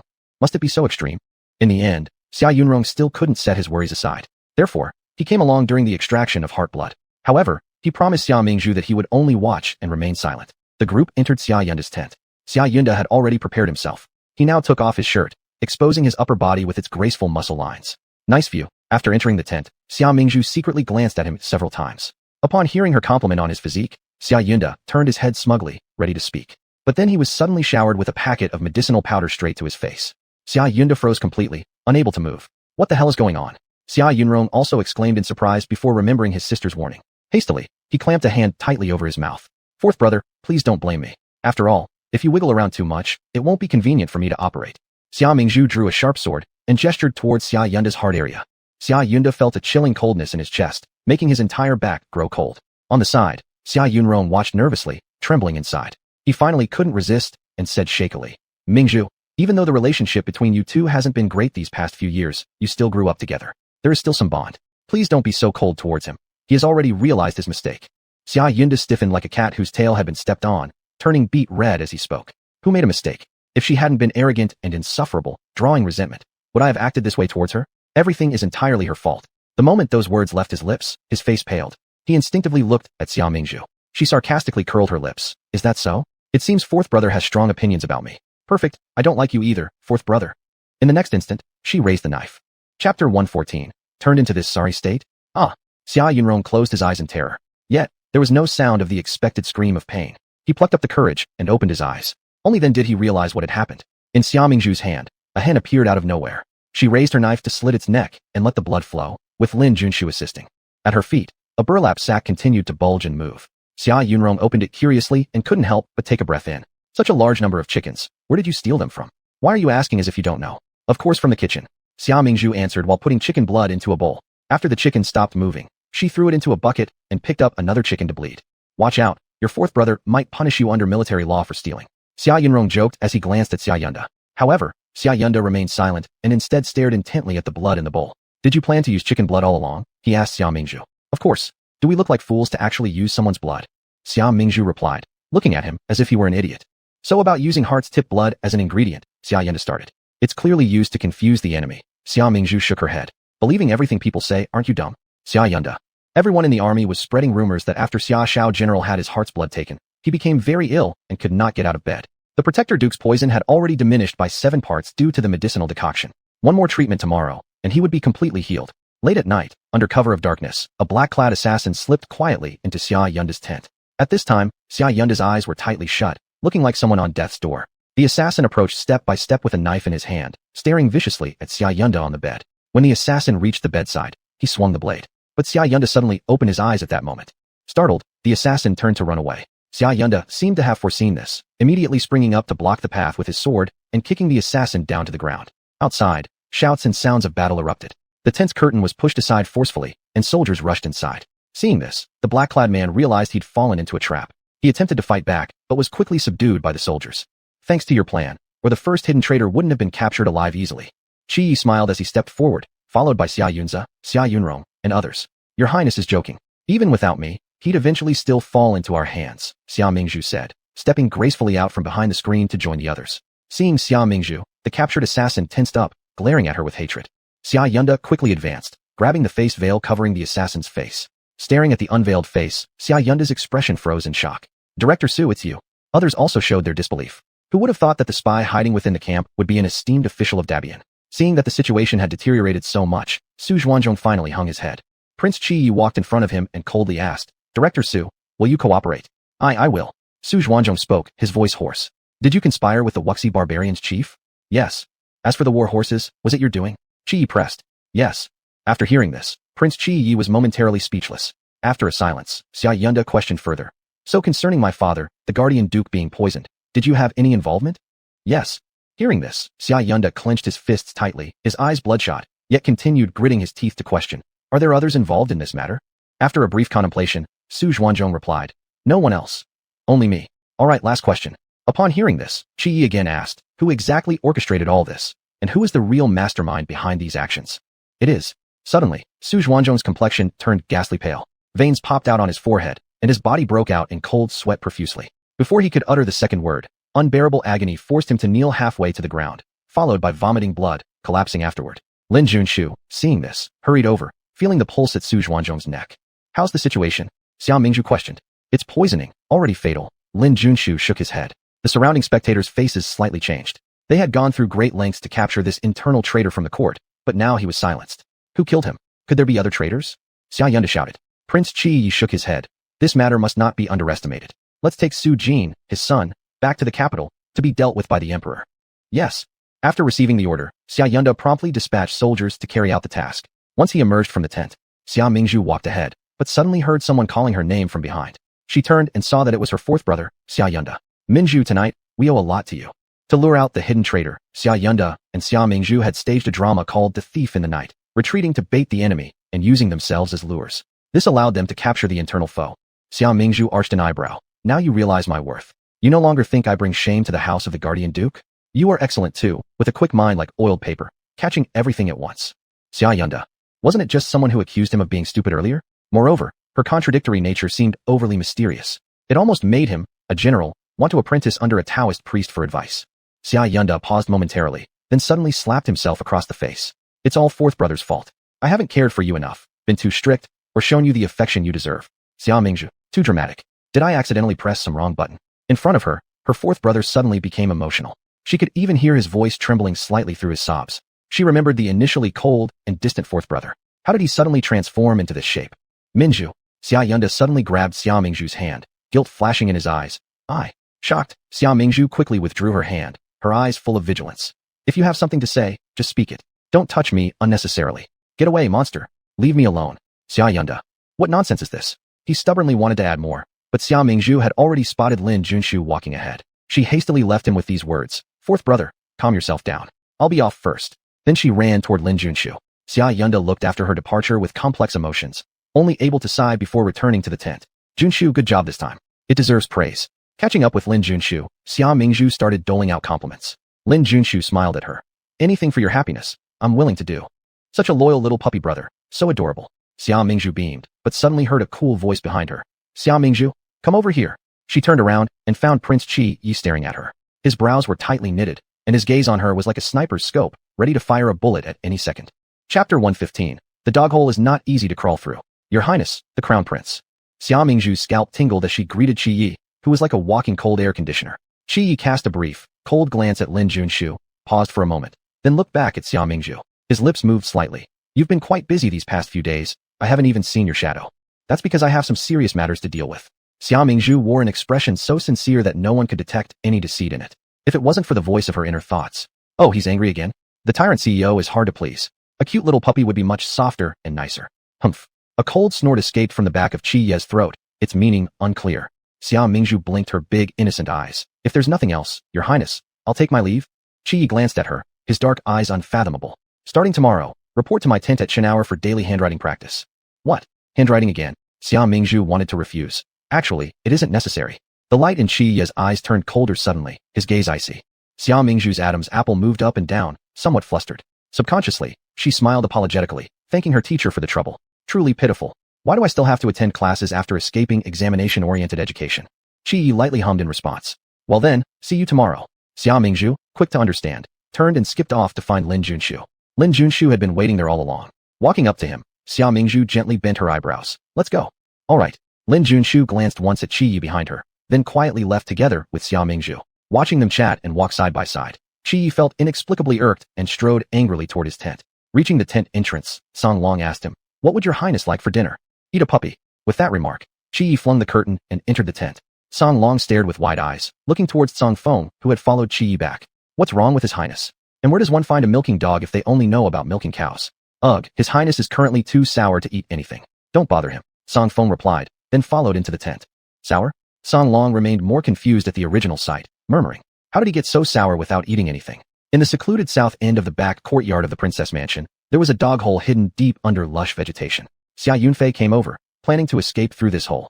Unfortunately, a yellow dog blocked the entrance, barking incessantly at him. Don't bark. I'm just passing through. You're not allowed to bite me, got it? Bite me, and I'll stew you for dog meat. Xia Yunfei bluffed fiercely, thinking of himself as the second son of the prestigious marquis family having to stoop so low as fighting with a dog for a way out through a dog hole. He felt utterly disgraced. He pulled out a piece of dried beef from his sleeve and threw it far away. The yellow dog sniffed around, glanced at Xia Yunfei, then ran over and grabbed the beef with both front paws to chew on it. Seeing the dog hole clear, Xia Yunfei felt delighted. He brushed aside the grasses, examining the wall full of dust and spider webs, crouched down and placed himself on the ground. He held his breath. It's not as if there was a fire ocean ahead. It's just a dog hole. A man must be able to endure humiliation for greater achievements, and a small amount of humility won't count against him. He smoothly passed his head through the dog hole, finding the air outside indeed fresh. Suddenly, his expression froze. Damn, stuck. Xia Yunfei tugged his body forcefully outwards, only feeling his waist near breaking. With life now beyond hope, he sighed. At that time, A teasing voice floated from above. Hey, stuck are we? If you'd known today, why not change things yesterday? Who made you eat so much normally? His heart startled upon hearing it. Looking up to see, it was none other than Princess Onping. Princess Onping, standing higher above, glanced first at the dog hole, and then at the dusty face, grass-topped man, couldn't help but laugh aloud. Her bright red lips curved upwards. For a man like you to escape through a dog hole is rather undignified. Upon hearing her laughter, Xia Yunfei's cheeks flushed, redder than before. Seeing such an embarrassing situation witnessed by her made him itch uncomfortably. Mouth firmly set, he retorted, You're mistaken. What escape? I'm merely going out to catch some breeze. Princess Onping arched an eyebrow slightly, nodding. Oh, if so, I'll take my leave then. As for you, keep admiring the outside scenery while being stuck like that. Onping spoke thus, turning to leave. Wait, don't go, princess. Please give me a hand. This dog hole smells awful. I can barely bear it anymore. A man must be able to endure humiliation for greater achievements. Xia Yunfei decided to humble himself further, quickly revealing a pleasant smile. Onping indeed stopped her steps. She sighed, squatted down in front of Xia Yunfei, her eyes filled with a mix of curiosity and deep meaning as they scanned him up and down. Her gaze finally settled on the part of his body trapped by the dog hole. Her lips twitched uncontrollably into a slight upward curl. You've been trying for so long and haven't come out yet. How could you be so clumsy? Xia Yunfei protested. Do you think crawling through a dog hole is that easy? If you're so skilled, why don't you try it yourself to know how hard it is? Onping smiled all over her face. I'm not a dog. Why should I crawl through a dog hole? As she spoke, she patted his head. Why are you so disobedient? You'd be better if you were a bit more well-behaved. Xia Yunfei felt inexplicably that the way she touched his head was extremely similar to petting a dog. A scholar may be killed, but never humiliated. With both hands propped on the ground, he seemed like he was ready to push up the wall. Reality was cruel, though. Xia Yunfei felt like his waist was about to break. Seeing this, Onping revealed an interesting smile. Why are you in such a rush to get out? Could it be that you've stolen something from my princess's mansion and want to run away? You're the thief. When have I ever stolen anything from you? Xia Yunfei shouted in anger. Who's there? Suddenly, a shout came from afar. Xia Yunfei startled, urgently saying, Princess, someone's coming. I'm going to be discovered. Please, help me, pull me out. Seeing him clasping his hands together and pleadingly looking at her, Onping's eyes flashed once, then she smirked. If you're not a little thief, why are you afraid of people coming? She looked into Xia Yunfei's eyes. Running away isn't something good children should do. Xia Yunfei's expression stiffened. Then, he suddenly felt both of his ankles being grabbed by someone. Damn, you treacherous woman who sees someone die and does nothing to save them. Xia Yunfei's nose nearly bent from anger as he gritted his teeth and shouted before being pulled back inside. Who's there? Could it be an assassin? It was the voice of a guard. Subsequently, there came Xia Yunfei's loud cries. What assassin? I am a noble guest in the mansion. Noble guest? Then why are you crawling through a dog hole? Listening to the shouting within the walls, Onping revealed a playful smile. Life with this man was far more entertaining than she had imagined. Chapter 116, Release that dove. Xia Yunfei was forced to return through the dog hole. Having no other choice, he sent a letter by pigeon post to his master Hong Qi, arranging their next meeting. At noon, as he passed through the courtyard, he suddenly caught a whiff of a delicious aroma. Wow, this smells so good. Is that chicken soup? He sniffed again and followed the scent until, from afar, he saw a shadow crouching on the ground, apparently busy doing something. When Xia Yunfei got closer, he realized it was Princess Onping. She was fanning flames with a palm leaf fan, roasting something. Meanwhile, she kept muttering, It's so fragrant. It should be done very soon. What are you up to now? Asked Xia Yunfei curiously after seeing her. Once he looked at what was in her hands, he yelled out, You, release that dove. Onping turned her lively eyes toward him but didn't pay attention to his words. Instead, she retorted, Why are you here? Have you finished filling all the water jars? After hearing this, Xia Yunfei became furious and said, Don't push your luck. Even animals need rest sometimes. I'm so tired I can't even take a break to regain some strength. You're too inhumane. He alone did the work of 800 people.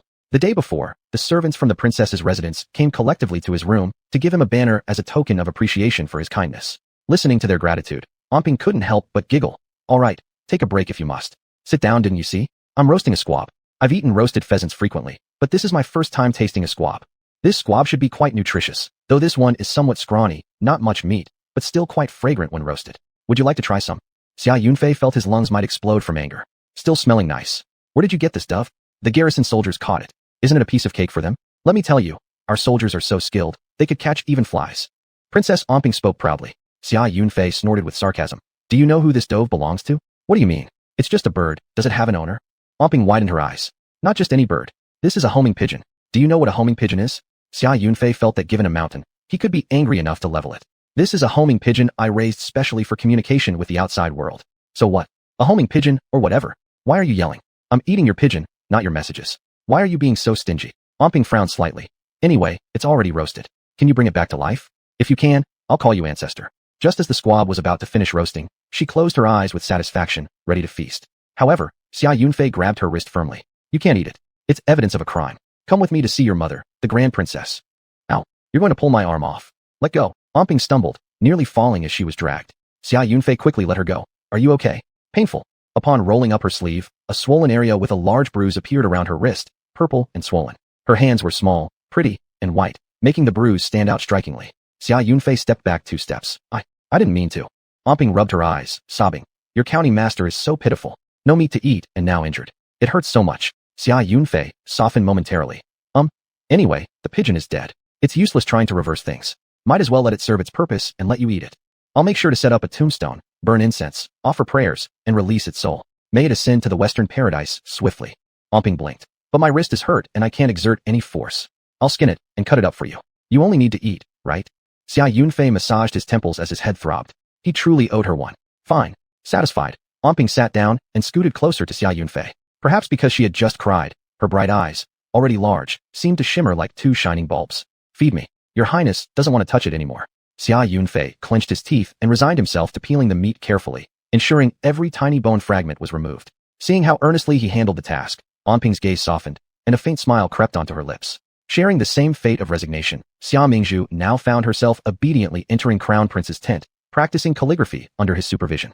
Qi Yi had already prepared the writing materials, xian paper, brush pens, inkstones, and black ink. Though Xia Mingzhu frowned slightly, she walked over nonetheless. Do you remember the grip position I taught you last time? Qi Yi led by example first, his nimble fingertips holding the brush with an air that exuded a literate's elegance, showcasing the grace of a true master. An expert can be identified at a glance. Xia Mingzhu picked up the brush and mimicked his movements, but she only copied the outward form. She couldn't reach the realm of oneness between writer and pen. Don't rush. Take your time. Qi Yi patiently taught her step by step. Xia Mingzhu dipped the brush in ink again and wrote an extremely ugly Xia character on the xian paper. After just one attempt, she wanted to give up. Drawing was fine, but for some reason, she just couldn't write well with the brush. She was naturally lacking the artistic cells needed for this craft. She turned around and looked at Qi Yi with a pleading gaze. Your Highness, can I stop learning? It's too difficult. This is what you promised me. Are you going back on your word? Qi Yi replied with a nonchalant tone. Xia Mingzhu's expression showed her internal conflict, as if all her delicate features were tied in knots. But I can't do it well. Practicing calligraphy is really so boring. I should go find Lin Junshu instead. He said he would teach me archery. Upon hearing her thoughts, Qi Yi frowned darkly. Did she really want to go back to that Lin Junshu? Not allowed. There's no room for negotiation. Practice diligently, don't slack off. Qi Yi shook his head and rejected her. Seeing that there was no room for compromise, Xia Mingzhu's round eyes puffed up in anger, glaring at him resentfully. She turned and reached for the inkstone to dip her brush, but accidentally knocked it off the desk. The inkstone shattered into 2 pieces when it hit the ground. The crisp sound made Xia Mingzhu freeze, her eyes darting around guiltily. Sorry, get out. Copy the text 300 times. Don't come back until it's finished. What? Xia Mingzhu snapped out of her daze after a moment. Yes. She stood up and gave him a respectful bow. Uffed, like anyone wants to come back here anyway. He's always acting high and mighty. So what if I broke an inkstone? No need to get so angry, it's petty. Then she turned and walked out, nonchalantly, her hands behind her back. Once she was truly gone, Qi Yi grew even more irritated. When the inkstone had fallen earlier, a puddle of thick black ink splattered across the floor.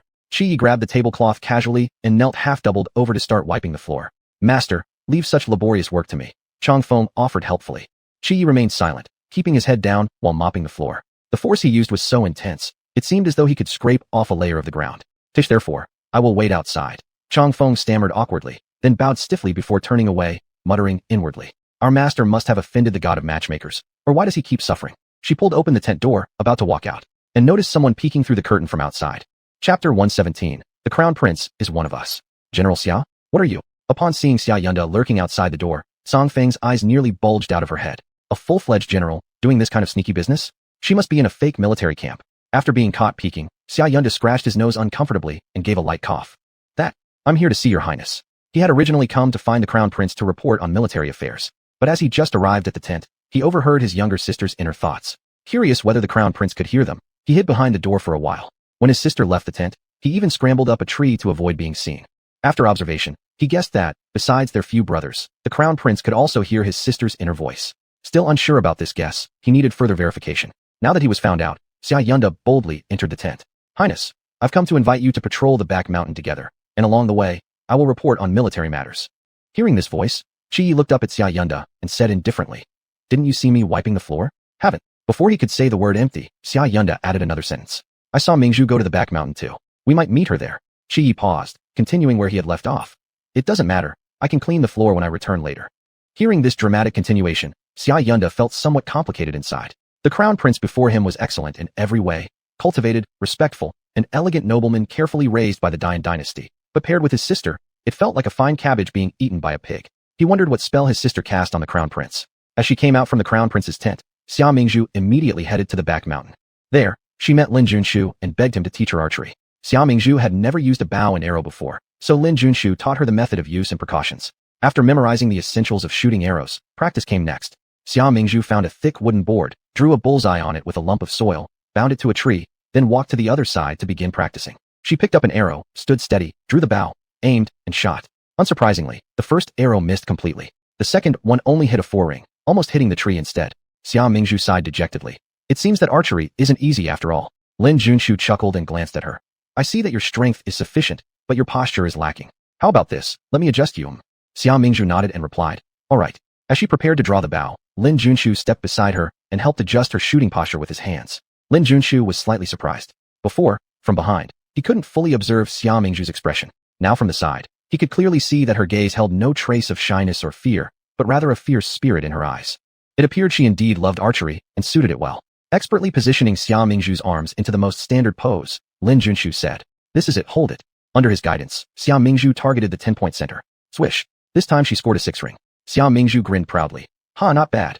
Just as she was about to pick another arrow from the quiver, she turned around to see Crown Prince Qi Yi standing sternly to her side back, Xia Yunda behind him. What are you doing here? Qi Yi coldly questioned Xia Mingzhu. Xia Mingzhu suddenly remembered that he asked her to copy calligraphy back home. Seriously, getting punished with copying calligraphy is one thing. Sneaking out here and getting caught. Truly an unlucky year. Xia Mingzhu stiffly managed a forced smile. Prince, haha, did you come out for a walk too? What a coincidence. I need to quickly change the subject and pass over the punishment for copying. Qi Yi's expression didn't change, but deep down, he was simmering with anger. Seeing her with Lin Junshu just now, their postures appearing so intimate, it stirred his fury, and his gaze towards Xia Mingzhu grew increasingly sharp. What's with this look? It's not like I didn't do my homework. It's not as if you killed my whole family. Xia Mingzhu became uncomfortable under Qi Yi's glare and instantly lost interest in learning archery. All right, don't be mad. I'll go copy the script, okay? I'm not a photocopier, yet I still have to write 300 times, hateful. Muttering inside, Xia Mingzhu bent down to pick up the arrows that had fallen to the ground earlier. Unexpectedly, her old habit reared its ugly head again. Because she wasn't paying attention to her footing, she tripped. She screamed as she stumbled forward. This scene happened too fast, too suddenly, leaving everyone unprepared.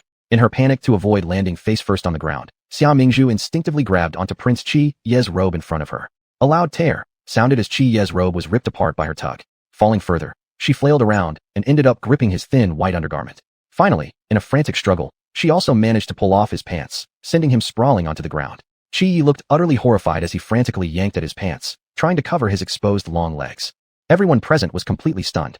When they recovered their senses, Song Long and Song Feng quickly stepped back several paces. It wasn't proper for them to casually see their master like this. Lin Junshu stood still, but his eyes darted everywhere, sky, earth, air, just not at people. However, the slight trembling of his body betrayed that he was suppressing laughter. Only Xia Yunda remained calm. Oh my heavens! Sister, how could you possibly throw yourself at His Highness the Crown Prince and rip off his pants? I wouldn't have fallen if you hadn't stuck your leg out to trip me, would I? And implying that I did it intentionally? Damn you, you're feeling too cocky. Xia Mingzhu looked up at Xia Yunda and said, Fourth brother, stay there. Watch out, or an arrowhead might fall down and hit you. Confused, Xia Yunda said, what? The next moment, he clutched his foot and jumped up, shouting furiously. Xia Mingzhu, are you crazy? Why did you stab me with an arrow? And he told her to stay still so she could aim better? Sorry, my hand slipped, didn't hold on tight. Xia Mingzhu drew out the arrow and threw it into the quiver behind her. As if I'd let you get away scot-free just because you think so highly of yourself. Xia Yunda. So you refuse to take any loss, do you? Still lying prostrate on the ground, Xia Mingzhu helplessly looked up at Qi Yi. Your Highness, I really didn't mean to do it. Please don't blame me. Though he had pulled his pants back up in time. Thinking about how he'd been exposed earlier, Qi Yi couldn't let go of the simmering anger inside him. He coldly sniffed. Who knows if you were holding a grudge against me for forcing you to practice writing, and decided to exact revenge. No, absolutely not. Xia Mingzhu hastily shook her head. I know your Highness only has my best interests at heart. How could I be so heartless? And just now, I had my eyes closed. Absolutely did not sneak a peek. I even saw clearly the shape of that mole on your thigh. Who would have thought? Qi Yi. This woman. Chapter 118. You're not normal either. Qi Yi lowered his eyes and asked in a calm voice. Do you really not bear any grudge against me? Not at all. It was just the punishment of copying the calligraphy 300 times. If I was wrong, I should be punished. Your Highness's punishment is justified. Xia Mingzhu revealed a devout expression, sincerely admitting her fault, though she cursed inside. What the hell? How dare you make your grandma copy books? When your grandma gets up one day, I'll punch you so hard that you'll stick to the wall, impossible to peel off. Upon hearing her inner voice, Chia suddenly burst into laughter in extreme anger. Good. Very good. Seeing the suspicious red flush on Chia's face due to suppressed anger, Xiaoyunda was completely sure he could hear it. Considering there was another person now who could hear his sister's thoughts, he was incredibly excited and didn't care about his sore feet as he moved forward and grabbed Chia's hand. Your Highness, never expected that you aren't normal either. Chia. Xia Mingzhu. Why is Brother Force so excited? Could it be that he found out something was wrong with Crown Prince's body? Chia. He immediately let go of Xiaoyunda's hand. What do you mean? I am perfectly normal. Your Highness, this minister doesn't mean that. Actually, just as Xiaoyunda was about to say something, suddenly a soldier ran over hurriedly. Little General Xia. Little General Xia. Something big happened. Recognizing that it was the guard watching over the Duke of Huogua, Xiaoyunda rushed forward. Did father have another episode? The Duke. The guard took a deep breath, finishing his sentence. The Duke woke up. What? Duke Huogua woke up. Hearing this, everyone present felt an overwhelming joy, quickly following the guard to rush toward Duke Huogua's tent. Hey, there's still someone lying down here, and you're leaving like this? Seeing them about to leave, Xiao Mingzhu quickly called out. Get up, it's cold on the ground. Lin Junshu walked over to Xiao Mingzhu, smiling and extending his hand to help her up. Upon hearing Xiao Mingzhu's call, Chia stopped his steps and saw this scene, his expression unpredictable before he left in large strides. When Duke Huogua opened his eyes, he saw several sons surrounding his bedside. Father, you've awakened? Seeing their father awaken, the brothers of the Xia family were both shocked and delighted. As soon as Duke Huogua raised his hand towards them, Xiaoyunza quickly clasped his father's hand tightly. For Xiaoyunza, whose personality was usually strong, even his eyes were somewhat red now. Xia Yunrong and Xiaoyunda were similarly overwhelmed with joy, tears streaming down their faces. The Duke of Huogua has finally awakened. Chia and other generals standing by the side also wore expressions full of happiness. Duke Huogua led his troops with proper military decorum, yet treated his soldiers with exceptional leniency. Therefore, upon seeing him recover from his coma, everyone was genuinely glad. Minister pays respect to His Royal Highness the Crown Prince. Upon seeing Chia, Duke Huogua tried to rise. Chia quickly went forward to support him, saying, The wounds on Lord's body haven't healed yet. Please do not bother with such formalities. Fine, then this old subject will follow the order without question. After hearing these words, Duke Huogua pretended to wobble slightly, and then lay back down. Afterward, he looked directly at Chia's lower half from a parallel perspective. He curiously asked, Your Highness, how come your robe is torn? Thinking of what had happened earlier, Chia's thin lips curved slightly with a faint, ambiguous smile. Unclear in meaning, he spoke. It's nothing. Encountered a wild cat on the back mountain. It didn't listen and scratched my robe. Duke Huogua nodded in agreement. In his heart, he admired that wild cat which dared to tear the clothes of the current crown prince. The lamps in the tent had been lit, making the camp tent brightly illuminated. These days, you've worked hard. After hearing Xiaoyunza recount the significant events that had taken place during this time, Duke Huogua couldn't help but express astonishment and gratitude. Father, this time it's all thanks to Mingzhu. It was her who brought Dr. Lin and saved you. Xiaoyunza said. Where is Mingzhu now? Duke Huogua stretched his neck and looked behind everyone. I'll go call her. Xiaoyunda wiped his bright red eye rims and rushed out to find her. Xia Mingzhu was pulled in by Xiaoyunda while holding some fruits and munching on one. Let go, the fruit will fall. She twisted her body and shouted. Haha, does Mingzhu also love eating wild fruits from this mountain? Suddenly, a robust laugh sounded. Xia Mingzhu looked up and saw an old man with gray hair, but with immense authority. Despite his usually severe expression, he showed a warm smile upon seeing Xia Mingzhu. If this smile needed to be described, it would be akin to a brilliantly yellow chrysanthemum blossoming, warmth laced with eeriness. Strange? Father, you woke up? Xia Mingzhu freed herself from Brother Four's grasp and ran to the bedside of Duke Huogua, answering her father. I like it, father. These wild mountain berries are sweet and sour, very delicious. Can you ask people to pick all the wild berries from the mountain for me? Everyone. I feel a little embarrassed. Did I ask for too much? The Xia brothers and the crown prince. What do you think? Asking for all the fruits of an entire mountain in one breath. So, are you planning to be the king of the mountain? Xia Mingzhu hesitated for a moment, then added, when the mountain fruits are picked, I'll eat them with father. Look how filial I am. Filial piety brings out strength. Everyone laughed, shaking their heads. How could such a prestigious Duke of Huogua possibly care about wild fruits like this? But the next second, they nearly dropped their jaws in shock. They only heard the Duke of Huogua lightly cough and say, All right, Daddy will send the guards to pick the fruits early tomorrow morning. We'll eat them together. Silence. Complete silence throughout the tent. No one dared to even breathe as they stared at the Duke of Huogua in disbelief. Even the Xia brothers had shocked expressions reflected in their eyes. Was it possible that madness was contagious? Why had even the Duke of Huogua joined in the antics? Good. Xia Mingzhu nodded in satisfaction. From now on, the wild fruits on the mountain will be inherited by me. Cheap father is really great. From today on, you're my real father. And after my older brothers are out of the picture, I'll take care of your old age. The Xia brothers. Sister, can we try again to save him? They wiped away some sweat. Phew, at least father couldn't hear her sister's lively inner voice. Otherwise, he might have been scared half to death. Cough, cough. The Duke of Huogui suddenly seemed to have been choked by something, violently coughing a few times before weakly patting his chest and gasping for air. Lord Duke, rest for a while. Seeing this, Jia led the soldiers to bid farewell and leave. After they were gone, the Duke of Huogui massaged his temples, revealing a hint of fatigue on his face. He looked at his children. That's all. It's late. Big brother stays. The rest of you go back and rest. Yes, father. Xia Mingzhu followed her brothers to rise and returned to her own tent. Once they left, only the Duke of Huogui and Xia Yunza remained in the tent. Through the partially lifted curtain, the Duke of Huogui watched Xia Mingzhu pinch a few mountain fruits and walk away smiling widely, sighing softly. Zaire, is your sister sick? Chapter 119. This reverse wine situation depends on me. Why do you say that, father? After hearing the words of the Guardian Duke, Xia Yunza's eyes flashed. The Guardian Duke sighed and shook his head. Maybe I'm getting old, for I actually heard the inner voice of your sister. After returning from the underworld, he could now hear the inner thoughts of his daughter. This filled him with both shock and guilt. He must have been too cold and distant to her, showing insufficient care. Otherwise, there wouldn't be such a strange issue with his daughter's body. Can father hear it as well? Xia Yunza asked in surprise. Zaire, by what you mean, the Guardian Duke, feeling something deeply within, looked at Xia Yunza incredulously. Xia Yunza nodded seriously to him. Exactly. Besides father, myself, my second, third, fourth, fifth brothers, and mother, our entire family can hear sister's inner voice. Xia Yunza then told the Guardian Duke truthfully about how Xia Mingzhu knew of every future calamity facing each member of the family, and they had successfully avoided several crises through listening to her heart's voice. The Guardian Duke listened, his face full of shock.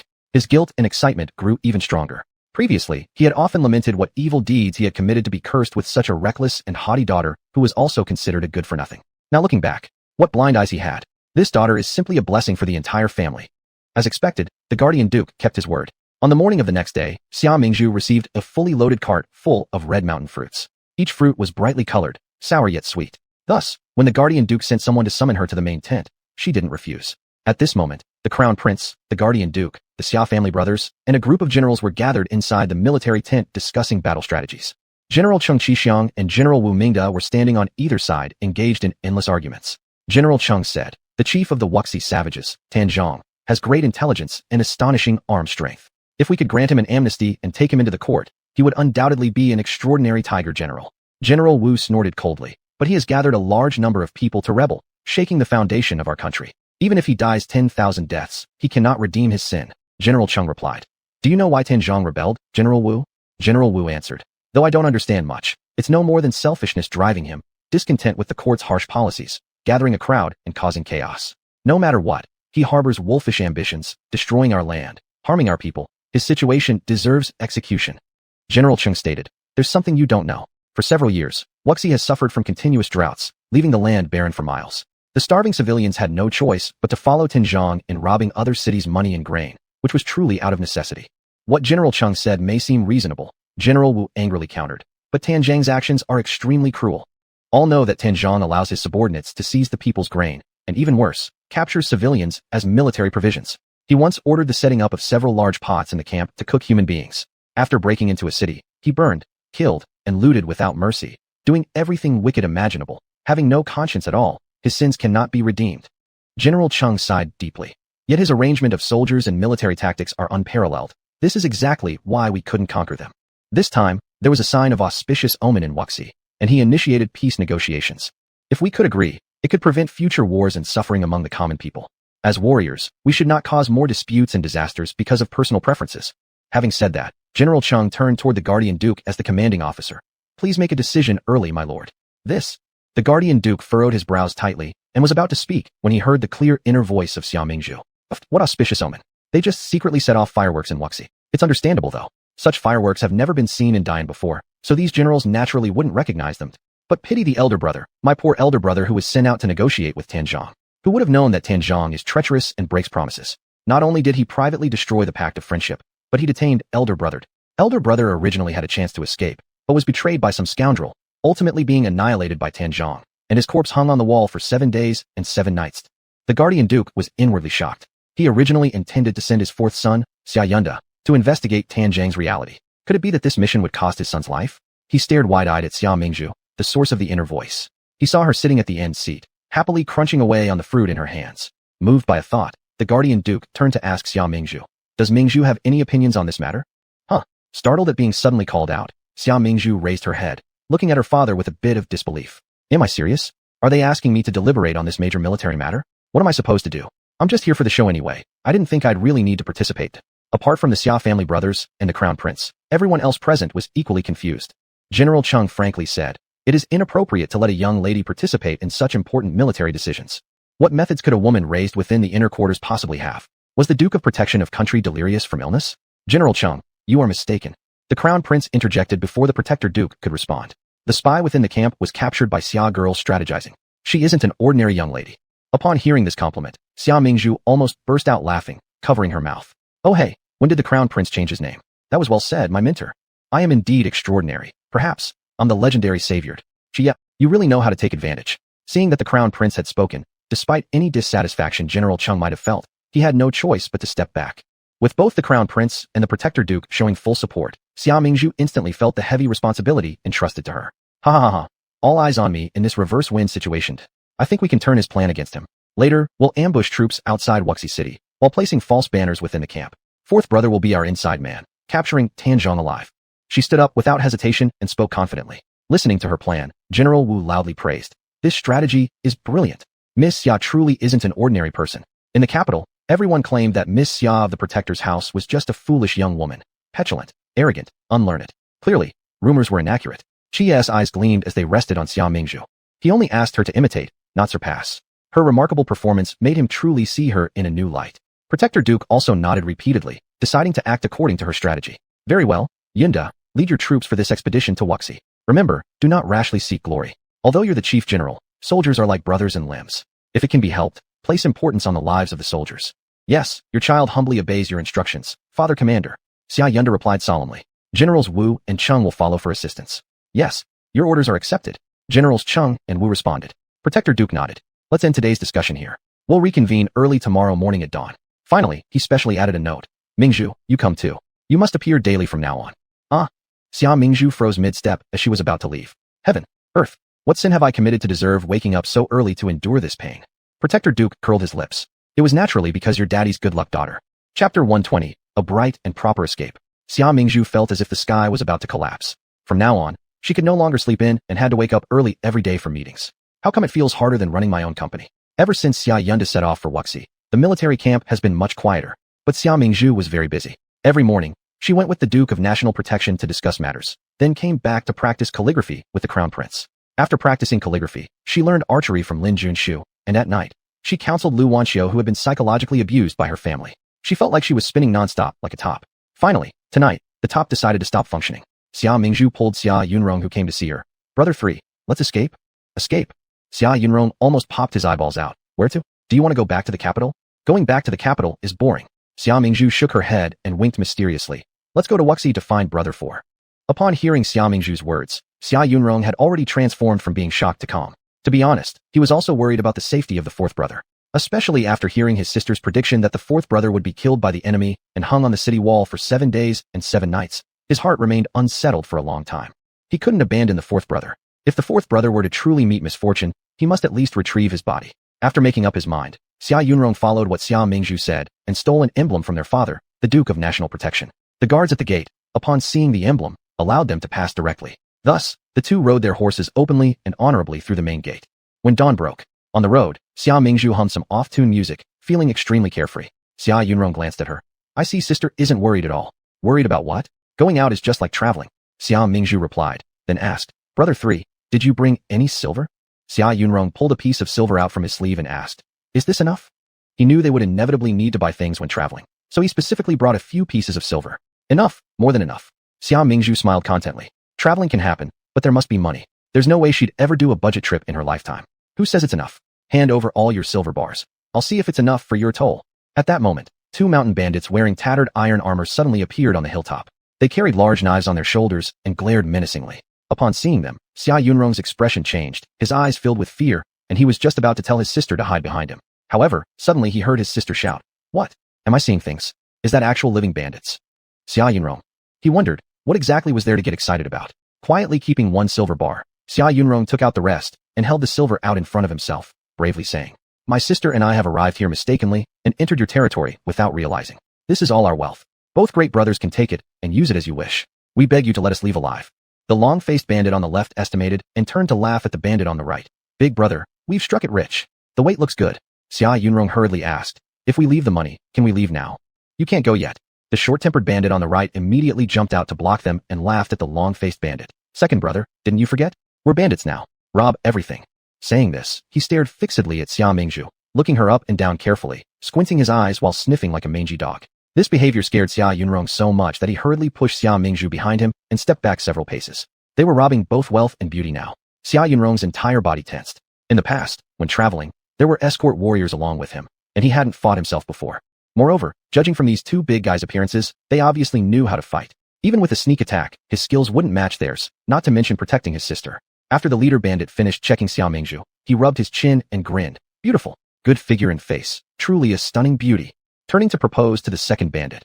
How about killing the man and bringing the woman along? That way, we can have fun. Now with women and silver, we should seek joy. Upon hearing this, Xia Yunrong turned pale. He was thinking of retrieving the fourth brother's body, but it looked like he was going to follow in the fourth brother's footsteps this time. Hey, are you really bandits? At this point, Xia Mingzhu's voice suddenly rang out, startling him. The two bandits across from them burst into laughter. So, little lady, do you think we're not real bandits? They don't seem quite right, not formal enough. Xia Mingzhu shook her head. Since you're bandits, you haven't even gone through the proper procedure or shouted the usual slogan. The two bandits looked at each other, puzzled. What the hell do bandits need slogans for? Of course. For instance, this road is opened by me, this tree is planted by me, and so on. Xia Mingzhu earnestly instructed. And you're in the wrong location here. There's no village before or behind you. No public support means you can't grow big and strong. Your future doesn't look bright.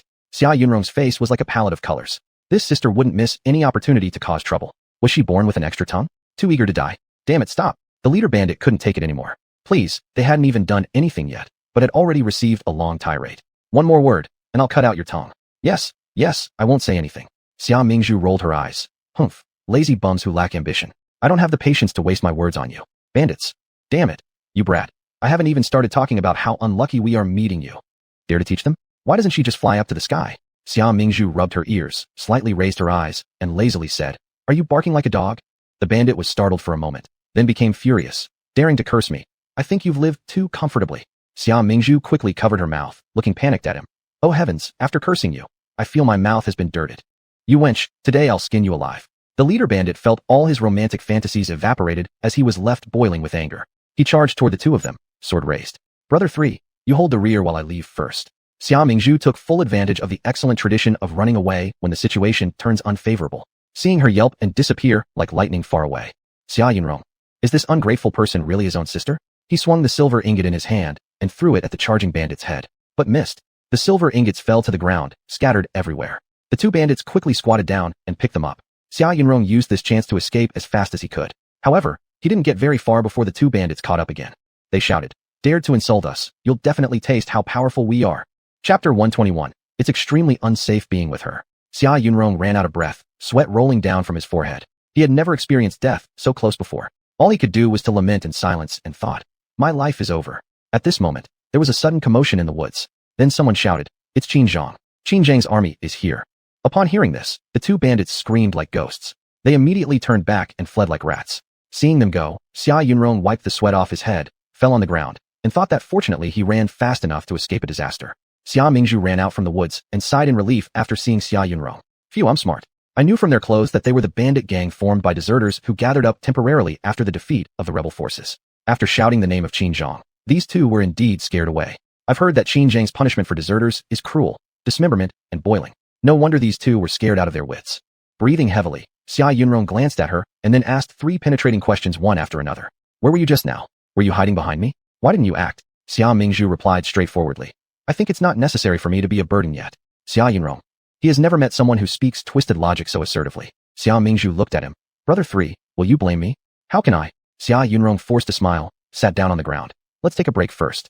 I got too many shocks today. I need to calm down. Xia Mingzhu consoled him verbally. Yeah, it was really terrifying. Brother 3, rest well. However, in her heart, she rolled her eyes. Isn't it just a few bandits? Look at how scared Brother 3 is. He isn't steady at all.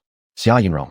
After observing her behavior today, he finally realized. Being with her is unsafe, very unsafe. He wanted to cry but couldn't. Is it still in time to regret returning to the military camp? Meanwhile, in the military camp, hot-headedness, sheer hot-headedness. The patriarch of protecting the nation erupted in anger. How long have they been gone? It has been 4 hours. Xia Yunza whispered. Go and chase them back quickly. The patriarch's blood pressure shot up suddenly, with extreme anxiety in his heart. Recently, the Wuxi barbarians have carried out multiple ambushes.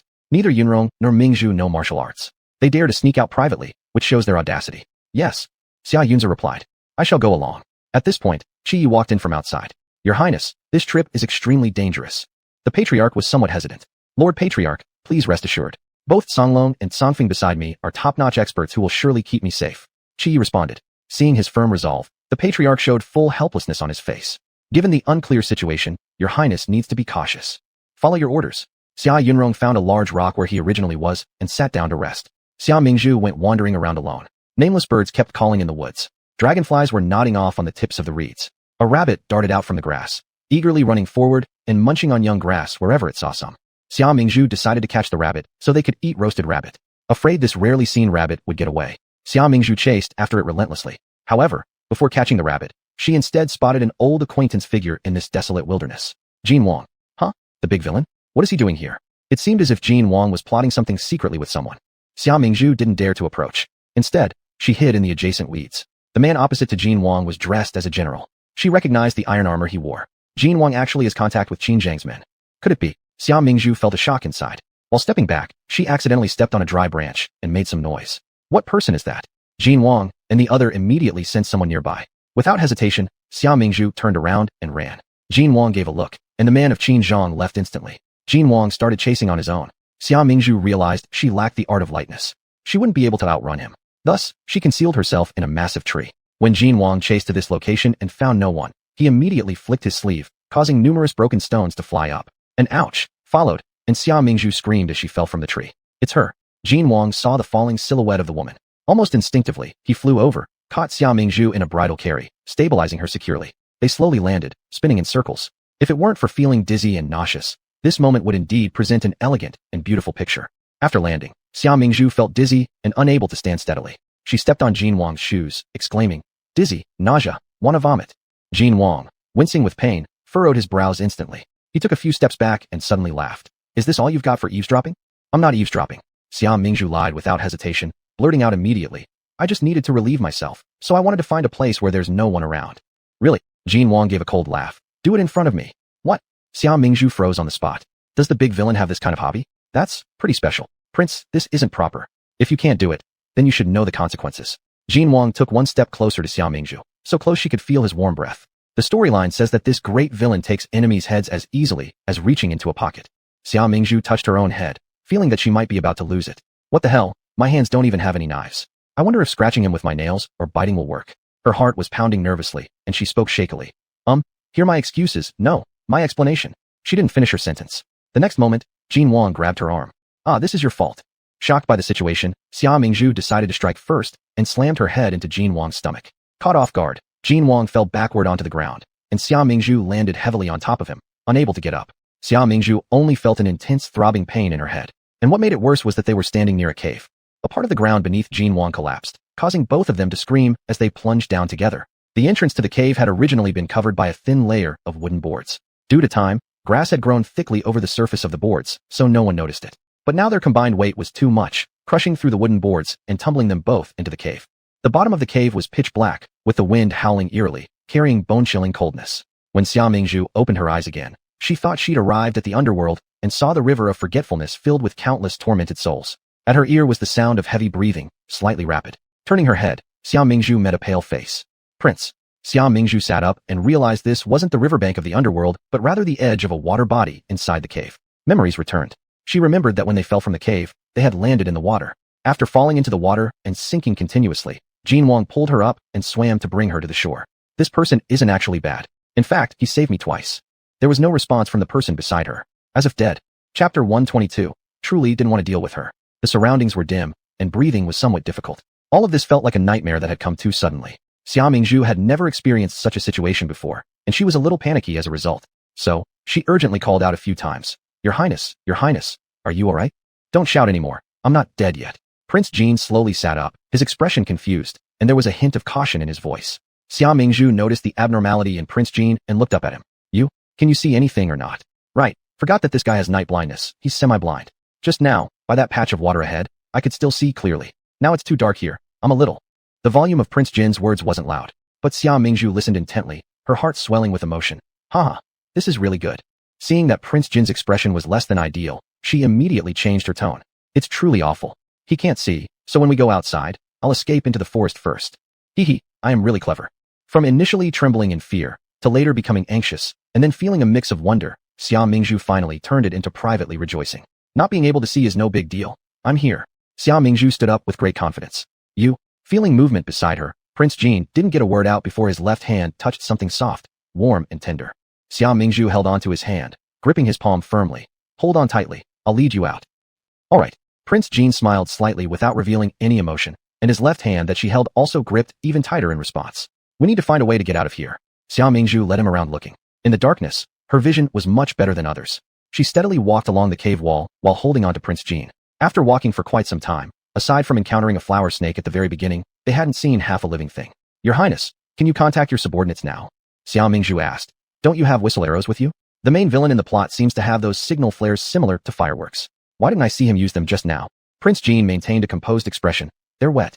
At this moment, however, ripples of thought stirred in his heart.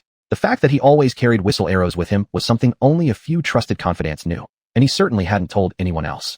Moreover, firecracker signal flares like whistle arrows simply did not exist in the Great Yin dynasty. He had obtained them through trading with an ethnic group. How could she possibly know? This woman was indeed different from what he had initially expected. Looks like I can't count on the main villain. Xia Mingzhu took charge in leading the way. Your Highness, rest assured, I will definitely find a way and bring you out. Prince Jin gazed at the blurry silhouette of the slim figure in front, lost deep in thought. A woman like Xia Mingzhu could either be recruited and used to her full potential. She already knows everything, which is a divine advantage given by heaven. Or she should be silenced early to prevent leaks that would cause irreparable damage. Suddenly, Xia Mingzhu lunged towards him, standing on tiptoe, trying to climb onto his back. Not expecting her to make such a sudden move, Prince Jin was taken aback, and it momentarily disrupted his train of thought. What are you doing? There seem to be bugs below, stepping on them sticks to my feet. It's so disgusting. Xia Mingzhu explained. If we can walk on 2 legs, why bother using all 4? How about you carry me on your back instead? Suddenly hearing this, Prince Jin's face showed cracks of irritation. Hadn't she just said she'd guide him by hand moments ago? It hadn't been long since, but she was already going back on her word? I'm not heavy. Last time at the derelict temple, didn't you try carrying me? You can surely carry me, right? Xia Mingzhu kept talking to herself, quickly mounting Prince Jin's back. Man, how can you randomly claim you're incapable? Prince Jin. He sighed, supporting his forehead. Truly didn't want to deal with her. Xia Mingzhu's red lips curled into a faint smile as she lightly patted his head. Your Highness, hurry up and walk.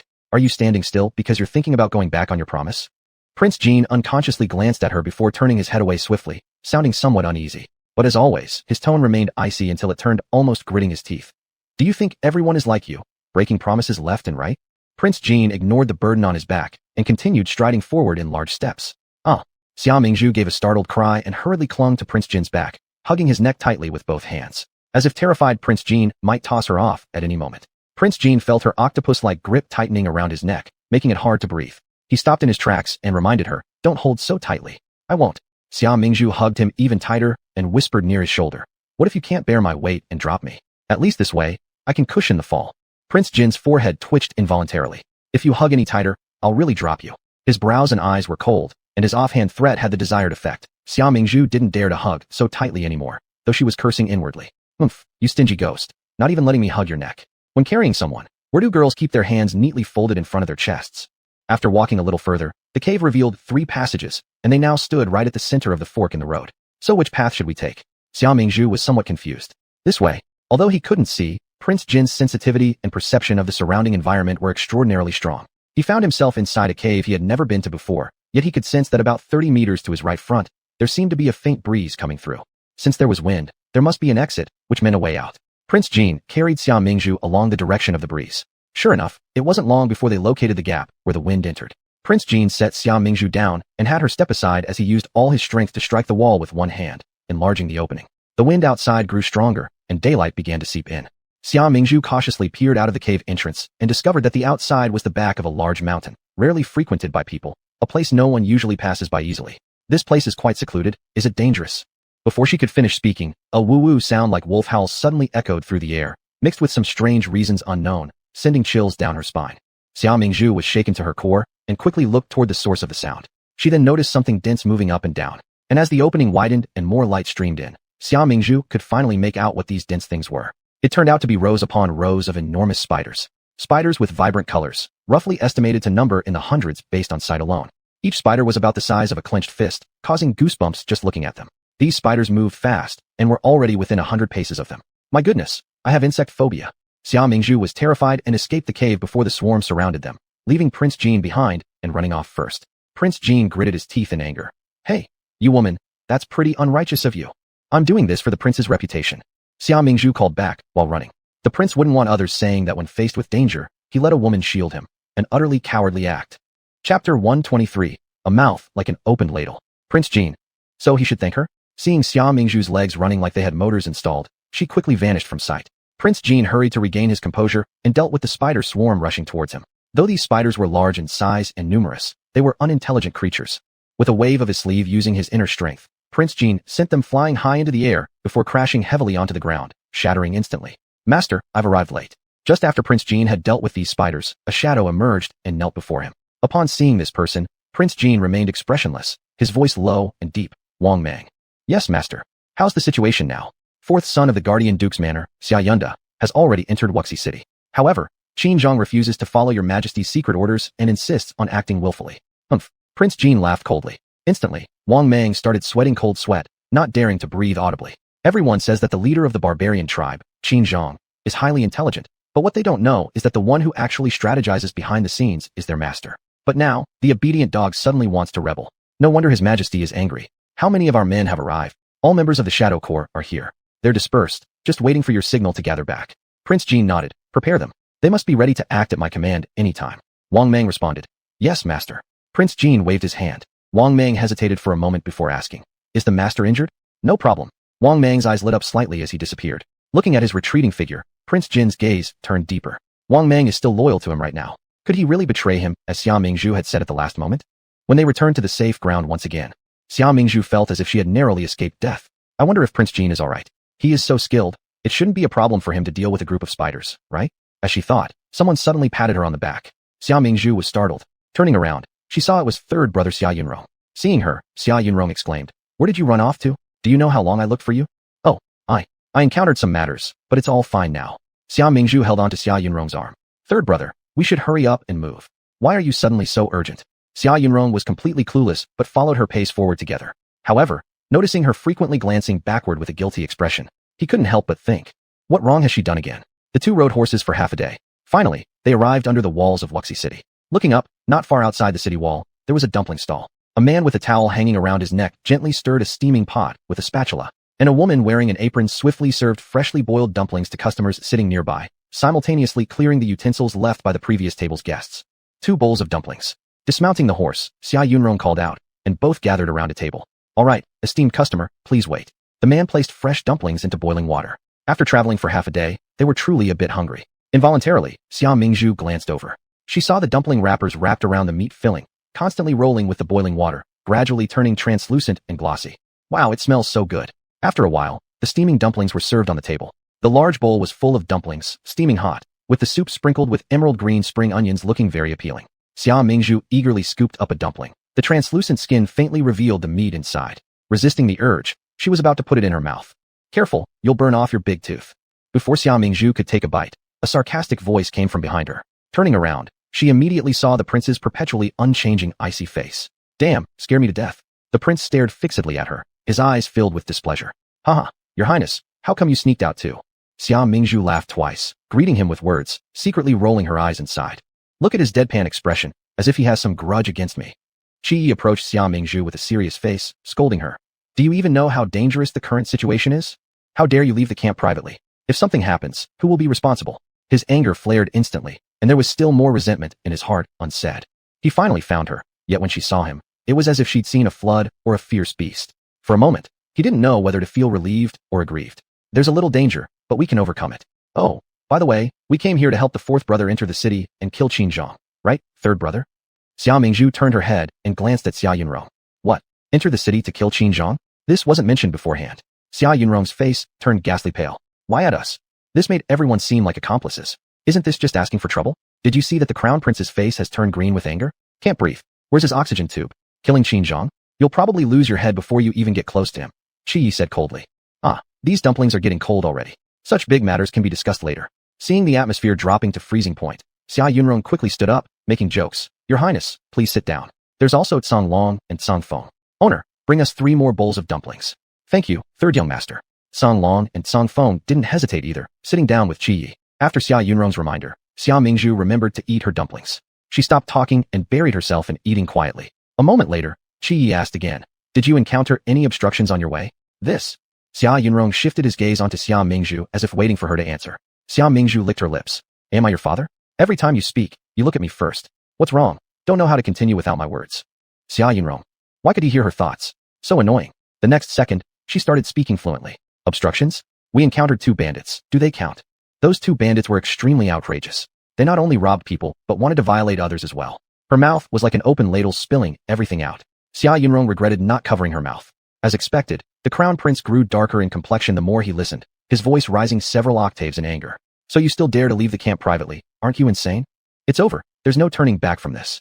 As the sky approached dusk, the group entered the city before the gates closed. After checking into an inn, Xia Mingzhu went to give midnight snacks to the still upset crown prince to cheer him up. Still reading? After entering the room, Xia Mingzhu looked at him and smiled gently and virtuously. The light is bad at night. Don't ruin your eyes. Tisk in this ancient era, if you develop myopia, there's nowhere to get glasses for you. Chapter 124. Do you think I mate one? Why am I? Qi Yi glanced at Xia Mingzhu, his gaze landing on the food box in his hand. What are you here for? I've come to deliver some pastries to your highness. Try them. They're very delicious. Xia Mingzhu grinned outwardly but grumbled inwardly. Geez, you saw it all and still have to ask? Are you the granddaddy of asking unnecessary questions? Xia Mingzhu placed the food box down and took out the pastries, offering them diligently to Qi Yi. Qi Yi just gave it a casual glance. You can leave after putting the things down. Xia Mingzhu. Damn, what do you think I am? Mate one, why am I? Though upset inside, she couldn't show it, and so nodded her head. All right, your royal highness, you are wise and brave, courageous and handsome. I know you wouldn't haggle with a small girl like me. Qi Yi, can you stop showing that obvious disdain before praising me? His face looked strange. Yet Xia Mingzhu continued to praise him without breaking a sweat or skipping a beat. To be honest, I've never met a man as generous as your highness, and you also look good.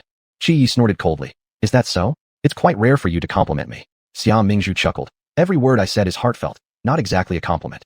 After saying too many insincere words, I'll need to sincerely confess to Buddha when I get home. Qi Yi concealed his emotions. I suddenly feel like walking around on the street. Would you like to come along? Xia Mingzhu nodded in agreement. Sure, but we should disguise ourselves. The crown prince was the heir apparent of Dian. If his identity were revealed and captured by Tanzhong, the entire court would be thrown into chaos. Thus, it was crucial to change their appearance. Upon hearing this, Qi Yi nodded. He knew women usually dressed up when going out, so he didn't take it too seriously. But he felt something odd about Xia Mingzhu's gaze upon him. He soon understood the meaning behind her look. When they hit the streets, Qi Yi was still dazed. Since Xia Mingzhu considered it too risky to venture onto the street, she came up with an idea. Let him wear women's clothing and pretend to be her personal maid. You want me, Lord, to dress as a woman? Qi Yi was clad in a woman's silk skirt, his fair face red from embarrassment. His forcibly rouge-laden lips quivered slightly, and the young lady beside him was trying hard to suppress her laughter. Seeing passers-by looking over, Xia Mingzhu quickly covered by addressing him. Yes. Auntie. Once the pedestrians had moved on, she hurriedly smoothed things over. Your highness, don't be angry. This is only a temporary measure. No one besides me will see, so there's no harm. As Xia Mingzhu consoled him, she examined the crown prince dressed as a woman. He was originally blessed with devastating beauty, his features both handsome and spirited. Now, dressed this way, he possessed an indistinguishable charm between male and female, gazing at people with an elusive expression that suggested restrained desire. He truly looked stunning. Qi Yi pursed his lips tightly. If you dare to tell anyone about what happened today, I will skin you alive. Rest assured, I won't tell anyone else. Xia Mingzhu promised solemnly, but internally, she had various schemes in mind. Wow, this is a real pro gamer in women's clothing. The crown prince's half-nude paintings are so valuable, I bet his worn dresses could fetch sky-high prices. After I strip him of these clothes, I'll sell them to those rich matrons. Hearing all these thoughts, Qi Yi, he was losing his mind. He knew this woman wasn't trustworthy. Wuxi City did not enforce curfews, and since it was currently a ceasefire period, the streets were crowded even at night. Xia Yunwu walked on the street. His eyes caught sight of a young woman who was cautiously wrapped up, moving stealthily and looking around nervously. He couldn't help but widen his eyes. After scrutinizing carefully, he confirmed that this was none other than his younger sister, Xia Mingzhu. How did she end up in Wuxi? He instructed the person following him. I'll go see Commander Tan shortly. Wait here a moment. The attendant replied. I'll wait here for General Xia. Xia Yunwu carelessly nodded twice, then rushed off towards the retreating figure. After catching up with Xia Mingzhu, who was all wrapped up, he dragged her away from the crowd. Xia Mingzhu got a shock, assuming she had been exposed. Upon seeing it was her older brother, she relaxed. Fourth brother, it's you. Mingzhu, what are you doing here? Xia Yunwu looked at her, perplexed. Why aren't you staying properly in the military camp? What are you wandering around aimlessly for? If your identity is revealed, you wouldn't even know how you'd die. Our father and the crown prince are extremely foolish to allow you to behave so recklessly. Xia Mingzhu stood speechless. Was fourth brother fitted with a machine gun in his mouth? Behind the two of them, Qi Yi stood silently. Her younger sister scolded him for his appearance, and her elder brother cursed him for being foolish. So, was it his fate to be scolded twice today? Xia Mingzhu glanced at the person behind her and coughed lightly. The crown prince has come as well. Xia Yunwu. Had he heard some fantastic fairy tale? With eyes full of horror, he turned his head and only then noticed the maid trailing them with a hand half concealing her face, treading carefully. This maid seemed somewhat familiar. Before long, he identified her. It was actually the crown prince in female disguise. Startled, Xia Yunwu asked, "Your Highness, why are you also following Mingzhu around like this? What was the heir to the throne doing deep within enemy territory? Wasn't he afraid of being seen? Qin Zhang would love to get some leverage on the court. And yet here he was, delivering himself willingly. Had they gone insane? Qi Yi had truly not anticipated bumping into Xia Yunwu, and pinched the bridge of his nose, feeling utterly resigned.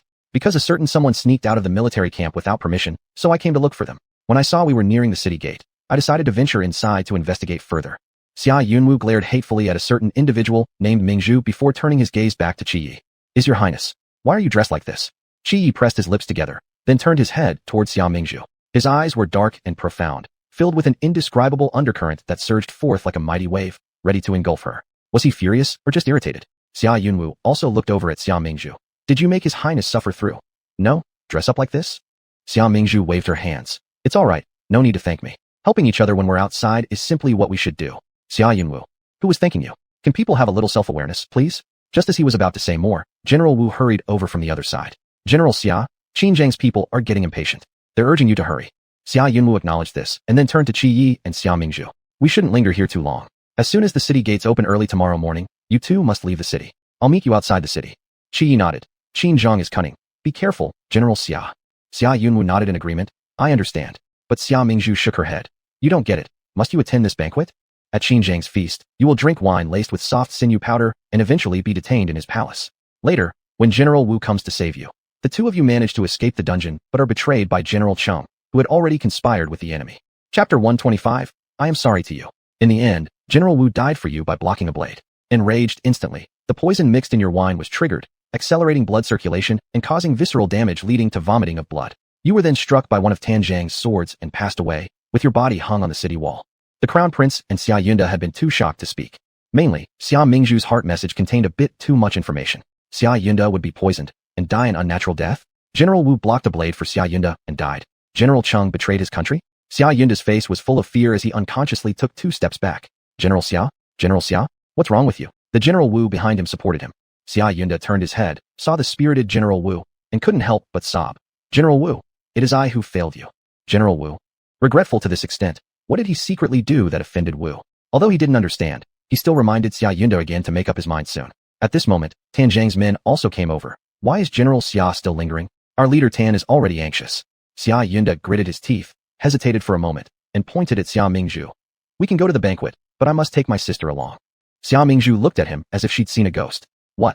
Even dying, you want someone else to come with you? She took a step back and raised her guard with actions. Never. Bro, we're soulmates. Yet you play tricks on me now? I will never be harmed. Or I'll destroy you. Xia Yunda twitched the corners of his mouth. This not so thick filial piety. He didn't want to force his sister, but the current sister seemed to have a god's perspective, as if she knew everything. To change the outcome, he needed her help. Hearing from his elder brother that his sister liked money, he instinctively patted his pocket.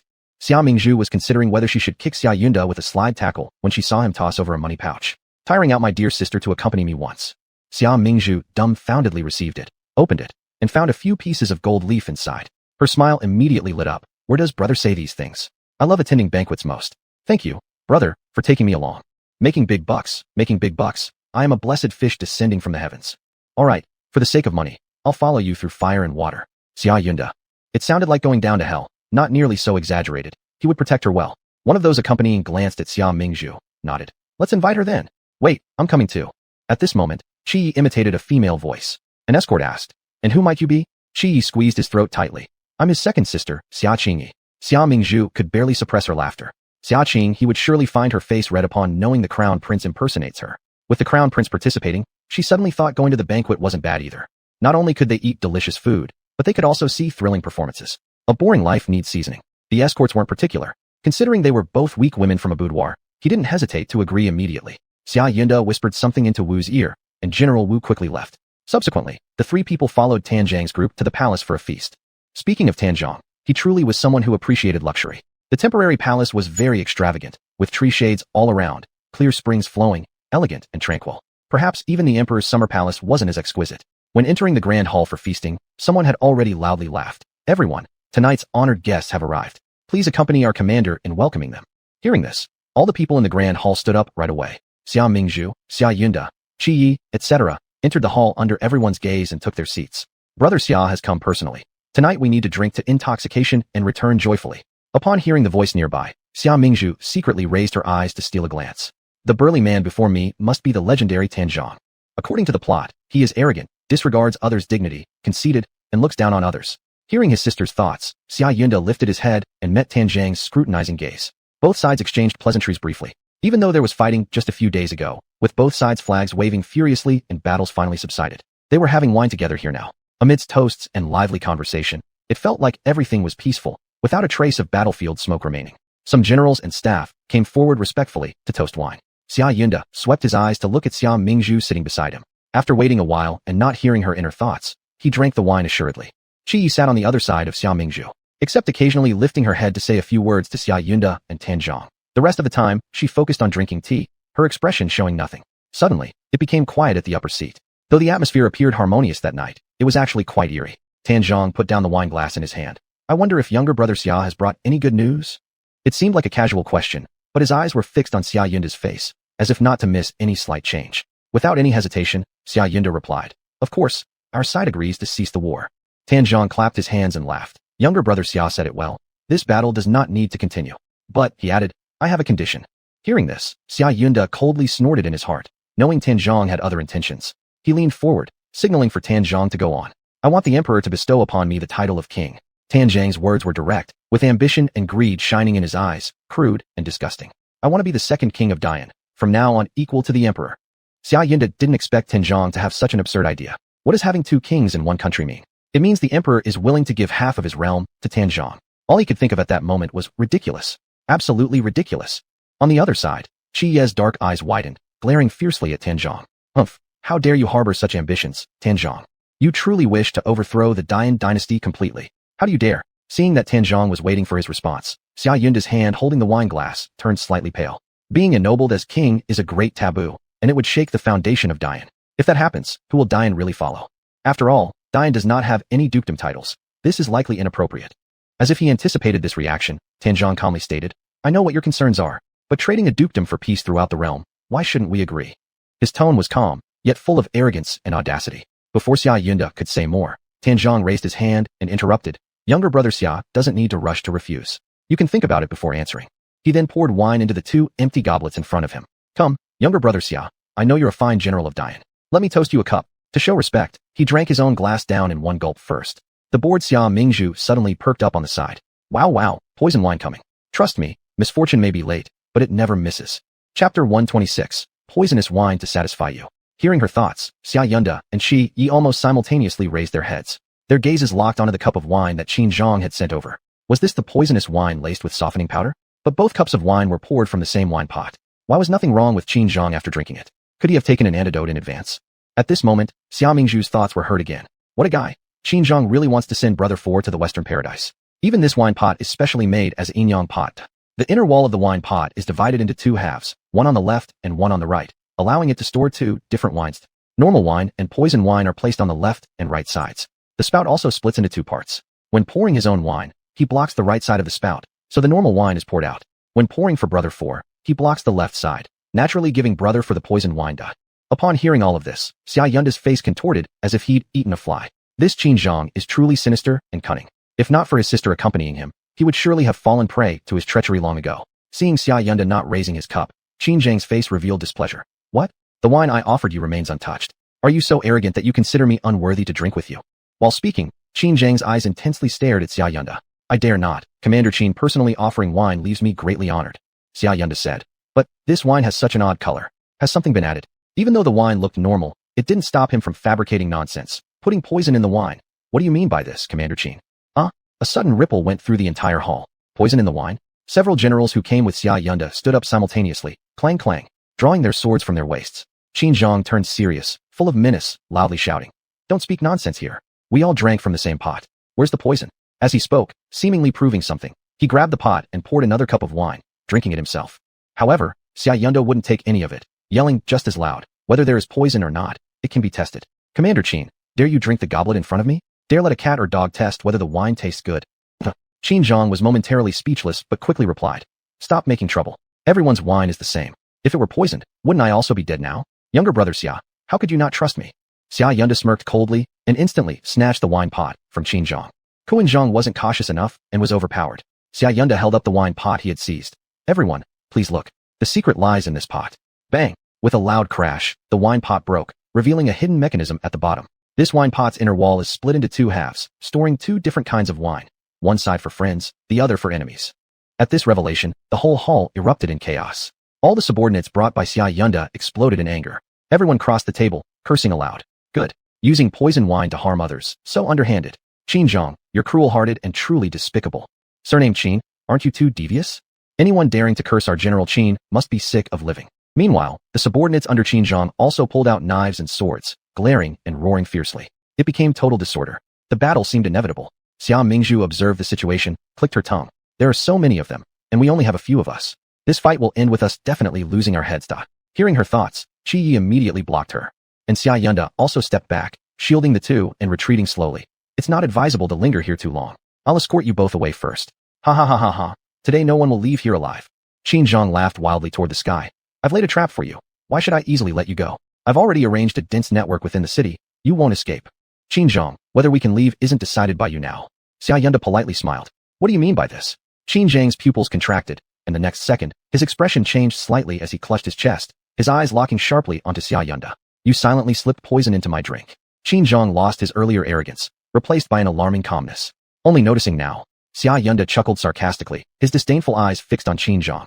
"It's impolite not to reciprocate. You can poison me, so naturally I need to return the favor." When Qin Zhang was drinking the second cup of wine, Xia Yunda deliberately dripped something from his emerald ring into the wine glass. It was a drop of emerald green liquid, but he manipulated it so covertly that no one noticed. Holy cow, like spies in a movie. Xia Mingzhu, sheltered behind Xia Yunda, stared at his back with stars in her eyes. "Wow, so handsome. Brother 4 is truly heroic and a rare military talent." Qi Yi also glanced at Xia Yunda with full appreciation. Turning passivity into initiative and changing disadvantage to advantage indeed showcased extraordinary intelligence. Hearing his sister's praise, Xia Yunda actually became a bit shy. If not for hearing his sister's thoughts, he wouldn't have come up with this idea, so the biggest credit goes to his own sister. "Damn. The antidote. Give me the antidote." Qin Zhang felt increasing pain all over his body and began roaring wildly. "Hand over the antidote." Upon seeing this, Qin Zhang's subordinates snapped back to reality and surrounded Xia Yunda and his group. Xia Yunda clutched a porcelain bottle in his hand. "I can give you the antidote, but you must let us go." Qin Zhang agreed without hesitation. "All right, I accept your condition. Give me the antidote." Xia Yunda insisted. "Let us go first, then I'll give you the antidote." "Shut up and hand over the antidote," roared Qin Zhang's men. "Let them leave," Qin Zhang commanded loudly.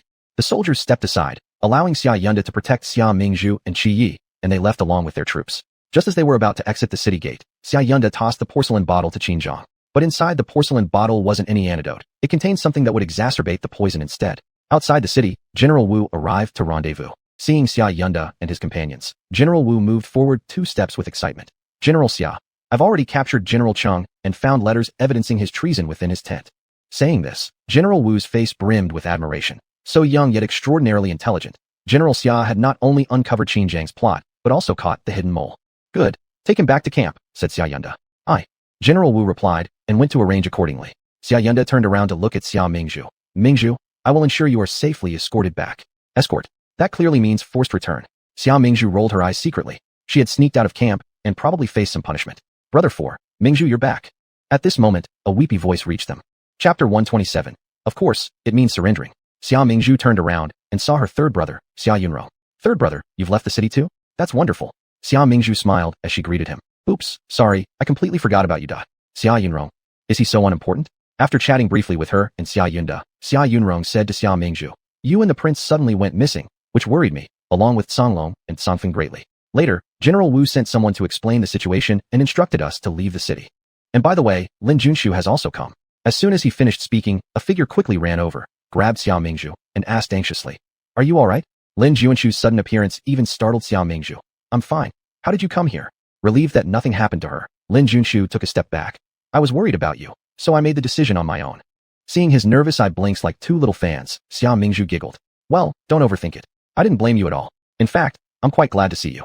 Upon hearing these words, Lin Junshu's handsome face revealed a shy smile. His voice was soft. Me too. Me too. Happy to see her. Xia Mingzhu thought he looked truly obedient. Wow, Junshu is really // Nabla // super cute. As Xia Mingzhu was smiling delicately, she suddenly felt a pair of eyes as cold as a frozen pool staring at her. Turning her head, she saw Qi Yi silently gazing at her, his eyes brimming with turbulent emotions. Recalling his protective stance in front of her at the banquet earlier, Xia Mingzhu smiled at Qi Yi. But unexpectedly, instead of returning her smile, Qi Yi turned away. Xia Mingzhu, the crown prince is such a difficult person to deal with. Xia Yunda led a group of soldiers first to escort Xia Mingzhu and the crown prince back to camp. On the way, the crown prince ignored everyone and only rode his horse quietly ahead. Seeing this, Xia Yunrong nudged Xia Mingzhu's arm. What's wrong with the prince?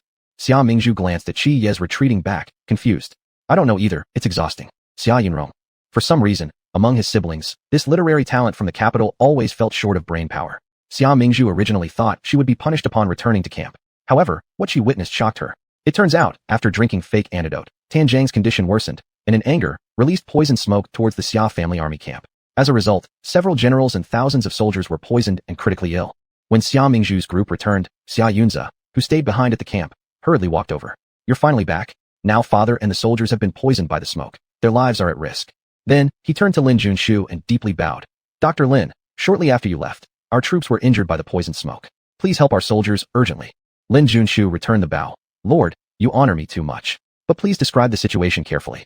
If there's anything I can do to assist, I will do my best. Xia Yunza nodded. It's a black smoke, drifting with the wind.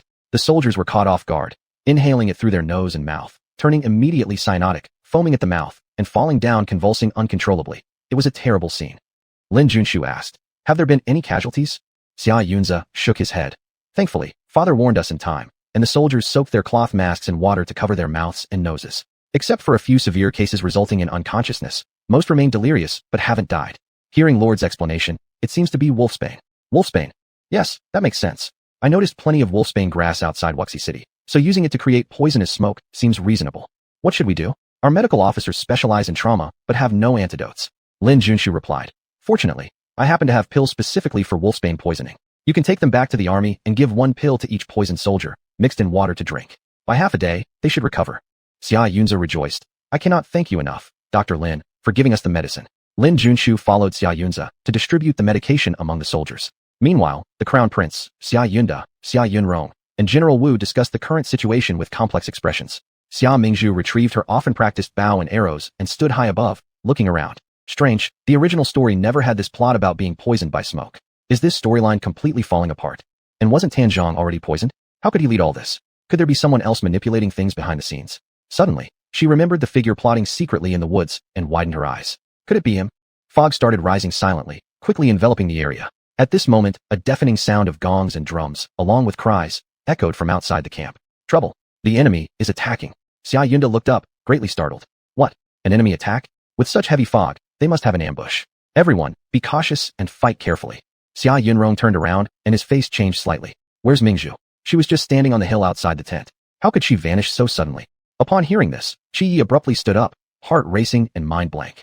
Hurry up and find her. Quickly. Hiding in the dark, Xia Mingzhu coldly stared at the towering figure riding a horse nearby, leading troops with a mask on his face. She was sure that this man was not Tan Zhang, the chief of the Wuxi tribe. A faint smile curved on her lips as she drew an arrow, focused, pulled the bow tightly, and aimed directly at his chest.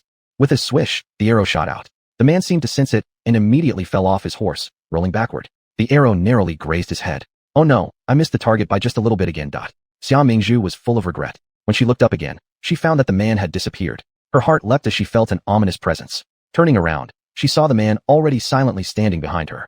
Xia Mingzhu panicked, dropped her arrow, and ran away. On the other side, Xia Yunda led his troops out to engage the enemy. As soon as they met, they saw the opposing general falling off his horse hit by a miraculous arrow. He followed the direction the arrow came from, and immediately spotted Xia Mingzhu, whom they were looking for. Worried about his sister's safety, he quickly ordered General Wu to protect her while he led the army against the enemy. General Wu didn't dare to take any chances and hurriedly rushed up the hill with his men, but there was no sign of Xia Mingzhu. Right now, Xia Mingzhu was running so fast, as if her feet were on rolling wheels. While running, she shouted loudly, "Help! Someone's trying to kill me! Help! Someone's trying to kill me!" Seeing a horse ahead, she ran straight towards it, intending to mount it and run even faster. But she was too anxious and failed to notice the tripwire in front of her, causing both her and the horse to fall flat on their backs. When she looked up, the masked man was already standing in front of her, blocking her way. What could she do? Of course, surrender. Chapter 128. I already have someone I like. Xia Mingzhu cried plaintively. Big brother, you look so handsome. Your mask is so handsome too, and your horse looks great as well. Could you please let me go? The masked man didn't move. TSK, a good dog doesn't block the way, SMD. Xia Mingzhu secretly pulled out a small bag of powder from her sleeve. Why don't you say anything? Were you born silent? The masked man chuckled coldly. You've ruined my plan.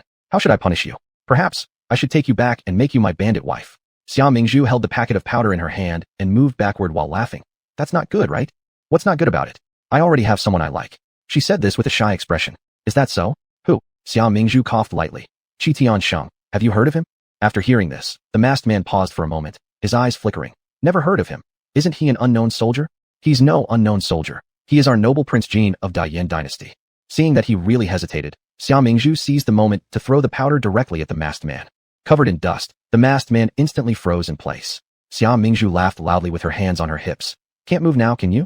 Let's see if you chase me this time. The masked man sniffed coldly. Do you know the consequence of scheming against me? As he spoke these words, although he couldn't move, his presence remained imposing. Xia Mingzhu knew he could not currently harm her. He just looked fierce for show, so she was unafraid of him. Consequences are something we'll see later. Now, let Annie remove your mask and see who you really are. She tried, taking advantage of his distraction, to grab his mask and pull it off. He stood still, without retreating a single step, allowing her delicate hands to slowly lift his mask. As the mask came off, a striking yet extraordinarily handsome face appeared before her. Xia Mingzhu raised her eyebrows. Sure enough, it's him, Prince Jin. Unconsciously pulling her hand back, her arm was caught by Prince Jin. Xia Mingzhu startled. You. Prince Jin took back the mask from her and put it on again.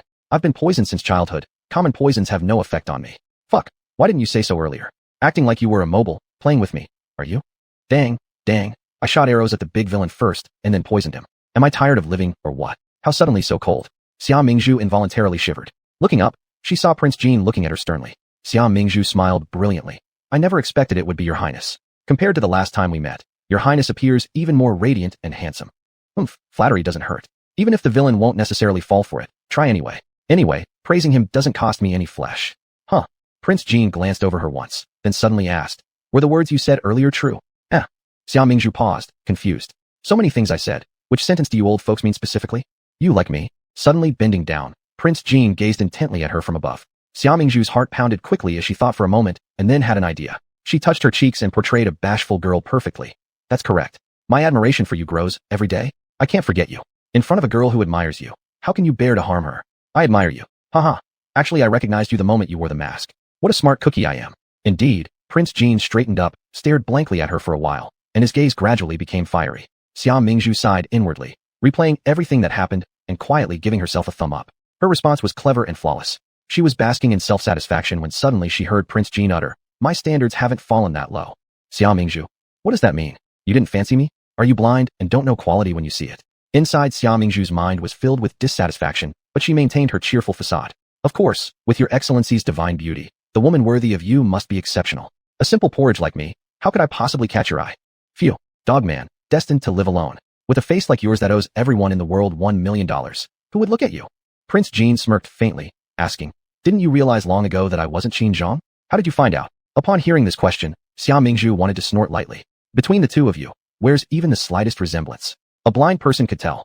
Nevertheless, she responded tactfully. It's mainly because your highness is handsome and elegant, like a graceful tree in the wind. How could Qin Zhang compare to you? Prince Jin turned his head and glanced at her. Did you recognize me when you shot me with an arrow? Was it intentional? Of course. We laid down the strategy, losing troops and resources, while you came in at the end to reap the benefits without effort. Isn't that infuriating? Xia Mingzhu rolled her eyes mentally but showed respect on her face. How could that be, your highness? If I had known it was you, I wouldn't have shot that arrow for anything. Prince Jin suddenly turned around and looked Xia Mingzhu in the eye. Come with me.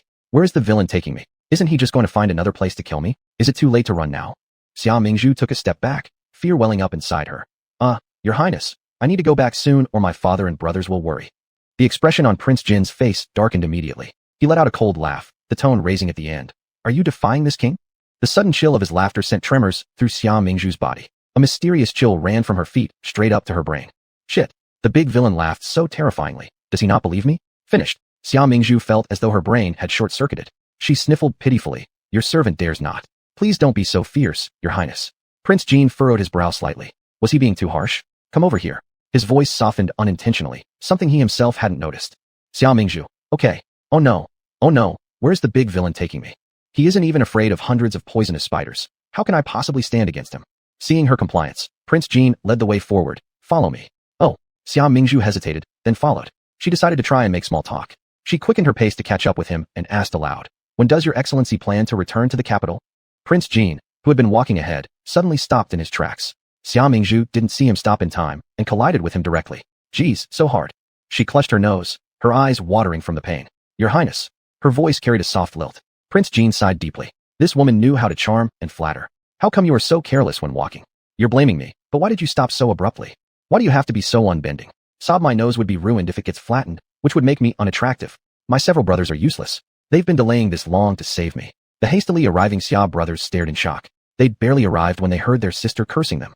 Chapter 129. Picking up such a great bargain. Who are you? What have you done to my sister? Seeing Xia Mingzhu with her red nose and tearful eyes, Xia Yunze and Xia Yunda immediately rushed over and confronted the Prince of Jin, who was wearing a mask. They still didn't know the true identity of Prince Jin at this moment. They only thought he was one of the people from Wuxi sent by Tianzhong. But upon seeing them, there was actually a flash of regret in Prince Jin's eyes. He whispered to Xia Mingzhu, I originally planned to give you a surprise, but never mind, next time. After saying that, he leapt onto the hillside in an instant and vanished before their eyes. Mingzhu, are you alright? Did that bastard just now hurt you? Xia Yunze and Xia Yunda approached, all focus landing on Xia Mingzhu as they asked her worriedly. Seeing Prince Jin had already left like this, Xia Mingzhu turned back and looked at her two brothers. I'm fine, truly fine. How did you guys get here? How is the battle progressing? Speaking of the battle situation, Xia Yunda had a full face of happiness. Our enemies have been completely annihilated, not a single one remains. Wow, my brothers are so amazing, Xia Mingzhu exclaimed. Xia Yunze and Xia Yunda smiled at each other. Just earlier she had said they were useless, so finally this time around they could turn the tables. Xia Yunze laughed to Xia Mingzhu. This time, thanks to your merit of killing the leader of Wuxi, our father general mentioned he would inform the court and seek some commendation for you. There's such good news. At this point, Xia Mingzhu was genuinely happy. Suddenly, Prince Jin wasn't looking so unpleasant anymore. If it hadn't been for him, how could she have gotten such a big advantage? After Wuxi suffered defeat, Xia army chased them while capitalizing on their victory. Tianzhong had been poisoned severely and was nearing death. His son Tianzhun raised the flag of surrender on the city walls, then opened the gates wide, heading over to the Xia camp to offer his surrender. The crown prince appointed Tianzhun as the governor of Wuxi, letting Tianzhun's younger brother Tianyu go to the capital as a hostage to ensure that Wuxi's common people wouldn't be disturbed by war again, allowing them to live peaceful and harmonious lives. All residents of Wuxi were jubilant with joy. The Marquis and the fourth brother Xia Yunda needed to stay in the border city to handle post-war affairs. The rest were going to return to the capital immediately. Since the Marquis' residual poison had yet to be completely purged, Xia Mingzhu kept Lin Junshu behind to take care of him. When she came here, Xia Mingzhu came alone. Now, watching the entire group return, she couldn't help but secretly marvel inside. I've really leveled up. Inside the carriage sat Xia Mingzhu and the crown prince. The hostage, Tianyu, along with Xia Yunrong, Songlong, Songfeng, etc., followed behind on horseback. In fact, Xia Mingzhu had originally wanted to share a carriage with Lu Wanxiu. But considering she should give more time for Lu Wanxiu and her eldest brother Xia Yunze to be together, she then pushed her eldest brother who had originally planned to ride a horse into that carriage and came herself to the crown prince's side. Upon seeing her calmly getting onto his own carriage, Qi burst out laughing despite himself. You're not concerned about protecting your reputation at all anymore, aren't you? Can someone like me even talk about reputation? Those who dislike me will never change. Qi, you have only one virtue, which is self-awareness. Thanks for the compliment. Dislike or not, after all, others' liking won't enhance my life either. Qi nodded his head, suddenly remembering something old. Do you remember the first time I saw you, when you shoved Xia Qinghe into the water and accidentally fell on yourself? She had countless people coming to rescue her, whereas you almost drowned. Xia Mingzhu, thank you for remembering such an embarrassing thing about me. By the way, I can go back and see my good little sister soon. It's indeed a little anticipated. Hearing Xia Mingzhu's inner voice, Qi lightly curled his lips. When they met initially, he also thought that she was nothing more than a silly and bad person, universally disliked to a great extent. No matter how beautiful she looked, she was nothing but a vase. But now, that flower had seemingly grown right into his heart, making his heart itch uncontrollably all the time. Just as Xia Mingzhu turned around, she happened to see the subtle smile at the corner of Qi Ye's mouth, which would easily go unnoticed if not carefully observed. Her heart was slightly stirred by the faint arc at the corner of his lips, instinctively reaching out to gently pinch the corner of his lips. Feeling the light touch at his lips, Qi slightly trembled and caught the hand that was causing trouble. As she turned, Xia Mingzhu saw his ears red as if they could emit light even in the dimness. So the cold-looking prince likes this kind of act. Xia Mingzhu couldn't help but curl her lips lightly with a mocking glance. Your Highness, your face looks so cute-elastic. I really want to take a bite. Qi reprimanded, improper and lacked decorum. Yet in his hands, he slipped a long-prepared golden bracelet featuring double dragons playing with a pearl onto her delicate wrist. The patterns on the gold bracelet were exquisitely detailed, obviously worth a great fortune at a glance. Worn on her wrist, it complemented her fair skin even more, making it quite pleasing to the eye. Xia Mingzhu twirled the gold bracelet around her wrist, her expression somewhere between a smile and laughter. Say one thing, but do another. Does holding my hand make your highness any less improper? Who touched you? Can't you be more modest? Qi Ye's face turned crimson at her bold remark. I just heard that you like gold, so I gave you this vulgar thing as a reward. Clearly it's a gift, but he insists on calling it a reward. Xia Mingzhu smirked, leaning closer to him. Your highness, since you've given me the bracelet, how about I return the favor with a gift? Her eyes sparkled like stars fallen to earth, captivating and enchanting. Qi Ye's Adam's apple bobbed slightly, his tone softening imperceptibly. What do you plan to give me? Xia Mingzhu gazed into his eyes, gently lifting her hand to touch his lips, her innocent expression betraying none of her mischief. If I can't touch here, then may I kiss you instead? A flicker of desire crossed Qi Ye's eyes as they slowly fell onto her inviting red lips. His throat unconsciously tightened. She was using her beauty to offend. Qi Yi sighed almost imperceptibly, surrendering to her will. Just as he lifted his gaze tenderly to meet her lips, Xia Mingzhu abruptly pulled away and jumped off the carriage. I know you're an honorable man, just acting along. Don't take it seriously, your highness. And with that, she bolted like the wind. Regaining his composure bit by bit, watching her fleeting figure vanish, Qi Yi gritted his teeth. Xia Mingzhu, are you venomous? Xia Mingzhu sprinted far ahead before pausing. Then she brushed off some creases in her dress, hugged the heavy gold bracelet on her wrist, and grinned widely, scrutinizing it carefully. At this moment, she had no idea that she'd provoked someone whose thighs she would later cling to dearly. Otherwise, her end wouldn't be pretty at all. The caravan continued moving for another afternoon, originally planning to reach the post house before nightfall. But who could have guessed that the sky suddenly darkened, drizzling a fine rain that slowed their advance. As dusk approached, Xia Yunze leading the group decided to stop right there and set up camp among the trees. When the rain let up a little, Xia Mingzhu looked around. Not far from where she stood, she heard muttering and cursing. It was her third brother Xia Yunrong. Xia Mingzhu approached him. Third brother, what's wrong? Xia Yunrong must have stepped in something foul. He leaned against a tree while furiously wiping his shoe, cursing. Damn it, I'm really having bad luck today. In the middle of nowhere, where could a dog come from? More like wolves or bears. Seeing the animal droppings on his foot, Xia Mingzhu suddenly froze, recalling a plot point mentioned earlier. She quickly demanded, where did you step on it? Xia Yunrong told her he had just climbed up from the hillside when disaster struck, incessantly lamenting his misfortune. Xia Mingzhu's face changed immediately. Chapter 130. Is she still a woman? Third brother, go tell eldest brother quickly. We cannot stay here. We must leave now, Xia Mingzhu said urgently. Xia Yunrong frowned. Is my sister going to stir up trouble again? It's so late already. Where can we go now? Don't cause any more problems at this time. Xia Mingzhu's tone was solemn. What's under your foot is not dog waste. It's bear scat, and that bear hasn't gone far. If we wait for it to return, we'll be in danger. There won't be enough time to escape then. Bear? Are you joking? After hearing Xia Mingzhu's words, Xia Yunrong burst out laughing instead. I have traveled widely over the years and have never seen a bear. Even if there really is one, would it dare come near us with so many people around? It would have been scared off long ago. Seeing he wasn't listening, Xia Mingzhu knit her brows. I'm not going to explain this to you anymore. Go fetch eldest brother over here. It's harder to talk to you than passing stool. You're like a character from a book. If it weren't for the plot twist, what kind of bear would you meet? Xia Yunrong. Is my sister cursing me again in her mind? And what does a character from a book mean? What are you two standing here for? At this moment, Xia Yunze and Lu Wanqiu walked over together. Upon seeing them, Xia Mingzhu immediately shouted, eldest brother, I was just about to find you. Let's go, there's a bear here.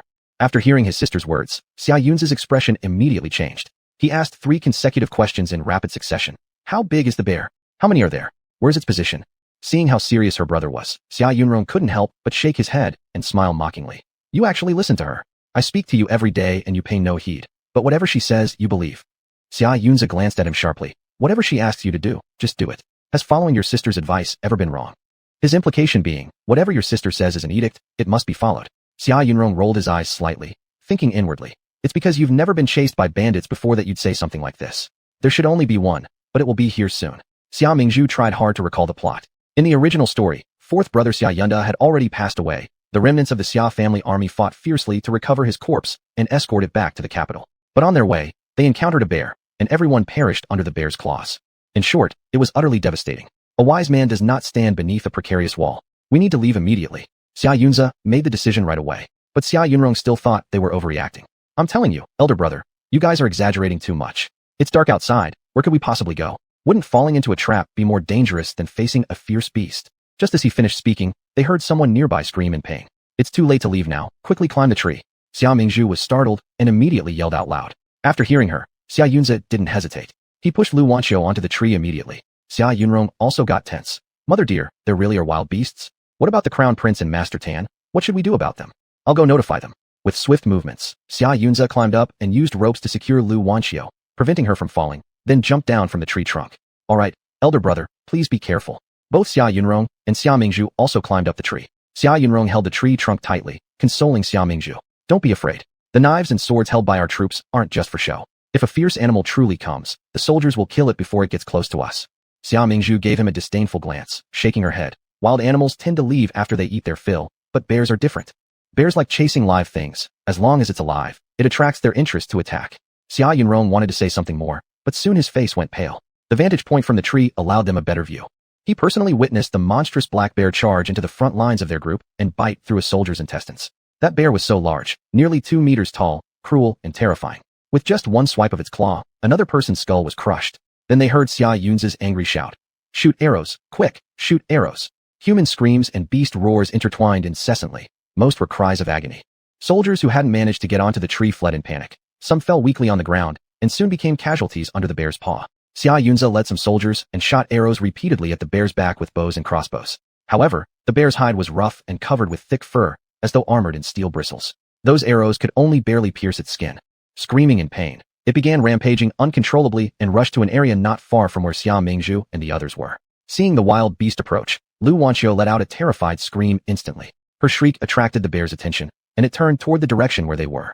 Lu Wanqiu was terrified to the point of paralysis, but fortunately, Xia Yunza had foreseen this and tied her securely to the tree, so she didn't fall. On the other hand, due to the bear's rage-filled rampage, Xia Mingzhu was unfortunately knocked off the tree. Mingzhu, Xia Yunrong wanted to pull her up. However, Xia Mingzhu performed a vigorous movement like a carp leaping from the water and climbed up from the ground, then sprinted away like mad. She ran so fast that her legs left trailing shadows behind her. Xia Yunrong. He was ready to jump down and save his sister, but feared he wouldn't be able to catch up with her. The black bear turned around and saw Xia Mingzhu, instantly using all 4 legs to ferociously chase after her. Lu Wanqiu, startled and sorrowful at the same time, realized in her heart that Xia Mingzhu's chances of survival were slim. She immediately burst into cries. Mingzhu intentionally lured the bear away from here. She did this to save us. Qi Yi noticed the situation and immediately slid down from the tree. As soon as he was about to rush off to look for Xia Mingzhu, Song Long, who was guarding him nearby, hastily jumped down from the tree and blocked him. Master, don't go. Miss Xia risked herself to save everyone by using this desperate strategy. You must not follow her. At that moment, Tan Yu had already landed on the ground and raced towards the direction where Xia Mingzhu had gone. Seeing this, Qi Yi quickly shoved Song Long's hand, blocking him aside, and hurriedly followed. Song Long immediately chased after him. Xia Yunza, Xia Yunrong, and the others also rushed after them. By now, Xia Mingzhu, having run 500 meters away, had swiftly climbed up a nearby tree. The black bear clawed at the tree trunk, standing upright beneath it, its blood-streaked mouth gaping wide open towards her. Just when it was positioning itself, Xia Mingzhu reached out her hand and threw a handful of powdered medicine at it. Then, the black bear froze, its body stiff and motionless as if carved from stone, numbly standing in place. Haha, Lin Junsu is truly a genius. Even animals can't escape his powders. The group anxiously searched along the trail of splashed blood on the ground. They expected to find Xia Mingzhu's torn-apart body, but instead, they only saw Xia Mingzhu, her back facing them, holding a sharp blade, skillfully cutting through the dead bear's corpse. Next to her were neatly arranged bear bile, bear fat, bear paws, and chunks of bear meat. Hearing the noise behind her, she turned around. Half her face was smeared with blood, while the other half retained her usual charm. You've come. I'll soon have the bear's skin cut out.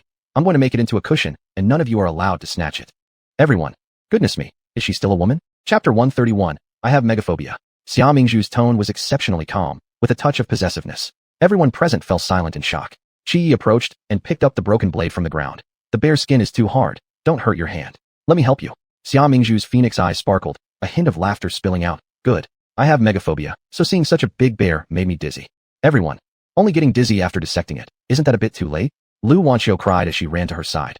Mingzhu, Wah, I'm glad you're alright. Earlier, you lured away the black bear to save us. It scared me to death. Xia Yunza and Xia Yunrong also gathered around, checking their sister up and down for any injuries, fearing she might be hurt. Xia Mingzhu laughed. I'm fine, really, I'm good. Damn.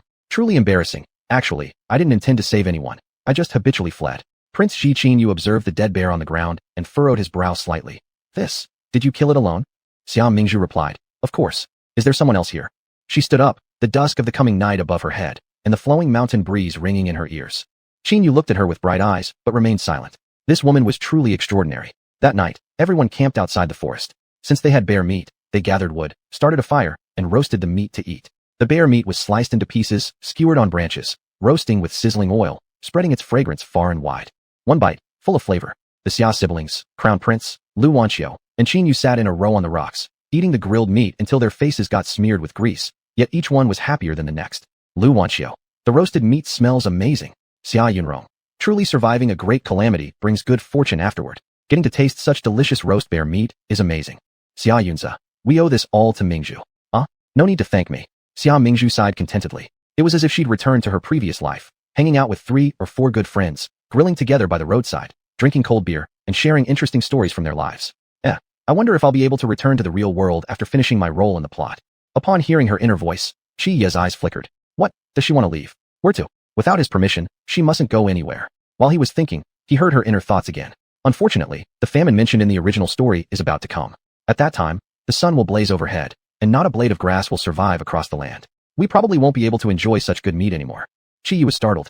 Famine? No vegetation? Are these things going to happen soon? In an instant, Qi Yi couldn't sit still.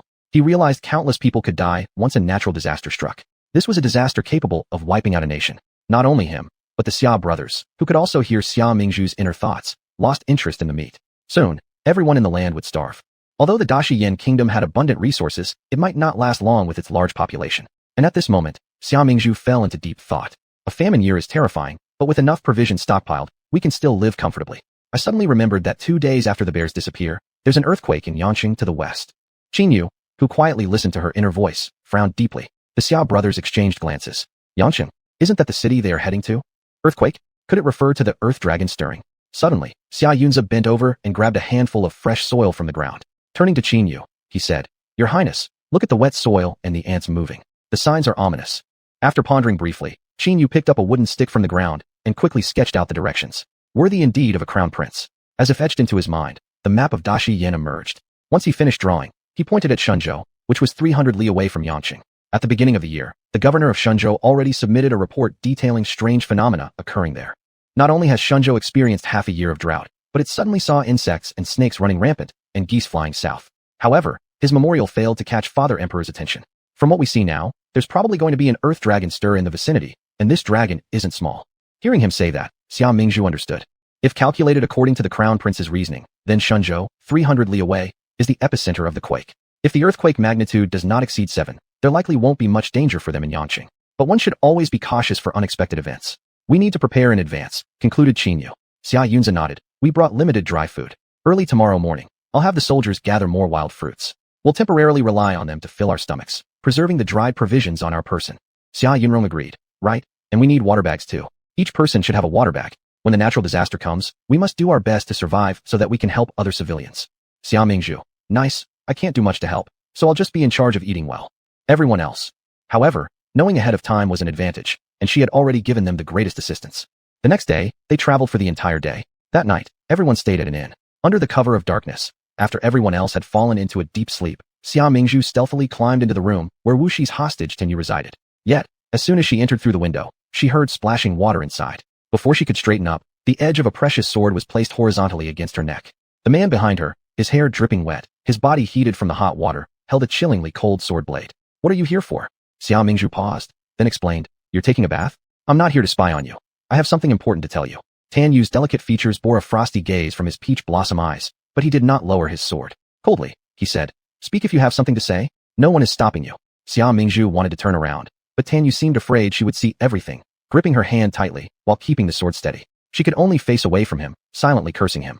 So stingy. You haven't even shown anything, and yet you won't let me look. Didn't you hear the crown prince last night? There might be an earth dragon stirring in Yanqing. Don't you have a double soul umbrella? Can you lend it to me when the time comes? It will be used for self-defense.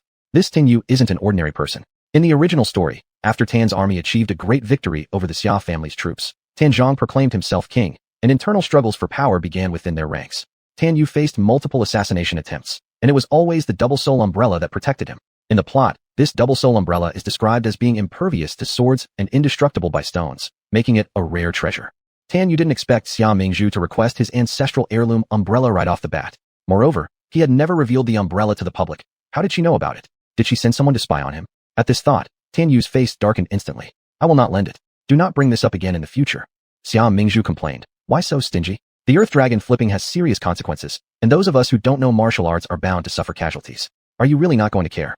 I cannot afford to care. Life and death are predestined. Having said that, he released Xia Mingzhu and gave her a shove forward. You'd better leave quickly and never sneak through the window again. Xia Mingzhu stumbled back 2 steps and nearly collided with the wall. Chapter 132, Dead Man, so petty. Dead man, hateful and detestable. Xia Mingzhu turned back in anger. Then she saw Qin Yuguang with his upper body bare, wearing only a loose white undergarment. Even though he was a man, his skin was unnaturally white, as if it could glow. Crystal clear droplets of water rolled down his perfect abs and into the incredibly alluring merman lines. Damn it, the male charm is misleading people. Xia Mingzhu's face instantly turned red. Still looking? Do you want your eyes gouged out? Qin Yuguang's furious voice rang out. He still had a long sword in his hand, as if he were about to be rude to Xia Mingzhu at any second. Fisk, you're just a petty person who disregards others' lives, no matter how good-looking you are. Qin Yuguang. What did you say? Isn't that right? This brother's smile more or less has the rhythm of wanting to dismember someone. I'd better flee. Xia Mingzhu walked to the window. Suddenly, she remembered that Qin Yuguang forbade her from climbing through the window. So she opened the door boldly and ran straight into Qi Yi and the Xia brothers who had just arrived. Both parties were surprised for a moment. The surrounding area was so quiet that the sound of a pin dropping could be heard. Everyone was staring at Xia Mingzhu like statues. Xia Mingzhu coughed lightly. I had a sleepwalking episode and entered the wrong room. Sigh, caught sneaking into someone's room. Why am I so unlucky recently? No way. I need to write the word smooth on my forehead before sleeping. She walked away casually. Several people outside stared at her retreating figure. Then they turned their heads and saw Qin Yuguang in nothing but an undergarment. Qi Ye's eyes darkened, and his expression became solemn. The Xia brothers immediately exploded, questioning Qin Yuguang. What did you do to my sister? I'm a hostage, but I don't have to report everything to you, do I? Qin Yuguang snorted with laughter and closed the door. What kind of attitude is this? Seeing that he wasn't apologizing and even acting smugly, Xia Yunrong shouted loudly. Xia Yunze shook his head and looked at the crown prince. Your Highness, our purpose here. A faint sense of irritation surged in Qi Ye's heart. Let's discuss things tomorrow. With that, he waved his sleeves and left. Xia Yunze pulled Xia Yunrong, who was still glaring at the door. Don't look anymore. Let's go. Xia Yunrong couldn't help but ask. Brother, do you think our younger sister was bullied by this guy? Xia Yunze thought about Xia Mingzhu's swaggering appearance from earlier. She probably won't be bullied. Consider when she ever got the short end of the stick. Xia Yunrong nodded. That's true. It's already great that she doesn't bully others. Their younger sister was not exactly the type of person who followed rules quietly. Even spirits would fear her antics. Realizing this point, he followed his older brother back with peace of mind. The next morning, as soon as Xia Mingzhu woke up, there was a knock on the door. Opening it, she saw Xia Yunrong. Mingzhu, you went last night. Would you like to share your secret with Brother 3? Xia Yunrong's expression was mysteriously intriguing, his eyes gleaming with the eagerness of someone ready to enjoy gossip. Xia Mingzhu glanced at him. Are you mistaken? I slept on my bed all night, never leaving my room. Xia Yunrong. Did he see a ghost? He didn't believe this. After all, there were more than just him witnessing the event last night. There was no way she could deny it. Xia Yunrong shrugged. But Qin Yu just now was yelling, saying his pouch was lost, and accusing you of taking it, demanding that you return it. What? He's gone mad. Xia Mingzhu was extremely angry, glaring furiously. It's slanderous. How could I secretly take others' belongings? Pure fabrication. He also said if you don't return it quickly, he will come himself later. Xia Yunrong lowered his voice a bit. Xia Mingzhu. All right. So you want to play games, huh? With a stony face, she closed the door. Then she took out a money pouch from her sleeve and began to worry. What should I do? Last night, due to momentary anger, I inadvertently took his pouch, and it was discovered so soon. No, if caught, the evidence will be undeniable, completely losing face. As she was pondering, another knock sounded at the door. Xia Mingzhu calmed herself down. In this current situation, she could only resort to using poison against poison and firmly believe that the most dangerous place is the safest.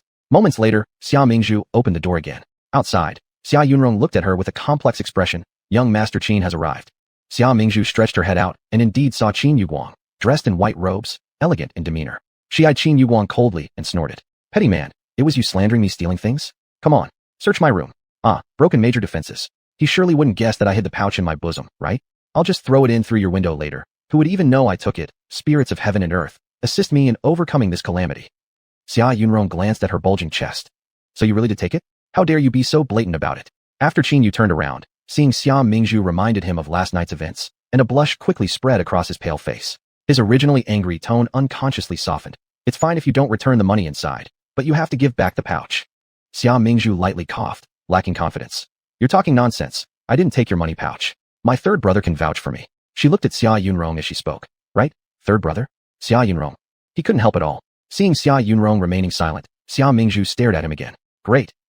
At critical moments you don't even care about your own sister, punished by encountering 20 women like Yao Qin, with green grass covering your head. Xia Yunrong's brows twitched. For no apparent reason, he felt somewhat panicked. For the first time in his life, he lied. I believe her. That's more like it. Xia Mingzhu lifted her head proudly and said arrogantly to Qin Yu. Did you hear that? So it's you who has wronged me. Getting wrongfully accused doesn't feel good at all. Let me grieve for a moment. How about this? Go back and look again. It must be somewhere in the room. Wrongly accused? Grieving? Xia Yunrong. Qin Yu. Here, she has the least right to say these words. Xia Yunrong looked at Qin Yu with sympathy. Qin master, we can't find the money bag for now. Would you please go back and search again in your own room? Qin Yu's expression didn't change. No need. It has already been found. The money pouch is on her. Saying this, his gaze fell on Xia Mingzhu's chest area. Xia Yunrong. Xia Mingzhu. Her almond eyes opened wide, standing stiffly as if being punished. How did he guess? Is it that obvious? It's over. Xia Yunrong. 6. Xia Mingzhu smiled at Qin Yu.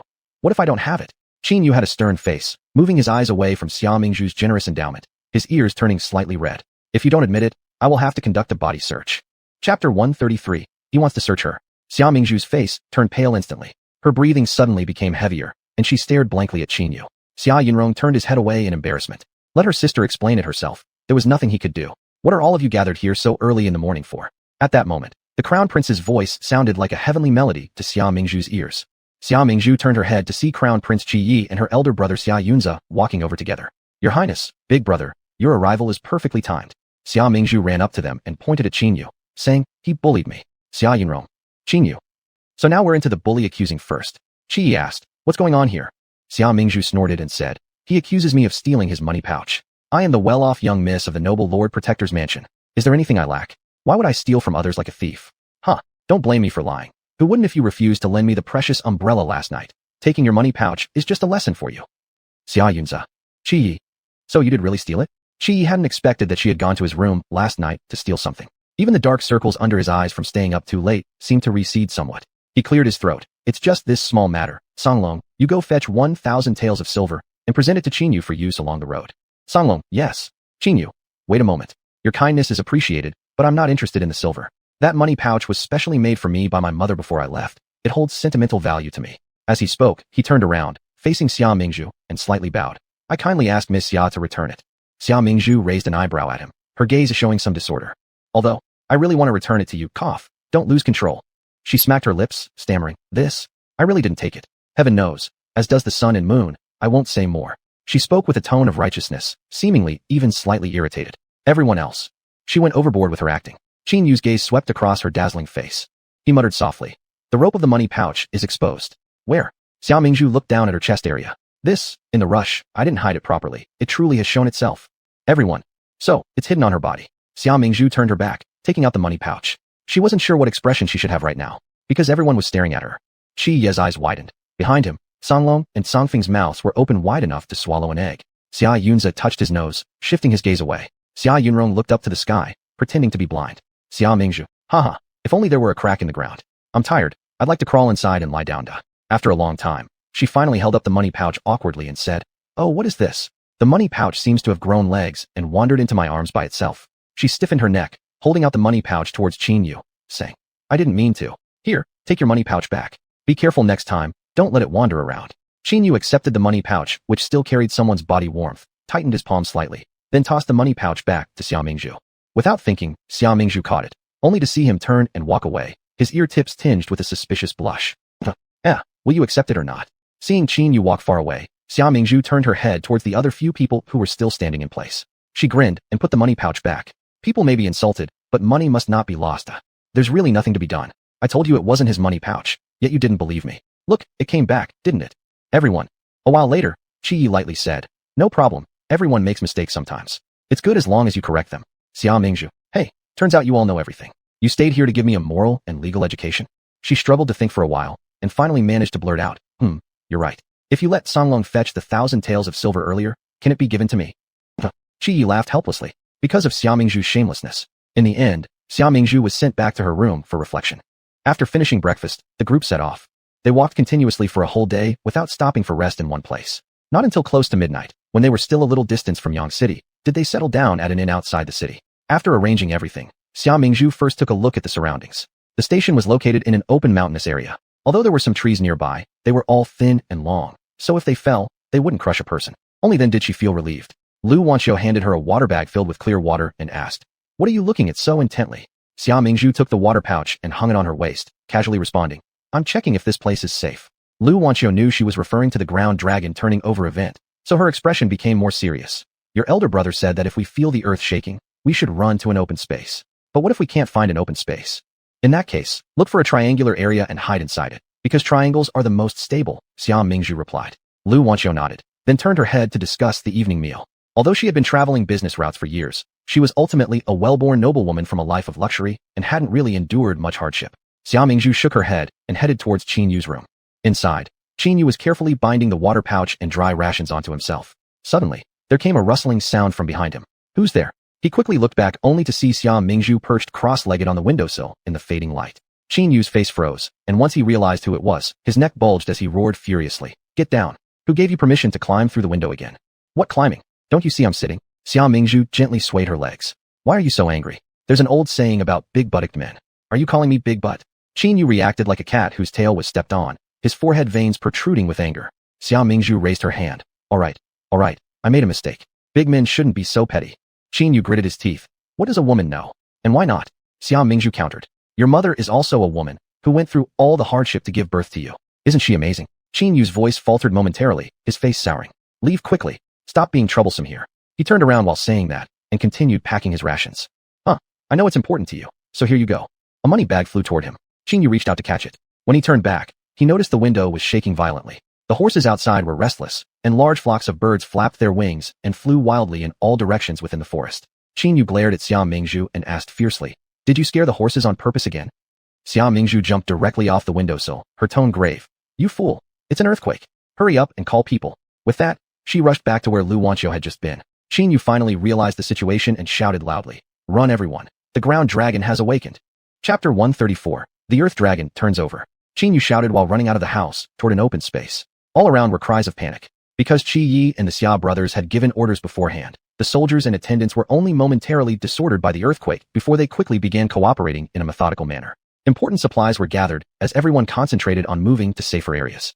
However, while humans acted with organization, the horses had no such discipline. The frightened horses ran around blindly and ended up falling down, turning an orderly scene into chaos instantly.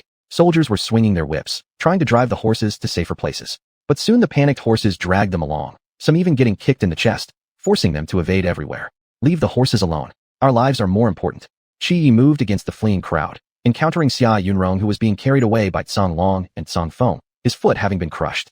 Prince, Mingzhu is missing. My elder brother's also gone. So is Lady Lu. You two take Yunrong to safety ahead. I will look for Miss Xia, said Qi Yi gravely. Please be careful, Your Highness. Cang Long and Cang Feng responded immediately, taking Xia Yunrong forward. Xia Mingzhu arrived at the previous location only to find that Lu Wanqiu was already gone. She hurried back when someone suddenly yelled, Flee quickly. The cliff behind the station has collapsed. Xia Mingzhu turned her head. She saw that due to the earthquake, the cliff was now collapsing from its outermost layer, swiftly closing in on them. Instantly abandoning the horses, the soldiers fled. Just as Xia Mingzhu was about to leave, she noticed Qin Yu's foot was stuck in a crevice and couldn't be pulled out no matter what. At his current position, snake-like cracks were rapidly spreading across the ground and expanding. Qin Yu held onto his leg, trying desperately to pull it free, but it was futile. He appeared destined to fall off the collapsing earth chunks. Suddenly, the ground beneath him completely gave way, sending him uncontrollably sliding downwards. Hold on. Suddenly, a vine whipped over, striking his arm forcefully before he managed to tightly grab onto it. Surprised, Qin Yu looked up. Xia Mingzhu's long black hair fluttered, her dazzling face remaining calm. Hold tight, I'll pull you up. Seizing the opportunity, Qin Yu gripped the vine firmly, allowing Xia Mingzhu to pull him up. Following this, both individuals started running for their lives. It seemed that Qin Yu had figured out the pattern of the quake fluctuations, striding as if walking on flat ground. Xia Mingzhu followed closely behind him, leaping and rolling her way, avoiding injury. Not long after, she spotted Lu Wanqiu and Xia Yunza. Turned out they'd been together all along. When the earthquake began, Lu Wanqiu ran with the crowd, only to have a boulder crash down from above unexpectedly. Thankfully, Xia Yunza pushed her aside in time, though he himself got trapped under the massive rock. Lu Wanqiu used all her strength to try lifting the boulder, her palms reddening, yet the rock remained stationary. Xia Yunza spoke in a low voice. Wanqiu, forget me, you go. No, Lu Wanqiu replied firmly. We either live or die together. I'm staying by your side. Why bother enduring this? Xia Yunza laughed bitterly, turning to look at his left arm that had been predictably crushed under the boulder, blood gushing out. Attempting to clench his fist elicited no feeling. His attempts to extract his arm only brought intense pain, causing his body to start convulsing uncontrollably. Suddenly, from the adjacent hillside came a loud crashing sound. Xia Yunza turned his head, seeing large rocks tumbling down, heading straight for them. His expression changed drastically. Wanqiu, watch out. With a scream, Lu Wanqiu hurled herself onto Xia Yunza, shielding him with her back from the falling rocks. Don't. Realizing her intentions, Xia Yunza's eyes went wide with fear. The next second, a red umbrella popped open above them, blocking the falling stones. This umbrella was like steel, unaffected by the stone bombardment, standing firm. A dual-sole umbrella? Indeed a fine object. Xia Mingzhu eyed the umbrella in Qin Yu's hands, her eyes gleaming with interest. Qin Yu glanced at her, deciding it was safe to close the umbrella again. Brother Yuza, how are you? At that moment, Prince Qi Yi arrived. Everyone worked together to shift the massive rock, freeing Xia Yunza and bringing him back safely. The aftershocks lasted for at least half an hour before slowly subsiding. The crown prince dispatched Song Long to scout ahead. Song Long reported that Yangqing ahead was hit severely, its city gates collapsed. Song Feng took charge of tallying the casualties, lost persons, and damage to goods. Xia Yunrong was relatively lucky, just a twisted ankle and some scrapes, likely healed in a couple days. Xia Yunza's left arm was severely injured and required a good period of recuperation. Lu Wanqiu, standing by Xia Yunza, looked gloomy. It's all my fault. If it weren't for saving me, Yunza wouldn't have been hurt. Xia Mingzhu watched as Song Feng applied medicine to her brother and consoled. Stop blaming yourself. The Earth Dragon has turned over, but we're all still alive, and that's already very fortunate. After surviving such a disaster, there will definitely be blessings to follow. I'll surely end up living a great life lounging on some handsome man's abs. Everyone, you sure do dare to dream. Apart from those who were injured, 2 soldiers unfortunately fell off the cliff, but overall casualties in the group weren't severe. The biggest loss came from dry rations and horses. Qi paused briefly and said, at the break of dawn tomorrow, we'll go into the city to replenish our supplies. Yes. Hearing they could go replenishing supplies, Xia Mingzhu's eyes lit up. All this time of enduring the hardships of traveling outdoors, I must get into the city and find something delicious to eat, to replenish everyone's strength. With me around, you'll eat 10 meals in 3 days. Let's go. She was muttering in her heart when a towering shadow loomed over her. Xia Mingzhu turned around and saw Qin Yu staring intently at her, holding the money pouch she had returned to him. She arched an eyebrow. Could he have noticed that I secretly kept 2 silver ingots from the money pouch? Unexpectedly, Qin Yu suddenly bowed deeply, paying a grand respect to Xia Mingzhu. Not only Xia Mingzhu, but also Xia's brothers, the crown prince, Lu Wanqiu, Song Long, Song Feng, and even the surrounding soldiers who witnessed it all froze. You are right. I shouldn't look down on women. Thank you for saving my life. This money pouch is for you. In the future, I will return your favor. Having said that, he left the money pouch behind and quickly turned to leave in haste. His departure was as swift as his arrival. Lu Wanqiu was astonished. What got into him? Did he lose his mind? Xia Yunrong proudly claimed with satisfaction. He must have been impressed by the brilliance of our Mingzhu. His sister was simply the best. Xia Mingzhu played with the money pouch in her hand and exclaimed with approval. This guy isn't completely unreasonable. At least he knows good and bad. Now both the 3rd and 4th male leads belong to me. It's like I've gathered a team. Qi Yi quietly observed all of this. For some reason, he felt an uncomfortable stab in his heart. Chapter 135. Reunion with the nuisances. Yang City had suffered severely, and the government had already opened the granaries to distribute food. When Xia Mingzhu and her group entered the city to purchase supplies, they encountered Ning Wang and Xia Qinghe, who were organizing the grain distribution alongside the city governor, Mr. Qiu. Damn, we haven't even returned to the capital yet. How come we've already run into these 2 nuisances? Upon seeing them, Xia Mingzhu suddenly remembered a forgotten plot point. That's right, an earthquake occurred in Yang City, and the female protagonist helped the male protagonist deal with the disaster, gaining the people's trust, which laid the foundation for his future ascension to the throne and her as empress. If it weren't for Qinghe, the court wouldn't have paid attention to this disaster. She saved the people of Yang City. Not at all. It is His Royal Highness who has been so perceptive, caring about the people, personally transporting grains to provide porridge relief. Otherwise, relying on the mere amount of grain that was left in the Yang City granary, barely enough to fill 1 cart, it would be nowhere near sufficient. In front of the porridge tent, Ning Wang and Xia Qinghe praised each other, their affectionate gazes filled with deep emotions. Well, look at that. Their feelings for each other have grown rapidly during this time apart. Xia Mingzhu raised an eyebrow. Suddenly, Ning Wang directed his gaze toward her. Oh, Xia Mingzhu, I heard you went to the military camp in the border city? Xia Qinghe also looked at Xia Mingzhu. Sister, how could you be so rash? The military camp is full of men. How can you stay with them? A pure young lady like you shouldn't risk damaging your reputation. Xia Mingzhu frowned. Xia Qinghe's words made it sound like she'd been taken advantage of by those men. She immediately replied unhappily. The military camp is universally acknowledged as a place where one can train and grow, and not everyone can endure the life there. Don't sour grapes because you can't reach something. Your mind is narrower than an anus. As soon as these words were spoken, everyone around them burst into laughter. Xia Qinghe's face turned pale alternately with red anger, and she eventually stomped her foot. Rude. Xia Mingzhu no longer paid her any attention, and instead looked toward the commoners lined up along the street, receiving gruel. All the disaster victims appeared worried and anxious. The porridge they received was so thin, its contents clear at the bottom of the bowl, with very few grains of rice. City Governor Qiu kept complaining. Your Highness Crown Prince, Lord Ning, you see, the stockpile in Yang City isn't enough. If it weren't for the carts of grain His Royal Highness transported here, the supplies available for relief would be even less. Ning Wang sighed. Natural disasters are hard to prevent. The suffering of the people is immense. The Crown Prince remained silent with pursed lips, looking coldly at the crowd of people on the streets. His eyes showed complex emotions. At this moment, Xia Mingzhu's clear thoughts echoed in his ears. This city governor Chiu really knows how to exaggerate his woes. Yang City doesn't lack grain. Clearly he's stolen the surplus privately. The crown prince was startled, suddenly directing a sharp glance toward Governor Chiu. Chiu, Yang City's soil is fertile, with bountiful grain production. Now you tell me, there's only enough in the granary to fill one cart? What about the rest? Could you have eaten it yourself? The moment his words were spoken, Song Long behind him immediately drew his sword, pressing it against Chiu's neck. Governor Chiu instantly became weak at the knees, falling to the ground in plea for mercy. Your Highness, you're wrong. Even if I had the courage of a bear or a leopard, I wouldn't dare to deceive you. A while ago, when there was war in the border city, the court ordered the extraction of grain from our Yang City to supply the army camps. And now with such a calamitous year, there truly isn't any grain left. If you don't believe me, please send someone to thoroughly inspect the granary, and you'll see it's empty. Ning Wang spoke on his behalf. That's right, Brother Emperor. Governor Chiu has already led me to check the granary, and indeed there is no grain left. Do not wrongfully accuse the good person. The officials of Yang City are having a tough time as well. Governor Chiu quickly bowed deeply toward Ning Wang. Thank your Highness for standing up for us. Below, some of the clerks began whispering.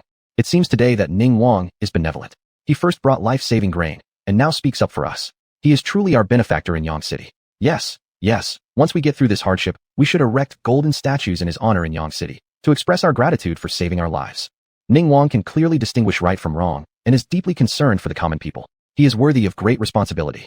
Upon hearing these words, Xia Mingzhu slightly narrowed her phoenix-like eyes. If they cannot discern the truth and continue to be deceived by others, these people are truly confused.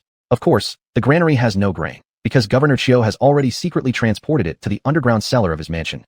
Qi Yi tightly pressed his lips together, lowering his eyes and suppressing the turmoil within. Since this is the case, then stand up. Hearing Qi Ye's words, Song Long retracted the sword. Governor Chiu shakily stood up, glancing at Qi Yi, whose face showed no emotion, and respectfully said, Prince Crown, it's getting late. How about allowing me to guide you all to dine first? Qi Yi nodded. Very well. Your Highness, my lord, Miss Xia, and Miss Xia, this way please. Governor Chiu led them to a tavern that had not been harmed by the earthquake, and imperiously instructed the innkeeper to quickly bring the best dishes and food. In the deserted tavern, they were the sole guests. Ning Wang and Governor Chiu, among other officials from Yang City, toasted and chatted with each other. The group's emotions ran high, creating a lively atmosphere. Qi Yi pulled Xia Mingzhu out privately, whispering, Come with me to the city garrison commander's residence to handle some affairs. Xia Mingzhu suspiciously glanced back. The city garrison commander is still inside. What kind of business are you sneaking off to conduct at his house? Ah, could it be that you have your eye on his beautiful concubine? Qi Yi. He spoke directly. Stop guessing wildly. I'm not interested in his concubine. Let's go quickly. Xia Mingzhu was startled. Wow, you explained that so clearly that I almost thought you could hear my thoughts. The city garrison commander's mansion was large and sturdy, towering prominently amid the ruins, making it easy to find. Since most of the guards had been taken away by the city garrison commander, there were only a few security personnel and maids left in his home. Qi Yi swiftly pulled Xia Mingzhu over the wall into the compound. Both of them tied handkerchiefs over their faces and started to search room by room, knocking out anyone they encountered. They first found the private treasury of the city garrison commander. Qi Yi kicked open the door of the treasury with one foot, nearly blinding both of them with the dazzling glow of gold and jewels. My goodness, as expected, this city garrison commander isn't honest. There's so much treasure here, but we can't possibly carry it all away. Xia Mingzhu stuffed a handful of precious gems and pearls into her bosom before turning around to see Qi Yi searching for the underground cellar. She hurried to follow him. The cellar was located beneath the kitchen, filled with stacks of grain sacks piled as high as a small mountain. Qi Yi chuckled coldly and immediately blew a sharp whistle outside. Not long after the whistle sounded, Song Long arrived with soldiers from the team, starting to bang loudly on the gates of the city garrison commander's mansion. Qi Yi then left with Xia Mingzhu, removed their face towels, and went around to the front entrance. Meanwhile, the officials of Yang City and Ning Wang were still feasting and drinking merrily in the tavern. Suddenly, a servant of the city garrison commander stumbled in, his face showing signs of grief, shouting, Master, disaster has struck. A group of unknown soldiers is crashing our front gate. Their demeanor suggests trouble awaits us. What? Governor Chiu stood up startled, yelling furiously. Who dares to act so recklessly and disrespectfully? Chapter 136, Seizing the Male Lead's Lucky Aura. Prince Ning frowned and said, Soldiers? Apart from the part of the Xia family army that the emperor brought over, where are there any other soldiers around here? Director Chiu's face turned ashen. Thinking about the unsavory things hidden in his house, his eyes nearly popped out of his head, his hands and feet turned cold, and he trembled as he said, How did the crown prince come to this? Xia Qinghe appropriately expressed her surprise and said aloud, Could it be because Director Chiu disrespected him earlier, leading the crown prince to harbor hatred and destroy his estate? Upon hearing this, the crowd of officials became immediately incensed. The crown prince left halfway through to lead the troops to the city garrison's house. How can a nation's heir apparent lack such capacity for tolerance? How will he gain respect? Yes, how can a respected crown prince act in such an unprincipled manner? Prince Ning exchanged a glance with Xia Qinghe, his eyes full of self-satisfaction. He stood up, looking like he was going to stand up for justice on behalf of the city garrison. Let's go, we'll join Director Chiu to take a look. When Prince Ning, Director Chiu, and a group arrived at the city garrison's house, the Crown Prince was standing nearby, watching the soldiers bang down the door with loud thuds. Your Highness, what are you doing? Director Chiu quickly stepped forward to block the action, inwardly relieved they came in time before anything inside the house was discovered. As long as he kept them outside, the Crown Prince, however skilled he might be, would have no way to find the food storage. At this moment, Prince Ning and others also caught up. Prince Ning moved forward amidst the crowd, appearing righteous as he questioned the Crown Prince. With great disaster approaching, brother acts like this. Is it your intention to create chaos among the people?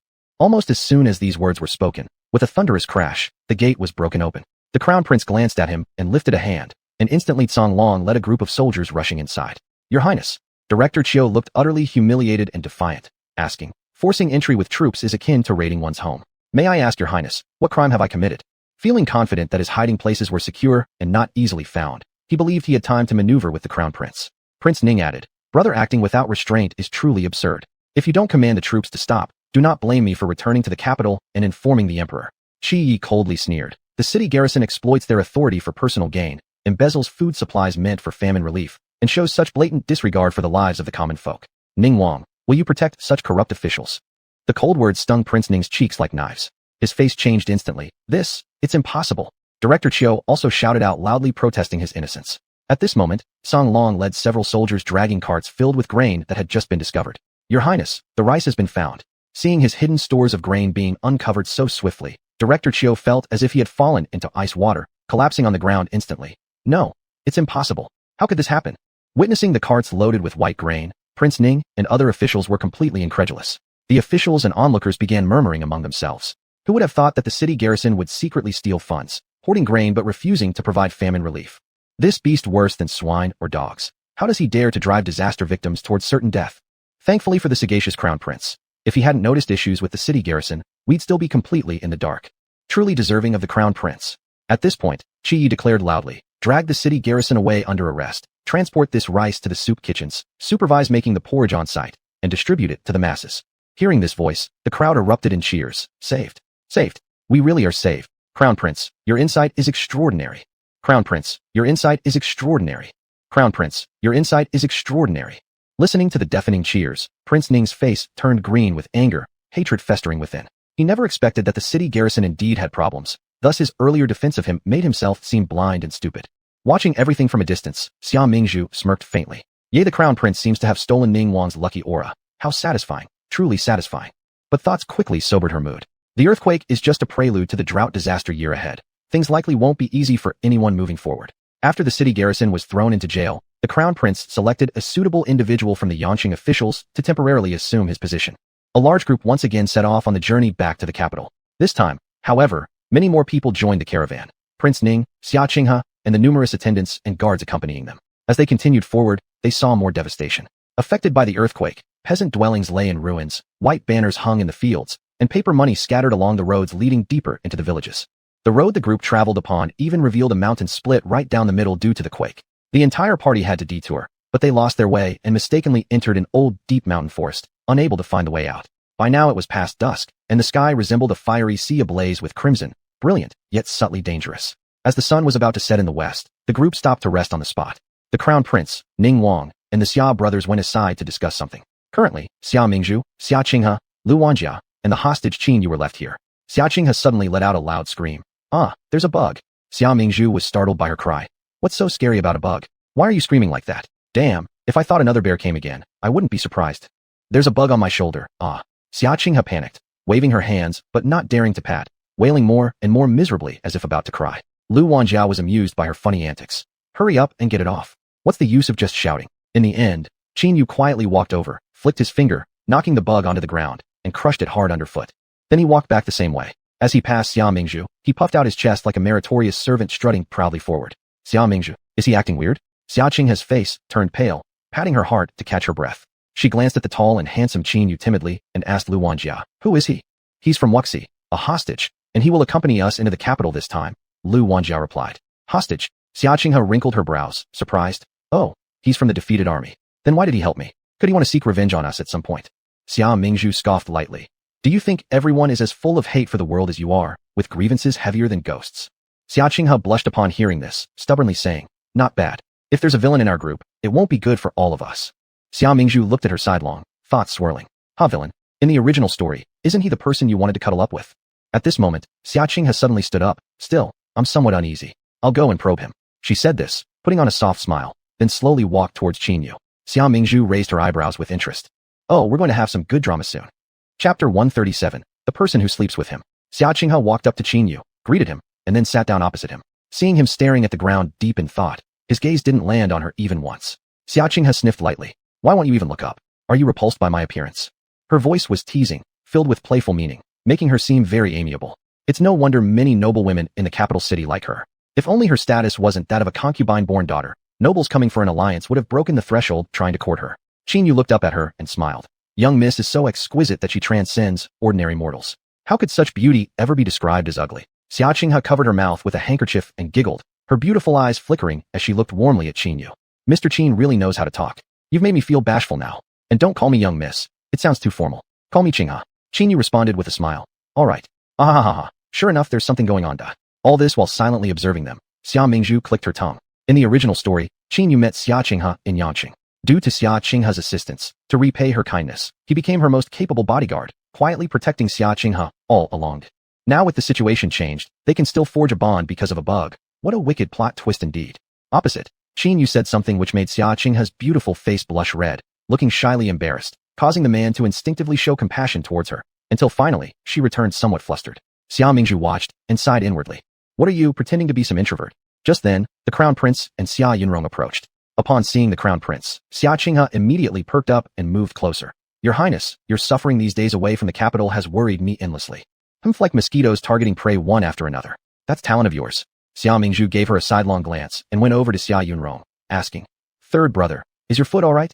It's fine, healed long ago. Saying so, Xia Yunrong also lifted and shook his leg to show Xia Mingzhu. It's just that elder brother has been through more hardship. He still needs time to recuperate.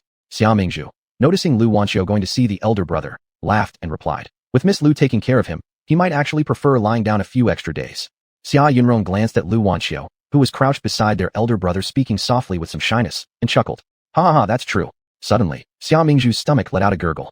Noticing the crown prince and others looking over, Xia Mingzhu pointed at Xia Yunrong saying, See how starved my third brother is? His stomach's growling. The scapegoated Xia Yunrong remained silent. But truth be told, he was getting hungry too. I'm not eating dry rations tonight. I'll go look around to see if I can catch a mountain chicken for some meat. Hearing Xia Yunrong say this, Xia Mingzhu lit up immediately. I'm coming too. Hey, what major event could possibly surpass filling one's belly? Besides, I saw lots of bamboo shoots around earlier. With vegetation here so lush and damp, there should also be some wild mushrooms, right? If we're lucky enough, we might even dig up some wild ginseng. Yes, ginseng stewed chicken soup, here I come.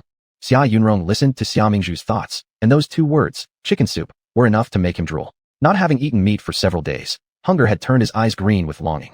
He rolled up his sleeves. Then let's go. Wait, I'll go with you guys too. Qinyu walked over, swiftly casting a glance at Xia Mingzhu. There are many wild beasts in the forest. I can protect you. Haha, I'm not scared even of bears. What other wild beast could scare me? Even though Xia Mingzhu said this aloud, she did not refuse. Although Qi didn't respond, seeing the group leaving together, he immediately abandoned Xia Qinghe, who was talking to him, and hurriedly followed after them. Watching the three men surrounding Xia Mingzhu leave, Xia Qinghe's smile vanished instantly, her gaze dark and gloomy, focusing on the receding backs of the departing group. It was truly peculiar. Why did even the Prince of Wuxi take such interest in Xia Mingzhu, even openly claiming to protect her? Xia Qinghe currently felt quite strange inside, as if something originally hers had been taken away, leaving an unsettling emptiness. She stood in the shadow where no light could reach her, looking ghost-like under her black hair, quite terrifying. At that moment, Lu Wanxiu happened to walk over to get something. Seeing her like that, she was startled. Qinghe. Seeing Lu Wanxiu, Xia Qinghe snapped back to reality, restoring her usual harmless demeanor. Miss Lu, she walked up next to Lu Wanxiu, holding her hand with a bright smile, joking. No, I should call you future sister-in-law. Seeing her cheerful and radiant appearance, Lu Wanxiu thought she must have been mistaken before. A faint blush tinged her pale face. Qinghe, please don't make fun of me. Xia Qinghe smiled gently. How could it be making fun? You and my elder brother are a perfect match. Sooner or later, you'll be my sister-in-law, unless you don't want to marry my brother? Of course not. Lu Wanxiu lowered her head. She was willing to marry Xia Yunza. Well, I won't tease you anymore. I'll call you Sister Lu. There's no problem with that, right? Xia Qinghe laughed and asked. All right. Lu Wanxiu smiled softly. Thinking of what had just happened, Xia Qinghe looked around at the soldiers coming and going.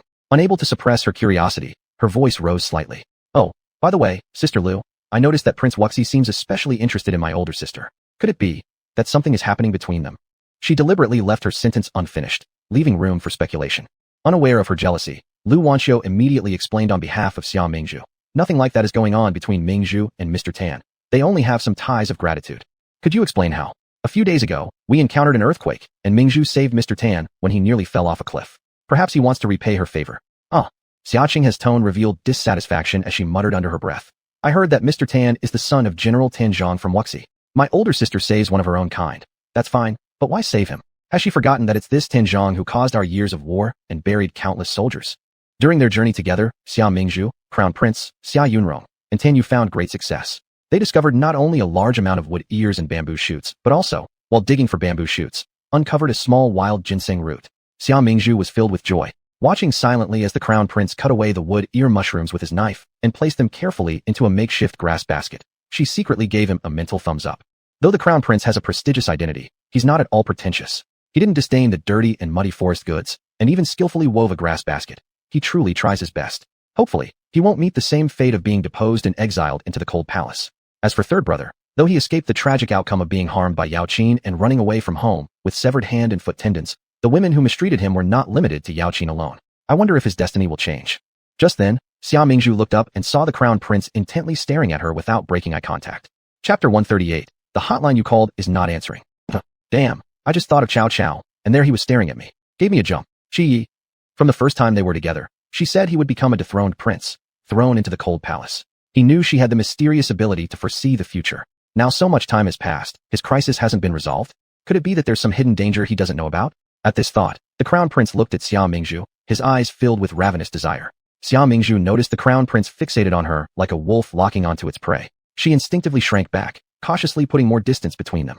Upon turning around, she then saw elder brother Xia Yunrong also glaring at him, his expression unpleasant. Xia Yunrong couldn't help but wish to curse aloud. Shit, are there trials ahead of him other than Yao Qin? Was he destined for a life betrayed by women? But how could he avoid having all relationships with women? At the peak of his youth, full of vigor and charm, should he live as an ascetic monk, abstaining from all things female? Caught in the middle of the two, unable to budge an inch, Xia Mingzhu. Never had she felt such speechlessness in her entire life. It was as if she were a piece of meat, with these two wolves ready to pounce and take a bite. Xia Mingzhu wanted to curl up and tremble with fear. Although we haven't caught the mountain pheasant yet, you can't be thinking about me. My meat is not appetizing. It's too dry. Chi Yi. Xia Yunrong. Tian Yu couldn't help but chuckle softly nearby, his voice melodious. Speaking of eating meat, my knife skills are good. After we catch the mountain pheasant, I can handle the preparation. Xia Mingzhu glanced at him. That's right. That's right. You're the most deranged because when you found your father's concubine trying to harm your mother, you chopped off her limbs with a knife while your father was out, gouged out her eyeballs, cut off her tongue, and removed all her body hair, finally throwing her into the latrine. Chi Yi. Xia Yunrong. This revelation was explosive. So here was a hidden murderer among them.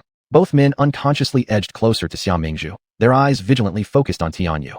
Xia Mingzhu looked left and right at the two, feeling wronged yet somewhat dumbfounded. She truly didn't understand why, on such a hot day, they insisted on squeezing close to her. I get it now. You two want to heat me to death first, crush me, then eat the meat. How malicious. Wah wah ah, heaven save me murder. Wah. Both Chi Yi and Xia Yunrong quickly distanced themselves from her. Their ears almost went deaf. It was so loud.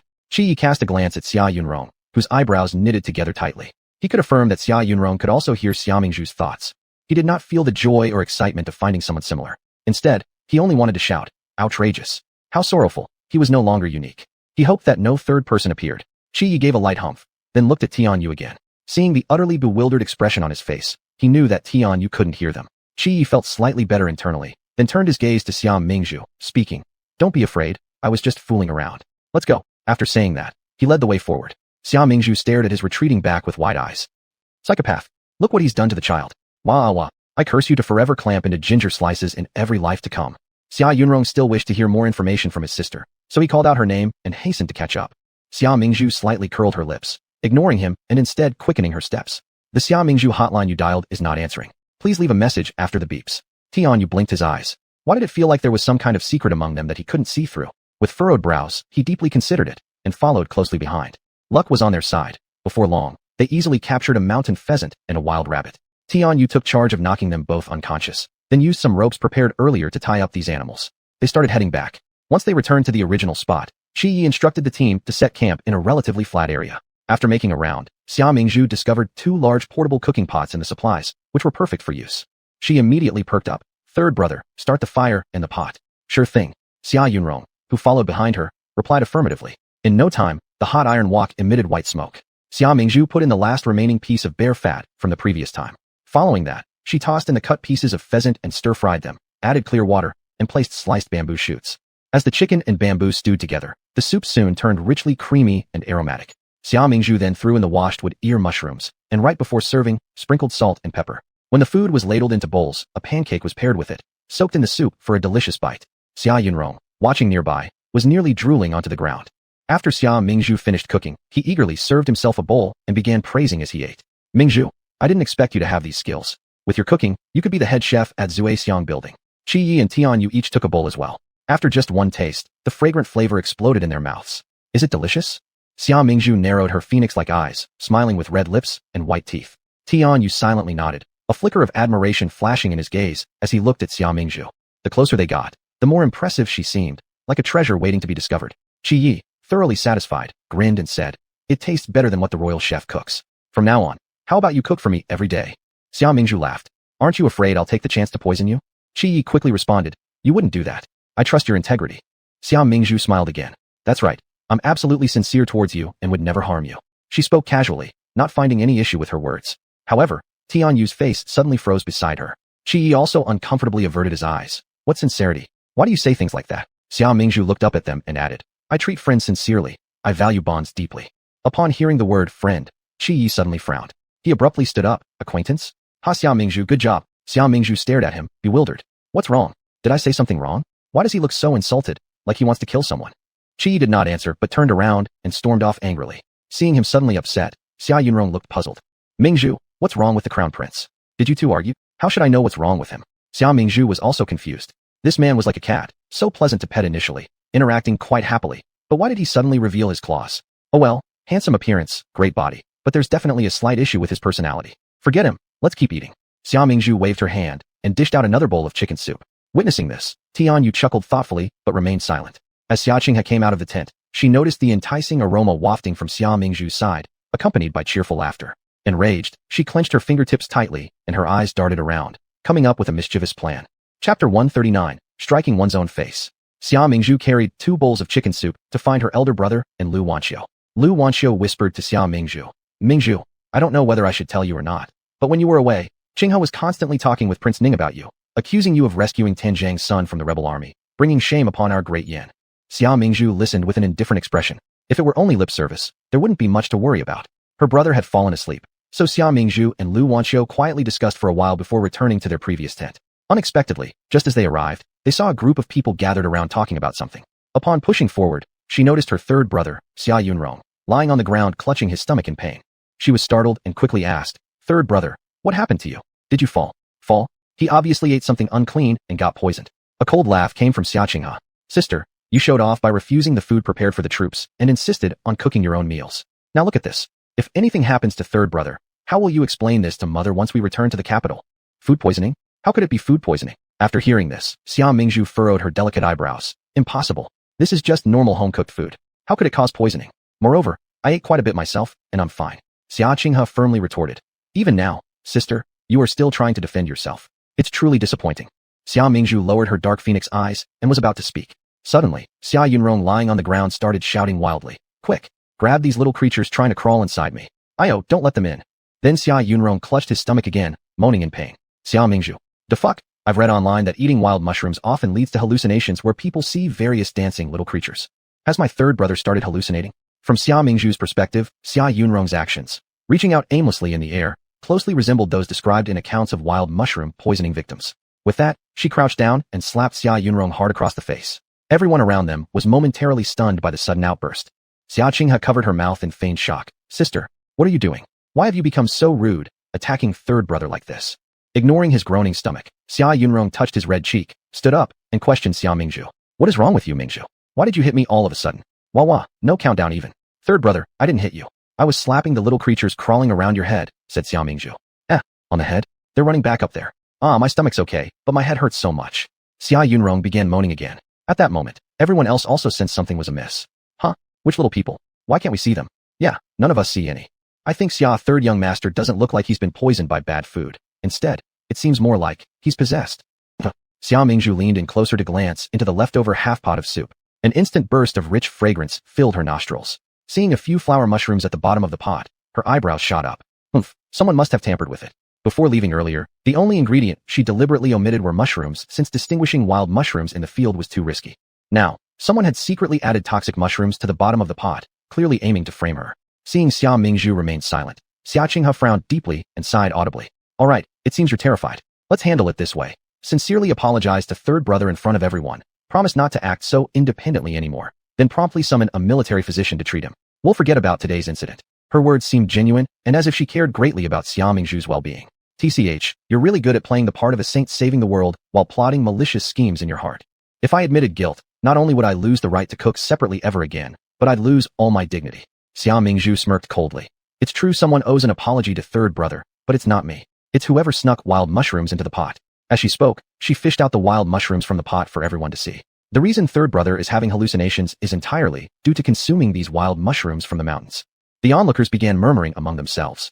Wow, there really are mushrooms in there. Who put them there? Do these mushrooms actually cause poisoning? I saw it. Qin Yu emerged from behind the crowd.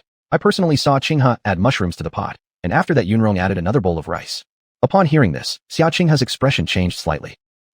I added the mushrooms to eat myself. Xia Mingzhu's eyes sharpened as she furrowed her brows, her tone firm. Xia Qinghe, it turns out you were the one causing trouble. Now you're even trying to shift the blame. Xia Qinghe masked her panic and steadied herself. She countered, you are talking nonsense. Even if I did add mushrooms, so what? We always eat mushrooms. How could they be poisonous? Clearly, your cooking was unclean. At that moment, Prince Ning approached with a doctor and several guards in rapid strides. Xia Qinghe immediately explained the situation and asked the doctor to inspect. The doctor was under Prince Ning's command. After examining the mushrooms from the pot, his 40-year-old face remained stern and his tone serious. There is nothing wrong with these mushrooms. Xia Qinghe immediately wore a smug expression as she looked at Xia Mingzhu. The doctor understands medicinal principles and has excellent medical skills. He cannot make a mistake. Sister, you should confess quickly and stop arguing. Humph. Xia Mingzhu suddenly laughed. If there is no problem, let you taste them yourself.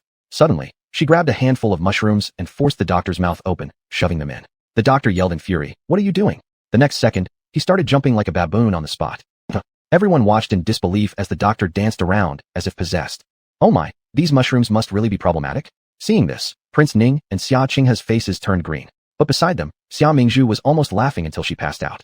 Aha, I'm dying laughing, baboon dance. Aha, so convincing. It seems this doctor isn't very skilled after all. Xia Mingzhu hesitated for a moment before looking toward Prince Ning and Xia Qinghe. You actually regard such an incompetent doctor as a treasure and follow his advice on everything. I think it shows poor judgment and makes it hard to accomplish great things. After speaking, she didn't care about Prince Ning's darkened face, pretending to cover her mouth anxiously with a look of panic. What should I do? What should I do? How did I end up telling the truth? Your Highness, will you hold it against me? This was pure sarcasm, especially when it reminded everyone of the time in Yancheng when Prince Ning showed blindness in trusting the city defense commander. Prince Ning's face turned crimson. If these words reached the emperor's ears, he might believe Prince Ning was incapable of taking responsibility. Chapter 140, Sleeping and Being Watched. Moreover, he was a man of both literary and military talent, good-looking and wise, and his mother was the favored concubine of an entire nation. In the capital city, he was adored by all. How could things be as terrible as Xia Mingzhu said? Ning Wang's face turned deathly pale. If looks could kill, Xia Mingzhu would have died 10,000 deaths already. You, clenching his teeth in rage. Ning Wang was interrupted before he could finish his sentence by a voice from not too far away. Hey, what's going on here? So lively. At that moment, the crown prince, tall and long-legged, approached. The crowd instinctively parted to allow the crown prince direct access to the central battleground. Swallowing down his resentment, Ning Wang had a darkened face and accused. Xia Mingzhu accuses me of misjudging people and incapability to accomplish great feats, daring to publicly insult the prince. I say she's just tired of living. The crown prince furrowed his eyebrows and responded with a casual yet deep tone. Isn't what she said true? This girl is honest. Don't take it to heart. Ning Wang, why does it feel like I've been scolded again? Wow, no wonder the crown prince is incredible. What a great speech. Xia Mingzhu slightly raised her eyebrows, her smile widening. Though discontented, Ning Wang's face turned slightly pale. Xia Mingzhu was the woman who had been unengaged by him. In his mind, someone not even worthy to carry his shoes. In the past, if someone like her had mocked him this way, he would have snapped right away. But now, with the crown prince openly defending her, fear welled up inside him. This time, at the border city, the crown prince established another great achievement, earning immense praise and delight from the emperor, currently in high spirits, and this was certainly not a good time to break ties. At this moment, the crown prince cast a slanted glance towards Ning Wang, disdain clearly visible in his eyes. Should Ningguang dare to argue, the crown prince would simply indicate, "Why aren't you angry yet? Haven't you tried hard enough?" With arms crossed, Xia Mingzhu was shamelessly relying on higher authority. "Xia Qinghe, weren't you just standing up so nobly to demand justice for my third brother? Now, since it has been proven that it's due to the toxic fungi you released, apologize to my third brother immediately." Seeing Ningguang stay silent, Xia Qinghe took a deep breath, revealing a face full of repentance. "It's my lack of knowledge about mushrooms that has harmed third brother. It's all my fault. Sister, please forgive me. We are the closest family." Approaching a few steps, she attempted to hold Xia Mingzhu's hand. As she looked up, she was met with a confined gaze from Xia Mingzhu that sent shivers down her spine, causing her outstretched hand to hesitate, feeling a cold chill creep into her feet and rise up through her body. Unable to stop, Xia Qinghe shivered. "Isn't it a bit late to talk about sisterly love?" Xia Mingzhu's words dripped with contempt. "Uft, being your sister, I'd only get tricked, have my men stolen, and get killed. I cherish my life and can't afford to mess around." Looking dejected, Xia Qinghe asked, "Sister, am I misunderstanding something? Stop putting on such a hypocritical act. Stay away from my food in the future, or you'll spoil my porridge like a rat droppings." Xia Mingzhu coldly ridiculed her. Never had Xia Qinghe endured such humiliation. Clutching her hands tightly, she gritted her teeth secretly. "Xia Mingzhu, just wait. I remember today's embarrassment, and I will surely repay it 100-fold. Seething with anger, Xia Qinghe left. The onlookers gradually dispersed. Ningguang departed supported by medical staff, and calm finally returned to the surroundings. Xia Mingzhu approached Xia Yunrong. "Third brother, do you feel any better?" Xia Yunrong looked up at her momentarily, his voice vague, asking, "Ew, aren't you all invisible?" Feeling astonished, the crown prince stroked his chin. "Are you truly hallucinating?" Confused, Xia Yunrong gazed ahead. "It's not a hallucination. They're really there." While watching two little people climbing from his head and then tugging at his pants, Xia Yunrong was unsure whether to shake his head or not. Even Xia Mingzhu's voice sounded somewhat blurred and unclear, wavering between near and far. "Third brother? Third brother." Xia Mingzhu's voice became increasingly worried as she waved her hand in front of Xia Yunrong. "Third brother, can you see me?" However, Xia Yunrong closed his eyes, tilted his head sideways, and fell limply toward the ground. "Third brother." Xia Mingzhu screamed in surprise while the crown prince rushed forward to support Xia Yunrong. Seeing Xia Yunrong fall, Qinyu, who had been silently standing in the corner, hurried over to help. Xia Yunrong felt that his sleep was incredibly restless. He had nightmares throughout the night, leaving his spirit exhausted due to constant mental activity. Accompanying this were headaches and palpitations which weakened his limbs entirely. Tossing and turning in bed with difficulty, he then opened his eyes. The next second, he let out a startled cry. "Ah!" Before his bed stood many people, including his younger sister Mingzhu, the crown prince, Qinyu, Lu Wanxiu, and numerous soldiers. This grand assembly of people left him feeling as if his brain had crashed. No way. What was going on? Had he been watched while sleeping? Xia Yunrong's lips quivered, and for a long time, he couldn't utter a word. What happened?" Seeing his agitation, Xia Mingzhu took 2 steps forward and gently patted his back to comfort him. "Don't worry. You just ate some wild mushrooms that caused mild food poisoning. There's nothing seriously wrong with your body." Under no circumstances can the third brother know that after his mind was affected, generating hallucinations, he suddenly became a super strong man who uprooted trees barehanded. "Xia Yunrong.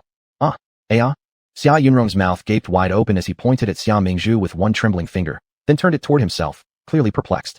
"Me? Are you talking about me? Impossible. Is my hearing damaged, or is my brain broken?" After shaking uncontrollably for a moment, he helplessly turned his gaze towards Xia Mingzhu. Why don't we let the army doctor check me again? That guy is incompetent. He hasn't even healed himself yet." Xia Mingzhu patted his shoulder. "Third brother, just rest well, don't think too much. If your hand hurts, rub some ointment." Speaking of which, third brother looked so fierce when he was a super strong man. In the future, if there's heavy work to do, we could feed him some mushrooms. Xia Yunrong. 6. Maximizing the use of resources? You're really ruthless. Before he could say anything, Xia Mingzhu added, "By the way, third brother, this medicine was bought by me in Yang City. It cost 10 taels of silver, so please reimburse me." "Haha, bought at 2 taels and sold at 10, net profit 8 taels of silver. I've discovered a new way to make money." Xia Yunrong. "Is this money legally earned?" The crown prince found all this very entertaining. When Xia Yunrong lay down again, the crown prince exited the tent. As soon as he stepped out of the tent, he encountered Xia Qinghe. Xia Qinghe noticed the crown prince first and smiled as she greeted him. "Your Highness, this servant girl wishes you peace." The crown prince nodded. "You may rise." Xia Qinghe raised her eyes to look at the crown prince.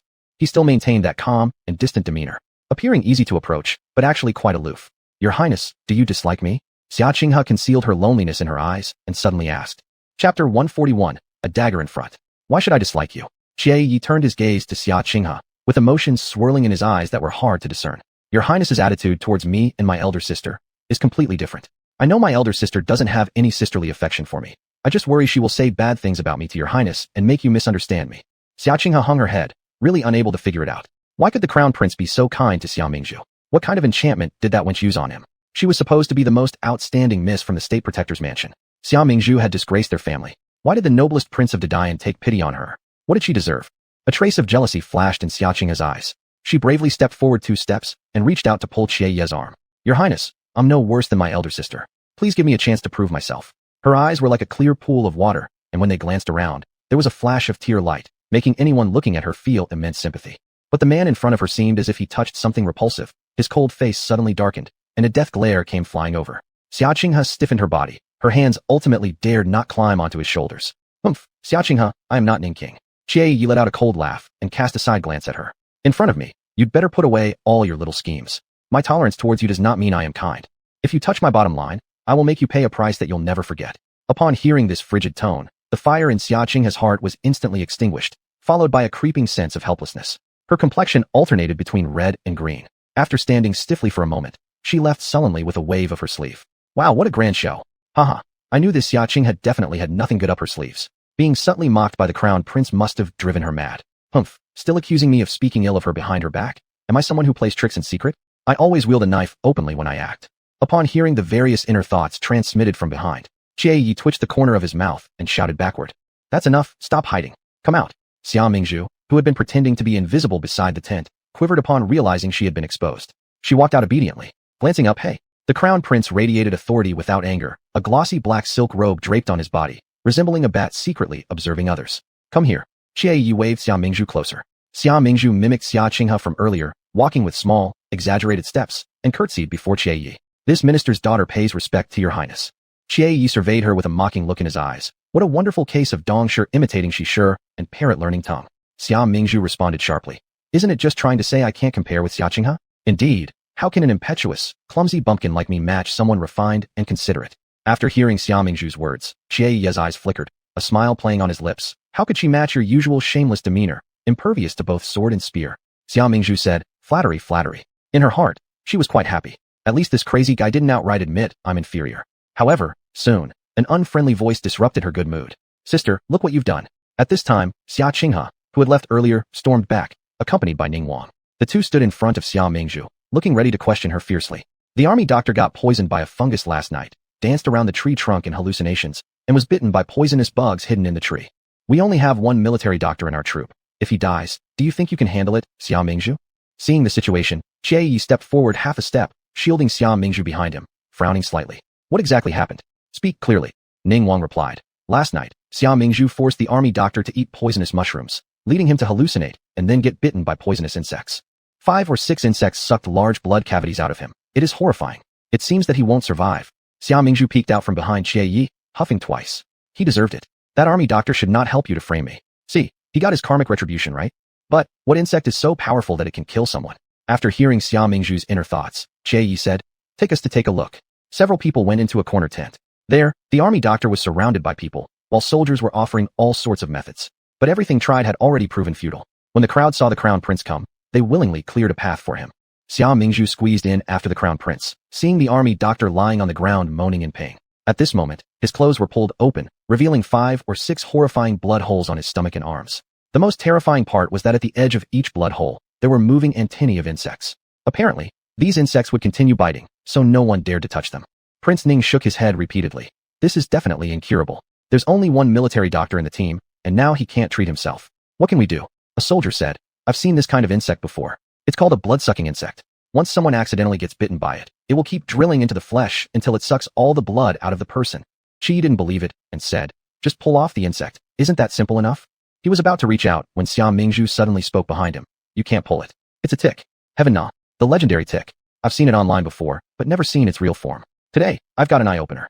All eyes from Qi Yi, Prince Ning, Xia Qinghe, and the soldiers fell on Xia Mingzhu. Do you know this insect? Qi Yi asked. Oh, when did my sister learn medicine? Before Xia Mingzhu could answer, Xia Qinghe in the crowd scoffed. At this point, sister shouldn't pretend to know things she doesn't. Xia Mingzhu ignored her and just nodded at Qi Yi. It's a tick.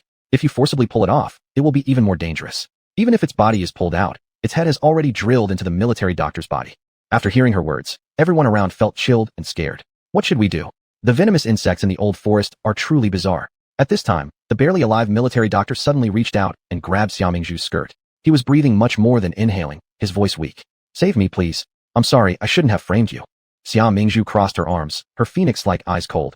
I never meddle in other people's affairs. However, Her tone changed. A faint smile bloomed on her red lips. If Prince Ning is willing to ask me nicely, I might consider helping. Xia Mingzhu had an exquisite appearance. She looked serene and cool when she wasn't smiling, and charmingly captivating when she smiled. Humph, wasn't the military doctor framing me incited by you, Prince Ning? I'm going to give you a little lesson today. Chapter 142, Go apologize at her grave. Prince Ning saw her laughing and felt inexplicably tense all over. He did indeed want to save the military doctor. After all, the journey back to the capital was not near, and having a military doctor with him would provide an extra layer of security for his safety. But at this moment, he couldn't bring himself to lower himself to Xia Mingzhu just for the sake of a simple military doctor. He pressed his lips together and replied harshly, Whether you rescue or not is up to you. Don't drag me into it. Xia Mingzhu's long lashes fluttered twice. Whether you save him depends on your decision. If you maintain this attitude, I'm afraid I can do nothing about it. The military doctor was almost in tears. My lord, think of my past service in saving you. Please comply with her. I am the only military doctor in the group. Qi Yi raised an eyebrow curiously, then followed by saying, That's right. She didn't make any excessive demands either. You could simply apologize and show some humility for wrongfully accusing her last night. It wouldn't hurt. Prince Ning shot a deep look at Xia Mingzhu as if he wanted to swallow her alive. Apologize? Wasn't that slapping his face in front of everyone? She'd be dead before he'd do that. He'd go apologize at her grave instead if that day ever came. Feeling his murderous glare, Xia Mingzhu smirked lightly. It seems that my lord does not care at all, huh? After all, a trivial subordinate isn't worth noble Prince Ning bowing down for. Even if he once saved your life, in your highness's heart, he probably remains merely a lowly subordinate, unworthy of true kindness. Upon hearing these words, everyone looked at Prince Ning differently. Such a dark and heartless person. How could they continue following him? Beside them, Xia Qinghe got agitated. You are so base as to throw mud at my lord. How malicious you are. Xia Mingzhu shrugged. All this comes down to his own choice. Who should he blame? Prince Ning bit his thin lips tightly. All right, consider it my plea to you. Go ahead and treat him. If you succeed, from now on I will no longer cause you trouble. But if you fail, don't blame me for being impolite. His voice was cold, and his sharp eyes revealed cruelty. He would remember today's humiliation. If she failed, he wouldn't mind making her regret deeply. Seeing him finally relent, Xia Mingzhu smirked slightly. Bring strong liquor here. Everyone present, seeing this, began discussing again. Did I hear correctly? Is she going to use alcohol rather than medicine? I've never heard of such a thing. Using alcohol water instead of herbs to cure someone. Is Miss Xia really capable? Is this just a ruse? Xia Qinghe also cast a smug glance at Xia Mingzhu. She didn't believe that Xia Mingzhu, who was no longer as incompetent as in the past, could suddenly understand medical principles. She'd stand here and watch Xia Mingzhu stumble. When the soldier brought the strong alcohol, Xia Mingzhu directly picked up a jar, pouring it into several bloody wounds on the military doctor's body. After the alcohol soaked where the ticks were embedded, in less than 2 minutes, the originally wobbling antennae gradually stopped moving. Xia Mingzhu concluded that the strong alcohol had numbed the ticks, causing their heads to relax or die. She asked someone to bring tweezers, used the tweezers to approach the skin inside the wound, pinched the tick's head, and slowly pulled upward. The military doctor screamed throughout the entire process, whether out of fear or pain. Qi Yi frowned when he saw him waving his arms nearly hitting Xia Mingzhu, and ordered sternly, Restrain him. A few soldiers immediately stepped forward and held the military doctor firmly. Xia Mingzhu lowered her phoenix-like eyes, calmly saying, Bear it a little more, we're almost done. When the plump, fully blood-sucking toxic tick was completely pulled out, everyone trembled with horror. Xia Mingzhu deliberately waved the toxic tick in front of Xia Qinghe and Prince Ning. Do you see? I wasn't boasting, was I? Xia Qinghe almost fainted from shock. Prince Ning also kept stepping back, terrified that the poisonous insect might wake up and bite him again. Using the same method, the rest of the ticks buried in the other bloody wounds were removed one after another. The military doctor went from moaning to gradually losing his voice. He sweated profusely, as if he had just gone through death. After removing all the ticks, Xia Mingzhu checked to ensure the insect bodies were intact, and there was no residue left in the wounds. Once confirmed, she instructed the soldiers to boil medicinal herb water and disinfect the military doctor's wounds. Okay, from now on, bathe his wounds daily with the sterilized herbal decoction until new flesh grows. Miss Mingzhu, what should we do with these toxic insects? At this point, the soldiers in the tent were already completely convinced and showed respect in their tone towards Xia Mingzhu. Let someone bring firewood and burn them directly. All right, seeing this scene, Xia Qinghe thought it was unbearably grating. How hateful. That despicable woman had succeeded again. She glared furiously at Xia Mingzhu and stormed out of the tent angrily. Behind the tent, a few soldiers were pinning a rookie soldier to the ground. Next, they started punching and kicking him, giving the young soldier a thorough beating. The greenhorn soldier cried out in agony. I won't dare to. I will never dare to. Ouch. Stop it. Xia Qinghe stepped forward to intervene. What are you doing? The soldiers paused their beating and gave the greenhorn a kick. Let him confess. The greenhorn, after being thrashed, lay on the ground holding his bruised eye and choked out. It was my mistake not recognizing who Miss Mingzhu is. I spoke disrespectfully about her before. It's only fitting that the brothers punish me. Xia Qinghe fell silent for a moment. So speaking disrespectfully of Xia Mingzhu warrants a beating? Had she heard wrong? The soldiers coldly said. Yes, this is what we teach you. Miss Mingzhu saved the military doctor and can even find meat for the group. She has great skills. If anyone dares insult her again, we'll break their legs. The greenhorn nodded furiously. Yes, absolutely. Finally, Xia Qinghe understood. These soldiers were taking revenge for Xia Mingzhu. But why? Resentment bubbled up inside Xia Qinghe's heart. No wonder that woman agreed to treat the military doctor. She must have been scheming to win everyone's favor. How despicable. These soldiers had shallow eyesight indeed. Xia Mingzhu hunted meat just to satisfy her own hunger, yet they praised her endlessly for it. And finding food? Who says it's so hard? Xia Qinghe turned around and stomped off again, this time venturing into the woods. Yesterday, she'd seen Xia Mingzhu and the others go off in this direction. If they could do it, so could she. Of course, she didn't dare stray too far from the group, so she stayed nearby, searching carefully. She saw some wild mushrooms from yesterday, but didn't dare pick them. At last, while moving aside a pile of leaves, she discovered a cluster of creamy white eggs. They were oval-shaped, slightly elongated, with tough shells that were somewhat soft and stuck together slightly. She wasn't sure which animal left them behind. Still, they were something edible. Xia Qinghe was overjoyed. Look at that. She knew it would be easy to find food. Quickly squatting down, she picked up the eggs carefully and tucked them safely into her arms. She planned to return and roast them by the fire. And she'd generously share the eggs with everyone. This time, she'd make everyone look at her differently. She'd show them all. She, Xia Qinghe, was 100 times better than Xia Mingzhu. Chapter 143. Luring the snake out of its hole. Currently, a bonfire was lit. Xia Mingzhu sliced wild ginseng and then boiled water to make herself a bowl of soup to drink. The journey has been tiring. I need to replenish my strength. Xia Yunrong glanced at Xia Mingzhu sitting by the bonfire. Recalling her previous remark about him encountering bad women in the future, he decided to approach and try to draw out more information. Mingzhu, you're all alone here. Xia Yunrong sat beside Xia Mingzhu and sighed. Alas, with you being all alone, once we return to the capital, it might be time for you to consider a new marriage, no? What's wrong with this guy? So eager to marry me off? A flicker of confusion passed over Xia Mingzhu's eyes as she casually replied, I'm not in a rush. None of my brother's marriages are settled yet, so how could I possibly jump ahead of them? You're right, you're still young. You can stay single for a few more years. Xia Yunrong probed further. Unlike me, who keeps failing in matters of the heart. Who knows when I'll find true love? What an anxious guy. Buddy, how desperate must you be to get married? Xia Mingzhu slightly curled her lips in a smile. Fate cannot be forced. It can only happen naturally. Sometimes, even if you meet someone, they may not end up being part of your family. These words were somewhat profound. Xia Yunrong seemed deep in thought. At this moment, Xia Mingzhu's inner voice rang again. Sigh, fate, who believes in that nonsense? In the household of the Marquis who protects the nation, except for Xia Qinghe, everyone else met their demise shortly after. Especially my brothers. None of them even got married before they ended up buried. Xia Yunrong. How terrifying. All of them died tragically, without leaving any descendants behind. Why did his entire family suffer such a tragic fate? They hadn't done anything truly evil. His father and fourth brother were even heroes who had safeguarded their country. How come they didn't have a happy ending? He suddenly looked sideways at Xia Mingzhu. If she knew the fate of everyone in the family, what about her own? Did she meet a good end? But upon reflection, it wasn't hard to imagine. Without the protection of the Marquis house, and with her arrogant nature, she probably wouldn't have fared well either. Seeing his third brother's gaze lingering on her face, Xia Mingzhu bashfully touched her cheek. You've been staring for so long. Does it mean I'm really beautiful? Brother, do you think I can claim to be the first beauty of the capital? Xia Yunrong. You know exactly how to kill a conversation. Oh, sister sure isn't humble, said Xia Qinghe, approaching. Together with Ning Wang, the crown prince, and Tan Yu, they walked towards Xia Mingzhu. The crown prince and Tan Yu sat next to her immediately, which made Xia Qinghe very irritated. She snorted, claiming to be the first beauty of the capital? If people found out, wouldn't they laugh until their jaws dropped? Xia Mingzhu glanced at her. But hasn't your jaw stayed intact? Could it be, you aren't human? You? Xia Qinghe took a deep breath, ignoring Xia Mingzhu's provocative words, and feigned ease, pulling out a soft smile. Oomph, I called everyone over because I've brought some food to share. Her gaze swept over the bowl of ginseng soup placed next to Xia Mingzhu, and then continued. So everyone will know, I'm not like certain others who hoard food for themselves. Saying this, she placed a plate of eggs on the table. Upon seeing the eggs in her hand, Xia Mingzhu's expression changed drastically. These are the eggs of the mountain king snake. They're poisonous, and the snakes are extremely protective of their young. Where did you get these? Quickly return the snake eggs.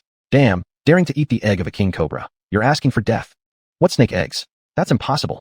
Xia Qinghe was startled inside but unsure if this was true. She didn't want Xia Mingzhu to overshadow her and appear more knowledgeable. So she lied. This egg clearly came from a bird's nest. How could it possibly be a snake egg?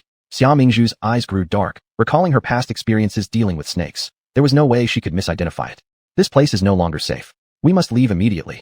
She sternly warned Xia Qinghe. I advise you to quickly return the snake eggs. Otherwise, the adult mountain king snake will soon follow the scent here. Don't scare us with false warnings. Xia Qinghe clearly didn't believe her, angrily retorting. Why is it that meat you find can be eaten, but eggs I discover are forbidden? Shit, idiot. At a time like this, all you care about is one-upping each other. Xia Mingzhu stopped bothering with her and stood up to leave. She had to quickly find her elder brother and Lu Wanxiu, and bring them along to leave this place. Mingzhu, wait for me. Xia Yunrong dared not linger anymore, remembering the last time his sister mentioned danger, followed by a bear attack. If his sister says this place is unsafe, it certainly means we shouldn't stay. Third brother, how could you favor her too? Seeing Xia Yunrong chase after Xia Mingzhu, Xia Qinghe shouted in anger behind his back. But Xia Yunrong acted as though he hadn't heard her, not even turning his head. Qi Yi and Qin Yu exchanged a glance, and also got up to pack their things. Hey you guys. Xia Qinghe stamped her foot in frustration, seething with anger, and threw the egg to the ground. It was all Xia Mingzhu's fault. Why did she always ruin her plans? Turning around, she noticed Ning Wang hadn't moved from his spot. Xia Qinghe wiped the ferocity off her face and feigned grievance as she approached Ning Wang, just about to say some bad words about Xia Mingzhu when she suddenly heard a shoo-shoo-shoo sound. Ning Wang furrowed his brows instantly. What's that noise? Xia Qinghe paused for a moment and responded. Maybe it's the wind? It doesn't sound like wind. This isn't normal. The sound was akin to something being crushed, quickly collapsing and rushing toward them. Just as Ning Wang was about to investigate, suddenly screams were heard from the direction where the group had set up camp.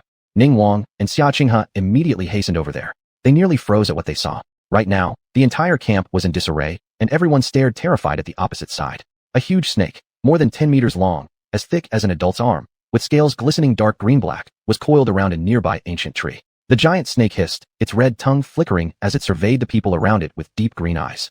After emerging from her tent carrying various items on her back, Xia Mingzhu met eyes with the hissing snake. She couldn't help but curse under her breath. Damn, I'm still one step too late. At this time, Crown Prince, Xia Yunrong, and Qin Yu rushed over as well. Their faces registered equal amounts of shock at the sight before them. Shit, there really is a snake? And it's so big. On the other side, Ning Wang's complexion turned pale as he shouted at the soldiers beside him. Shoot arrows. What are you waiting for? Fire quickly. The soldiers promptly aimed their arrows at the large snake. Xia Mingzhu stopped them. Don't provoke it, or it will attack us for sure. The mountain 10,000 snake usually doesn't attack humans unless provoked. Its presence here must have a reason. Then, she looked at Xia Qinghe.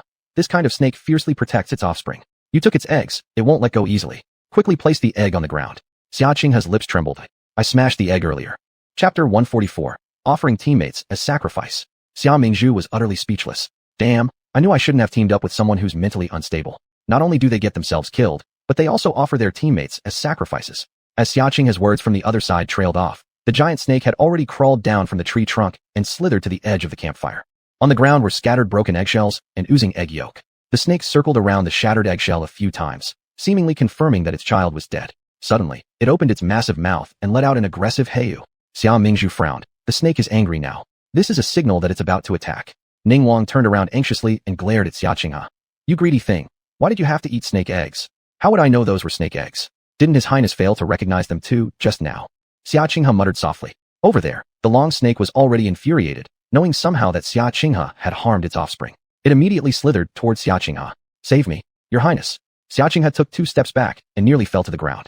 Fire arrows. Quick, fire arrows. Ning Wang shouted loudly. The soldiers nearby immediately pulled their bows tight, and instantly, dozens of arrows flew through the air. However, the snake not only didn't die, but it seemed even more enraged. Its scales began glowing brilliantly, and it raised its head, quickly chasing after Xia Qinghe and biting aggressively. Aya! Xia Qinghe screamed in fear and, without hesitation, pushed the nearest soldier towards the snake. The soldier had no time to evade and was bitten on the arm by the snake's fangs. Then the snake's body quickly coiled around his neck, tightening its grip firmly. Help me help. The soldier fell to the ground, reaching out desperately towards Xia Qinghe. The harder he struggled, the tighter the snake wrapped itself. Xia Qinghe was extremely frightened and rolled away to distance herself further.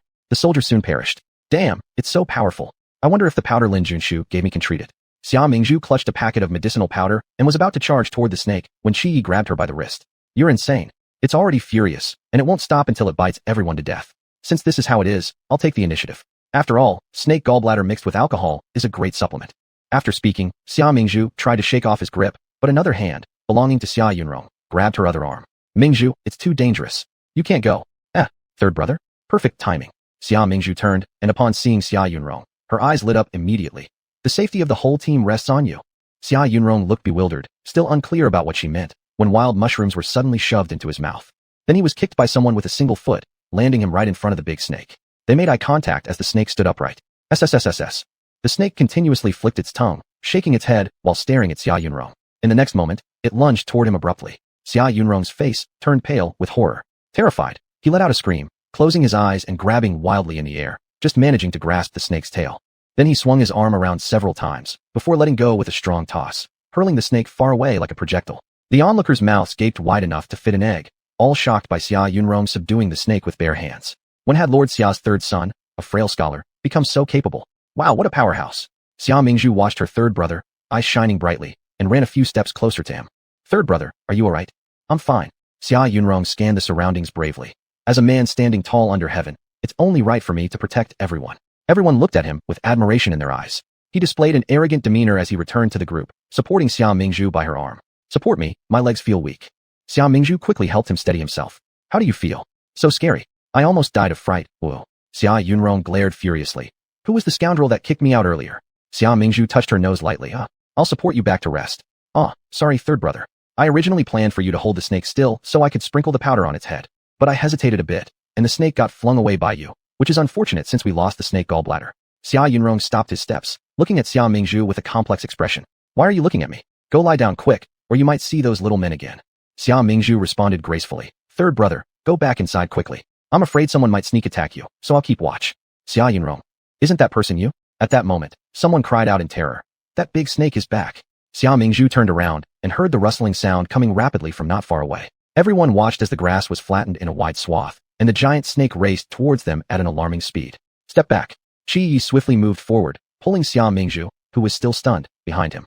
Then he raised his long sword, ready to strike down on the snake as soon as it approached. Suddenly, a melodious sound filled the air. The snake, which had been preparing to attack, froze mid-motion, standing upright. It raised its upper body, hissing and flicking its red tongue, as if intently listening to the unexpected tune.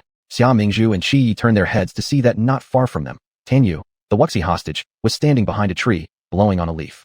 Guided by the melody, the giant snake slowly descended onto the ground and, under everyone's watchful eyes, decisively slipped into the grass, gradually retreating deep into the woods. Qi Yi gripped his sword, surprise evident in his gaze. It's just leaving? Xia Mingzhu glanced at Tan Yu's back and curled her lips upward. I almost forgot. Tan Yu, the Wuxi hostage, knows beast speech.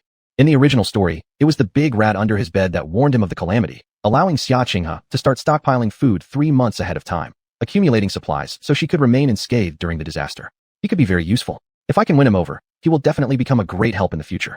With this resolution, Xia Mingzhu grew excited. She shoved Xia Yunrong, who had already begun losing consciousness, into Qi Ye's arms and said, Your Highness, please take my third brother back. Then she ran off to find Tan Yu. As Tan Yu turned around, he saw Xia Mingzhu standing across from him, offering him a handkerchief. Wipe your sweat. Even though you saved us all, you should still be careful and not take such risks. Thank you, but no need. Tan Yu rejected Xia Mingzhu's gesture, his tone feigning coldness, but his gaze toward her had softened slightly. Xia Mingzhu revealed a soft smile, lowering her voice and saying gently, Last time, didn't you say you wanted to protect me? Are you implying that only you are allowed to care about me, and I'm not allowed to help you? Her breath brushed against him like warm whispers as she leaned closer, making it impossible for him to ignore her alluring scent. Tan Yu's ears began to redden. He unconsciously averted his eyes. I am merely repaying your life-saving favor. Qi Yi pursed his thin lips, staring deeply at Xia Mingzhu, and Tan Yu not far away with profound and dark eyes. What a woman, always able to attract attention wherever she goes. Chapter 145. The Woman Who Attracts Trouble. Qi Ye's face was darker than a kitchen wok that had been used for 20 years.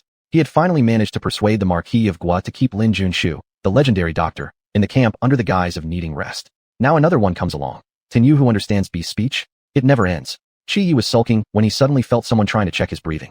Turning his gaze, he saw Xia Yunrong. Xia Yunrong's hand was still near his nose, and quickly withdrew it upon catching Qi Ye's eyes. Your Highness, are you still alive?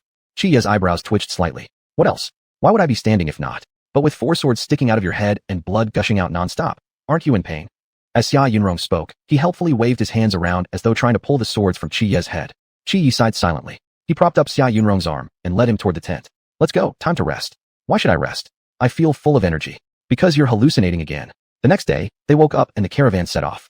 Xia Mingzhu sat on the carriage hub, feet up like she was on vacation. In her left hand, she held a water flask, while in her right hand, she held a meat bun. She was enjoying both the sun and her food. Xia Qinghe lifted the curtain and looked at her, immediately dropping the dry biscuit in her hand. Why her? Why does she get to eat meat buns while I can only eat dry biscuits? Lu Wanjia consoled her. Master Tan managed to catch small animals in the forest to give to Mingzhu. She is benefiting because of Master Tan. Xia Qinghe frowned more deeply. I knew it. Her relationship with the prince from Wuxi must be very close. Lu Wanjia disagreed. You shouldn't say such things. It's only that Xia Mingzhu once saved Master Tan's life, so Master Tan treats her kindly. Xia Qinghe sniffed through her nose after hearing this.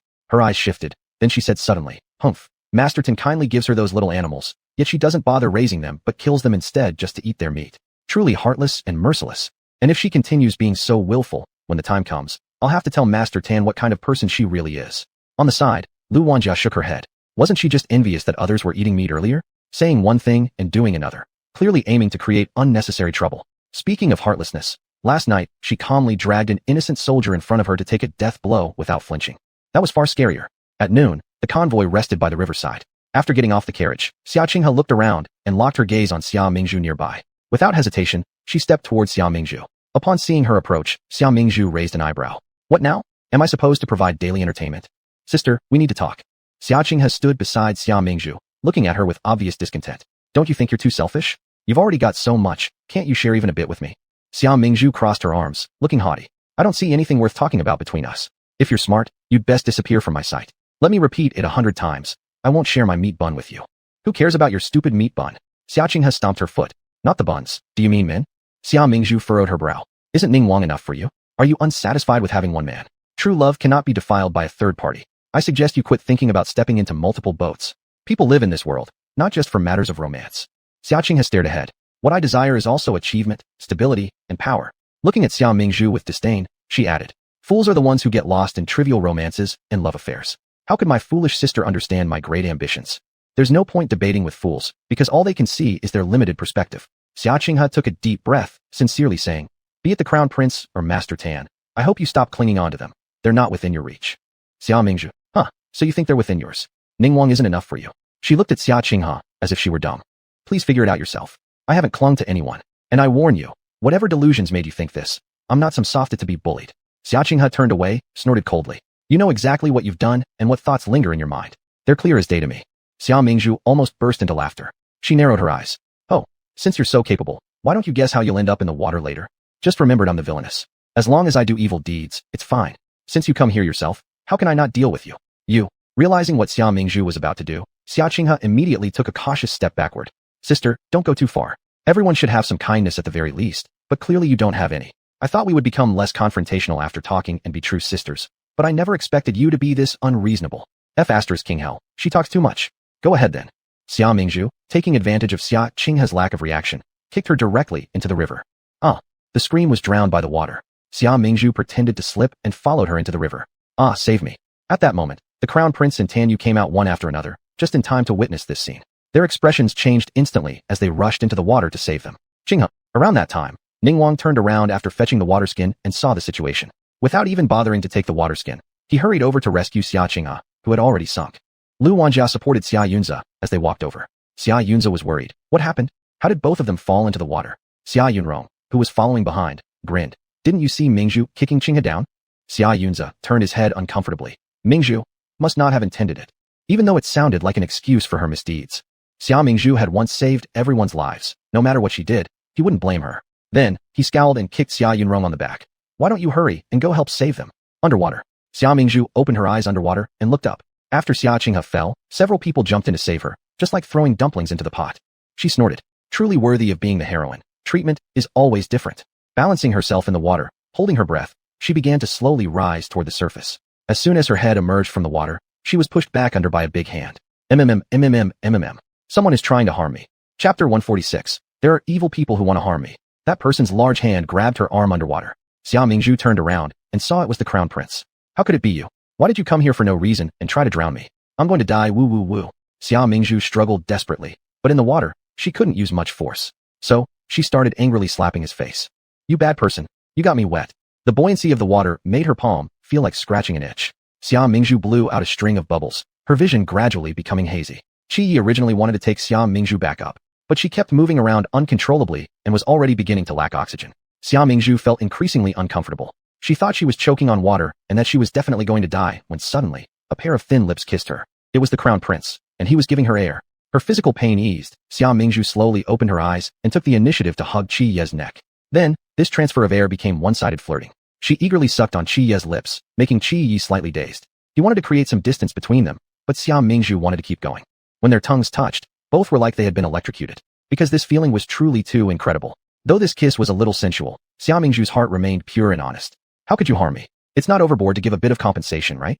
After another deep kiss, Xia Mingzhu pushed Qi Yi away and then swam to the surface. Qi Yi followed her above the water. Upon coming into contact with fresh air, Xia Mingzhu coughed violently a few times and suddenly slapped Qi Yi hard across the face. With a slap, The sound was very loud. Even Xia Qinghe, who had been rescued and was sitting by the river bank looking disheveled, was shocked. Xia Mingzhu slapped the crown prince in public? Had she gone crazy? Damn. Xia Yunrong wiped the water off his face, showing obvious fear.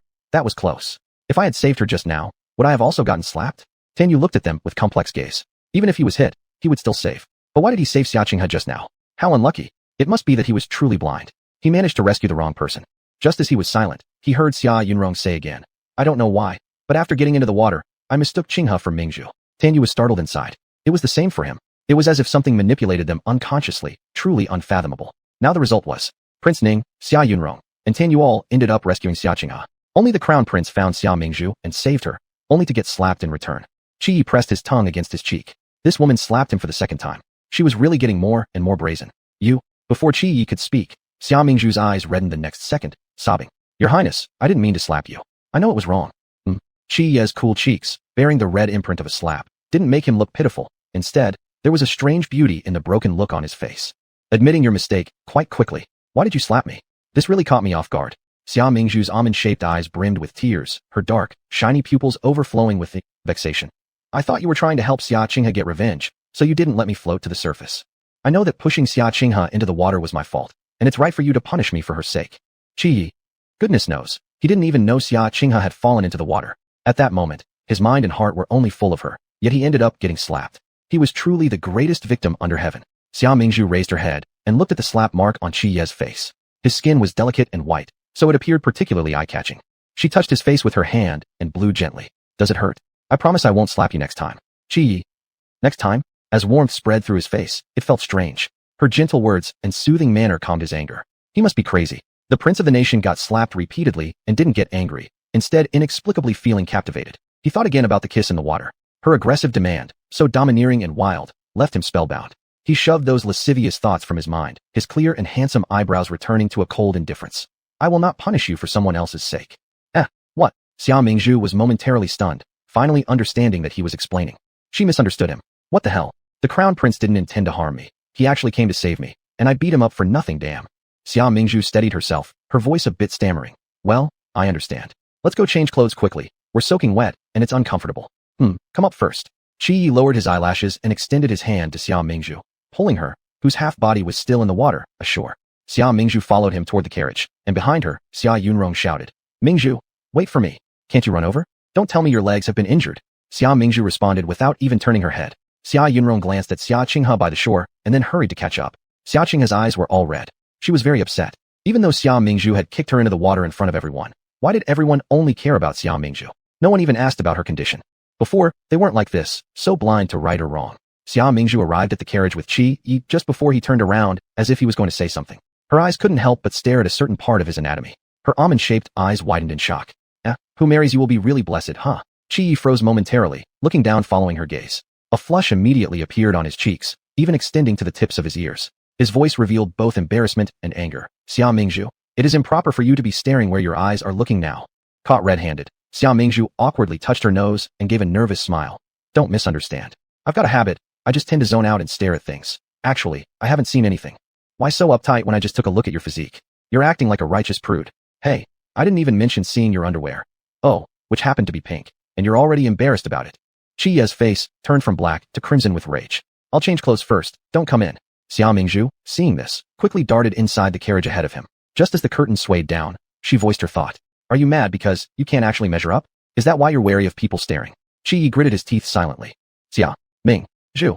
With a mixture of shame and fury, he turned away, only to see the Xia family brothers standing not far off, glaring at him intensely. They had heard Xia Mingzhu's thoughts entirely. Xia Yunrong's face was full of terror, as if he'd discovered some tremendous secret.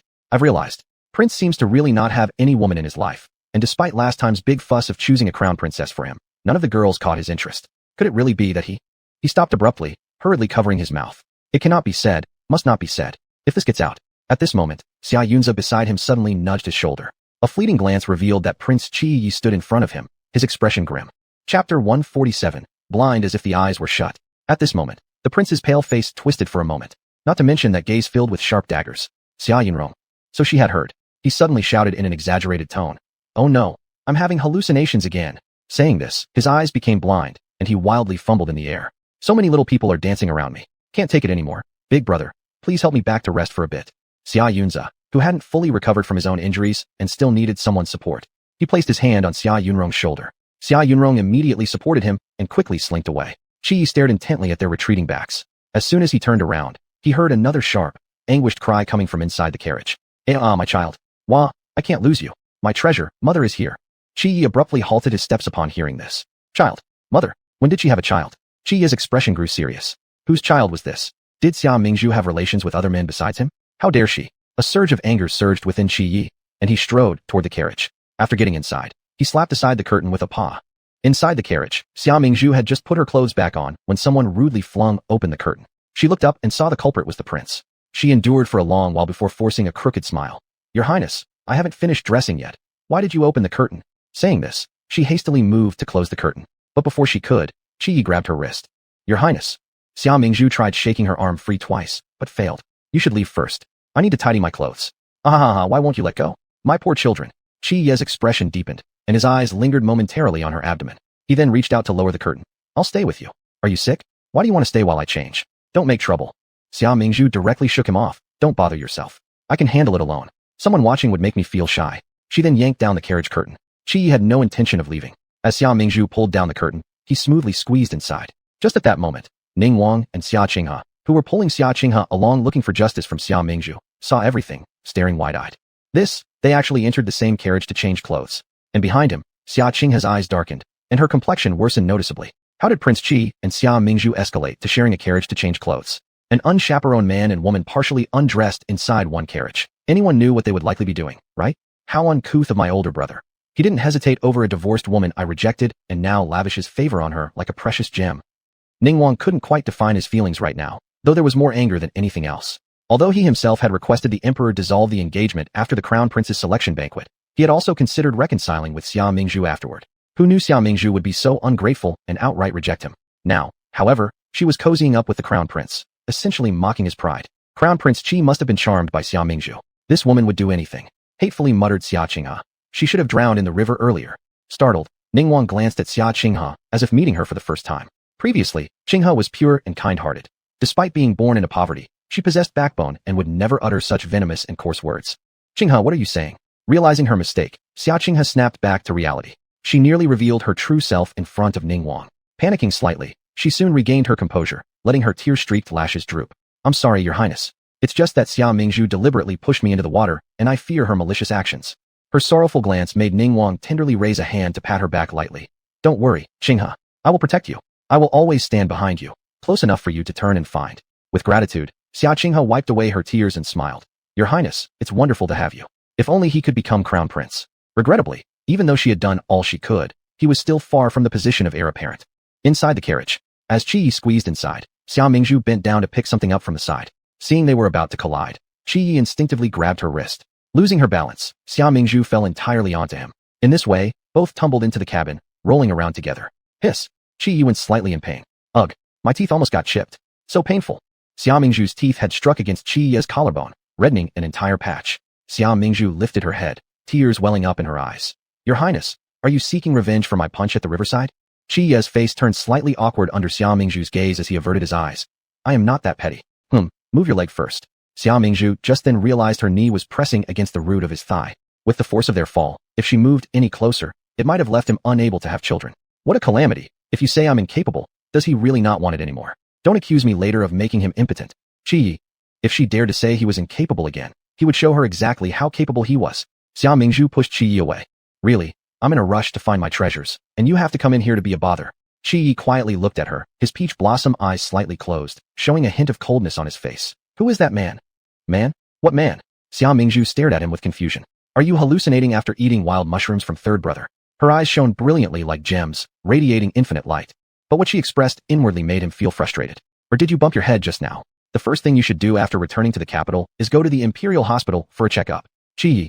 He felt he should get himself checked out too. How else could he hear her inner voice like this? It's like a dream. Taking a deep breath, Qi Yi decided to change his approach. You're having a child? Ah, yes, my babies. Xia Mingzhu immediately began searching around anxiously.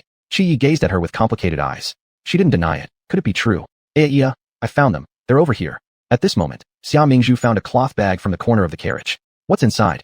As Qi Yi extended his arm, Xia Mingzhu couldn't stop him in time and had the cloth bag snatched away. When Qi opened the bag, he saw it was full of shiny jewels. Tears welled up in Xia Mingzhu's eyes as she pounced to protect the contents in her arms. These are my treasures, you can't even think about taking them.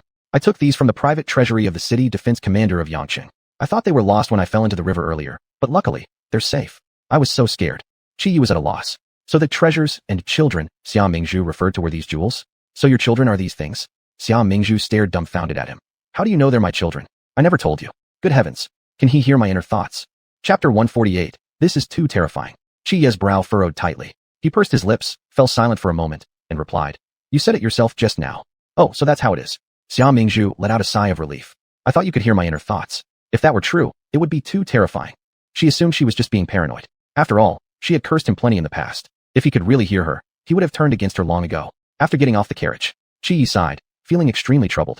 He leaned on a tree and touched the spot on his clavicle where it was bitten. He could feel the swelling. There was a slight pain. In this position, one could imagine how ambiguous and obvious the injury looked at first glance. He massaged his brow. When he raised his eyes again, he saw Xia Qinghe standing not far away. She had already redressed herself and was staring intently at the red swelling on his clavicle. By her side stood Prince Ning. Qi frowned and wanted to walk away. However, Xia Qinghe approached him first. Looking into his eyes, she asked, Is your highness together with my elder sister? Qi knitted his brows, replying coldly, It's none of your business. Seeing that he didn't deny it, Xia Qinghe's complexion drastically changed. Her hands tightened and then relaxed by her sides.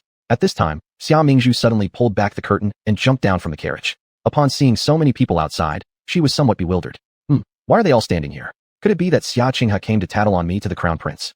She couldn't quite figure out what the situation was. Just before, Xia Mingzhu had changed into a pale purple dress, embroidered with small white gardenias, her hair loosely pinned up in an easy yet graceful style that exuded an allure that made people unable to look away. Prince Ning looked at her with complicated eyes. The first woman ever acknowledged by the crown prince truly was her. Before, when others joked about other noble ladies with the crown prince, he could always remain unfazed. But just for her, the crown prince became angered. From his perspective, the crown prince treated her quite exceptionally. Xia Mingzhu noticed Xia Qinghe glaring at her. What's going on? Just by changing clothes, I managed to stir up jealousy. Amazing. An unsettling silence filled the air around them. Xia Mingzhu suddenly grinned. Are all of you gathered outside waiting to ambush and kill me? The group. Not far away, someone chuckled unexpectedly. It was Xia Yunrong walking over. Upon noticing everyone's gaze on him, he coughed once. Dinner's ready. Come quick. Let's go. Qi turned his head to Xia Mingzhu and said. Xia Mingzhu nodded and left with him. Only after they had walked far away did Prince Ning speak. Who would have thought the crown prince could be enchanted by her pretty face? The crown prince can't possibly like someone as venomous as Xia Mingzhu. Xia Qinghe smiled faintly at the corner of her mouth. Just wait and see. Once we return to the capital, the crown prince will surely throw her away. Prince Ning stayed quiet without responding. These past 2 days, Xia Yun's injuries had almost healed completely. Xia Mingzhu reminded him to move around more. Otherwise lying in the carriage for so long, even if his wound fully recovered, his muscles might atrophy. The two strolled leisurely through the forest. Xia Mingzhu glanced sideways unintentionally and caught a glimpse of Qin Yu carving something onto a tree. Xia Mingzhu paused momentarily. What is he doing? Marking his presence. Right when she looked away, Qin Yu turned around. What brings both of you here? He approached the two. Xia Mingzhu pretended not to notice his previous action. With bright eyes, she smiled slightly. I'm taking a walk with my elder brother. We should head back soon. The convoy will be setting off shortly, Xia Yunza mentioned. All right, let's go. Qin Yu nodded and glanced at Xia Mingzhu. Yunza's recovery owes much to you. Xia Mingzhu smiled. That's impossible. Miss Lu contributed a lot more than I did. Saying this, she glanced at Xia Yunza. A blush appeared on Xia Yunza's cheeks. Both of you have worked hard these past few days. While they were chatting, Lu Wanqiu also arrived to find Xia Yunza. What were you discussing earlier? Lu Wanqiu naturally supported Xia Yunza upon arriving. Seeing this, Xia Mingzhu teased. Elder brother says you took great care of him. He doesn't know how to repay you, so I suggested he marries you. Xia Yunza's face reddened slightly. Mingzhu. Lu Wanqiu's face turned red too. Mingzhu, stop teasing me. Xia Yunza's eyes softened helplessly. Don't listen to what my little sister says. She's always mischievous like this. To Xia Yunza, Xia Mingzhu seemed like a child in his tone. With Lu Wanqiu supporting Xia Yunza, they walked ahead alongside Qin Yu. Xia Mingzhu trailed behind them. She turned back and cast a cold look with her phoenix-like eyes at the mark carved onto the tree. The convoy set off again. By the afternoon, the sky turned gloomy. The crown prince ordered the entire team to speed up in order to reach the next post station before the rain fell at dusk. They had already entered the jurisdiction of the capital region. However, just less than 2 hours after arriving at this official post station, an imperial edict from the emperor arrived. The current emperor, Qing'an Emperor, who was over 50 years old, suddenly fell seriously ill half a month ago despite having always been in robust health. Despite all the efforts of the Imperial Medical Institute, his condition did not improve. At this point, the Astronomical Bureau advised that there was unrest among the stars under the purple star, causing instability, and that's why His Majesty's illness was not improving. Lying on his sickbed, Qing Emperor immediately issued an edict for the Crown Prince and Prince Ning, who were about to return to the capital, to delay their return, ordering them to stay put and wait for further orders. After the eunuch delivering the edict finished reading it with his high-pitched voice, he smiled as he handed the edict to the Crown Prince.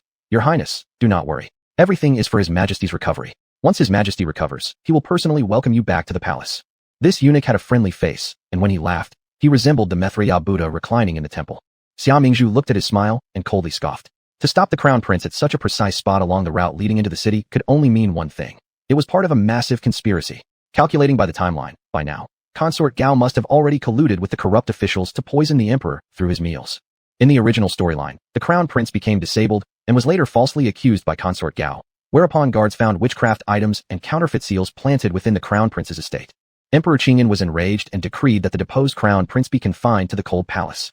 Now, although the Crown Prince has neither become disabled nor deposed, this frame-up plot should probably play out similarly enough. Upon hearing all this, the Crown Prince shot the eunuch a gaze as icy as frost. The eunuch was frightened speechless by his fierce glare. Why, Your Highness?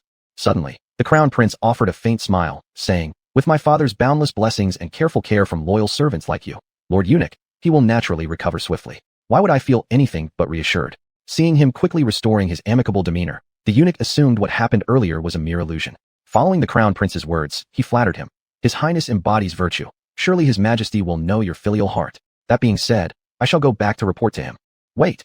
The Crown Prince suddenly called him back. The eunuch was startled and turned around. Qi smirked slightly and said, Since father is unwell, I presume Lady Consort Gao is in charge now. Has she given any instructions regarding my half-brother Prince Ning? On hearing these words, Prince Ning abruptly looked up at the Crown Prince. Chapter 149. Just to win her heart. Prince Ning's eyes darkened slightly, and his muscles tensed. Could it be that the Crown Prince had discovered something? No, that was impossible. His mother had deliberately stopped both him and the Crown Prince at the inn precisely to ease the latter's suspicions. The eunuch glanced at Prince Ning before lowering his head. The noble consort has nothing to convey to Prince Ning. Oh, Qi gave a faint smile whose meaning was unclear. Fine, then I won't see you off, Master Eunuch. After exchanging a few more polite words, the eunuch departed. Seeing that no other incidents arose, Prince Ning's expression relaxed somewhat. It's getting late. Elder brother should rest soon.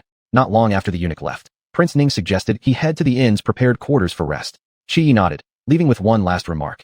You may go, but Xia Mingzhu stays behind. Prince Ning gave Xia Mingzhu a glance, his gaze deepening subtly. She had already spent all day with him, yet she was still being kept here. Did he love this woman so deeply? Xia Mingzhu leaned against the wall with her arms crossed, her posture elegant yet not flirtatious, exuding a natural pride. Sure, but you owe me a meal. Your fairy here is hungry, and I'm out of energy. Qi laughed lightly as he looked at her. All right, what do you want to eat? I'll try my best to satisfy you. Even if it means cooking for you personally, I would have no regrets. Upon hearing this, Xia Mingzhu showed little reaction. However, beside her, Xia Qinghe had nearly reached the brink of jealousy. Was the Crown Prince willing to cook just to please her? What exactly made Xia Mingzhu so likable? With that, Prince Ning turned and returned to his room. The Xia brothers, Qin Yu, Lu Wanqiu, and others also retired to their respective rooms. Xia Qinghe pondered for a moment, then secretly went to Prince Ning's room. After returning to her own room, Xia Mingzhu first took a hot bath to remove the day's fatigue before heading over to Qi Ye's quarters. Inside, Qi had already arranged the food. When he saw Xia Mingzhu, he pushed a plate of tangerines towards her gently. Have some fruit, otherwise you might fall ill. Xia Mingzhu nodded and sat down. I haven't had fresh vegetables or fruits in quite a while. At this moment, Qi had finished bathing and changed into a new outfit. His ink-black clothes fit neatly, outlining his broad shoulders and narrow waist. As Xia Mingzhu gazed at him absent-mindedly, she suddenly heard him say, Shall I help wring your hair dry? Although it was phrased as a question, there was an air of authority in his tone. Xia Mingzhu only then noticed that water droplets from her black hair were dripping down her neck. It's not my fault that I rushed out with wet hair. Without electricity in this era, we can't use a hairdryer. Using fine linen cloth to dry hair is truly inconvenient. Without hesitation, she handed him the towel. To think, she was extremely satisfied with the thickness of her hair, though drying her waist-length locks always exhausted her hands before they were completely dry. Why not let someone else help when the opportunity arises? Qi accepted the towel and gently lifted Xia Mingzhu's strands with his large hand, softly wiping them. The room was quiet, and Xia Mingzhu could almost hear her own heartbeat. Choosing a topic, she asked, Since the imperial decree forbids entry into the city, are you really going to wait here, Your Highness? Qi focused on his current task. What else can waiting possibly change? Xia Mingzhu paused briefly, recalling the plot line. Shaking her head, she replied, Perhaps waiting will result in never being able to return to the capital. If the old emperor is killed by Consort Gui, Prince Ning will ascend the throne based on a forged decree. And you'll soon end up buried. Qi cast her a look. Do you have any good ideas? Xia Mingzhu immediately shook her head. I am ignorant. Before she finished speaking, Qi suddenly freed a hand and slipped a golden bracelet onto her wrist. The bracelet was heavy and exquisitely crafted. Xia Mingzhu's eyes lit up instantly. Luxurious, extravagant. Ahaha. Although I'm rather inexperienced, I do have some insights regarding this matter. Xia Mingzhu realized mid-sentence that changing her answer wasn't very graceful. But upon seeing the glittering gold bracelet, she understood. She was naturally a simpleton at heart. Xia Mingzhu pulled Qi Yi aside to whisper. In truth, I know about something. We could do this first, and then this, surely enough to ensure Lady Gui welcomes you back to the capital with utmost respect. After explaining her plan, Xia Mingzhu's face brightened with adorable dimples, her expression deviously smug. What does your highness think? After hearing her proposal, Qi Yi smiled and said, Good. We shall proceed as you suggest. At this point, he heard footsteps outside with his acute hearing, raising his guard. To avoid eavesdroppers, he lightly pulled Xia Mingzhu's sleeve to whisper into her ear. The next few days may not be peaceful. No matter what, take care of yourself first. If you wish to act, consult me first. I will assist you. After finishing, Qi Yi noticed Xia Mingzhu's clear and beautiful profile close by, realizing how close he'd been standing. A blush slowly crept across his ears, and he turned away uncomfortably, still worried she hadn't heard him. He gently reminded her again. Understood. This is about protecting myself first before considering others. After pondering for a while, Xia Mingzhu was deeply moved, and a wave of admiration arose in her heart. The crown prince truly deserved to be the heir to the throne, with lofty integrity and never placing personal gains above the lives of the people. Yes, I will remember this. Xia Mingzhu's tone carried respect, and her eyes were as resolute as steel. The intimate atmosphere between the two from their earlier whispers had completely dissipated. Qi Yi paused slightly, but didn't say anything. Had the woman's expression suddenly transcended to another level moments ago? Where did her thoughts wander off to? As night fell, a figure dressed in black silently leapt into the room of Wuxi hostage Tan Yu through the window. Moving slowly forward, he approached Tan Yu's bed. Tan Yu had been feigning sleep all along with his eyes closed. Almost in the same instant the black-clad man reached the bedside. Tan Yu sprang up, kneeing the intruder in the chest, and pinning his hands on the pressure points of the black-clad man's neck. With just a bit more pressure, the black-clad man would die instantly. Wait! The black-clad man's deep voice carried an urgency. Master, it's me. He tilted his head slightly to reveal a familiar face to Tan Yu. It was Zhongwu, his loyal assassin. Tan Yu raised his eyebrows coldly. Zhongwu? Why have you taken so long to come? He released his grip, allowing Zhongwu to stand up, who coughed while covering his neck. Cough. After Wuxi fell, I led the assassins back to the city, intending to save young master. But by then, young master had already left with the Dine entourage. I chased after them but lost direction, finally seeing the marks left by young master. Tan Yu's gaze remained icy. You're late. I've decided to follow the Dian group to their capital. Take your men back. How can that be possible? Entering the capital of Dian is like walking into the den of tigers. What do those people intend to do with you? Are you willing to become a caged bird? Zhongwu pleaded earnestly. Young master, come with me. While we haven't yet entered the city, let me help you escape from here. Tan Yu shook his head. At first, I didn't want to be a hostage unwillingly. However, now I've changed my mind. The nobles of Dian are much more intriguing than I thought. Is young master refusing to leave because of that girl? Today, he had observed discreetly along the way, noticing his master's eyes always following the back of that girl. Chapter 150. Bind her and take her back directly. If the young master likes her, just bind her and take her back. Don't touch her. Qin Yu warned severely. Yes. Zhongwu lowered his eyes, concealing the turbulence within. It seems that he could only look for an opportunity to forcibly take the young master away. The next day, everyone was having a meal at the inn. There is one advantage of the official inn, at least the food is tasty and the service is considerate.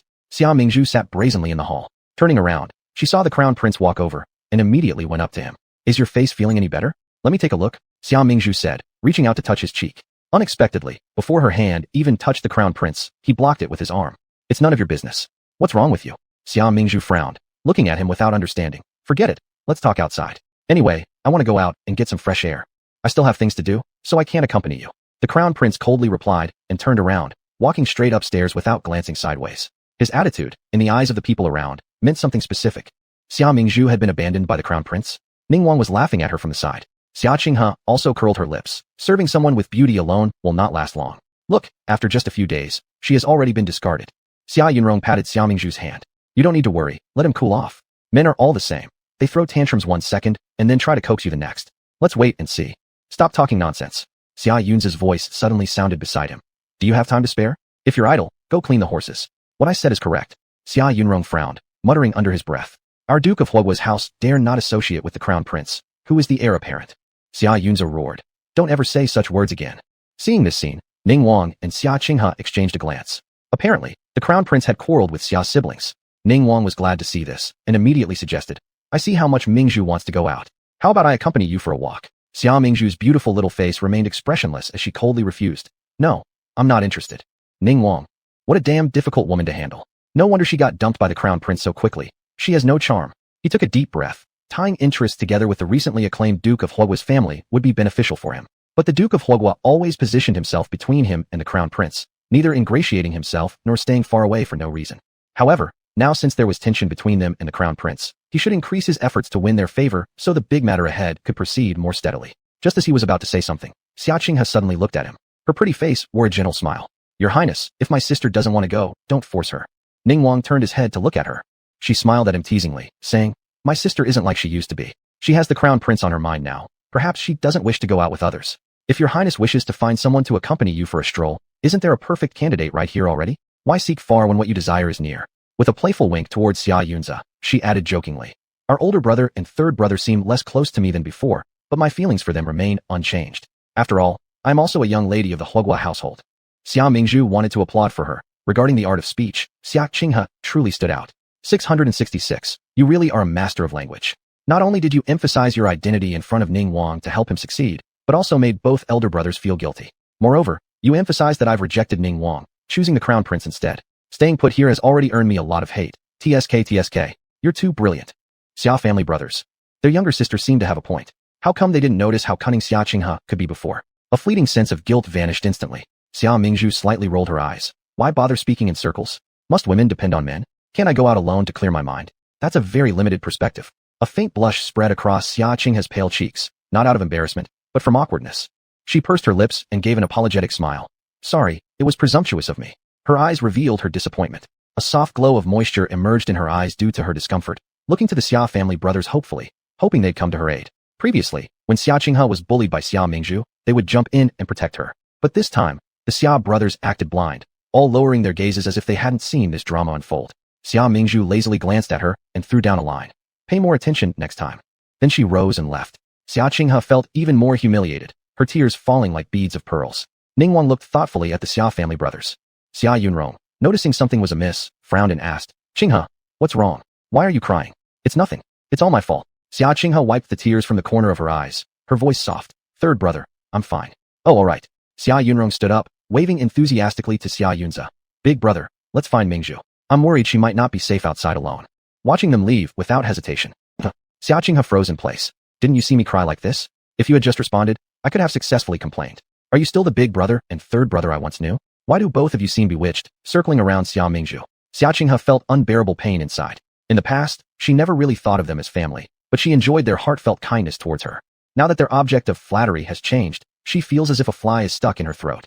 It's as if something that should belong to her has been stolen by a little thief.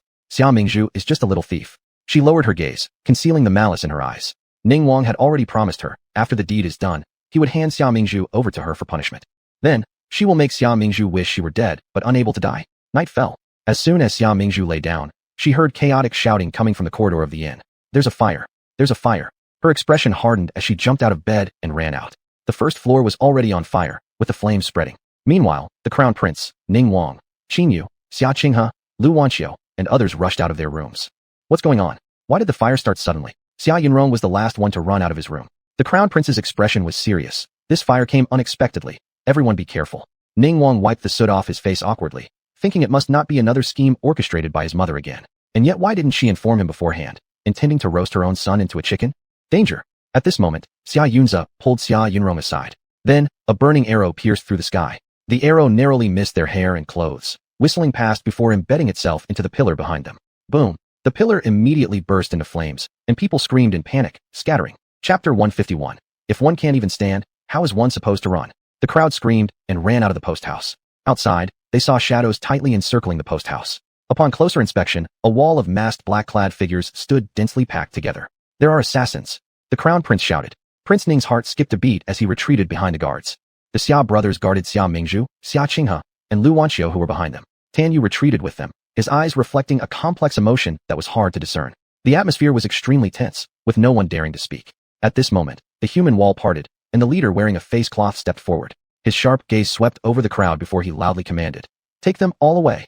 As he gestured with his hand, the black-clad individuals surged forward intending to put sack hoods on everyone's heads. The guards protecting Prince Ning seized the opportunity, using their lightness kung fu skills to attempt an escape with Prince Ning via the roof. Seeing this, the leader among the black-clad people swiftly threw a throwing knife, which accurately struck the guard at a vital spot. Tan Yu, observing the martial skills of the black-clad men, revealed a look of shock in his eyes and focused intently on the figure. The guard and Prince Ning fell heavily to the ground, swallowing a mouthful of dust. Prince Ning became enraged. I am the son of noble consort Gao, Prince Ning. How dare you reckless fellows bind me? So what if we bind you? The leader of the black-clothed people coldly replied. Those who resist will be killed directly. Prince Ning's expression turned to astonishment.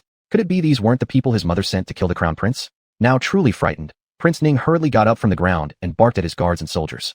What are you all still standing there for? Attack! Kill them! Immediately, both sides clashed in combat. The cries of slaughter and struggle resounded ceaselessly. Swinging his sword, Prince Ning gradually retreated to the courtyard gate, turning around to try to flee into the woods. Unaware, a hidden sleeve arrow silently shot towards him from behind. With his swish, the arrow forcefully struck his left leg.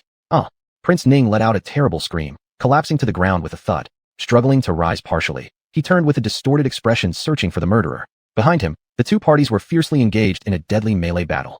Believing it to be the deed of the black-clad people, Prince Ning didn't hesitate further and began crying loudly, ignoring any dignity or status. Help! Help! Your Highness, are you alright? Xia Yun's injuries had healed by now. He was protecting the non-martial Xia Yunrong, as well as the ladies Xia Mingzhu, Xia Qinghe, and Lu Wanxiu, and they rushed over to Prince Ning. They helped lift Prince Ning and fled into the forest depths through the courtyard gate. The crown prince also waved his sword while fighting off enemies and led the soldiers to retreat in the direction the others had left. Only Tan Yu remained concealed, not moving. After they had run far enough, the leader of the black-clothed people pulled down his face covering revealing none other than Zhongwu. He knelt before Tan Yu and bowed his head. I took it upon myself without your consent. Please punish me, my lord. Tan Yu's face turned stern, ignoring orders, acting arrogantly. You have certainly made a name for yourself, Zhongwu. Zhongwu swayed slightly. This subordinate dares not. Tan Yu glanced at him. Zhongwu, you've been with me the longest and know my temperament. Zhongwu felt even more guilty, bowing deeply to apologize. This subordinate was only worried about you and did it out of necessity. As long as you leave with me, I willingly accept any punishment and bear whatever penalty you impose, my lord. I know you mean to help me, but I cannot go. If I flee, the court will inevitably launch an attack on Wuxi. Only by me staying as a hostage can Wuxi get a chance to recuperate and recover. Brother has time to make new plans, and Wuxi will endure long. But, my lord, leaving the homeland means danger if any abnormal actions occur from the elder son. You being held as a hostage puts your future uncertain. Zhongwu wore a sorrowful expression. It matters not. I already have plans. Tan Yu waved his hand. You all return. Do not come to see me again. No. If my lord does not leave, neither will I. I swear to protect my lord until death. Zhongwu spoke with firm determination. We all swear to protect my lord until death. The rest of the black-clothed people knelt down before Tan Yu, shouting unanimously. Tan Yu didn't dwell on it much longer, giving instructions. In that case, stay hidden in the dark, awaiting my summon. Yes, my lord. Very quickly, all the black-clothed people exited the post house, disappearing into the night. Tan Yu stood silently in the darkness for a while before stepping toward the direction where Xia Mingzhu and the others had just departed. Prince Ning clutched his injured leg, leaning against a large tree to rest. An arrow had pierced his left calf, and though the bleeding had been stemmed, the pain from the wound felt like bone-scraping agony, causing him great distress to the point of wishing to faint. Panting heavily as he sat against the ground, he struggled to catch his breath. But before he could catch his breath, he suddenly felt something furry brush against his shoulder. The stench of a carnivorous animal wafted from behind him. King Ning froze instantly. Without even turning around, he knew it was a wolf. The smell of blood from his wound must have lured the wolf. A damp sensation crept up his neck as the starving wolf's saliva dripped onto King Ning's skin. Out of instinct for danger, King Ning immediately rolled sideways to avoid the attack. Sure enough, a robust and famished wolf lunged toward where he had just been. Escaping the fatal bite to his neck, King Ning tried to run, but his leg wouldn't move. All he could do was scream for help in despair. The wolf, almost as tall as a man, was only a few steps away from him. With an enormous mouth filled with sharp teeth, it pounced at him. King Ning let out a miserable scream. Just as all hope seemed lost, he suddenly felt someone pulling him away, followed by the wolf's agonizing cry. Oof! The wolf's painful whimper echoed, and King Ning felt several warm drops of blood splash onto his neck. The faint smell of blood made him shiver uncontrollably. Your Highness, don't be afraid. Your servant is here. A clear voice like jade rang in his ear. It was Xia Yunze. Xia Yunze stood tall and firm, holding a gleaming sword in his hand. Blood dripped from its tip, and the wolf lay on the ground with its throat pierced, testament to Xia Yunze's immense strength. Brother Yunze, thank heavens you're here. King Ning was on the verge of tears. He had narrowly escaped death multiple times today. Xia Yunze, standing protectively in front of him, said with a slightly hoarse voice, We've lost sight of Yunrong and the others. I hope they're safe. No sooner had he spoken than a distant scream broke the silence. Immediately, Xia Yunrong ran toward them, accompanied by Xia Mingzhu, Xia Qinghe, Lu Wanxiu, and other female family members, their faces full of panic. There are wolves. A pack of wolves. King Ning's face turned pale with terror. Not one wolf, but an entire pack. The wolves are coming. Run! Xia Yunrong and the group rushed past them. Xia Mingzhu pulled Xia Yunze along and screamed at King Ning. Your Highness, run for your life. King Ning. If he could have run, wouldn't he have done so already? Was he foolish? Of course he knew fleeing meant survival. But how could he run when he couldn't even stand up? Chapter 152. I think everything today feels off. As the group was about to run far ahead, Ningguang finally came to his senses. He looked in terror at the dark forest across from him. Directly opposite him, a pair of green glowing eyes appeared. Then 2 pairs, 3 pairs, 4 pairs. Pair after pair of wolf eyes lit up from the darkness. He did a quick scan and saw that there were nearly 8 or 9 wolves nearby, their presence oppressive. Ningguang was almost terrified into unconsciousness. Desperately, he shouted loudly, "No, don't leave me behind. Help!" Ah! His cries stimulated the wolf pack. 3 wolves simultaneously charged towards him. 2 wild wolves leaped onto him, knocking him down, while another bit into his shoulder, tearing a chunk of flesh along with his clothes. Surrounded by the wolf pack, Ningguang screamed pitifully, "Get away, you beasts!" Xia Mingzhu rushed over, swinging a piece of clothing and using her body to shield Ningguang. She struck directly at the head of a wolf. The cloth had medicinal powder on it, and that wolf was immediately stunned in place. At this moment, Xia Yunze also charged forward, cleanly stabbing through the throats of those several wolves with his sword. "Wangya, are you all right?" Xia Yunze kindly helped Ningguang up. Bitten by a wolf, Ningguang's spirit was nearly shattered. At that moment, seeing the brother and sister duo, he felt like he had seen saviors. His lips quivering, not a word could escape him. "That's settled, Your Highness, I know it. You owe me your life. Remember that." Xia Mingzhu patted his shoulder to comfort him, accidentally landing exactly on his wound. Ningguang shivered, on the verge of tears. He didn't know how much money it would take to invite the masters from the mountain temple down, but he thought everything about today felt wrong. Clearly, it was him conspiring with his mother against the crown prince. So why now was it him who was injured and near death? Why was it his shoulder that the wolves bit? Supported by the last of his strength without fainting, he suddenly heard Xia Mingzhu shout out, "Mommy, how can there be more besides these few? Which way should we run now? We have to go to Brother Three's side, but he doesn't have martial skills and has brought along a few ladies. That's like leading a group of the old, weak, and sick straight into the wolves' mouths. There's no difference between that and leading the enemy right into our village. This time we're going to die, really die? Get ready to burn paper for my offering at Qingming Festival." As pairs of green eyes approached, sweat poured from Xia Mingzhu's forehead. The alpha wolf was already advancing first, stepping casually with predator-like movements. Xia Yunze lowered his gaze, concealing his fatigue. He truly had no strength left. "Mingzhou, take Ningguang and go ahead of us. They couldn't all die at the mouth of beasts together. No, older brother, you take Ningguang and go. Let me stay behind and hold them off." Xia Mingzhu touched the edge of her sleeve, inside which were the final few packets of medicinal powder. She could hold them off for a while. Because of these words, Xia Yunze's eyes watered red. In the past, he had truly been wrong. His younger sister held no resentment toward him, even attempting to protect him in the face of death. He was deeply moved, almost to the point of death himself. With a wave of tragic emotion, Xia Yunze raised his blade, preparing to walk straight into the wolf pack. Suddenly, not far away, a melodious sound came drifting over. Prince Qinyu Tanyu from Wuxi was blowing on a leaf, walking slowly over. "Woohoo! It turns out Prince Tanyu, the beast speaker, has arrived. Always showing up at crucial moments. Truly timely you." Xia Mingzhu looked over. There she saw Tanyu standing facing the wolf pack. Then, the alpha wolf, originally poised to attack, suddenly stopped. Once it froze, so did the wolf pack behind it. Subsequently, a soft rustling sound arose. The alpha wolf led the way in turning around and walking away. The rest of the pack followed, disappearing quickly into the night. "Tanyu." Xia Mingzhu ran up to Tanyu, smiling slightly at him. "I thought I'd never see you again." The young girl carried a robe in her hand, her face dusty and dirty, yet her almond-shaped eyes gleamed brilliantly, like scattered stars fallen into her eyes. Tanyu's voice involuntarily softened a fraction. "How could that happen? You'll be fine." Xia Mingzhu's eyes curved softly. "Yeah, I'm alright. I thought the one who was in trouble was supposed to be you. I thought you'd leave with that group of black-clothed people, but surprisingly, you stayed behind. Mother, the wolves have finally gone." At that moment, Xia Yunrong, bare-chested, emerged from the shadows along with Xia Qinghe and Lu Wanqiu. Seeing Xia Mingzhu, he glared instantly. "Haven't you returned my clothes yet?" Here. Xia Mingzhu threw the robe she held at him. "It got some wolf saliva on it. Wash it before wearing it again. I sprinkled some medicinal powder on it as well.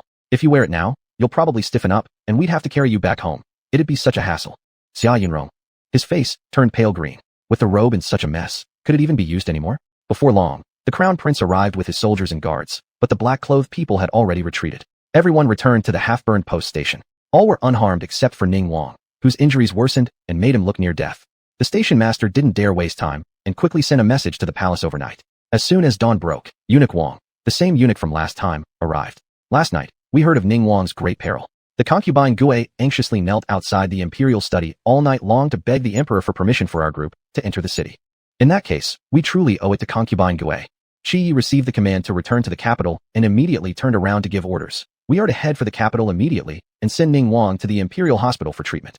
"Yes." Finally able to enter the city, Xia Yunze and Xia Mingzhu exchanged glances, both seeing relief in each other's eyes. On the day they returned to the capital, the civil and military officials of the city came out together to greet the crown prince and his entourage. This border town battle had been narrowly won, and the officials and commoners alike admired the crown prince even more than before. The National Guardian Duke's mansion had played an invaluable role, and Xia Mingzhu, having struck the enemy leader with an arrow, was granted the title of lady. But given the current illness of the emperor, all matters of ennoblement were handled simply. The crown prince, worried about the emperor's safety, hurried to the palace to seek an audience, only to be stopped at the palace gates by concubine Gui. The reason was still the usual explanation from the astronomy office, concerned that the celestial bodies would clash, which might worsen the emperor's condition. With tears in her eyes, concubine Gui advised, "We cannot ignore the words of the astronomy office. Crown prince, your journey has been long and tiring. You should rest first at the crown prince residence. Once his majesty recovers somewhat, he will certainly summon you for an audience." Qi had expected that concubine Gui would block his meeting with the emperor, so his face showed no expression. It was then that he heard Xia Mingzhu's inner thoughts. Humph, this concubine Gui is clearly involved with the director of the astronomy office. They are probably colluding under her influence. Qi's eyes darkened. How dare the astronomy office conspire with concubine Gui, creating turmoil in the palace? He quickly composed himself, pointing towards Xia Yunze and Xia Mingzhu, speaking to concubine Gui. This time, the National Guardian Duke's mansion played a significant role in quelling the rebellion. Xia Mingzhu has just received a reward and should properly enter the palace to express her gratitude. This. Concubine Gui hesitated, not liking Xia Mingzhu and unwilling to give her any recognition. Isn't it said that the celestial star has moved abnormally? If His Majesty cannot even meet a young lady now, I do have my doubts about the claims of the astronomy office. Crown Prince, please be cautious. The calculations of the astronomy office have never failed. Panic-stricken, concubine Gui tried to persuade him. Then she glanced at Xia Mingzhu, saying, "Since His Majesty has given the order, Miss Mingzhu should come with me." Damn it, you're ruining me. Xia Mingzhu stood rooted to the spot, unwilling to follow. Chapter 153, What's the point? Xia Mingzhu angrily glared at the crown prince. That noble consort Gao is so cruel. Once inside the palace, it's her territory. How could I possibly do anything alone? She imperceptibly stepped closer to her and whispered, "If you go to the palace for the commendation, you'll receive many rewards, gold, jewels, ginseng, money, clothes, and countless other things." Xia Mingzhu's eyes sparkled upon hearing this. If that's the case, going in isn't entirely unacceptable. She replied softly, "Your Highness, rest assured, I will stand by you no matter what." Ha ha ha ha ha. Gold, silver, jewels, gems, I'm coming. Chi. Of course, this woman cares more about jewelry. Afterward, Xia Mingzhu walked over to noble consort Gao and paid her respects. "Very well, Your Excellency, let's go." Noble consort Gao glanced at her. Follow me then." The palace was vast, and of course, noble consort Gao was carried in a sedan chair. She originally planned to make Xia Mingzhu follow like a dog behind her entourage, from the palace gate to the Qingquan Palace, circling through at least a quarter of the entire imperial palace. However, before Xia Mingzhu had even taken a step, she claimed her leg cramped up, demanding that noble consort Gao grant her a carriage if she were to enter through the palace gate. Under the watchful eyes of the crown prince, Xia Mingzhu's brothers, and the officials, noble consort Gao had no choice but to command someone to fetch a carriage for this shameless woman, letting her ride directly to Emperor Qingyan's Qingquan Palace. After entering the Qingquan Palace, Xia Mingzhu was surprised to see that Emperor Qingyan lay on the dragon bed, his eyes tightly closed, his breath faint, nearly lifeless. The emperor should be waking soon. Kneel down and wait until His Majesty awakens. Noble consort Gao said haughtily to Xia Mingzhu before rushing off to the imperial hospital to visit the critically injured Ningguang. Xia Mingzhu looked at the semi-conscious emperor lying on the dragon bed and lowered her gaze. Waking up soon? Fooling who? She just wants to punish me by kneeling. Don't think I don't know. The old emperor has been poisoned and has not long left. Whose noise is disturbing the peace near my person. At this moment, Emperor Qingyan, who had been resting with his eyes closed, slowly opened them. Who is speaking? This voice claims he has been poisoned? No wonder he suddenly felt unwell. Even after consulting renowned doctors across the land, none of them could diagnose his ailment. Just how daring is this person to poison the supreme ruler of the world? This is treason, a capital crime punishable by extermination of all 9 clans. Emperor Qingyan's face turned dark, his presence becoming cold, waves of murderous intent spreading around. He tightly clenched his lips. Though now awake in a daze, he only felt parched and dizzy, his head heavy, with an inexplicable pain throughout his body. Using all his strength, he barely managed to turn his head and caught sight of the figure kneeling in front. Seems like it's a girl? Why can he hear her thoughts? Without making a sound, Emperor Qingyan maintained a poker face, continuing to listen to Xia Mingzhu's inner monologue. Wah, pity me, a young, elegant, refined flower in full bloom. Instead of receiving rewards, I'm here being punished by kneeling. Not possible. My knees are numb. Even if the son of heaven himself came today, I'd still get up. I am naturally strong-willed, incapable of kneeling. Emperor Qingyan slightly narrowed his eyes, having heard her muttering. He realized Xia Mingzhu simply didn't want to keep kneeling anymore. Whether the son of heaven comes or not, he doesn't know, but Qingyan is right here, and she would only have one choice. Kneeling. At this moment, apart from Xia Mingzhu and Emperor Qingyan, there was also a little eunuch in the hall. At this time, The small eunuch who was serving inside the room glanced at the kneeling maiden.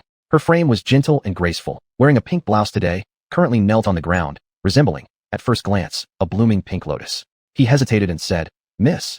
At that moment, the kneeling girl suddenly jumped up, looked around briefly, and quickly ran over to shut the door. Little eunuch. Had he accidentally triggered some hidden switch he wasn't supposed to? After closing the door, Xia Mingzhu turned to look at the only small eunuch in the room and asked outright, "Are you the crown prince's man?" Small eunuch. Should he answer yes or no? As if noticing his indecision. In the next instant, the young girl's sleeve flickered, throwing a handful of powder onto him, rendering the little eunuch motionless immediately. He panicked. Miss, what are you doing? Did the esteemed noble lady bring a thief into the palace? Shut up, or I'll cut your tongue out." Xia Mingzhu looked around, then casually tore off the tablecloth and draped it over his head. The tablecloth acted like a bridal veil, blocking his view completely. A handkerchief was then stuffed into his mouth. The little eunuch couldn't move, couldn't see, and now couldn't even speak. He immediately became obedient. Only after this did Xia Mingzhu shift her focus to the bed where Emperor Qingyan lay. Emperor Qingyan had unknowingly opened his eyes at some point. Lying on the bed, his eyes bloodshot, he stared intensely at Xia Mingzhu, beginning to breathe heavily. "Damn, the old emperor has awakened. Your Majesty, don't be afraid. I'm here to save you." Xia Mingzhu rushed to the bedside. Emperor Qingyan on the bed glared at her with wide eyes. He personally witnessed her tie up the eunuch who had been attending him just now, and she claimed to be saving him? What an audacious woman. Unaware of Emperor Qingyan's thoughts, Xia Mingzhu pulled out a sandalwood medicine box from her sleeve, picked up the Ninger detox pill from inside, and extended it to Emperor Qingyan's lips. "Your Majesty, open your mouth." However, Emperor Qingyan was like a child refusing to take his medicine. He only tightly pressed his lips, gazing deeply into her eyes. Xia Mingzhu fell silent for a moment. Is the old emperor worried I poisoned the pill? He's already on the brink of death. What else should he fear? Treat a dead horse as though it might still live. Your Majesty need not worry. This is a detox pill, capable of counteracting all poisons. It comes from the hands of Lin Junshu, apprentice of the medicine Saint Sun Songqian, ensuring impeccable quality. Absolutely reliable. As Xia Mingzhu spoke, she nudged the pill closer to Emperor Qingyan's face.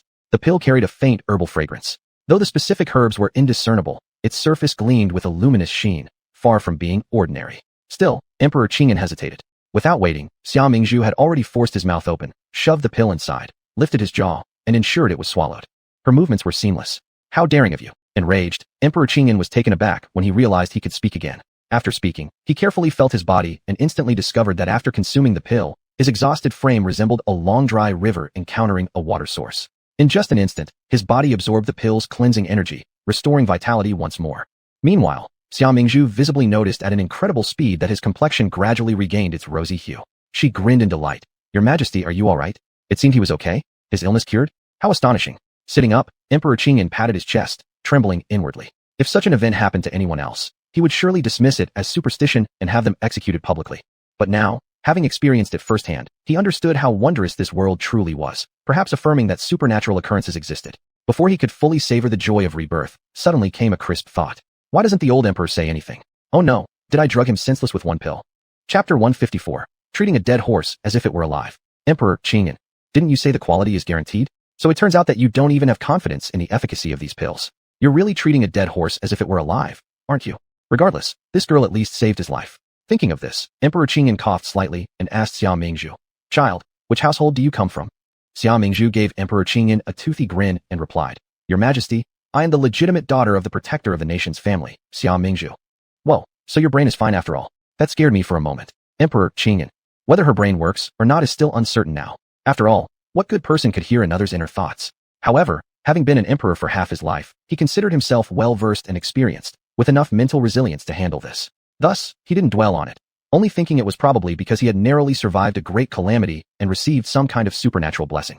After all, he was the son of heaven, the pride of heaven. But the young girl before him was actually Xia Mingzhu, the so-called bumbling daughter of the protector of the nation. During the great victory at Bianqing, the protector of the nation had requested rewards for this daughter, and he then thought that it was simply out of fatherly love.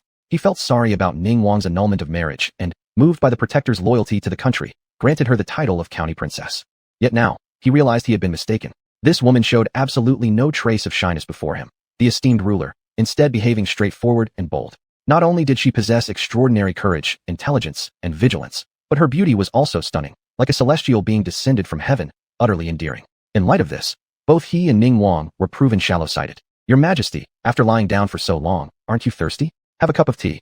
Seeing a teapot on a side table, Xia Mingzhu poured a cup and handed it to Emperor Qingyan. "Good, good, good." Emperor Qingyan accepted the teacup with full gratitude on his face. How thoughtful this girl was. It was truly rare. Just as he sipped the tea, her inner voice thundered into his mind again. Hurry up and moisten your throat. Tell me, since I've saved your life, what will you give me in return? Phew. The tea Emperor Qingyan was drinking spewed out. Xia Mingzhu looked at him with equally surprised eyes. Why is the old emperor just like Crown Prince? They both like spitting saliva. Crown Prince, could you possibly hear her inner thoughts too? Hastily masking his emotions, Emperor Qingyan turned his body to place the teacup back on the table. He then turned his head, meeting Xia Mingzhu's large, hopeful, water-filled eyes looking straight at him. Emperor Qingyan decided to agree with her gracefully. Girl, you're indeed worthy as Xia Jianghai's daughter, brave and resourceful, rescuing the emperor's life. It took Xia Mingzhu a moment to realize that Xia Jianghai referred to her adoptive father in the emperor's words. Without household registers in this era, I forgot my dad's name for a moment. A slight twitch appeared at the corner of Emperor Qingyan's mouth, then continued. Do you have any wishes? Speak up, and I will try my best to fulfill them.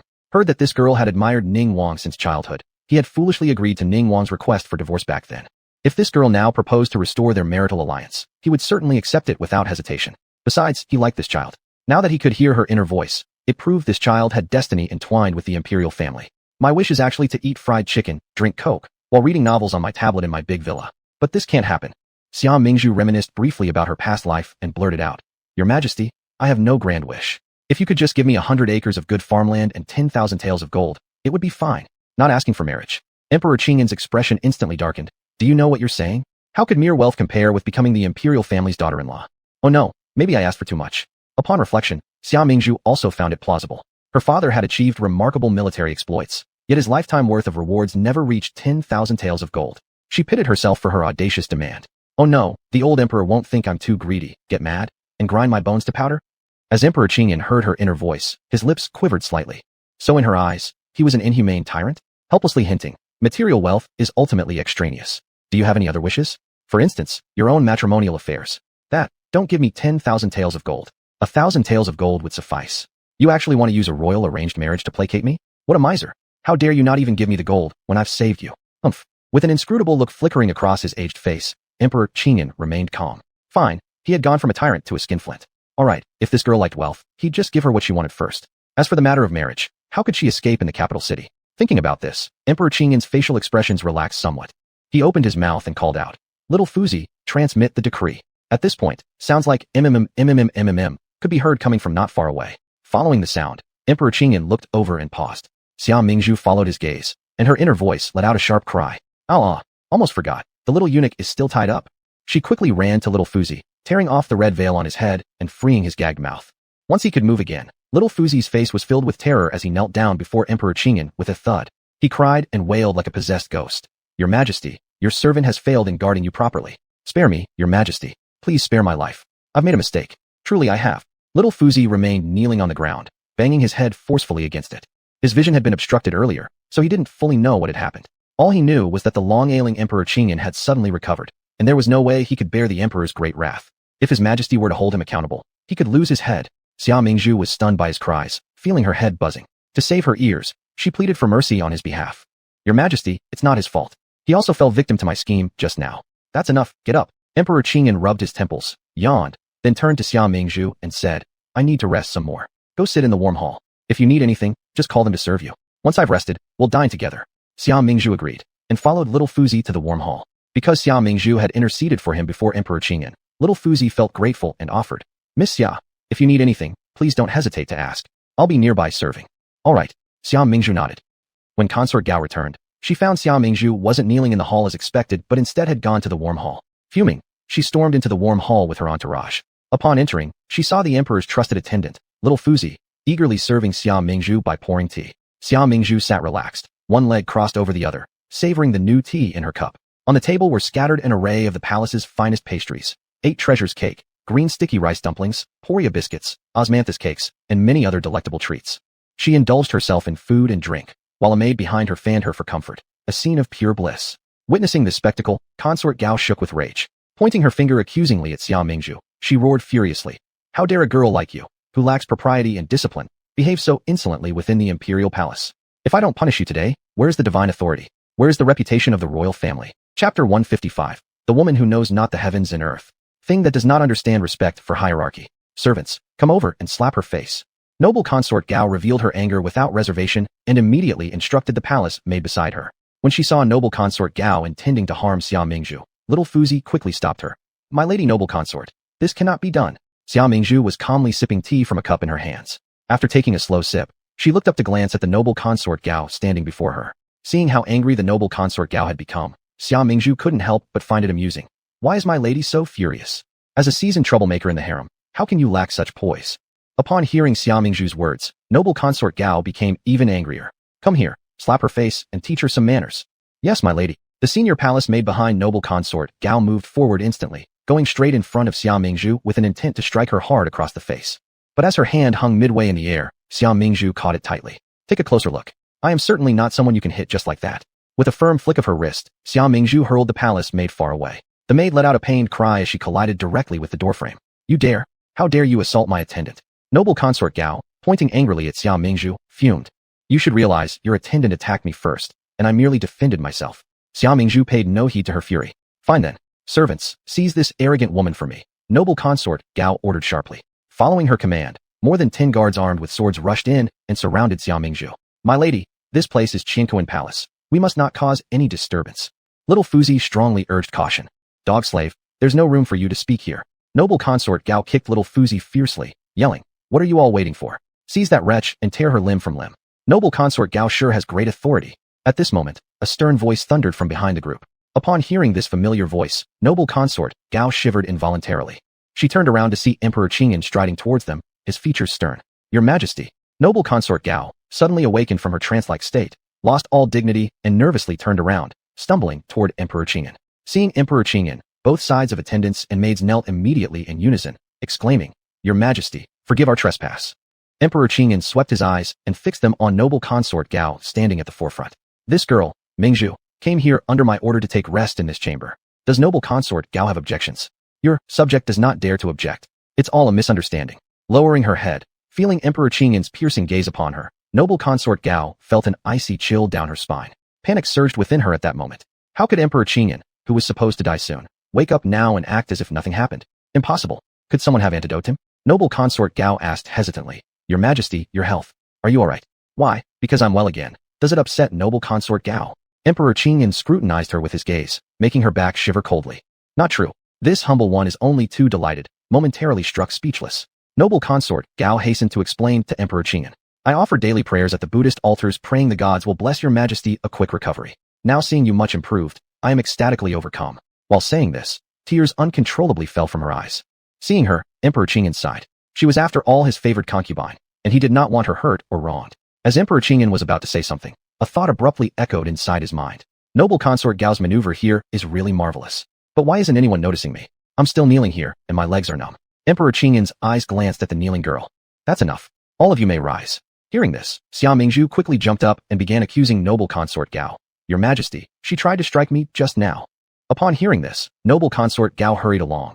Your Majesty, this disrespectful girl disrespected me. It's utterly abominable. That's enough. Today it was this girl Mingzhu who saved my life.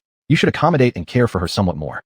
Emperor Qingyan thought secretly about facilitating reconciliation between Prince Ning and Xia Mingzhu. That way, noble consort Gao would be Xia Mingzhu's mother-in-law, and the two of them might maintain harmonious relations. Yes, Your Majesty. Noble consort Gao submitted respectfully, gritting her teeth and suppressing a deep resentment. It turned out this girl disrupted her plans. Just wait. She wouldn't let her off easily. Then I thank noble consort. Xia Mingzhu smiled slyly. Well then, prepare the meal. Emperor Qingyan commanded. Mingzhu, you dine with me and noble consort Gao here. Yes, Xia Mingzhu said without hesitation. The kitchen was located in the left wing of Qinkuan Palace. The dining table stretched several meters long, fully laden with dishes of various sizes. Truly 100 delicacies and 1,000 exquisite flavors were spread out, from mountain treasures to seafood. Nothing was missing. Xia Mingzhu was hungry now. Gazing at this tableful of delicious food made her mouth water slightly. Despite being in the presence of two of the most esteemed individuals in Dian, she showed no discomfort. Your Majesty has prepared so much delicious food for us. It is indeed too generous toward my younger self. Emperor Qingyan laughed and said, while you are in this palace, consider it your own home. Don't restrain yourself, just eat heartily. Xia Mingzhu nodded and said, since there are more dishes near your Majesty's seat, I'll take the position next to your Majesty shortly. A noble concubine who had been about to sit beside Emperor Qingyan stopped abruptly. She gave up. How dare someone claim their seat like that? Good. Come over and sit beside me. Emperor Qingyan watched as her face lit up with greed and found it amusing. Xia Mingzhu obediently moved closer and began eating while speaking. Thank your Majesty. I am only able to eat such delectable meals today, thanks to your Majesty's grace. Your Majesty is wise and heroic. Surely you shall live as long as the red pine and share eternity with the heavens. As she spoke, she forked a piece of honey peach into her mouth and immediately closed her eyes in bliss. The tribute fruits are truly delightful. Ha ha ha. Emperor Qingyan laughed joyfully. You, this girl, have not only great courage but also a clever wit. Truly admirable. Thank your majesty for your praise. Noble consort Gao looked at Xia Mingzhu thoughtfully. She took a deep breath and asked, Your Majesty, Prince Qi Shitanyu also arrived in the capital this time, and is temporarily settled at the Marquis of Hua's residence with the Xiao brothers. What should be done regarding his placement? Emperor Qingyan nodded and replied, I know. We will make the decision after tomorrow's early court session upon meeting the Crown Prince. Noble consort Gao noted how Emperor Qingyan seemed to highly prioritize the Crown Prince, but did not even mention her severely injured son once. Hatred welled up inside noble consort Gao.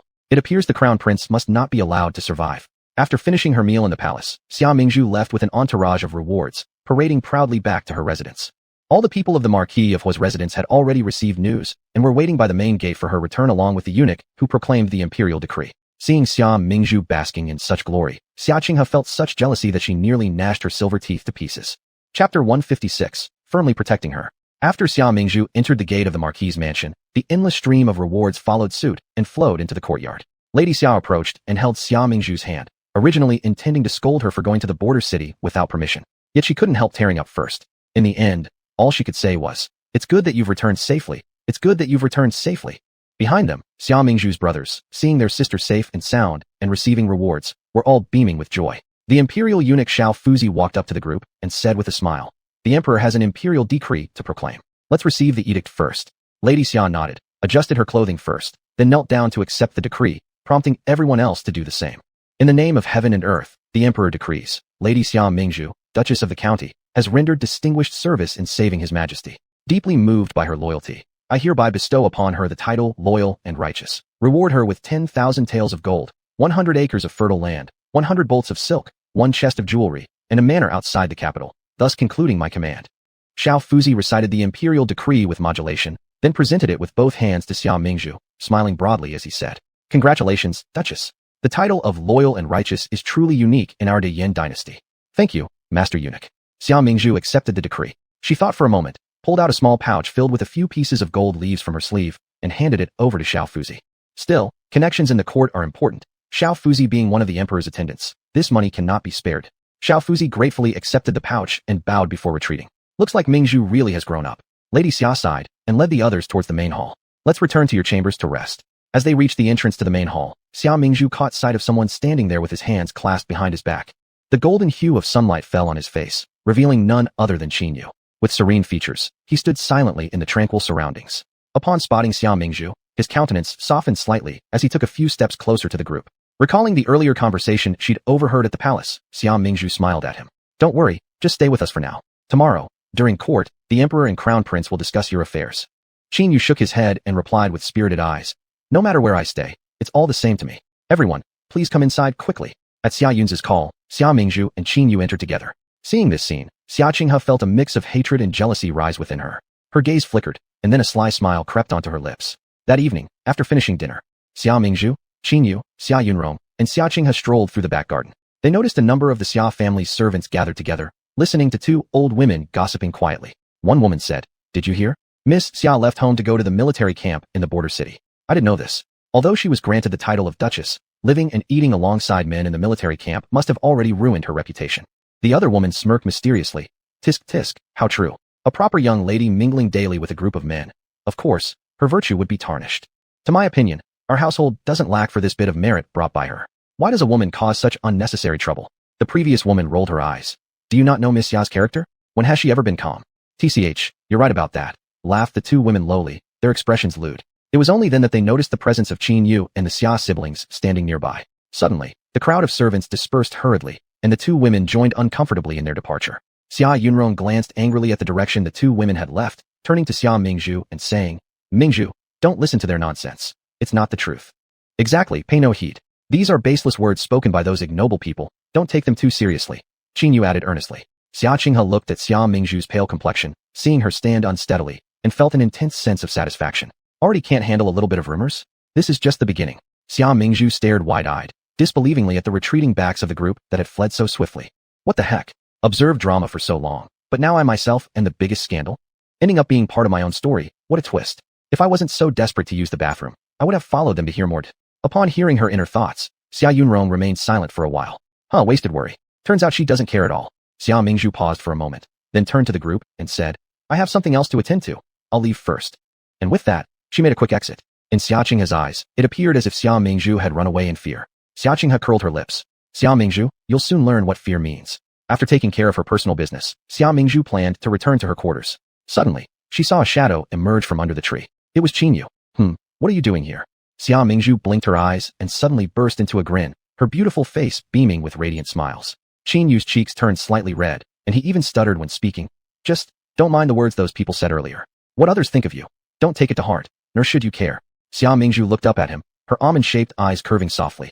Actually, they're not wrong. My reputation in this capital city isn't good either. I'm arrogant, domineering, and always causing trouble. Qin Yu's eyelashes trembled. That must mean they've misunderstood you. With sincere eyes, he declared, I won't misjudge someone, or rather, I'm very accurate when assessing people. Xia Mingzhu was momentarily stunned, then chuckled softly. How long have we known each other? Perhaps one day, you'll regret saying that. Qin Yu shook his head, brimming with deep concern. No, never. If you trust me, I will become your most loyal companion from now on, and I will absolutely never betray you. You saved me, so my life is yours. This straightforward and passionate affection. Xia Mingzhu had never experienced such feelings before. She smiled, showing her white teeth. You're quite interesting, but don't spin illusions for me. I don't buy into that kind of talk. She patted his shoulder. All right, go back and rest. After saying that, she turned and left. Watching her silhouette gradually fade into the distance, Qin Yu clenched his fists tightly. He would prove himself to her. No matter what happened, he would stand firm, resolutely protecting her. Xia Mingzhu returned to her courtyard. Qiu Feng and Qiu Shui were overjoyed to see her. These two maids supported her into the room on either side, chatting animatedly about the trivial matters that occurred during her absence from the mansion. Xia Mingzhu sat on the bed, her body wrapped in white silk, as Qiu Feng massaged her feet, while Qiu Shui rubbed her back, enjoying a blissful moment indeed. The next day, after breakfast, Xia Mingzhu wiped the corner of her mouth gently with a plain white silk handkerchief, then stood up gracefully and walked towards her bedside in the incense-filled chamber. Little maid Qiu Feng followed behind her, while Qiu Shui tidied up the bowls and chopsticks. At this moment, Xia Qinghe suddenly burst through the door with a group of people. Approaching Xia Mingzhu, her gaze glared disdainfully at her, confrontational and pressing. Sister, where did you hide Mother Sun and Aunt Sang? Xia Mingzhu, She seemed completely perplexed. Are you sick? Chapter 157. Then you go and report me to the authorities. Xia Qinghe, in a rage, said, Don't think I don't know. It's definitely because you resent what those two women said about you last night, so you made them disappear. I advise you to bring them out soon. How can you be so malicious as to imprison people? After a moment of thought, Xia Mingzhu finally understood. Xia Qinghe was referring to the two old women who had spoken ill of her last night. Suddenly feeling very unwell, she stared at Xia Qinghe in disbelief. You think I've imprisoned them? Xia Qinghe looked at her with distaste, frowning. Stop pretending. With how spoiled and domineering you are, there's no way you wouldn't have retaliated for last night's incident. Xia Mingzhu's face contorted as if she'd eaten something foul. How come you seem to get stupider over time? She tugged at the corner of her mouth, letting out a soft laugh from her throat. Judging by how stupid you are, it's like you ate your placenta at birth. If I really wanted revenge, why would I imprison them? I could just break their legs and throw them out of the estate. Xia Qinghe, enraged by the insult, shouted furiously.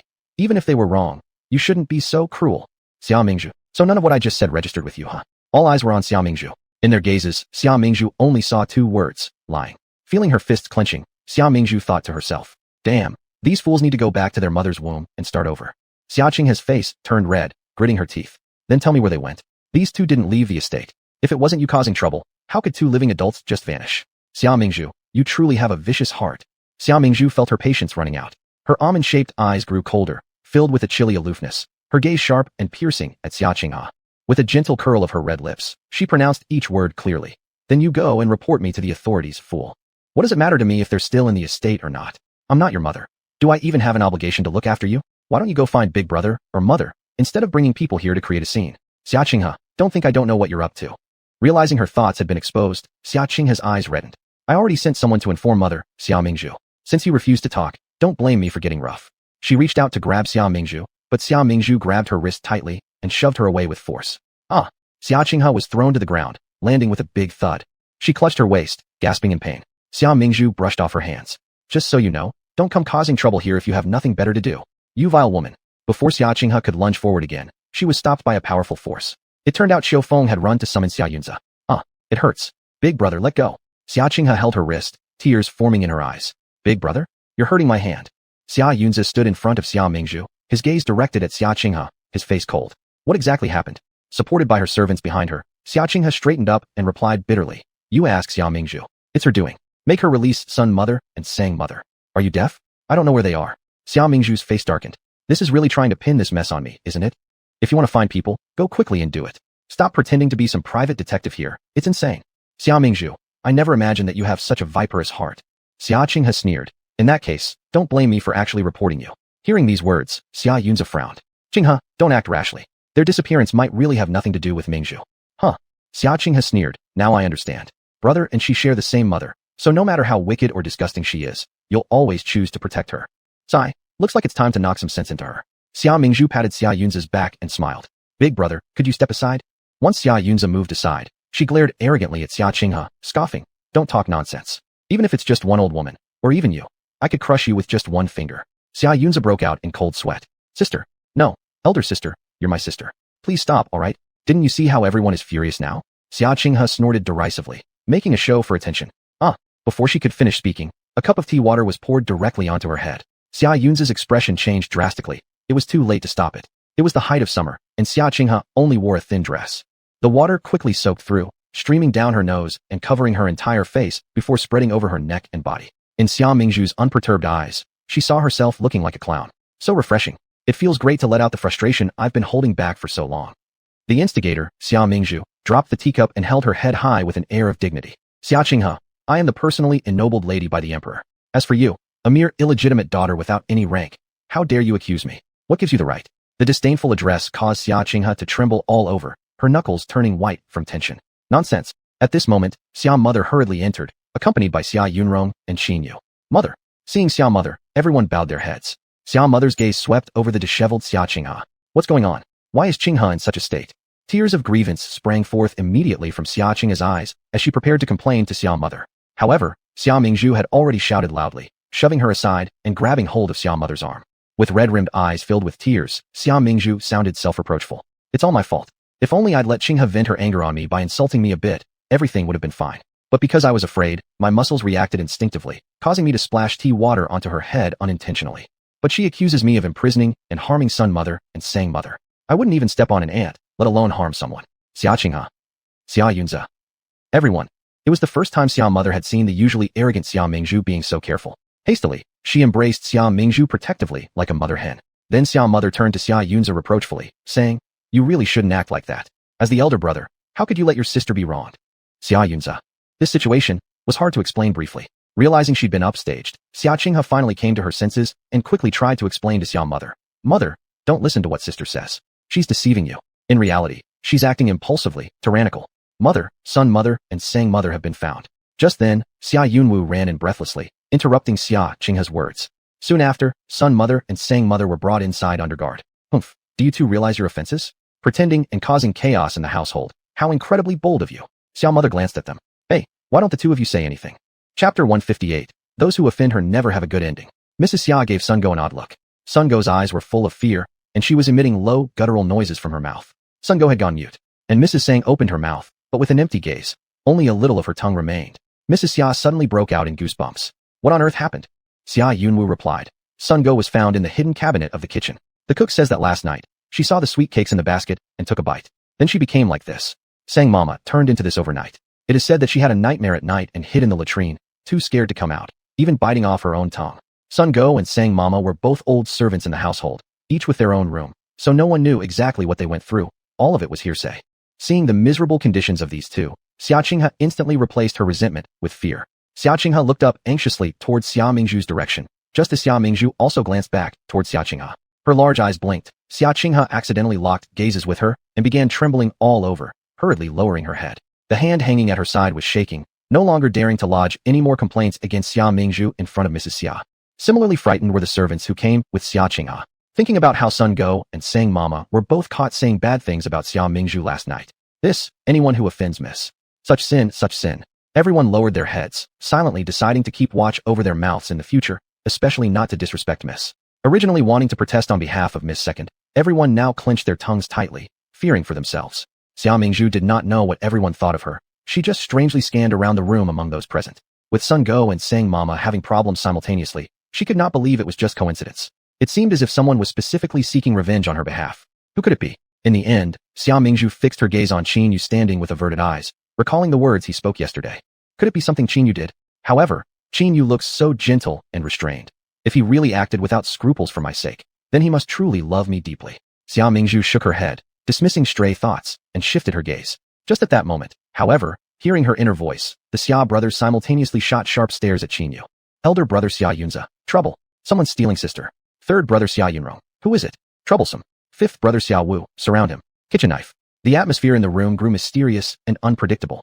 Suddenly, Mrs. Xia interjected. Invite a doctor to see Sun Go and Sang Mama. Both are elderly members of the household. Since they can no longer serve much function, send them to the country estate to retire. Afterward, she instructed the Xia siblings. The mansion will soon host the wedding between your elder brother and Lady Lu from Ningyuan Marquis' residence. After the palace banquet, second elder will return home from the princess's residence. From now on, all of you better settle down and stop causing trouble. Yes, mother. Everyone agreed. Xia Mingzhu raised her head. Not causing trouble certainly doesn't apply to me, because I was defending myself justifiably. Sigh, quite tiring. I'll take another nap later. The Xia family. The person who should feel guilty clearly has no qualms at all. At the Crown Prince's mansion, Yexiachi, veiled, bowed to Qi Yi, thanking him. Your Highness kindly asked the imperial doctor to treat my injured leg. Qi Yi stared at her for a while before slowly saying, I will find out the truth as soon as possible. If there is anything, you can always come to me. All right. Yexiachi nodded. Thank you, Your Highness. I'm going to the palace. You rest well. After finishing, Qi Yi turned and walked away. Yexiachi watched his retreating back. This was the first time she heard him say so many words. Inside the palace, precious consort Gao looked at her beloved niece, Gao Qiaoer, smiling widely. She knew that Gao Qiaoer desired the position of crown princess, and she was happy to see it happen. If the crown prince married the daughter of the Gao family, it would mean one less powerful family-in-law supporting others. After all, the Gao family would not give up supporting her, the precious consort, and Ning Wang. The noble consort pulled Gao Qiaoer's hand and said, You've just returned from out of town.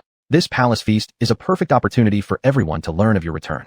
During the feast, I will arrange for you to sit beside the crown prince. You must strive. If you can capture his attention, it will save me a lot of hassle. Thank Annie for your kindness, but the crown prince has always disliked me. I do not dare to sit next to him. Gao Qiaoer, normally arrogant and domineering, now showed a shy expression on her face. Gao concubine patted her hand and smiled. Dear child, that was all from when you were little. Now that you've grown up so beautifully, it has greatly impressed me. Her compliment seemed to have worked, as Gao Qiaoer's eyes lit up with a hint of joy, and her voice became more animated. That's right. What is there to be afraid of? In the grand hall, can he possibly stab me with a knife? That's the spirit. The noble consort looked Gao Qiaoer up and down, furrowing her brow slightly. But your attire is still too plain. As she spoke, she took a jade hairpin off her own head and placed it on Gao Qiaoer's bun, smiling contentedly. Now you look much better. Gao Qiaoer lowered her head. Thank you, Auntie. The noble consort nodded approvingly. Today was the day for the palace banquet. Mrs. Xia rarely participated in such banquets, so she didn't come. Tian Yu had received a mansion in the capital designated by the emperor and moved out of the Hogwood Duke's residence. He could move around freely within the city limits, but whenever he went out, someone had to supervise him. Thus, the only ones who came to attend the banquet today were the Xia siblings, Xia Mingzhu, and Xia Qinghe. The Xia family's carriage shook its way along the road until they arrived at the palace gate. External ministers' carriages were not allowed into the palace, so the Xia siblings got off and were led by palace maids to the grand hall. His Majesty and Empress Gao hadn't arrived yet, so the banquet hadn't begun. Xia Mingzhu stepped into the hall and immediately noticed the crown prince sitting in the first seat on the left side, his head bowed as he drank wine, appearing aloof and distant. And beside him, the seat was unoccupied. Xia Mingzhu arched an eyebrow and turned toward the other side. Just as she was about to sit down, she heard someone call her name. Turning her gaze, she met a pair of affectionate almond-shaped eyes filled with devotion, even towards a dog. It was Tian Yu. He had also arrived. Mingzhu, come and sit here. Tian Yu stood up and gestured toward the spot next to him. Coincidentally, it was directly across the diagonal from the crown prince. Xia Mingzhu hesitated for just a moment before gracefully taking the seat. During this time, the crown prince's gaze paused on her briefly but quickly dropped again, resuming his focus on drinking. Tian Yu, very gentlemanly, adjusted Xia Mingzhu's seat, pushed some pastries closer to her, and poured her a glass of fruit wine. Hey, you're that hostage from Wuxi. What a sycophantic face. At this moment, a voice full of arrogance and disdain rang out. Chapter 159, Out of Control Parents.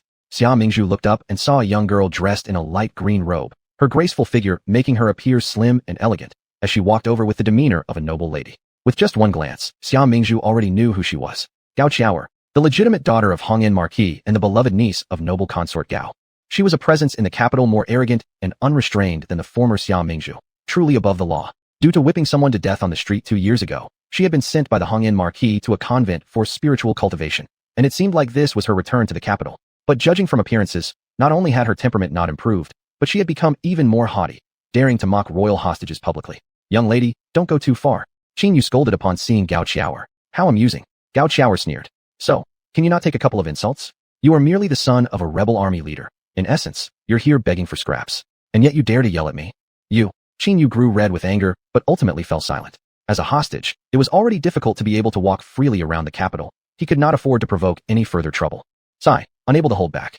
Finally, Xia Mingzhu, who had been sitting quietly beside him all this time, sighed lightly, stood up, and pointed directly at Gao Qiaoer. You shut up. Everyone was dumbfounded.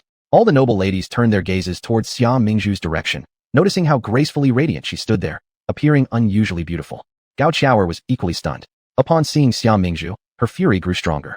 Are you talking to me? Do you know who I am? Xia Mingzhu nodded. Yes, I'm talking about you. Anyway, since she found Gao Qiaoer unlikable, Xia Mingzhu decided to unleash herself completely and unleashed a torrent of scolding words against Gao Qiaoer. Everybody is here to attend a palace banquet. And what qualifications do you have to act so wildly? Also, your self-admiration is disgusting. Coming here to mock others, isn't that nauseating? You, Gao Qiaoer, pointing at Xia Mingzhu, was left speechless for half a minute. Meanwhile, everyone else was utterly astonished. This was Gao Qiaoer, after all, the legitimate daughter of Hongyan Marquis, and the beloved niece of noble consort Gao. Could Xia Mingzhu actually dare to scold her as if berating a grandson? Indeed, her courage was audacious. Being a noblewoman in the capital, Gao Qiaoer had met Xia Mingzhu several times before. Given Xia Mingzhu's reputation back then, it would have been hard not to remember her. What Gao Qiaoer absolutely did not expect was that the ignoramus who used to trail behind Prince Ning like a shadow now dared to embarrass her in public. Caught off guard, Gao Qiaoer didn't know how to respond. Her face reddened from suppressed anger as she pointed at Xia Mingzhu, shouting venomously, Xia Mingzhu, are you insane? Xia Mingzhu raised an eyebrow, her smile growing wider instead of dimming. For her, the word crazy was more of a compliment. Worrying about whether I'm crazy should come second to worrying about yourself. You rely on your parents at home and drag them down outside. Isn't this just your style? Striving with all your heart towards having your whole family exterminated. Besides always bullying others, have you ever thought of becoming accomplished in anything worthwhile? Xia Mingzhu's tone was firm and uncompromising. Apart from Qin Yu, who was watching her with a faintly amused gaze, all others were awestruck by her overpowering presence. How dared she be this bold? It's none of your business. You need to shut up. Gao Qiaoer raged beyond control. Never before in her life had she experienced such a disgraceful insult. Xia Mingzhu, today I will let you know personally what digging your own grave feels like. Someone, bring my whip. Seeing Gao Qiaoer about to make a move, Qin Yu hurried forward, placing Xia Mingzhu behind him protectively. Meanwhile, Xia Mingzhu's brothers on the other side tensely rose to their feet, ready to join in if their sister was to be bullied. Only Xia Qinghe remained seated, smiling gleefully with anticipation. It was bad enough that Xia Mingzhu offended someone, yet she dared offend the beloved niece of noble consort Gao. There would be consequences awaiting her now. Enough. Just then, the crown prince suddenly slammed his hand on the table, shooting a stern look in their direction. Anyone daring to cause more commotion here, leave immediately. Under the fierce glare of the crown prince, Gao Qiaoer immediately lost some of her arrogance. She shot Xia Mingzhu a few spiteful looks, unwillingly waved her hand, and instructed her attendant noblewomen to disperse. They all took their seats. Xia Mingzhu also sat back down. Well played, high-level game. Gao Qiaoer looked around and noticed an empty seat next to the crown prince. She realized this seat must be prepared by noble consort Gao for her. Her eyes flashed with smug satisfaction, and she confidently walked over. But just as she was about to sit down, the crown prince suddenly spoke up. Someone is sitting there. Someone? Brother crown prince, where is anyone sitting?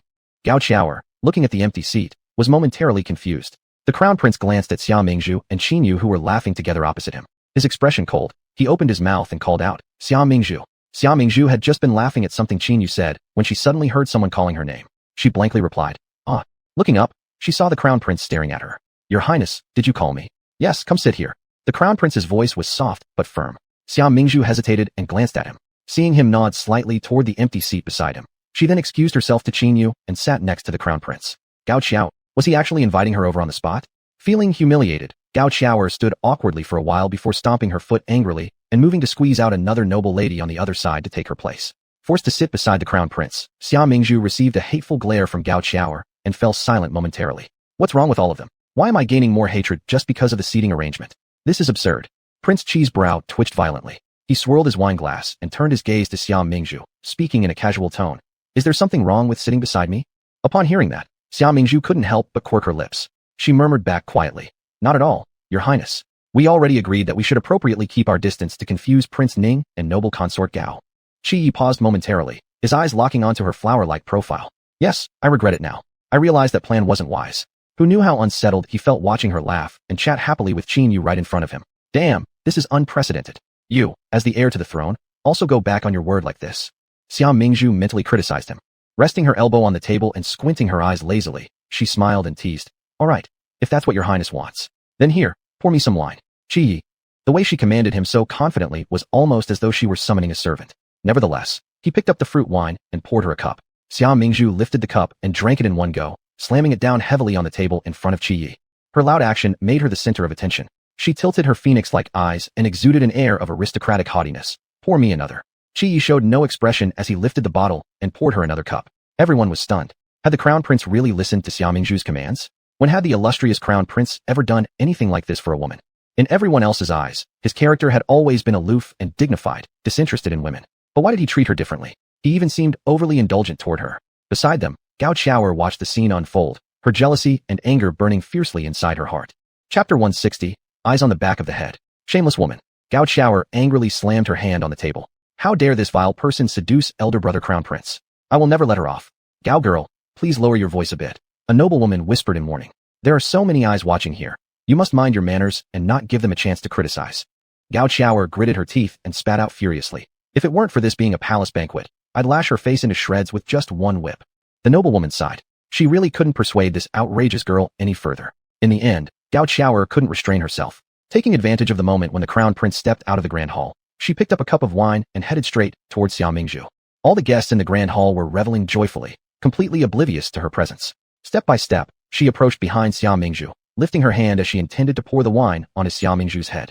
But the woman seated at the table seemed to have eyes on the back of her head. At the very instant the goblet tilted, Xia Mingzhu suddenly stood up, her shoulder accidentally bumping into Gao Qiaoer's elbow. Gao Qiaoer's arm was deflected upward, spilling the entire cup of pungent white liquor directly onto her own face. Her makeup and hair were completely ruined by the alcohol. Xia Mingzhu turned around at just the right moment. Oh, hi Miss Gao, what's wrong with you? You must be awfully thirsty if you're drinking that fast. Wanting to scheme against me? These are tricks long abandoned by sister here. Standing there in disarray, Gao Qiaoer nearly went mad from rage. You shameless woman, it was deliberate. She then rushed forward to grab Xia Mingzhu's hair. However, Xia Mingzhu wasn't that easy to capture. She deliberately dodged left and right, causing Gao Qiaoer to collide with the table again and trip over a stool on the ground, looking thoroughly disheveled. Everyone in the grand hall looked at each other in silence, and no one intervened. One side was the niece of the current esteemed concubine Gao, the favored concubine of the emperor, and the other was a woman who had been publicly protected by the crown prince just moments ago. Helping either would offend the other. Besides, everyone knew Gao Qiaoer was notorious in the capital for her tyrannical behavior, so they all opted to watch the show instead. It was quite evident that Gao Qiaoer was no match for this Miss Xia. This Miss Xia appeared to be merely evading, but was clearly well prepared. There was even an elegant touch in her movements of evasion. On the other hand, the crazed Gao Qiaoer attacking her grew more and more disheveled, her forehead bruised with a large lump. Just at this moment, Qi Yi entered. Xia Mingzhu quickly hid behind him, pulling his arm and looking like a picture of rigid, wronged innocence. Your Highness, Miss Gao seems to have gotten drunk. How dare you cling to my elder brother crown prince? Seeing Xia Mingzhu's familiarity with the crown prince, Gao Qiaoer was thoroughly enraged. Fox spirit, you actually dare to accuse me? Watch me not rip your mouth apart today. With that, Gao Qiaoer lunged forward to slap Xia Mingzhu across the face. However, her arm was stopped by Qi Yi. Gao Qiaoer, don't go too far, or don't blame me for not considering our relationship. The atmosphere instantly chilled. Fuming with anger, Gao Qiaoer trembled all over. Elder brother crown prince, didn't you see her bullying me? Look at my face, and this. Gao Qiaoer pointed at the lump on her forehead and her disheveled hair, tears streaming down her cheeks in a display of injustice. Qi Yi merely turned and looked at Xia Mingzhu, asking, are you hurt? Xia Mingzhu shook her head, behaving obediently like a kitten. No problem. Good. Take your seat now. The main course is about to start. After saying that, Qi Yi returned with Xia Mingzhu to their seats. Infuriated, Gao Qiaoer sobbed uncontrollably and eventually retreated to change clothes under the support of two palace maids. Right at this moment, Prince Jean arrived late. Brother Emperor, I've come late. Please forgive me, Brother Emperor. After entering the hall, Prince Jean bowed to the crown prince, coughing a few times as if suffering from a chronic illness. Seeing his pale complexion and unstable breaths, Qi Yi hurriedly said, no worries, sit down. Prince Jean smiled and took his seat. Then he glanced at Xia Mingzhu, his eyes flickering with a gleam of interest. When he first entered, he intentionally stood at the door to enjoy the little drama playing out. Apparently, the overbearing Gao Qiaoer was no match for this Xia girl. Neither in terms of cunning nor in adaptability, they were simply on different levels. It was pure domination. Anyone could tell that earlier, Xia Mingzhu had toyed with Gao Qiaoer like she was walking a dog. This woman, indeed, was not simple. When Prince Jean came closer, Xia Mingzhu was also secretly sizing him up. Oops, almost forgot about the big villain. Talking about this guy, he looks proper and normal now, but ends up becoming a scheming psycho killer shark. Upon hearing her inner thoughts, the crown prince's pupils contracted sharply. Psycho plus killer equals the seemingly gentle Prince Jean before his eyes? Had he just heard some fantastical tale? If true, this was truly explosive. Soon, after a high-pitched call by a eunuch, Emperor Qingyan, along with concubine Gao and various concubines, arrived in the grand hall. After the audience performed their kneeling salute, Emperor Qingyan ascended the dragon throne, and noble consort Gao took her seat to the right of the emperor.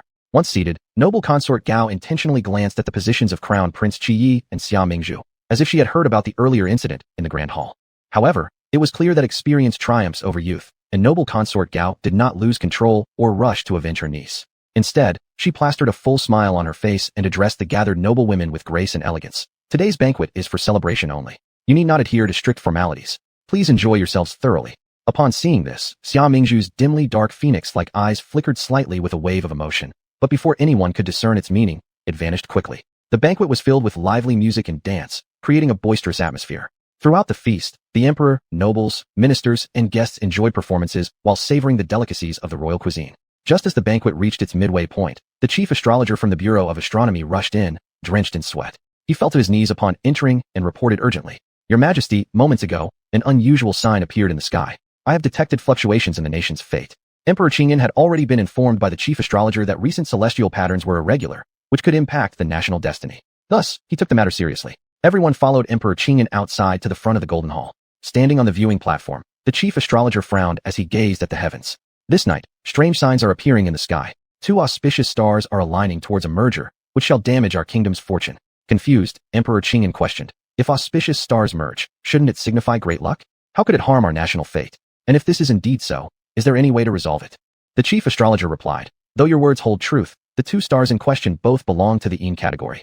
The balance between yin and yang must be maintained. Thus, the convergence of these 2 will result in excess. When they meet, many calamities may beset the great Yin dynasty." From the geomantic divination patterns, apart from the emperor's star, another auspicious star correlates directly to the imperial heir, specifically pointing toward the crown prince's residence. The crown prince. Hearing this revelation from the chief astrologer, everyone was shocked. The crown prince was renowned for his youthful valor, unmatched intelligence, and the emperor's deep affection for him. Among the princes and nobles alike, he stood head and shoulders above them all. Now, the chief astrologer declared him a misfortune for the great Yin. It cannot. This simply cannot be true. Emperor Qingyan staggered back 2 steps, clearly deeply affected, struggling to accept this reality. Coincidentally, at this moment, a thunderclap reverberated through the previously clear sky. The chief astrologer immediately knelt down. "Your Majesty, this is heaven's final warning to great Yin." Chapter 161, A Mess from the Sky. The chief astronomer risked his life to speak. "Your Majesty, the heavens have issued a warning.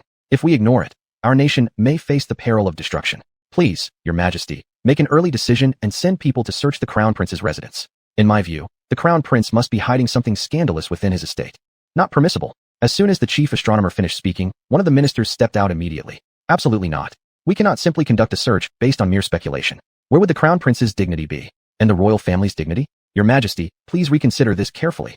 The respected minister is mistaken." The chief astronomer's eyes glinted with sharpness, his words firm and unyielding, his tone domineering. "With the stars behaving so unusually now, it pertains to the fate of our nation. If we know there might be an issue yet fail to investigate, it would breed trouble like nurturing a tiger as a future enemy. Should calamities occur in the future, how could any of us take responsibility? Absurd. All things demand evidence. If we hastily search the crown prince's estate without reason, this will unsettle the populace and lead us to fall into a trap laid by others with ulterior motives." Enough. Emperor Qingyan furrowed his brows tightly, his authority untouchable. "We shall act upon the advice of the chief astronomer and search the crown prince's estate." Upon saying this, he turned his head towards the crown prince. "Yea, you have no objections, do you? I am willing to let them search and prove my innocence." Prince Qi stood upright with neither humility nor arrogance, slightly bowing before Emperor Qingyan in respect. Emperor Qingyan nodded with satisfaction. Concerning the nation's fortune, as the emperor, he couldn't neglect the survival of the country, but regarding the crown prince, as a father, he couldn't disregard his son's sentiments. Hence, he decided to first listen to the chief astronomer's word and then make a conclusion.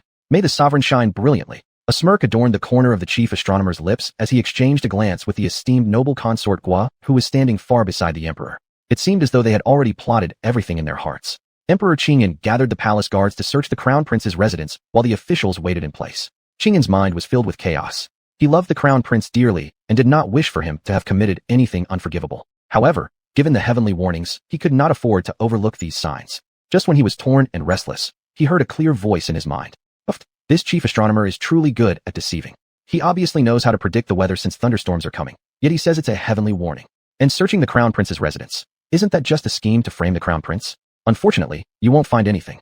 Surprisingly, Qingyan looked up and traced the source of the voice to Xia Mingzhu. This girl was munching sunflower seeds leisurely, looking around left and right, while flapping her large eyes like watching a play. "Xia Mingzhu, She seemed unconcerned about the tense situation everyone else was in. But what she said earlier, was the lightning from the sky not a sign, but merely rain? He thought about it, and felt a cool sensation at his nose tip. He looked up and saw the fine drizzle start to fall, wetting his cheeks and forehead. It really started raining. Could the chief astronomer actually be fooling him? Could they be framing the crown prince? Not long after, the guard team sent to search returned. Your Majesty, everything is normal in the crown prince's residence. Nothing suspicious has been found. What? When the chief astronomer heard this news, he was shocked as if cold water had been poured over him. He collapsed onto the ground. Noble consort Gua also wore an expression full of disbelief. She herself arranged for someone to hide items of witchcraft and a forged imperial seal at the crown prince's place. When the time came, she planned to accuse the crown prince of using witchcraft to curse Emperor Qingyan, plotting rebellion. But why didn't the guards find those objects? What went wrong? The crown prince glanced at the chief astronomer, clearly displeased. How dare he falsely accuse and incriminate? Fortunately, hearing Xia Mingzhu's inner thoughts alerted him to act preemptively by finding those items and dealing with them beforehand. Seeing that the crown prince was indeed innocent, Emperor Qingyan sighed with relief. His gaze turned cold as he looked at the fallen chief astronomer on the ground. A flash of fury ignited in his eyes as he bellowed. Humph! Dare to falsely accuse the crown prince. Bring him down immediately. Spare me, your majesty, spare me. Oh, your majesty. Several attendants dragged the chief astronomer away. The rest of the crowd exchanged glances, nervous and uneasy, quickly lowering their heads. Emperor Qingyan was still brimming with anger. This chief astronomer dares to act so recklessly. Let the Ministry of Punishments thoroughly interrogate and find out who gave him the orders behind this scheme. Yes. The Minister of Punishments promptly agreed. At the mention of this, noble consort Gua suddenly became panic-stricken. If the Ministry of Punishments uncovers the truth, her own doom would be unavoidable. Emperor Qingyan reclined on the chair behind him and continued, and dare to claim that a major calamity looms over our great Yin dynasty. What utter nonsense. Actually, the chief astronomer wasn't entirely wrong. Disasters are coming soon. In September this year, there will be violent winds, destroying houses and crops. In November, epidemics and hail. Next May, unexpected hailstones will strike. In July, epidemics, droughts, frost, and famine. On the Mid-Autumn Festival of August, in addition to strong winds overturning roofs and breaking trees in the capital city, although the winds are irregular, at least the rains are favorable. However, this year there were frequent earthquakes and floods due to famine. People were selling their children to survive, and corpses of the starved littered the land. It was truly a human tragedy. Emperor Qingyan had barely settled into his throne when heaven gave him a rude awakening. Hearing these heartfelt cries, he stared in astonishment. What? There really was a calamity? And it was a once-in-a-thousand-years disaster. This could not stand. Last time, the earthquake in Yangqing City, although mild, still showed its power through tremors. Now with violent storms, hail, drought, earthquakes, and floods all happening, was it a sign of the nation's doom? No, he could not sit idly by and await destruction. Emperor Qingyan, with a grave expression, suddenly spoke. The Astronomical Bureau is an important office that must not be without a head. Are there any suitable candidates among you ministers to recommend? The officials hesitated.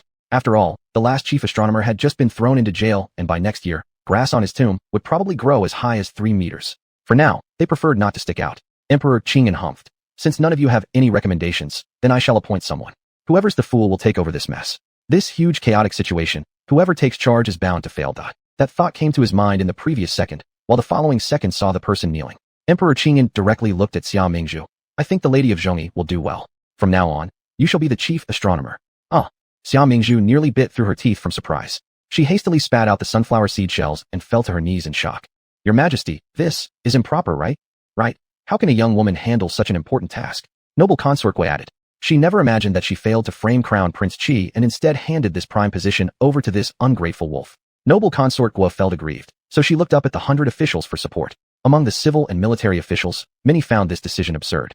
But seeing that the Crown Prince himself did not oppose, they were left in doubt and dared not voice more opinions. What the hell? Aren't these ministers and generals too carefree? No tens of thousands word memorials advising against this decision. Xia Mingzhu was genuinely shocked, unable to hide the horror on her face as panic overwhelmed her. Chapter 162. She can't bear the shock. All the officials whispered behind their backs, but none dared to anger the emperor and voice opposition. Only Lady Gao was jumping up and down, ultimately receiving the prize of copying books and house arrest. Emperor Qingyan frowned coldly and surveyed the world with pride. The matter is settled. There's no need to discuss it further. Dismissed. Soon, only the Crown Prince and Xia Mingzhu remained from the crowd. Emperor Qingyan glanced at Xia Mingzhu, who was still kneeling on the ground. That's enough. You may rise.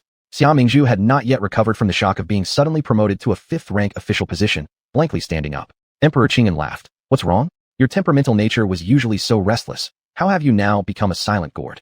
Your Majesty, Xia Mingzhu thought of an important question. Does this mean will still attend the morning court sessions as an official? It goes without saying.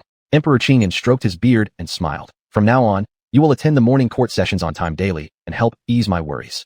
Mamiya, waking up before dawn for the morning court every day? After barely escaping from the military camp back to the capital city, am I about to start my pitiful corporate slave life again?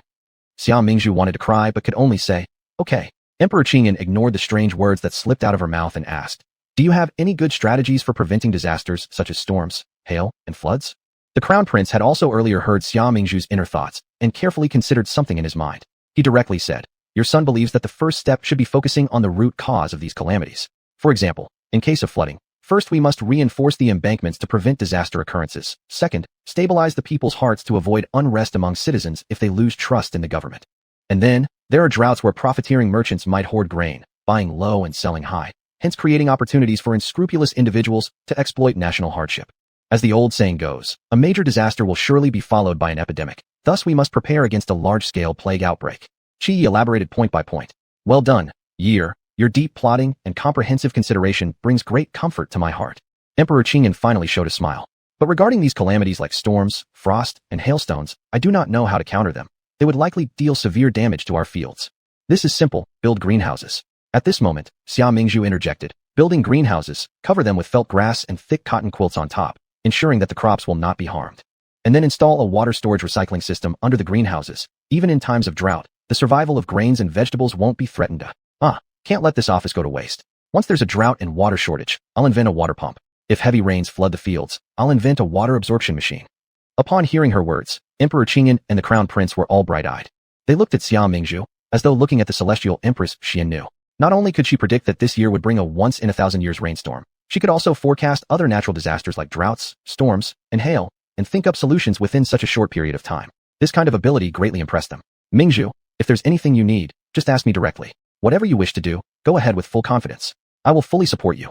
Emperor Qingyan smiled gently and said, yes, I will certainly not gufu your majesty's weighty trust. Xia Mingzhu left the palace together with Qi Yi, and the carriage took her all the way to the Guo mansion. After she entered the door, she waved to Qi Yi. Your Highness, please go back. I'm going to sleep. This world has completely gone mad. It must be because I opened it the wrong way. I'll be fine after sleeping. Qi Yi. His eyes lingered momentarily on her cheek, then turned around and left. Before he walked 2 steps, the courtyard gate slammed shut behind him. Qi Yi stopped for a while where he stood, and then got onto the carriage. When the sound of his departure faded away, Xia Mingzhu let out a sigh of relief. She leaned against the door, gradually standing upright. When she looked up, she saw Xia Qinghe. Xia Qinghe stood not far from her, holding a knife tightly in her white tender hand. I even brought a knife, thinking of stabbing me. The knife gleamed faintly under the moonlight. Xia Mingzhu couldn't help but suspect whether she sharpened it before coming out. Sister, what exactly did the emperor tell you when he kept you behind? Xia Qinghe, gripping the knife, slowly approached Xia Mingzhu. Xia Mingzhu stood firmly on the spot, keeping her gaze fixed on her. Daring to inquire about the emperor's business? Watch your head. Xia Qinghe snorted softly, coldly looking at Xia Mingzhu. Sister, how does it feel to be an official? Why don't you go talk to the emperor, asking for a position for me too? Anyway, our Yin dynasty already has quite a few women in office. One more wouldn't hurt, right? Haha, so that was your plan. Xia Mingzhu laughed. Why are you laughing? In terms of knowledge, I am much stronger than you. If you can do it, why can't I? Xia Qinghe was already jealous to the point of madness. Her eyes turned cold and cruel as she quickly pulled a sharp knife from her sleeve and stabbed towards Xia Mingzhu's stomach. Since you refuse, then die, you wretch. With quick reflexes, Xia Mingzhu grabbed the stool behind the door to block Xia Qinghe's blade. Before Xia Qinghe could react, Xia Mingzhu kicked her down and began smashing her with the stool repeatedly. Xia Qinghe had no chance to defend herself and let out continuous screams in pain. Soon, there was no sound at all. Streams of bright red blood kept flowing from beneath her. Hey, what are you spacing out for? An impatient voice sounded by her ear. Startled, Xia Qinghe immediately snapped back to reality, realizing that everything just now had been her own hallucination. She hastily looked up at Xia Mingzhu. Xia Mingzhu frowned lightly, showing dissatisfaction as she looked at Xia Qinghe. A well-behaved dog doesn't block the road. What are you standing here for? As she spoke, she gave Xia Qinghe's arm a pat. With her pale face full of anxiety, Xia Qinghe trembled when touched, causing the hidden knife in her sleeve to fall to the ground. Xia Mingzhu picked it up, turning it over in her hands. It's quite sharp. I wonder if it can stab someone straight to death. As she raised her eyes, they met Xia Qinghe's, and Xia Mingzhu flashed an unsettling grin. Terrified, Xia Qinghe tried to run but tripped over a stool, landing on her backside with a loud thud, her head hitting heavily against the step. The bang echoed around them, making it seem painful even to listen to. Xia Mingzhu clicked her tongue disapprovingly, then flicked her wrist, sending the knife flying to lodge into the stool right above Xia Qinghe's head. Due to the force, the tip of the knife hummed faintly. Xia Qinghe trembled uncontrollably, almost wetting herself in fear. Yet at this moment, Xia Mingzhu came over to help her up instead. Sighing, she said to Xia Qinghe, actually, there has been something I've hidden from you all these years. I suffer from severe depression. When I have an episode, I enjoy wielding a knife against others, but it's not my fault. I'm just a patient who cannot bear any stimulation. Can you understand my suffering? Xiaqinghe. Help. Could she possibly understand? Whoever heard of a depressed person attacking others with a knife? Shouldn't they commit suicide? Chapter 163. Can't handle, pack it up, and leave. Seeing that Xiaqinghe did not respond, Xia Mingzhu let out an unhappy hum. Why aren't you speaking? I understand. I can understand, Xiaqinghe quickly replied. Wailing internally, she was betraying her conscience. In the face of evil forces, there was no choice but to submit. In her eyes, the current Xia Mingzhu was simply more terrifying than a demon. Relieved, Xia Mingzhu said, then from now on, I promise I'll stay obediently in my own courtyard, so as not to irritate you, sister. Xia Mingzhu smiled contentedly. The atmosphere between them now felt harmonious. She had fallen in love with this big family. Brotherly kindness and filial piety were qualities their marquis estate should uphold. Well then, you may go back now. I'm going to return to my quarters and rest. Upon hearing this, Xiaqinghe fled with wobbly legs. Xia Mingzhu smirked slightly at the corner of her lips before leisurely walking back to her own quarters. After coming out from the palace, Gao Qiaoer was now fuming and striding down the street. An attendant maid nearby tried to dissuade her. Miss, it's getting late. Let's head home. If we don't return soon, the Lord will be angry again. Gao Qiaoer coldly snorted and angrily swung her arm. So what if he's angry? Would he send me to some ghostly nunnery, or what? In the middle of gesturing, she touched a lump on her forehead and let out a hiss of pain. It's all Xia Mingzhu's fault that I ended up like this. Tell me, what potion has bewitched Crown Prince brother to actually take her side? This lowly woman. What does she have that is so great? Gao Qiaoer's gaze was venomous. She hated Xia Mingzhu to the core for making her lose face so greatly during the imperial banquet. She wished nothing more than to flay her skin and pull out her bones. She spat fiercely. I absolutely will not let Xia Mingzhu off. Ouch! Gao Qiaoer clasped her throbbing forehead. Miss, calm down, or else you'll aggravate your wound again. The maid steadied her. Now that we've returned to the capital city, you must be cautious with your words. You cannot criticize the crown prince publicly on the streets anymore. Otherwise, the information might reach someone who intends harm. You scum. And here you dare lecture me? Fueled by anger, Gao Qiaoer whipped her maid across the body, shouting, Find death, will you? Watch me whip you until you die. The maid fell to the ground after being struck by the whip, sobbing, I won't dare defy you again. Miss, please stop hitting me. I beg you. Cry, do you? I'll make you cry. Gao Qiaoer's whipping grew increasingly vigorous, leaving the maid without any place to hide. The maid looked utterly miserable, trembling in agony as bloodstains gradually seeped through her clothes, resembling a fragile branch about to break. At this moment, there were many passers-by on the street, and the commotion caught quite a bit of attention. Tanyu was heading back to the prince's residence when he came across this scene unexpectedly. Initially, upon seeing that it was Gao Qiaoer involved, he wanted nothing to do with it. But as the maid was bleeding profusely, Tanyu felt an inexplicable surge of anger within him. He stepped forward and interposed himself between Gao Qiaoer and the maid, catching the incoming whip with his bare hands. Enough! Gao Qiaoer retracted the whip, bellowing, Tanyu, get out of my way. Tanyu stared at Gao Qiaoer seriously. Would you really risk attacking someone openly in public and having word of this reach the emperor, who might punish you? She is my maid. If she deserves punishment, what is wrong with me disciplining her? Even if this matter reaches the emperor, I would still be in the right. Gao Qiaoer furiously swung the whip while glaring and yelling. Why do you have to butt into my business? Who do you think you are?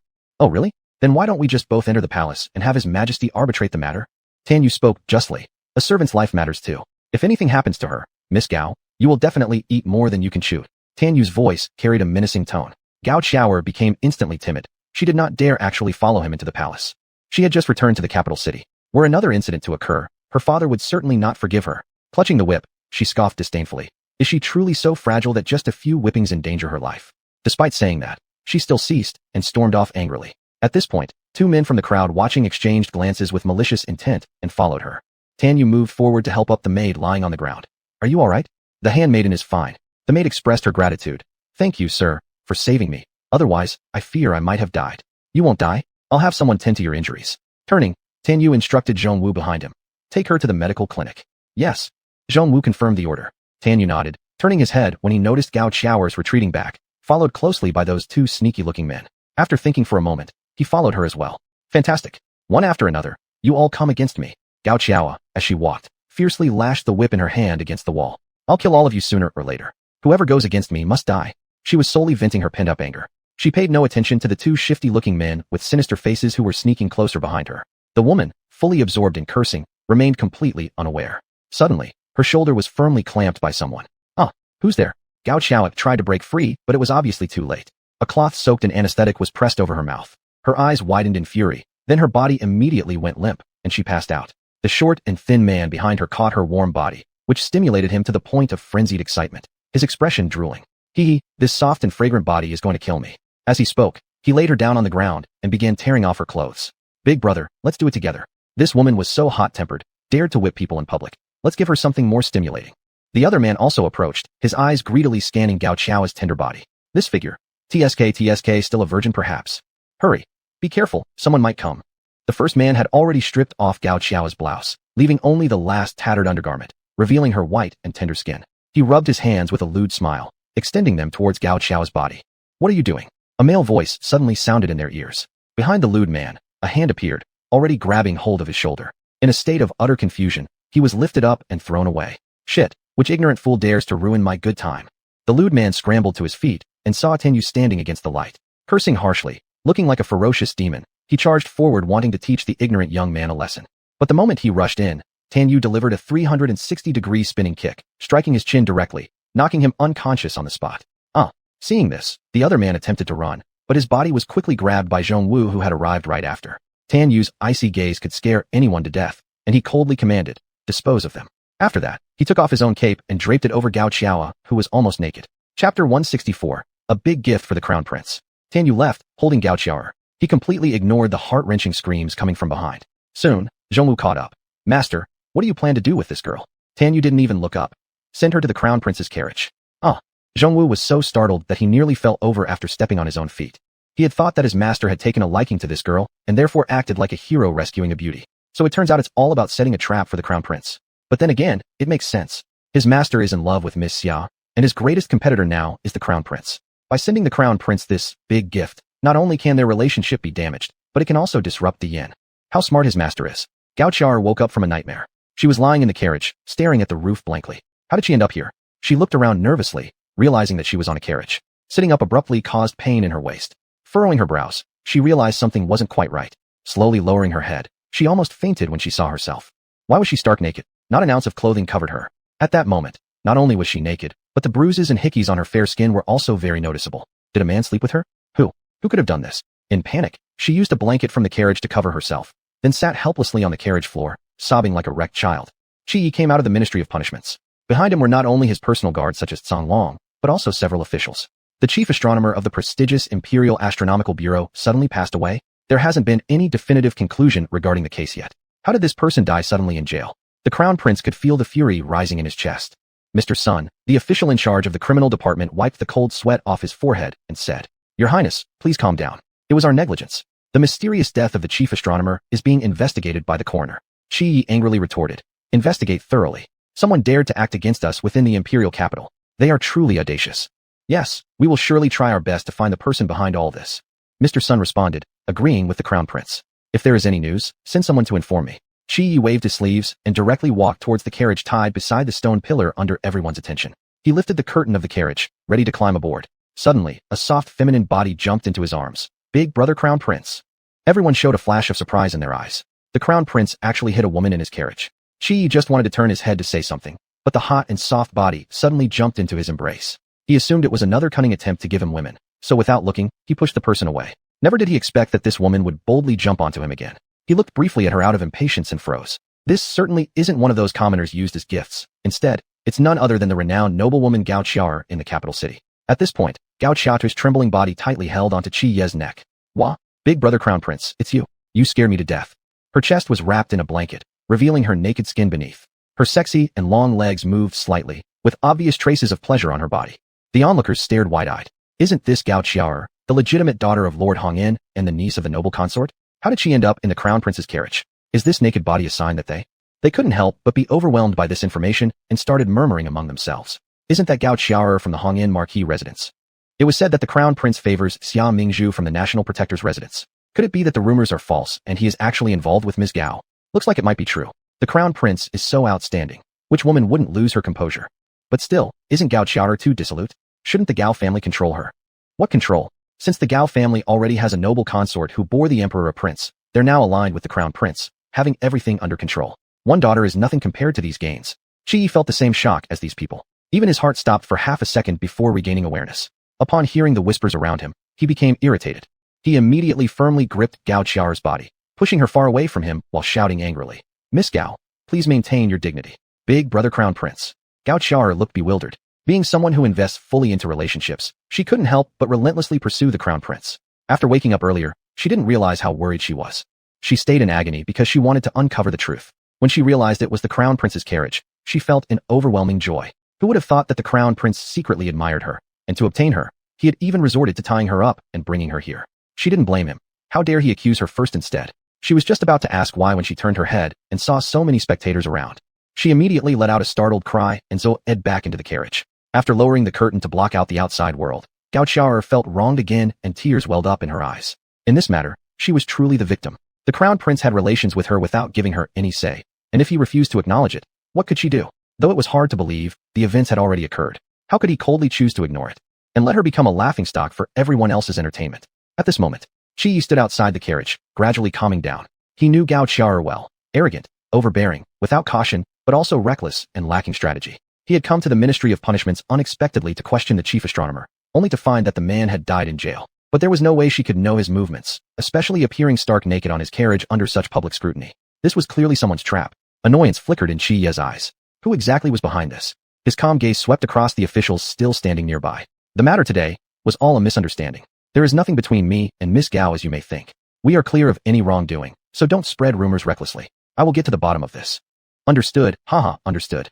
The onlookers nodded frequently, indicating their understanding. But something about their demeanor suggested they didn't truly agree.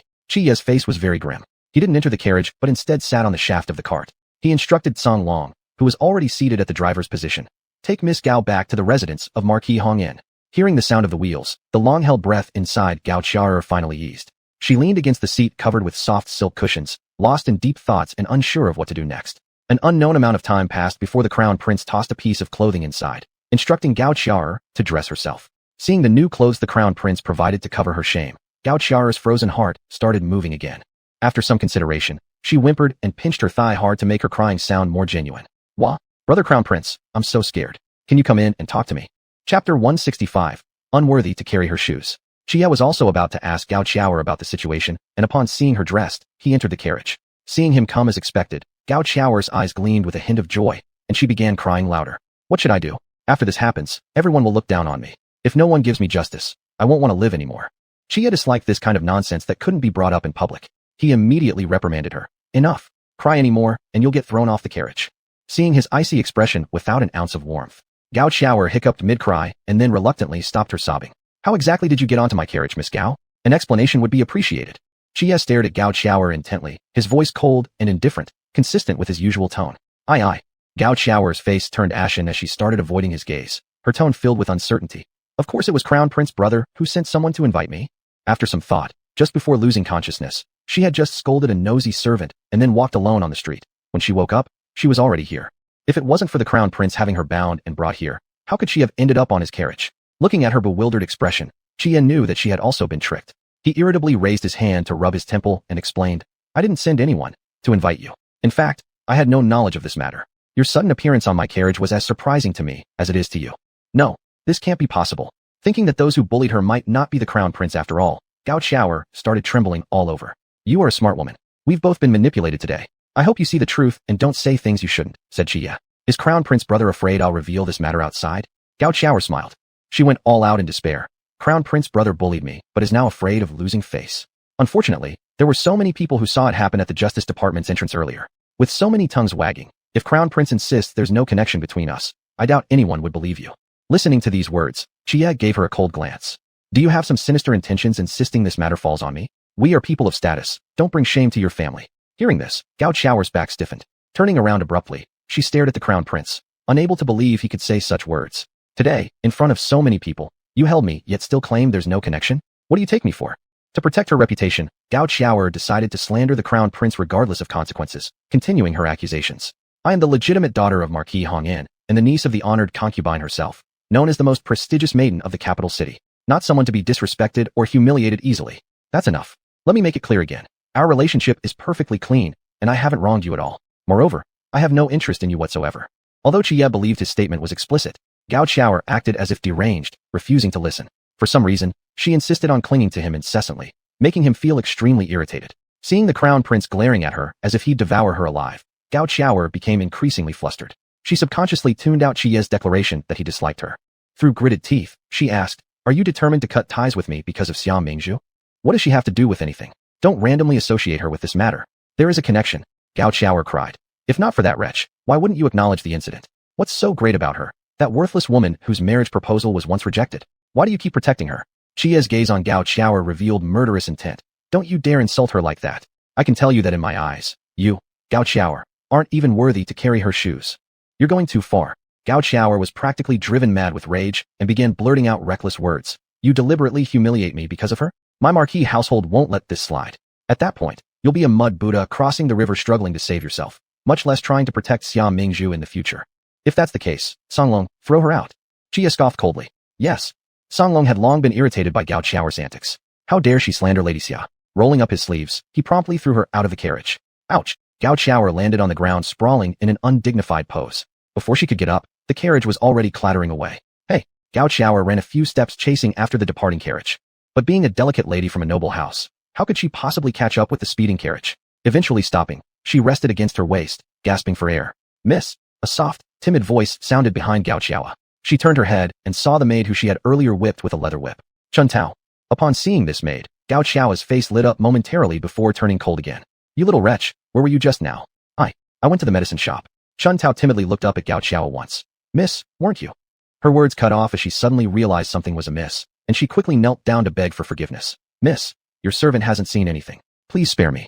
After hearing that, Gao Xiaoer immediately stepped forward, her hands gripping Chun Tao's shoulders tightly. You did see. You saw something, didn't you? The way Chun Tao was acting clearly meant she knew something. Gao Xiaoer had been knocked unconscious and had no clue which man had defiled her virtue. At that time, Chun Tao had been nearby and might have seen something. However, Chun Tao's face was filled with terror as she repeatedly struck her head on the ground hard, pleading, Please miss, forgive me, spare me.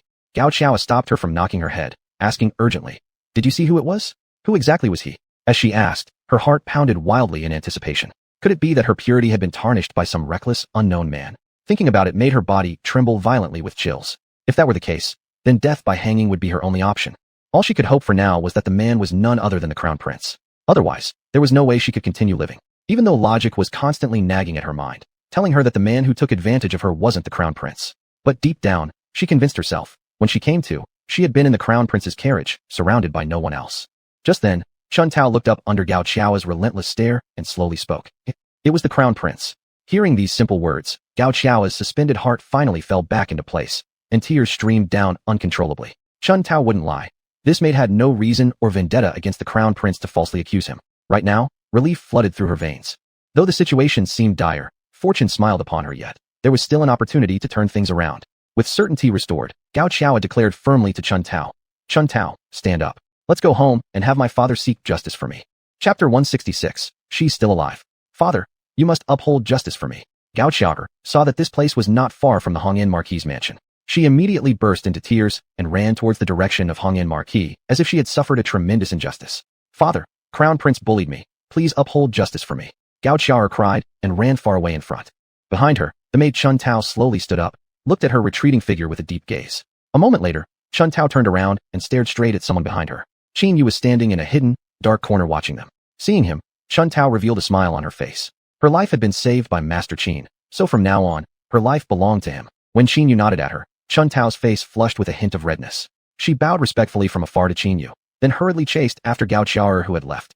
That night, the entire capital city was bustling with activity. It was rumored that the Hongyan Marquis had entered the palace late at night to present a formal complaint to the emperor. After one night, news came from the palace that His Majesty had granted a marriage, arranging the noble daughter of the Hongyan Marquis's estate, Gao Xiaoer, to be married as the crown Prince Qi Ye's main consort.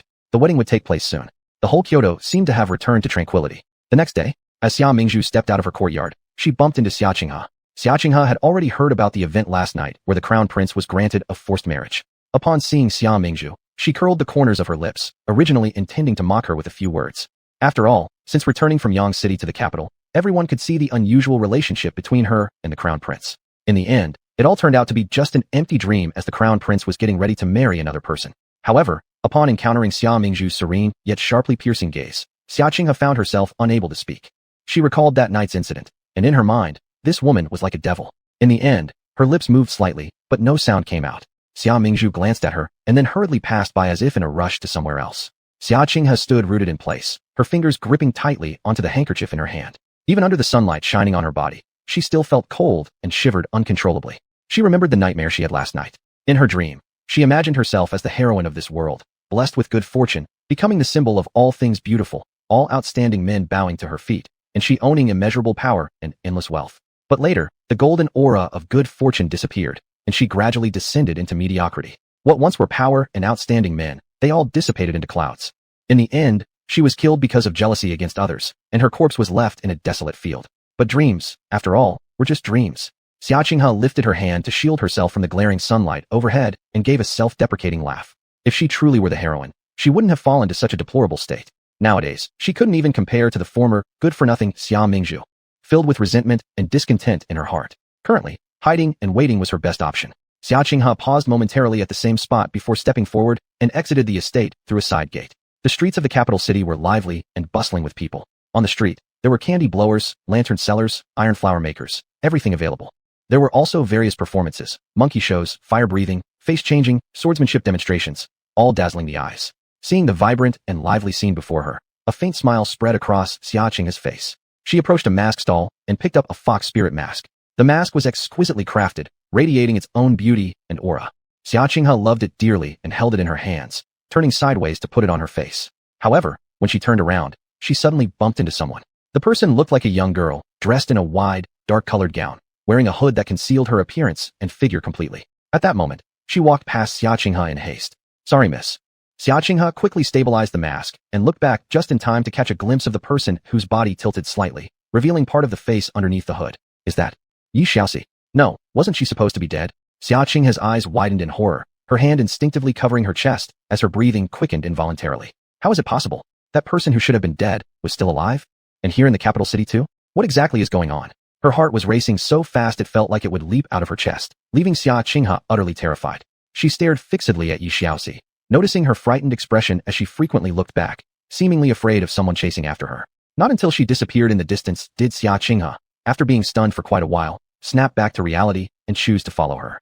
Yi Xiaoxi stumbled as she ran without daring to stop even for a second. She had always pretended to be obedient, and today, she finally found the opportunity to escape from the crown prince's estate. Although the crown prince treated her well, staying in the prince's house freed her from hard labor, allowing her peace and food security. But she was born a wild sparrow, accustomed to flying freely in the sky, unable to endure such a suffocating life in captivity.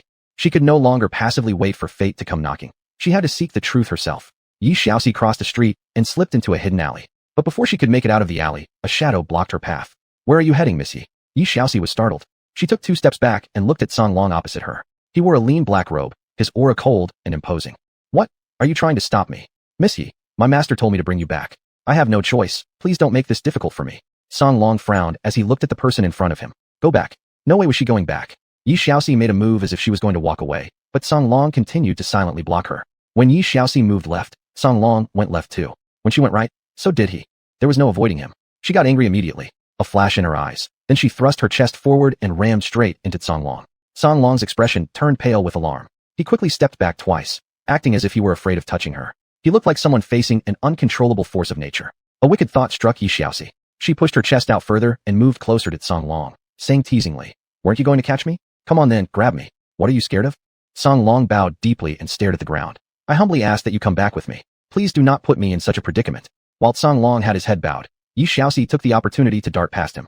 Realizing this quickly, Song Long began chasing after her. Yi Xiaoxi didn't intend to outrun him anyway. This alley led directly to a bustling street filled with carts and horses. Once out of the alley, she instantly leaped onto a cart loaded with firewood. Perfect. Landing steadily on the cart, Yi Xiaoxi placed her hands on her hips and let out a proud roar.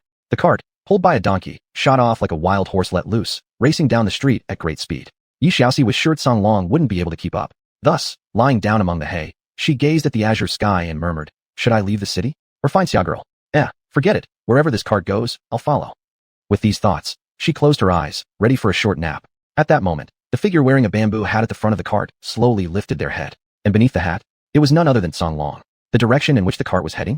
Straight back to the prince's residence she had just cunningly escaped from. Chapter 167. Dare to be honest with yourself. After chasing out of the alley, Xia Qinghe realized she had lost track of the person. She angrily stomped her foot. Next time they meet, she would definitely not let her go. Xia Qinghe turned around and walked back, still feeling both hatred and fear deep in her heart, which made her think of past events. Back then, she was still young, spending her days following her mother up the mountain to gather herbs, sewing and washing clothes, and providing for her father's studies. But when her father passed the examination and rose to a prestigious position, he wanted to expel her and her mother from the home because of the young widow next door. Her mother chose to endure it, but she couldn't swallow that injustice. In the middle of the night, she locked that heartless man in the room and set fire to burn him alive. However, just as the fire started, her timid mother suddenly appeared and insisted on breaking down the door to find that man. In the end, her mother and that man were burned alive together inside. She resented her mother for choosing to die for an unworthy man and leaving her behind. The neighbors all thought it was an accidental fire and pitied the little girl, but she felt relieved and free. From now on, she would only live for herself. Later, she saved someone on the mountain. Judging by his refined clothing, she knew this man was no ordinary person. He was either rich or noble. So, she took good care of him. Indeed, she hadn't misjudged her bet, as it turned out that he was none other than Prince Ning, a respected member of the Da Yin imperial family. She had no fine clothes, and the best she could manage was a plain indigo blue flowered hemp gown. On the day Prince Ning awoke, she deliberately cut the hem of her blue skirt and played in the water by the lotus pond at the front courtyard. Prince Ning found her innocent and adorable, falling in love with her at first sight. Later, after Prince Ning recovered, he proposed taking her back to the capital city with him. Since heaven had placed this chance to change her fate in her hands, she naturally didn't want to miss it. But she knew she was only a peasant girl. Even if she went back to the capital with Prince Ning, she would only be an unnamed concubine. Moreover, growing up seeing how cold-hearted her father was, she already understood well that love was the most unreliable thing in this world. Therefore, she suggested to Prince Ning that there seemed to be a young lady from a noble family nearby who was gravely ill and might not live long. If she could switch places with her, then she could stand by Prince Ning's side openly with the status of a noble woman. At that time, Prince Ning was infatuated with her and readily agreed. Even though the young lady later recovered, he still bought off Mama Su, the young lady's attendant, going through great trouble to help her impersonate the young lady. To usurp the other's identity, they colluded with Mama Su and pushed the young lady off a cliff. But what she never dreamed of was that the woman who died 5 years ago actually came back to life. If this woman returned to the household of the national protector, what would happen to her? Absolutely not. She would never allow such a thing to happen. 5 years ago, she beat this woman. This time, she would crush her again without mercy. Thinking about this, Xia Qinghe's eyes gleamed with cruelty. At that moment, in the imperial study, Emperor Qingyan summoned Xia Mingzhu, Crown Prince Qi Yi, Prince Jin, and others to speak. After discussing state affairs, Crown Prince Qi Yi suddenly knelt down. Father Emperor, your humble subject does not wish to marry Gao Qiaoer. Please, Father Emperor, withdraw the decree. Hearing this, Emperor Qingyan was extremely furious but forced himself to calm down before gently saying, Younger brother Yi, you are the heir apparent of the realm. How can you so easily defy an imperial edict? Tell me, is there someone else you love? Qi Yi glanced at Xia Mingzhu, unwilling to ruin her reputation by involving her in such messy business. So he lowered his gaze and said, Your humble subject simply isn't ready to take a wife yet. He spoke firmly. Please, Father Emperor, withdraw the decree. Nonsense. Emperor Qingyan looked at the kneeling Qi Yi with anger. You're no longer young. Not only do you lack a crown princess, but you don't even have a concubine. How can I not worry? Besides, the Gao family girl has already been dishonored by you. If you refuse the arranged marriage, she will surely feel too ashamed to face others. Isn't this you publicly humiliating the Hongyan marquee house? Xia Mingzhu stood silently to one side, head bowed, but her ears were perked up. My dear mother-o, the crown prince actually consorted secretly with a beauty behind my back, playing quite recklessly. Why must he pick Gao Qiaoer, that bully who likes tormenting others, of all people? While muttering to herself, she glanced toward Qi Ye's lower body. I heard it happened in a carriage, so flashy and domineering. Apparently, he can perform when needed and works tirelessly like an ox plowing fields. Qi Yi, how dare he compare him to an ox? Upon hearing Xia Mingzhu's thoughts, Qi Yi felt a lump rise in his throat. Your humble subject has already explained clearly. Someone plotted against me. Your humble subject and Gao Qiaoer have nothing improper between us. Please, Father Emperor, discern the truth. Qi Yi said while prostrating on the ground. Brother Yi, if you say this, not only will it hurt the dignity of the Hongyan marquee house, but it will also break the heart of the Gao family girl. If you continue to make a fuss, perhaps she will end up in front of a green lamp at a Buddhist pagoda or with a white silk rope. At that time, how will your conscience bear it? Emperor Qingyan shook his head. For the sake of the Hongyan marquee house's reputation and the royal family's face, this matter ends here, and under no circumstances should it be mentioned again. Father Emperor, that's enough. All of you step down. Emperor Qingyan waved his hand, massaging his temple with an exhausted look. Qi Yi had no choice but to leave with everyone else. Xia Mingzhu was the fastest to walk away. As she exited the imperial study and turned right onto the palace pathway to leave, someone suddenly called her from behind. Qi Yi chased after her. Mingzhu, wait. Xia Mingzhu stood there reluctantly. Your Highness, is there something? Hearing her cold tone, Qi Yi's face paled slightly. He forced a smile, his voice somewhat hoarse. I feel I owe you an explanation. Between me and Gao Qiaoer, things aren't what you think. Xia Mingzhu blinked her almond eyes and responded, Oh, my goodness. Why is this crown prince blocking me to say such things? Qi Yi pursed his lips as he explained. That night, I went to the Ministry of Justice to investigate the death of the chief astronomer. By the time I came out, she suddenly appeared naked inside my carriage alone. Nothing happened between us. Do you believe me? I of course believe Crown Prince, Your Highness. Xia Mingzhu nodded. What a liar. Naked all alone. Who undressed her then? Upon hearing her contradictory tone, Qi Ye's brows furrowed deeply into a scowl as he tried to suppress the frustration within him. Still unsatisfied, he continued. I have no intention toward Gao Qiaoer. She's only wishfully thinking about entering the Eastern Palace. Rest assured, I'll eventually prove this is all a misunderstanding, and I absolutely won't marry her. Xia Mingzhu paused silently before consoling him. She likes you, which shows how excellent you are. Go to hell. Who would have thought you're this type of person, denying everything after doing the deed? You're a weird kind of bad man. She added further. As for whether you marry her or not, it has nothing to do with me anymore. But I believe you can handle it yourself. And yet you expect me to care without paying any cost. Yeah, but just a freeloader. Qi, let's just say, could you try aligning your words with your heart? Chapter 168, Going Bald. Qi only felt like he was going bald. How on earth was he supposed to explain? What would it take for her to believe him? Xia Mingzhu looked up at him, her gaze cool and distant, as if she were looking at a stranger. Your Highness, if there's nothing else, I'll take my leave. Qi felt a sharp pain in his heart as he wanted to stop her. But what right did he have now? He eventually took a step back. I am not lying to you. I will prove it to you. Xia Mingzhu smiled faintly at him. I believe you can, Your Highness. Help. Men who seek pleasure without accepting any responsibility are utterly devoid of conscience. She ran forward without looking back, as if chased by floods or ferocious beasts. Qi opened and closed his mouth, but couldn't utter a word. Helplessly, he watched Xia Mingzhu turn away, standing rooted to the spot, until her silhouette disappeared around the corner. The person is already gone, and you still haven't let go? At this moment, Gao Qiaoer came out from behind the palace wall. No one knew how long she had been standing there. Her face was gloomy, eyes filled with venomous resentment. The fist hidden under her sleeves clenched tightly, nails pierced into her flesh, yet she still could not release her hatred from her heart. She changed her clothes carefully, entered the palace, originally with mixed feelings. The emperor granted this marriage, marrying the crown prince. Such a union could be described as both noble and honorable, something that many people prayed for endlessly. But she knew the crown prince didn't want to marry her. However, she never expected that he would demean her so much in front of another woman. Qi shifted his gaze towards the furious Gao Qiaoer. His face gradually turned cold, and as he looked at Gao Qiaoer, he said, if you don't want joy turning into sorrow, it's best for you to stay silent. I liked you so much, and for her, you even thought about killing me? Gao Qiaoer's tears dropped onto the ground as she stared at Qi. Am I worth nothing to you? Qi gave her a cold look. You don't like me. You just like the position of crown princess. You're obsessed with me only because some significant interest awaits you to gamble for. Gao Qiaoer shook her head fiercely and sobbed. I'm not. I really didn't, brother crown prince. Please believe me. I like you. Qi's lips curved slightly into a faint smile. Sorry, your kind of liking, I cannot bear. And stay away from Xia Mingzhu. Do not harm her. After speaking, he went around Gao Qiaoer and left straight away. Gao Qiaoer stood in place, her expression alternating between light and dark. She harbored some anger in her heart, but in the end, she chose to endure it temporarily. She vowed, one day, those who wronged her would surely regret it. When Xia Mingzhu came out of the palace gate, she met Prince Jin. Wait a minute. I see that the carriage from the Marquis Guo's mansion hasn't arrived yet. How about letting me send you back? Prince Jin was already sitting in the carriage and opened the curtain to say to Xia Mingzhu, this. Xia Mingzhu hesitated. Sitting in the same car as the arch-villain? My mood feels just as nervous as riding a roller coaster.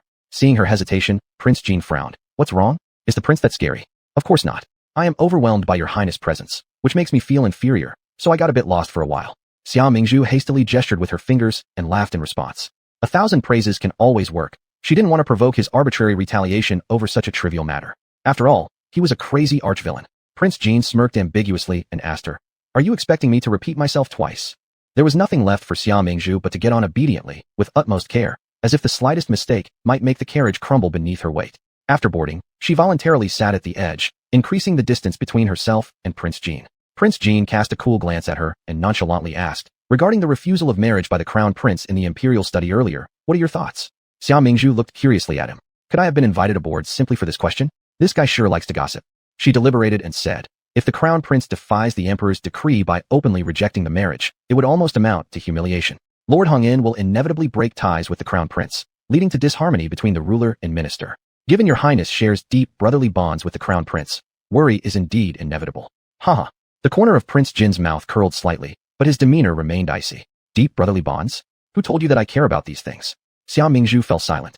In the original story, the villain showed little sentiment or affection, being cold-hearted. Even the grand residence of the prince doesn't house a single woman. It seems he has no emotions whatsoever. So, what do you mean, your highness? Prince Jin's dark eyes were profound. Suddenly, he gave a cryptic smile. I know you're close to the crown prince. Given his high rank, it isn't surprising if you desire to reach for greater heights. However, I just want to remind you, behind the Marquis Hongyan's mansion, there are noble consort Gao and Prince Ning. If you wish to marry the crown prince, you should weigh your own worth. Xia Mingzhu, is he reminding me? Isn't he just saying that I'm not worthy? Hold it, don't get angry. To deal with this conscienceless man who likes to put others down, I can only use my ultimate move. Xia Mingzhu squinted her eyes and smiled through gritted teeth. It turns out that your highness is worried about me, but you don't have to worry at all. I haven't thought of marrying him. The position of crown princess as a leading female role is something a supporting character like me dares not to aspire for. Xia Mingzhu added, winking at Prince Jean while leisurely saying, moreover, I already have someone I like. Doesn't your highness know? Prince Jean was taken aback for a moment, and in the next second, his ears turned slightly red. He once again recalled her words from last time. I am increasingly infatuated with your highness, unable to forget. His face almost betrayed his composure, but he quickly adjusted his emotions and instinctively felt that those words couldn't be sincere. This woman has a habit of being inconsistent. He paused, then said, if you understand clearly, that's good. Xia Mingzhu stared at Prince Jin's face for a while. Seeing that his emotions had fluctuated briefly before quickly returning to normal, she helplessly rolled her eyes. I wonder what kind of woman the archvillain likes. Or maybe he doesn't even like women. Still, why does he suddenly start worrying about me? By using me to provoke a conflict between the crown prince and Marquis Hongyan, and then sitting back to reap the benefits, would be the most advantageous choice for him. Well, never mind these things. With his brutal and bloodthirsty nature, he surely has his own plan when it comes to action. Afraid of exhausting her brain, Xia Mingzhu stopped thinking any further. Seeing that Prince Jean had already turned his gaze away and was silently looking out the window, she leaned on the desk board to take a short rest. I came to court early in the morning, and I'm exhausted, so I'll catch some sleep. When Prince Jean turned his face again, he saw her dozing off. He frowned deeply. You seem listless every day. Be careful not to get into trouble if something goes wrong. Have you completed the tasks arranged during the morning court session? Are the documents properly organized? Xia Mingzhu answered honestly, no. Then why don't you get to work immediately? Xia Mingzhu let her head droop. I'm sick, no energy. Prince Jean was momentarily startled. When did you fall ill? With an innocent look, Xia Mingzhu stubbornly replied, right now. Chapter 169, can't do anything about her. Prince Jean was used to seeing her submissive behavior, and his temper was rising rapidly now. Not a word of truth comes out of your mouth. You've certainly developed some skills. Does this mean you need me, your prince, to discipline you? Xia Mingzhu pondered for a moment. All right. Without lifting her head, she pulled out the document from her sleeve and slid it in front of Prince Jean. Prince Jean. He was left speechless with anger. Turning his head, he saw that she had already begun snoring lightly with slightly parted pink lips. Prince Jean almost wanted to strangle her, but eventually sat back down in frustration and resigned himself to writing her documents. Once the document was completed, the carriage stopped in front of the Duke's mansion. Prince Jean glanced at Xia Mingzhu. The dim yellow light softly illuminated her figure, accentuating her features more sharply. She truly was very beautiful. Even though her captivating eyes were closed, her beauty remained undiminished. Her soft, enticing lips were naturally red and looked supple and alluring, tempting someone to steal a kiss while she slept.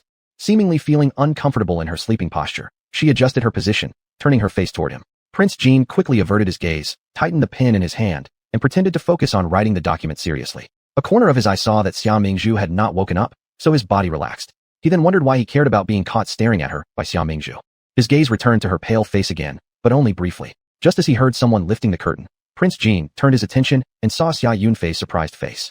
Instinctively, he turned his focus back to the brush in his hand, and for no reason, his face felt somewhat heated, as if he had been caught in the act of voyeurism. Yet, he maintained his composed appearance, second young master. Not until Prince Jean spoke did Xia Yunfei snap back to reality. He hastily bowed in reverence. Prince Jean, sorry, I thought it was my younger sister. Halfway through his sentence, he stopped speaking. Indeed, his sister was inside the carriage. There was just one extra person. Awoken by the sound of voices, Xia Mingzhu yawned, wiped away non-existent saliva from the corner of her mouth, and said lazily, Are we here yet? We're here. Prince Jean responded with a nod, pushing the finished document towards her. I've helped you sort out the document. Wow, your highness is so capable. Having written so much, it's clear the prince is diligent and studious. Your highness' handwriting is really elegant and powerful, worthy of learning from. After showering him with flattery, Xia Mingzhu was pleased to see Prince Jin's mood improve and even a trace of tenderness in his gaze. It seems the great antagonist likes compliments. Understood. Xia Mingzhu picked up the document and bid farewell before stepping out of the carriage. Eldest brother? After Prince Jin's carriage departed, Xia Mingzhu turned around to look at Xia Yunfei. It's rare to see eldest brother. What's wrong? Has Opping County mistress allowed you to come home? Don't mention it. At her residence, I'm treated like a slave. Mentioning Opping made Xia Yunfei furrow his brows in irritation. She is quite difficult to please. Every aspect of her food, clothing, and living standards must be meticulously detailed. She requires people to carefully collect dew, snow, and rainwater, etc., rootless water. Lately, I've been thoroughly tormented by her. Hearing this, Xia Mingzhu burst out laughing. Evil ones always meet their match. Second brother, I think the county mistress suits you well. Don't say nonsense. How could we be suited for each other? She clearly suppresses me. Xia Yunfei exclaimed indignantly. You simply don't appreciate your good fortune. Xia Mingzhu laughed and shook her head. Hey, stop talking about me. What's going on between you and Prince Jean? Xia Yunfei winked mischievously at Xia Mingzhu. What do you mean going on? There's nothing between us. He just happened to drop me off on the way. You'd better be careful. Xia Yunfei whispered and pulled Xia Mingzhu closer. I think Prince Jean has ulterior motives toward you. Xia Mingzhu blinked and laughed. Haha, ulterior motives? You're imagining too much, you're hilarious. Xia Yunfei. He truly looks at you with impure thoughts. Anyway, you should keep an eye out. Xia Mingzhu didn't believe it. That big bad villain can barely wait a day without wanting to kill me. How would he like me? She patted Xia Yunfei on the shoulder and replied with a smile. I'm filthier than he is. Don't worry, it's impossible. Xia Yunfei. He couldn't understand why Xia Mingzhu was so confident. In his eyes, Xia Mingzhu was very attractive now. Even if she didn't utter a word, people would still find themselves drawn to her. Only the blind Ning Wang would break the engagement with her. Seeing Xia Mingzhu turning and walking toward the gate, Xia Yunfei hurriedly chased after her. Hey, Mingzhu, wait for me. After catching up with Xia Mingzhu, he asked as they walked. I heard you went to the court session. How does it feel to be an official? It was only after returning home that he learned among the entire family of the dukedom, aside from their father, Xia Mingzhu held the highest rank, commanding respect from everyone in the household. In comparison, their brothers seemed insignificant, especially him, still being chased around by a broom wielded by his mother and eldest brother. He also wanted to accomplish something. It's all right, but tiring. Xia Mingzhu turned her head towards Xia Yunfei and saw his hopeful expression, which prompted her thoughts to drift. Second brother is smart and resourceful, though he's always idle. Anyway, I don't have time to run the shop now, so why not hand it over to him? Xia Mingzhu shared her idea with Xia Yunfei, who immediately agreed with immense joy. Now having the shop to manage, he finally had a legitimate task. Managing a shop sounded far more prestigious than simply overseeing his own courtyard. Moreover, if the shop did well in the future, wouldn't it prove he was quite capable? After parting ways with Xia Yunfei, Xia Mingzhu first returned to her quarters to change clothes. On the way, she encountered Xia Qinghe again. Xia Qinghe, lost in thought, was feeding fish by the lotus pond. Xia Mingzhu suddenly remembered a plot point. Xia Qinghe would fall into the pond within the mansion premises. Such a mishap isn't a big deal normally, except for the fact that when the maidservant pulled her out, her clothes were wide open, exposing even her red silk undergarment. This scene was witnessed by the previous mistress of this body, who maliciously spread rumors, tarnishing Xia Qinghe's reputation. But me? I have no interest in making things worse for her or peeking at anyone's body. Xia Qinghe turned her head and saw Xia Mingzhu walking over. She gave her a cursory glance and didn't want to engage in conversation. However, Xia Mingzhu stopped in front of her, gazing at her with an enigmatic look. Xia Qinghe felt uneasy under her gaze. I'm just feeding the fish here. I haven't done anything to provoke you, right? Xia Mingzhu blinked and spoke clearly. You seem to be carrying some bad luck today. Xia Qinghe walked all this way just to curse me? What's wrong with her? Chapter 170. Why are you cursing me again? Why are you cursing me again? Xia Qinghe's eyes were filled with resentment, wishing she could scratch Xia Mingzhu's face. I advise you to leave here quickly. Your innocence may not be safe. After saying this, Xia Mingzhu turned and left. Truly nonsensical. After Xia Mingzhu left, Xia Qinghe stamped her foot in anger. To defame me again. What a malicious person. Just as she finished speaking, she slipped and fell directly into the lotus pond. Ah, help! Help me! After sinking into the pond water, due to the great buoyancy, Xia Qinghe soon floated up. Save me. She panicked and swallowed several mouthfuls of water. The waves went over her head again and again, her cries for help broken. Something's wrong. Miss has fallen into the lotus pond. A servant shouted and ran over here. Xia Qinghe recognized this servant.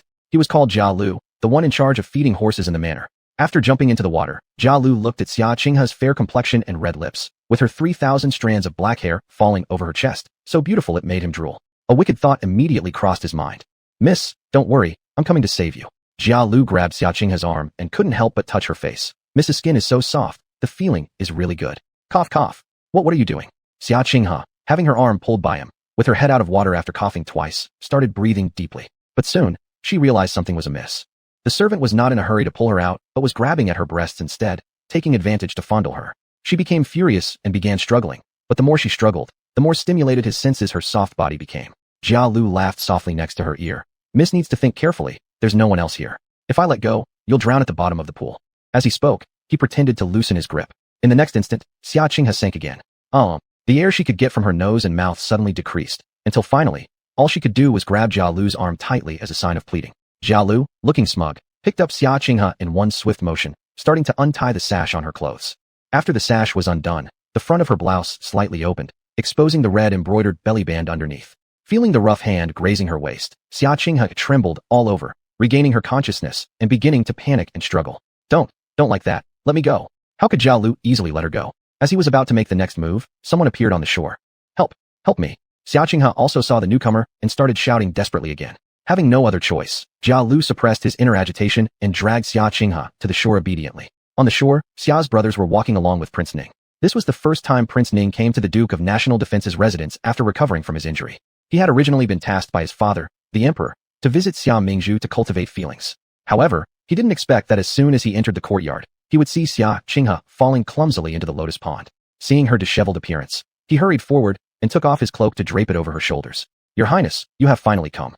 Xia Qinghe looked at him through tear-filled eyes, then closed her eyes and fainted into his arms. Qinghe, Qinghe. Prince Ning excitedly grasped Xia Qinghe's hand, finding it unbearably painful to watch the woman he loved suffer. This is because of catching a chill from the fall into the water, leading to fainting. Quickly, bring in a doctor to examine Miss, said Xia Yunze while giving instructions.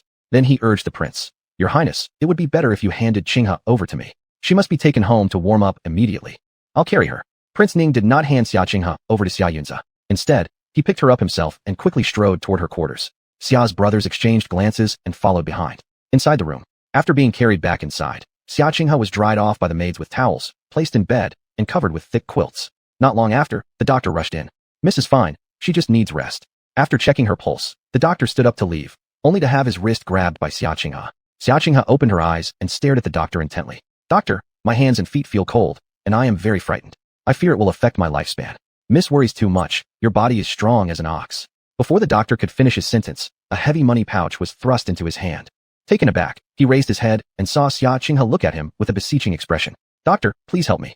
Outside the door, Xia's brothers and Prince Ning waited anxiously. Soon, the doctor who examined her came out. Everyone hurriedly surrounded him and asked all at once, Doctor, how is she? The doctor shook his head heavily with a serious face. Miss was already frail in health, and now she's caught a cold from falling into the water. It's truly hard to say if she can get through this. What? How could this be? The faces of the crowd changed slightly, and their voices revealed great alarm and anxiety. They hadn't expected it to be this severe. I'll go prepare some cold-dispelling medicine for her. Whether she makes it through tonight or not is all we can do for now. Alas, the doctor sighed, his gaze drifting a little. Very soon, the prescription was ready. How could falling into water lead to such critical illness? Xia Yunrong tapped his head, completely puzzled. Yes, I heard she hasn't woken up until now. Xia Yunze furrowed his brow, carefully studying the herbal prescription that the doctor had written. These herbs were all common, and he couldn't see anything unusual about them. Hey, girls are just too frail. Nothing like us big men who can withstand blows. Xia Yunwu chimed in. Xia Yunze nodded, then turned his gaze to Prince Ning, who sat silently. Your Highness, you should tend to your affairs. We'll take care of things here. Xia Yunze knew at least part of Prince Ning's purpose in coming to the mansion. Even though Prince Ning and Xia Mingzhu had officially ended their engagement, what was broken could rarely be mended, and retrieving something once lost wasn't easy. But defying imperial orders was difficult, and he couldn't intervene forcefully even if he wanted to. Besides, Xia Mingzhu had chased after Prince Ning for 3 years. Although such disdainful men weren't worth much, he still respected her decisions regarding her own matters. No, this king will stay here until Qinghe wakes up. To everyone's surprise, Prince Ning shook his head upon hearing Xia Yunze's words. Qinghe was now facing a life-threatening situation. The doctor said that especially during the first night, it was most critical, and he couldn't leave without keeping an eye on her. Xia Yunze. What did that mean? Did he want both of their sisters? Shit, how dare he? Prince Ning had firmly planted himself in Xia Qinghe's courtyard, completely forgetting the emperor's instructions for him to cultivate feelings with Xia Mingzhu. Before long, someone delivered this news to Xia Mingzhu. You mean His Majesty wants to reconcile me and Prince Ning? Xia Mingzhu widened her eyes as she stared at Xia Yunze. Xia Yunze nodded, finding it hard to say, but Prince Ning. He's currently in Qinghe's quarters. Heaven. Was there a bug at the start that allowed a virus to invade this world and alter the storyline? Ah, so malicious, so malicious. Xia Yunze felt as though his mind was buzzing with noise.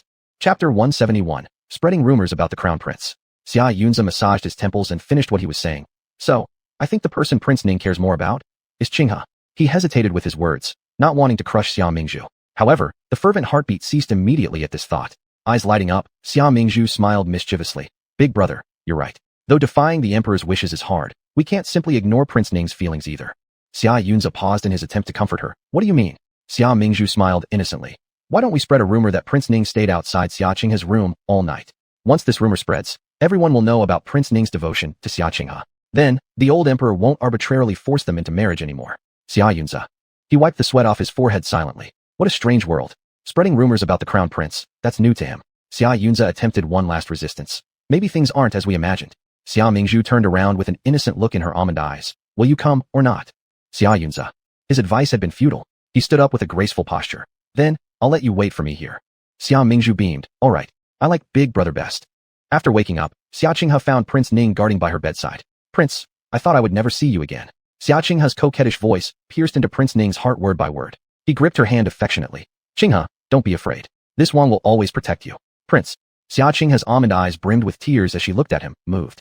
At this moment, she couldn't exactly describe how she felt, just knowing there was a sour ache in her chest. She wasn't sure if Prince Ning's words were honeyed lies or mere flattery since she approached him solely because of opportunism. But she hoped it was all true. She even wished Prince Ning was the potential dragon awaiting flight, thus making her meticulous plans worthwhile. With that in mind, she tightly embraced Prince Ning's waist, burying her head in his chest. Prince Ning gently cradled her head, noticing her silent tears as expected, sighing. Why are you crying? Are you unwell? Xiaqing shook her head. No, I am touched. Prince Ning raised an eyebrow, teasing her. How easily you are deceived. A few meaningless kind words move you so much. What if someone crafty came along and orchestrated a damsel in distress rescue? Wouldn't you then repay him with everything you have? Xiaqinghe blushed at his words. There's no such thing. It's just that my past has been too bitter, and I've never known sweetness. So, others' smallest kindnesses deeply move me. Prince Ning shook his head. Doesn't that make you very easy to be taken advantage of? Not me, said Xiaqinghe, her nose turning red as she looked pitiful yet adorable in Prince Ning's eyes. She rebutted him, albeit quietly. I just believe in you, Prince. Her voice was low, but Prince Ning still heard her. A softness crept into his heart. He hugged Xiaqinghe tighter, wishing to fuse her into his very blood and bones. As the two were enjoying their mutual tenderness, the door was suddenly thrown open. Xia Mingzhu appeared like a villain trying to separate a couple in love. Pointing at the two who were still entwined, she told the attendant little Fuzi who followed behind her. See, I didn't lie to you. Little Fuzi scanned the pair disapprovingly before lowering his gaze. Princess, please rest assured. I shall report truthfully to His Majesty. Soon, they all knelt down in the Yanshin Hall. Emperor Qingyan, furious, shattered the teacup on the table and yelled at Prince Ning. Do you know why I sent you to the Marquis's house? And here you dare to defy me so openly. You must have lost your senses. Emperor Qingyan was almost driven mad by his son. He had chosen Xia Mingzhu, a girl destined with good fortune, to be a bride for the royal family, giving Prince Ning the chance to approach Xia Mingzhu to foster a relationship, hoping the two could reunite. Yet Prince Ning neglected the pearl in favor of glass beads, rushing off to keep vigil outside a concubine's daughter's room for a whole night. If rumors weren't already rife in the capital and hadn't reached the emperor's ears, prompting him to send an eunuch to investigate, he might still be unaware. I understand, father. Prince Ning lifted his head, his face pale as he knelt on the ground. Xiaqinghe, nearly fainting, leaned heavily against his side. Now devoid of his usual carefree demeanor, his face revealed resolve. But there is already a lady I cherish, and I fear I cannot comply with your majesty's wish. And with that, he bowed his head heavily to the ground. On the side, Xia Mingzhu subtly rubbed her temples, observing the two kneeling figures silently. Sigh. How to say this? Xiaqinghe is quite formidable indeed to have made Prince Ning unable to maintain restraint because of her. But I actually don't understand her thoughts. When she met Prince Ning, she knew he had an official wife, yet she still went to seduce him. Isn't this knowingly becoming the third party? Upon hearing this inner voice, Emperor Qingyan's expression became even more severe. His eyes darkened, and a sharp gaze landed on Xiaqinghe who was leaning against Prince Ning's shoulder. Is she the girl you admire? Just a humble-born daughter of a concubine. What virtues or abilities does she possess that makes you defy me? Prince Ning replied. Your Majesty, you don't know Qinghe. She is kind and sensible. Your son wishes to take her as a consort, and I beg for your Majesty's approval. Nonsense. The position of Wangfei cannot be taken by a humble-born woman. It would invite ridicule upon the imperial family. There's no need to continue this conversation. I'll allow it, but only if you marry Zhongyi as your primary consort and appoint her merely as a secondary consort. Your Majesty will not interfere further. Emperor Qingyan rebuked sharply. Though he didn't favor Xiaqinghe, in order to appease Prince Ning, he compromised by permitting the prince to marry his beloved woman as a secondary consort. Xia Mingzhu blinked. I just realized Zhongyi is my title. TSK at first. I thought it was some man's name. Prince Ning shook his head. Father, I've sworn an oath. In this life, I shall take Qinghe as my lawful wife and no other woman will disturb our lives. Please, your Majesty, grant me your blessing. Father, you dare not dream of such things. Enraged, Emperor Qingyan nearly fainted, yelling furiously. You rebellious child. No matter how I try, you won't listen. Perhaps you've lost your mind. Come, throw this enchantress out of the palace. Father, no. Qinghe is still unwell. Being cast out now would surely kill her. Prince Ning blocked the servants trying to approach, tightly protecting the unconscious Xiaqinghe cradled in his arms. Suddenly, he glared at Xia Mingzhu. Xia Mingzhu, how cruel you are to want to see Qinghe die. With such devious plots to harm others, if anything happens to Qinghe, the blame will fall squarely on you. Prince Ning stared at Xia Mingzhu with deep disdain in his eyes. This woman had gone through great lengths, luring the emperor's eunuchs to Xiaqinghe's quarters, revealing his connection to Qinghe. Also, she could secure herself a marriage to him. Previously, she ignored his attempts to reconcile when she believed she could reach higher by aligning with the crown prince. Now that the crown prince had been engaged elsewhere, she swiftly turned around to pursue him again. Someone as inconsistent and shameless as her would never become his bride. Chapter 172. What's it got to do with me? Father, even without Qinghe, your son would absolutely never marry a woman like Xia Mingzhu. Prince Ning said resolutely. What's it got to do with me? Are you out of your mind? Unjustly being accused made Xia Mingzhu find it hilarious. She asked him, then are you aware what the crime of adultery is? You must not speak nonsense. After hearing those words, Prince Ning's face immediately turned pale. Xia Mingzhu sneered coldly. The two of you don't know how many times you've slept together, yet still want to pin fabricated charges on me. How laughable. Sister, Don't spout nonsense and ruin my reputation. Xia Mingzhu's words forced Xia Qinghe, who had been pretending to be fainting just moments ago, to wake up slowly. She barely managed to kneel down. My lord, forgive my crimes. Sister, there's no need for you to trouble Prince Ning either. It's all my fault. I'll ask to retire to a nun's convent, cut off from the red dust of worldly affairs, to live a life forever accompanied by oil lamps and ancient Buddhas. Kneeling on the ground, her eyes holding tears that wanted to fall but did not, she resembled a weeping magnolia after the rain, still dripping with dew, an image of righteous indignation. Prince Ning was deeply moved, naturally unwilling to let her become a nun. He clutched Xia Qinghe's hand tightly. Qinghe, don't act impulsively. You're still ill. Your body isn't well. Why say such foolish things about becoming a nun? Xia Qinghe shook her head, her tone resolute. The prince saved me, and I cannot repay kindness with ingratitude. If I stay, I will only make things difficult for you.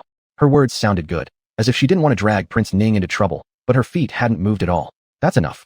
After watching the drama unfold, Xia Mingzhu turned around and knelt before Emperor Qingyan. She spoke, I understand your majesty's kind intentions, but I do not wish to marry Prince Ning. Please grant me this favor. Good child, stand up. Emperor Qingyan sighed. It's my unworthy son who lacks virtue, and is thus unworthy of you. Your majesty's saying so truly overwhelms me. Xia Mingzhu smiled while standing up and then turned around to bow again to Prince Ning. Thank you, Prince, for sparing me the honor of marrying you. In the future, should I find a worthy partner, my husband and I shall surely offer great thanks to you. Phew, I almost fell into a pit of fire. Prince Ning clenched his fists. This was the first time he had heard such words from a woman's mouth. He was a prince of Dabian dynasty, and countless women desired to marry him. Even the concubines willing to be his could line up from the capital city all the way to the border town. And yet this woman actually thanked him for not marrying her. How despicable. Emperor Qingyan looked deeply at Prince Ning. Stand up, both of you. Since you refuse, I won't force you. He hadn't expected his son to be so unpopular that it even affected his own impression of the boy. Thank Father Emperor. Thank your majesty. Xia Qinghe tightened her grip on her handkerchief, lowering her eyes to hide the resentment beneath them. She had originally thought the emperor would directly fulfill Prince Ning's wishes and issue an imperial edict to marry her off. But now it seemed the emperor didn't wish to bestow upon her that honor. And her days of entering Ningguangfu, Ning's mansion, would also stretch indefinitely. Xia Mingzhu watched calmly as Xia Qinghe humiliated herself by awkwardly getting up. A smirk curled at the corner of her lips. When Emperor Qingyan allowed her to leave first, she took the opportunity and withdrew from the grand hall. Outside the grand hall, Prince Jean stood by the door, unclear how long he had been watching this farce. Seeing her exit, he narrowed his eyes mockingly. Even Prince Ning doesn't want you. Looks like your arrogance has grown to the heavens. Xia Mingzhu wasn't upset. She merely said, Prince has a point. Annoying male antagonist.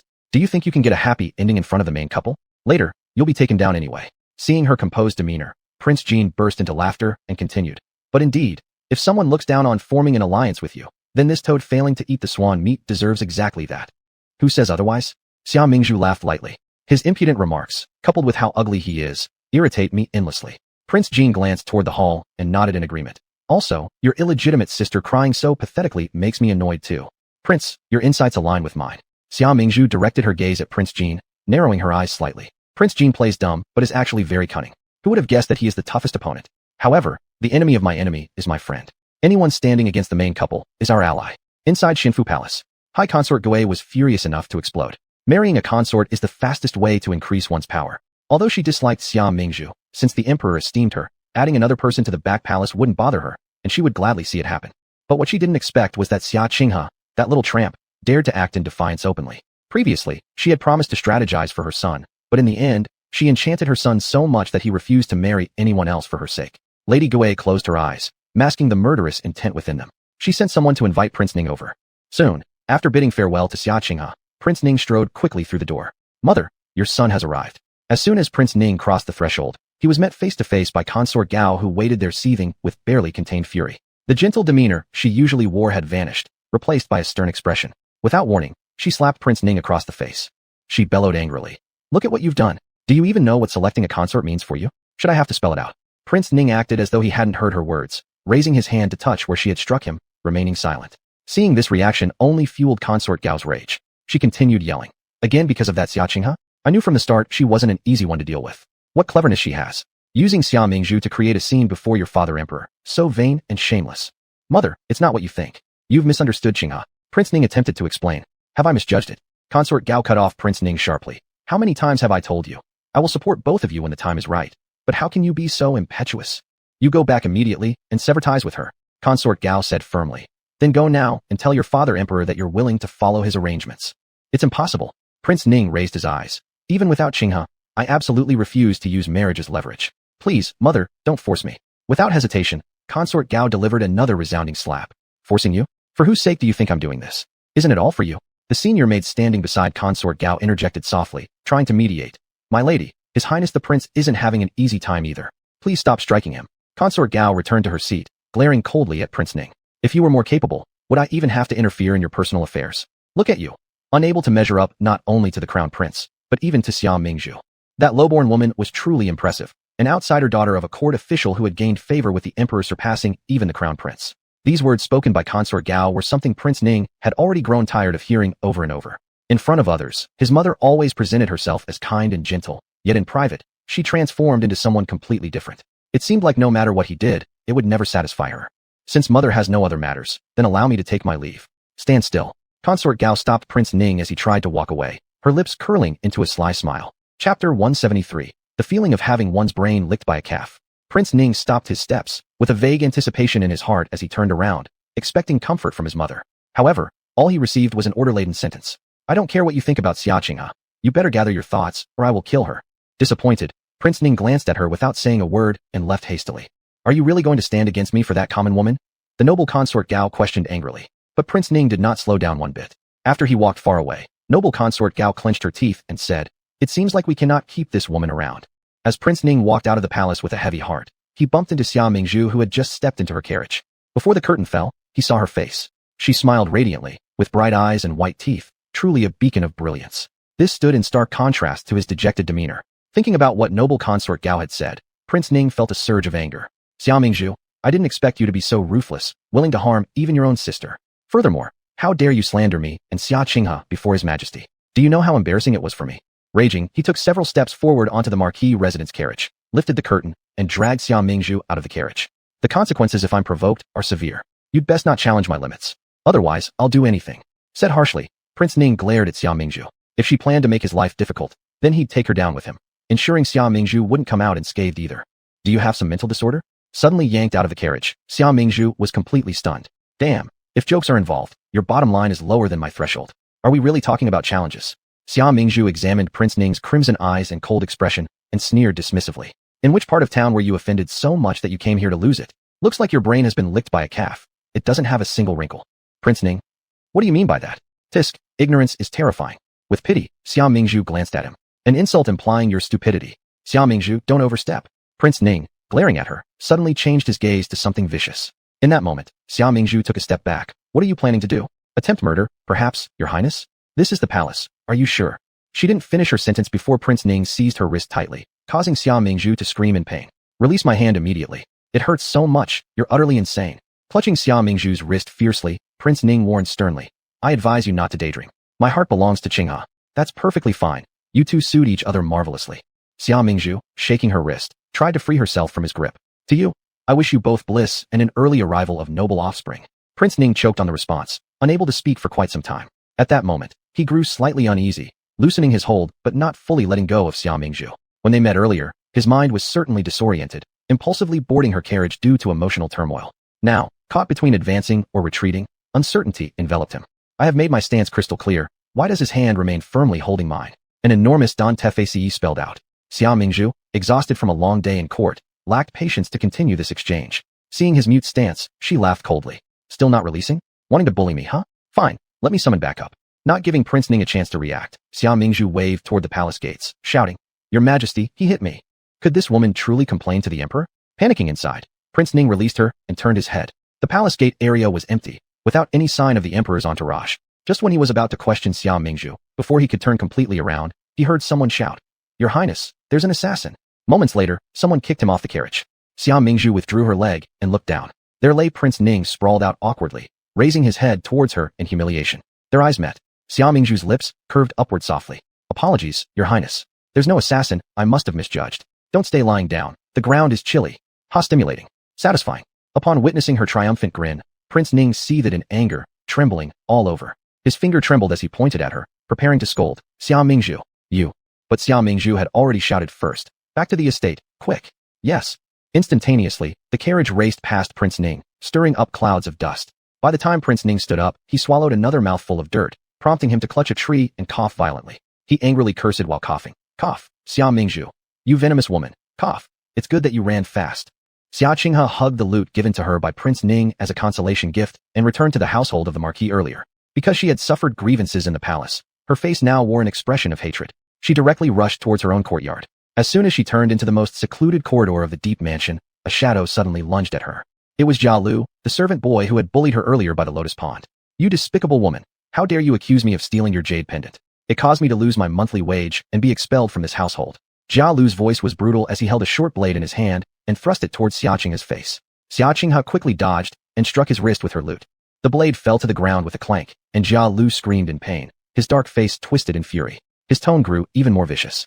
Wretch! If you hadn't allured me without knowing self-respect that day, I wouldn't have lost control. Besides, I didn't succeed anyway. You vulgar trash, always enticing men. You managed to make Prince Ning follow your every command, and got the eldest master to severely punish me.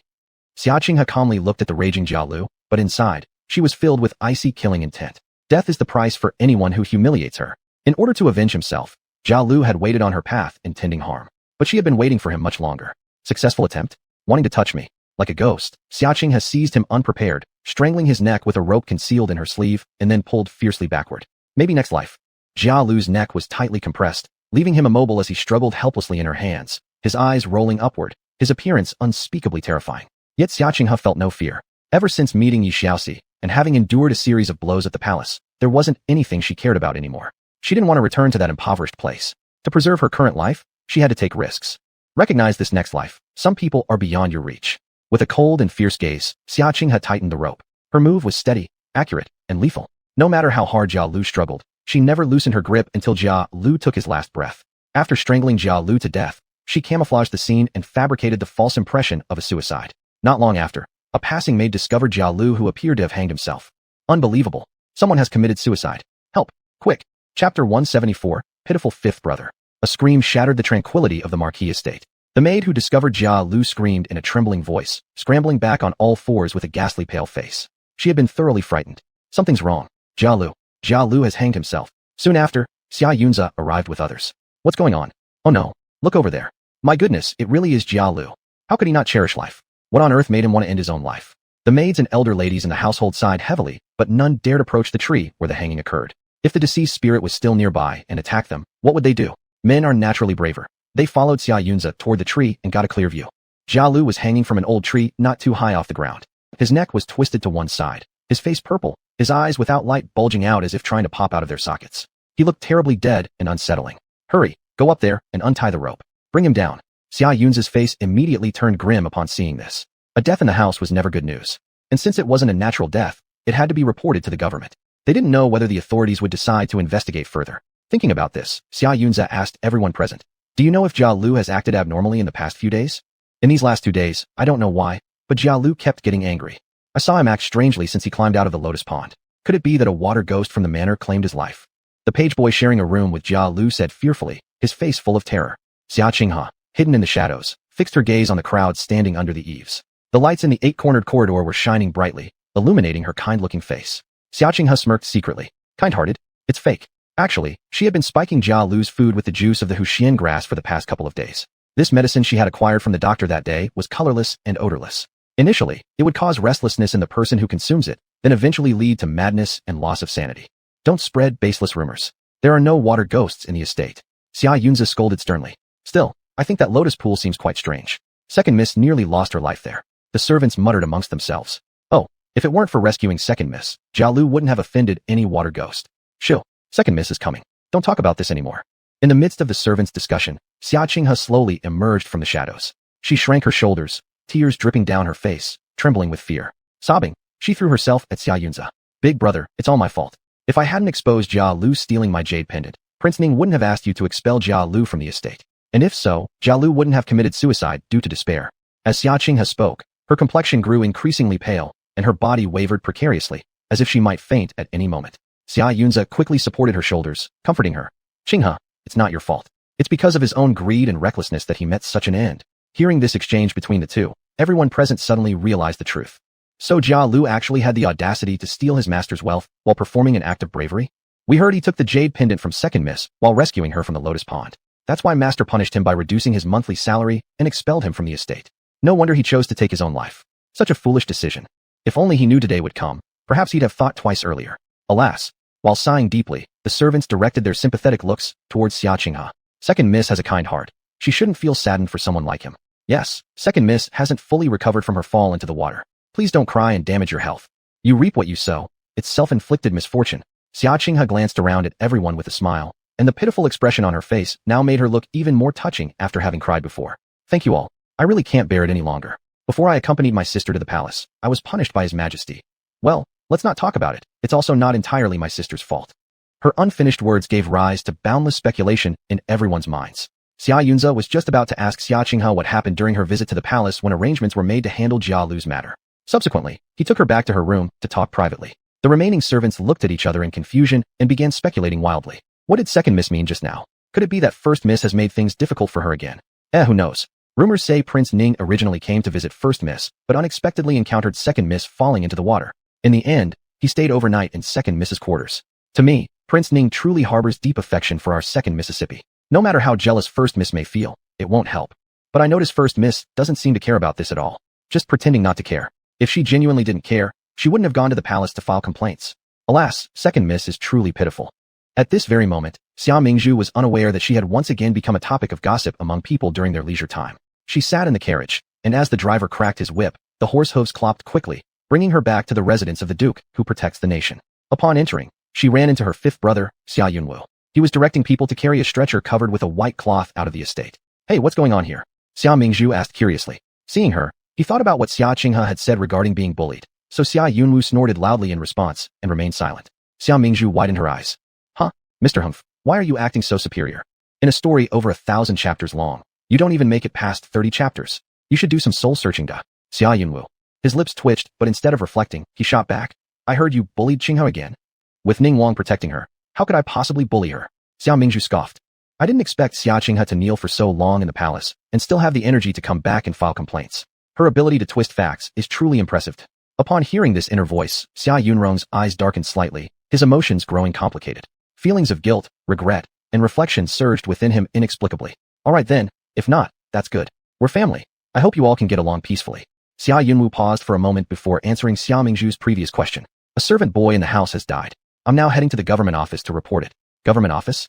Qingtian Prefecture. Upon hearing this, Xia Mingzhu furrowed her delicate eyebrows. If my memory serves me correctly, among the officials in the Qingtian Prefecture of the capital city, there's someone who's had their eyes on Fifth Brother since early on.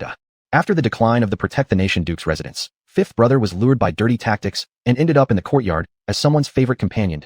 Otherwise, Fifth Brother wouldn't have gone mad, eventually getting beaten to death. She muttered these thoughts in her mind while looking at Xia Yunwu. The teenage boy had spirited features, with a red mole at the corner of his eye that was both captivating and enchanting. Though his face was small, his skin was very fair, a fine example of an attractive, seemingly fragile young man. No wonder it had drawn out the predatory claws of a high-ranking official in the capital.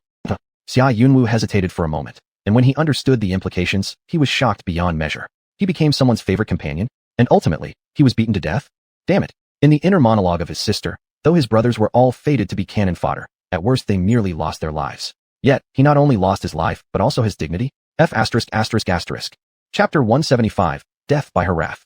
Xia Mingzhu reviewed the plot in her mind, just about to step into the door when she noticed a shadow falling beside her. She turned her head and saw Xia Yunwu blocking her way. Xia Mingzhu immediately stepped back. Hey, good dogs don't block the path. Big brother Wu, if you have something, just say it. Why are you stopping me? Xia Yunwu's face darkened, consoling himself internally. Don't be angry, don't be angry. He forced an awkward smile on his face. Mingzhu, will you be free later? You're not asking me to go with you to the government office, are you? Xia Mingzhu suddenly understood. Caught off guard, Xia Yunwu decided to stop hiding his thoughts and coughed lightly. Yes, can we go together? He had initially planned to directly ask Xia Mingzhu who the person was who had ill intentions towards him. But remembering Xia Mingzhu's attitude toward him, he knew asking wouldn't necessarily yield results. And there was a strong likelihood that once Xia Mingzhu knew he could hear her thoughts, she wouldn't even think about these things, meaning he'd never find out.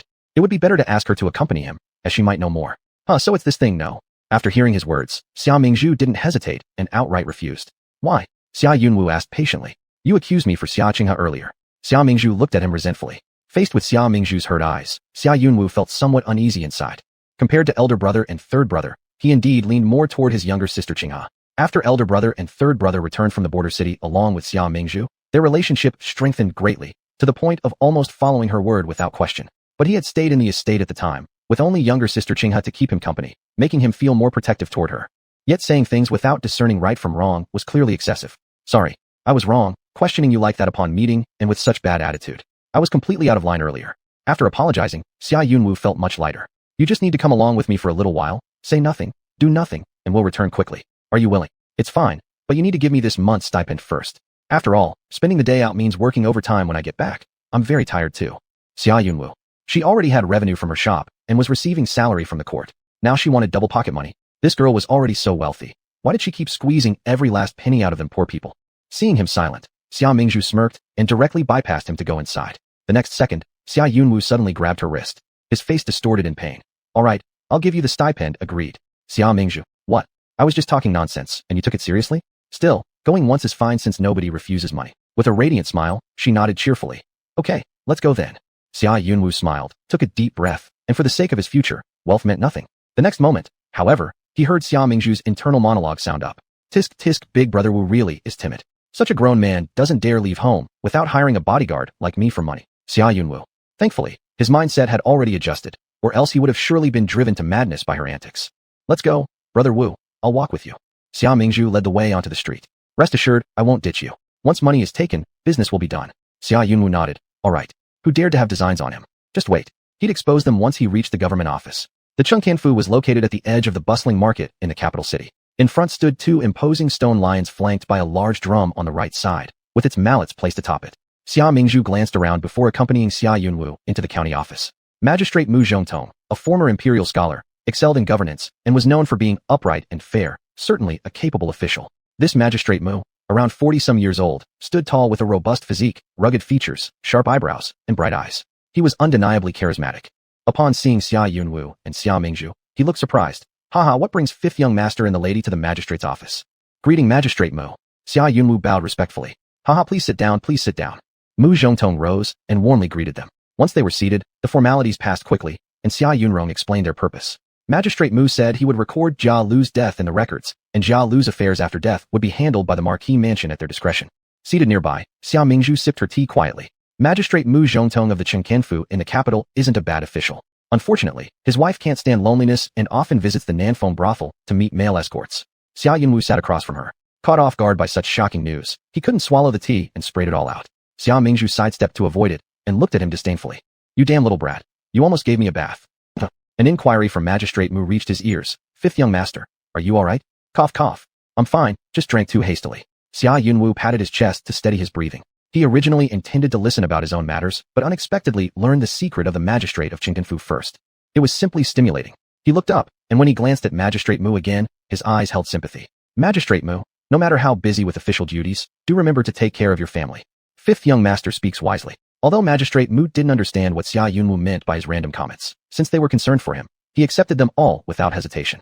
Oh, this official arrived at an inconvenient time. Magistrate Mu is reminiscing with fifth young master. A voice came then. Seeing the man entering from outside, Xia Mingzhu's mind instantly raised an alert. He's here, the person who imprisoned Brother Five as his own pet has come. Upon hearing that voice, Xia Yunwu inconspicuously lifted his eyebrows. The man was middle-aged, looking refined, but unexpectedly turned out to be a sly hypocrite. This Zhou Fenggao is also an official in the Jingzhou prefecture, cunning and slippery, yet definitely not a good person. Besides his wives and concubines, he keeps mini-one pets at home. If my memory serves me right, after the downfall of the Marquis of Hua's residence, Brother Five was ensnared by despicable tricks and taken to the backyard as his lone pet. After hearing Xia Mingzhu's inner thoughts, Xia Yunwu shot a sharp glare at Zhou Fenggao. Zhou Fenggao paid no attention to his expression and remained self-indulgent in excitement. After greeting Magistrate Mu, he turned and approached the elegant and handsome Xia Yunwu. How did fifth young master end up here? Come to think of it, it's been quite a while since I last saw fifth young master. Never would I have thought to meet you here, like a dream. Xia Yunwu felt that his gaze was sticking to him like some dirty thing, making him feel incredibly nauseated. He coldly shot a look at Zhou Fenggao. What sort of creature are you to dare interfere with my conversation with Magistrate Mu? Chapter 176. Isn't she going to become darkened? Lord Wu is truly a nobleman who forgets things easily. Zhou Fenggao's eyes flickered as he tried to win Xia Yunwu's favor. I am Zhou Fenggao, the captain of Chengtian Prefecture in the capital city. I am responsible for the defense within the Jingzhou Prefecture. My wife is the eldest daughter of Lady Xia's aunt from her mother's side, so we are actually related to your family. Tisk, what sort of insignificant thing dares to associate with our national guardian's household? Xia Yunwu showed no mercy in his cold mockery. Despite having a thick skin, Zhou Fenggao felt utterly humiliated. He thought that this fifth lord of the national guardian's house had a mouth like venom. He hadn't offended him in the past, so why was he looking at him as if they had deep grudges against each other? Suspiciously eyeing Xia Yunrong, Zhou Fangao couldn't help but grab his arm. Could it be Lord Wu has mistaken me for someone else? Have you confused me with another person? My grandpa would not make such mistakes. Xia Yunwu turned his arm and shook off Zhou Fangao, then grabbed his wrist and hurled him away. Zhou Fangao. As he flew out, his whole mind went blank.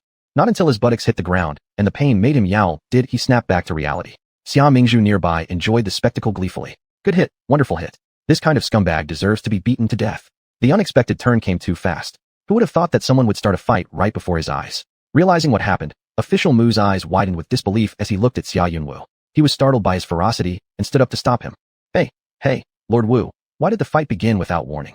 Xia Yunwu, don't hold me back. Let go. Seeing him about to raise his fists again, Official Mu wouldn't let go under any circumstance now. Lord Wu, calm down and relax. You'll cause trouble if you continue fighting.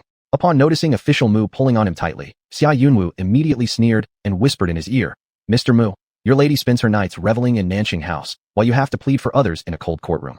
TSK. Official Mu. Impossible. He and his lady were childhood sweethearts. Their love deepened after marriage. How could she possibly sneak off with other men behind his back? Mr. Mu's face flushed dark red. Inadvertently, he loosened his grip. Sitting on the ground, Zhou Fangao wiped the corner of his mouth with the back of his hand. Seeing the streaks of blood, he erupted in anger. Xia Yunwu, attacking an imperial official without reason. You're way too arrogant.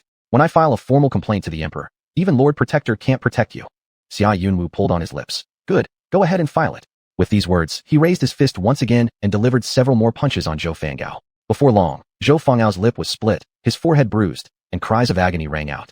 Thanks to Xia Yunwu, Xia Mingzhu experienced for the first time being escorted out of the government office and thrown into the street. Xia Yunwu was also disheveled, with only one shoe remaining on his feet. Taking off his only shoe and carrying it in his hand, he grinned at Xia Mingzhu and waved. Let's go. Mingzhu home. Xia Mingzhu rolled her eyes and followed him home. Fifth brother, you really go all out, just because he annoyed you. You beat up that Zhou Fangao so badly? No wonder you're such a reckless prince. Emotions flare up instantly. But it feels good indeed. Fifth brother, unknowingly, you've revenge for yourself in the plot. Xia Yunwu glanced at her and nodded. I just don't like the sight of him. Always wanting to punch him. After hitting him, I still want to keep hitting him, as if he naturally deserves a beating. Xia Mingzhu. Then you can do 3 things every day. Eat, sleep, beat up Zhou Fangao. Xia Yunwu. That makes sense. After returning to the marquis residence, they encountered Xia Qinghe in the backyard. Xia Qinghe was pinching a vibrant rose bush flower, closing her eyes lightly to smell it. Spotting Xia Mingzhu's return, her eyes didn't avoid anymore. Oh, you're back already. Looking at Xia Qinghe, Xia Mingzhu felt that something was different about her. Dang, her eyes are so filled with killing intent. Is she turning dark? Alright, I need to rest. You guys talk. Xia Mingzhu glanced at Xia Qinghe once more and turned to leave. After she left, Xia Yunwu advanced a few steps, looking at Xia Qinghe twice. Has she gone dark? Don't think so. When Xia Qinghe stared at Xia Mingzhu's retreating figure for a moment and turned her head, she saw Xia Yunwu looking at her. She hesitated for a second, her expression shifting into one of disappointment. Fifth brother, it's all my fault, making you have to rush around at the office.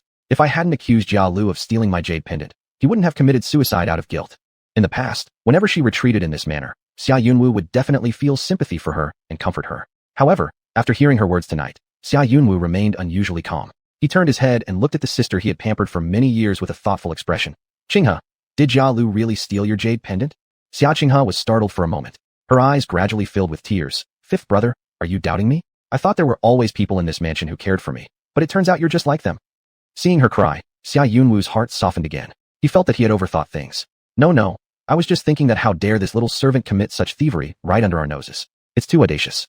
Xia Yunwu hurriedly consoled her. Alright, don't cry anymore. You're already an adult. Xia Qinghe nodded slightly, a faint smile tugging at the corners of her lips. Although her older brother and third brother favored Xia Mingzhu, at least her fifth brother and mother stood by her side. Xia Mingzhu couldn't possibly win against her. Well, the night air is heavy with cold, so go back to rest early and don't worsen any cold you might have. After dismissing Xia Qinghe, Xia Yunwu stood alone in the courtyard for a while. It took him a long time before he finally left slowly. Mu Zhongtong, on his way to Nanfeng Pavilion, was deeply troubled. At first, in the government office, he did not believe what the young man Xia Yunwu had said. His wife has always been dignified and respectful towards him as a husband. How could she possibly secretly visit Nanfeng Pavilion at night to meet male escorts? Could it be that he, the high-ranking official overseeing the capital city's administration, was inferior to a male escort? But then he thought about how preoccupied he was with official duties, often returning home only in the dead of the night, naturally giving less attention to his wife. His certainty faltered. Tonight, he had to verify the situation for peace of mind. Nighttime was when the famous Nanfeng Pavilion in the capital became most lively. Nobles with veiled faces mingled with the innocent allure of young men, indulging in intoxicating revelry and debauchery. Built beside the willow-lined riverbank, the Nanfeng Pavilion was alive with singing and dancing, its brilliance radiating from glowing lamps. Red sleeves and green sashes danced along the willow branches. At the entrance, several pale-faced young escorts dressed in green robes were welcoming guests. All the escorts had their shirts slightly unbuttoned, revealing snow-white collarbones, an undeniable allure of natural charm. Just as Mu Zhongtong was about to enter, he caught sight of his own wife's personal maid peeking out furtively. He stopped in his tracks immediately, his heart sinking. After pondering for a moment, he circled around the wall and quietly slipped through the small back door. Chapter 177, Killing with a Borrowed Knife. After entering the place not long ago, Mu Zhongtong encountered someone blocking his way. Stop! A large man came forward, taking a quick look at Mu Zhongtong, who had changed into casual clothes. Honored guest, which young master would you like to accompany you? Please enter through the main gate. Mu Zhongtong was furious at the moment and originally intended to ask the big man where his wife might be, but after hesitating for a second, he swallowed the words back. With no final conclusion on the matter yet, he couldn't ruin his own reputation by asking directly. Though he was an official in the court, due to the mixed crowd in the capital, he'd had no shortage of dealings with all sorts of people from different social strata, and he knew that none of these people would turn away money. Thus, he immediately pulled out several silver notes from his sleeve and slapped them onto the large man's chest. Seeing the silver notes, the man's eyes lit up, and he promptly bowed respectfully, letting him pass. As Mu Zhongtong left, the man reminded him, the young masters here excel in playing musical instruments, board games, painting, and calligraphy. They are truly beautiful individuals. But I must warn you not to go upstairs. Up there are only noble women from distinguished families, lonely in their deep chambers. Don't disrupt their refined interests. We can't afford to bear the responsibility. Mu Zhongtong's face darkened slightly. The moment the big man turned away, he headed straight for the second floor. Inside the building, the sound of music played continuously, the lights shimmered brilliantly, and it was bustling with activity. There were various kinds of companions, sturdy ones, handsome ones, those proficient in music, others skilled with swords and knives, all present in abundance. Mu Zhongtong had no interest in examining them closely and started searching room by room. At this moment, he heard his wife's voice from one of the rooms he passed by. He immediately retreated, took a deep breath, then suddenly kicked open the door. Inside the room, filled with lively atmosphere, a youth was working hard over a middle-aged woman whose hair was disheveled, her hairpins askew. Upon hearing the commotion, the woman poked her head out from behind the gauze curtains, her eyes reddened with coquettish charm. Mu Zhongtong stood rooted to the spot as if turned to stone, severely struck by the scene before him. Had he not seen it with his own eyes, he could never have imagined that this would be his usually dignified and proper wife. When the intruder was revealed to be her husband, Madame Mu quickly pushed the man off her body and hastily grabbed the brocade blanket to cover herself. In her flustered state, while pulling up the quilt, another man unexpectedly tumbled out of bed with a yelp of ouch. It turned out there were 3 people engaging in passionate pleasure. Mu Zhongtong felt as though he was about to split apart. What he saw today made him begin doubting reality. Which little scoundrel dared to mess up my good thing? Are you tired of living? And right at that moment, the man who rolled under the bed lifted his head. Despite being bruised, he was still easily recognizable. It was actually his colleague from Chengdu capital, Zhou Fangao. He was secretly involved with his wife. Mu Zhongtong sneered. Truly an unexpected delight. Meanwhile, Zhou Fangao also saw Mu Zhongtong, and any further words he had were instantly choked back upon seeing Mu's grim expression. His mind went blank, unable to understand how Mu Zhongtong had suddenly appeared, making him panic and collapse onto the ground. Actually, he didn't want to come to Nanfeng Pavilion today. After all, he'd just been beaten by Xia Yunwu and was still in pain. However, after leaving the office, he received an invitation from a familiar attendant at Nanfeng Pavilion, who said that a bewitching noblewoman would be coming to his room, asking if he was interested in joining her for a tryst. He was immediately intrigued and accepted the invitation. Unexpectedly, upon seeing the woman, he realized it was the wife of Director Mu. He always harbored some bizarre preferences. Having relations with the wife of his superior excited him even more. But looking now, did it seem like he had fallen into someone else's trap? Realizing this, Zhou Fangao began sweating cold beads profusely, stuttering as he said, Director Mu, this is all a misunderstanding. Misunderstanding? The formerly gentle Mu Zhongtong's face instantly froze with frost. He pointed at Madame Mu trembling on the bed, and then pointed at his own eyes, coldly speaking. Your meaning is, am I blind? How dare anyone sleep with his wife? This was simply slapping his face in public. Husband, listen to me explain. Madame Mu rushed down from the bed after hastily dressing and grabbed Mu Zhongtong's arm. Mu Zhongtong shook her off, stepped back 2 steps, his face rigid and expression dark. If you're dissatisfied with me, we can seek a harmonious divorce. Why humiliate me this way? How self-disgracing you are. It truly makes one feel heartbroken. Mu Zhongtong turned his head aside, clenching his fists tightly, veins bulging at his temples. I thought I had married a bosom friend who could share in my hardships, but instead, I brought home someone selling smiles for money. In vain, I've always shown concern and love toward you. Upon returning, I'll draft a letter of divorce. Leave my house quickly so as not to dirty my sight. And you? Mu Zhongtong then looked at the terrified Zhou Fangao, kneeling and crouching on the ground. According to the laws of our dynasty, those who commit adultery with the wife of a government minister shall receive castration as punishment. Tomorrow, I will petition His Majesty and let him make the decision. He did not wish to stay a moment longer in this foul and smoky place. So after throwing those words behind him, he slammed the door and left. Dear husband, Director Mu, this is all truly a misunderstanding. Please let me off, sir. Behind him came the wailing cries of Lady Mu and the frantic pleas for mercy from Zhou Fenggao. Mu Zhongtong did not look back. Only desolation remained in his eyes. Mu Zhongtong walked unsteadily down the street, reeking of alcohol, completely disoriented. It turned out that everything young Master Xia had said was true. Lady Mu really had given him one green hat after another. After wandering aimlessly for who knows how long, as he passed a dumpling stall named Ming's, he suddenly spotted a familiar figure. Master Xia, it really is you. Mu Zhongtong approached and slapped Xia Yunwu's shoulder with his large hand.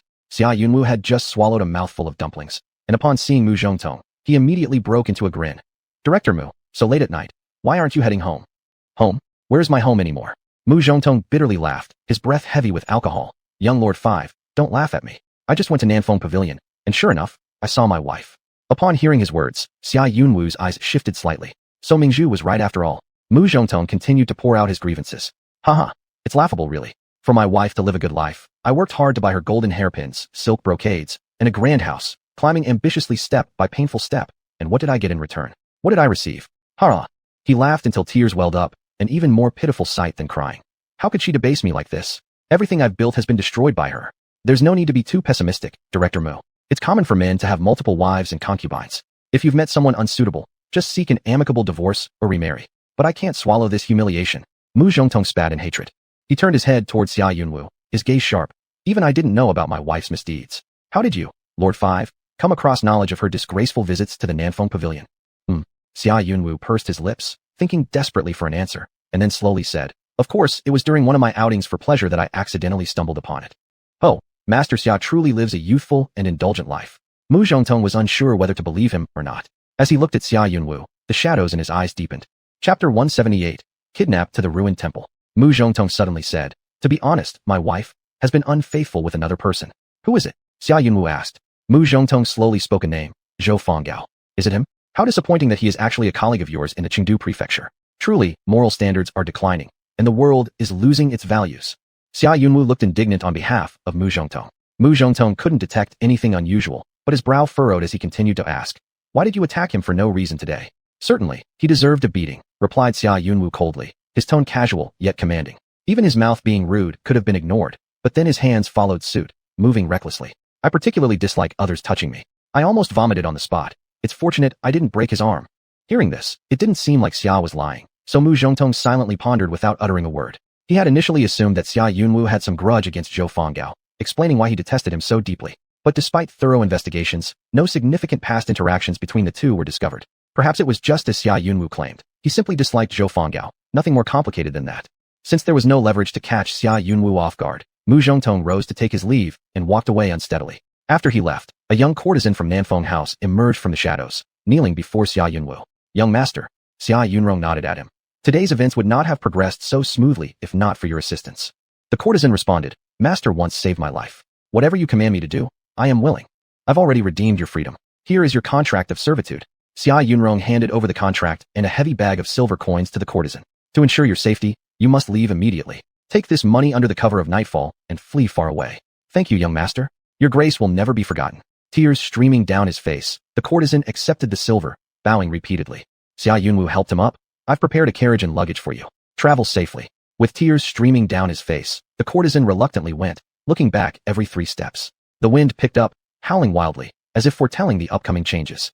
Xia Yunwu took a deep breath, adjusted his state of mind, and walked away briskly. Today, Xia Qinghe wore the light blue dress and skirt her favorite Prince Ning admired and headed toward their appointed tea house. But just as she reached the street corner, a black-faced, burly man suddenly rushed forward at incredible speed. In an instant, he hoisted her into his arms and covered her mouth and nose with a handkerchief soaked with anesthesia. Xia Qinghe barely had time to let out a scream when she lost consciousness. The man swiftly mounted a horse, galloping outside the city gates.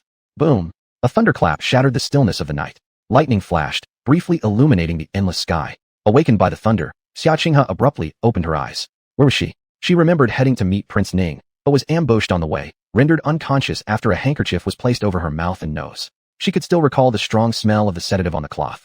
Could it be she had been kidnapped? She hurriedly checked her body. Fortunately, her clothes were intact, and she felt no physical discomfort, indicating that she hadn't been violated. However, she was tightly bound by ropes with her hands and feet secured. She tried desperately to escape the bindings, but found all her efforts fruitless. Lifting her gaze, she realized she was in a temple. What was going on here? Why had she been abducted to this place? Fear instantly flooded her heart. Just as Xia Qinghe was about to cry for help, she heard voices from outside the door. TSK, after this job, we probably can't stay in the capital any longer. The other voice responded. Anyway, the silver we received is enough. If we leave the capital, we can live comfortably elsewhere. Not bad either. The elder does have good connections. Such a profitable task wouldn't fall to us otherwise. But who exactly has this little girl offended? Heard she angered one of the imperial concubines. Imperial concubine? Noble consort Gui. Xia Qinghe was shocked, dread surging within her chest. Realizing her abductors were under the order of noble consort Gui, chills ran down her spine. If they weren't after money, then it had to be for something else, maybe worse purposes, or even to end her life. At this thought, Xia Qinghe shivered uncontrollably. She couldn't wait around for her fate. She fiercely struggled with her tied hands, making muffled cries through the gagged mouth. MMPH, help. Her words came out garbled because her mouth was stuffed shut. Suddenly, the door was violently thrown open. Bang! The loud sound startled Xia Qinghe so much that her whole body trembled violently. Her heart raced, lodged tightly in her throat. Soon, two ferocious-looking men holding daggers walked in. Hey, the girl's awake. In the flickering yellowish firelight, one of the men with a scar on his face moved closer to Xia Qinghe. Must say, this girl has a bit of charm. Not bad at all. Xia Qinghe immediately sensed trouble and stared fiercely at him as she struggled desperately to move her body backward. But there was only the wall behind her, and she had nowhere to retreat. I advise you not to waste your strength. The man with the scar sneered. Seeing that Xia Qinghe seemed to have something to say, he pulled out the white cloth that had been shoved into her mouth. Xia Qinghe forced herself to stay calm. She didn't cry hysterically or panic. Instead, she remained abnormally quiet and composed. Gentlemen, you've got the wrong person. The girl you're supposed to kidnap is not me. I am actually a maid from a household, sent by my missus to buy medicine this time. Why don't you just let me go? Maid? Do you think I'm blind? The strong man squatted down and leaned closer to Xia Qinghe. His scar looked even more terrifying under the dim yellow light. Whose maid dresses more neatly than the young missus? Realizing she couldn't deceive them, Xia Qinghe bit her lip and said, If you dare to kidnap me, it means you already know who I am. Let's talk then. You've brought me here. What do you want? Just name it. What do we want? Ha ha ha, little girl. What we seek has already been paid for on your behalf. The scar-faced man patted Xia Qinghe's shoulder and smirked disdainfully. You might as well conserve your strength and be obedient. Seeing this situation, Xia Qinghe's mind raced rapidly. These two kidnappers were extremely fierce, clearly ruthless individuals, most likely not afraid of the court. Even if she revealed her family background, they wouldn't fear it, and she could possibly end up dead before tomorrow's sun rose. Her hands and feet were tied, so now she must find a way to untie the ropes first. When she noticed the man getting closer, she blurted out hastily, mixed with some fear and anxiety. Wait, good sir, let me say a few words. Xia Qinghe cleared her throat. Since you don't seek wealth, you must have set your eyes on me. She gave a seductive smile, her gaze fluttering like a beguiling charm. I'm not the boring type either. With the long night stretching ahead, bored with nothing to do, why don't we find some amusement to pass the time? Chapter 179. Take off one piece if you lose. Tisk, didn't expect such a fiery spirit from you, little girl. The scar-faced man raised his thick eyebrows, clearly appreciating her soft voice. At this moment, another man behind the scar-faced man suddenly spoke. Big brother, this girl talks too much. Why not? Fear nothing. She's just a fragile young lady. Let's enjoy ourselves first. The scar-faced man's leering gaze moved up and down Xia Qinghe's body. Say, what shall we do for fun? Let's drink and play dice. Xia Qinghe curled her lips. The loser takes off one piece of clothing each time. How about that? That's a great idea. Stimulating. The scar-faced man stood up laughing, his lecherous eyes settling on Xia Qinghe, the atmosphere growing spicy and restless. Xia Qinghe quickly utilized his slight passion and timely said, Could you untie my hands and feet? I promise I won't run away. Brother, we can't untie her. What if she runs? The man behind the scar-faced man, unsure if something felt wrong, hurried to dissuade him. I know what I'm doing. The scar-faced man interrupted him, waving his hand with an eye signal. The man hesitated repeatedly, though reluctantly in heart, but still went forward to untie Xia Qinghe. All right, go guard at the door first. The scar-faced man winked at the man, looking absolutely confident. After I've had my fun, it's your turn. The man glanced at the two and left. The scar-faced man grinned at Xia Qinghe as he approached the only narrow table in the old temple, then swept his big hand, scattering the incense burner, candlestick, fruit platter, etc., on the floor, clearing some space on the table. He sat down roughly with a cunning smirk and said to Xia Qinghe, Come on, make sure to give me a good show later. Xia Qinghe lowered her eyes, hiding her clenched palm inside her sleeve, and obediently walked over. Sure. Though Xia Qinghe usually appears as a well-behaved girl in the Guardian Duke's mansion, in fact, privately, she has learned everything. Eating, drinking, playing, her skill in shaking dice is quite good. Go ahead. Xia Qinghe stood by the table. Let's start. Her performance was remarkable. She rolled 3 sixes right from the start. Not bad. You're actually skilled. The scar-faced man took a big gulp of wine, subsequently taking off his outer jacket and throwing it on the ground. Damn. Let's keep going. A moonless night, dark and windy. On the table were several wine pots lying askew, with a silver cup turned upside down in the middle. The scar-faced man, naked from the waist up, stared drunkenly at the beautiful young woman before him. Xia Qinghe, her shoulders half exposed, with a few strands of hair slipping down from her shoulder, lifted the silver cup. The scar-faced man looked at the dots on the 2 dice on the table and laughed loudly at Xia Qinghe in front of him. You lost. Each punishment for losing a round was to take off 1 piece of clothing. By now, Xia Qinghe was only left wearing her undergarment, and there would be no more clothes to cover her body if she took any more off. Xia Qinghe obviously realized this. With tension and vigilance, she tightly clutched at her chest with one hand, while gripping into a fist with her other hand hidden inside her sleeve. Seeing her tightly grabbing onto her own clothes and biting her lips silently, his eyes dangerously narrowed, and his tone sounded displeased. Why aren't you moving? Xia Qinghe bit her lip. I don't want to play anymore. The scar-faced man glared coldly at her, showing no mercy. Isn't it a little late to say that? Xia Qinghe pleaded. I have nothing left to take off. Could we? Enough nonsense. With a slap, the short-tempered scar-faced man threw the wine pot in his hand onto the table. We agreed beforehand. Who loses, who takes off their clothes. Hurry up, don't ruin my mood. The scar-faced man pressed hard, looking at Xia Qinghe, coldly commanding. Hurry up and take it off. No, don't. Xia Qinghe shook her head desperately, slowly stepping back a few steps. However, the scar-faced man had already lost patience. He lunged forward, roughly pulling Xia Qinghe over. What shy? Let me help you, how about that? Let go of me. Xia Qinghe struggled. What are you avoiding? Beauty, come, brother will help you take off your clothes. The scar-faced man showed no compassion, grabbed Xia Qinghe's back with his right hand, and gave it a strong pull. There was a tearing sound as her dress at the back was ripped open. Instantly her beautiful back and shoulders were exposed, her smooth and delicate white skin causing saliva to drip. The scar-faced man tugged at her shredded clothes, giving them a couple of rough pulls, and then shoved her against the broken altar rudely. Let go of me, you brute. Xia Qinghe desperately tried to protect her torn clothes, yelling curses at the scar-faced man. To hell with helping you undress is your fortune from previous lives. Don't misinterpret kindness as weakness. The scar-faced man shamelessly continued his crude talk, his greasy and filthy hands sliding from Xia Qinghe's neck toward her chest. The pervasive smell of tongue oil on him almost made Xia Qinghe vomit. Just as he lowered his head towards her chest, Xia Qinghe suddenly raised her hand hidden in her sleeve. And it was a sharp rock, firmly gripped. She raised the sharp rock and struck it hard against the scar-faced man on top of her. Ugh! The scar-faced man opened his mouth to groan as his body went limp and fell to the ground, blood streaming profusely from his head. Yet Xia Qinghe didn't dare to stop. She continued smashing his head with the rock. 1 hit, 2 hits, 3 hits, until the scar-faced man lay completely still, devoid of any life. Xia Qinghe collapsed on the ground, panting heavily. A moment later, she shakily reached for the waist of the fallen scar-faced man, unhooking the machete tied at his waist. Outside the door, another kidnapper was dozing off against the wall. After having put her clothes back in order, Xia Qinghe quietly pulled open the broken temple door and stepped out. Familiar territory makes action smoother. Upon seeing the other one nearby, she silently approached and decisively slit his throat in one swift move. A warm and foul-smelling puddle of blood sprayed all over Xia Qinghe's face, yet she calmly lifted her sleeve to wipe it away without a trace of clumsiness, more like a blood-soaked demon crawling straight out of hell. Not knowing if these 2 kidnappers had other accomplices, Xia Qinghe didn't dare to stay longer. With a torch in her hand, she began trudging along the mountain path downhill. A crescent moon hung high in the sky, its pale light seeping through the tree gaps while the dim yellow glow of her torch swayed uncertainly in the cold wind, resembling an indomitable dancer twisting gracefully. Under this light, Xia Qinghe's shadow was stretched long and thin. Caught off guard by a tree root, Xia Qinghe tripped and fell. But she quickly rose again, continuing to stumble toward the foot of the mountain, fleeing for her life. Xia Qinghe couldn't afford to rest.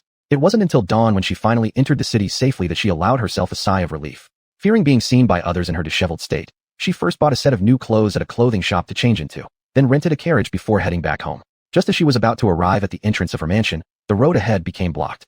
Lifting the curtain to look outside, Xia Qinghe noticed the neatly arranged opposite procession, dressed in white robes and caps, their waists tied with white sashes, some wearing even more formal mourning costumes, linen death garments. They carried a coffin on their shoulders. Recognizing them, she turned pale and hid back inside the carriage. It was actually the people from the Guardian Duke's mansion. Could they be holding her funeral? Chapter 180. Don't blame her for being unrighteous. The funeral outside was not grand. Only a few servants attended. 4 men in hemp robes carried the coffin at the front, and 4 others held spirit flags, incense, candles, and paper money behind. After the curtain was lowered, Xia Qinghe's lips trembled as she covered her mouth in shock, tears welling up in her eyes. How long had she been missing? And they had already let her die? Yes, once people knew she was missing, the family's reputation would certainly suffer. As just a secondary daughter, the mansion feared that her disappearance would bring shame to the family and affect the prospects of the other young ladies. They were even more worried that if she returned home with a tarnished reputation, the other girls in the household would never be able to find good matches. So, they had made her dead. Thinking about all this, Xia Qinghe harbored deep resentment in her heart. Indeed, they had never truly regarded her as part of the family. Otherwise, instead of dispatching people to search for her when she went missing, they ended it all by pretending she had vanished without a trace. Xia Qinghe's eyes flashed with venom. Fine, since they had shown no benevolence towards her, She wouldn't blame herself for being unrighteous either. She pondered for a moment and instructed the coachman. Change direction. Go to Prince Ning's residence. Just after Xia Qinghe's carriage diverted and left, the steward from the Guoshua mansion, holding a memorial tablet, caught up with the funeral procession. On the tablet were clearly written two characters, Jia Lu. Alas, Jia Lu has no family, so his funeral must be handled by the mansion. The steward looked at everyone around him. Our masters are compassionate, so let us all send off Jia Lu properly. Yes. Everyone responded. Mournful music filled the air as the paper money floated about. At this moment, the Xia brothers left the Guoshua mansion and headed toward an isolated temple on a hill outside the city. There have been reports that two strongmen brought a girl here, possibly Qinghe. Xia Yunze led the way, turning back to give orders to his younger brothers. Once inside, follow my instructions carefully. Don't cause alarm prematurely and risk them harming Qinghe out of desperation. All right, brother. All the brothers nodded solemnly. How dare these criminals kidnap a girl from our Guoshua mansion? They must be tired of living. Xia Yunwu cursed angrily, quickening his steps to walk beside his older brother. When the group arrived at the broken temple, a heavy stench of blood greeted their nostrils. Xia Yunze furrowed his brows, maintaining outward calm but showing obvious signs of tension through his facial expressions. I hope we haven't arrived too late. Qinghe will surely be all right. Xia Yunwu glanced around and focused on the wooden door of the temple. He quickly moved forward, trembling fingers pushing the door open. Ah! Xia Yunwu screamed in alarm. What is it? The others asked in panic. Dead bodies. There are dead bodies inside. Xia Yunwu clutched onto the doorframe, panic-stricken as he spoke. The Xia brothers all rushed to the entrance. Inside, there were two corpses lying haphazardly on the ground. The death scenes were grim. One man's head was crushed beyond recognition, nearly impossible to identify. The other had half of his neck severed, seemingly dragged and drenched in blood. It was a horrifying sight. Quick, see if this belongs to Qinghe. At that moment, Xia Yunfei picked up a jeweled hairpin from the ground. Xia Yunwu took a closer look and immediately exclaimed, That's right. This jewel has a small he character engraved on it. It was a gift I gave Qinghe on her 12th birthday. The kidnappers and evidence are here. But where is Qinghe? Xia Yunze frowned deeply. They all exchanged uncertain glances. Yes, strangely, why isn't Qinghe here? Xia Yunrong's eyes revealed shock. Could it be? She killed these two and fled. Impossible. Xia Yunwu shook his head disbelievingly. Qinghe is gentle and kind, incapable of killing. Normally, she wouldn't even slaughter a chicken. How could she kill someone? Maybe, we don't really know her. Standing in the corner, Xia Yunrong suddenly spoke solemnly, his tone much colder than before. The others turned to him in surprise. He bent down and picked up a cleaver from the corner. Next to the blade were a few spots of dried blood, while on its handle was a very conspicuous bloody handprint. Judging by the size of the print, it wasn't a man's hand, but rather a woman's. Xia Yunze quickly walked over and noticed several messy bloody footprints on the floor. It looks like she went downhill. A heavy silence spread through the dilapidated temple. After a while, Xia Yunze sighed. Let's go back. Yes, if she escaped, that's good news. Xia Yunfei laughed lightly, agreeing. Though the words sounded hopeful, their emotions were mixed. The events of today had completely shattered their perception of the gentle and obedient sister they thought they knew. Could she have actually committed murder? And even killed two people? Absolutely ruthless, even surpassing many men. A drizzle fell from the sky, silk-like threads soaking the earth. Prince Ning held an umbrella, arriving at the neglected graveyards. The mounds of earth underfoot made one's heart uneasy. Prince Ning turned to look at the pageboy behind him. Are you sure it's here? The pageboy, with his head down, nodded. The messenger ran very fast, but I heard him say clearly that he would come here to look for Miss Qinghe. After hearing the pageboy's words, Prince Ning paused for a moment and then continued into the disordered graveyard. What is that? At this moment, the pageboy suddenly pointed at a nearby grave. Prince Ning looked over and saw a figure moving there. A slender woman had just climbed out from a straw mat on the ground, staggered twice, and fell back down. Qinghe. Prince Ning quickly recognized the figure of his beloved, his face instantly lighting up with surprise as he rushed over. Qinghe. Qinghe, wake up. Prince Ning shook Xia Qinghe and called out. Xia Qinghe slowly opened her eyes and immediately threw herself into his arms, sobbing. Your Highness, thank goodness you arrived in time. Otherwise you would never see Qinghe again. Prince Ning's face turned pale with anger and worry. Who did this? It was Consort Gong's people. They thought I was dead and spoke without any taboo. After speaking, Xia Qinghe cried even harder. Mother? So it really was her. Prince Ning froze momentarily, filled with frustration. She knew how much I cared for you, yet she still chose to hurt you. In her heart, when has she ever regarded me as her son? I am merely her puppet for power struggles. Your Highness, what should we do? If Consort Gong doesn't like me, I fear I will have no way out. The flood of tears from the woman in his arms tore Prince Ning's heart apart. He felt utterly helpless and could only tightly embrace Xia Qinghe. After a long while, he managed to utter, Since Mother doesn't care about me, don't blame me for being unfilial. Xia Qinghe grasped his hand. Your Highness, what do you plan to do? In 2 days, it will be Mother's birthday. The Internal Affairs Department under the Crown Prince's jurisdiction is responsible for organizing the banquet. At that time, poison Mother during the banquet, so the Crown Prince will also be implicated. Prince Ning's eyes were bloodshot, as he added bitterly. Isn't this what Mother desired, my replacement of the Crown Prince's position? In this way, her wish won't be unfulfilled. But the Crown Prince is cautious. To tamper with things right under his nose might not be easy. Chapter 181. Naked, I still wouldn't be interested. Prince Ning's eyes were bloodshot, his expression strange and grotesque, showing a side of madness. The cruelty of his mother consort, her arrogance that regarded lives as ants, suddenly made him feel that she was not the mother in his heart at all. In an instant, his world fell into pieces, completely disfigured. The originally rampant torrent in his heart gradually solidified into ice. If they are devils, then he will send them all to hell. Seeing his appearance, Xie Qinghe didn't feel fear, but instead showed determination and joy in her eyes. They are not wrong. Strife and competition lead to greater achievements. Only the strong deserve to live in this world. Xie Qinghe looked at Prince Ning and said slowly, "My lord, this is not difficult. The crown prince shows much favor towards the house of the guardian duke, without any guard. If the item comes from our house, it would probably be very easy to get away with it." While saying this, Xie Qinghe had evident unease on her face, but having lost the support of the guardian duke's house, "I don't know where I will go." Upon seeing her like this, Prince Ning tenderly embraced her. "Qinghe, you can rest assured, everything you've done is for me. I will not treat you unfairly." Xie Qinghe curled up in Prince Ning's arms, a ruthless glint passing through her eyes. If one doesn't do it for oneself, heaven will destroy one. She had already been driven to become a blood-stained Rakshasa, so those from the guardian duke's house shouldn't blame her for using them as stepping stones. When Xie Qinghe was sent back by Prince Ning, the Xia brothers had already returned. After Prince Ning left, the Xia brothers immediately surrounded Xie Qinghe. "Qinghe, are you alright?" Xia Yunwu anxiously asked Xie Qinghe. Xie Qinghe shook her head and gave a gentle smile. "It's fine. It's just because the family was too stifling. I went out for a walk. Unexpectedly, I sprained my ankle, so I spent the night at the clinic." Even though she had already known after returning home that the procession she had witnessed earlier was actually sending Jia Lu off to burial, she still didn't mention that she had been kidnapped. Hearing her reply, the few brothers exchanged looks. How is this different from what they had understood? Xia Yunwu couldn't give up, continuing, "Do you remember the pearl hairpin I gave you on your 12th birthday?" "Oh, the pearl hairpin is in my vanity case. I haven't worn it recently." Before Xia Yunwu finished speaking, Xie Qinghe interrupted him. "Well, I'm tired. I need to rest. Let's talk tomorrow, brothers." After saying that, Xie Qinghe curtsied to everyone and turned back to her own courtyard. Xia Yunwu only felt himself being dumbfounded. What the hell was going on here? Why is she lying to us? He raised the pearl hairpin in his hand, which had been deformed due to his forceful grip, with his face filled with pain. Xia Yunrong was looking at Xie Qinghe's back with a speculative and probing gaze, raising his eyebrows upon hearing this, lowering his voice. Perhaps this is the real her. For a moment, no one spoke anymore. Xia Yunze associated with the heartfelt words of Xia Mingzhu that he had once heard before. She said that Qinghe wasn't the true second miss of the guardian duke's house, but an imposter. At that time, he didn't believe it, but now, he truly had some doubts. It seems that those investigating this matter should hurry. TSK, don't be so serious."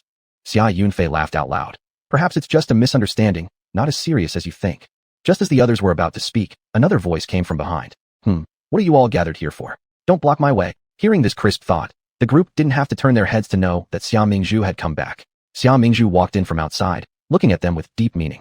"Aren't you supposed to find Xia Qinghe? Why did I hear from the gatehouse staff that she returned alone?" Xia brothers. Necessarily reminding us of this to pierce our hearts. Yes, we didn't find her. She was sent back by Prince Ning. A red of embarrassment climbed over Xia Yunwu's pale face while saying this. It wasn't until after he finished speaking that he remembered sister's quarrel on the Golden Palace stairs over Prince Ning. The Xia Yunze behind him knew that his sister had no feelings for Prince Ning, so he spoke without reserve. "That's right. It was said that when going shopping with Prince Ning, she sprained her ankle and stayed overnight at the clinic." "Oh." Xia Mingzhu nodded, clearly uninterested. "There's nothing to it. In our era, never mind not returning for a night. Even a one-night stand with men was commonplace." "One-night stand with men?" The Xia brothers' eyes widened. "Isn't that something whores do?" Thinking about Xia Qinghe, who was as sacred as a goddess, they couldn't help but twitch their mouths. At this moment, Xia Yunwu nudged Xia Yunrong with his elbow and whispered, "Third brother, if big brother so blatantly mentions Prince Ning and Qinghe in front of our sister, will she be hurt?" Xia Yunrong. "She shouldn't. Who could possibly hurt her? Just like now. That big idiot Prince Ning, after I kicked him off the carriage last time, he seems to have calmed down a lot. With his holier-than-thou demeanor, does he really think I would go chasing after him? Buffed, that stick-thin body isn't worth looking at. Even if he stood naked in front of me, I still wouldn't be interested." The Xia brothers. Big brother Xia Yunze, near Xia Mingzhu, had an even bigger headache from what he overheard. Despite being straightforward about her feelings, each sentence brought a growing interest to the faces of the other lads who were clearly enthralled. "Cough. Mingzhu, it's not early anymore. You should go rest." Xia Yunze coughed lightly to cut off her crude talk. Xia Mingzhu didn't understand why her brother's ears turned red, but she smiled in agreement. "All right, big brother, after the noble consort Lu's birthday banquet, it'll be your wedding day. Do prepare well." She had long accepted the benevolent Lu Wanqiu as her sister-in-law. She only hoped her big brother would bring her into the family quickly, so her sister-in-law could be free from that cannibalistic household. Good. Thinking of Lu Wanqiu, whom he was about to marry, Xia Yunze's face softened. Having found someone he cherished, he also hoped for the day to give her a home all her own sooner. Xia Mingzhu smiled while nodding, but carried a slight weight in her heart. Though the crown prince avoided the calamity of witchcraft, the disaster of the national protector's manor has yet to pass. In the original plot, the catastrophe occurred during this year. The national protector's manor got entangled in the palace strife, leaving no way out for the Xia family. In the capital city, people were on edge. Then came the siege of the national protector's house, where evidence of communication with enemies was supposedly uncovered, resulting in confiscation of assets and exile. However, the national protector is a generation-defining hero and would never betray the nation. Everyone in the Xia household are innocent victims. Xia Mingzhu rambled in her mind as she headed towards her courtyard, completely unaware of the eerily quiet group behind her. Although the Xia brothers had known their fate as cannon fodder destined to lose everything when the protectorate Duke's mansion falls, they hadn't expected it to come so soon. For a moment, expressions varied among them. Big brother Xia Yunze regained his composure first. Chapter 182. Sister is the family's celestial fortune star. Xia Yunze took a deep breath and slowly looked at his younger brothers. I suppose you have all heard our sister's heartfelt words. She truly is our family's celestial fortune star. It is the grace of heaven giving us an early warning, offering us a path to survival. Eldest brother is right. Whoever they are, we absolutely cannot sit here and wait for doom, Xia Yunrong chimed in. Xia Yunwu added, with father and fourth brother absent, we must do everything in our power to protect our home. Xia Yunfei also nodded. All right, let's all work together. The brothers' eyes were resolute. It was time for the family to change their destiny, and they would stand united to defend their family fortress. Today was a bright sunny day, the sunlight overhead piercingly bright. Tan Yu was suddenly shoved hard from behind and fell onto the ground, his head accidentally hitting a rock on the ground. It seemed he had cracked it open, warm liquid streaming out from the top of his head and flowing down his face. Just as he began to lift himself up, but before he could rise, someone stomped hard on his back. He crashed back down to the ground with a thud, his pale cheeks pressing tightly against the dirt floor, gathering dust on them. Prince Hostage, my cousin and I are royal family members. How dare you not show respect when you see us? The speaker was the beloved nephew of consort Gao Yongguei, and also the legitimate son of Marquis Hongyan. Behind him stood Gao Yongkuan, his illegitimate half-brother from his household. Gao Yongkuan pressed his foot heavily on Tan Yu's neck, exerting great force under his boot. Tan Yu's nape felt a searing pain. His eyes darkened, voice hoarse as he said, I dare not. I just didn't notice your presence, sirs. Hearing his response, Gao Yongguei sneered and arrogantly declared, if so, then you will be punished by kneeling and showing proper respect. Then he gestured a nod to Gao Yongkuan to let go. Gao Yongkuan released his foot and stepped back to stand shoulder to shoulder with Gao Yongguei, looking down disdainfully at Tan Yu. The two stood there in overbearing arrogance, as if waiting for a lowly servant to prostrate before them. Tan Yu remained still, clenching his fists at his sides. How dare you not kowtow? Someone help him. After Gao Yongkuan's command, a servant standing behind rushed forward, grabbing a fistful of Tan Yu's hair, forcing his head up and slamming it hard against the ground. Gao Yongguei laughed loudly nearby. Why does the prince hostage offer such grand courtesy? Gao Yongkuan joined in laughing. If only you'd obediently done so earlier, why must you submit after suffering humiliation first? Truly despicable thing. Without their master's order, the servant continued dragging Tan Yu's head towards the ground repeatedly. Hold! At that moment, a lady's sharp rebuke stopped them. They turned back and saw Xia Mingzhu standing there. Who is it? Isn't it the person defeated by my sister, Lady Zhongyi? Gao Yongguei did not feel fear because Xia Mingzhu witnessed his misdeeds. Rather, his voice was full of sarcasm. Gao Yongkuan followed suit, laughing loudly. Whoever said otherwise? Even being protected by the crown prince during the palace banquet means nothing. In the end, the crown prince will marry one of our Gao family's daughters. Looking at them, Xia Mingzhu's large black eyes, resembling shiny grapes, flashed with distaste. Damn it! How dare you bully people in broad daylight? This is something even uncles might endure, but certainly not their wives. She stood lazily, digging her ears and tilting her head, saying, to hear barking dogs so early in the morning really brings bad luck. This commotion drew quite a crowd of onlookers around them. Although Xia Mingzhu's voice wasn't loud, everyone present heard her. Some people chuckled quietly, while others pointed fingers at the Gao brothers. How dare you speak this way to me and my brother? Gao Yongguei's face turned serious and ready to explode, but Gao Yongkuan jumped out first, shouting, quickly kneel and apologize to my elder brother, or else. Xia Mingzhu slanted her eyes, scanning Gao Yongkuan up and down. Standing tall with disdain, she couldn't care less about these minor bullies. She smirked lightly, clearly disregarding this little troublemaker. What or else? Dogs that bite don't bark, and if you think you can harm me, why are you yelling? As Xia Mingzhu spoke these words, those around burst into laughter, some laughing so hard they bent over. You! Gao Yongkuan's face turned blue with rage, pointing at Xia Mingzhu without finding words. Gao Yongguei was equally enraged. His fiery temper wouldn't tolerate such disrespect. He immediately pointed at Xia Mingzhu and yelled furiously. How dare you speak nonsense like this in front of me? You clearly want to die. To the contrary, it's you seeking death. Xia Mingzhu coldly responded with a sudden chill in her expression. She shouted sternly. The prince hostage represents peace between two territories. If war breaks out due to your personal greed, it shows total disregard for the lives of border troops. And leaving the hostage in the capital city is the emperor's decision. Your actions like this, are you challenging imperial authority? Do you suppose I will inform His Majesty of this matter? Can you guess how the Emperor would punish you? Such a grave charge immediately frightened all the fury out of Gao Yongguei. You shouldn't spout nonsense like that. We never intended anything like what you accused. Gao Yongguei chimed in. That's right. This hostage offended us first, so we disciplined him. Oh really? Xia Mingzhu gave an offhand glance at the servant who was still holding Tan Yu's head ready to smash it on the ground again. Her gaze was ice cold, her expression stoic. The servant instantly panicked. He released Tan Yu and knelt down. As soon as he was let go, Tan Yu lifted his head. Only then did Xia Mingzhu see his appearance clearly, momentarily stunned. Tan Yu's forehead was swollen bright red. Fresh blood had just stained his handsome face, forming a striking contrast between white and red that evoked pity. Xia Mingzhu quickly descended from her carriage and helped up Tan Yu, who looked pitiful, without giving any chance for the Gao brothers to object. I'm taking him with me. She supported Tan Yu onto her carriage without allowing room for refusal by the Gao brothers. Gao Yongguei wanted to protest, but was stopped by Gao Yongguei. Gao Yongguei said, since Lady Xia finds interest in this hostage, we won't contest her preferences. But Xia Mingzhu didn't even wait for Gao Yongguei to finish before having her carriage drive away. The carriage headed towards the nearest medical clinic. At the clinic, Xia Mingzhu helped Tan Yu bandage his wounds. Then she took some ointment and applied it gently onto the red swelling on his forehead. Are you foolish? If they hit you and you don't fight back, fine, but why didn't you even try to dodge? Xia Mingzhu felt the anger rising within her again. People like them are just thoroughly rotten characters. Next time, hit them hard. If you can't win, call me. I'll promise to slap each one of them until their ears ring loud. Tan Yu felt his pain subside slightly, replaced with a refreshing minty coolness. Looking at her, his eyes softened. All right. Xia Mingzhu set down the ointment and said, you stay here a moment. I'll check if the doctor has prepared the medicine. Okay. Tan Yu nodded lightly. Watching her leave, Tan Yu walked over to the open window. Extending his palm, a tiny bee-like insect landed on his finger. Go. He flicked his finger, the dark glimmer in his eyes tinged with a streak of bloody severity, cold and merciless. Chapter 183, Not Taking Us Seriously. Brothers Gao Yongguei and Gao Yongguei, accompanied by a group of servants, were walking on their way back to the mansion. Gao Yongguei complained unhappily. Why did you hold me back just now? It was so easy for that girl from the Xia family to take Qin Yu away. She obviously does not give a damn about our Hongyan Marquis residence.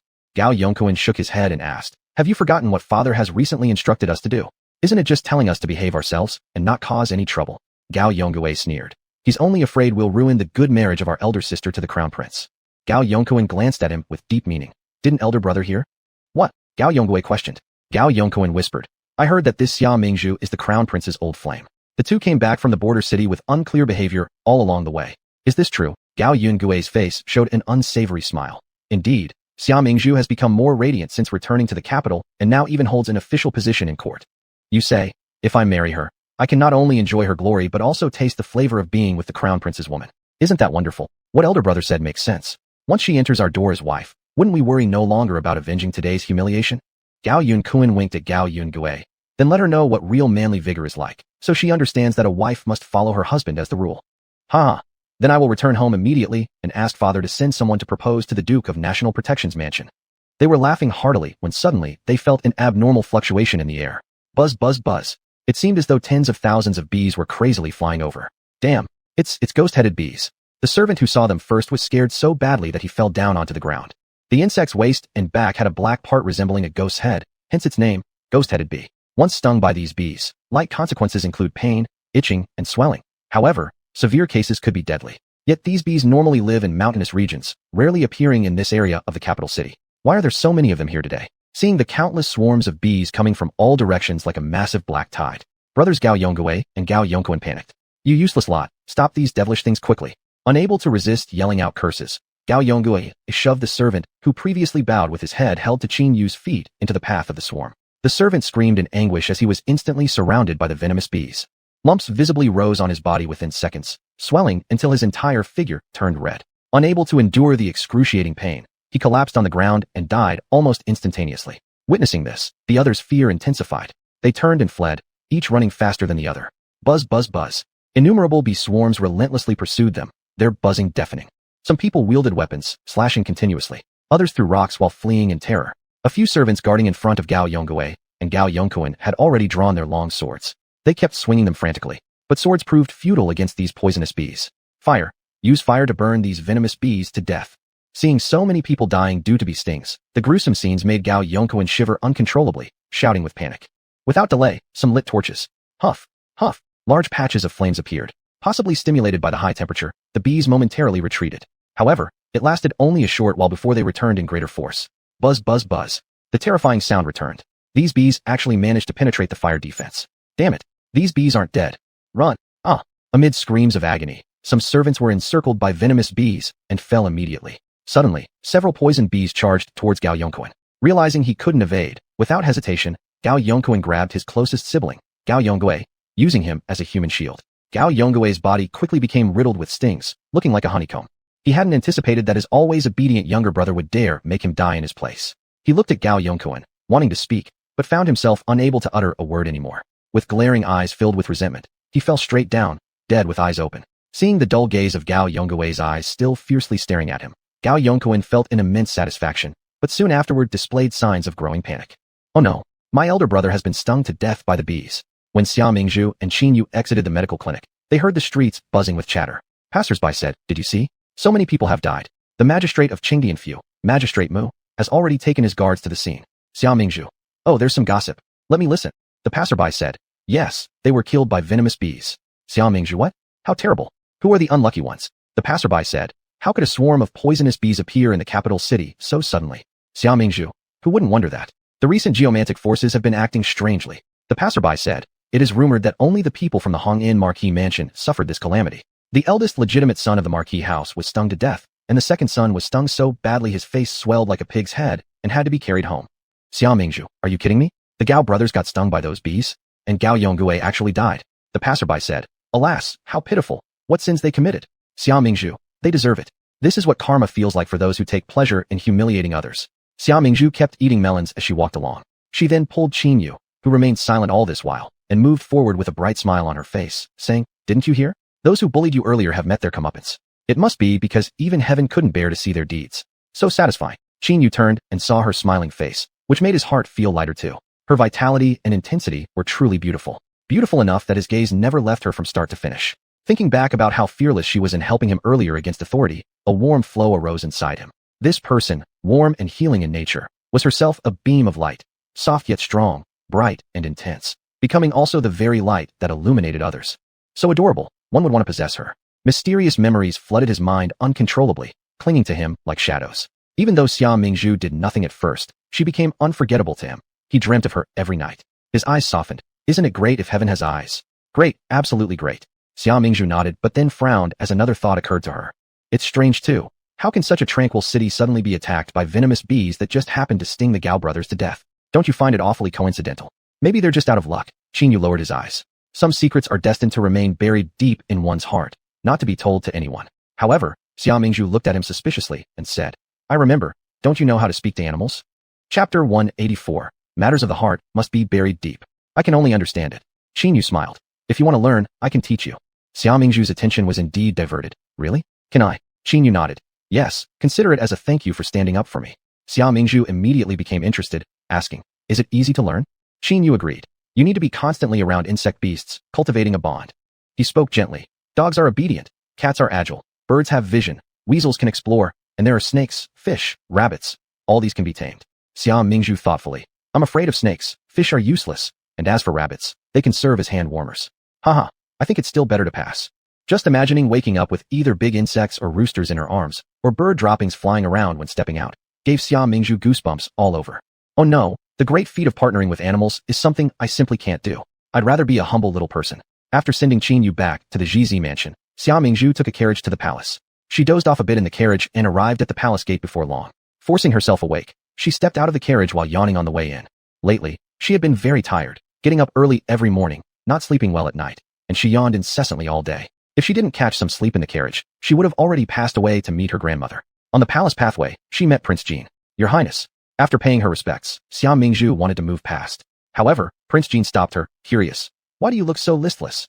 Xia Mingzhu stopped in her tracks. I'm fine." Seeing how her responses grew lazier, Prince Jean frowned. "Are you that unsteady? How can you handle your duties like this? Acting like a monk who rings the bell each day. Seeing the emperor's face allows no room for mistakes. Darn it. You villain, did I dig up your family tomb? Lecturing me like scolding a grandson. Anyway, less trouble is better than more. Silence is golden, eloquence is silver. Understood, Your Highness." Xia Mingzhu restrained her urge to snap back, forced a smile, and began to change the subject. "Your Highness, have you heard about what happened at the Hongin Marquis residence?" Prince Jean naturally lost the intent to scold her further and responded, "I've heard. The case is currently being handled by Qingtianfu, but since Hongin Marquis' only legitimate son died, he's extremely enraged. This case will likely be transferred to the Supreme Court in a few days." Walking toward the palace with Prince Jin, Xia Mingzhu scoffed upon hearing the news. It was obviously caused by a venomous bee sting, and further investigation won't solve the mystery anyway. It'll just end up as another unsolved case. Prince Jin neither confirmed nor denied. When the two reached Taihe Gate, which they usually had to cross to attend court, they found the entrance blocked. 3 officials rushed to the door simultaneously, leaving none able to squeeze through. Ning Yuan Marquis successfully got 1 foot inside, but the rest of his upper body was still outside. Dear younger brother, let your elder brother pass. Otherwise, if I'm late again, I'll get beaten. The censor's upper body was halfway out, but both feet were still inside the door. Dear older brother, let your younger brother through. Otherwise, I'll lose my rank. The Grand Secretary of Rights was squeezed between the two, unable to go in or out. Tisk, if you ate less daily, you wouldn't all be stuck here. And how can you attend court? Xia Mingzhu stared speechlessly. Geez, it's like going to class rather than attending court. So even these officials fear being late. As the 3 struggled, their eyes rolling, trying desperately to push forward with no success. Prince Jin stepped forward, glanced at the 3 adults completely jammed in the doorway, and placed his hand on Ning Yuan Marquis' shoulder. Ning Yuan Marquis hadn't yet reacted when he felt himself forcefully pushed from behind. All 3 toppled inside head over heels. Ouch! Cries of pain echoed as the 3 fell flat. Xia Mingzhu. So this is the real style of the government officials. When the 3 turned to see who pushed them, Prince Jin conveniently coughed weakly and looked at Xia Mingzhu. Director Xia has quite a powerful arm. The audacity. Who would have thought it was Director Xia from the Astronomical Bureau pushing us? The several officials glared angrily at Xia Mingzhu. Xia Mingzhu. Holy sh*t. I'm more wrong than doughy. Fuming, she shot a look at the originator, Prince Jin. Prince Jin instinctively touched his nose and glanced at the 3 men sprawled on the ground, saying, weren't the lords in a rush to attend court? Now that the way is clear, why don't you hurry along?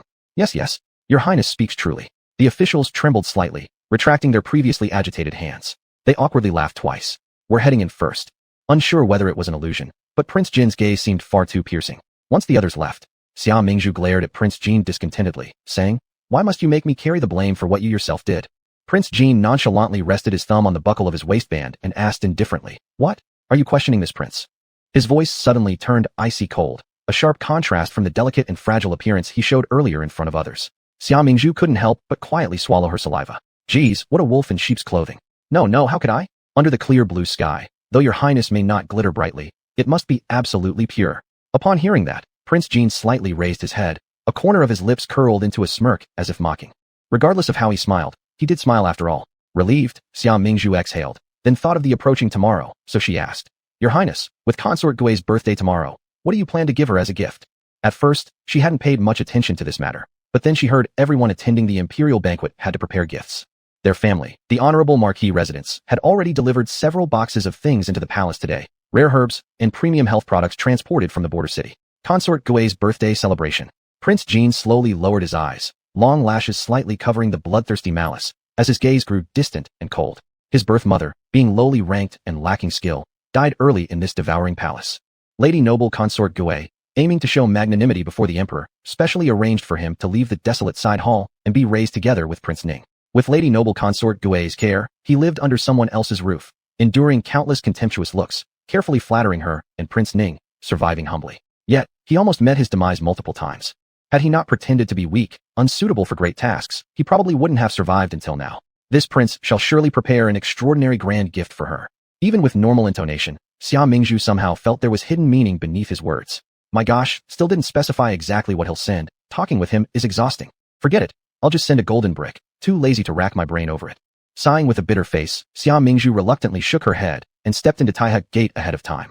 After she left, Prince Jin's hand tightened its grip on the buckle at his waist. His phoenix-like eyes slanted upwards. The handsome, yet sinister face radiated confidence, as if everything were under control, accompanied by a madness capable of annihilating everything. Send what? To someone like her, a venomous snake or scorpion. He would naturally return her future retribution. Tomorrow, indeed, brings expectation. Chapter 185, A Stingy Feast. Today was the birthday of noble Consort Gui. All officials and their wives, along with the concubines of the palace, had to go to her to offer congratulations. To congratulate her, one had to give her a gift. Xia Mingzhu originally planned to simply give gold bricks, but her elder brother said it wouldn't work, too simple and crude. She needed to prepare a more ordinary gift instead. Speaking of noble Consort Gui, she truly lacked nothing. The palace was the richest place in the nation, perhaps even the most luxurious. Among the concubines of the inner court, she held the esteemed position of noble consort, as there was no empress. All good and precious things came first to her. Xia Mingzhu considered and decided finally to present a pearl necklace made from South Sea pearls to noble Consort Gui. This birthday banquet was meticulously arranged, very dignified, and nearly all the nobility of the capital city came to wish noble Consort Gui well. A stage was set up inside the palace, where operas celebrating longevity played all day long. The entire palace was decorated with lanterns. Red palace lanterns were hung across every corridor. The Xianfu Palace, where the banquet was being held, was especially luxurious and bustling. Xia Mingzhu, who didn't often listen to opera, sat in a very inconspicuous spot at the back. Noble consort Gui wore an extremely festive outfit today, a pomegranate red cloud brocade dress that looked brand new and strikingly bright. Her lips were painted with cinnabar-like rouge. Light powder lightly adorned her cheeks. Her fine eyebrows and floral decorations framed her face. Her black hairdo sparkled with jade ornaments, and her eyes shimmered with countless charms. Beautiful she was, but beautiful in a haughty way. Many people approached to toast noble consort Gui, speaking flattering words. His Majesty has arrived. At this moment, a high-pitched voice rang out, heard by all. The lively hall immediately quieted, becoming solemn. Emperor Qingyan walked in, dressed in his dragon robe, followed by the crown prince, Prince Ning, and Prince Jin. Noble consort Gui greeted him with a bow, which Emperor Qingyan helped her rise from as they took their seats together. Everyone knelt down, shouting in unison, "Long live His Majesty! May noble consort Gui have countless blessings." All rise. Emperor Qingyan spoke casually yet authoritatively. Today is noble consort Gui's birthday. Let's celebrate together. Everyone, please take your seats. Thank you, Your Majesty. The ministers and their companions returned to their seats after bowing. The crown prince offers the gift. A eunuch shouted aloud. The crown prince, wearing a jade-crowned headdress and a moon-white robe, advanced gracefully holding a tray. The eunuch lifted the bright yellow cloth covering the tray, revealing a vivid white jade guanine before everyone. The jade guanine was clearly not an ordinary artifact. Its glossy surface gleamed brilliantly under the bright lights of the grand hall, making it undoubtedly a treasure unmatched in the world. Even noble consort Gui stared in admiration. The crown prince is thoughtful. Thank you. She graciously accepted. Prince Ning offers the gift. After the crown prince returned to his seat, Prince Ning stepped forward, cradling an embroidered box in his hands. The eunuch opened the box studded with precious jewels, and instantly a blinding light emerged, illuminating the entire hall as if it were daylight. It turned out Prince Ning had gifted 2 night pearls, each as large as fists, and noble consort Gui seemed delighted. My humble wishes for mother consort. Blessings as vast as the sea. Life as enduring as the southern mountain. Prince Ning recited his congratulatory message as he offered the gift. Wonderful, wonderful. Noble consort Gui beamed with happiness. Prince Jin offers the gift. At this point, Prince Jin gave a soft cough and proceeded to the center of the great hall. I am unworthy, lacking valuable treasures to present to noble consort Gui. Therefore, I humbly offer a scroll of calligraphy and painting. 2 eunuchs immediately rushed forward and unfurled the artwork, which turned out to be an ordinary picture of national wealth depicted through peonies. And it wasn't even a masterpiece by any famous artist. It seemed like something Prince Jin had painted himself. Good. Sheng'er, you've put effort into this. Noble consort Gui responded rather indifferently. The big villain is truly stingy to the extreme. Xia Mingzhu shook her head and chuckled softly. Half of the wine houses and gambling dens in the capital belong to him, yet he acts so impoverished. He really knows how to fake it. Following this, everyone took turns offering gifts. Once the ceremony was complete, Emperor Qingyan ordered the feast to begin. Streams of delicacies were carried in by groups of maidservants. Has Your Majesty been eating properly lately? Noble consort Gui, delighted to celebrate her birthday alongside Emperor Qingyan, laughed and said, Your servant will serve you some soup. As she spoke, she retrieved the tureen and lifted the cover of the porcelain soup container in front of her. Instantly, the rich aroma of ginseng pigeon soup filled the air. Emperor Qingyan couldn't help but marvel. So fragrant. The Internal Affairs Department truly put effort into this. Noble consort Gui smiled faintly. Yes, it is also thanks to the crown prince. He organized this birthday banquet very much to my satisfaction. As she spoke, she used a spoon to scoop up a portion of the soup. She carefully blew on it at the edge of her mouth to cool it down, following tradition by tasting a small sip herself first. Then she reached out and presented the spoon toward Emperor Qingyan. Just as Emperor Qingyan was about to take a sip, he saw noble consort Gui suddenly tilt her body and fall straight off her chair, collapsing motionlessly on the ground. Noble consort Gui. Emperor Qingyan was greatly startled, hastily rising and picking up noble consort Gui from the floor. Her lips oozed a trickle of dark red blood, her face pale, her eyes tightly shut. Emperor Qingyan was greatly alarmed and loudly ordered, The royal physicians. Bring the royal physicians quickly. Mother consort. Noble consort Gui. Seeing this scene, Prince Ning and others hurried in as well, gathering around Emperor Qingyan and noble consort Gui. Shortly after, a group of royal physicians rushed in upon hearing the summons. Upon entering and seeing noble consort Gui lying motionless on the ground, the physicians were also shocked. An elderly physician promptly came forward to examine her pulse. At that moment, formalities were set aside, and the old physician directly pulled up noble consort Gui's hand, placing his middle and index fingers on her wrist to seriously take her pulse. In just a few moments, the physician's face changed dramatically as he urgently shouted, Quickly, get the lady to vomit immediately. Without hesitation or questioning, Emperor Qingyan hastily stepped back a few paces. A few physicians went forward, squatting down on the floor and working together. The elderly physician reached out to pry open noble consort Gui's mouth, then inserted his finger into her throat, causing her to reflexively vomit out a large amount of soup water. Afterwards, she could no longer produce anything else. At this time, an inner eunuch brought in a soft bed. The elderly physician ordered noble consort Gui to be placed flat on the soft bed. He then directed another physician to dash out of the hall, fetching medicine and preparing it, while a different physician opened the medicine box and skillfully inserted a few silver needles into her chest area. Moments later, the elderly physician appeared fearful as he approached Emperor Qingyan, paying his respects with a bow, "Your Majesty." Emperor Qingyan had already guessed some of the situation. At this moment, his eyebrows furrowed deeply, unable to suppress the flames of anger in his eyes. "Speak. What exactly happened?" With a cold tone, he stared directly at noble consort Gui lying on the floor, feeling a chilling iciness in his heart and eyes. "Report to your Majesty," said the old physician. "Noble consort Gui has been poisoned by arsenic. Fortunately, she consumed only a small amount, and due to timely rescue, though it was perilous, her life is temporarily saved." Where did arsenic come from in this Xianfu palace? Hearing this, Emperor Qingyan was enraged even further. As he stared intently at noble consort Gui, a thought suddenly occurred to him, and he glanced towards the soup container on the banquet table. Noble consort Gui had merely taken a small sip of this soup, and this had happened. Following Emperor Qingyan's gaze, the elderly physician moved forward several steps and took the silver needle from his side, plunging it into the soup. After a brief moment, he withdrew it. Wherever it had touched the soup, it had turned pitch black. Stunned, the elderly physician exclaimed, "This soup contains a substantial amount of arsenic." Chapter 186, Unwarranted Disaster. Outrageous. Who dares to act so recklessly? Emperor Qingyan let out a furious shout, and everyone at the banquet knelt in fear. "Your Majesty, please calm your anger." The emperor's face was unpredictable, his eyes dark and uncertain. He glanced at the Gugurfei who lay motionless on the ground, her face somewhat bluish, and said with certainty, "It must not be consort Gui. It must be someone attempting to harm me by borrowing her hands." An old royal physician nearby concurred. This arsenic poison would have taken effect immediately upon ingestion. Fortunately, the consort was poisoned first, or the consequences would have been unimaginable. Hearing this, Emperor Qingyan felt even more frustrated within. Today is consort Gui's birthday. How could such a mistake occur? "Father Emperor." At that moment, Prince Ning suddenly rushed out and knelt before Emperor Qingyan. Mother's banquet was organized solely by the Crown Prince and the Internal Affairs Department. It must have been them who laced the food with poison. "Father Emperor, I beg you to seek justice for Mother." Beside him, the Crown Prince's gaze deepened slightly. "Do not slander recklessly. I am clear of any involvement with the Internal Affairs Department, and as for who placed the poison, I am just as unaware as you are. Those with integrity do not fear baseless accusations. He hadn't done it, so it simply wasn't true."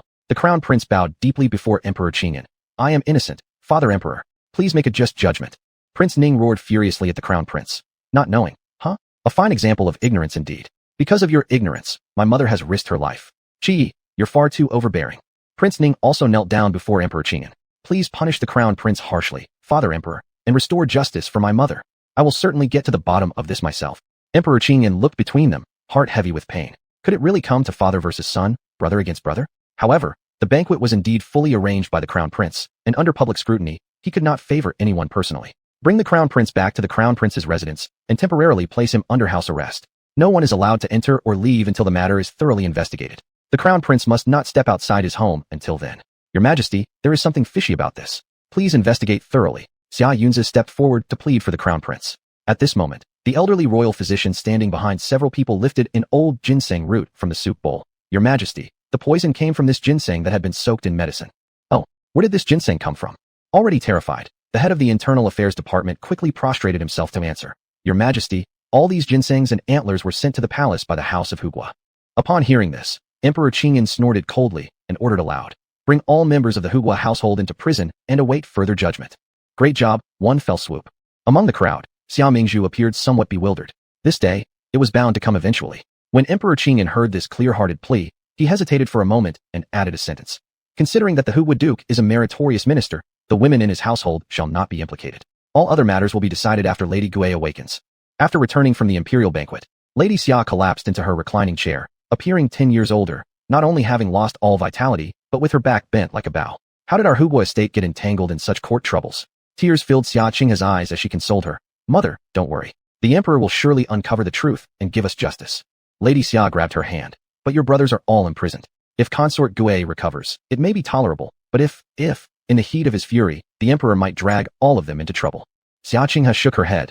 "Tomorrow, father and fourth brother will return. Perhaps the emperor will release the brothers in light of their military merits."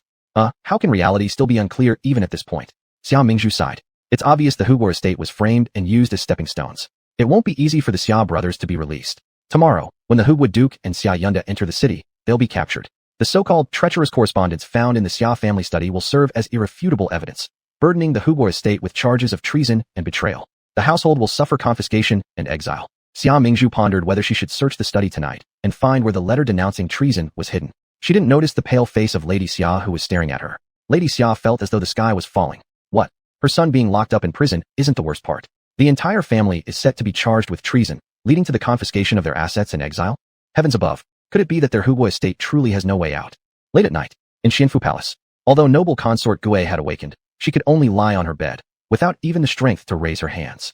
She didn't have anyone notify Emperor Qingyan, instead secretly calling her confidant to summon Prince Ning. Firstly, to discuss countermeasures. Secondly, after narrowly escaping death, her sole wish right now was to see the child born through her 10 months of pregnancy, whom she had personally raised.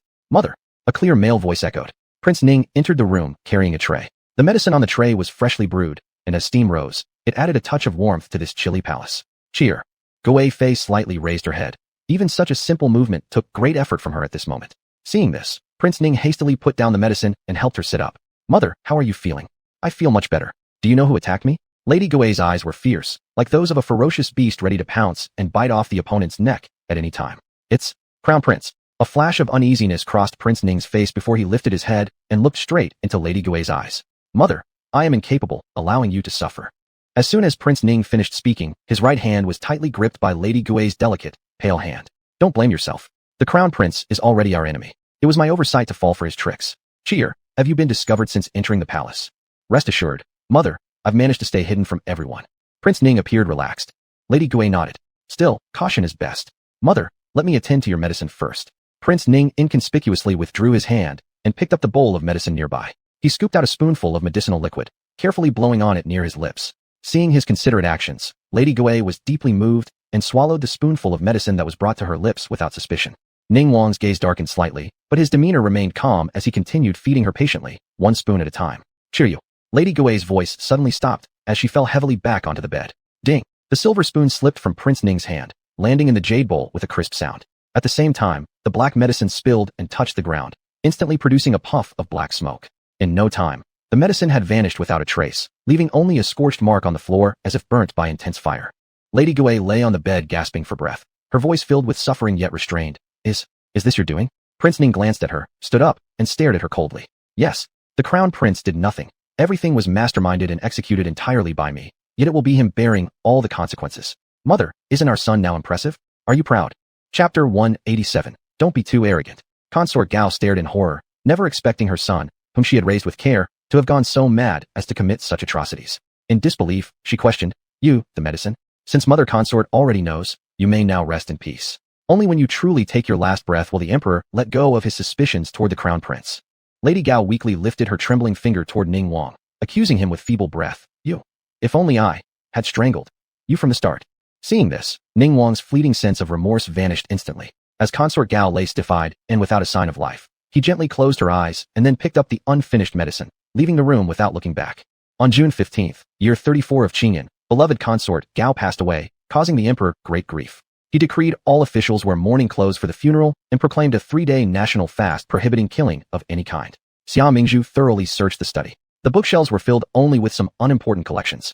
She flipped through every single inch of the desk inside out, even carefully felt along the edges of the wooden boards, but found nothing.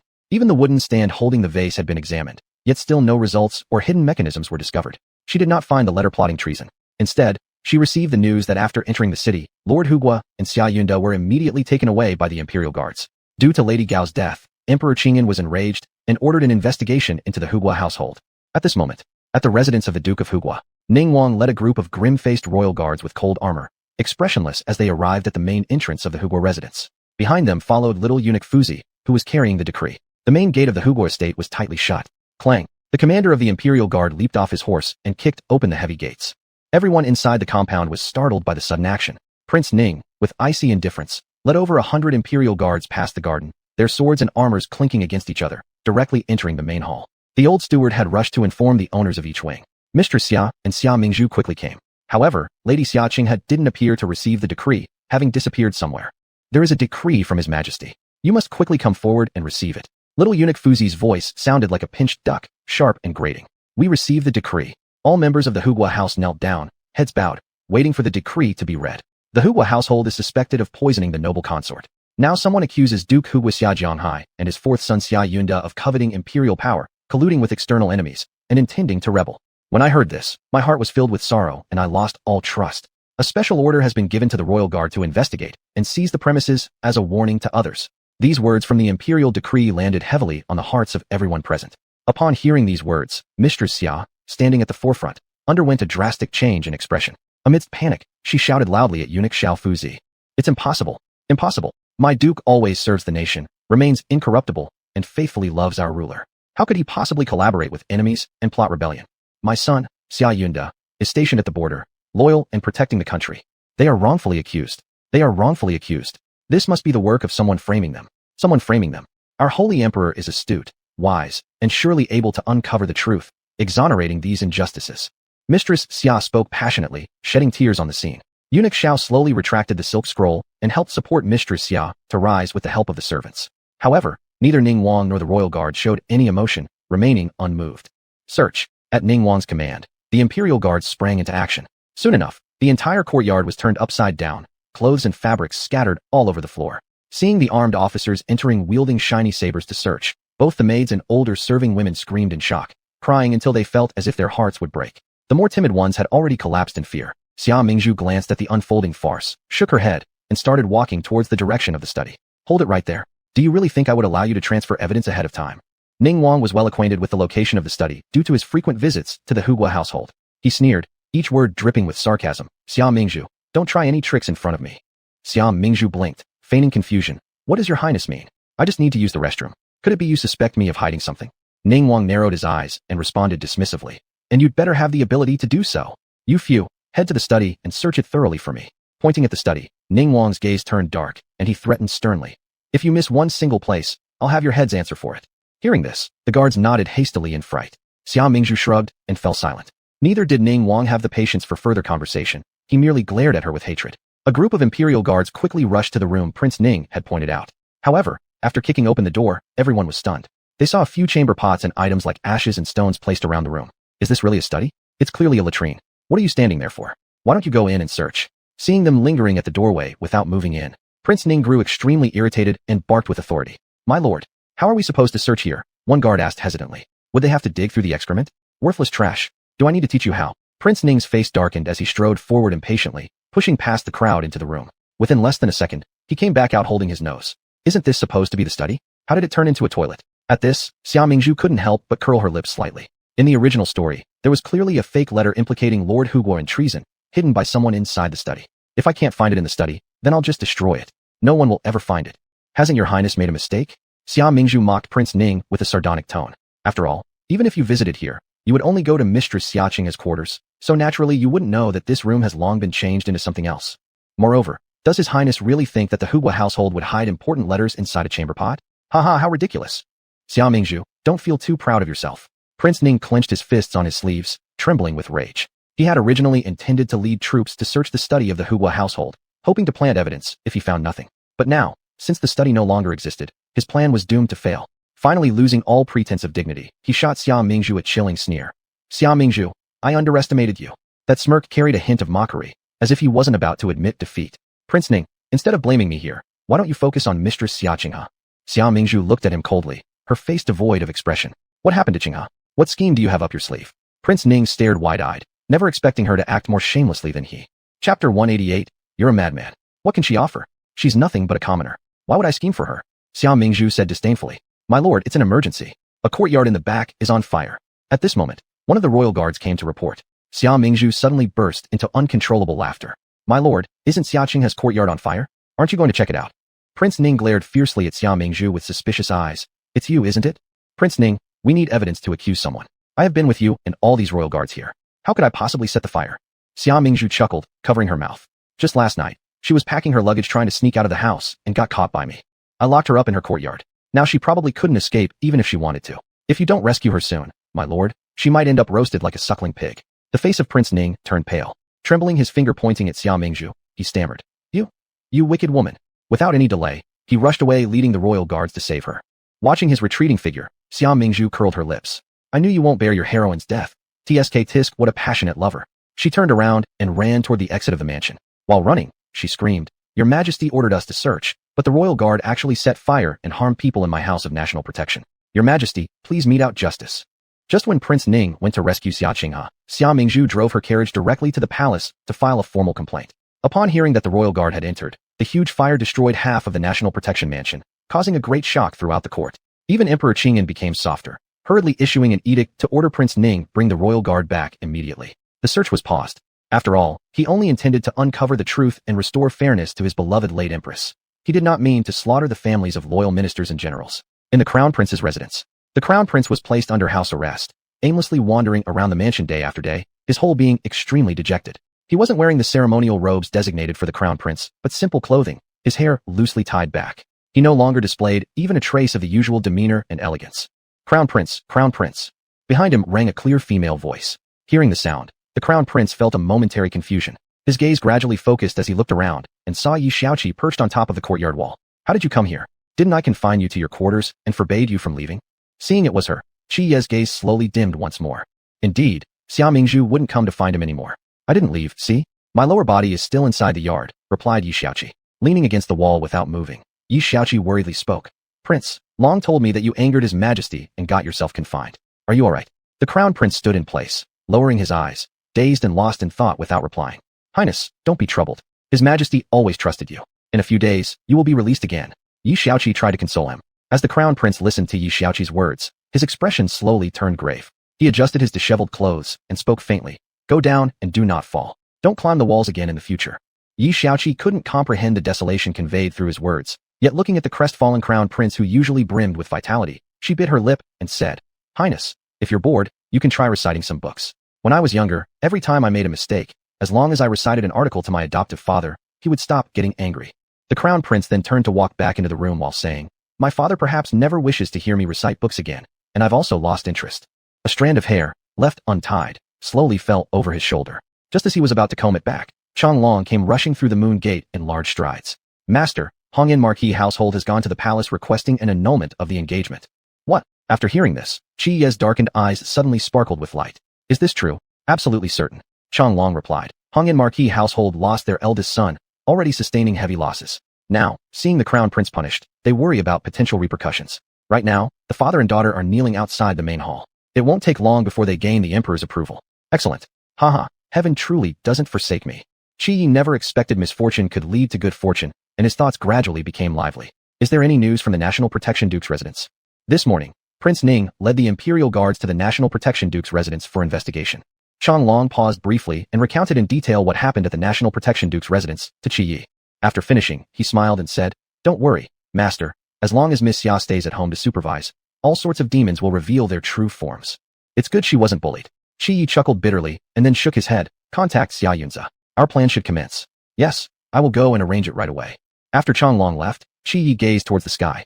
The sky was hazy and truly stormy, signaling drastic changes in heaven and earth. My father, your majesty, I am wronged. Prince Ning knelt in the grand hall and pleaded.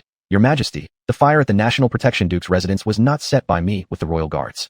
I only went there to rescue people. Please investigate clearly, Father Emperor. Xia Mingzhu knelt a short distance away from him. How can you say it didn't happen? Everyone in the National Protection Duke's household saw you losing your temper for the beauty, ordering people to pour tung oil on the flames, which caused the tragedy. Half of the mansion was burned down. Prince Ning glared at Xia Mingzhu through gritted teeth. How was I supposed to know the buckets contained tung oil? I've been manipulated. A proper prince knows nothing about this and that. Do you have any shame calling yourself the son of heaven? Prince Ning.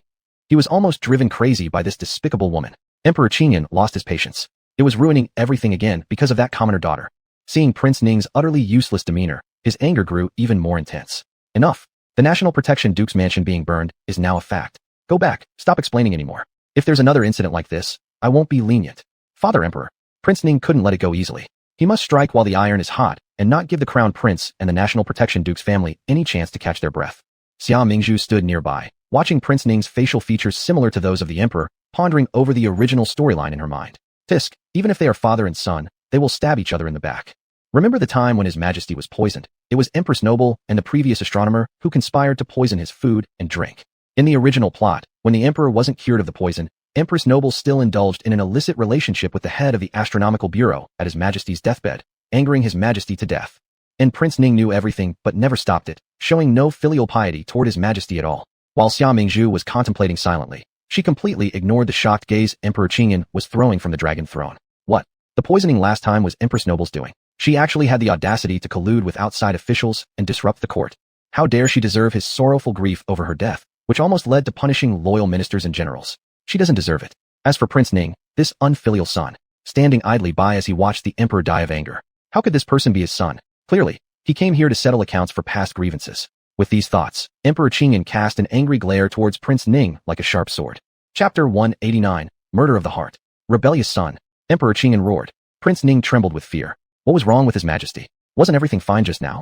Emperor Qingyan wanted to lose his temper, but since noble consort Gui was already dead and he had no evidence for those matters, he finally gave up helplessly. I'm tired. All of you leave.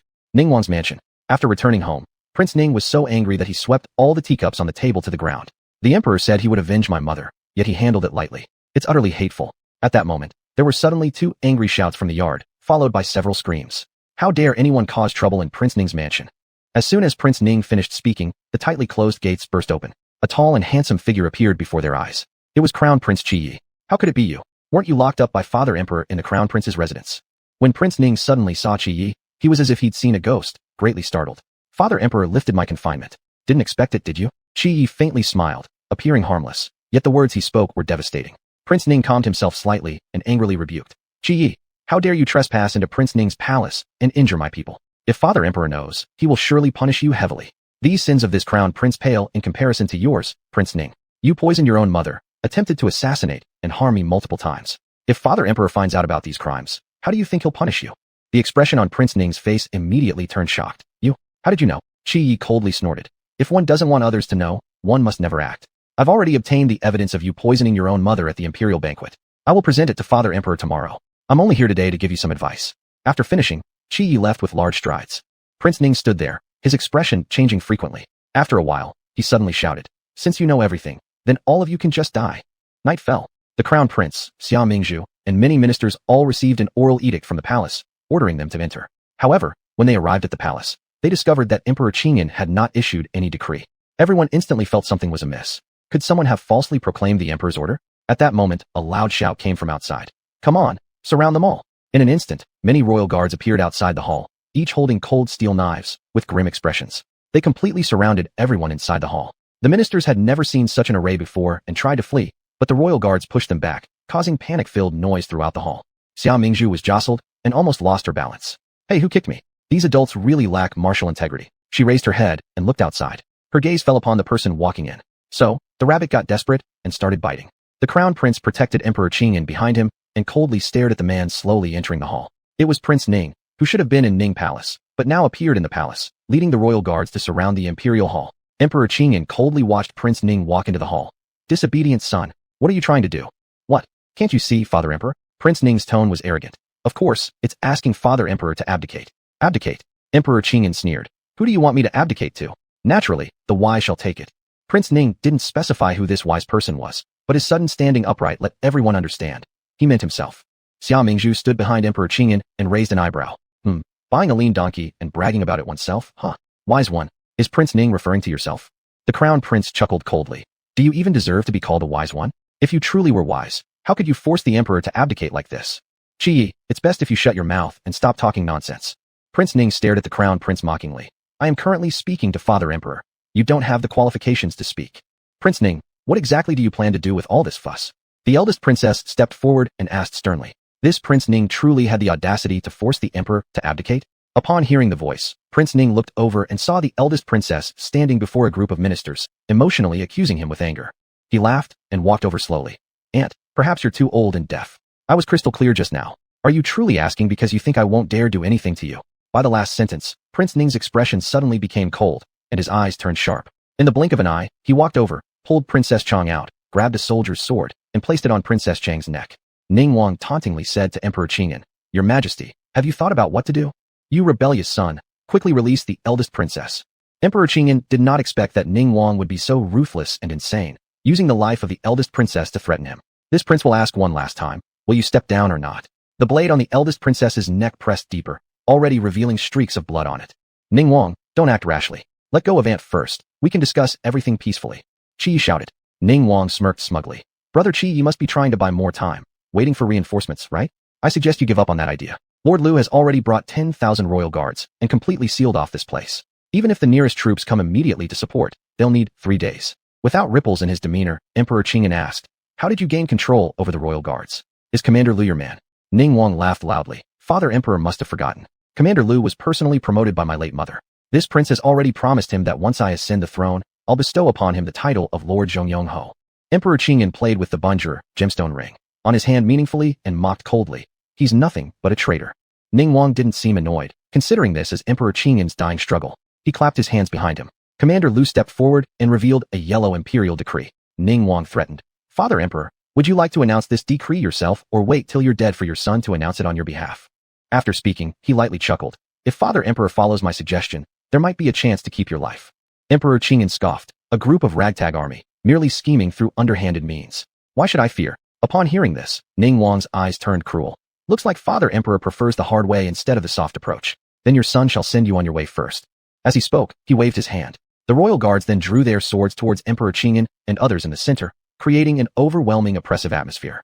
Seeing this formation, some serving palace maids and eunuchs were terrified, scrambling to crawl aside, filled with fear and unease. A few ministers even fainted from weak knees due to sheer fright. Xia Mingzhu glanced at the surrounding royal guards and showed no fear at all. Tisk tisk, these royal guards in the palace look rather subpar in quality, far inferior to the warriors in the border city military camp. Chapter 190, None Shall Live. Prince Ning watched contentedly as everyone looked terrified, feeling a sense of gratification. He looked up and saw that the crown prince was still coldly guarding Emperor Qingyan with indifference, anger surging in his heart. Why? At this point, could he still remain unperturbed? In what way am I inferior to him? Why is he the heir? Prince Ning shoved the imperial princess aside, raised his right hand, and brought it down sharply. The palace guards standing behind him immediately rushed into the hall. The crown prince drew his sword, his expression solemn, making the atmosphere in the hall tense. At this moment, there suddenly came a sound of fierce fighting from outside. Upon hearing it, Xia Mingzhu relaxed somewhat. She glanced quietly at the crown prince. Sure enough, the grip on the sword in his hand had loosened. My lord, things have gone terribly wrong. At this moment, a blood-covered guard stumbled into the hall from outside. A large army has invaded, led by the Duke of National Protection. This news hit Prince Ning like a bolt from the blue. He turned to look at the crown prince incredulously. So you were prepared all along? The crown prince remained silent, merely looking coldly at Prince Ning. They had been fully prepared for everything, just waiting for Prince Ning to walk right into their trap. They hadn't expected him to jump right in so willingly. The crown prince's gaze made Prince Ning feel more and more like a mere clown. Fighting sounds could already be heard outside, indicating that the soldiers brought by the Duke of National Protection had clashed with the royal guards led by Commander Liu. Do you think that with reinforcements here, you'll be able to leave unscathed? Prince Ning clenched his teeth, his sharp sword glinting coldly in his hands. He shouted loudly, "Attack quickly! All of you attack! Take them down!" With his command, the guards behind him began to fight, forcing the crown prince to tangle with several guards, while many courtiers and ministers fled chaotically due to the conflict, turning the scene into chaos. Your Majesty, hurry, let's go. Seeing Emperor Qingyan still standing there like an easy target, Xia Mingzhu hurried over and helped Xiao Fuzi support him on either side to escape. Someone behind them swung a knife towards them. Xia Mingzhu scattered a packet of medicine powder, causing the attacker and several others around him to freeze, standing rigidly in place, unable to move. Oh, Miss Xia, your powder is truly remarkable. Xiao Fuzi praised while running. Xia Mingzhu responded, if you like it, I'll give you 2 packets later. Well, then our household thanks you. Xiao Fuzi said, give me some too. Emperor Qingyan added, hinting greed. Understood. Xia Mingzhu agreed. Hurry, His Majesty is there. Protect him. At this moment, Xia Yunza led a group of soldiers rushing over and joined the battle. The imperial guards, who had been pampered in the capital city, were no match for the battle-hardened soldiers from the border passes, soon being utterly routed. Prince Ning narrowed his eyes. Continuing this way would mean he might meet his end here as well. He grabbed a bow and arrow from a nearby guard and aimed it at Emperor Qingyan. As Xia Mingzhu turned her head, she caught sight of Prince Ning aiming an arrow at Emperor Qingyan. She hurriedly shouted, Your Majesty, watch out. As Prince Ning released the string, a swift cold arrow flew directly toward Emperor Qingyan. Fortunately, Xia Mingzhu had given the warning in time, allowing the crown prince to rush over and deflect the arrow with a single stroke. Once the arrow hit the ground, Qi turned around worriedly asking, Father Emperor, are you alright? Is anything wrong? I'm fine. Emperor Qingyan shook his head at the crown prince. A complicated look crossed his face as he stared at Prince Ning in the distance, appearing suddenly a decade older. This rebellious son dared to actually lay a hand on him. Seeing the arrow being blocked, Prince Ning was greatly infuriated. That damn Xia Mingzhu ruined his plans once again. So, Prince Ning vented all his fury on Xia Mingzhu. He held his bow and arrow and pointed it at Xia Mingzhu. It's all because of you, woman, ruining my plans. You must die for me. No sooner had his words finished than a second cold arrow left the bowstring and flew straight towards Xia Mingzhu. Even if today he couldn't succeed, he would absolutely not let Xia Mingzhu live. Xia Mingzhu smirked. Just one arrow, can I dodge it? My body's flexibility is quite good. Just as she was about to dodge, unexpectedly Qi Yi suddenly rushed forward and stood before her. Instantly, the sound of the arrow piercing flesh accompanied by a grunt echoed beside Xia Mingzhu. Xia Mingzhu could hardly believe her eyes seeing the cold arrow stuck in his chest. Who asked you to block it? This guy, why doesn't he just stand still? Running here to interfere, how annoying. Qi Yi gave a bitter smile. How could I bear to see you hurt before my eyes? I cannot. You fool, he won't harm me. Xia Mingzhu felt complicated emotions. She had always felt that she didn't belong to this world, hence she had never invested too deep an emotion in anyone. She worried that when the day came for her to leave, there would be reluctance and sorrow. But today, having witnessed someone risk their life to save her right before her eyes, the icy barrier in her heart melted completely.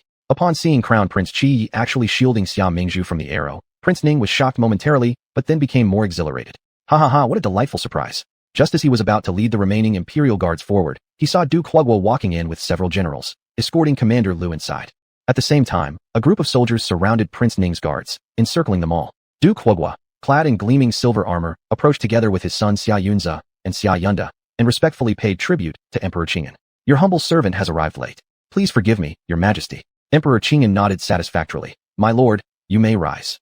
He then cast a glance at the remaining Imperial Guards, coldly commanding.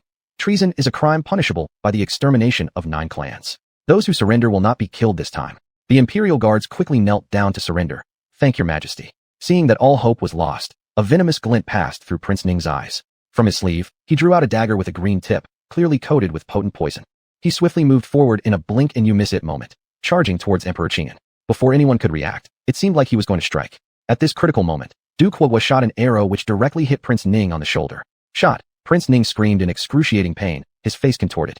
Clutching his wounded shoulder, he fell to the ground, where he was immediately apprehended by the alerted soldiers. Emperor Qingyan, face grave, walked forward and declared, by imperial edict, Commander Lu Yizhong of the Imperial Guards, who committed high treason and incited chaos, shall be sentenced to decapitation. All men in his household are to have their heads chopped off, while the women are to be exiled to the northern wastelands. Prince Ning plotted rebellion, his crime unforgivable. From today forth, he is demoted to a commoner and confined within Ning Wangfu, Ning's mansion, prohibited from stepping outside for the rest of his life. With no strength left to fight, Prince Ning collapsed onto the ground, deathly pale, unable even to struggle. Your Highness, how are you? Right at this moment, an urgent cry echoed nearby. Turning around, Emperor Qingyan saw the fresh red blood flowing from Crown Prince Qi Yi's chest, seeping into his bright white robe, startlingly noticeable. Yet, his complexion was ghastly pale, his eyelids drooping. It was clear that his condition was dire. Alarmed, Emperor Qingyan's face drastically changed. Chapter 191, The Divine Doctor Returns. Hurry, quickly summon the Royal Doctor. Emperor Qingyan and the officials all underwent a drastic change in their expressions as they rushed to where the Crown Prince had collapsed. And the royal doctors came so fast that they were almost crawling over.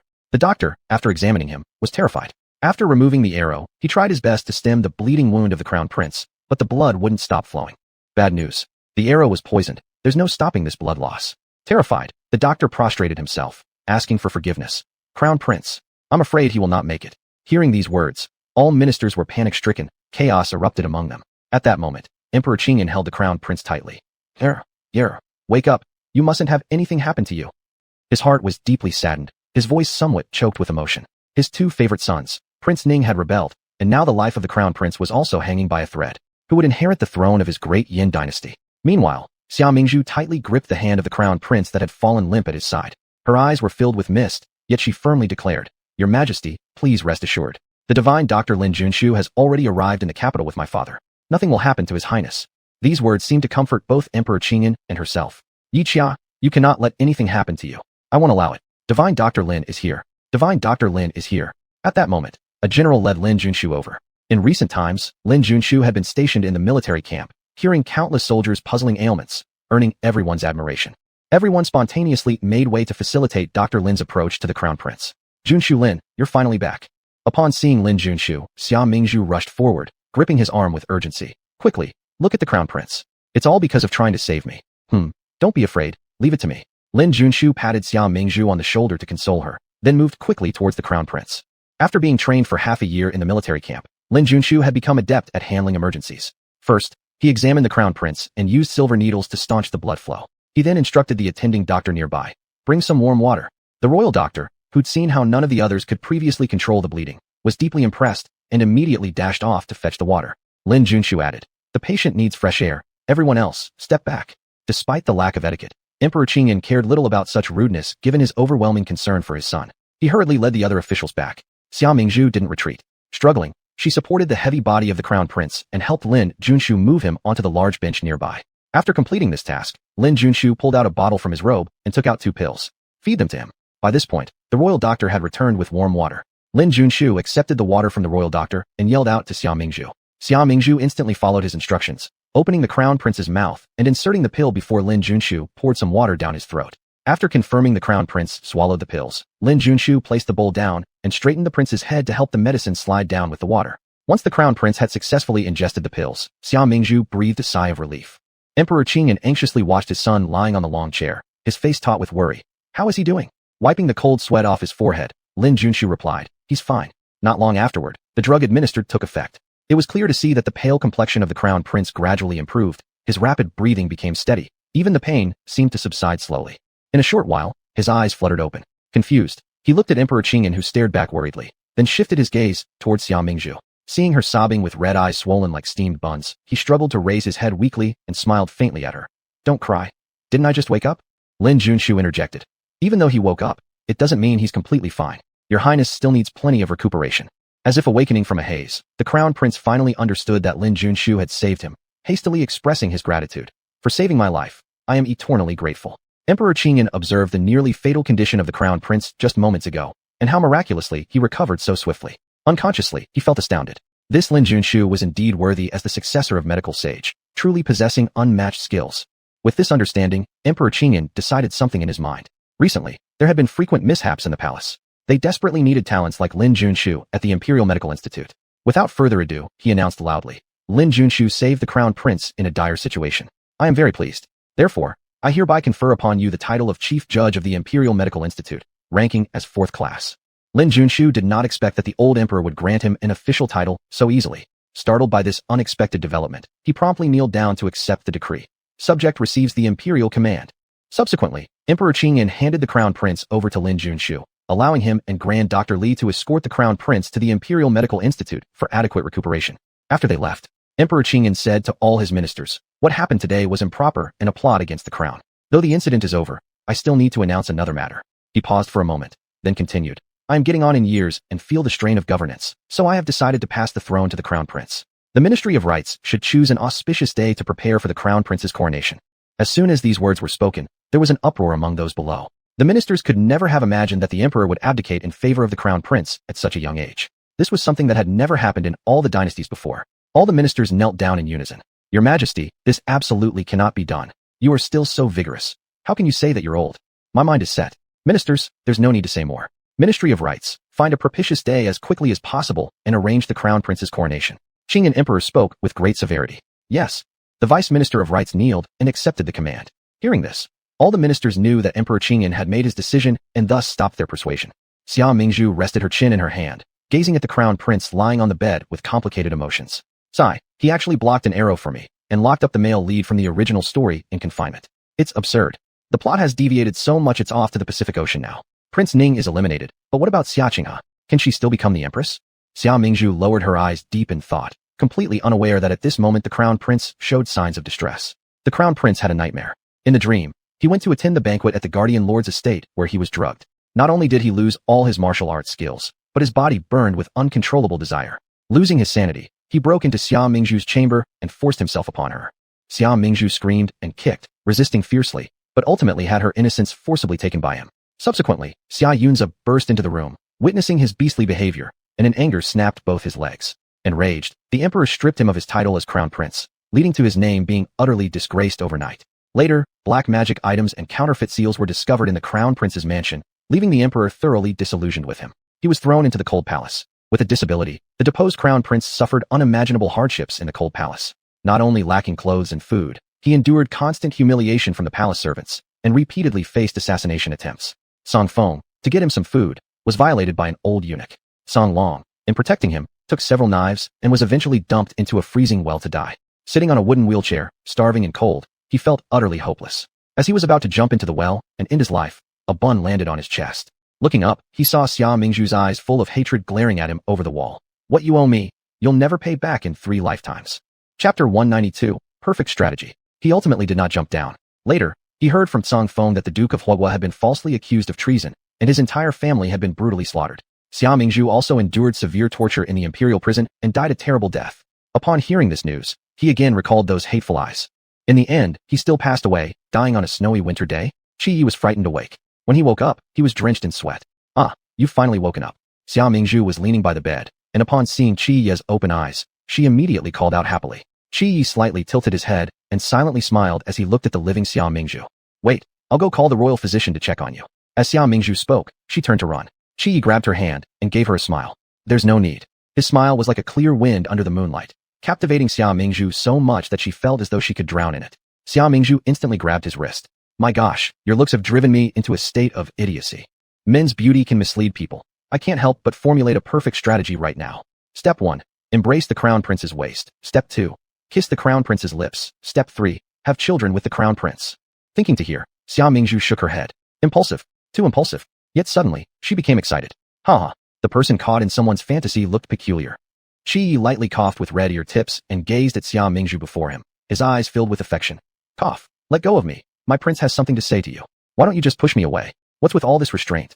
Xia Mingzhu giggled, about to let go. However, before she acted, a cold voice came. "What are you doing?" Xia Mingzhu quickly released her grip and turned around to find Lin Junshu standing by the door. Caught in the act of inappropriate behavior, Xia Mingzhu felt a bit guilty. I was checking the crown prince's pulse. Checking his pulse, he." Lin Junshu walked over and looked at her disdainfully. "You can't even read prescriptions properly, yet you dare to treat others?" Xia Mingzhu, I feel somewhat offended. How is His Highness feeling? Lin Junshu looked at the crown prince in the bed, his eyebrows constantly furrowed. "The prince feels much better," Qi Yi responded. "Since His Highness has already recovered well, then this humble official will not disturb your rest further. Should you need anything, please call me directly." Lin Junshu's voice rang like water striking stone. "All right," Qi Yi nodded. Lin Junshu slowly stepped back, pausing at the doorway to look back once more. Seeing how Xia Mingzhu's eyes were entirely fixed on the crown prince, his expression flickered with a touch of desolation before he left the room. After the crown prince recuperated, the coronation ceremony day had arrived. Qi Yi stood on the high platform, leading the civil and military officials and offering sacrifices to heaven. His body, though weak, showed the majesty of an emperor. After leading the officials in worshipping the previous emperor, he changed into heavy ceremonial attire to worship the heavens and earth, paid homage to the ancestors in the ancestral temple, and subsequently returned to the Finshan Hall for enthronement. Rituals completed, please ascend the throne. Xia Mingzhu stood on the high platform before the altar and announced loudly. A golden dragon chair gleaming with gold had already been placed before the altar, facing south with its back to the north, symbolizing imperial authority. With this step, Qi Yi truly became the sovereign of Dian. Qi Yi wore a bright yellow dragon robe, completing all the intricate and grand ceremonies before the officials bowed again. The cries rose up. "My emperor lived 10,000 years.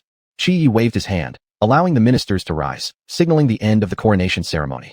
In the front hall, a banquet was prepared for the officials. Xia Mingzhu accompanied the hostage Prince Yin Yu and the director of the Imperial Medical Institute Lin Junshu towards the front hall. Seeing Xia Mingzhu's old acquaintance, Lin Junshu arrive, Yin Yu sensed a significant threat. This Lin Junshu followed after Xia Mingzhu like a dog, almost never leaving her side. Lin Junshu paid no attention to Yin Yu, stepping forward 2 steps and walking beside Xia Mingzhu. "This time back to the capital, I brought you a present from the border city." "Oh, what's the good stuff?" Xia Mingzhu asked eagerly. "It's placed at the Imperial Medical Bureau. Come, I'll show you." As Lin Junshu spoke, he moved to grab Xia Mingzhu's hand, but encountered a large male palm instead. "Hostage Prince." Lin Junshu stared incredulously at Yin Yu. Yin Yu blocked Xia Mingzhu and scowled darkly. "There's no physical contact between men and women unless married. Dr. Lin should go get the present yourself." Lin Junshu first hesitated, then seemed to understand something. "That simply won't do," he frowned. "If I go myself, where's the surprise? The feast is about to begin." Yin Yu's voice was low and gravelly, carrying a hint of coldness. He blocked Lin Junshu's way. "Miss Xia is the supervisor of the Board of Astronomy. Being late would be inappropriate. You know she is the chief supervisor of the Astronomical Bureau, not a maid in your hostage mansion. Why should she listen to you?" Lin Junshu glared furiously at Yin Yu. At this moment, Lin Junshu and Yin Yu were glaring at each other with hostility, neither willing to yield. Xia Mingzhu felt a headache coming on. When men start to gabble, it's like having 500 ducks. It's like I'm standing inside a duck pen here. "You two stop it. If you both insist on staying here, then I will go fetch it myself. That'll do, right?" Yin Yu's face was cold, but upon hearing Xia Mingzhu's words, his expression softened slightly. "Go and come back quickly." "But, you don't even know where the gift is placed." Lin Junshu wasn't entirely satisfied. What made him even more unhappy was why Prince Yin Yu presumed the authority to make decisions for Xia Mingzhu as if he treated her like an item belonging exclusively to him. Qi Yi was nearby, observing all this with darkened eyes. Seeing the situation, he strode over, smiling at Xia Mingzhu, and said, "Where are you heading? Let me accompany you." "All right." Xia Mingzhu agreed, and then turned to Lin Junshu with a smile. Isn't it in the Imperial Medical Institute? I just need to ask someone there about the exact location.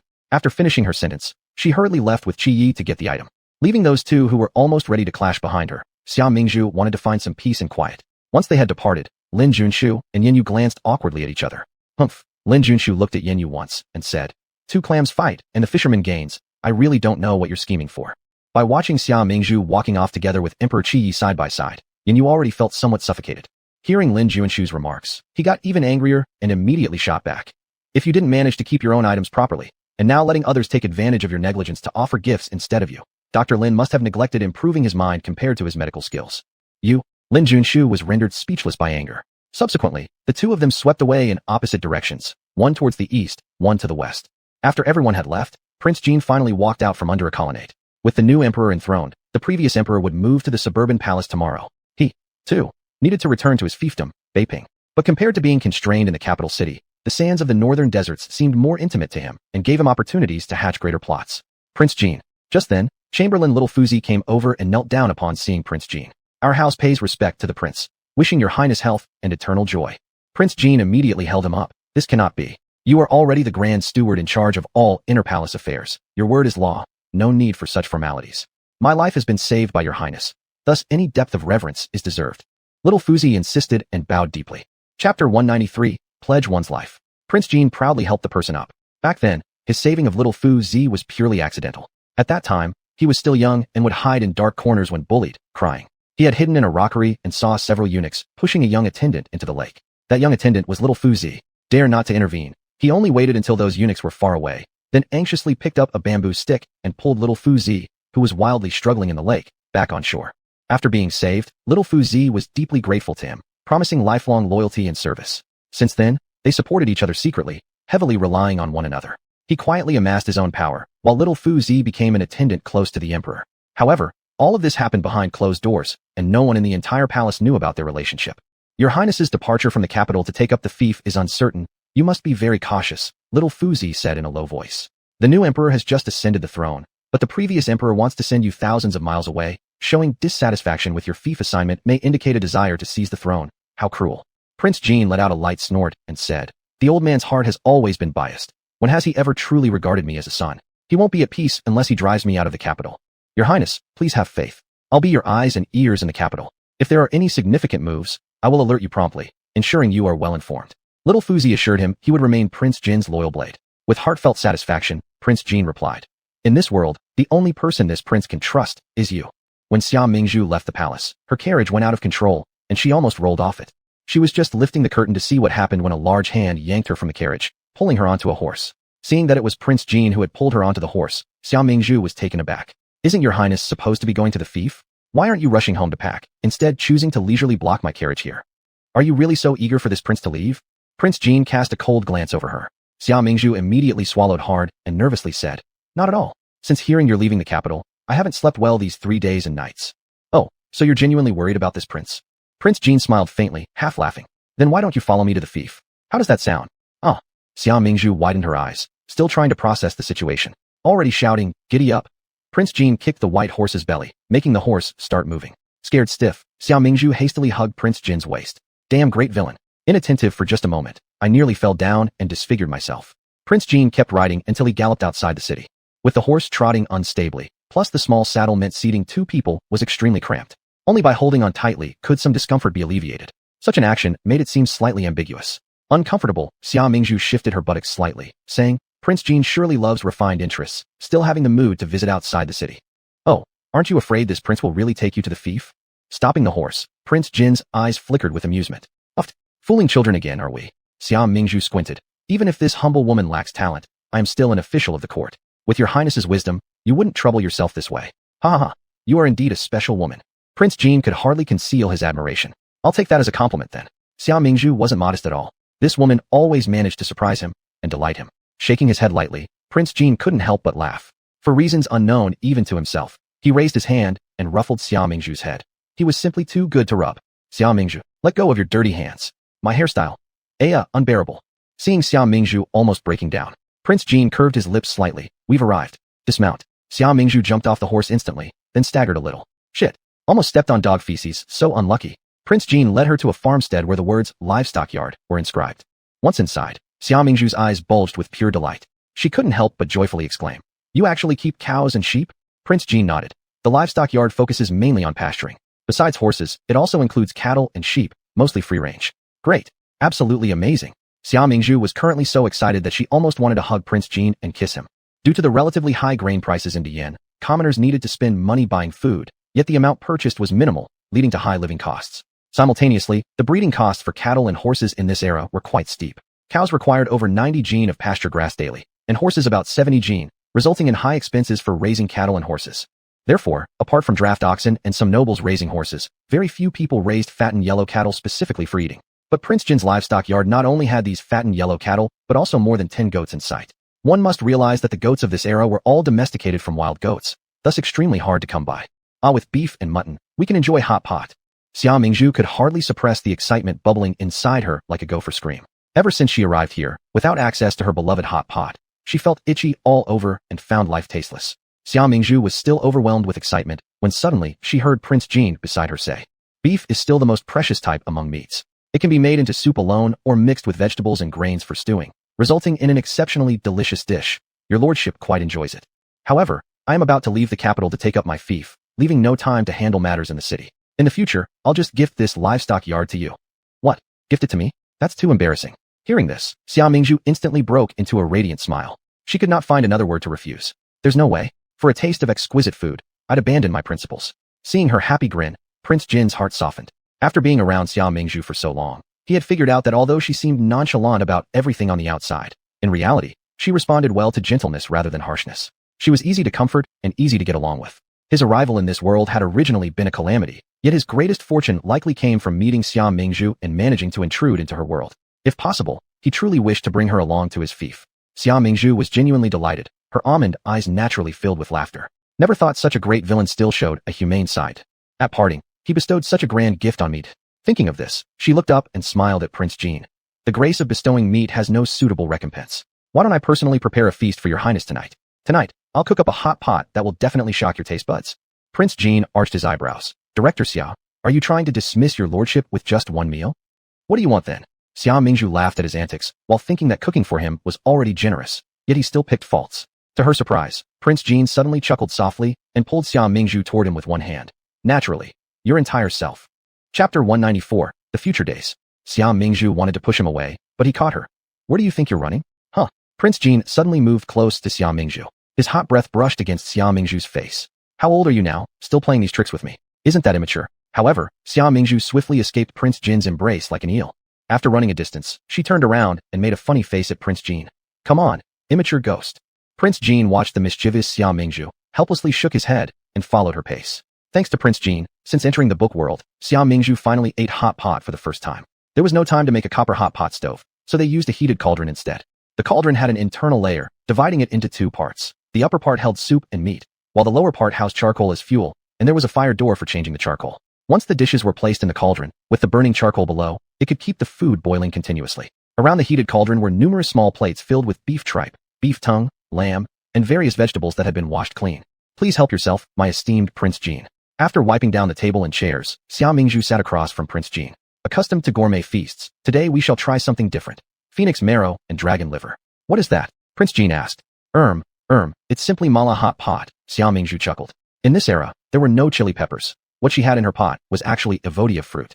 Of course, just using Evodia wouldn't be enough. Although grinding Evodia seeds into powder did provide a spicy sensation, its taste fell short of the real thing. Therefore, Xia Mingzhu added some pepper to the spicy broth. Although this still differed somewhat from the modern version of the spicy broth base, this was already the best substitute she could come up with. While waiting for the pot to boil, Xia Mingzhu prepared the seasonings. She placed ground peanuts and sesame seeds in a mortar, crushing them together. Once crushed, she put them in a small bowl along with smaller side dishes containing ginger, scallions, and garlic. After the dipping sauce was prepared and the pot boiled, Xia Mingzhu demonstrated next to the bubbling oil pot. "Look, hold the beef tripe well and don't let it slip." Prince Jean stared attentively at Xia Mingzhu, seriously nodding his head. 3, 2, 1, drop it in the pot." As Xia Mingzhu said, she dropped the beef tripe into the oil pot. Beef tripe requires 7 dips up and 8 down. That means lifting it up and placing it back in. Too long or too short a time will affect the flavor. A fragrant aroma wafted out. Xia Mingzhu couldn't wait to dip the cooked beef tripe in the seasoning before putting it in her mouth. With the sesame, peanut flavors mixed with the spiciness of Evodia on her tongue. Delicious. extremely delicious. Seeing Xia Mingzhu eating enthusiastically, Prince Jean hesitantly brought the beef tripe to his mouth. This offal was not considered fine dining, being his first time trying it. With just a couple chews, his eyes sparkled immediately as if he'd entered a new world. What kind of heavenly delight is this? So spicy, yet extremely tasty. Watching Prince Jean huffing due to the spiciness, Xia Mingzhu suppressed her laughter and quickly gave him water. After having the beef tripe, they continued with the lamb slices. If there was one thing certain about their preparation, the chef's skill was impeccable. According to Xia Mingzhu's request, the lamb slices were cut as thin as paper, demonstrating top-notch knife skills. Xia Mingzhu picked up some lamb slices, placing them in the red broth. The scorching red oil swirled around the thin lamb slices, releasing waves of savory and spicy aromas into the air. When the lamb slices turned a grayish white, Xia Mingzhu immediately scooped them out, dipped them in sauce, and enjoyed. Your Highness, try this spicy lamb. Xia Mingzhu placed the tender lamb slices in Prince Jin's bowl. This time, Prince Jean didn't hesitate and directly placed it in his mouth. It's amazing. He gave a huge compliment, sweat forming on his forehead. Seeing the dignified Prince Jean across from him, who was steaming with heat, yet couldn't stop picking up more meat to cook, the scene was beautifully entertaining. Unable to contain herself, Xia Mingzhu burst into laughter. Hearing the laughter, Prince Jean lifted his head from the dish. Seeing Xia Mingzhu chew slowly while looking at him with a smile, Prince Jean met her gaze, feeling his heart soften. She looked so cute, like a little squirrel. He was completely mesmerized by Xia Mingzhu's striking beauty, forgetting to even place the lamb he'd picked up in his mouth. Xia Mingzhu swallowed the food in her mouth before asking, "Why isn't your Highness eating anymore?" Realizing this, Prince Jean replied, "Oh, I was just thinking about something." "Oh, what is it?" Xia Mingzhu curiously asked. Setting down his chopsticks, Prince Jean suddenly looked at her seriously. "Will you write to me after I leave for my fiefdom?" "Ah, this." Xia Mingzhu didn't expect such a question, finding it rather sudden and briefly lost for words. Looking into his unclear eyes, Xia Mingzhu felt the need to explain herself. "I will write to you, but only as a common friend." After saying this sentence, Xia Mingzhu felt it was somewhat inappropriate. If I'm so direct, the major villain might get angry. What should I do? And in my earlier fluster, I did say I liked him. Now, these words that distance myself from him make it seem like I'm toying with him. So she added another line. "Don't misunderstand me. It's not that you're not good. It's just some people discover after being together for a while that they're fated to be nothing more than friends." Xia Mingzhu, it feels like I'm cursing at someone and telling them they lack charm. She tried again. "The problem is mine. I am shallow, letting my views follow my eyesight. That's why we can only be friends." Xia Mingzhu, how did this sound like I'm calling him ugly? Should I add another sentence? No sooner had the thought occurred. Prince Jean responded. "Xia Mingzhu, since I'm leaving, you still want to upset me?" Xia Mingzhu touched her nose. "It's not that, Prince Jean. Your words just put too much pressure on me, which threw me off balance." "Oh," Prince Jean dragged out his response, accompanied by the meaningful sneer at the corner of his lips. This made Xia Mingzhu feel that if she dared to say one more word, what awaited her would be death by 5 horses. She quickly shut her mouth, pretending to lower her head to eat. Prince Jean looked at her soft scalp, sighing inwardly. Well, there will be plenty of time ahead. He would surely become the most important person in her heart. After the late emperor moved to another courtyard and Prince Jean left the capital, the city completely fell silent. But on this day, the marriage between Xia Yunzi, the eldest son of the Guogong family, and Lu Wanyu, the legitimate daughter of Ningyuan Marquis, became the biggest event in the capital. However, at this moment, Lu Wanyu, about to leave her natal home, was intercepted in her bridal room by her parents and younger brother from Ningyuan Marquis mansion. Seeing her 3 closest relatives still making trouble on such an important day, Lu Wanyu instantly felt a headache coming on. She hoarsely told them, "Father, Mother, if you have any grievances, could you please talk about it after the wedding processions end?" The couple of Ningyuan Marquis exchanged glances. Then Lady Lu spoke. "Child, see how powerful the Guogong family is right now, unlike our Marquis family, which has already declined. If you marry Master Xia, your new household will certainly receive many gifts, gold, silver, jewels, and carnelians, and all that stuff. Can you give everything to your brother? This way, he may also secure a good marriage alliance." Chapter 195, truly blushing for them. Lu Wanxiu could hardly believe her ears. "Mother, I've already agreed to leave the dowry behind and just carry over some empty boxes. And now you're trying to scheme for the money from the Guogong family's wedding gifts? Don't you have even an ounce of shame? In a normal family, marrying off their daughter involves sending out abundant dowry. It's a matter of saving face. Neighbors would see this and speak highly of the family's good reputation. But in her case, her parents justified withholding her dowry by saying that once she married into the Xia family as their future headmistress, she'd live a life without worry or hardship. Not only did they cut her dowry, but now they were also scheming for the money gifted to their side of the marriage alliance. And they acted so brazen about it, making her feel truly embarrassed on their behalf. "How dare you? How do you dare to speak like this to your own mother?" The Ningyuan Marquis glared at Lu Wanxiu with an angry expression. Lu Wanxiu didn't flinch as she raised her head and met his eyes defiantly. "My dowry, I can let go of it. I won't take a single penny from your home when I marry out. But not a single coin from the Guogong family will you touch." Seeing Lu Wanxiu's determined nature flare up, Lady Lu hurriedly pulled the Marquis down to sit. "Ah, don't lose your temper. Speak kindly to her." The Ningyuan Marquis coldly snorted and sat down on the chair behind him. Lady Lu then turned to Lu Wanqiu and said, "Now, you are no longer young. You should understand, your brother is your only remaining family member. If you ever get bullied in the Xia family, it will fall to him, your maternal family, to stand up for you, correct?" At this moment, the younger brother Lu Shizu also chimed in. "That's right. All those gold, silver, jewels, they're mine. I'm your brother. You should give me all the good things." Lu Wanqiu shot an angry glance at this worthless younger brother and felt a deep sense of sorrow within. After taking another firm breath, she insisted, "I won't agree. Anything that tarnishes the Guogong family's dignity, I will not be part of it." Upon hearing this, the Ningyuan Marquis grew enraged once more, standing up. He pointed his finger at Lu Wanqiu's nose. "Good, good. You disobedient girl, I'll beat some sense into you." Saying this, he raised his hand high, ready to slap her across the face. "Stop." At this moment, Xia Mingzhu entered with her attendants Songfeng, Qiufeng, and Qiushui. She saw the lifted hand of the Ningyuan Marquis and fixed him with a stern glare, her red lips parting as she questioned. On such a joyous occasion, what is Ningyuan Marquis doing? When their gazes met, the Marquis suddenly felt uneasy. Lacking conviction, he quickly lowered his hand. "Oh, nothing. Ha, the coverlet accidentally got dirty. I was just brushing off the dust." With these words, he picked up the veil that Lu Wanqiu had angrily thrown to the ground earlier and shoved it into her hands. Turning to face her, he offered a forced smile, half coaxing, half threatening under his breath. "Don't say anything you shouldn't, or don't blame me if I disregard our father-daughter bond." Lu Wanqiu tightly gripped the handkerchief in her hands, but raised her head resolutely towards the Marquis. "Father, I retract my previous consent regarding leaving behind the dowry. The items given by the Ningyuan mansion, I can forego them. But every piece of the additional dowry sent by the Guogong family must stay intact. None of it shall be taken away." The Marquis hadn't expected Lu Wanqiu to call him out publicly on this, causing his demeanor to change instantly. Pointing at her, he began cursing. "You wicked girl, you know absolutely no shame." Meanwhile, Xia Mingzhu, upon hearing that the Ningyuan Marquis wanted to swallow Lu Wanqiu's dowry, almost dropped her jaw in disbelief. What kind of parasitic vampires are these people? She spoke out immediately. "Is there really such a thing? My elder brother's dowry gift was specifically meant for my sister-in-law. What nonsense is this, that you can just privately seize it? That's too disgraceful."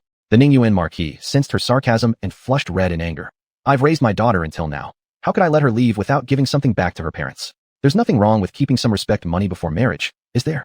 Lady Lu added from the side. "Exactly. Our Shizu is also reaching marriageable age.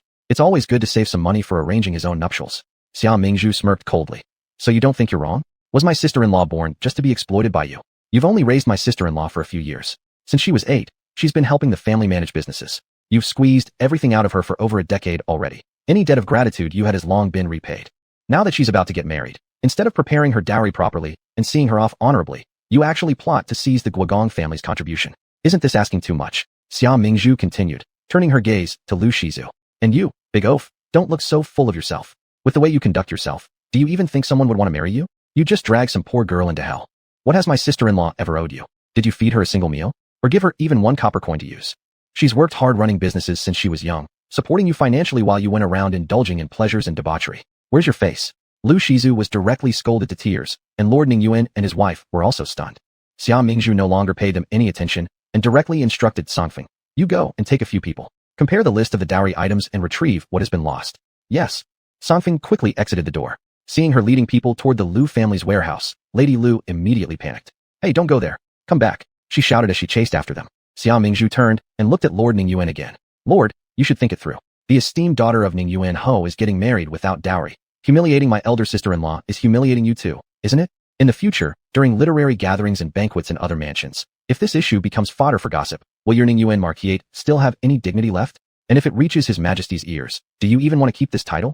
Upon hearing these words, Lord Ningyuan's face turned deathly pale. He dared not make further trouble and hastily left with his son. "Mingzhu, thank you." Lu Wanqiu held Xia Mingzhu's hand tightly. Xia Mingzhu patted her hand gently. "Sister-in-law, you did very well, and I am proud of you." Lu Wanqiu felt warmth and resolve filling her heart. "Today, I feel like I truly lived for myself for the first time. From now on, I know exactly what to do." Since they refused to treat her as part of the family, she would never be soft-hearted anymore. She wasn't just taking what belonged to her. As for the Guogong family's gift, they needn't even dream about it. The first bow to heaven and earth. The second bow to the high hall. Couple bows mutually enter the bridal chamber. With the final shout, Xia Yunze and Lu Wanqiu were pushed into the bridal chamber by their guests. After a tumultuous round of revelry, everyone finally dispersed, leaving Xia Yunze and Lu Wanqiu to enjoy their wonderful wedding night. The banquet in the courtyard continued. Xia Qinghe, meticulously dressed, held a small white jade wine cup, her gaze resting on the figure of the new emperor not far away. On this joyous occasion, Emperor Qi Yi wore a crimson robe. His hair was neatly combed, revealing elongated eyebrows that framed star-like cold eyes. All the restrained elegance he usually carried was now fully unleashed. Xia Qinghe could feel her heart pounding fiercely inside her chest. It was as though it wanted to leap out. Clutching the wine cup in her hand, she took step after step toward Qi Yi. Chapter 196. The new emperor's harem is so big. Xia Qinghe's gaze was fixed intently on Qi Yi. He stood tall and elegant, his aura even stronger after ascending the throne. Just standing there, a glance from him was enough to make everyone panic. In theory, with his status, he shouldn't be celebrating with the commoners at this time. But he often broke the rules, not just for the sake of the Duke of Ning's mansion, but also perhaps for Xia Mingzhu. However, regardless of the reason, she didn't care. The new emperor's harem was so big, it should be easy to secure herself a place. Prince Ning was now finished. If she didn't quickly find a new patron, she might not last long in this people-eating capital city. With these thoughts, Xia Qinghe walked up to Qi Yi and paid her respects respectfully. May your majesty live long. You may rise. Qi Yi waved his hand indifferently. Seeing that he didn't even glance at her, Xia Qinghe's face turned sour. After pondering a bit, she tilted the wine cup in her hand, spilling the drink onto Qi Yi's robe. Please forgive me, your majesty. I did not mean to do it intentionally. Xia Qinghe hurriedly pulled out a handkerchief from her bosom and began to wipe the stained robe of Qi Yi. It doesn't matter. Qi Yi frowned slightly as he pulled the edge of his robe out of Xia Qinghe's hands. At this point, he was already slightly drunk, his clear eyes seeming to be covered by a veil of mist and rain, his pale face tinged with a soft pink hue, making him look even more handsome and ethereal like a celestial being. Xia Qinghe gazed at this face and felt her heart flutter. Your majesty, your robe is wet. Perhaps you should change. That works, said Qi Yi. Why don't I lead you to the warm chamber? Xia Qinghe took the initiative to recommend herself, her brows and eyes carrying a more radiant smile. Qi Yi raised his eyes and looked at the shy young lady before him.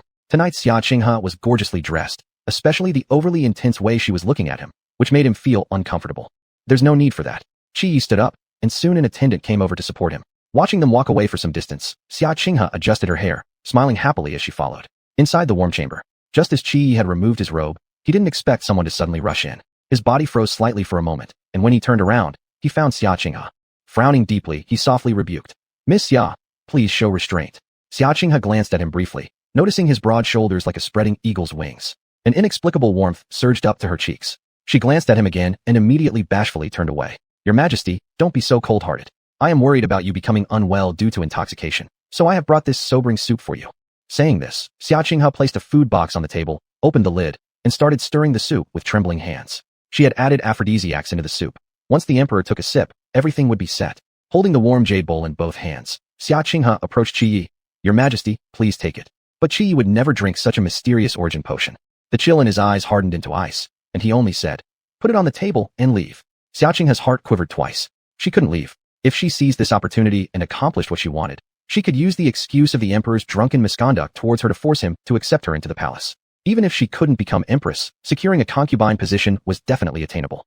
Although this approach wouldn't win the emperor's favor, over time, she had countless methods to make him reconsider and fall in love with her gradually. Thinking this, Xia Qinghe gritted her teeth and undid the buttons on her dress, extending her white arms tremulously intending to encircle Qi Yi's waist. I admire you, your majesty. Please show pity. But Qi Yi swiftly pushed the soup bowl on the table to the ground, his sharp eyes scanning over her. Xia Qinghe felt as if she were facing a mountain of knives and a sea of fire. Summoning up her courage, she cautiously glanced at him and caught sight of his thin lips parting ever so slightly. Get out. The severity in his words terrified Xia Qinghe, almost prompting her to flee instinctively. She suppressed the fear within her, clenched her fists, feeling as though she wished to die. Qi Yi showed her no pity whatsoever, gazing at her as though she were some filthy thing. Standing there momentarily disoriented, Xia Qinghe felt helpless. Beautiful as pear blossoms drenched in dew, inspiring compassion. But all Qi Yi wanted was to throw her out quickly. The chief eunuch Li Fu arrived promptly. Xia Qinghe hastily adjusted her clothing and fled the warm chamber red-faced.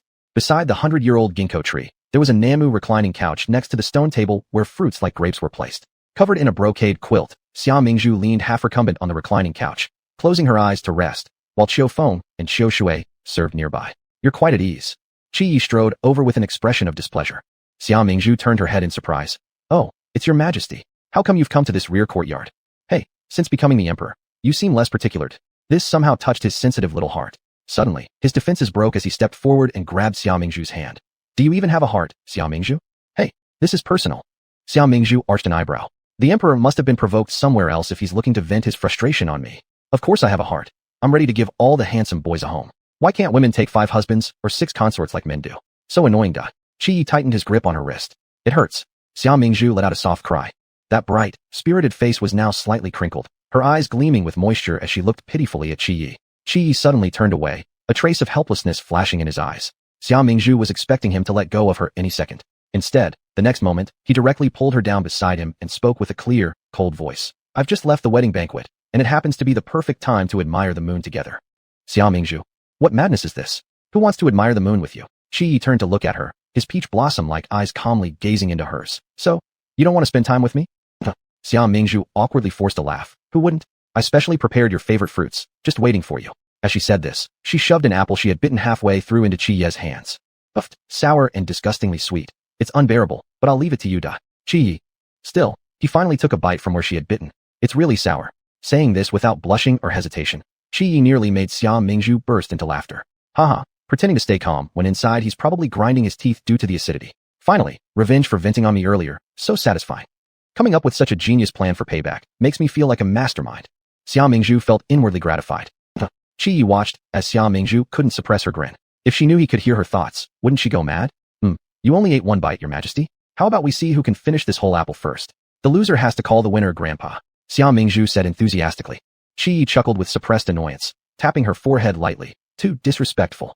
Xia Qinghe stood hidden in the shadows under the veranda, sharply observing the man and woman chatting happily not far away, her eyes blazing with overwhelming hatred. Chapter 197. I am the female lead. The sky started to drizzle, and slowly the rain grew heavier. Xia Qinghe sat by the lake, letting the rain hit her body without any attempt to avoid it. Her skirt was soaked more than halfway, with the liquid dripping onto the ground making it unclear whether it was rainwater or her tears. What should I do? Xia Qinghe opened her eyes helplessly, staring at the water's surface. She trembled all over, her voice squeezing out through clenched teeth. Why? Why have I tried so hard and still can't see any hope? Why must you treat me like this? Wah! Her cries were suppressed, interspersed with sobs. Is this my fate? Am I destined to be a pitiful person? But why? Even Xia Mingzhu gets a good ending. Why don't I? I refuse to accept this. She was almost collapsing. Are people in this world crazy? Xia Mingzhu was so reckless, so wicked, repeatedly bullying others with ruthless actions and honeyed words. Yet, those around her began to treat her kindly. And herself, always showing purity and goodness to everyone. Why couldn't they see how kind she really was? Xia Qinghe covered her face as tears dripped down her arms and fell into the lake water. Looking at the cold lake surface before her, she suddenly stood up. Then, she stepped step by step into the lake water. The freezing lake water instantly soaked her clothes, gradually submerging her neck. She was immersed in the lake water but felt that human hearts were colder than the lake water. She didn't want to die, but living was too difficult. Gradually, her vision plunged into complete darkness. Mysteriously, some scenes jumped into her mind, flashes of fragmented movie scenes that lingered for only a few seconds before disappearing. She suddenly opened her eyes, her fierce gaze sharp like a sword, chilling the air around her. Originally, she was the female lead in this world. It was just that someone had messed up the plot and altered the script. Her sense of injustice turned into a black hole, swallowing her whole. She had to fix the chaos and ensure certain people would stop messing things up. Moonlight poured over Xia Mingzhu, encasing her in a layer of holy light. Beautiful and untouchable. Qi Yi nearly stared foolishly. Hearing no sound from behind him, Xia Mingzhu turned her head. Why isn't His Majesty speaking? Qi Yi smiled slightly, his dark eyes reflecting her bright beauty. I was thinking, my harem is empty. Maybe it's time to add an empress. Xia Mingzhu asked intriguingly. Which family's daughter has caught your eye? Surely not me, right? Qi Ye's eyes shone brightly, but he sighed. You, with a pretty face, and brains, also a pretty face. But never mind, I don't mind. If it doesn't work out, I'll dethrone you and choose another. Xia Mingzhu rolled her eyes. Learning good stuff takes effort. Turning bad happens easily. Qi Yi grinned. That's because I've been corrupted by being around the wrong people. But what your majesty says isn't wrong. I am indeed useless. Xia Mingzhu feigned misunderstanding of Qi Ye's feelings. So, I wish His Majesty could meet the right person, fall in love at first sight, be deeply infatuated, obedient and devoted, fully surrendering oneself, all going smoothly. Qi Yi almost choked on blood, angrily interrupting her. Xia Mingzhu, are you made of wood? His Majesty, why are you scolding me again? Xia Mingzhu pouted, muttering. Even though I crave your body, I don't want to be trapped in the palace, fighting with a group of women every day over jealousies. Qi Yi suddenly went silent. It turned out she understood everything, but simply refused. The light in his eyes dimmed. Qi Yi paused, then suddenly raised his hand, placing a rose pin made of solid gold into Xia Mingzhu's hair. This is tribute sent up from below. I thought it suits you. As soon as Xia Mingzhu heard it was a tribute, she knew it must be very valuable. With joy, she lifted her hand to touch it. Are you really giving it to me? Qi Yi feinted, taking it back. Forget it if you won't take it. Xia Mingzhu hurriedly dodged his hand. Take it. Take it. Not taking it would be foolish. Haha. Touching it feels pure gold. Tomorrow I'll find a store and sell it. Cash is most practical. Qi Yi said, not allowed to sell. Xia Mingzhu, how does it seem like he can hear my inner thoughts? She quickly said, okay, won't sell. Anyway, once it's given to me, it's mine. I'll sell it secretly, you'll never know. Qi Yi looked at her sharply. It's not acceptable to disobey openly while agreeing inwardly. Xia Mingzhu, can he even see through this? It's miraculous. She hastily said, understood, truly won't sell. After 2 minutes, she tried again hesitantly, not even checking the price. Qi Yi glared angrily. Give it back to me. Xia Mingzhu waved her hands frantically. All right. Won't sell. I promise I won't sell. I'll wear it daily for you to see. After becoming emperor, it's harder and harder to pacify him. Xia Mingzhu blinked her almond-shaped eyes, whispering to herself inside. However, since he has the intention of indulging in a harem, he will probably no longer remain pure. Though I don't want to join his harem, he is the one I like most here. The thought of him being with another woman makes my heart ache. Damn. Anyway, I'll just reel him in and have a brief fling. Afterwards, we'll each go our separate ways without any hindrance. Xia Mingzhu hung her head, suddenly feeling the surrounding air growing colder. She couldn't help but rub her arms with both hands. Thinking about her plan, she immediately leaned into Qi Ye's embrace weakly. Your Majesty, I am so cold, could you hug me? Her words carried subtle hooks as her small hand intentionally teased him on his chest. I don't believe I can't win you over, little guy. Her fingers circled around his chest for half an eternity, but saw no reaction from Qi Yi. Xia Mingzhu couldn't help but look up. She saw Qi Yi staring at her expressionlessly. Xia Mingzhu, what are you staring at me for? Is something wrong? Qi Yi slowly pushed her away. If you're cold, go back inside and rest. Then he stood up abruptly and left. Xia Mingzhu stood frozen like she'd been struck by lightning. Shit, did you eat Tang Sung, Monk Tang? You didn't even feel anything for that. She touched her smooth face and glanced down towards Qi Yi. I'm still as beautiful as ever. Could it be? You actually have some hidden ailment? Qi Yi. His steps quickened noticeably. What could he say? This bold woman brazenly said she wanted to seduce him and then refuse responsibility afterward. He certainly couldn't really have just a brief affair with her. Xia Mingzhu was now thoroughly confused, uncertain whether to continue pursuing Qi Yi or not. From others' perspectives, it seemed like she had been rejected. Xia Qinghe came out from behind, almost soundlessly. Step by step, she approached Xia Mingzhu, brimming with hostility, like a demon from hell. Hearing the noise behind her, Xia Mingzhu turned her head to see her. Why do you walk silently like a ghost? Since your Majesty has rejected sister should not take it out on me, Xia Qinghe said. Xia Qinghe then looped her arm with Xia Mingzhu's. But I can understand sister's feelings right now. How about we sisters have a heartfelt talk together? Her delicate skin made Xia Mingzhu feel as if she was wrapped by a snake.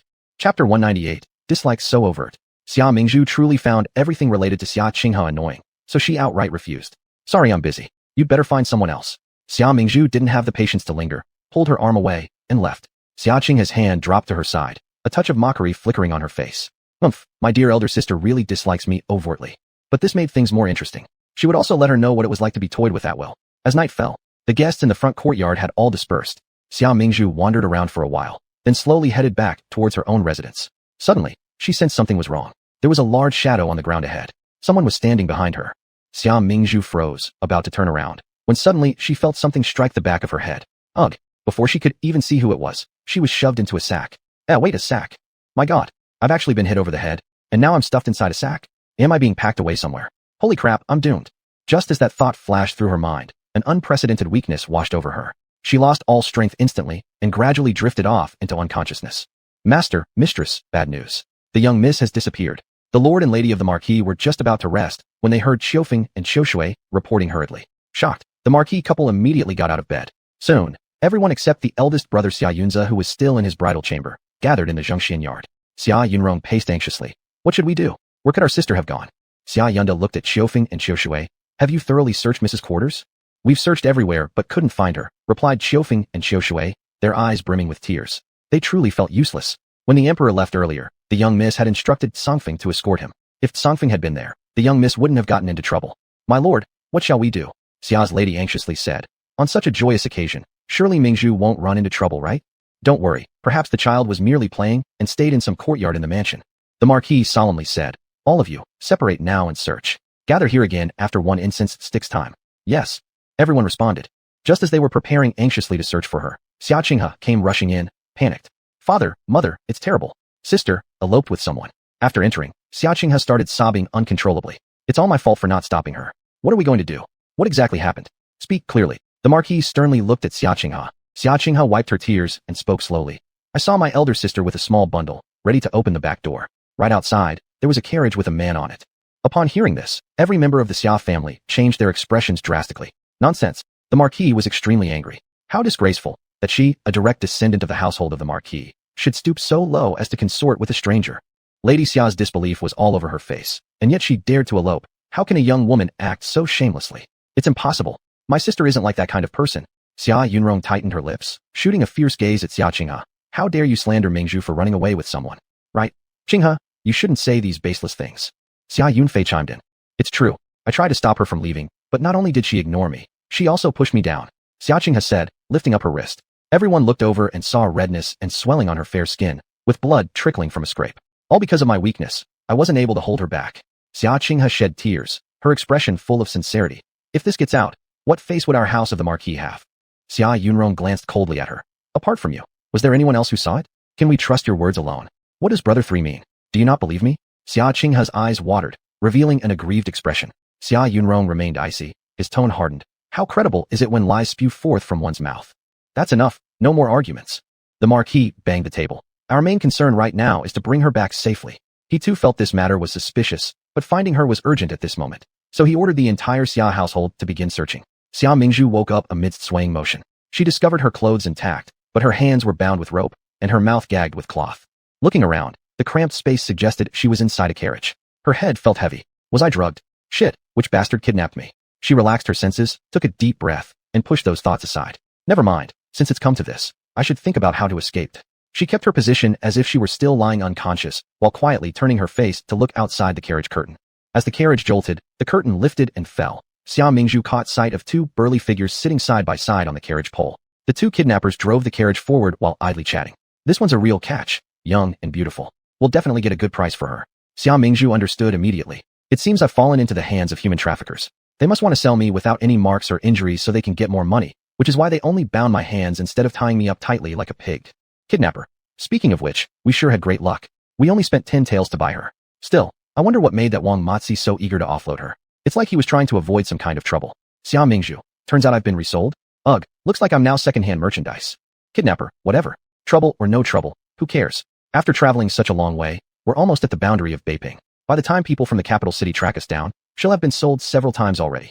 Xia Mingzhu. Damn, I've been unconscious for that long? No wonder I'm dizzy and seeing double. I thought it was because of some sleeping potion, but turns out I'm just starving. Kidnapper, indeed. Once we reach the place, we'll hand her over to some faraway broker who will then sell her to high-ranking officials.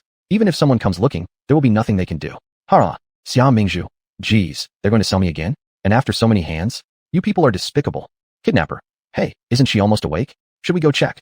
Xia Mingzhu. She quickly closed her eyes and pretended to still be unconscious. Kidnapper. No need. This girl looks frail and weak. She won't run. Xia Mingzhu. What? Who are you underestimating here? She looked around the carriage and felt the speed of their journey. Outside, there was no commotion. The ride was relatively smooth, meaning they were likely on an even stretch of road. Seems like my only option is to try jumping out of the window. Even though I might get injured, it's better than waiting for doom. She carefully moved her body to the edge of the carriage window, then gently opened it, and with determination shut her eyes and leapt out. Chapter 199. So, you've been thinking of me. After landing, Xia Mingzhu rolled herself to the side of the grass. Fortunately, the carriage was moving fast, and the two kidnappers didn't hear the sound of her opening the window. One of the kidnappers might have noticed the sound of someone landing. He glanced back briefly, but seeing nothing on the road, turned back again.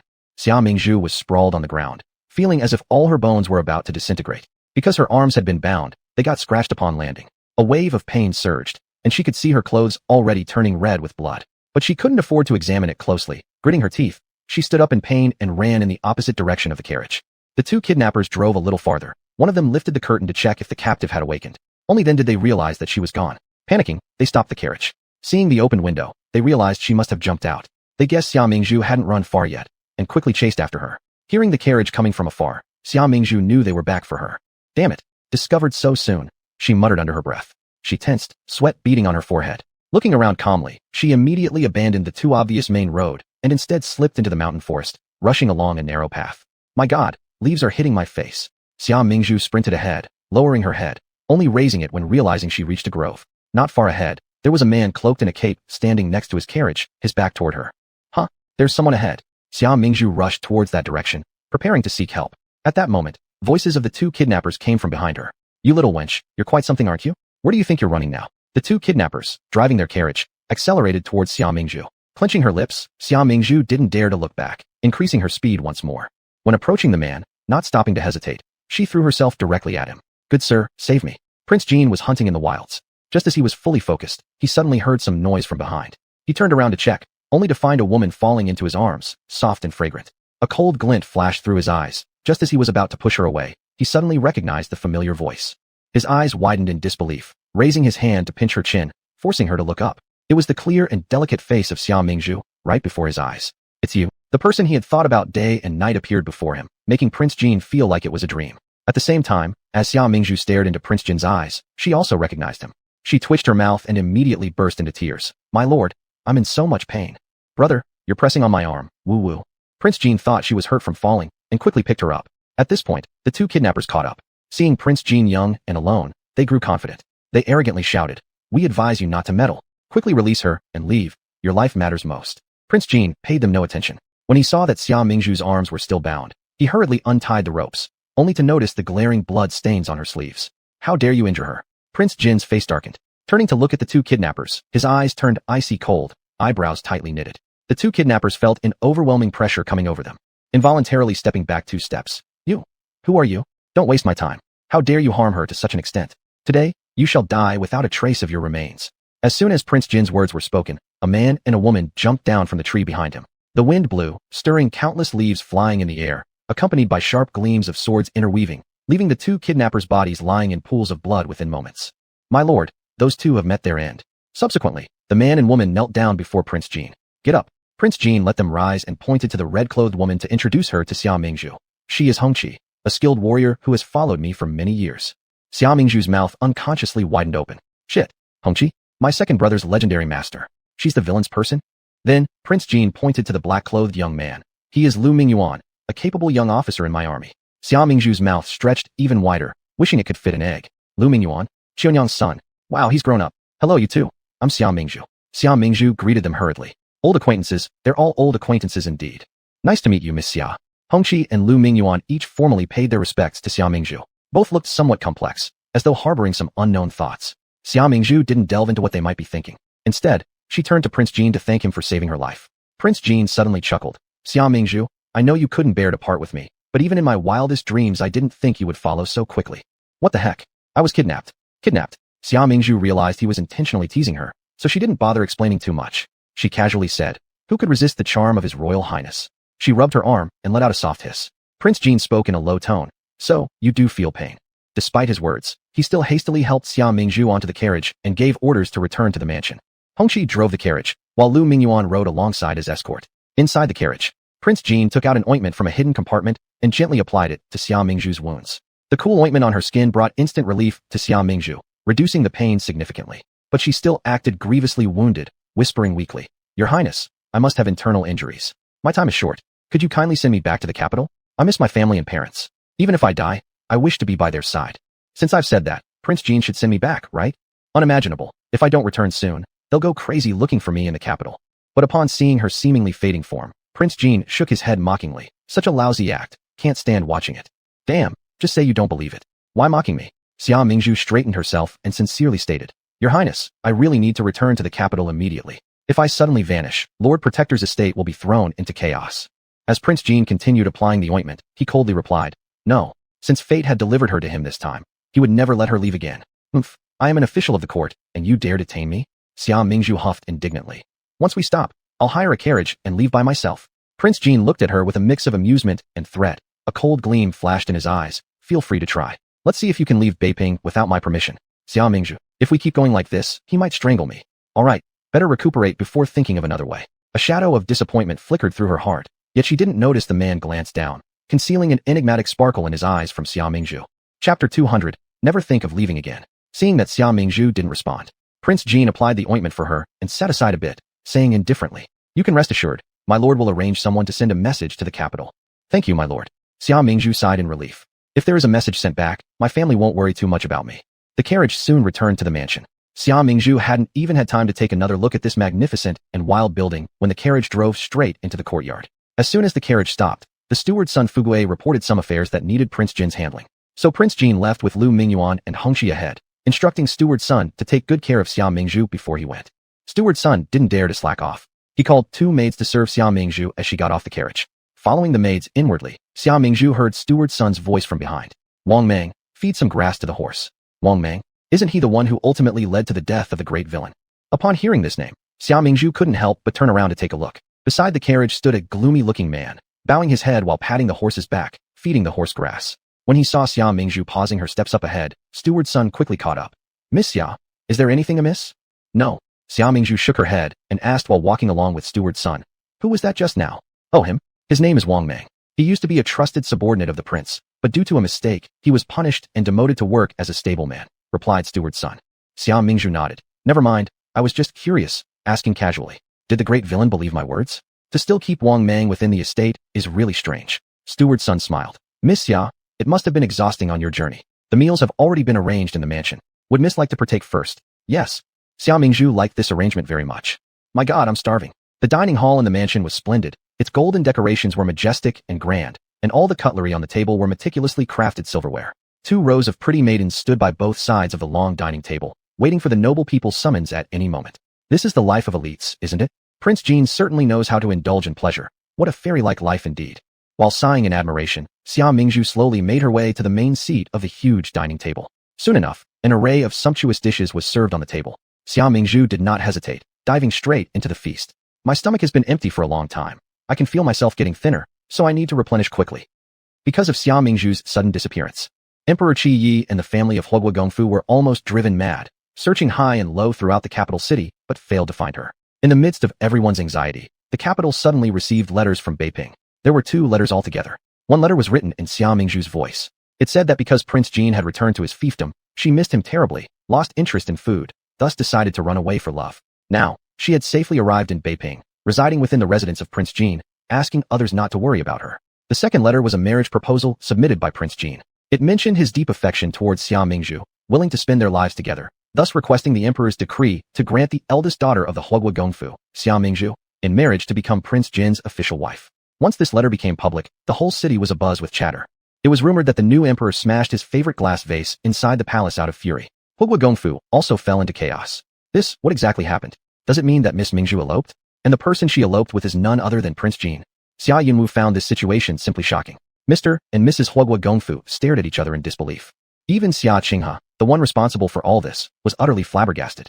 She only instructed the bandits who kidnapped Xia Mingzhu to sell her far away, preferably never returning to the capital. But they didn't expect them to bring her to Beiping, then selling her to Prince Jean? Why does Xia Mingzhu always have such good luck?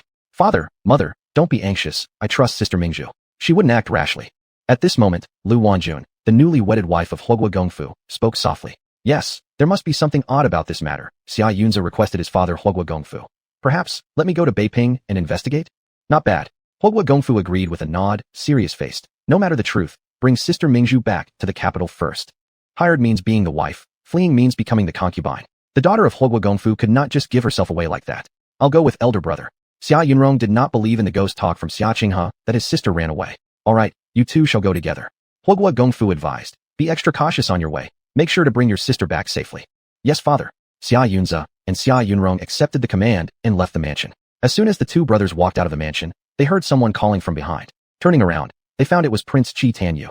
Having heard that you were going to look for Miss Xia, I will go with you. Tanyu said. All right. The Xia brothers knew that Tanyu could speak animal languages and had some skills, so they readily agreed. The three of them set off together and soon left the city. But unexpectedly, the new emperor was waiting for them at the 10-mile pavilion outside the city.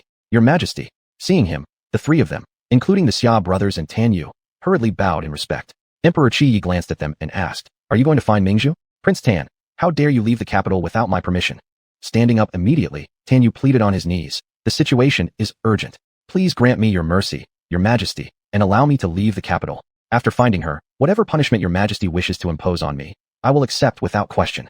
Stand up, Emperor Qi Yi told the three of them. I've been waiting here to go with all of you to search for someone. Thank you, your Majesty. Tanyu stood up. The Xia brothers did not expect that the new emperor would also join their mission. Xia Yunzi's brow furrowed slightly. However, if your Majesty leaves the capital, it is no trivial matter. What if danger arises? Am I afraid while you're not? Said Emperor Qi Yi sternly. Xia Yunzi, your task along the way is to protect me. Don't chicken out. Yes. Xia Yunzi accepted his order. And me too. With me following, I'll ensure that nothing untoward happens to your Majesty. At this moment, renowned physician Lin Junshu rode his horse to catch up with them. How come you're here as well? Upon seeing him, Emperor Qi Yi suddenly felt a little uneasy. He had originally planned to go looking for Xia Mingzhu alone. Now, with so many people added, he feared the credit might be taken away from him.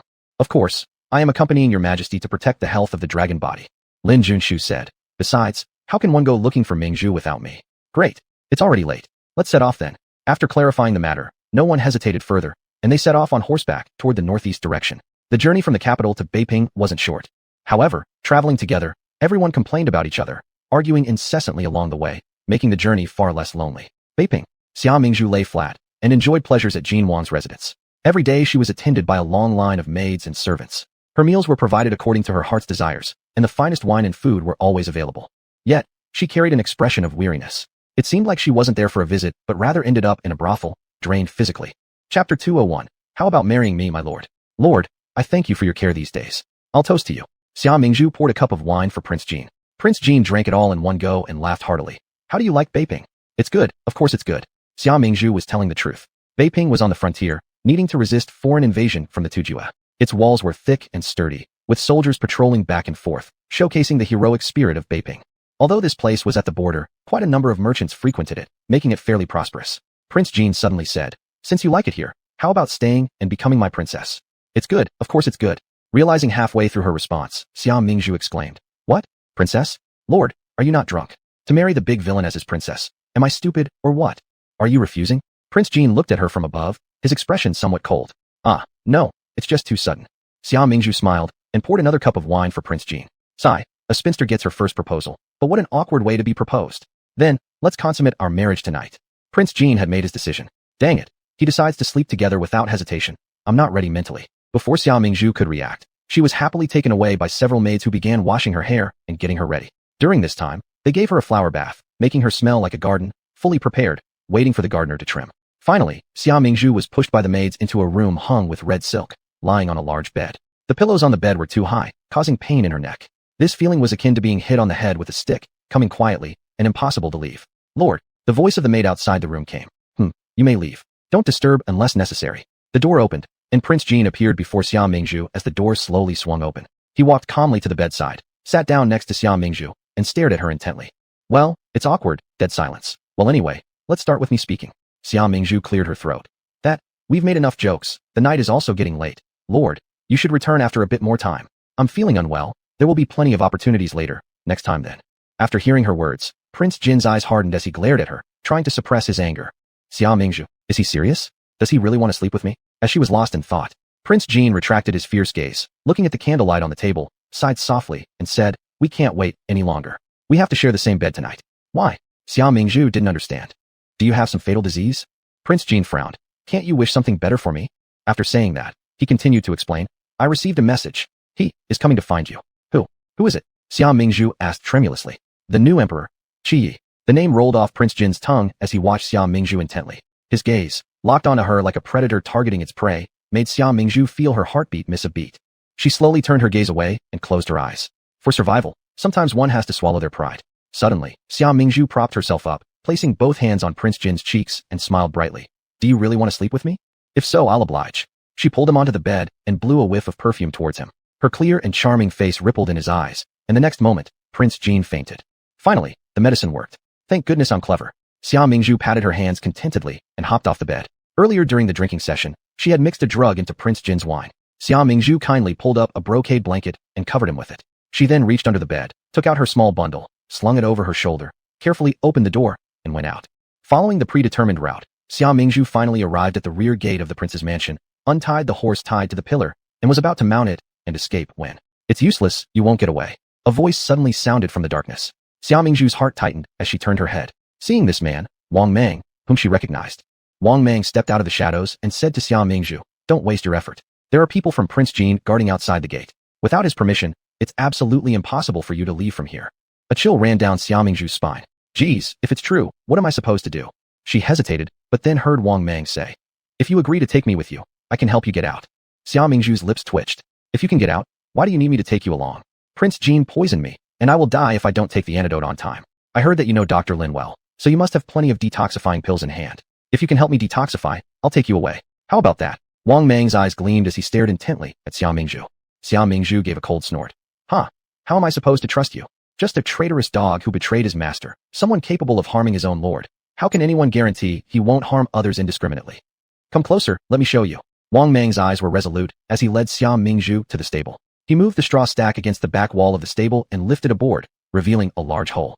"I secretly dug this. It leads straight out of the city to an old forest. If you give me the detoxifying pill, we can escape through here with a horse." After pondering for a moment, Xia Mingzhu took a detoxifying pill from her pouch and held it in her hand.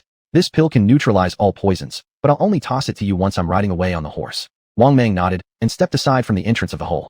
Xia Mingzhu quickly turned around, leading the horse, and climbed onto its back. But before she could pull the reins and make the horse gallop off, a whizzing sound came from behind her, an arrow shot out, piercing directly into the bundle slung over her shoulder. The force of the arrow was immense. With the bundle, Xia Mingzhu tumbled off the horse and fell to the ground. The detoxifying pill also slipped from her hand. Torches lit up the surroundings as a group of people rushed forward, led by Prince Jin. I've been raised on poison since young. Your tricks mean nothing to me. Why can't you stop trying them? Prince Jin's hawk-like gaze fixed on Xia Mingzhu, his expression displeased. You've disappointed me greatly. Xia Mingzhu landed hard on the ground, her bottom aching severely. She furrowed her brows slightly as she got up. Damn it. He actually shot me off the horse, and my bundle is pierced clean through. That's utterly unreasonable. Inside the bundle are the gold and jewels I worked so hard to gather. What if they're damaged? I want to beat him senseless. And you, such a disloyal traitor. Prince Jin glanced at Wang Mang disdainfully, looking at him as if he were trash lurking in some dark corner. How dare you betray me? I see that you're simply tired of living. Prince Jin's voice was icy, like water frozen in a spring, radiating bone-chilling coldness. With a wave of his hand, several guards rushed forward and began pummeling Wang Mang with punches and kicks. Chapter 202. You're rather heartless. Wang Mang curled his body together in agony, tightly clenching his palms. And no one knew that in his palm was the antidote pill that had rolled underfoot. Only the continuous sounds of his tongue cries could be heard. Xia Mingzhu glanced at him and then lowered her gaze. How dare he assist your escape? My lord king, what do you say about me flaying him alive? Jin Wang's rough hand gripped Xia Mingzhu's chin with great force, making her entire body tremble. Xia Mingzhu broke free from his grasp, her voice devoid of any warmth. If his highness says it's good, then it is. You're rather heartless. Jin Wang laughed as if very satisfied with this answer. Unfortunately, now is not the time to kill him. Let's temporarily leave him a dog's life. Jin Wang sighed, looking down at Xia Mingzhu with his gaze. I treat you like a pearl or a treasure, and yet you still wish to return to him. Xia Mingzhu didn't know who he referred to, and she didn't plan on asking. She merely said calmly, I haven't returned home for a long time.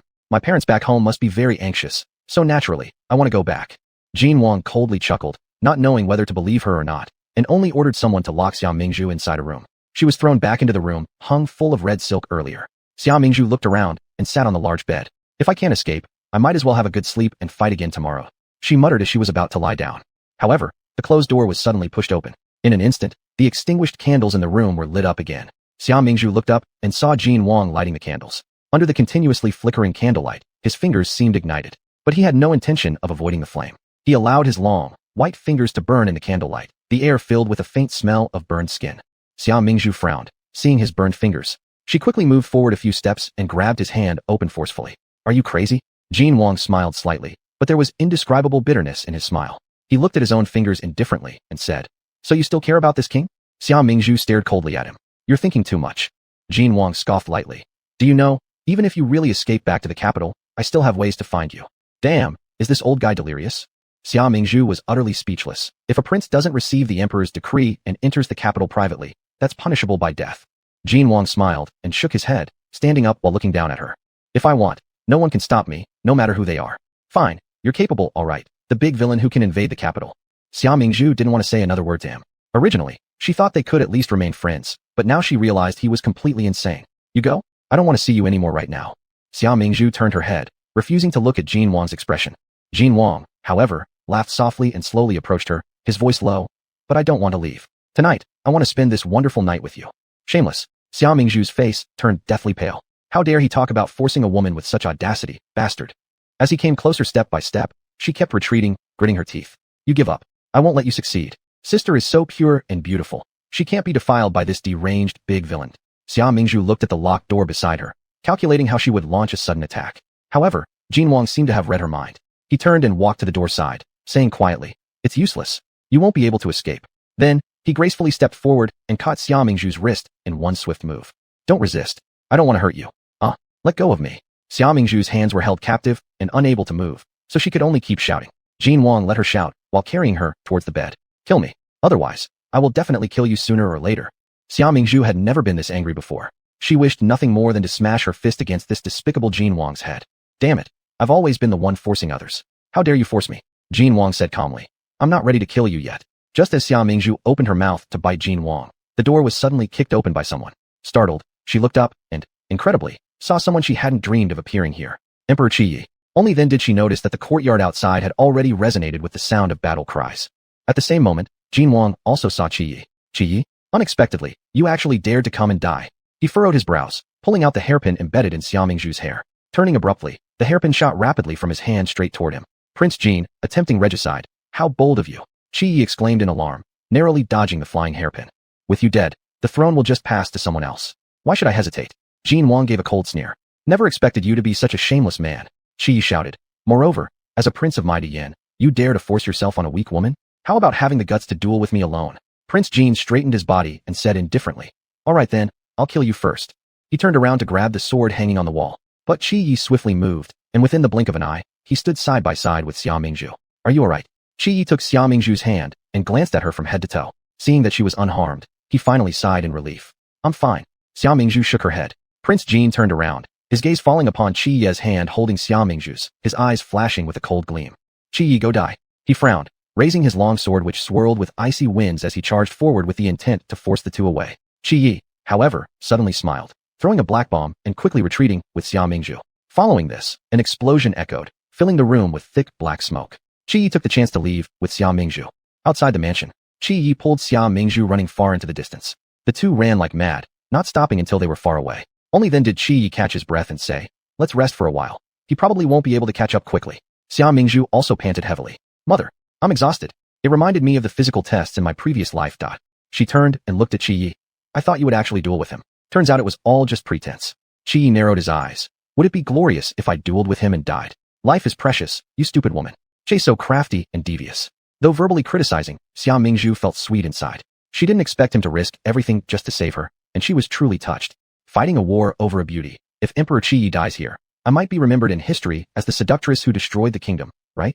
Qi Yi, is it so hard for him to stay alive? By the way, are you the only one who came? At this moment, Xia Mingzhu asked. Certainly not. There's your eldest brother, third brother, Lin Junshu, and Xin Yu as well. Qi Yi replied. Then where are they? Xia Mingzhu looked around. No need to search. They're still battling with Prince Jin's guards and house troops. Otherwise, how could I have the opportunity to save you? Chapter 203, Unfeeling Thing. Qi Yi said his words lightly, as if he were asking, have you eaten today? Xia Mingzhu was completely speechless. Are you saying that they were trapped in Prince Jin's mansion just to save me? And the two of us abandoned them and fled on our own. Oh my god, unknowingly I've become an ungrateful person. She glared at Qi Yu. If it weren't for the fact that he was the emperor and she was his subject, she would have already slapped him across the face. Realizing what she was thinking, Qi Yu couldn't help but laugh bitterly.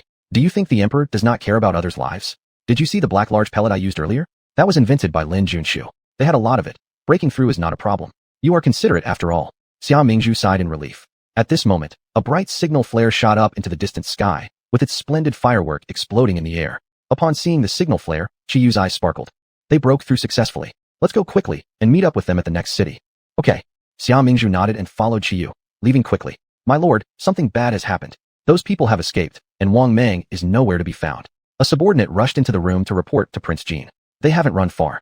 Prince Jin's eyes flashed with murderous intent. Inform everyone immediately to search for them. Under no circumstances should we let them escape. At this time, Qi Yu and Xia Mingzhu had arrived on one side of the city gate wall, carefully walking along the base of the wall. The two were pondering how to sneak out of the city. Suddenly, a man holding a token rode towards them on a horse, shouting loudly. The prince ordered the city gates to be opened, and fugitives tracked down. How dare that Prince of Jin slander the emperor as a fugitive? Qi Yu cursed in pain, assuming the people were coming for them. However, after Xia Mingzhu clearly saw the person on the horse, she froze, sensing something was wrong. Wang Mang, didn't he betray Prince Jin earlier? How could Prince Jin still trust him enough to send him with orders? Realizing something, her face turned pale. It's not good, Your Majesty, we must stop him. Before she could finish her sentence, the defending soldiers had already inspected the token and confirmed there was no issue, so they slowly opened the city gates. But everything changed in an instant. When the defenders opened the city gates, they discovered behind them waited a team of Tujua barbarians. Seeing the gates open, these Tujua riders intended to charge inside the city. The defenders cried out several times, flailing around trying to reseal the city gates. However, Wang Mang suddenly moved right beside them. He wielded a sharp short blade, and in the space of a few breaths, cut the throats of 4 gate guards responsible for opening the city gates. Then he strode forward, opening the gates wide. This traitor! Upon witnessing this scene, Qi Yu and Xia Mingzhu clenched their teeth out of anger. Had the situation allowed, they would have definitely cut down this traitorous villain first. However, now, team after team of Tujua riders were riding galloping into the city. It's not good. The Tujua soldiers have entered the city. The defensive general shouted out in alarm, leading a few loyal soldiers determined to resist the Tujua invaders. Fire broke out near the city gates. Wave upon wave of Tujua forces continuously invaded Beiping City, their numbers increasing exponentially, while the defenders obviously could no longer hold their ground. Qi Yu, will make them pay dearly with blood for disturbing my Dian Empire. Qi Yu gritted his teeth. Mingzhu, you go ahead first. With the gates broken, as ruler of a nation, I can't idly watch these Tujua people invade and harm my citizens, causing the destruction of my empire. Seeing the critical situation, Qi Yu gave Xia Mingzhu a shove and drew his sword, charging into the enemy lines. Hey, don't. Xia Mingzhu helplessly stamped her foot, realizing she couldn't stop him. You fool, you're the emperor. If you die, wouldn't our kingdom fall even faster? At that moment, a flaming long arrow flew toward her, narrowly missing her head. Xia Mingzhu quickly ducked behind a corner. Nima, it almost set my hair on fire. Hiding well, she peered out from cover to observe Qiyu's situation. Alas, outnumbered significantly, Qiyu and the Beiping soldiers could only block part of the Tujue troops. More Tujue cavalry continued pouring into the city. Roars, cries, hoofbeats, sounds of weapons colliding. These mixed sounds resounded on various streets throughout Beiping. In a matter of minutes, the entire Beiping city was permeated with a heavy stench of blood, gruesome scenes everywhere like some kind of hellish nightmare. Behind them, the Tujue barbarians laughed wildly as they swung their slaughter knives, reaping lives like devils. To death defending Dian. Qiyu roared and raised his weapon, charging forth. Barbarians, your lives are mine. With a cold look on his face, he pointed his long sword straight ahead. As soon as the first Tujue man charged at him, he instantly swung his sword horizontally with terrifying force, plunging it halfway into the Tujue man's body. In the next moment, the Tujue man was flung back, crashing through the enemy ranks behind him like a tidal wave for 5 meters, toppling many more Tujue men. As the first Tujue man fell dead, numerous Tujue surrounded Qiye to commence a bloody slaughter. Relying on his nearly superhuman physical strength, Qiye swung his sword with powerful slashes, slaying countless Tujue soldiers, and this quickly caught the attention of Tujue king, Ali Nu.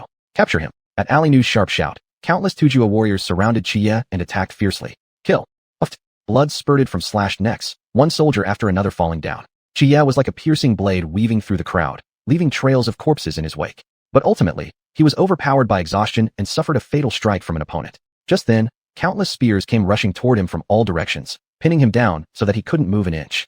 Kill him. Ali Nu gave a wave of his hand, and 2 Tujue soldiers lifted their spears, aiming directly at Qiye's heart. Hold on. Spare his life. At this moment, Xia Mingzhu rushed out, trying to stop them. Seeing a fearless young woman step forward, Ali Nu's eyes sparked with interest. He gestured for the 2 Tujue soldiers to pause, and then asked Xia Mingzhu, "Who are you? Why do you want me to spare him?" I am Princess of Jin, wife of the Prince of Jin, and he is the ruler of this city."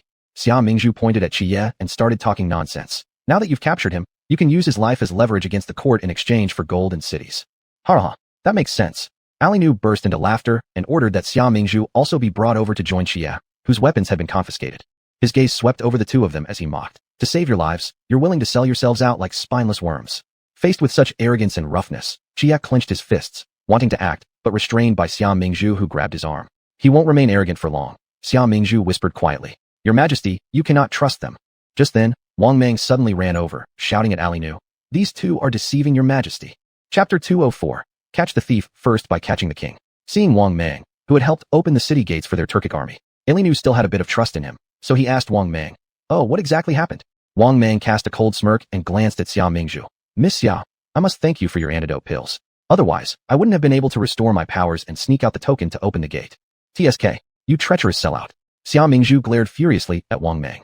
If she had known he was going to open the gates and let the Turks in, she would never have handed over that antidote. "You're ungrateful, colluding with the enemy, committing treason. There will be no good end for you. I suggest you slit your own throat and repent before all." Since ancient times, great achievers haven't bothered with trifles. When I become a marquis or general, who will even remember this little matter today? Having said that, Wang Mang immediately pointed at Qi Yi and shouted loudly, "He is not the Prince of Jin at all. He is Puk." At this moment, an arrow shot towards them. In an instant, Wang Mang, who was speaking just moments ago, was struck in the body by the feathered arrow. With wide-open eyes glaring forward, he knelt on both knees before collapsing to the ground. Seeing Wang Mang killed in front of his eyes, Ali Nu was shocked and looked up. He met the icy gaze of a man coming towards them. It was Prince Jin. Prince Jin was riding in the middle, Hong Qi on his left hand, Lu Mingyuan standing on his right, and behind him were soldiers neatly lined up. Seeing the wide-open city gates, Prince Jin exuded a bone-chilling aura of killing intent. "You wretched Turkic bandits, daring to intrude into my domain under my nose. You have some guts indeed. Prince, here, are you really the prince, or is he?" Uncertain and uneasy, Ali Nu ordered his men to bring out Qi Yi and Xia Mingzhu to stand in front of everyone. Seeing the 2 captives, Prince Jin's lips curled slightly into a cold smile. "So, after fleeing from the Jin residence, you've ended up in the hands of the Turkics? Since you can't escape, allow me to send you along your journey. Fire! Puk! Puk! Puk!" As Prince Jin's command echoed, countless arrows rained down from above. What an idiot! Killing his own people too. Truly heartless and ruthless. Ali Nu cursed angrily, but amidst the rain of arrows, he could only hurriedly retreat. At this point, Qi Yi grabbed Xia Mingzhu's hand, intending to help her avoid the deadly storm of arrows. "Wait a moment, watch this." Xia Mingzhu spoke and flung a pouch of powder directly toward Ali Nu, who wasn't far away. Caught off guard while hastily retreating, Ali Nu was suddenly drenched in the powder. Furious, he was about to find whoever did it when he realized his entire body had stiffened, unable to move. With eyes bulging wide, he glared venomously at Xia Mingzhu nearby. It's you. It's you caused this. And Xia Mingzhu shouted back as if completing a couplet. Shoot him, kill him. Simultaneously, Prince Jin also noticed the commotion here. Without hesitation, he signaled for the soldiers to fire arrows at Alinu. Qi Yi promptly dragged Xia Mingzhu out of the dangerous zone. In an instant, countless arrows converged and targeted Alinu. Even a needle could have been hit in such dense showers, let alone a human being. Puk. In a blink of an eye, countless feathered arrows pierced Alinu's body, half of them already piercing through his torso. Defeated, Alinu stared at the arrows sticking out of him. He had come so close, so very close to breaking through Beiping. Just then, another arrow came flying. Boom! A jet of blood splashed out as this final arrow pierced Alinu's head. After being hit by this last arrow, Alinu collapsed entirely onto the ground. They've killed the king. Kill them all. Revenge for the king. Upon seeing Alinu's death, the Turkic soldiers launched fierce counterattacks. Kill these Turkic vermin. I'll reward you richly. At Prince Jin's command, Hong Qi and Lu Mingyuan immediately led their troops to charge forward. Both Prince Jin and Qi Yi joined the fray with their swords drawn. Losing their leader, the Turkic soldiers became scattered, fighting with nothing but blind courage. However, once they truly felt the strength of the Danya warriors under Prince Jin and Qi Yi, they immediately turned and fled, falling into complete disarray. After slaying a Turkic soldier in front of him, Prince Jin noticed a Turkic giant lifting his massive blade high, ready to deliver a fatal strike down upon Xia Mingzhu, who was completely unaware. He quickly kicked away the Turkic soldier obstructing his path, leaped forward, and killed the Turkic giant sneaking up from behind. Noticing the sound from behind her, Xia Mingzhu turned around. Seeing Prince Jin saving her, she grinned, wanting to say something, but in a split second, her eyes widened in horror. Prince, look out! It turned out that Wang Mang, who had been hit by an arrow earlier, had secretly climbed up at some point and viciously stabbed Prince Jin from behind. Your Highness! Hong Qi and Lu Mingyuan, upon witnessing this scene, were utterly horrified. They rushed forward in a frenzied wave, hacking Wang Mang to death with their swords. Qi Yi turned his head and froze in shock as he saw Prince Jin suffer a fatal stab while saving Xia Mingzhu. The icy dagger pierced through the ribcage and deeply wounded the internal organs. Before Prince Jin could even turn around, a mouthful of blood spurted out. His body slid down slowly, only to be caught by Xia Mingzhu. Sitting on the ground, Xia Mingzhu held him tightly, tears streaming down her eyes. You're not the great villain? I thought you were invincible with your steel-like hide. How could you die so easily? Are you unwilling to let me go? Prince Jin, gravely injured, was now gray-faced and breathless. He forced a smile, his hand reaching up to caress Xia Mingzhu's cheek. Your life was saved by me, so live well. As his words trailed off, fresh streams of red blood gushed from the corner of his mouth, and his vision blurred with dark clouds. Finally, his eyelids grew too heavy to lift again, and he lost consciousness. No, you cannot die. Xia Mingzhu clutched him tightly, tears flowing like broken strings of pearls. Your Highness. Lu Mingyuan knelt on the ground, crying out in agony. No, Your Highness won't die, he won't. At this moment, Hong Qi suddenly went mad. She shoved Xia Mingzhu aside and seized Prince Jin into her own arms. It's all your fault, you wicked woman. It's you who killed His Highness. Hong Qi's eyes were bloodshot, full of overwhelming emotion as she glared at Xia Mingzhu, wishing she could kill her on the spot. Hong Qi, stop it. Put His Highness down. Lu Mingyuan shouted. Yes, Hong Qi, Dr. Lin Junsu is within the city walls. There might still be hope for His Highness. Let us set things down first before we talk, Xia Mingzhu also urged anxiously. No, liar, you are all liars. Hong Qi screamed while tightly hugging Prince Jin. Seeing people gradually approaching her, she leaped onto a horse and fled out of the city with Prince Jin. Xia Mingzhu turned pale with fear and hurried to rush forward to stop her. However, Qi Yi pulled her wrist firmly. Don't go. Chapter 205, It was her fault. Qi Yi held Xia Mingzhu, sighed and said, Don't chase him anymore. You won't catch up with him. Xia Mingzhu struggled to hold back the impulse to cry, burying her head in Qi Yi's shoulder. What should we do? It's my fault that he got into trouble. Qi Yi patted her head, gently consoling her. It's not your fault. Wang Mang is too despicable. Your Majesty Mingzhu. At this moment, Xia Yunze, Xia Yunrong, Lin Junshu, and Qin Yu exterminated all the Tujue soldiers within the city and came over. We've dealt with all the Tujue soldiers hidden in the city. Seeing Qi Yi and Xia Mingzhu embracing each other, Lin Junshu and Qin Yu exchanged glances, stunned on the spot. Still, it was Xia Yunze who stepped forward and asked, What's wrong with you two? Has something happened? Xia Mingzhu stood up from Qi Yi's embrace and nodded solemnly. It's Prince Jin. Everyone quickly learned the details of what had happened, feeling very heavy-hearted inside. Prince Jin fought bravely against the enemy. His death was meaningful. After a while, Xia Yunze sighed. Your Majesty still has wounds on your body. To avoid further trouble, let's go back to the capital as soon as possible. Qi Yi agreed. It was indeed better to return to the capital earlier. Lu Mingyuan had already led people to reclose the city gates, and soldiers were reassigned to patrol on the walls. After descending from the watchtower, Lu Mingyuan walked directly to Xia Mingzhu, knelt down. Master, I know you're Qionyang's son, stand up quickly. Xia Mingzhu helped Lu Mingyuan to stand. During her time in Beiping, Lu Mingyuan had helped her both openly and covertly many times. She was grateful to him. Knowing that Lu Mingyuan and Xia Mingzhu had this layer of connection, Emperor Qi Yi looked at this spirited youth more favorably. He immediately revealed his true identity as the emperor, causing Lu Mingyuan and the other generals to kneel down and acknowledge him as their sovereign. Emperor Qi Yi promoted Lu Mingyuan to become the commander-general responsible for defending Beiping and guarding against another invasion by the Tujue. After making all necessary arrangements, everyone set off right away. On the carriage, Emperor Qi Yi winced slightly as he pressed his shoulder where a Tujue soldier had wounded him. Although Lin Junshu had already dressed the wound, pain still shot through intermittently. Xia Mingzhu bent down and asked, "Your Majesty, are you okay?" "Yes, my shoulder hurts." Emperor Qi Yi did not look up. "Why did you recklessly charge ahead when the Tujue army entered the city?" Xia Mingzhu supported Qi Yi and stared at the wound on his shoulder, lightly scolding him. "When did you start being so careless about your life?" Qi Yi looked at her and chuckled softly before asking warmly, "Are you trying to take care of my house?" Xia Mingzhu's hand froze mid-reach toward his shoulder before pulling back. "Humph, who cares about you?" Qi Yi's expression darkened instantly, as if hurt by her sudden distance. Xia Mingzhu wanted to say something more, but seeing his clearly unhappy face, she could only swallow her words and stay silent. Under the moonlight, the cold wind blew the carriage curtain wildly, adding a sense of oppression to the prolonged silence between the two. "Do you know how worried I was along the way?" Emperor Qi Yi suddenly lowered his gaze and asked, "What if Prince Jin harmed you? What if I hadn't been able to save you in time tonight?" Unable to control himself, his voice grew louder, but the person behind didn't react at all, restlessly shifting a few times and muttering nonsense in her sleep. She had clearly fallen asleep long ago. Emperor Qi Yi looks like he'd wasted his words entirely. He raised his eyes to see her peaceful sleeping face, and the anger he had previously displayed dissipated completely. With a sigh, he freed one of his hands, readjusting Xia Mingzhu's head which had drooped onto his shoulder. Catching a glance of her sound sleep, he couldn't help but shake his head and laugh softly again. She truly had no worries. Suddenly, blazing torches appeared up ahead. Nearly 1,000 troops surrounded the mountain pass tightly, without any gaps. The leader was none other than the national defender in full armor. Seeing Qi Yi's entourage, he quickly dismounted. Kneeling down to the carriage housing Emperor Qi Yi, he declared, "I just heard that the Tujue army invaded Beiping. I was leading my troops to rescue you." Emperor Qi Yi opened the curtain of the carriage and solemnly said, "There's nothing wrong with me. The battle in Beiping is over. National Defender, please stand up." Once standing, the National Defender's eyes immediately focused on Xia Mingzhu, lying on the soft mat inside the carriage. He carefully scrutinized her from top to bottom.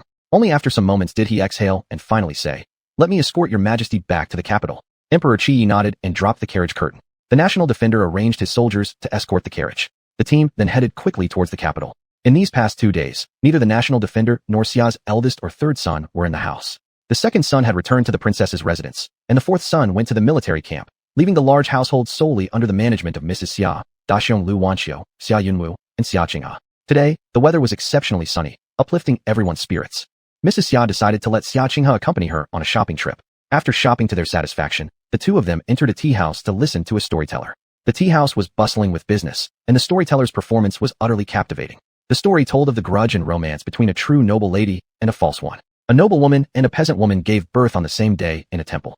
The peasant woman, desiring a better life for her daughter, secretly swapped the babies with the noble woman. How laughable! Such stories still have admirers.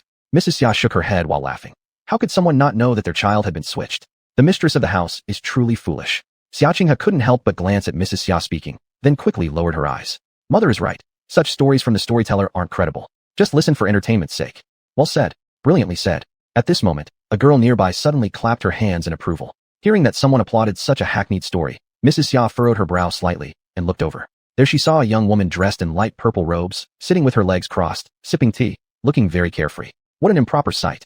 Seeing a young lady sitting without decorum, Mrs. Xia couldn't help but focus on the girl's face. Because there were 5 sons waiting to be married in her household, Mrs. Xia was thoroughly familiar with all the noble ladies in the capital city, recognizing most of the girls from various families. She was about to see which family's daughter was so lacking in manners, but after taking a closer look, she was startled enough to stand up. It was because this girl looked as if she were carved from the same mold as her late younger half-sister. Speaking of it, this was a sealed scandal involving the house of Huogua Gongfu, Duke who protects the country.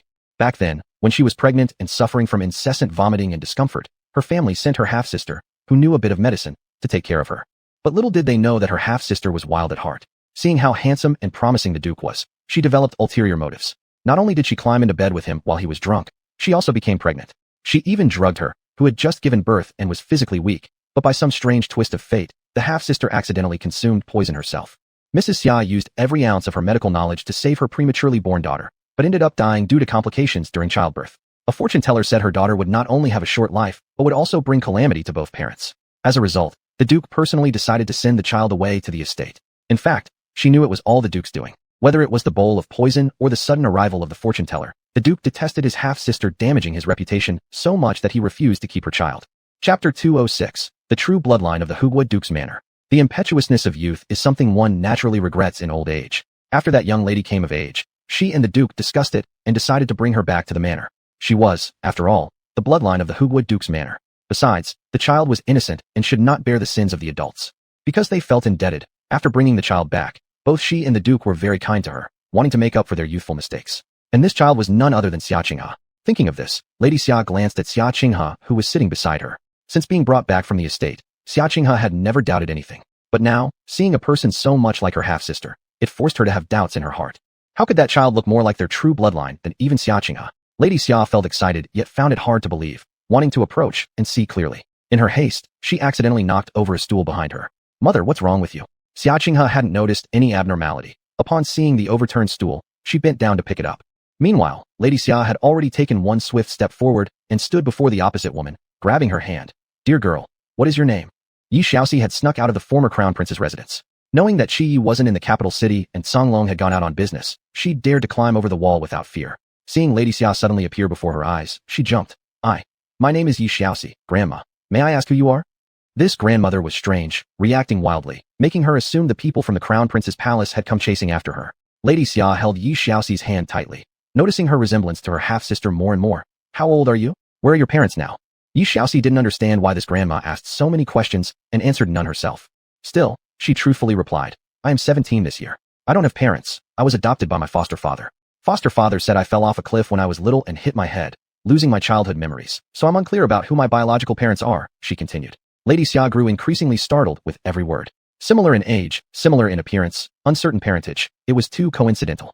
Lady Xia couldn't wait to immediately take Yi Xiaoxi back to the Hoogwood Duke's manor to let the Duke see if there was any resemblance. On the other side, Xia Qinghe finally picked up the stool and discovered that Lady Xia was enthusiastically chatting with a young lady. Upon identifying the girl's face, she felt as though she'd plunged into an ice pit, a chilling sensation creeping up from her feet. Yi Xiaoxi, why was she here? What were they discussing? Had they uncovered her deception? Xia Qinghe suppressed her trembling hands and slowly approached Lady Xia and Yi Xiaoxi. Seeing both of them simultaneously turn toward her, she forced a rigid smile. "And mother, what are you discussing?" Lady Xiao's full attention was on Yi Xiaoxi, leaving no room for Xia Qinghe. Instead, Yi Xiaoxi politely smiled at Xia Qinghe, a friendly greeting. Seeing Yi Xiaoxi's behavior, Xia Qinghe became puzzled. How did Yi Xiaoxi not recognize her? Could she have lost her memory? That made sense. If she knew about the switch, how would Yi Xiaoxi still kindly smile at her? Realizing this, Xia Qinghe calmed herself slightly. Recalling the last time she saw Yi Xiaoxi, due to Songlong's sudden appearance, Yi Xiaoxi had panicked and fled. Suddenly, Xia Qinghe turned her gaze towards the door, feigning surprise. Isn't that Songlong, the imperial guard before his majesty? How could he have come here? Songlong? Where is he? Hearing that Songlong had arrived, Yi Xiaoxi immediately panicked. I'd better run quickly. Without further politeness, she lifted her skirt and climbed out through the window. "Hey, young lady, please don't leave. Where do you live?" Lady Xia rushed to the window and looked out, but the street below was empty. Yi Xiaoxi had vanished long ago. "Mother, it's getting late. We should return to the estate. Otherwise, the elder sister-in-law and fifth brother will worry."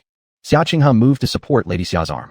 However, Lady Xia frowned, casting a sidelong glance at Xia Qinghe. Caught under that piercing look, Xia Qinghe's uplifted hand hesitated, ultimately refraining from touching Lady Xiao's arm. "No, I must find that young lady and get some clarity." Sitting firmly in her place, Lady Xia struck her hand forcefully on the table, causing the teacup to tremble and spilling a few drops of water. "Mother, don't be hasty. We can search patiently later. First, drink some pear soup to cool down." Xia Qinghe held the soup bowl with her delicate hands, serving it to Lady Xia, who drank it in one go. Inside this motherwort pear soup lay aconite powder, highly toxic. After watching Lady Xia drink it, Xia Qinghe swiftly left the room with the soup bowl in hand. Not long after she went out, Xia Yunwu entered. "Mother, it's so late. Why haven't you gone back to rest yet?" Seeing that Lady Xia was sitting unsteadily on the chair, Xia Yunwu went over to ask her what was wrong. When Lady Xia did not answer promptly, he reached out and pulled her toward him. A sudden plop sound was heard, and Lady Xia unexpectedly fell to the ground. Xia Yunwu was startled. "Mother, what has happened to you?" Rushing closer, Xia Yunwu saw blood flowing from the corner of Lady Xia's mouth, causing him to quickly move to support her. "Mother, why have you come to this?" Lady Xia's eyes widened with alarm as she emitted a hoarse sound from her throat, but was unable to speak for a long while. At that moment, Xia Qinghe, who had been peeking through the door crack, immediately pushed the door open and burst in. Feigning worry, she exclaimed, "Mother, what is the matter with you? Could it be that you've become ill due to distress over sister running away with someone?" As soon as Lady Xia caught sight of Xia Qinghe, her eyes bulged as though they would pop out, and she raised her hand to seize Xia Qinghe's blouse. But Xia Qinghe acted first, firmly gripping Lady Xia's wrist. Through tearful sobs, she pleaded, "Mother, sister will return soon. Please do not be angry anymore. Even if her honor has been lost, with the protection of our Huwood Duke's manor, no one would dare to say anything against her. Why must you get so angry over this?" With her wrist tightly gripped, Lady Xia gritted her teeth, anger surging within her heart. With a final thrust of energy, her body stiffened, and her life left her completely. "Mother! Mother!" Xia Yunwu and Xia Qinghe continued their cries of grief without end. By the time Lu Wanqiu arrived, Lady Xia was already gone. The court physician knelt by her side and declared that Lady Xia had been taking supplements containing aconite root for an extended period, and because of the anger overwhelming her, it caused palpitations which led to her death. When the Huwood Duke returned home with Xia family brothers and Xia Mingzhu, the manor was draped entirely in white mourning cloth. A memorial hall had been set up, and all the servants wore white clothing as mournful wails echoed throughout the estate. Seated there with a face ashen with fury, the Huwood Duke clenched his hands into fists before finally raising his gaze after a long pause. In the flickering candlelight, his face alternated between light and shadow. "Did your mother leave any last words before she passed?" "She passed suddenly and left no message." Lu Wanqiu's eyes were moist, lowering her head to wipe away tears. "It's your fault. If it weren't for you, mother wouldn't have died from anger." Red-eyed, Xia Yunwu abruptly charged towards Xia Mingzhu. Chapter 207. What are you raving about? Why did you run away from home? Why did you elope with someone? Do you even know? It was because of you that mother died. Mother was literally worried to death. Xia Yunwu screamed at Xia Mingzhu. "Xia Yunwu, what has gotten into you?" Xia Mingzhu felt uneasy inside. "What do you mean elope? I was kidnapped." "Yes, Yunwu, it's all a misunderstanding." Xia Yunza held Xia Yunwu back.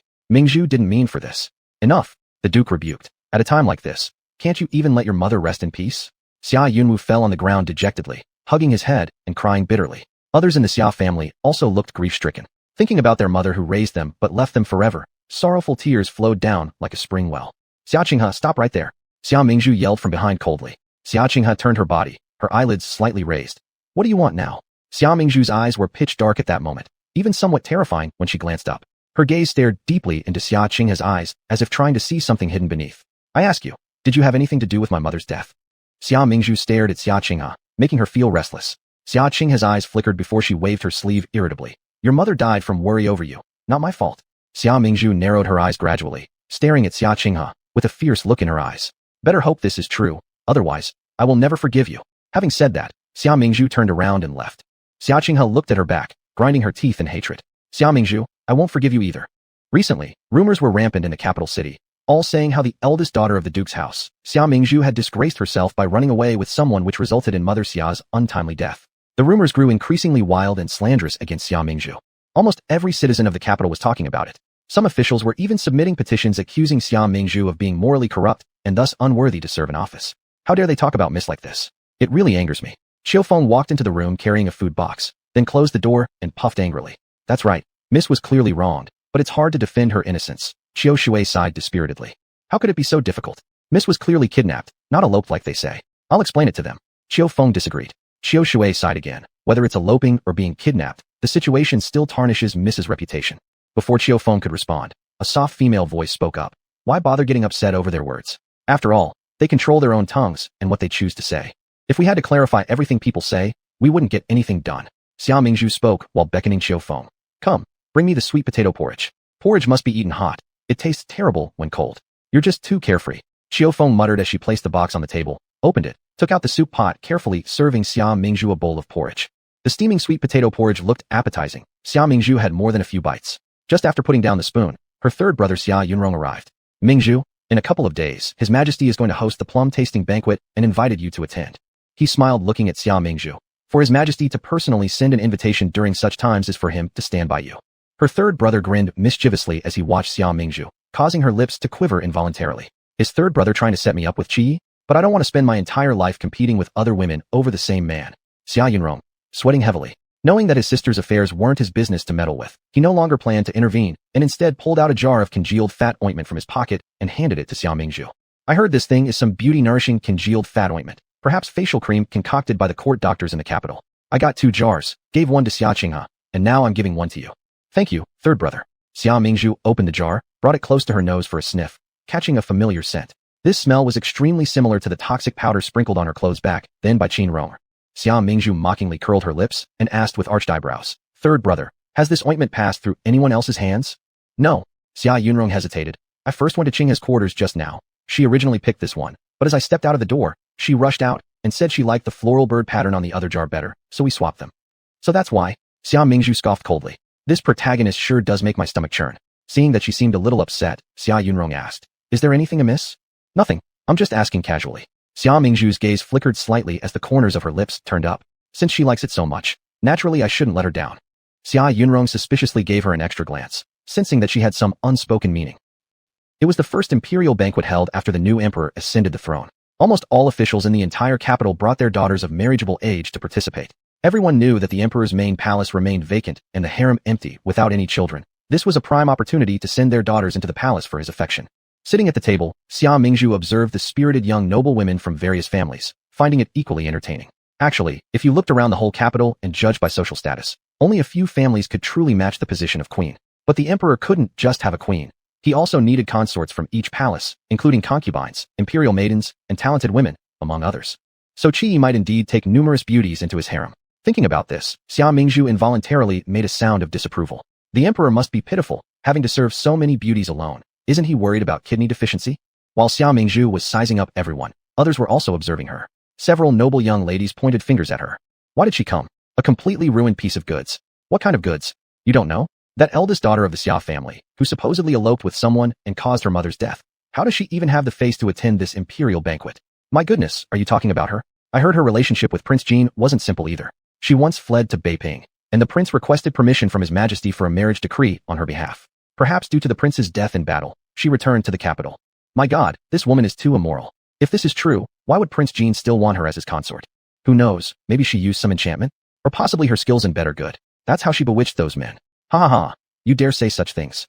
A group of noble young ladies chattered noisily and laughed incessantly nearby. They appeared not the least bit concerned that Xia Mingzhu might hear them. Xia Mingzhu didn't care either, continuing what she intended to do. At this moment, Xia Qinghe suddenly came over and scoffed at Xia Mingzhu. Sister, these few people, are they probably referring to you? Chapter 208. Who has the qualifications? Xia Mingzhu leaned back in her chair, lazily glancing at her. Probably. So can sister still sit here with a clear conscience? Xia Qinghe's face was full of mockery. Xia Mingzhu snorted coldly. What? Just because I got bitten by a dog, does that mean I have to bite back? Upon hearing this, Xia Qinghe was somewhat surprised and raised an eyebrow. She didn't expect Xia Mingzhu to remain so calm even at this moment. The noble young ladies nearby, however, exploded upon hearing those words. Did she just call us dogs? This is absolutely outrageous. Just watch me discipline her. A noble woman rushed forward, raising her hand to strike Xia Mingzhu's face. Watch as I ruin your vile mouth. But before her palm could land, her wrist was gripped tightly by a great force. Nobody knew when Emperor Qi Yi had arrived. His sharp gaze fixed on the noblewoman who dared to hit someone. Who gave you the audacity to lay a hand on her? His icy voice seemed to emanate from frozen depths, carrying a chilling and mesmerizing intensity. Your Majesty, forgive my offense. The noblewoman struggled slightly, but fear gleamed in her eyes. It's her fault. She insulted me first. If it ever happens again, there will be no mercy. Qi Yi's face remained cold as frost, capable of freezing anyone within sight. Go, leave now. After speaking, he flung the woman's hand away without any compassion. The woman was tossed aside, and though her golden hairpin fell to the ground, she didn't dare pick it up. Terrified, she immediately stood up, covering her face while sobbing, and ran out of the palace. Once expelled by imperial decree, she would never be allowed to enter the palace gates again. The other noble women didn't expect that the new emperor would come to Xia Mingzhu's defense, trembling and shrinking into a ball for fear of being kicked out of the palace themselves. If they were to be sent away like the previous noblewoman, losing their dignity would be a small matter. Their families might marry them off outside the capital, or send them to a country estate to placate the emperor's wrath. Then, their lives would essentially be over. Qi Yi's cold eyes swept over the group. His piercing gaze locked onto Xia Mingzhu. When bullied, all you do is stand dumbfounded without retaliating. A bunch of brats, too lazy to waste time on them. Xia Mingzhu patted her sleeves, slipping the medicinal powder she had secretly brought back into place. Thank your luck, if not for the arrival of the dog emperor, I could have made you come in standing and leave lying down. Qi Yi, didn't she say she wouldn't care about these things? Women truly don't say what they think. And why is she insulting him again? He just saved her heroically. All right, stop sitting here. Follow me to the front. Without allowing for any protests, Qi Yi grabbed Xia Mingzhu and pulled her up onto the highest platform at the center. Had Xia Mingzhu not reacted quickly enough to settle herself in a seat beneath the emperor's, Qi Yi would have pulled her right onto the dragon throne. After the new emperor arrived, the banquet entered its most intense phase. The daughters of various families began coming forth one by one, showcasing their talents to entertain the gathering. Xia Mingzhu sat centrally among the banquet guests, drinking fruit wine and enjoying the spectacle of beauties vying for attention, feeling completely at ease. Wow, I seem to finally understand the pleasure of being an emperor. Her eyes wandered until she spotted Qin Yu, the royal hostage, seated on the side. Ever since returning from Beiping last time, they hadn't met since. Looking at him now, he appeared thinner, his face lined with worries. Seeming to notice Xia Mingzhu's gaze, Qin Yu turned around, giving her a faint smile. Xia Mingzhu reciprocated with a warm smile. Beside her, Qi Yi suddenly lost his mind, pulling Xia Mingzhu closer to him and roughly pinching her waist with his large hand. Xia Mingzhu almost cried out in surprise. Perfectly fine, what madness is this? Qin Yu frowned lightly on the other side and averted his gaze. Performances from daughters of different houses continued on the venue ahead. Every time a noblewoman performed, Qi Yi's gaze would linger on Xia Mingzhu, trying to read her emotions. What do you think of her? Xia Mingzhu casually answered while nibbling on some snacks. Not bad, not bad. At each such response, Qi Yi would narrow his eyes slightly, frown deeply, and drain a full cup of wine. Interestingly, Xia Qinghe also performed today. It was a sword dance, obviously carefully prepared for many days. Even more intriguingly, during her twirls and turns, she frequently sent seductive glances toward Qi Yi. A perfectly good sword dance became a display of allure under her rendition. Xia Mingzhu inwardly scoffed. Xia Qinghe, once fully set on becoming the princess of Ning, now perhaps desires to be the elder sister-in-law to Ning Wang. Qi Yi observed her performance coldly, revealing nothing on his face. Xia Mingzhu glanced at him and laughed. Your Majesty, if you like her, why not take her in? That way, you'll have a companion in the palace. I wouldn't have to see her every day in the patriarch's mansion either. Truly, it's a win-win situation. Qi Yi suddenly raised an eyebrow and teased Xia Mingzhu with a chuckle in his voice. Are you perhaps jealous? Xia Mingzhu gave a soft, huh, and lowered her head to sip her fruit wine. However, Qi Yi became more intrigued and summoned Xia Qinghe forward. Your dancing was quite good. Come, pour me some wine. Praised publicly by the new emperor, Xia Qinghe's face lit up with joy. After gracefully thanking him for his compliment, she sheathed her sword and walked gracefully between Qi Yi and Xia Mingzhu. As she came closer, a strong scent of powder and perfume wafted over. Xia Mingzhu wrinkled her nose and shifted away slightly. Yet Xia Qinghe took the jade wine pot and leaned close to Xia Mingzhu as she poured wine for Qi Yi.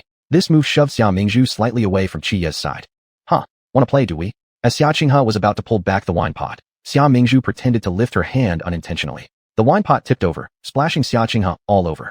How clumsy of you, Qi Yi exclaimed, losing his mood. Terrified, Xia Qinghe immediately knelt down on the ground. Xia Mingzhu suddenly found it all rather meaningless. She stood up. Sorry, I accidentally knocked the pot over.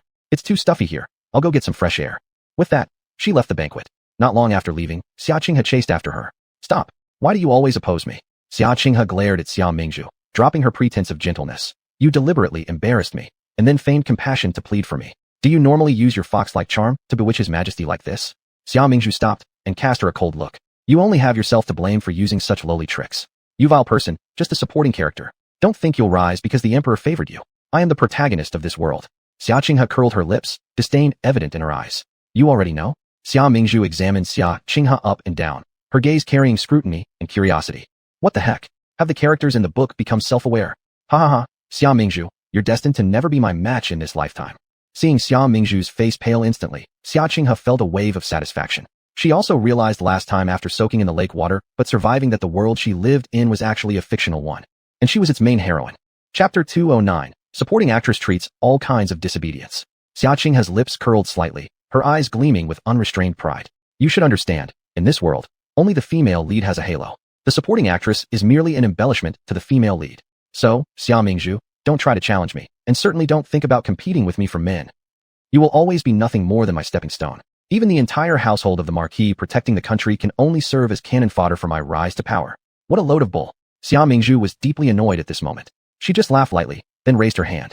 With a slap, she gave Xia Qinghe a resounding slap. The people of the Marquis household have treated you with utmost sincerity, but all you want is to use them as cannon fodder. I reckon your conscience has been eaten by a dog. Xia Qinghe covered her face, clearly unable to believe it. When she reacted, she let out a shocked scream. You dare to hit me? How does a mere supporting actress like you have the courage to strike me, the main character? Xia Mingzhu sneered coldly. Not only am I hitting you, Xia Qinghe, your face is plastered with too much powder. Did you break out with pimples? Are the ointments laced with medicine working well for you? Upon hearing this, Xia Qinghe's wide-open eyes instantly blazed with intense resentment. My face. It's because of you. Yes, Xia Mingzhu nodded. I just returned the poison powder you sent me. How does it feel? Is it painful and itchy? Xia Qinghe went mad with anger. You bitch. I'm going to kill you. It seemed that their noise had drawn attention from palace attendants. Some palace attendants ran over. Having lost all sense of reason, Xia Qinghe raised her hand towards Xia Mingzhu to return the slap. Xia Mingzhu stopped her wrist with a swift movement, pressing her wrist against her chest before pulling her down into the lotus pond behind them. The loud splash and the screams of the maids completely interrupted the banquet not far away. As they fished the people out of the water, they shouted, Oh no, Lady Xia fell into the water. Xia Mingzhu held Xia Qinghe underwater and scrubbed her roughly several times before pushing her towards the attendants who jumped in to rescue her, crawling out onto the shore herself. When Qi arrived with his group, he saw Xia Mingzhu sprawled at the edge of the pool, drenched like a drowned rat. The situation around Xia Qinghe looked worse. She appeared to have choked severely on the water and was coughing painfully, unable to speak. Qi immediately asked what happened. The palace attendants quickly stepped forward and reported, saying they had seen Xia Qinghe shove Xia Mingzhu into the water while yelling that she wanted to kill her. Because Mingzhu carelessly wet your clothes, you tried to kill her. What a venomous heart you have. Qi removed his cloak and wrapped it around Xia Mingzhu, glaring furiously at Xia Qinghe. No, it wasn't like that. She framed me. Though truly aggrieved, Xia Qinghe struggled to get up and attempted to tug at the hem of Qi Ye's robe. But before she could defend herself further, someone sharply sucked in their breath. It turned out that after falling into the water, the thick makeup Xia Qinghe had carefully applied washed off entirely, revealing a face riddled with red sores. At this point, her hair loose, her expression distorted, under the night sky, she looked exactly like a ghost risen from a grave. Ah! A timid young lady screamed out in fright. Realizing everyone's gazes were upon her, Xia Qinghe hastily covered her face with her hands and shrank back into a corner, wailing, don't look, please don't look. No, it shouldn't be like this. I'm the protagonist, I am the protagonist. In response to her wild ravings, Qi had finally run out of patience. Bring her here and throw her out. From now on, she is never allowed to set foot inside the palace gates again. Don't. Xia Qinghe screamed as she was dragged out. Knowing full well the plot, she still insisted on making the Marquis household a stepping stone, showing absolutely no remorse. Taste the bitter taste of ruining your own reputation.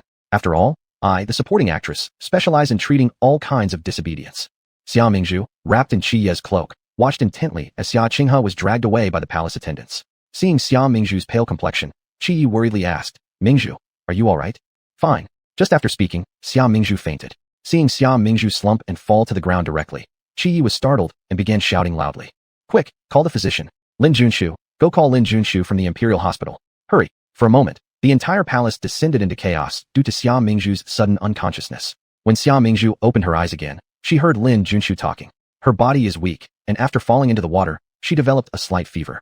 There is some swelling on her head, presumably due to accidentally bumping it. A preliminary suspicion is a mild concussion. Lin Junshu, you incompetent doctor. Old lady here is as strong as a bull. Where is the weakness? And claiming there's swelling on my head from hitting it. Ow, why does it hurt a bit? Upon hearing this crisp voice, Qi Yi knew that Xia Mingzhu had awakened. Sure enough, the very next second, the person on the bed opened her eyes. Hey, hello there. Xia Mingzhu greeted him, and Lin Junshu with a wave of her hand. You're awake. Qi Yi glanced at her. Still being shoved into ponds? You're not exactly young anymore. Why do you always end up at a disadvantage? As he said this, in fact, he was filled with indescribable self-reproach. If only he'd been more decisive at the time and insisted she stay, perhaps none of what happened afterward would have occurred. Loss brings gain. Xia Mingzhu replied dismissively. Huh, that's something you tell someone else. Who exactly can make me lose? Qi Yi. I'll believe that when pigs fly. Lin Junshu examined Xia Mingzhu's pulse again. No major issues detected. Just rest well after returning home. Alright. Xia Mingzhu yawned, slightly fatigued. It's time to go back home. Saying this, her gaze flicked toward Qi Yi by the bedside. Then she let out a soft sigh. Oh. Qi Yi furrowed his brows. Why are you sighing? Xia Mingzhu. I ruined His Majesty's grand banquet for selecting consorts. I am guilty. Qi Yi. This woman truly was as annoying as ever. I don't blame you, said Qi Yi. But I blame His Majesty. Xia Mingzhu frowned lightly, lamenting earnestly. His Majesty has repeatedly put me in morally ambiguous situations. Truly, it is an unkind heart. The longer she spoke, the more plaintive her tone became. Qi Yi frowned. When did I ever put you in such a situation? Xia Mingzhu pursed her lips and slowly adjusted her posture. Did His Majesty publicly ask me to sit beside you or not? Did His Majesty publicly remove your cloak and wrap it around me or not? Xia Mingzhu stared straight at him. I'm still unmarried, and yet His Majesty does things like this. Is His Majesty trying to drown me in gossip? Qi Yi pressed his lips together, inexplicably feeling in the wrong. Let them talk if they want to. Anyway, I've already wanted you to enter the palace. Why does His Majesty always push me into the fire? Qi Yi hesitated, somewhat skeptical. Is the palace really a fire pit to you? The air suddenly grew tense. Not only did Qi Yi fall silent, but even Lin Junshu standing nearby didn't dare say anything, suspecting that he might have misheard. Chapter 210, Brain Damage, recalling Yi Xiaoqi. At this moment, it was as if the air had become immeasurably cold and condensed. The surroundings were filled with a cold, icy atmosphere. You? Why? Clearly, you're not without feelings for me. Qi Yi stared intently at Xia Mingzhu, as if he desperately sought an answer. Xia Mingzhu said calmly, I had a dream where in that era, every household practiced monogamy. Your Majesty, as the ruler of a nation, will have 3,000 concubines in your harem. Why must you entangle yourself with me? Qi Yi furrowed his brow. But this is the real world, not a dream. Go look at the households of all the officials, whose family doesn't have multiple wives. It's none of my business what others do. All I seek is one man for life. Though Xia Mingzhu smiled as she said this, her words carried a hint of coolness. Suddenly, Qi Yi turned away, lowering his gaze with self-mockery. You're making things so difficult. It seems that it's not the palace you dislike, But me, the emperor. If you refuse to enter the palace, then I won't force you. After these words, the hall became so quiet that even the sound of a pin dropping could be heard. After a while, Xia Mingzhu nodded. If that's the case, then thank your majesty. She didn't linger further, got off the bed, put on her shoes, and left. Looking at her solitary figure as she resolutely walked away, pain flashed in Qi Ye's eyes.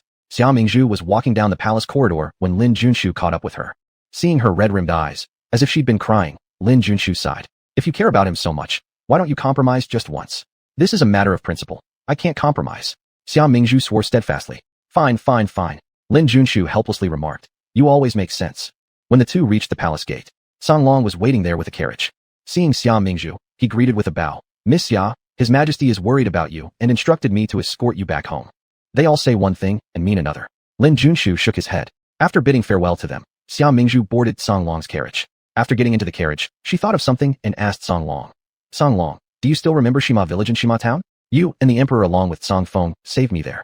I remember it well. Song Long replied. Back then, those mobs almost burned you alive thinking you were a monster. Yes. Realizing that he truly remembered, Xia Mingzhu hurriedly asked, when you rescued me, did you see a girl named Yi Xiaqi? Xia Mingzhu only recalled Yi Xiaqi after this incident of falling into the water, possibly due to the influence of the storyline. She forgot Yi Xiaqi after escaping from Shima village. Yi Xiaqi, however, was a crucial character in this world. According to the plot, Xia Qinghe was a fake noble daughter, while Yi Xiaqi was the true second miss of the Huogua Gongfu household who had been swapped. Miss Yi resides in the royal villa. Song Long replied. His Majesty mentioned that if Miss Xia asks, I may arrange for the two of you to meet. Good. Then let's go to the royal villa directly instead of returning to the Huogua Gongfu residence. Understood. Song Long drove the carriage straight to the royal villa. Do you really believe what you're saying? Upon seeing Xia Mingzhu, Yi Xiaqi was extremely surprised. However, upon hearing the truth from Xia Mingzhu, she refused to believe it no matter how hard she tried. How could she, a mere peasant girl, actually be the noble daughter of the Huogua Gongfu household? She once envied Xia Qinghe, who was born with a silver spoon and landed in Rome. She hadn't expected that Xia Qinghe carried her own silver spoon. It's true, I'm not lying to you. Xia Mingzhu recounted to Yi Xiaqi how Xia Qinghe and Mrs. Su conspired against her, pushing her off a cliff and switching her place with someone else. Yi Xiaqi could never have imagined that Xia Qinghe, who appeared to be such a kind and innocent young woman, could be so malicious. I will return to the Huogua Gongfu household and reclaim everything that belongs to me. With a full display of her emotions, Yi Xiaqi stated her determination. All right, I'll take you back right now. Xia Mingzhu revealed a benevolent smile. Xia Qinghe, the imposter, staying in the Huogua Gongfu household, was always a potential risk.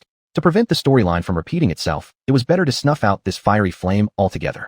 Xia Mingzhu directly brought Yi Xiaqi back to the Huogua Gongfu residence and settled her in her courtyard. Then she sent someone to inform Lord Huogua and the Xia brothers. Xia Yunfei was the first to arrive, looking forward to the spectacle. When he entered the yard, Xia Mingzhu wasn't there, likely having stepped out, while Yi Xiaqi sat in the yard eating roasted meat. She wasn't just eating herself, but also sharing with Qiu Feng and Qiu Shui. These two maids dared not eat alongside her, but she kept offering them pieces, saying, Eat, there's no problem. Raising an elegant eyebrow, Xia Yunfei teased. Who would have thought you're so generous? Turning toward the sound, Yi Xiaqi saw a tall, elegant young man with almond-shaped eyes slightly tilted upward and a teasing smile playing on his lips. This young master was quite handsome, wearing a floral robe that had the two little maids blushing deeply as they lowered their heads and stepped aside. Yi Xiaqi smiled immediately. Big brother, why don't you try some of this roasted meat? It's an exclusive recipe taught to me by Mingzhu's sister. Then I'll have one. Xia Yunfei pointed toward the seasoning area with interest. Add some salt and a bit of spice too. Got it. Yi Xiaqi immediately went to work. Xia Yunfei suddenly looked at her meaningfully. I like you, my little sister. But remember, I am the second brother. Yi Xiaqi didn't quite catch on. At this moment, a cool-looking, dashing young man walked in and promptly gave Xia Yunfei a hard knock on the head. You little rascal, I asked you to observe the situation, not to eat roasted meat here. Then his gaze turned to Yi Xiaqi, his eyes warm. Are you Yi Xiaqi? Yi Xiaqi hesitated but nodded. Yes, and who are you? He grinned. I'm your older brother Xia Yunze. Soon after, Xia Yunda, Xia Yunwu, the Duke of Huogua, and Xia Qinghe all arrived. Upon seeing Yi Xiaqi's face, which was identical to his concubine's, the Duke of Huogua already knew the truth. With moist eyes, he reached out to hold Yi Xiaqi's hand. Good child, you've suffered too much. But Yi Xiaqi evaded his touch, asking, You're my father? Then why did you send me away so heartlessly when I was a child? At this moment, Xia Qinghe, whom Yi Xiaqi had seen earlier at the tea house, approached. Dressed in moon-white robes, she still had red rashes on her face, making her look pitiful and delicate. Now, holding the Duke of Huogua's arm in apparent concern, she spoke softly to Yi Xiaqi. Sister Xiaqi, father is already heartbroken enough. Don't make him angry anymore. Call him father, please. The moment she said this, Yi Xiaqi scoffed. Who do you think you're fooling with this sister act? Having struggled through life for so many years outside, How could any untrained spirit come before her and act out scenes from strange tales? If she wanted to play sisterly affection with her, she should hide her resentment and malice a little deeper next time. Seeing Yi Xiaoqi's harsh treatment towards Xia Qinghe, the Duke of Huogua furrowed his brow. He said, Xiaoqi, don't resent your elder sister Qinghe. It's all the fault of that despicable wet nurse Mrs. Su, who swapped the two of you as infants. She has now left behind a letter and taken her own life in penance. Chapter 211. No witnesses left behind. The Marquis of Protection sighed. Qinghe is innocent as well. She knew nothing. Now she has nowhere to go, and father has agreed to let her stay in the Marquis of Protection's manor. You are all father's good daughters. They heard that Madame Su had committed suicide out of guilt, leaving a letter claiming that she mistakenly took the wrong baby while staying at a farmer's house. Yi Xiaoqi furrowed her brows slightly. Madame Su is dead? How could this be possible? How can there be such a coincidental matter in the world? Moreover, what Madame Su wrote in the letter was clearly false. She hadn't even known Yi Xiaoqi's adoptive family. But Mingzhu's sister had also said that her words lacked evidence, and they needed to capture Madame Su for confrontation.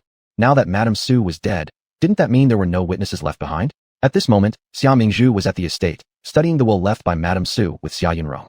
Third brother, did you find any problems? Xia Yunrong shook his head gravely. This is indeed Madame Su's handwriting. However, whether she voluntarily wrote this letter or was forced by others, we have no way of knowing. Xia Mingzhu understood Xia Yunrong's meaning and couldn't help but coldly harumph. She certainly has skillful methods. The she that Xia Mingzhu referred to naturally pointed to Xia Qinghe. Although she had seen the plot unfold, she already knew that Madame Su must have been silenced by Xia Qinghe. But she had no evidence. Without concrete proof, no one would believe her. Father has already decided to let Qinghe stay in the manor. Xia Yunrong, sleeves tucked into his robe, wore a complex expression. It's said that you two had another argument in the palace today.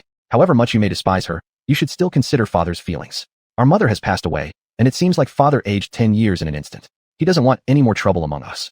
Rest assured, I know what to do. Although Xia Mingzhu detested Xia Qinghe, she also knew that she couldn't ignore her father and fifth brother's feelings and force someone out of the house just like that. However, time heals all wounds. She didn't believe that Xia Qinghe could maintain such a perfect facade forever. After all, every fox eventually reveals its tail. When the former emperor was on the throne, he always went hunting in the southern mountains every year. Now with the new emperor ascended, this excellent tradition continued, and it was announced that this year's autumn hunt would include the ladies from all the noble households. The third day of March was the auspicious date chosen by the imperial astronomer.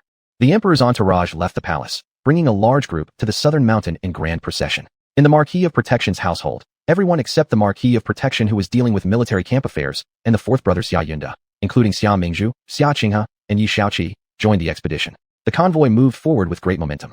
Did you hear that last night, a physician was invited to elder brother's courtyard? Is elder sister's child all right? Yi Xiaoqi asked. Elder sister Lu Wanqiu was pregnant and therefore did not join the trip to the southern mountain. It should be fine. Even if something might be wrong, it probably isn't serious, Xia Mingzhu replied. Elder brother paid close attention to elder sister's health. If anything had happened, chaos would have erupted yesterday evening. How could he have calmly come hunting today? Oh, that's good. Yi Xiaoqi clapped her hands with relief. Unfortunately, she wasn't able to come with us this time. In the past, I always followed my adoptive father to hunt in the mountains. It's very fun. Elder sister's pregnancy is less than 3 months along, so it's right for her not to leave home and move around. Xia Mingzhu thought of something and whispered to Yi Xiaoqi. Has Xia Qinghe given you any trouble? Yi Xiaoqi shook her head. No, I haven't seen her for several days. That's good. Xia Mingzhu nodded and glanced towards Xia Qinghe, who was not too far ahead of them. Interestingly enough, Xia Qinghe had recently become very low profile, staying within her own courtyards without going out, unlike her usual behavior. After glancing at Xia Qinghe once, Xia Mingzhu turned back and continued chatting with Yi Xiaoqi. Just then, Xia Qinghe turned her head and looked at them, her gaze momentarily revealing fierce determination. She worked hard to reach this point, all to finally stand high above all, stepping on everyone beneath her feet. No one could stop her, and she absolutely wouldn't tolerate any mishaps. So, anyone standing in her way must be removed. After setting up camp, the team dispersed throughout the forest, each carrying their bows to go hunting. Xia Mingzhu found pulling the bow tiring, so she found a good feng shui spot in the woods to rest and nap.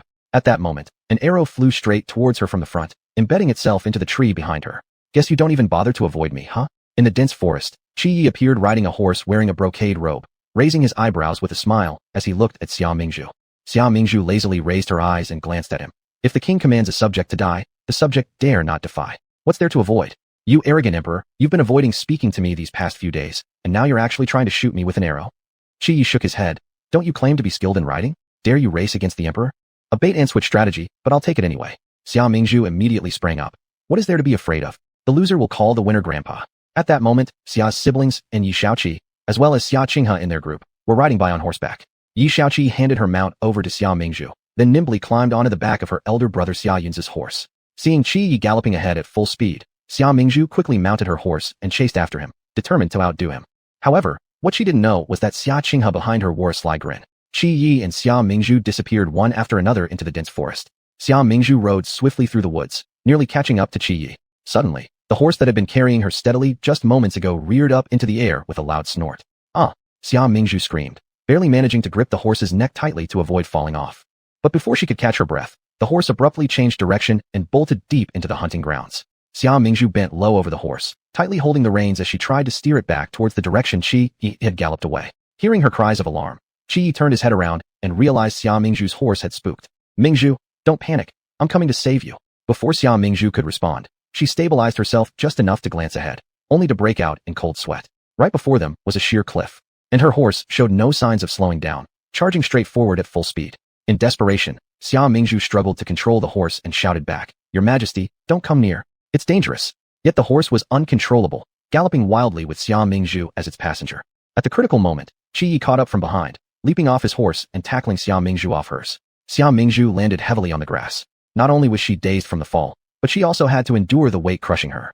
Even worse, due to their immense momentum, the two tumbled down like a rolling ball. By the time Xia Mingzhu regained her senses, she suddenly realized they hadn't jumped off early enough. Underneath them wasn't forest land anymore. It was an empty drop off the cliff. Xia Mingzhu cried out in anguish. "Qi Yi, you big fool. I told you not to come, but you insisted." She heard the man beside her voice a raspy anger. "You're the first to dare insult the emperor this way." Chapter 212. The woman who dared to insult the emperor. Xia Mingzhu was on the verge of tears. She clung to Qi Yi above her like a drowning person grabbing at a straw, and Qi Yi clung to the withered tree on the stone wall. The two of them were a ridiculous sight, perilously funny in the moment. Swinging back and forth in midair until they gradually stabilized, Xia Mingzhu's heart, which had been suspended finally began to relax. Babuda, I thought we'd end up flat as pancakes, but it seems we still have some struggles left." Drumming up her courage, she glanced down over the cliff. It didn't feel as cloud-enshrouded and towering as she had imagined. Though high, it wasn't too bad. She could make out the bottom. However, if she really fell straight down like this, even if it didn't kill her, it would surely break her legs and keep her bedridden for several months. So, she immediately shouted up to Qi Yi, "Your Majesty, hanging like this is too dangerous. We need to find a way up quickly." Qi Yi was skilled in martial arts, so bringing both of them up should not be a problem. Above, Qi Yi's right hand tightly gripped the withered tree on the rock wall. His knuckles were white, and as he looked down at Xia Mingzhu, a faint smile appeared at the corner of his lips. He raised an eyebrow and said calmly, "This isn't urgent right now. Just now, what did you yell at me from above?" Huh? Xia Mingzhu froze momentarily, then realized what he meant. He must have heard her calling him a big fool just now. No, Your Majesty, you must have heard wrong." Xia Mingzhu forced a laugh. "Daring to insult the emperor, I am truly bold. But since he's asking for confirmation, he probably didn't hear clearly." With that thought, Xia Mingzhu quickly flashed him a wide grin.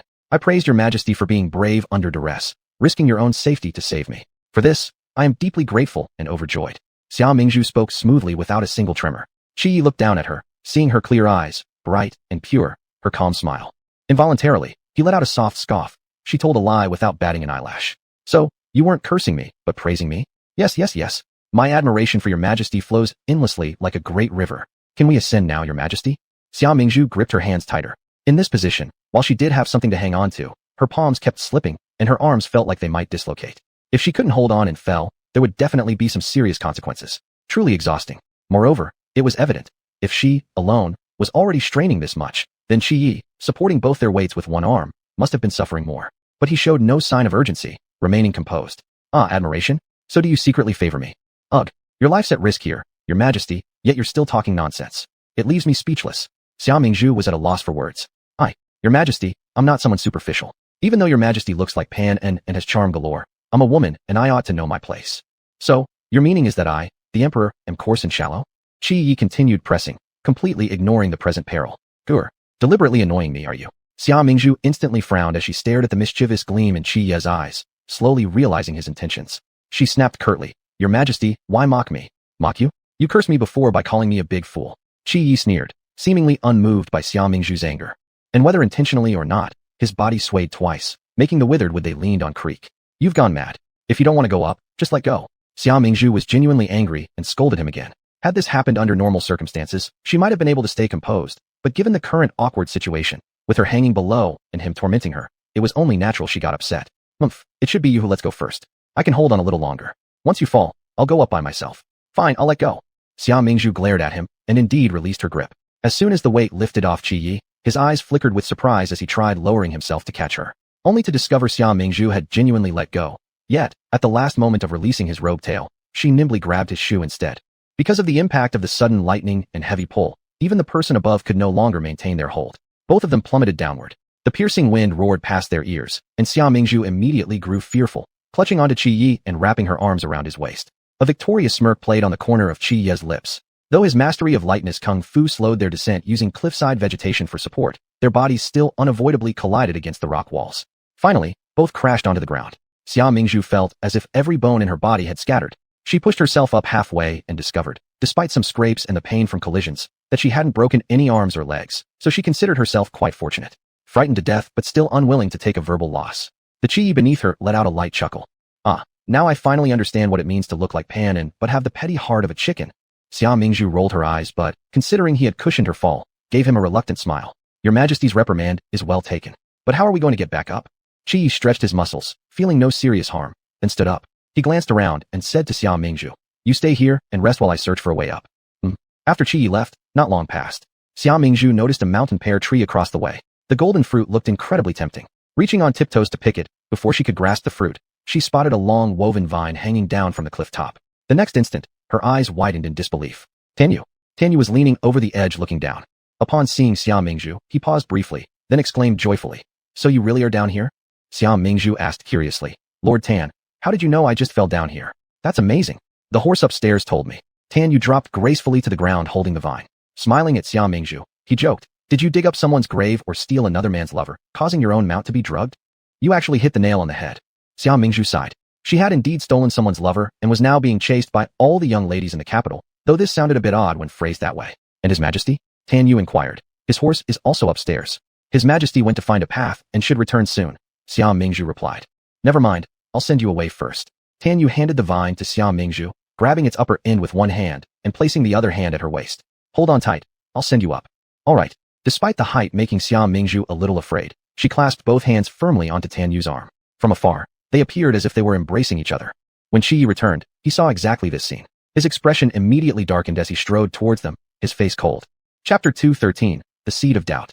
Xia Mingzhu glanced over and met a pair of fiery eyes. Qi Yi was staring intently at her, advancing toward her in swift strides, 3 times faster than her pace. She had no idea what had happened, appearing bewildered. Her attention was momentarily diverted by the green leaves atop his head. Where did you go? You came back with leaves all over your head. It's like you've been on the green grasslands. She couldn't help but stifle a laugh with her hand covering her mouth. Tanyu heard Xia Mingzhu's muffled laughter and moved closer curiously to see her face. At that moment, he suddenly felt his arm tighten, and without any will of his own, his body spun around. He was forcefully pulled away from Xia Mingzhu's side. Xia Mingzhu stopped laughing. Once she realized what was happening, she found Qi Yi already standing before her. She touched her nose, looking at the 2 men in front of her. Qi Yi glared coldly at Tanyu for quite a while. When Tanyu was about to buckle under the gaze, Qi Yi finally spoke. Why are you here? I've come to save Mingzhu and His Majesty. Tanyu pointed at the vine wrapped around Mingzhu's waist as he spoke. Qi Yi turned around, his gaze sweeping over Xia Mingzhu's waist. His brow furrowed slightly. After Qi Yi turned his back, Tanyu immediately lost energy, his whole body deflating. Since ascending his position, Qi Yi's presence had become overwhelmingly powerful. Just moments ago when their eyes locked, Tanyu felt as if his piercing gaze carried countless cold and ferocious arrows, striking fear into him unconsciously. He wanted to take Xia Mingzhu back, but, subdued by Qi Yi's imposing aura, dared not move. No one could withstand Qi Yi's overwhelming presence for more than 10 seconds, yet Tanyu held his ground for over 10 seconds. It was quite commendable, though he didn't know this himself. All Tanyu knew was how could this woman, Xia Mingzhu, end up involved with such a man, how dreadfully troubling. Qi Yi gently grasped Xia Mingzhu's hand, his gaze softening, pulling her close and turning her around. As soon as Qi Yi turned, Tanyu instantly tensed again. Apologies, we must take our leave. Without waiting for a response, Qi Yi ignored Tanyu's dumbfounded expression, one hand firmly hugging Xia Mingzhu, keeping her securely before him, and the other gripping the vine tightly. With a strong push of his feet, they shot off like wind, quickly climbing back to the cliff top. Tanyu took a long time to recover from the shock, his mouth agape, staring at the place where they disappeared, unsure of what to do. Seriously, this is ridiculous. This was his rope made out of vines. Because both Qi Yi and Xia Mingzhu fell off the cliff, this year's autumn hunt, which normally occurs once a year, ended hurriedly without determining a winner as they returned to the capital city. The case of the runaway horse eventually traced back to Xia Qinghe, the house of the National Protector. Qinghe, what else can you possibly explain? The National Protector had a frosty expression, his eyes filled with disappointment and weariness. Kneeling on the floor, Xia Qinghe cried out, pleading innocence. Father, I swear I did nothing. Please believe me. Then she turned towards Xia Mingzhu. Do you really think I have been humiliated enough? How could you falsely accuse me this way? I have nothing left. Can you bear to drag me deeper into trouble? Xia Mingzhu let out a sarcastic laugh. False accusation? Even the stable boy said that the drugged fodder came from your courtyard. Are you still unwilling to admit this now? Jia Xiang, Xia Qinghe's personal maid, bit her lips tightly after much hesitation and ultimately surrendered under Xia Qinghe's icy gaze. Suddenly Jia Xiang burst into tears, collapsing on her knees in confession. It has nothing to do with Miss Qinghe. It's all done by me. I couldn't stand seeing Miss Qinghe frequently bullied by Miss Mingzhu and Lady Yi, so I schemed on my own. All of this is my fault alone. I deserve death. Jia Xiang kowtowed repeatedly until her forehead thudded against the ground. Xia Qinghe held something crucial over her, and if Jia Xiang refused to take the fall, not only herself, but even her father and mother would lose their lives. Furrowing her brows, Xia Mingzhu looked at her. You say you acted alone. Then tell me, where did the drug added to the fodder come from? It was bought from the pharmacy shop. No, it wasn't, but instead given by a roving doctor on the street. Also it wasn't. Jia Xiang clearly became scared and flustered, losing coherence in her words. Xia Mingzhu wasn't stupid. Xia Qinghe had grudges against her for a long time. Could she possibly be innocent? Would Xia Mingzhu truly not know? Looking at Jia Xiang, she said solemnly, I know you want to protect your mistress, but everyone must take responsibility for their actions, don't you think? No. Mistress Mingzhu, please stop asking. Hearing the coldness in her tone, Jia Xiang was gripped with terror. Suddenly, she stood up and rammed herself into the wall without warning. Soon, she lay drenched in blood. Seeing Jia Xiang dead by crashing into the wall, Xia Mingzhu's pupils dilated in shock as her eyes momentarily froze. Everyone around her was shocked into silence by this sudden turn of events. Jia Xiang. Xia Qinghe rushed forward, embracing Jia Xiang's lifeless body, screaming at Xia Mingzhu with despair. Sister, are you still going to pursue this further? You've already driven Jia Xiang to death, and are you planning to kill me too? Who knows if she was forced to do this by someone? Xia Mingzhu coldly stared at Xia Qinghe. Enough. Shocked by the death in his house, the National Protector's fury reached its peak, and he decided not to pursue the matter any further. Even though there was no evidence that Xia Qinghe had truly malicious intentions, there was the previous incident where Xia Qinghe falsely accused Xia Mingzhu of eloping with someone, and then her servant drugging the horse leading Xia Mingzhu to fall off the cliff. This still planted seeds of doubt within the National Protector and Xia's brothers' hearts. What? Father wants me to get married? Xia Qinghe widened her eyes at the National Protector, disbelief all over her face. The National Protector sighed inwardly. Though Qinghe wasn't of the National Protector's bloodline, they raised her for so long. Now, finding a good family to marry her off would be fair enough to her. With his mind made up, he spoke sternly. This person is under my command as Deputy General, about to take office as Prefect in Ningzhou. He has a good character, and his family is simple. If you go there, he will surely treat you well. This is a rare fine marriage, and you should consider it carefully. The National Protector spoke earnestly. However, Xia Qinghe sneered inside. A good match? Some military man who probably doesn't understand even the 4 books or the 5 classics, being only a petty official. His household must certainly be destitute. Marrying such an oaf would only mean living a dull life guarding an empty mansion in the future. What a pitiful existence. Father, military men are coarse people. Ningzhou is full of wind and sand.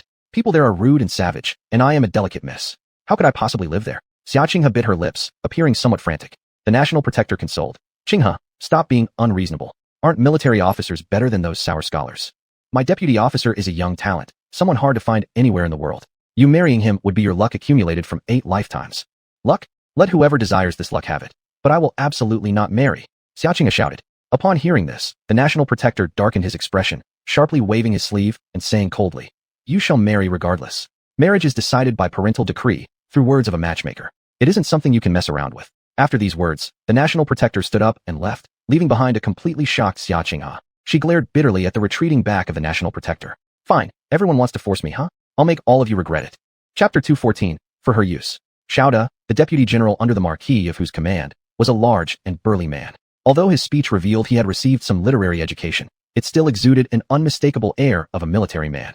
A flicker of disdain crossed Xia Qinghe's eyes, but she quickly masked her expression. Even though she didn't want to spend another minute with this coarse man in front of her, she had to bewitch him, make him lower his guard, and also needed to extract some information from Xiaoda. She looked at Xiaoda with her beautiful eyes and asked softly, I heard that recently you've been leading the troops guarding the retired emperor's private residence. Seeing the delicate beauty in front of him, Xiaoda's mouth curved into a smile that almost reached his earlobes. This rough man originally thought that Miss Second wouldn't agree to their marriage. But today, Miss Second sent someone to invite him for a meeting. It was even in her own courtyard. Surely Miss Second was fond of him. To have such a wife, Xiaoda would give his heart and soul to her. He spoke openly, revealing all. Yes, the retired emperor's private residence is extremely important. We form groups of 5 people, teams of 5 groups, and a unit of 5 teams. Altogether there are 2 guard units alternating patrols. So many guards.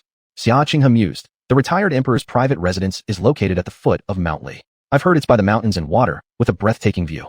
I really yearn to visit. General, could you perhaps arrange it for me? The retired emperor's private residence was luxurious and rather hidden, near the royal hot springs, so regular officials and commoners couldn't approach it. Maybe, It might not be appropriate. Xiaoda hesitated a bit. Rules are made by people. Besides, I just want to take a look. It won't bring any trouble to you. Xiaoqing has stared at Xiaoda with her beautiful eyes, pouting slightly, showing clear signs of displeasure. Or does it mean General doesn't truly care about me and refuses to make things convenient for me? It certainly isn't that way.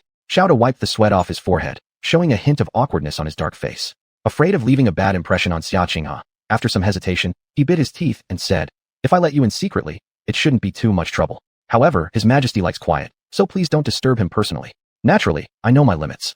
Seeing his agreement, Xiaoqing smiled slightly at the corner of her mouth.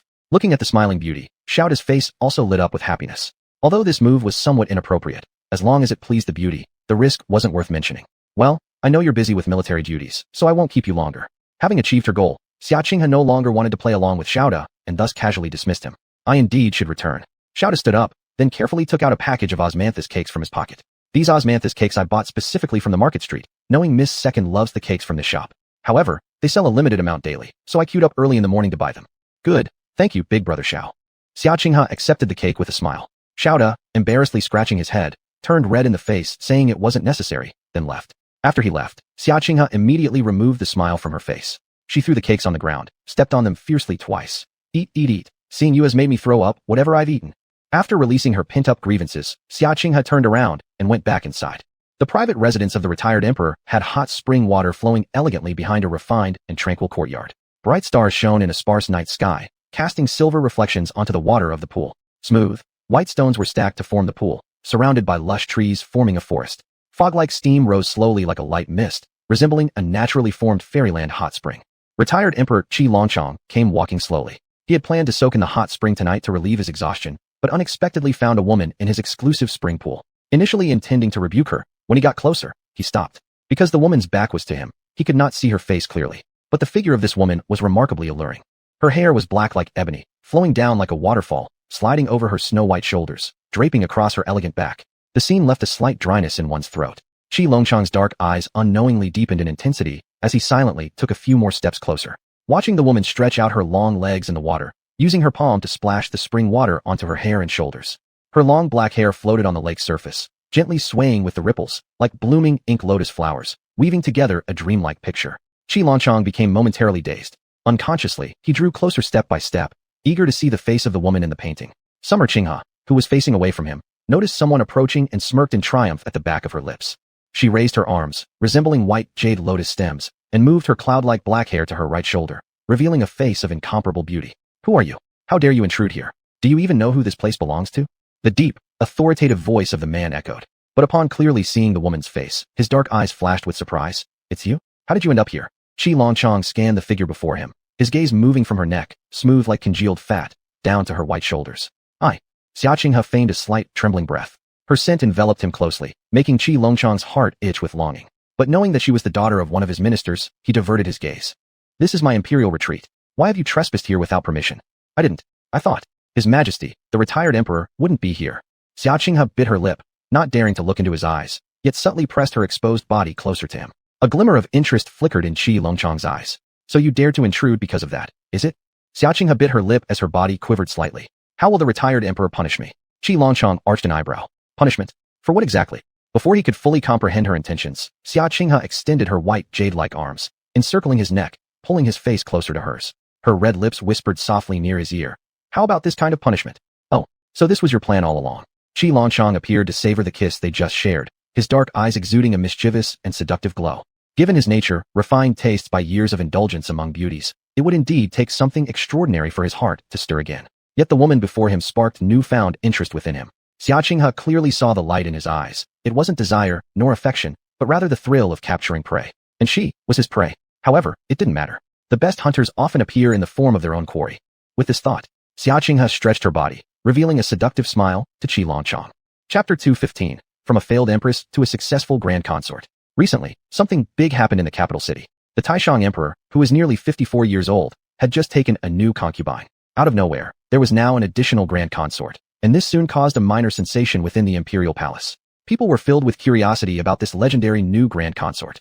However, the Taishang emperor kept her well hidden, and after 2 months since the event, no one had seen her true face. Nevertheless, soon everyone would meet her, because the new grand consort was hosting a banquet at the royal retreat, inviting all young ladies and noble women to admire flowers. Although it wasn't as grand as the imperial garden with its numerous flower varieties, it still boasted a dazzling array of blossoms, creating a unique scenery. This gathering included only unmarried young ladies. Xia Mingzhu and Yi Xiaoqi were among the invitees. Mingzhu sister, this place is unbearably dull. When can we leave? Yi Xiaoqi looked rather troubled, pondering some excuse to slip away. She truly disliked mingling with those delicate misses composing poetry while admiring flowers, so why did they keep inviting her? Xia Mingzhu's gaze turned serious. This banquet is not one we can simply leave when we want.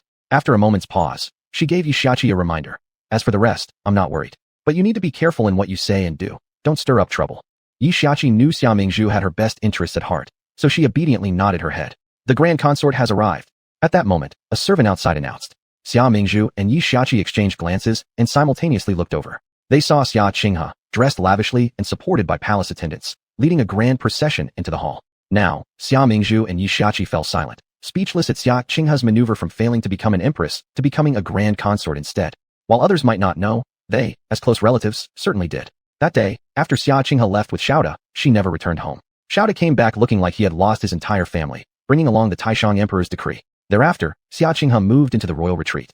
This made the Duke of Huoguo so angry he became ill. No one else in the Xia family could have anticipated that Xia Qinghe would choose the supposed wealth and power over marrying someone talented and young like Xiaoda, shamelessly seducing the Taishang Emperor who could easily pass as her father. Thinking about it, Xia Mingzhu sighed inwardly. This Xia Qinghe was like a cockroach impossible to kill. Whenever she got even half a chance, she surfaced and nauseated them again. Most of the young women attending the banquet also disliked Xia Qinghe because, despite being around their age, she carried the authority of an elder imperial figure above them. Xia Qinghe entered the hall gracefully and sat down slowly with the help of 2 palace attendants. Leaning against the sandalwood fine screen, she lazily glanced at everyone. I've been tired these few days. Let me rest a little while. You are free to move around. A young lady beside her smiled and joked. Grand consort, you're so young. How can you tire so easily? The audience, seeing Xia Qinghe was merely a girl, started secretly underestimating her.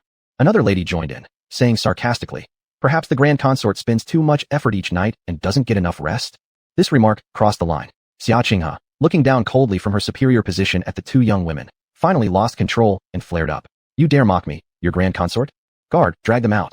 Give them 20 lashes each. Grand consort, please show mercy. I've realized my mistake. Grand consort, please spare us. The 2 ladies immediately knelt and begged for forgiveness. But Xia Qinghe paid them no more heed, just dismissively waving her hand. 2 strong-looking, fierce old nannies quickly emerged from behind the maids, pulling the struggling ladies out of the room and pressing them on a long bench, with 2 eunuchs standing by to alternately administer the whipping. Xia Mingzhu and the others remained in the room, watching the 2 ladies dragged out to be whipped. Hearing the wailing cries from the courtyard, everyone felt chilled. A grand consort is a grand consort. No one should provoke her. Seeing the young ladies lower their heads and behave properly, Xia Qinghe felt indescribably pleased. She turned her gaze to Xia Mingzhu and smirked slightly. Sister has come to the banquet too? I thought you wouldn't make an appearance, unexpected. Her incomplete words irked people deeply. Indeed, there's no such thing as a pleasant feast. Xia Mingzhu stood up, lowering her gaze and bowing respectfully. It is unworthy of your excellency to call me sister. To do so would only destroy me. Xia Qinghe gradually smiled coldly. All that is trivial. We're still family, so we shouldn't concern ourselves with titles. However, your point about proper manners is correct. Your excellency speaks the truth. Since Xia Qinghe did not permit her to rise, Xia Mingzhu could only continue bowing in respect. Sweat began to bead on her forehead. After all, maintaining one position for so long was tiring, but she did not speak. Thus, an odd tension silently held between the 2 parties. All the young ladies knew Xia Qinghe was deliberately punishing Xia Mingzhu and lowered their gazes, pretending not to see. Yi Xiaoqi originally wanted to say something for Xia Mingzhu, but when she saw Xia Mingzhu shaking her head slightly, she bit her lip and ultimately kept silent. No one knew how much time had passed. Just as Xia Mingzhu was about to give up, outside, a eunuch's voice suddenly rang out. His Majesty has arrived. Hearing that the emperor had come, all the young ladies were secretly pleased, thinking this visit was indeed worthwhile. Everyone rose and greeted the emperor with respect. My goodness, our savior has finally arrived. Xia Mingzhu shifted her body, bowed after greeting the emperor, and returned to her seat among the others. Xia Qinghe looked at her and decided it was no longer appropriate to punish her further. She had been busy with state affairs and only just now arrived. Dressed in a crimson-yellow dragon-patterned casual robe, wearing 6-part boots, he cut a tall figure with steady steps. After being assisted into a kneeling sitting posture before the table, he greeted Xia Qinghe faintly, Grand Consort. His deep, commanding voice made Xia Qinghe tremble slightly. She forced a dry laugh. Who would have thought? Your Majesty would also show up. Qi glanced at her, his eyes impenetrable, causing Xia Qinghe's heart to jolt. She wondered if he noticed her earlier opportunistic punishment of Xia Mingzhu. Suddenly, Qi gave her a cold look and said, I've long heard that the Taishang Emperor found a new love. I'm quite curious, and seeing you today confirms you are truly a great beauty. A great beauty? This was mocking her as someone who gained favor by beauty alone. Xia Qinghe inwardly frowned but smiled outwardly. Your Majesty exaggerates. Thanks to the Taishang Emperor's grace, this Grand Consort can stay in the royal retreat and accompany him. Accompanying is fine, but Grand Consort, you must not entertain inappropriate thoughts. Qi Ye's brows slightly furrowed, looking coldly at Xia Qinghe. Things have changed from the past. I advise you to be quiet and peaceful. What does His Majesty mean? Xia Qinghe stood stunned in place, then narrowed her eyes, smiling though the smile didn't reach her eyes. All the young ladies sat quietly in place, wide-eyed, yet none dared even to breathe heavily. They felt that today's brief events had already proven more exciting than any story told by tea house storytellers. Chapter 216. If I don't have a good time, neither will you. Qi Yi spoke coldly. The Empress Dowager just needs to remember that. Xia Qinghe looked at his cold face and scoffed inwardly. She guessed the scene of her punishing Xia Mingzhu must have caught his eyes, which was why this episode happened now. However, she knew well from a young age that sometimes patience is essential for bigger plans. Thus, she respectfully replied, "As you command." Seeing that she understood her position, Qi Yi did not make things difficult for her any longer. He stood up and went to the main courtyard to look for the Emperor Emeritus. Humiliated in public, Xia Qinghe had no more interest in staying. So after telling all the debutantes they could continue enjoying themselves, she left the feast. Yi Xiaoqi felt uncomfortable staying, so not long after Xia Qinghe left, she also departed. Xia Mingzhu stayed a bit longer. Seeing that the noble ladies were no longer paying attention to them, she decided to sneak away too. Before she reached the door, however, she was stopped by a maid. "Miss Xia, His Majesty invites you to Nanyuan." Xia Mingzhu stood still as she didn't recognize the maid. "I'm not going. Why should I listen to you?" The maid was speechless. It seemed she had never encountered someone who didn't play by the rules before, leaving her momentarily unsure of how to respond. Taking advantage of this, Xia Mingzhu tried to walk past her toward the door. The maid quickly stepped forward again and blocked her way. "Miss Xia, I am a servant here in this wing. His Majesty has indeed invited you to Nanyuan, and your sister Yi Xiaoqi is there too." "What? Xiaoqi hasn't left yet?" Xia Mingzhu was surprised, but seeing the maid's expression which seemed genuine, she followed her to Nanyuan. After entering the garden, the maid said, "Please wait for a moment here while she goes to inform His Majesty." Xia Mingzhu glanced around the flowers in the yard when she heard footsteps behind her. She turned and saw Xia Qinghe walking towards her with a smirk on her face. Xia Mingzhu looked emotionlessly at her. "It's you. You brought me here." "It's me." Xia Qinghe came closer step by step until she could no longer hide her hatred. "Xia Mingzhu, if it weren't for you, how would I be suffering such humiliation? You took everything away from me, making me fall into such misfortune. If you hadn't used poison powder to ruin my face that day, I would have been able to enchant His Majesty instead of resorting to seducing the old emperor. Now, Father considers me disgraceful. Outside rumors and servants' ridicule almost drove me insane. All this is because of you. I almost forgot. Your face healed pretty fast. Looks like some divine protection still lingers. Xia Mingzhu laughed coldly. "All of this, isn't it all because of your own doing? If you hadn't drugged me first, how would you end up like this? Besides, even if your face hadn't been ruined, His Majesty wouldn't have liked a woman like you. He would definitely have fallen for me without you." Xia Qinghe's expression twisted, then suddenly her gaze became peculiar. "Xia Mingzhu, what I cannot get, nobody else will either. Marrying His Majesty? In your dreams. You're crazy." Xia Mingzhu never let anyone threaten her. She didn't bother to delve deeper into why Xia Qinghe suddenly lured her here and wanted to leave by passing her. "You can't leave." Unexpectedly, Xia Qinghe lunged directly at her. Realizing this, Xia Mingzhu sidestepped slightly, and Xia Qinghe missed. Xia Mingzhu frowned at her. "Xia Qinghe, you're really sick." Upon hearing the insult, Xia Qinghe actually started laughing instead. Her laughter turned frantic, screaming, "Xia Mingzhu, I won't let you have a good ending." With that, she lunged at her again, aiming to grab and tear Xia Mingzhu. There was no way Xia Mingzhu would allow her to succeed. She gracefully moved away, but Xia Qinghe wasn't aiming for her. She aimed at the stone table behind Xia Mingzhu. With a bang, Xia Qinghe screamed in pain. Her stomach had heavily collided with the stone table, causing her to curl up in pain on the ground. Blood began to seep out from under her skirt. Xia Mingzhu was startled inside. "What the? She's pregnant. Xia Mingzhu, how cruel you are. You've killed my child." With that cry, Xia Qinghe passed out. Right at this moment, Qi Yi and the Emperor Emeritus walked over from behind and witnessed the whole scene. The quarrel between Xia Mingzhu and Empress Dowager led to Empress Dowager being pushed against the stone table, resulting in a miscarriage. It caused a huge commotion. After regaining consciousness, the Empress Dowager cried her heart out, firmly claiming it was Xia Mingzhu who pushed her. Hence, Xia Mingzhu was locked up in the heavenly prison awaiting sentencing. Scheming to harm the heir to the throne was no small matter. Now it was up to the emperor to decide how this case would be judged. If Xia Mingzhu did it unintentionally, she might lose her official title, her county princess title, along with other penalties. But if it was intentional, there would be only one path: death. No matter what the reasons were, pushing a pregnant woman was considered wicked and malicious, leading to an avalanche of petitions demanding Xia Mingzhu's execution arriving at the emperor's desk. Only the Grand Princess and the Hu Guogong family requested for further investigation and urged the emperor to uncover the truth. Qi Yi found himself overwhelmed with distress over this issue. He didn't believe for a moment that Xia Mingzhu would commit such a heinous act. After all, even he had not expected that his father, well into his 50s, could still sire children, almost giving him a chubby younger brother.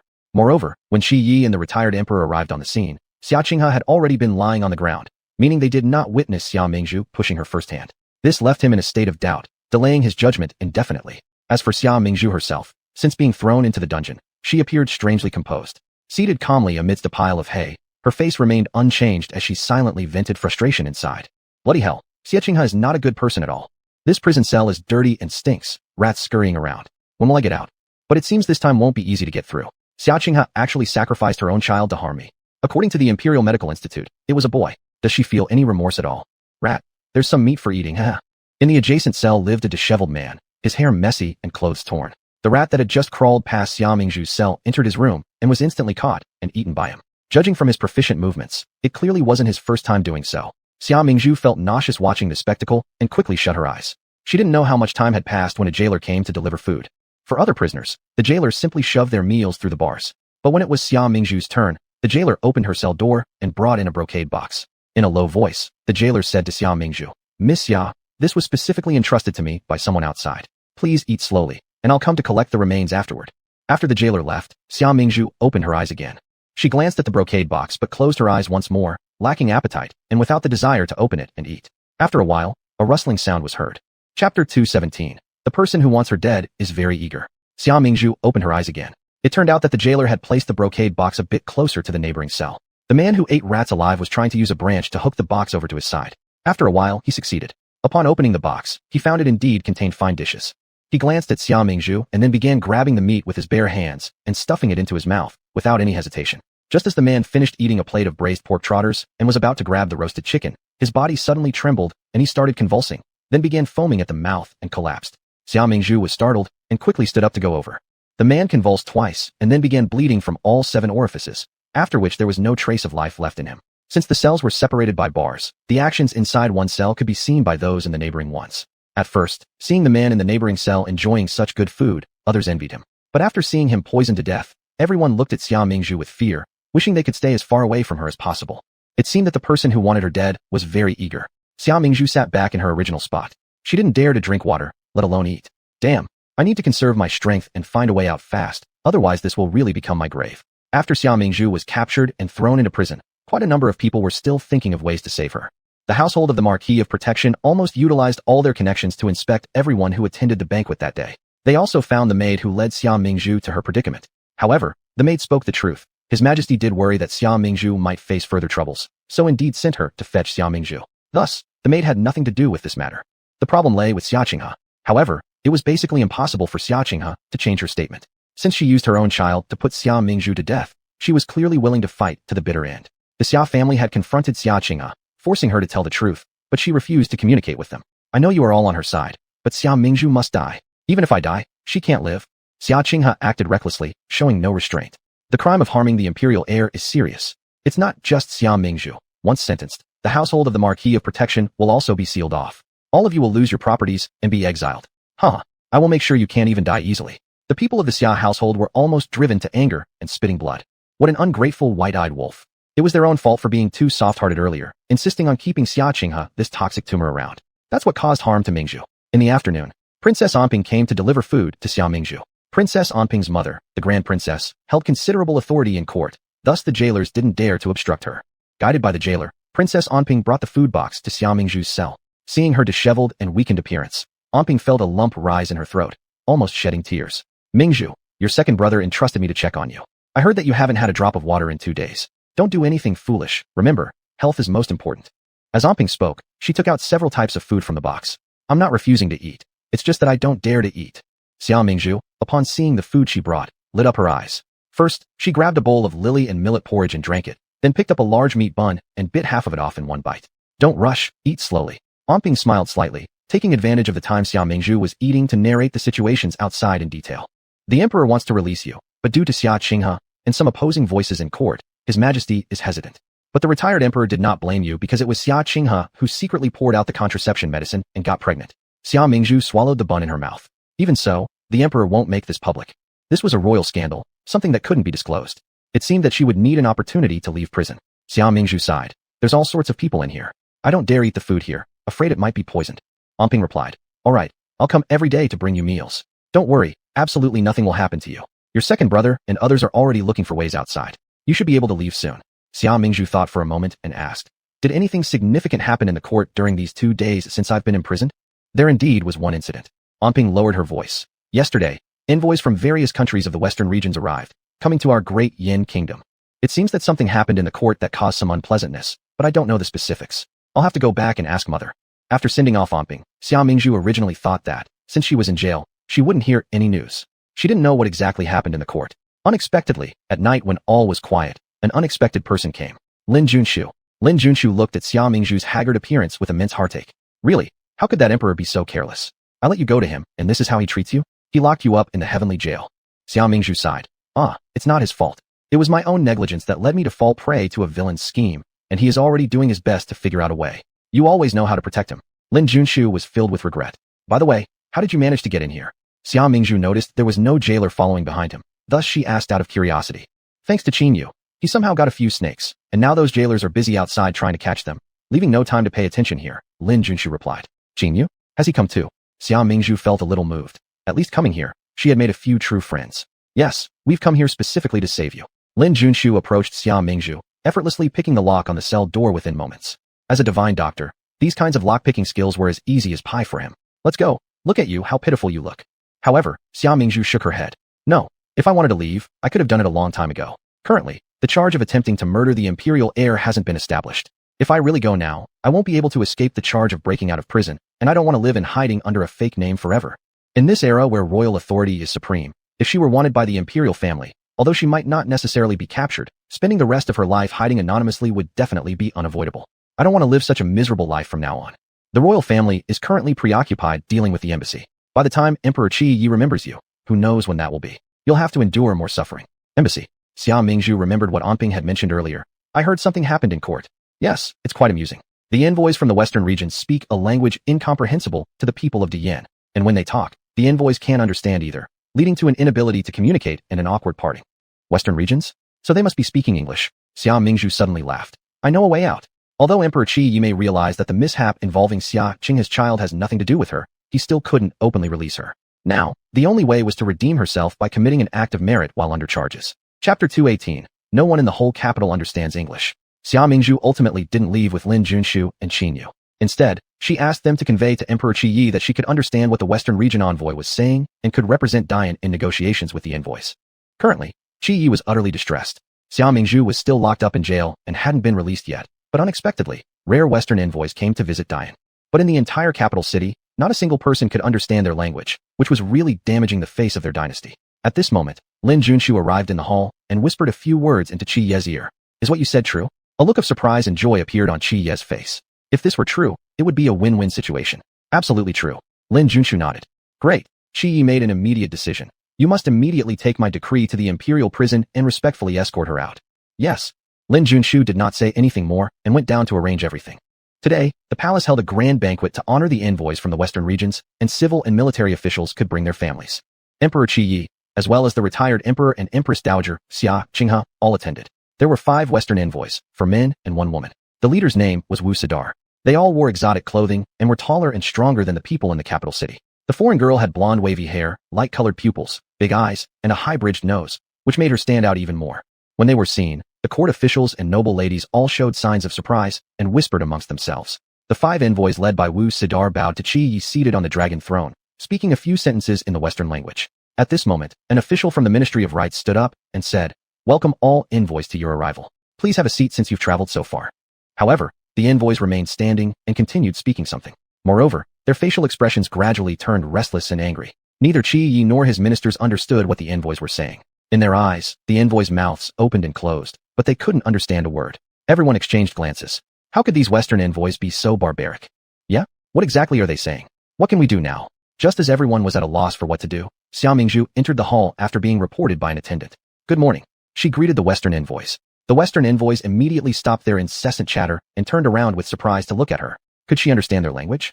All court ministers and their wives also looked towards Xia Mingzhu. Wasn't she imprisoned? How is she free? Indeed, what she just said sounded strange. Was she greeting the envoys? Unclear, but how could she possibly speak the Western tongue? Amidst the murmurs, Xia Mingzhu walked to the center of the hall and paid her respects to Emperor Qi Yi and the retired emperor sitting above. Greetings to your majesty and the retired emperor. Upon seeing her, Xia Qinghe immediately became furious. Xia Mingzhu, how dare you show up here? That's audacious. Someone, grab her quickly.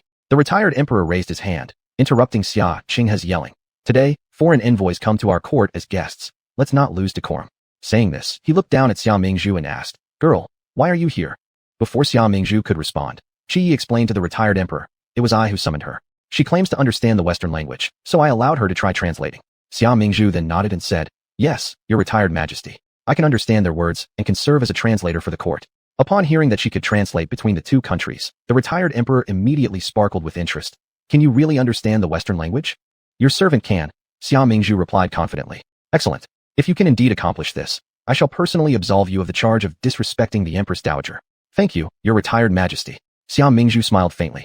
Haha, no need to go back to jail. Upon hearing this, Xia Qinghe could no longer sit still. Retired emperor, don't believe her.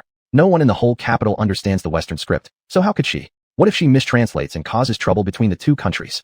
Please, Empress Dowager, don't judge others by your own standards. Xia Mingzhu coldly retorted.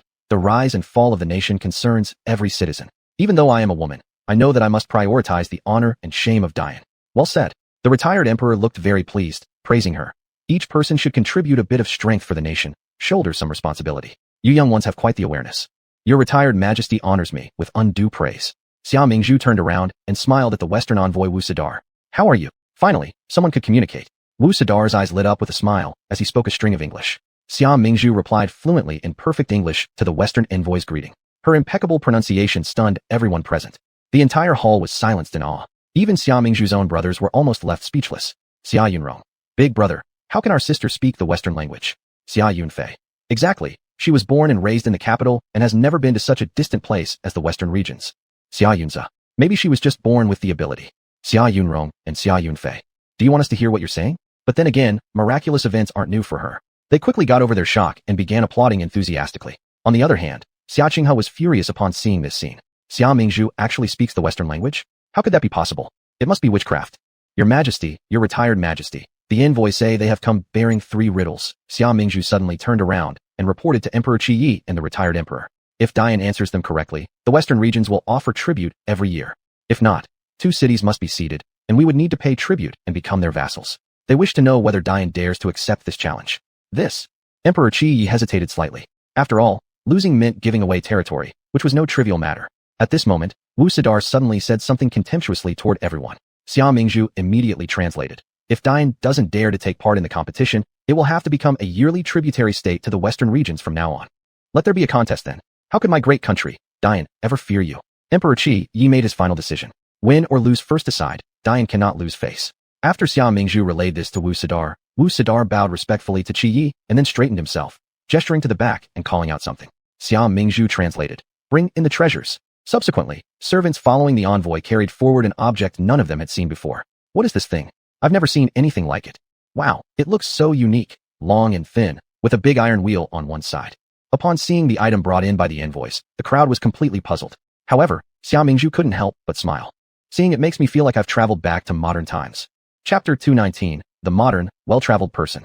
At this moment, Xia Mingzhu translated the words of the envoy Wuzida.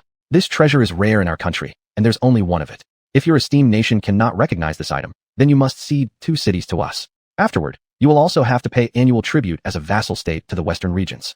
Upon hearing these words, the ministers below began to murmur among themselves. They all claimed they had never seen such an object before. It seemed that the yen would likely lose. At this point, Xia Qinghe, seated above, asked the Taishang Emperor, Great Emperor, do you recognize their treasure? The Taishang Emperor's expression turned solemn, and he shook his head with a sigh. Though this emperor has been well versed in many things throughout my life, I don't recognize this thing. He then looked at Emperor Qi Yi, who also shook his head. The people below indicated that none of them had ever seen such a thing. After hearing this, Xia Qinghe curled her lips upward, a glint of ill intent flashing in her eyes. Did Xia Mingzhu think that just because she knew a few phrases in the Western language, she could turn the situation around? Humph, her arrogance wouldn't last much longer. This time, she might end up compounding her offenses. With this thought, she pretended to express regret and said, even the Taishang Emperor doesn't know what this is. How could we ladies, who have long resided in secluded mansions, possibly have seen it? It seems we're bound to lose this trial. Then, she looked at Xia Mingzhu, coldly snorted, and scolded. Xia Mingzhu, this calamity is all your fault. If you hadn't come here to translate, we wouldn't have needed to take this test with the envoy from the Western regions. You should apologize to the envoy immediately. After all, losing face for you alone would be far better than losing land and becoming vassals for Dian. Xia Qinghe put on a look of deep sorrow, fooling those who didn't know better into believing she was genuinely worried about Diyin losing face. That's right, the Empress Dowager speaks the truth. Immediately, a minister echoed her sentiments. Now that matters have reached this point, you should shoulder the responsibility. Another stood up and pointed at Xia Mingzhu, saying, that's correct, you should immediately apologize to the envoy from the western regions. The face of great Diyin absolutely cannot be lost. Xia Mingzhu glanced at them, raising her eyebrows, and let out a cold laugh. How do you know that I don't recognize this thing? Xia Mingzhu, stop being stubborn like a dying duck. Xia Qinghe snorted coldly. Even someone so experienced as the Taishang Emperor, the Holy Emperor, and the civil and military ministers don't recognize this thing.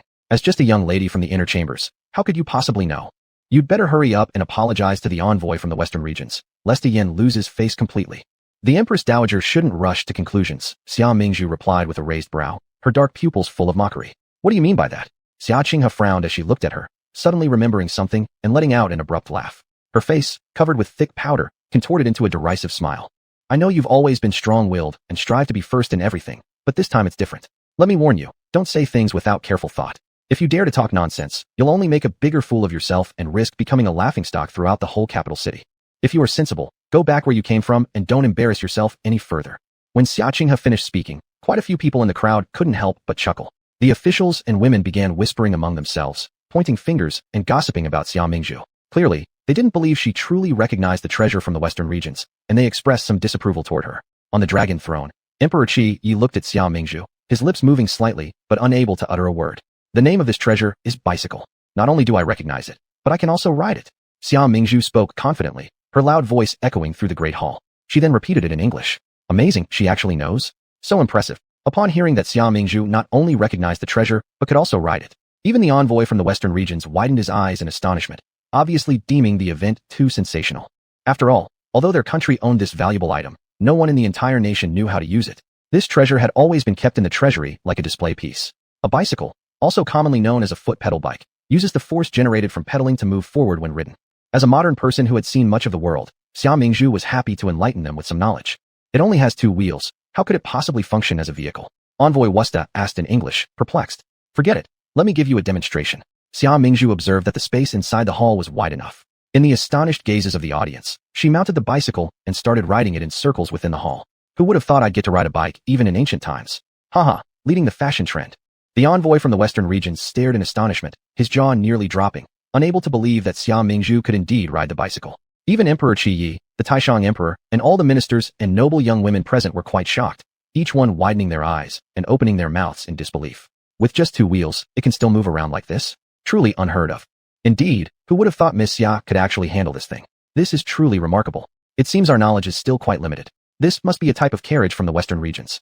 If our great Yin had such a device, we wouldn't even need horses to move around, right? Exactly. And since it's not a living creature, there's no need to feed it grass. The seated emperor and Taishang Emperor were also astounded. Taishang Emperor quickly asked, young lady, what did you call this contraption again? Despite his many years, he had never come across such a carriage in ancient texts. Your Majesty, it's called a bicycle. Xia Mingzhu stopped after riding a few circles. This vehicle is truly marvelous. Taishang Emperor marveled, slamming his table in astonishment. Even Emperor Qi Ye's eyes sparkled as he looked at Xia Mingzhu, admiring her even more as a rare talented woman. Sister, can I give it a try? Her brother, Xia Yunfei, became eager, watching from the side. Every day they had to go out back to fetch their horses. It was so troublesome. If they could ride this bike instead, that would be much cooler. Sure, why not? Xia Mingzhu smiled as she pushed the bicycle towards Xia Yunfei. But you should be careful. This isn't that easy to ride. I myself only learned how to ride a bike after entering elementary school. As expected, Xia Yunfei fell off the moment he got on. Clutching his leg in pain, he stood up. Damn it. This thing is impossible to ride. Nonsense. Miss Xia already demonstrated it just now. The Marquis behind him rebuked. If it weren't for his old age, the Marquis would have wanted to try the bicycle himself. However, if he ended up falling like Xia Yunfei, his old bones might break, and it'd be embarrassing too. Xia Mingzhu chuckled. Riding a bicycle takes practice. How could you not fall if you just hopped on and stomped hard? The seated Taishang Emperor beamed with pleasure. Excellent. Excellent. I didn't think you could really do it. Xia Qinghe stared venomously at Xia Mingzhu, disbelief flashing in her eyes. Could it be? She genuinely recognized the treasure from the western regions? At this moment, Envoy Wuzida said in the language of the western regions, Great Yin truly produces capable people, hiding their talents well. But the next item you certainly won't recognize. Chapter 220, The All-Knowing Xia Girl. Bring out the prepared item. USDA commanded. Yes, sir. Then an envoy led a few people and stepped back. Soon, they brought a black leather case to the center of the banquet hall. Our emperor happened upon a strange violin, but no one can play it. Whoever can play a complete tune on it today, our country will willingly submit as your vassal. As USDA spoke, he had someone open the case. A stunningly beautiful classical violin lay atop a red velvet cloth. Is this thing a musical instrument? Everyone present widened their eyes at the sight. There was another round of murmuring. We consider ourselves from a prestigious lineage, yet we've never seen such a peculiar object. That's true. If you call it an arrow, it has too many strings. If you say it's a pipa, its shape doesn't match. Not just us. Look at those so-called erudite scholars. Aren't they all looking bewildered? At this moment, Qi Yi on the dragon throne asked, "My dear ministers, do any of you know what this is?" Following Qi Ye's words, the ministers began discussing even more animatedly. What is this thing? I've never seen it before. Sigh, isn't Miss Xia supposed to know everything? Why don't we ask her? How could that be acceptable? If everything needs her answer, wouldn't it make us seem utterly useless? That is true. After the time of an incense stick had passed, no one could identify the object. Isn't it embarrassing that none in the great Danyan knows what this is? USDA wore a smug expression. Everyone glanced at each other helplessly. A minister stood up and said, "Your Majesty, we are incompetent and none among us recognize this item. However, Miss Xia possesses great intellect, and she must surely know. We, with thickened faces, wish to seek guidance from Miss Xia. Would your Majesty agree? You may proceed." Qi Yi turned his head towards Xia Mingzhu and affectionately asked, "Do you know what this is? I might tell you if you agree not to send me back to the jail afterward." Xia Mingzhu smiled while observing everyone present. Of course, the ministers nodded. Qi Yi added, "You will earn a great merit for Danya through this. All your past actions shall be forgiven. Answer confidently." "Thank you, your Majesty." Xia Mingzhu slowly approached the front. All eyes were on her, filled with worry as well as anticipation for her failure. "Miss Mingzhu, please don't push yourself too hard." The Duke of Protection looked very concerned. He knew his daughter too well. Since childhood, she had no talent in music or art. How could she possibly understand foreign instruments? She hadn't learned how to play any instruments at all. "Father, don't worry, trust me." After reassuring her father, Xia Mingzhu sat down in the center of the palace hall under everyone's watchful eyes. Haha, it just so happens that playing the violin is one of my many hobbies.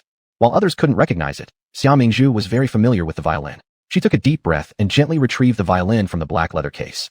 Placing it on her shoulder and positioning the bow properly, she lightly drew it across the strings. Melodious tunes began to flow, enveloping everyone in an ocean of beautiful music. When the piece ended, applause erupted and didn't stop for a long while. The Western envoys stared in astonishment, never imagining Xia Mingzhu could perform so perfectly. Looking at their expressions, Xia Mingzhu knew she would soon become famous throughout the kingdom. "Well, you sure have some skills indeed," USDA said in Western language. "However, there's still something you've definitely never seen." As he spoke, the large-eyed, high-nosed exotic woman with wavy hair suddenly stepped forward into the middle of the grand hall. Then, under everyone's shocked stares, she slowly lifted her clothes to reveal her chest, tied a beautiful bow tie, and exposed her flat and smooth abdomen. Tut tut tut, what's she doing? Truly uncivilized barbarians, completely inappropriate. Indeed, truly immodest. Whoa! The laughter abruptly stopped and was replaced by astonished whispers. All gazes fixed on the waist of the Western girl. The Western girl gave a seductive smile and immediately performed an enchanting Middle Eastern belly dance right there for everyone. Her stomach rippled constantly, leaving the audience drooling uncontrollably. "This is quite impressive. It has meaning." "Very good." "Yes, indeed." Before long, the Western dancer finished her performance. "Fantastic." One minister couldn't hold back his praise, and shortly after, several more voices of appreciation arose. Minister USDA smirked with satisfaction. "Now you've experienced the dance of our Western dancers. Tell me, can yours compare with ours?" Xia Mingzhu giggled. "Isn't it just a belly dance?" USDA was utterly astonished. "Why, you actually recognize it." This time, he was truly impressed. Xia Mingzhu smiled and said, "It's no big deal. I can dance it too. Not only belly dance, but I can also do pole dancing. My explosive and avant-garde modern dance will surely astonish you all, making you look at me with renewed respect." "No way you're doing that." Qi Yi felt a throbbing in his temples and couldn't help but raise his voice. Did she dare to perform such revealing dances for others to see? How could she even contemplate it? "I get it." After speaking, Xia Mingzhu puffed her cheeks into two little bubbles, feeling utterly wronged as she blinked her long lashes without taking her defiant black eyes off him. Qi Yi fixed his gaze on her delicate face, feeling powerless. "We don't lack dancers in my kingdom. Bring them in. Let the envoys from Shiyu witness our great Yin dynasty's dances," Qi Yi ordered. Soon after, a group of dancers came up and began to gracefully perform. The Western envoys also took their seats, starting to feast while enjoying the beautiful dances before them. Halfway through the banquet, Xia Mingzhu stepped out from the gathering to catch some fresh air in the garden. After a busy day, the evening cooled down the stifling heat in the hall just a bit. "Xia Mingzhu, stop right there." An angry voice echoed nearby. Xia Mingzhu turned her head and found Xia Qinghe had followed her out. "Xia Mingzhu, you really have your tricks, haven't you? But as long as I'm here, you won't have it easy." Xia Mingzhu raised her eyes and looked at her irate face, finding it amusing. "Xia Qinghe, why don't you stop acting like a mad dog, biting everyone randomly?" "Xia Mingzhu, you." Xia Qinghe flushed with anger.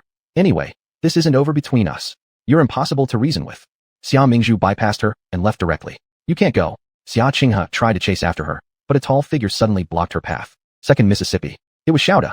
Seeing him, Xiaqing has stiffened all over. You, how did you come here? I have something I wish to make clear with 2nd Mississippi. Xiaoda stared straight into Xiaqing's eyes. No, I've nothing more to say to you. Xiaqing had tried to run, but was caught by Xiaoda's hand on her wrist. You, let go of me. Chapter 221, Staggering Secret. Xiaqing broke free from his hold and instinctively stepped back twice, distancing herself further from Xiaoda. What do you actually want? Xiaoda stared unblinkingly at Xiaqing. His face was cold as ice as he interrogated her. Why did you frame Miss Xia? That child obviously was. Don't you dare say it out loud. A tinge of panic flickered across Xiaqing's face. That's right. The child she had aborted wasn't the Emperor Emeritus, but hers and Xiaoda's. The Crown Prince couldn't satisfy her needs. After all, there was a large age gap between them. The Emperor Emeritus was over 50 years old, while Xiaqing was only 17. Not long after she became involved with the Emperor Emeritus, she regretted her decision and turned her attentions to the young and vigorous Xiaoda. Unable to resist her allure, Xiaoda indulged in a passionate affair with her, and they conceived a child together. Xiaqing knew that she couldn't give birth to this child, so she meticulously orchestrated the plot to accuse Xia Mingzhu. This way, she not only resolved the matter with her pregnancy, but could also achieve her wishes. What she hadn't expected was for Xia Mingzhu to eventually be released from prison. Second miss, we can't keep making mistakes like this any longer. Xiaoda's anguish was evident. These days, feelings of guilt, remorse, and regret had tormented him, keeping him sleepless every night. You need to stop going on and on about this. It's not us who are wrong. It's those arrogant people up above. It's this suffocating cage. Xiaqing glared furiously at Xiaoda, breathing heavily. But I really can't take it anymore. I can't pass this hurdle within myself. The Duke has been so kind and trusted me. I've betrayed him. As if making some final determination, Xiaoda declared. Miss Xia, let's reveal this secret. Restore Miss Xia's innocence and leave it to the Emperor Emeritus to mete out justice. You're insane. If you want to die, go ahead and die yourself. Don't drag me into your mess. Xiaqing's body trembled uncontrollably due to her outrage. What should I do? What should I do? I've betrayed the Duke. Xiaoda clutched his head with both hands and squatted down. Seeing his agitated state, Xiaqing approached him and grasped his hand. All right, tonight, meet me at our usual place. After calming Xiaoda down, Xiaqing glanced left and right, ensuring no one was paying attention to them. She sighed in relief, adjusted her clothes, and then departed without showing any emotion on her face. After she left, Qin Yu emerged from behind a tree. He looked at Xiaqing's retreating figure, a trace of disdain and mockery flickering in his eyes. What an interesting tale of forbidden love. Night fell. Qin Yu stood under the walls of the royal villa. At that moment, a civet cat rested on his shoulder. Go on. With a light pat on its back, the civet leapt onto the wall and quickly disappeared. Just as Emperor Emeritus Qi Longchong was reading by the window, he suddenly heard a persistent scratching sound. Pushing open the window, he saw a civet with bristling fur outside, glaring ferociously at him. This civet is out of control. Grab it immediately. The crazed civet darted away. Qi Longchong led the palace guards, lanterns in hand, chasing it. The flowers and plants near the walls had been trampled haphazardly, revealing tiny paw prints, each shaped like plum blossoms, left by the civet. Following the tracks, they arrived at a rockery when strange sounds emanated from inside. Qi Yichong, walking ahead, paused in shock as he recognized the familiar feminine voice. His eyes widened. Xiaqing. It was her. From within the rockery came Xiaqing's sultry voice. Xiaoda, what do you have to worry about? No one will know anyway. Instead, why don't you pamper me more? Then came Xiaoda's thick voice. Second miss, run away with me. Let's leave the capital and go to Ningzhou, okay? Xiaqing raised an eyebrow and pouted against the man's chest before coyly saying, I'm already an imperial concubine now, enjoying endless luxury and wealth. Why would I follow you to Ningzhou? Do you expect me to starve out there in the wilderness? Xiaoda frowned at her words. Stop the butt. We'll deal with these unpleasant matters later. You know well that His Majesty rarely steps foot into my courtyard. Still, I'm young, and living here feels like being a widow. How am I supposed to endure this? Hurry up and feed my desires. Outside the rockery, the Emperor Emeritus turned crimson with rage, flames practically roaring from his eyes. Sword in hand, he stormed into the rockery. Clothes were scattered everywhere, the couple entangled in one another's arms. Under the dim light, the group couldn't make out the man's face clearly, but the lantern brightly illuminated the woman's visage. Recognizing her, they were all speechless. Concubine Xia. In a fit of fury, Emperor Emeritus Qi Longchong kicked the man off Xiaqing and pointed at her with unrestrained wrath surging out from him like a volcano exploding. After all, no man would allow his woman to cuckold him, let alone a former emperor. Damn you, shameless wench. I treated you so well, conferring upon you the title of Empress Dowager, yet you dared betray me by committing adultery with a guard. How brazen and debased can you be? Qi Longchong felt a surge of anger rise within him. Having never endured such an insult, he yearned to slice the woman in front of him into 1,000 pieces. Xiaqing hadn't anticipated the appearance of the retired emperor, who had witnessed her infidelity with another man firsthand. At this moment, her entire body was exposed to all the eunuchs and guards. My lord retired emperor, spare my life. It wasn't my intention. He seduced me. Trembling on her knees, Xiaqing begged for mercy, attempting to place the blame entirely on Xiaoda. Xiaoda's heart chilled at this. He didn't even glance back at Xiaqing once, but instead deeply bowed, prostrating himself before the ground. I am unworthy of your majesty's grace, and dying is not punishment enough. But please, my lord retired emperor, do not implicate my family. With those words, he rose and lunged toward the sword held by a nearby guard, colliding straight into it, and ending his life instantly. A fountain of blood spurted forth, splattering all over Xia Qinghe's face. Xia Qinghe screamed in sheer terror, trying to flee. However, she was yanked back forcefully by Qi Longchong. With a menacing glare, Qi Longchong hurled her onto the floor without any sign of compassion. You've ruined my lifelong reputation, you despicable harlot, doing such disgusting deeds. I will not show mercy today, regardless. Seeing the fury burning in his eyes, Xia Qinghe quivered uncontrollably from head to toe. No, please, retired emperor, let me go? I beg you, let me go. As Xia Qinghe cried and pleaded, Qi Longchong only felt revulsion rising up inside him. His cold gaze fixed on her as he declared, daring to toy with me means you must accept the consequences. Bring it on, slap her. His merciless command echoed through the air, his expression colder than ice. Enraged by the retired emperor's fury, the palace attendants dared not lighten their blows, ensuring each strike fell heavily upon Xia Qinghe's face. To humiliate Xia Qinghe further, Qi Longchong refused to allow her to clothe herself. Thus, she remained completely naked, slapped repeatedly by the attendants from both sides with every ounce of force they could muster. Soon, Xia Qinghe was incapable of even begging for mercy, unable even to cry anymore. Chapter 222, Full House of High Energy, I'm lying flat. When the eunuch came to report, Xia Mingzhu was gathered with a group of noble women. She was munching on sunflower seeds while listening to their chatter about the gossip from various mansions. Who had taken another concubine recently, whose son spent lavishly for a courtesan. The foreign envoys and the former emperor had already left. The banquet was also about to end. Xia Mingzhu originally wanted to leave, but her nature for drama made it impossible for her to move. The little eunuch knelt down, stuttering in front of Emperor Qi Yi on the dragon throne. Your Majesty, your servant has something to report. Qi Yi waved his hand. Go ahead, they're all my favored ministers, so there's no need to be shy. The eunuch hesitated again. It concerns the harem. Qi Yi. The harem? He didn't have any women, so where could there possibly be a harem? What he hadn't realized was that he might not have one, but his father did. He was about to indulge in some drama involving his old man. Seeing the terrified expression of the little eunuch, Qi Yi knew it definitely wasn't good news. Qi Yi initially wanted to chase away the officials and their families. But upon catching the gossipy gazes of Xia Mingzhu and the noble women, he decided against it as it would appear too suspicious. So he shouted loudly, don't dilly-dally, just say what's going on. The eunuch dared not stall anymore and reported immediately. The imperial concubine and the deputy general in charge of guarding the royal villa were publicly engaging in lewd behavior inside the palace. What? Upon hearing this explosive piece of news, even Qi Yi was stunned. However, upon hearing this, the noble women were like kung fu masters who had their meridians unblocked. They became excited beyond measure. My goodness, they couldn't believe they were hearing such scandalous harem secrets. Your Majesty, hurry up and take us to catch them red-handed. The noble women couldn't wait. After all, their favorite thing to do was precisely this kind of drama. Seeing their excitement, as if they couldn't wait to spread the news far and wide, Emperor Qi Yi sighed, holding his head. Miscalculation. One woman equaled 500 ducks, or 500 loudspeakers. Today at the banquet, among the remaining ministers' families and noblewomen present, how many tens of thousands of loudspeakers could that be? At this point, the small eunuch continued reporting. Your Majesty, the adulterer died by stabbing himself, and the matter is now clear. It's due to the imperial concubine's misconduct.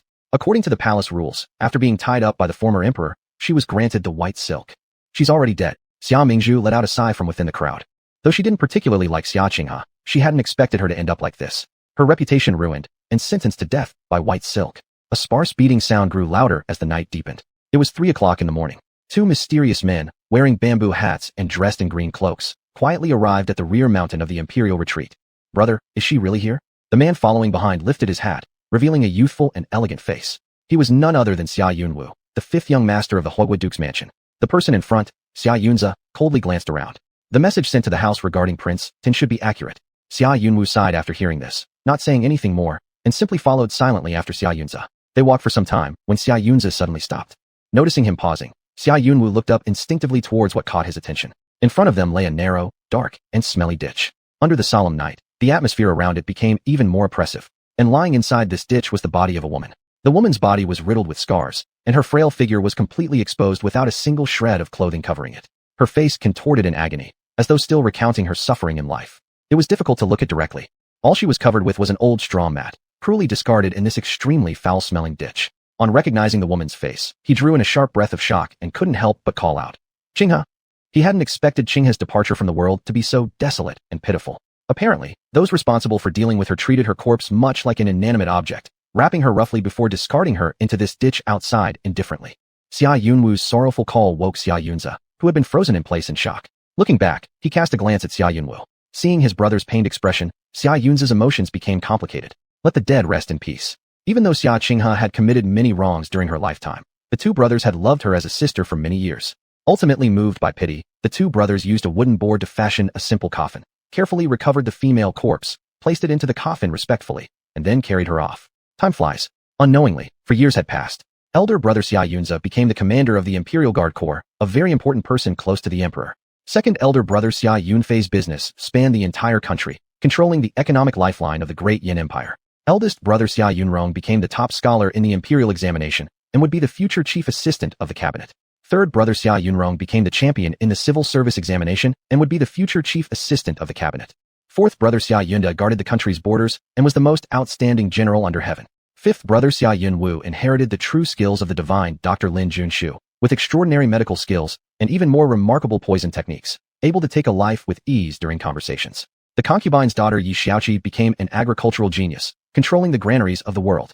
Each sibling in the family had reached the peak of their respective fields. Xia Mingzhu decided to stay at home and live leisurely. Xiaoqi, you must persuade your elder sister Mingzhu. Since she resigned from her official post due to illness, she hasn't touched a book for a single day. In the past, she couldn't sleep without reading a book every day. Now, she only focuses on eating, drinking, and playing in the garden, which reminds me a lot of your second brother's behavior before. It truly makes me worry. Lu Wanqiu said this and turned her head to look at Yi Xiaoqi behind her. Yi Xiaoqi used to love following Xia Mingzhu around, but after she found things to do on her own, it had been a long time since she returned to the mansion. Yes, sister-in-law. Yi Xiaoqi smiled and responded. The two walked to the waterside pavilion not far away. In the pavilion, the shark's silk gauze was fluttering with the wind. On the pear blossom wood beauty couch, a girl with an absolutely beautiful face lay lazily. Her movements exuded a grace that was hard to describe, as if she was naturally born with an enchantingly lazy charm. Upon closer inspection, it was clearly Xia Mingzhu.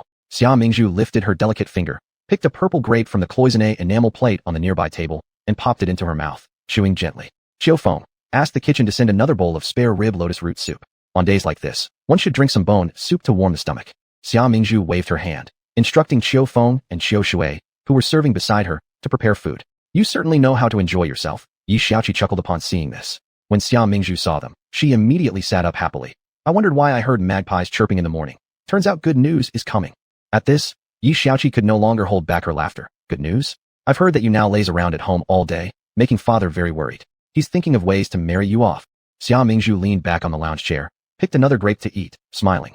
Well, that depends on whether anyone will marry me. Chapter 2:23. Recruiting a husband for winter. Her reputation in the capital city now is hard to describe. One could say she's become so formidable that no one in this world dares to marry her. Xia Mingzhu took the bone soup passed by Qiufeng and sipped it. A natural disaster will come soon. Instead of overthinking, we might as well enjoy the moment.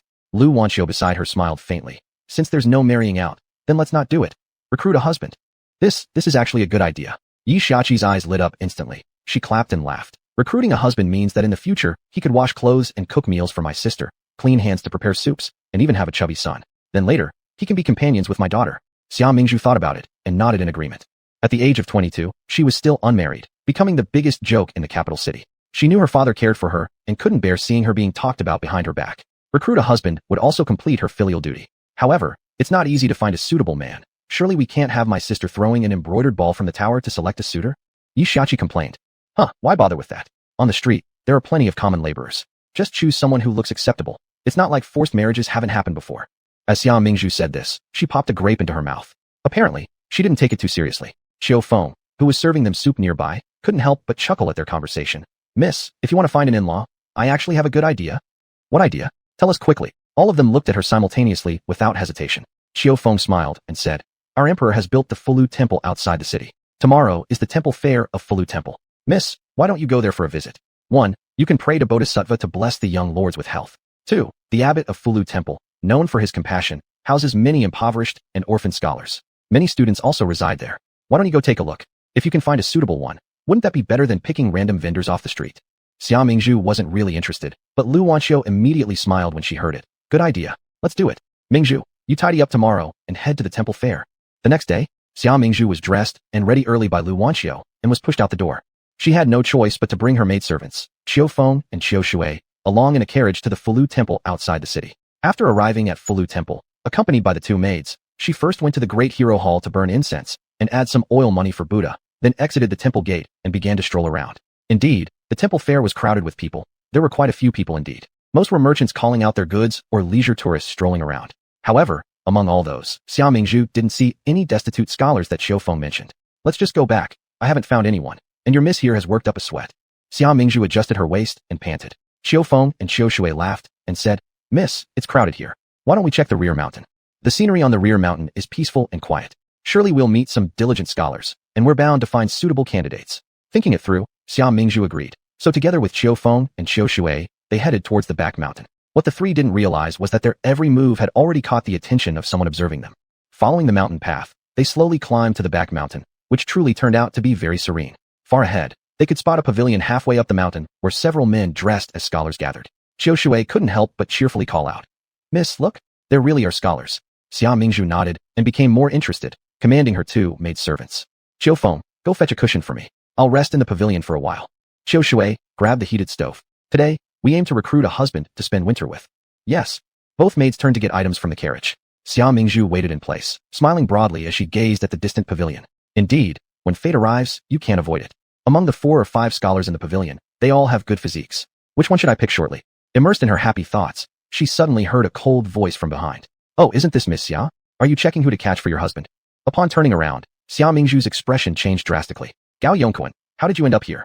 Back then, Gao Yongquan and his brother Gao Yongui bullied Prince Shi Tenyu, only for them both to be attacked by poisonous bees later. Unexpectedly, Gao Yongui died while Gao Yongquan managed to cling to life. Truly, evil always lingers for a long time. Of course, I've been following you all along. Gao Yongquan grinned at Xia Mingzhu, his perpetually bloodshot eyes making his appearance repulsive. Seeing the beautiful Xia Mingzhu, his eyes sparkled with admiration. He smirked lewdly and said, Miss Xia, originally my elder brother intended to take you as his wife, but now that he's dead, everything he had belongs to me. Why don't you come with me? I'll send my father to propose at the Protector of the Nation's mansion tomorrow. What do you say? You must be dreaming. Xia Mingzhu took a step back in disgust. She wanted to move past him and leave. But Gao Yongquan spread his arms and stood in front of her, looking earnestly concerned. Miss Xia, though I'm a concubine-born son, I am talented and handsome. The entire Hongyan Marquis residence will soon belong to me. If you marry me, you will enjoy endless honor and wealth. What more could you possibly want to criticize? No matter what, my marriage is none of your concern. Xia Mingzhu burst out laughing from anger. Step aside. Gao Yongquan laughed loudly. Miss Xia, there's no need to rush. Since you're here already, why not let this young master have some fun with you first? Perhaps after tasting some sweetness, you won't even want to leave. With that, he could no longer restrain himself and lunged fiercely at Xia Mingzhu, clearly intending to force himself on her. Meanwhile, at the pavilion halfway up the mountain, Emperor Qi Yi, dressed casually, was trying on the human skin masks offered by several scholars. This lifelike mask makes it feel like I've transformed into someone else. The group surrounding Qi Yi wearing the mask marveled and murmured curiously. Song Long saw the scene below from afar and hurriedly reported to Qi Yi, Your Majesty, something's wrong. Miss Xia is in danger. On the other side, Gao Yongquan was puckering up his lips and charging towards Xia Mingzhu, attempting to kiss her while muttering nonsensically. Beautiful lady, just yield to me. If you follow me, I promise I'll love you dearly. Whatever you want, I'll comply. Xia Mingzhu nearly vomited from revulsion. A glint of ferocity flashed in her eyes. She had originally only planned to slip away and leave, but seeing Gao Yongquan's current appearance, she couldn't help but feel an urge to rid the world of this pest. As she dodged Gao Yongquan, her gaze scanned the surroundings, searching for anything handy to use, like sharp twigs or protruding rocks. If used properly, these items could all instantly claim a life. Chapter 224. A forced melon isn't sweet, but it can quench thirst. Just at this moment, a sudden roar came from above. Who is the rogue? How dare you commit such evil deeds in the pure land of Buddhism? As the voice faded, a towering figure descended from the sky and kicked Gao Yongquan away with one foot. Gao Yongquan was directly kicked several zhang away, his head colliding with a large rock, causing him to let out a pitiful cry before fainting. Xia Mingzhu looked up and only then realized that a young man had saved her. The man looked somewhat unfamiliar, with sharp features and a tall, upright stature. Just standing there gave off an intimidating presence, though his unfathomable phoenix-like eyes seemed somehow familiar. Xia Mingzhu snapped out of her shock and bowed to the man, saying, Thank you, brave sir, for your help.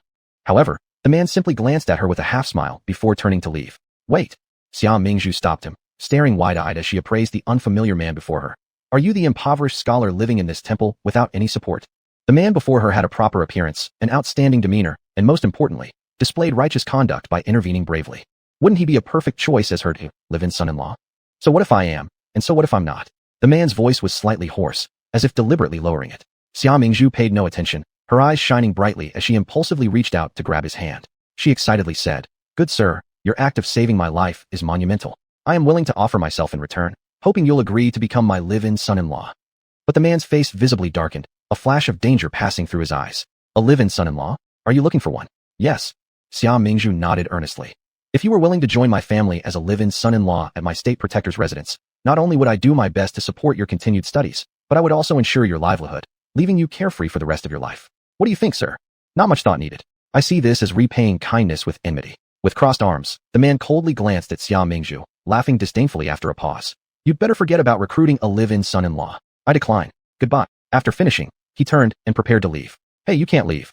In desperation, Xia Mingzhu rushed forward, clinging to his arm, practically hanging on him.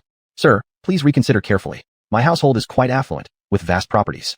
If you agree to enter our family as a live-in son-in-law, I promise you will feast on delicacies every day. You are just a poor scholar, borrowing residence in the temple, probably eating vegetarian meals daily. Don't you long to taste meat? The man hadn't expected her to suddenly jump on him like this. Strands of subtle feminine fragrance wafted into his nose, making him not only startled but rigid throughout his body. His face expressionless, he attempted to withdraw his arm. Not necessary. I prefer a vegetarian diet anyway. Unyielding, Xia Mingzhu persisted. Then I'll pay you wages. If you consent to become a live-in son-in-law, I'll give you 20 taels a month. No, 50 taels per month. What do you say? Veins bulged on Qi Ye's temples as he snorted coldly. Sorry, no need. I find contentment in poverty and regard money as dung. Just as the two were entangled beyond resolution, Song Long ran down from the pavilion to them. Your Majesty, Miss Xia, are you all right? Your Majesty? Xia Mingzhu felt as if struck by lightning, immediately frozen in place. Stunned and deeply contemplative, she looked up at the man before her. Why you? Are you Qi Yi? The man cast her a dispassionate glance. He raised his hand and tore off the human skin mask on his face, revealing an incomparably handsome countenance. It really is you. Xia Mingzhu awkwardly chuckled twice before obediently rolling off him. No wonder his eyes seemed familiar earlier. Turns out it's an old acquaintance. How dare I ask the current emperor to be my live-in son-in-law? I must be asking for death. Qi Yi shot a sidelong glance at Xia Mingzhu. Xia Mingzhu, haven't we seen each other in some time? Did you fall so low as to start capturing husbands now? Unwilling to make herself a laughingstock in front of Qi Yi, Xia Mingzhu stubbornly defended herself. Not true at all. Please don't misunderstand me. I just want to find an extraordinary bodyguard. Furrowing his eyebrows slightly, Qi Yi asked, Oh really? He didn't believe her because she hadn't said that earlier. Xia Mingzhu nodded firmly, speaking with assurance. That's right. Hearing these words, Qi Ye's gaze flickered softly. He suddenly moved closer to her, wrapping one arm around her waist. Why not? Then, be my empress. Wouldn't having over 3,000 palace guards all serve as your personal protection suit you well? Xia Mingzhu's waist was pressed against the adjacent mountain stone, her heart racing chaotically, sensing as if this man intended to swallow her bit by bit. She jabbed her finger at his chest and pouted in a petulant manner. Not good. Then, she pushed Qi Yi away. Just as she was about to turn and leave, Qi Yi grabbed her wrist. You don't want to be my empress and really intend to recruit a live-in son-in-law? Xia Mingzhu pondered for a moment before replying. If there's no live-in son-in-law, then adopting an external consort works as well. In a secluded courtyard of the capital city, under the blazing sun, Xia Mingzhu lounged on a chair beneath the tree shade to cool off, while Qi Yi practiced swordplay nearby. His purple robe fluttered like a startled swan, graceful as a soaring dragon. Xia Mingzhu was just about to bite into a chilled watermelon when a flash of silver light streaked by. Qi Yi sheathed his sword, his ponytail bundled high by the jade crown grazing Xia Mingzhu's face as he moved, leaving a ticklish sensation. He grinned as he swallowed the slice of watermelon he had snatched from Xia Mingzhu. Wife, you've already had 2 bowls. Your body might not endure more. Bent over close to Xia Mingzhu, his breath brushed her face. His exceptionally handsome, yet otherworldly beauty momentarily dazed Xia Mingzhu, who then coughed lightly, pressing her hand against his chest discontentedly. You're merely an external consort.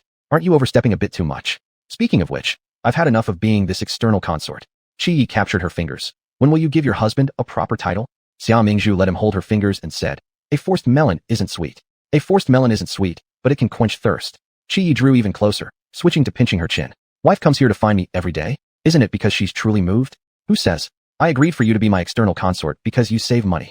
Isn't it because you lust after my male beauty? The emperor may indeed have endless male beauty, but I have no interest. Xia Mingzhu attempted to push him away. However, she was pulled back forcefully and pinned onto the recliner. Are you contradicting yourself? Who was the one clinging to me all night long and acting so proactive last night? Shameless. Xia Mingzhu's tender earlobes turned bright red with embarrassment and anger, her cheeks burning uncontrollably as she shoved against Qi Ye's chest. But it felt sturdy and unyielding. Qi Ye's erratic heartbeat and coarse breathing interwove. Like an unfathomable abyss, his ink-like eyes revealed no bottom. His bony hands cradled Xia Mingzhu's waist, bending over her closely. An ardent kiss descended, fervently entangled yet aggressively possessive. I have even more shameless actions. Would you like to experience them? The end.